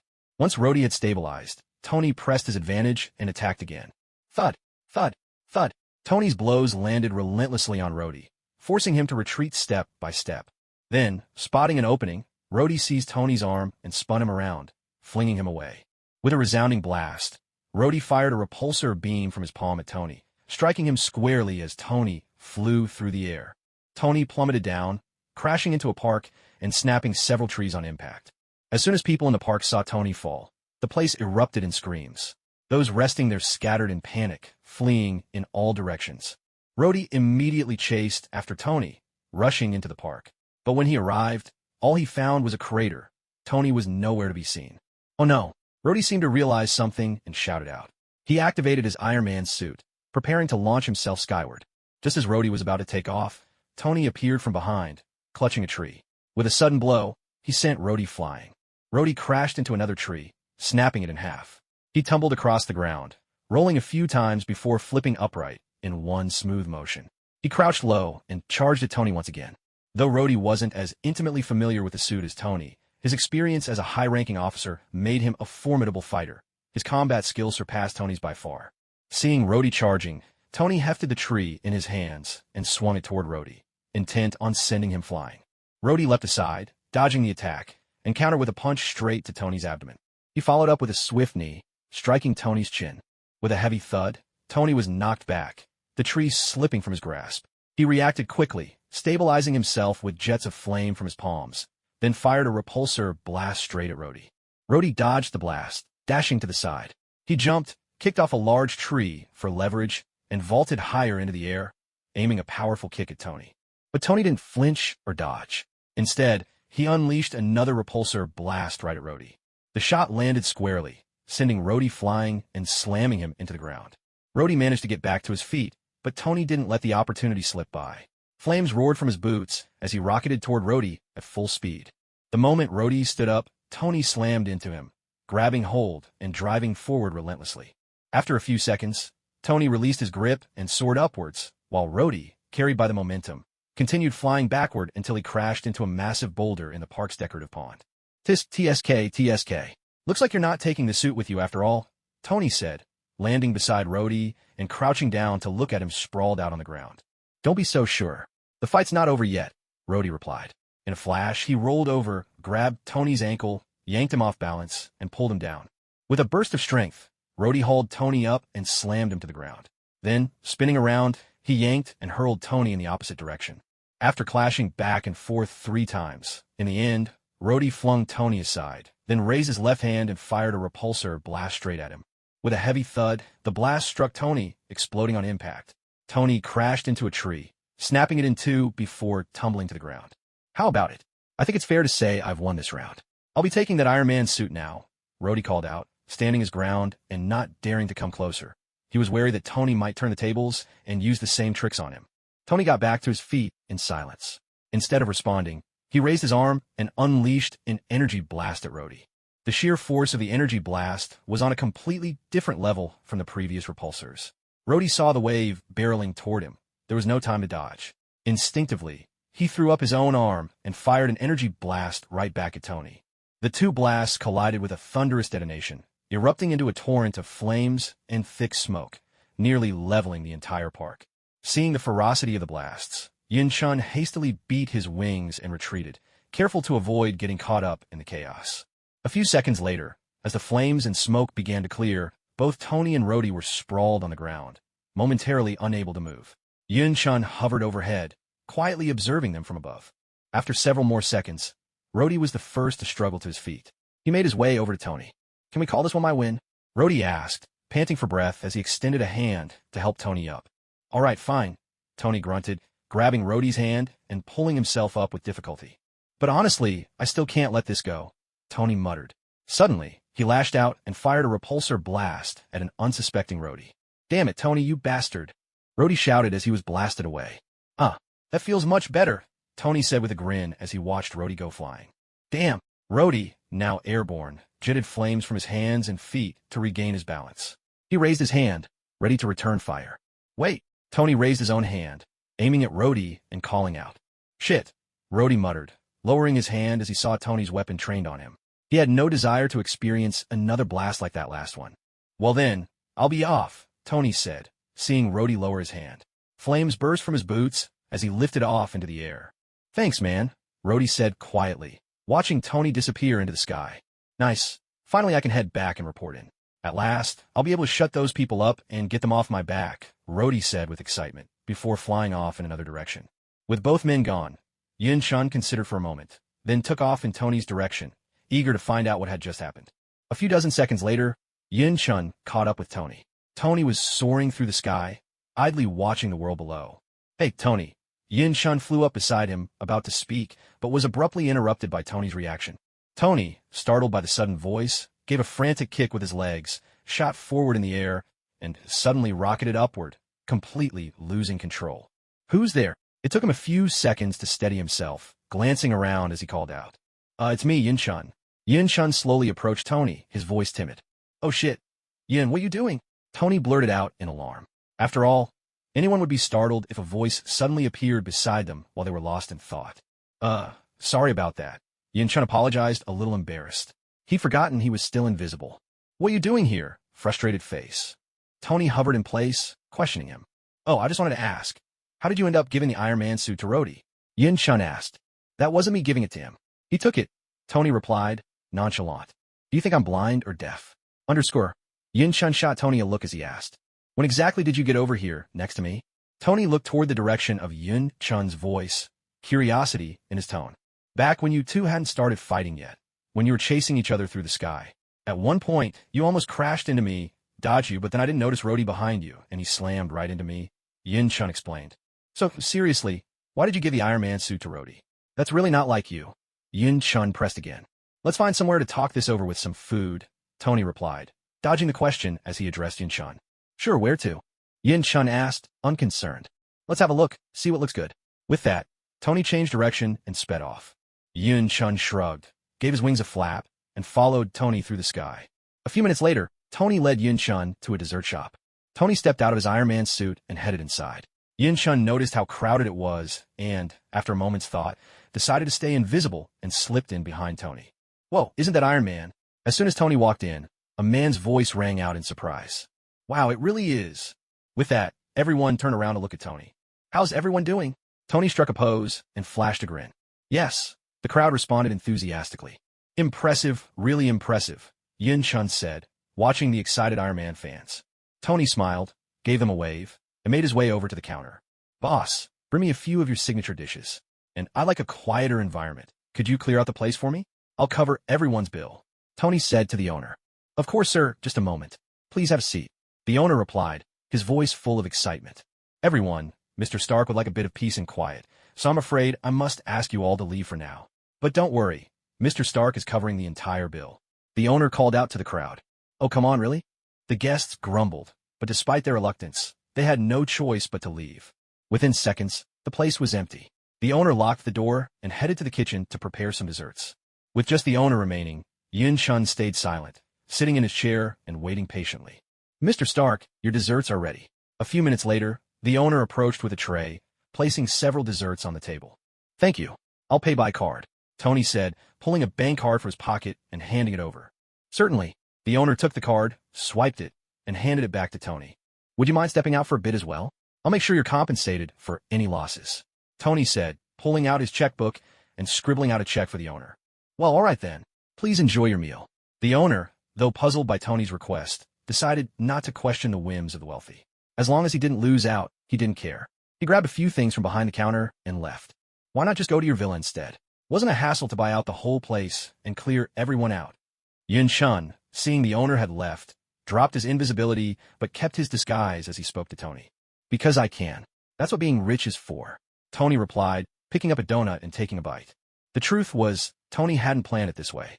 Moments ago, he'd blasted through the roof and flown out, only to find Pepper waiting there. If he went home now, he'd never hear the end of it. He just wanted some peace. Tony's words left Yin-chun speechless. After all, Tony was the richest man around. Yin-chun was wealthy too, but compared to Tony, he was just a kid brother.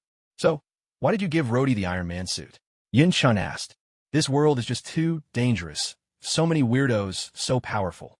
Tony leaned back in his chair, his tone casual but earnest. When I went to the council, I'd already considered working with them, but they were just impossible, so we fell out. This is just a continuation of what I'd already planned. Tony concluded. Are you not worried that your Iron Man suits might be reverse engineered by them? Besides, they've already teamed up with those Orphnox, Yin-chun said. If I were afraid, I wouldn't have given the suits to them in the first place. Whether they can copy it or not doesn't really matter. Even if they manage to pull it off, so what? That model is just an obsolete version to me. Do you really think anything they make could be more powerful than what I'm using now? Tony replied with pride. Besides, if those Orphnox had belts and armor that could rival my Iron Man suits, they wouldn't be coming to me for help, Tony added. That does make sense, Yin-chun mused, nodding thoughtfully. Actually, I'd love to see them try to copy it. It would be a good thing for ordinary people if they could, Tony remarked, taking a sip of his milk tea. So, what kind of rider system are you using this time? Tony changed the subject, curiosity in his eyes. Oh, this one uses the Nebula smoke gun together with this bat full bottle. That's how I transform into Kamen Rider Night Rogue, Yin-chun explained, taking out the Nebula smoke gun and the bat full bottle and placing them on the table. How do you use it? Tony picked up the Nebula smoke gun, which was connected to the bat full bottle, examining it with interest. You shake the bottle, twist the cap, then insert it into the Nebula smoke gun, and pull the trigger. Then, a cloud of black smoke will envelop the user. When the smoke clears, the transformation is complete, Yin-chun described.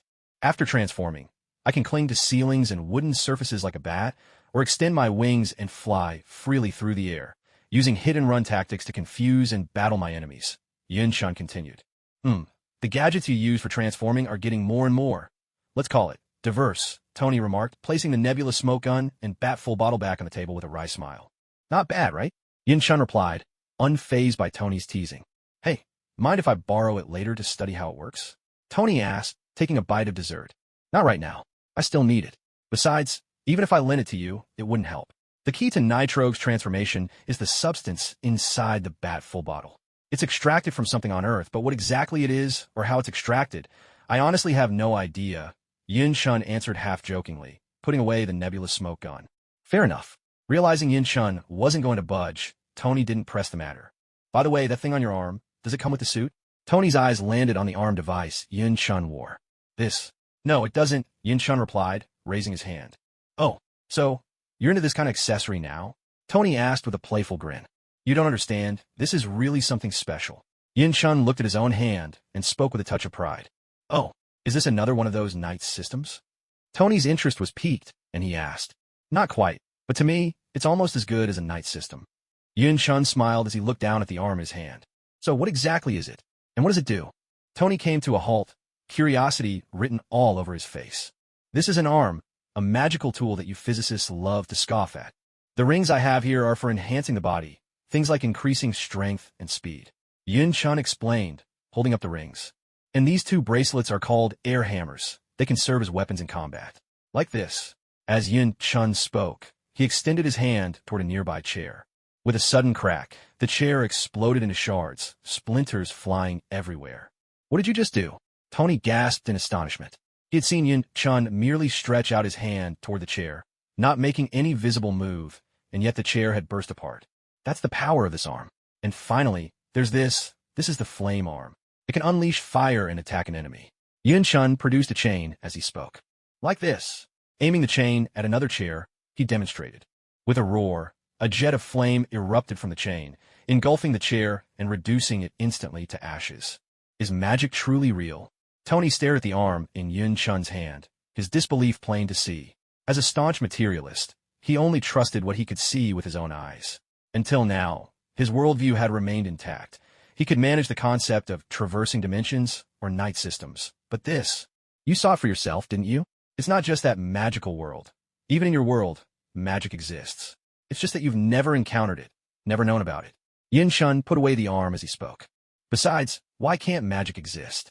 Magic is simply harnessing power in a unique way, just like your arc reactor. Yun-chun continued, his tone calm.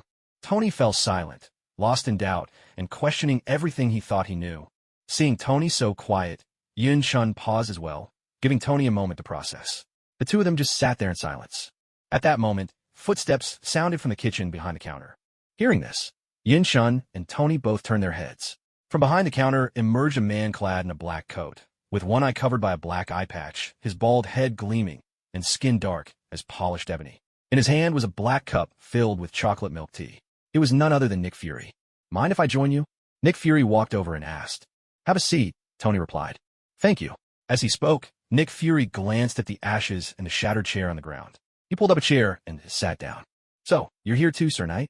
After sitting, Nick Fury addressed Yun-chun. Yes, Yun-chun replied coolly. I wonder if you have any more night systems on hand that we could borrow? Nick Fury looked at Yun-chun's armor as he asked. Sorry, I don't, Yun-chun answered. Well, that's a pity. Nick Fury sounded slightly disappointed. So what brings you here?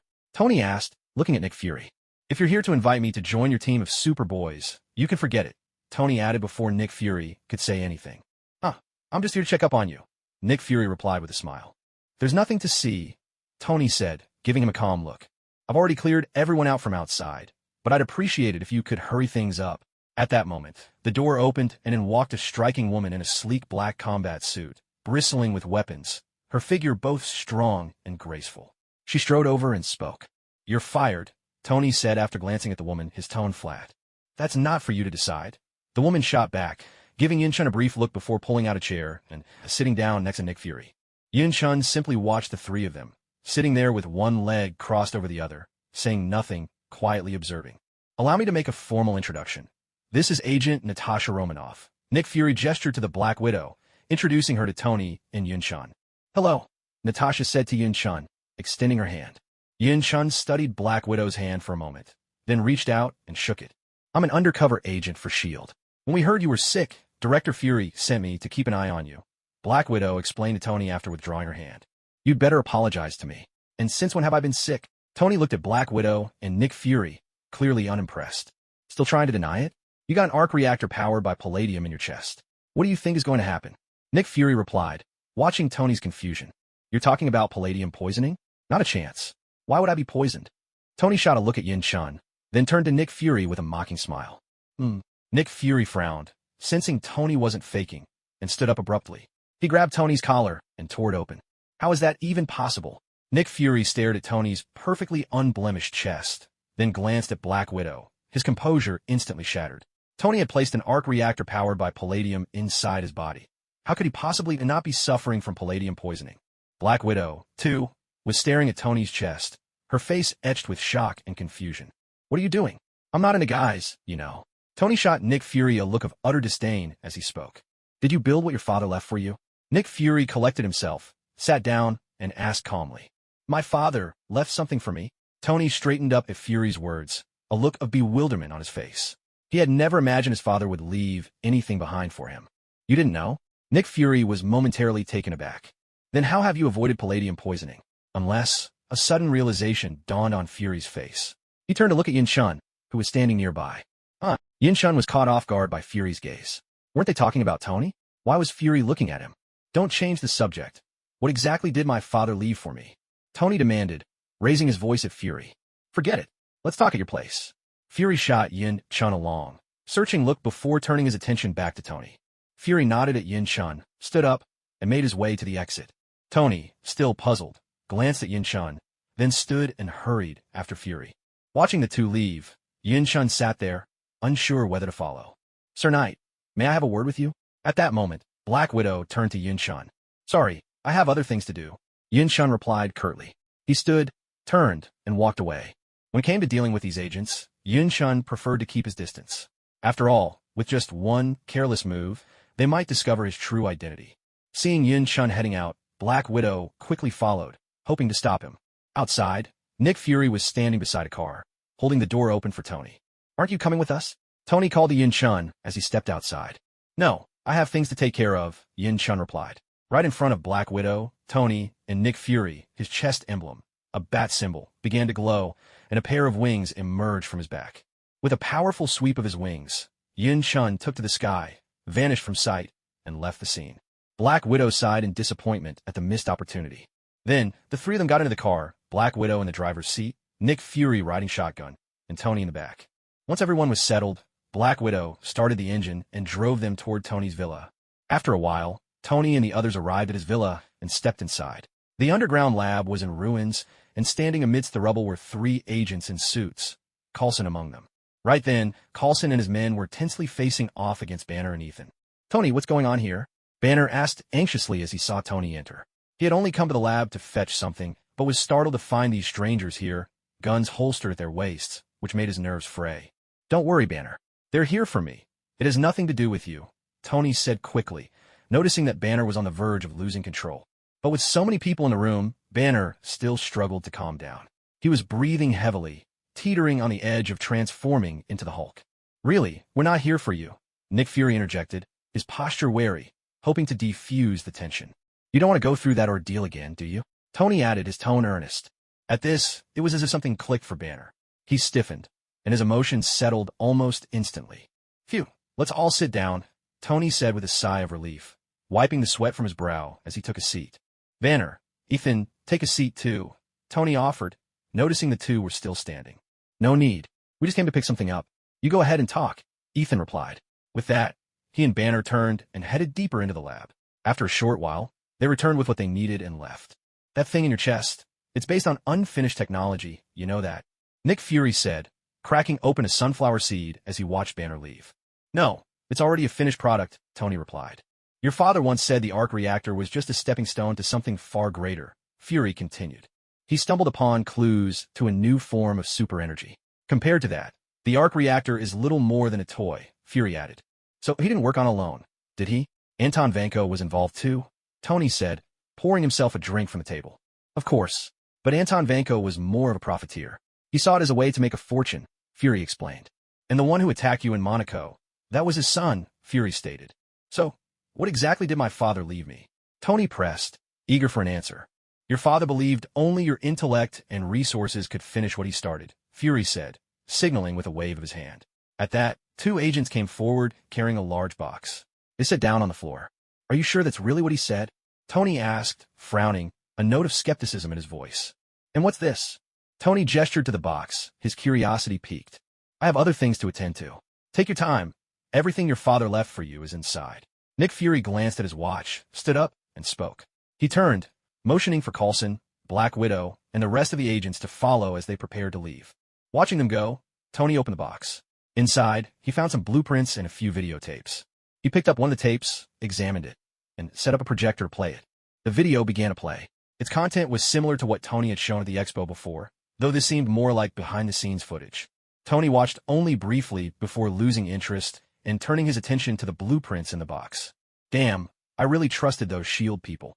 Tony glanced through the contents. Useless scraps, in his opinion. He tossed the papers aside with a curse, feeling duped, and slumped helplessly into a chair, his eyes returning to the video. As he watched, Tony suddenly sensed something was off. He paused, his attention sharpening. What's this? He murmured, surprised, staring at the screen. Tony, you're still too young to understand right now.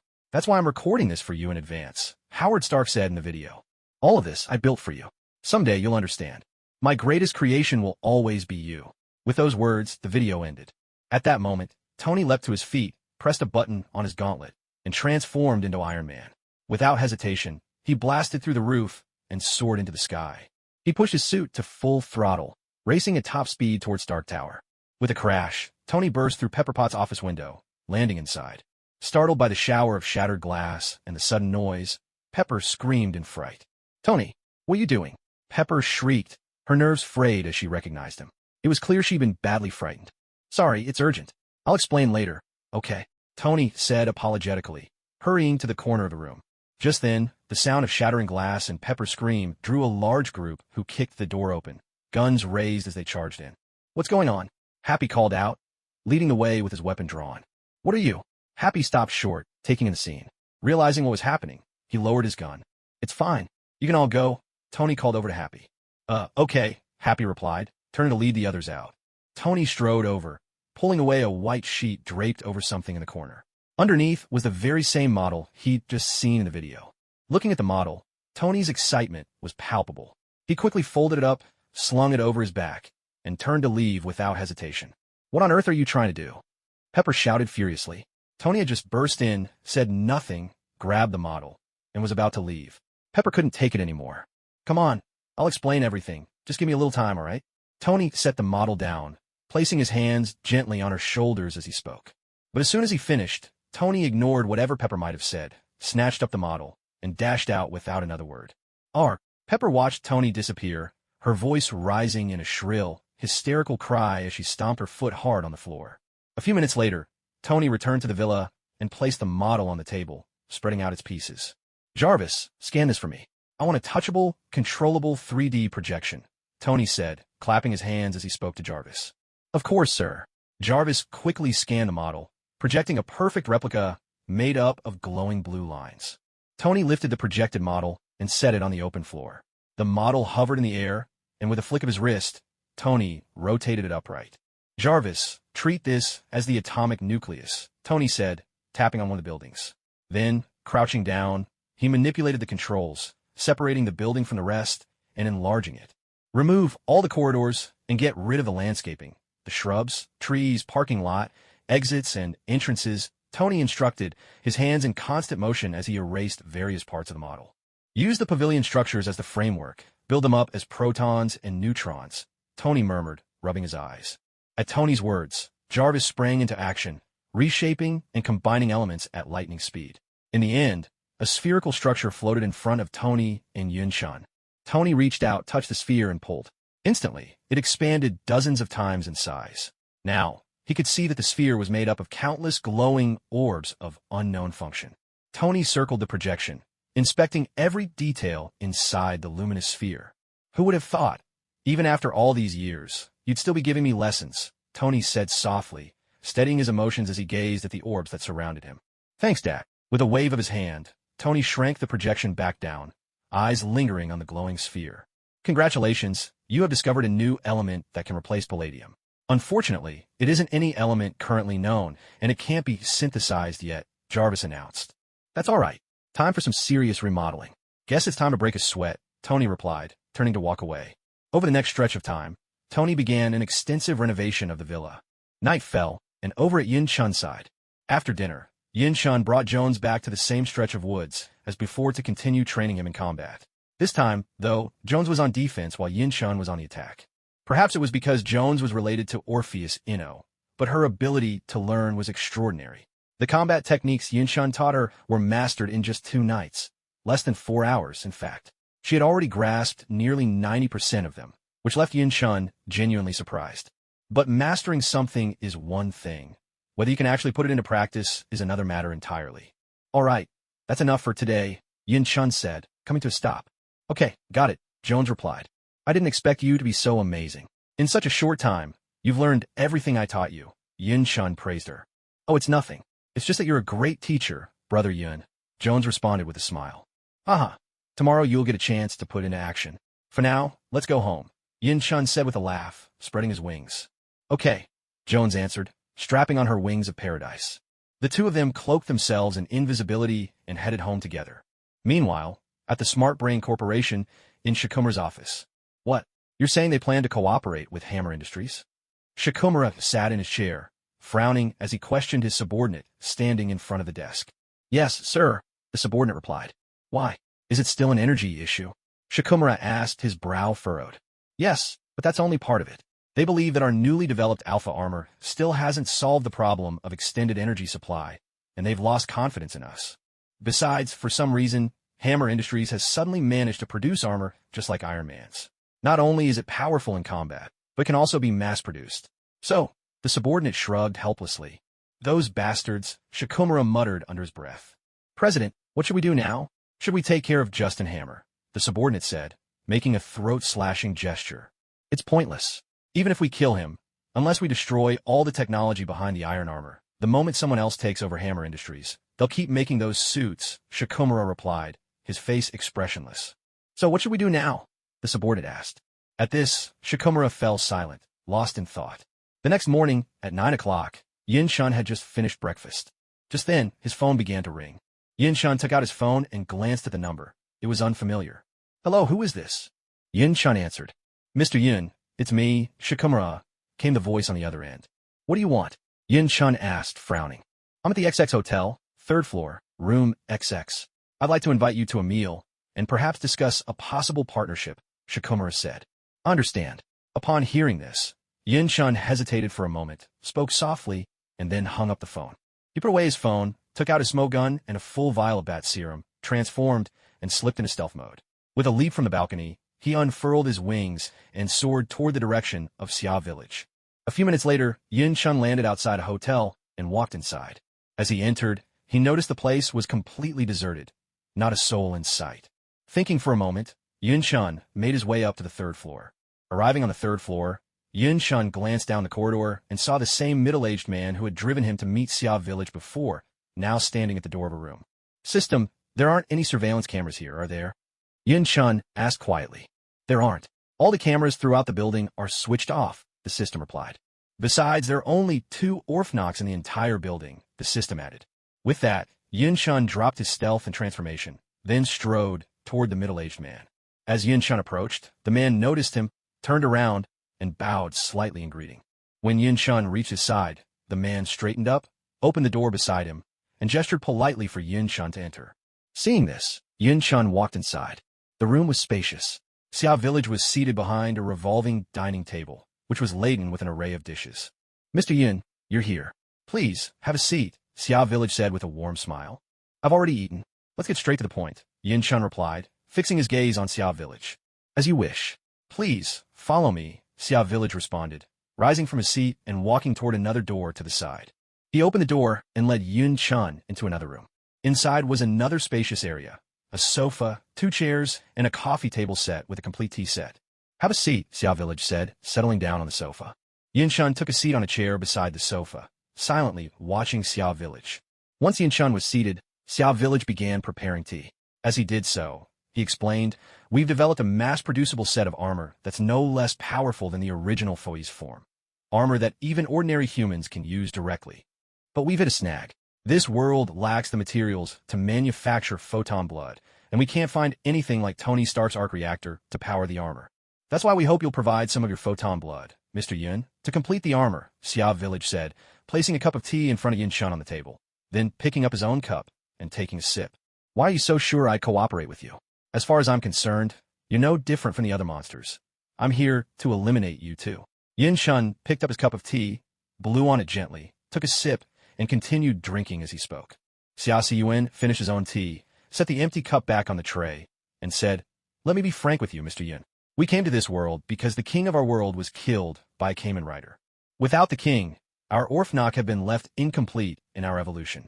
Our genetic chains became unstable, leaving us with short lifespans and all sorts of other symptoms." At that moment, Yin Shun drained the last of his tea and set his cup down on the tray. Seeing this, Xiao Yun poured fresh tea for both Yin Shun and himself, placing the cup gently in front of Yin Shun before continuing. "That's why we came to this world, to search for a cure for ourselves. That was our primary goal. But after arriving here, for reasons we still don't understand, our genetic chain stabilized. The threat of short lifespans vanished, along with the other symptoms. Not only that, but we even found ourselves able to keep growing stronger. In the beginning, I was at a loss when I realized my body had fully recovered. If it had been the old me, I might have tried to conquer this world without hesitation. But now, I find I have little interest in such things. It's too tiring, too troublesome. Going back is pretty much out of the question, anyway. Even if there were a way, it would be far too dangerous. So, I consider just settling down here with the others, making a life for ourselves in this world. But I know that's impossible. We Orphanok aren't the only ones who made it to this world. There are 5 other races, and their ambitions are no less than mine once were. Their fighting power far surpasses ours. Even though I'm the strongest among the Orphanok, compared to the other races, I'd rank only midway up their hierarchy. And human technology in this world is far from primitive. If we don't get stronger, it's only a matter of time before another race devours us, or humans wipe us out. So, for our own survival, order my people to start developing a new belt to protect ourselves and to trade with humans, securing our place in this world. But as I mentioned earlier, we're missing the energy source needed to power the armor," Xiao Yun said, lifting his cup of now-cooled tea and taking a drink. "And why should I trust you?" Yin Shun set his cup down, his tone steady. "I completely understand your doubts, Mr. Yun. After all, I'm an Orphanok, and you're human. Besides, if we're to cooperate, we need to show our sincerity." As Xiao Yun spoke, he refilled Yin Shun's cup once more, then reached for the case that had been resting quietly on the floor. "This is the sincerity we're offering." Xiao Yun opened the case and placed it before Yin Shun as he spoke. Yin Shun glanced into the case and was startled to discover that inside was a Delta belt. "This is only a part of what we're offering. As long as we can reach an agreement, I can give you, Mr. Yun, 25% of SmartBrain's shares. In addition, every 6 months, you'll receive 2 of the highest-grade belts our company produces. What do you think, Mr. Yun? This benefits you, us, and all of humanity." Xiao Yun set down his teacup with a smile. Hearing this, Yin Shun remained silent. He sipped his tea, lost in quiet contemplation. Seeing this, Xiao Yun didn't rush him and simply drank his tea in silence as well. "Very well, I agree, but I have a few conditions." Several minutes later, Yin Shun looked up at Xiao Yun and spoke. "Go ahead, as long as it's within our power." Upon hearing this, Xiao Yun visibly relaxed and smiled. "First, I want you to keep my identity strictly confidential," Yin Shun said. "Of course," Xiao Yun replied without hesitation. "Second, when selling the belts and selecting clients, I hope you'll establish some guidelines. Don't sell them to ordinary people or those with ulterior motives," Yin Shun continued. "Naturally, even if you hadn't mentioned it, we already screen our clients. We guarantee not to sell to ordinary people or anyone with questionable intentions. At present, our only clients are government officials.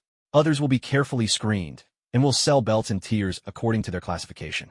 However, while we can ensure the initial buyers are trustworthy, we can't guarantee that, after purchase, the belts won't be stolen or taken by force," Xiao Yun explained. "That's acceptable. For now, these are my only requirements. If I think of more later, I'll let you know," Yin Shun replied after a moment's thought, seeming to find the reasoning sound. "All right, then let's sign a contract," Xiao Yun said, producing a contract. With people like us, does a contract really mean anything? Yun Chun asked as he looked at the document. True, but this is a contract for shares, so it's still necessary, Xia Yun answered with a smile. With that, Yun Chun accepted the contract, glanced over it, and picked up a pen to sign his name. How much photon blood do you need? And what color? After signing, Yin Chun handed the contract back to Xia Yun and asked, the more, the better. If possible, I'd like every color of photon blood you have, Xia Yun replied as he took the contract. System, arrange it, Yin Chun said to the system. Understood. Items have been placed in the system space. Thank you for your business, and we look forward to serving you again.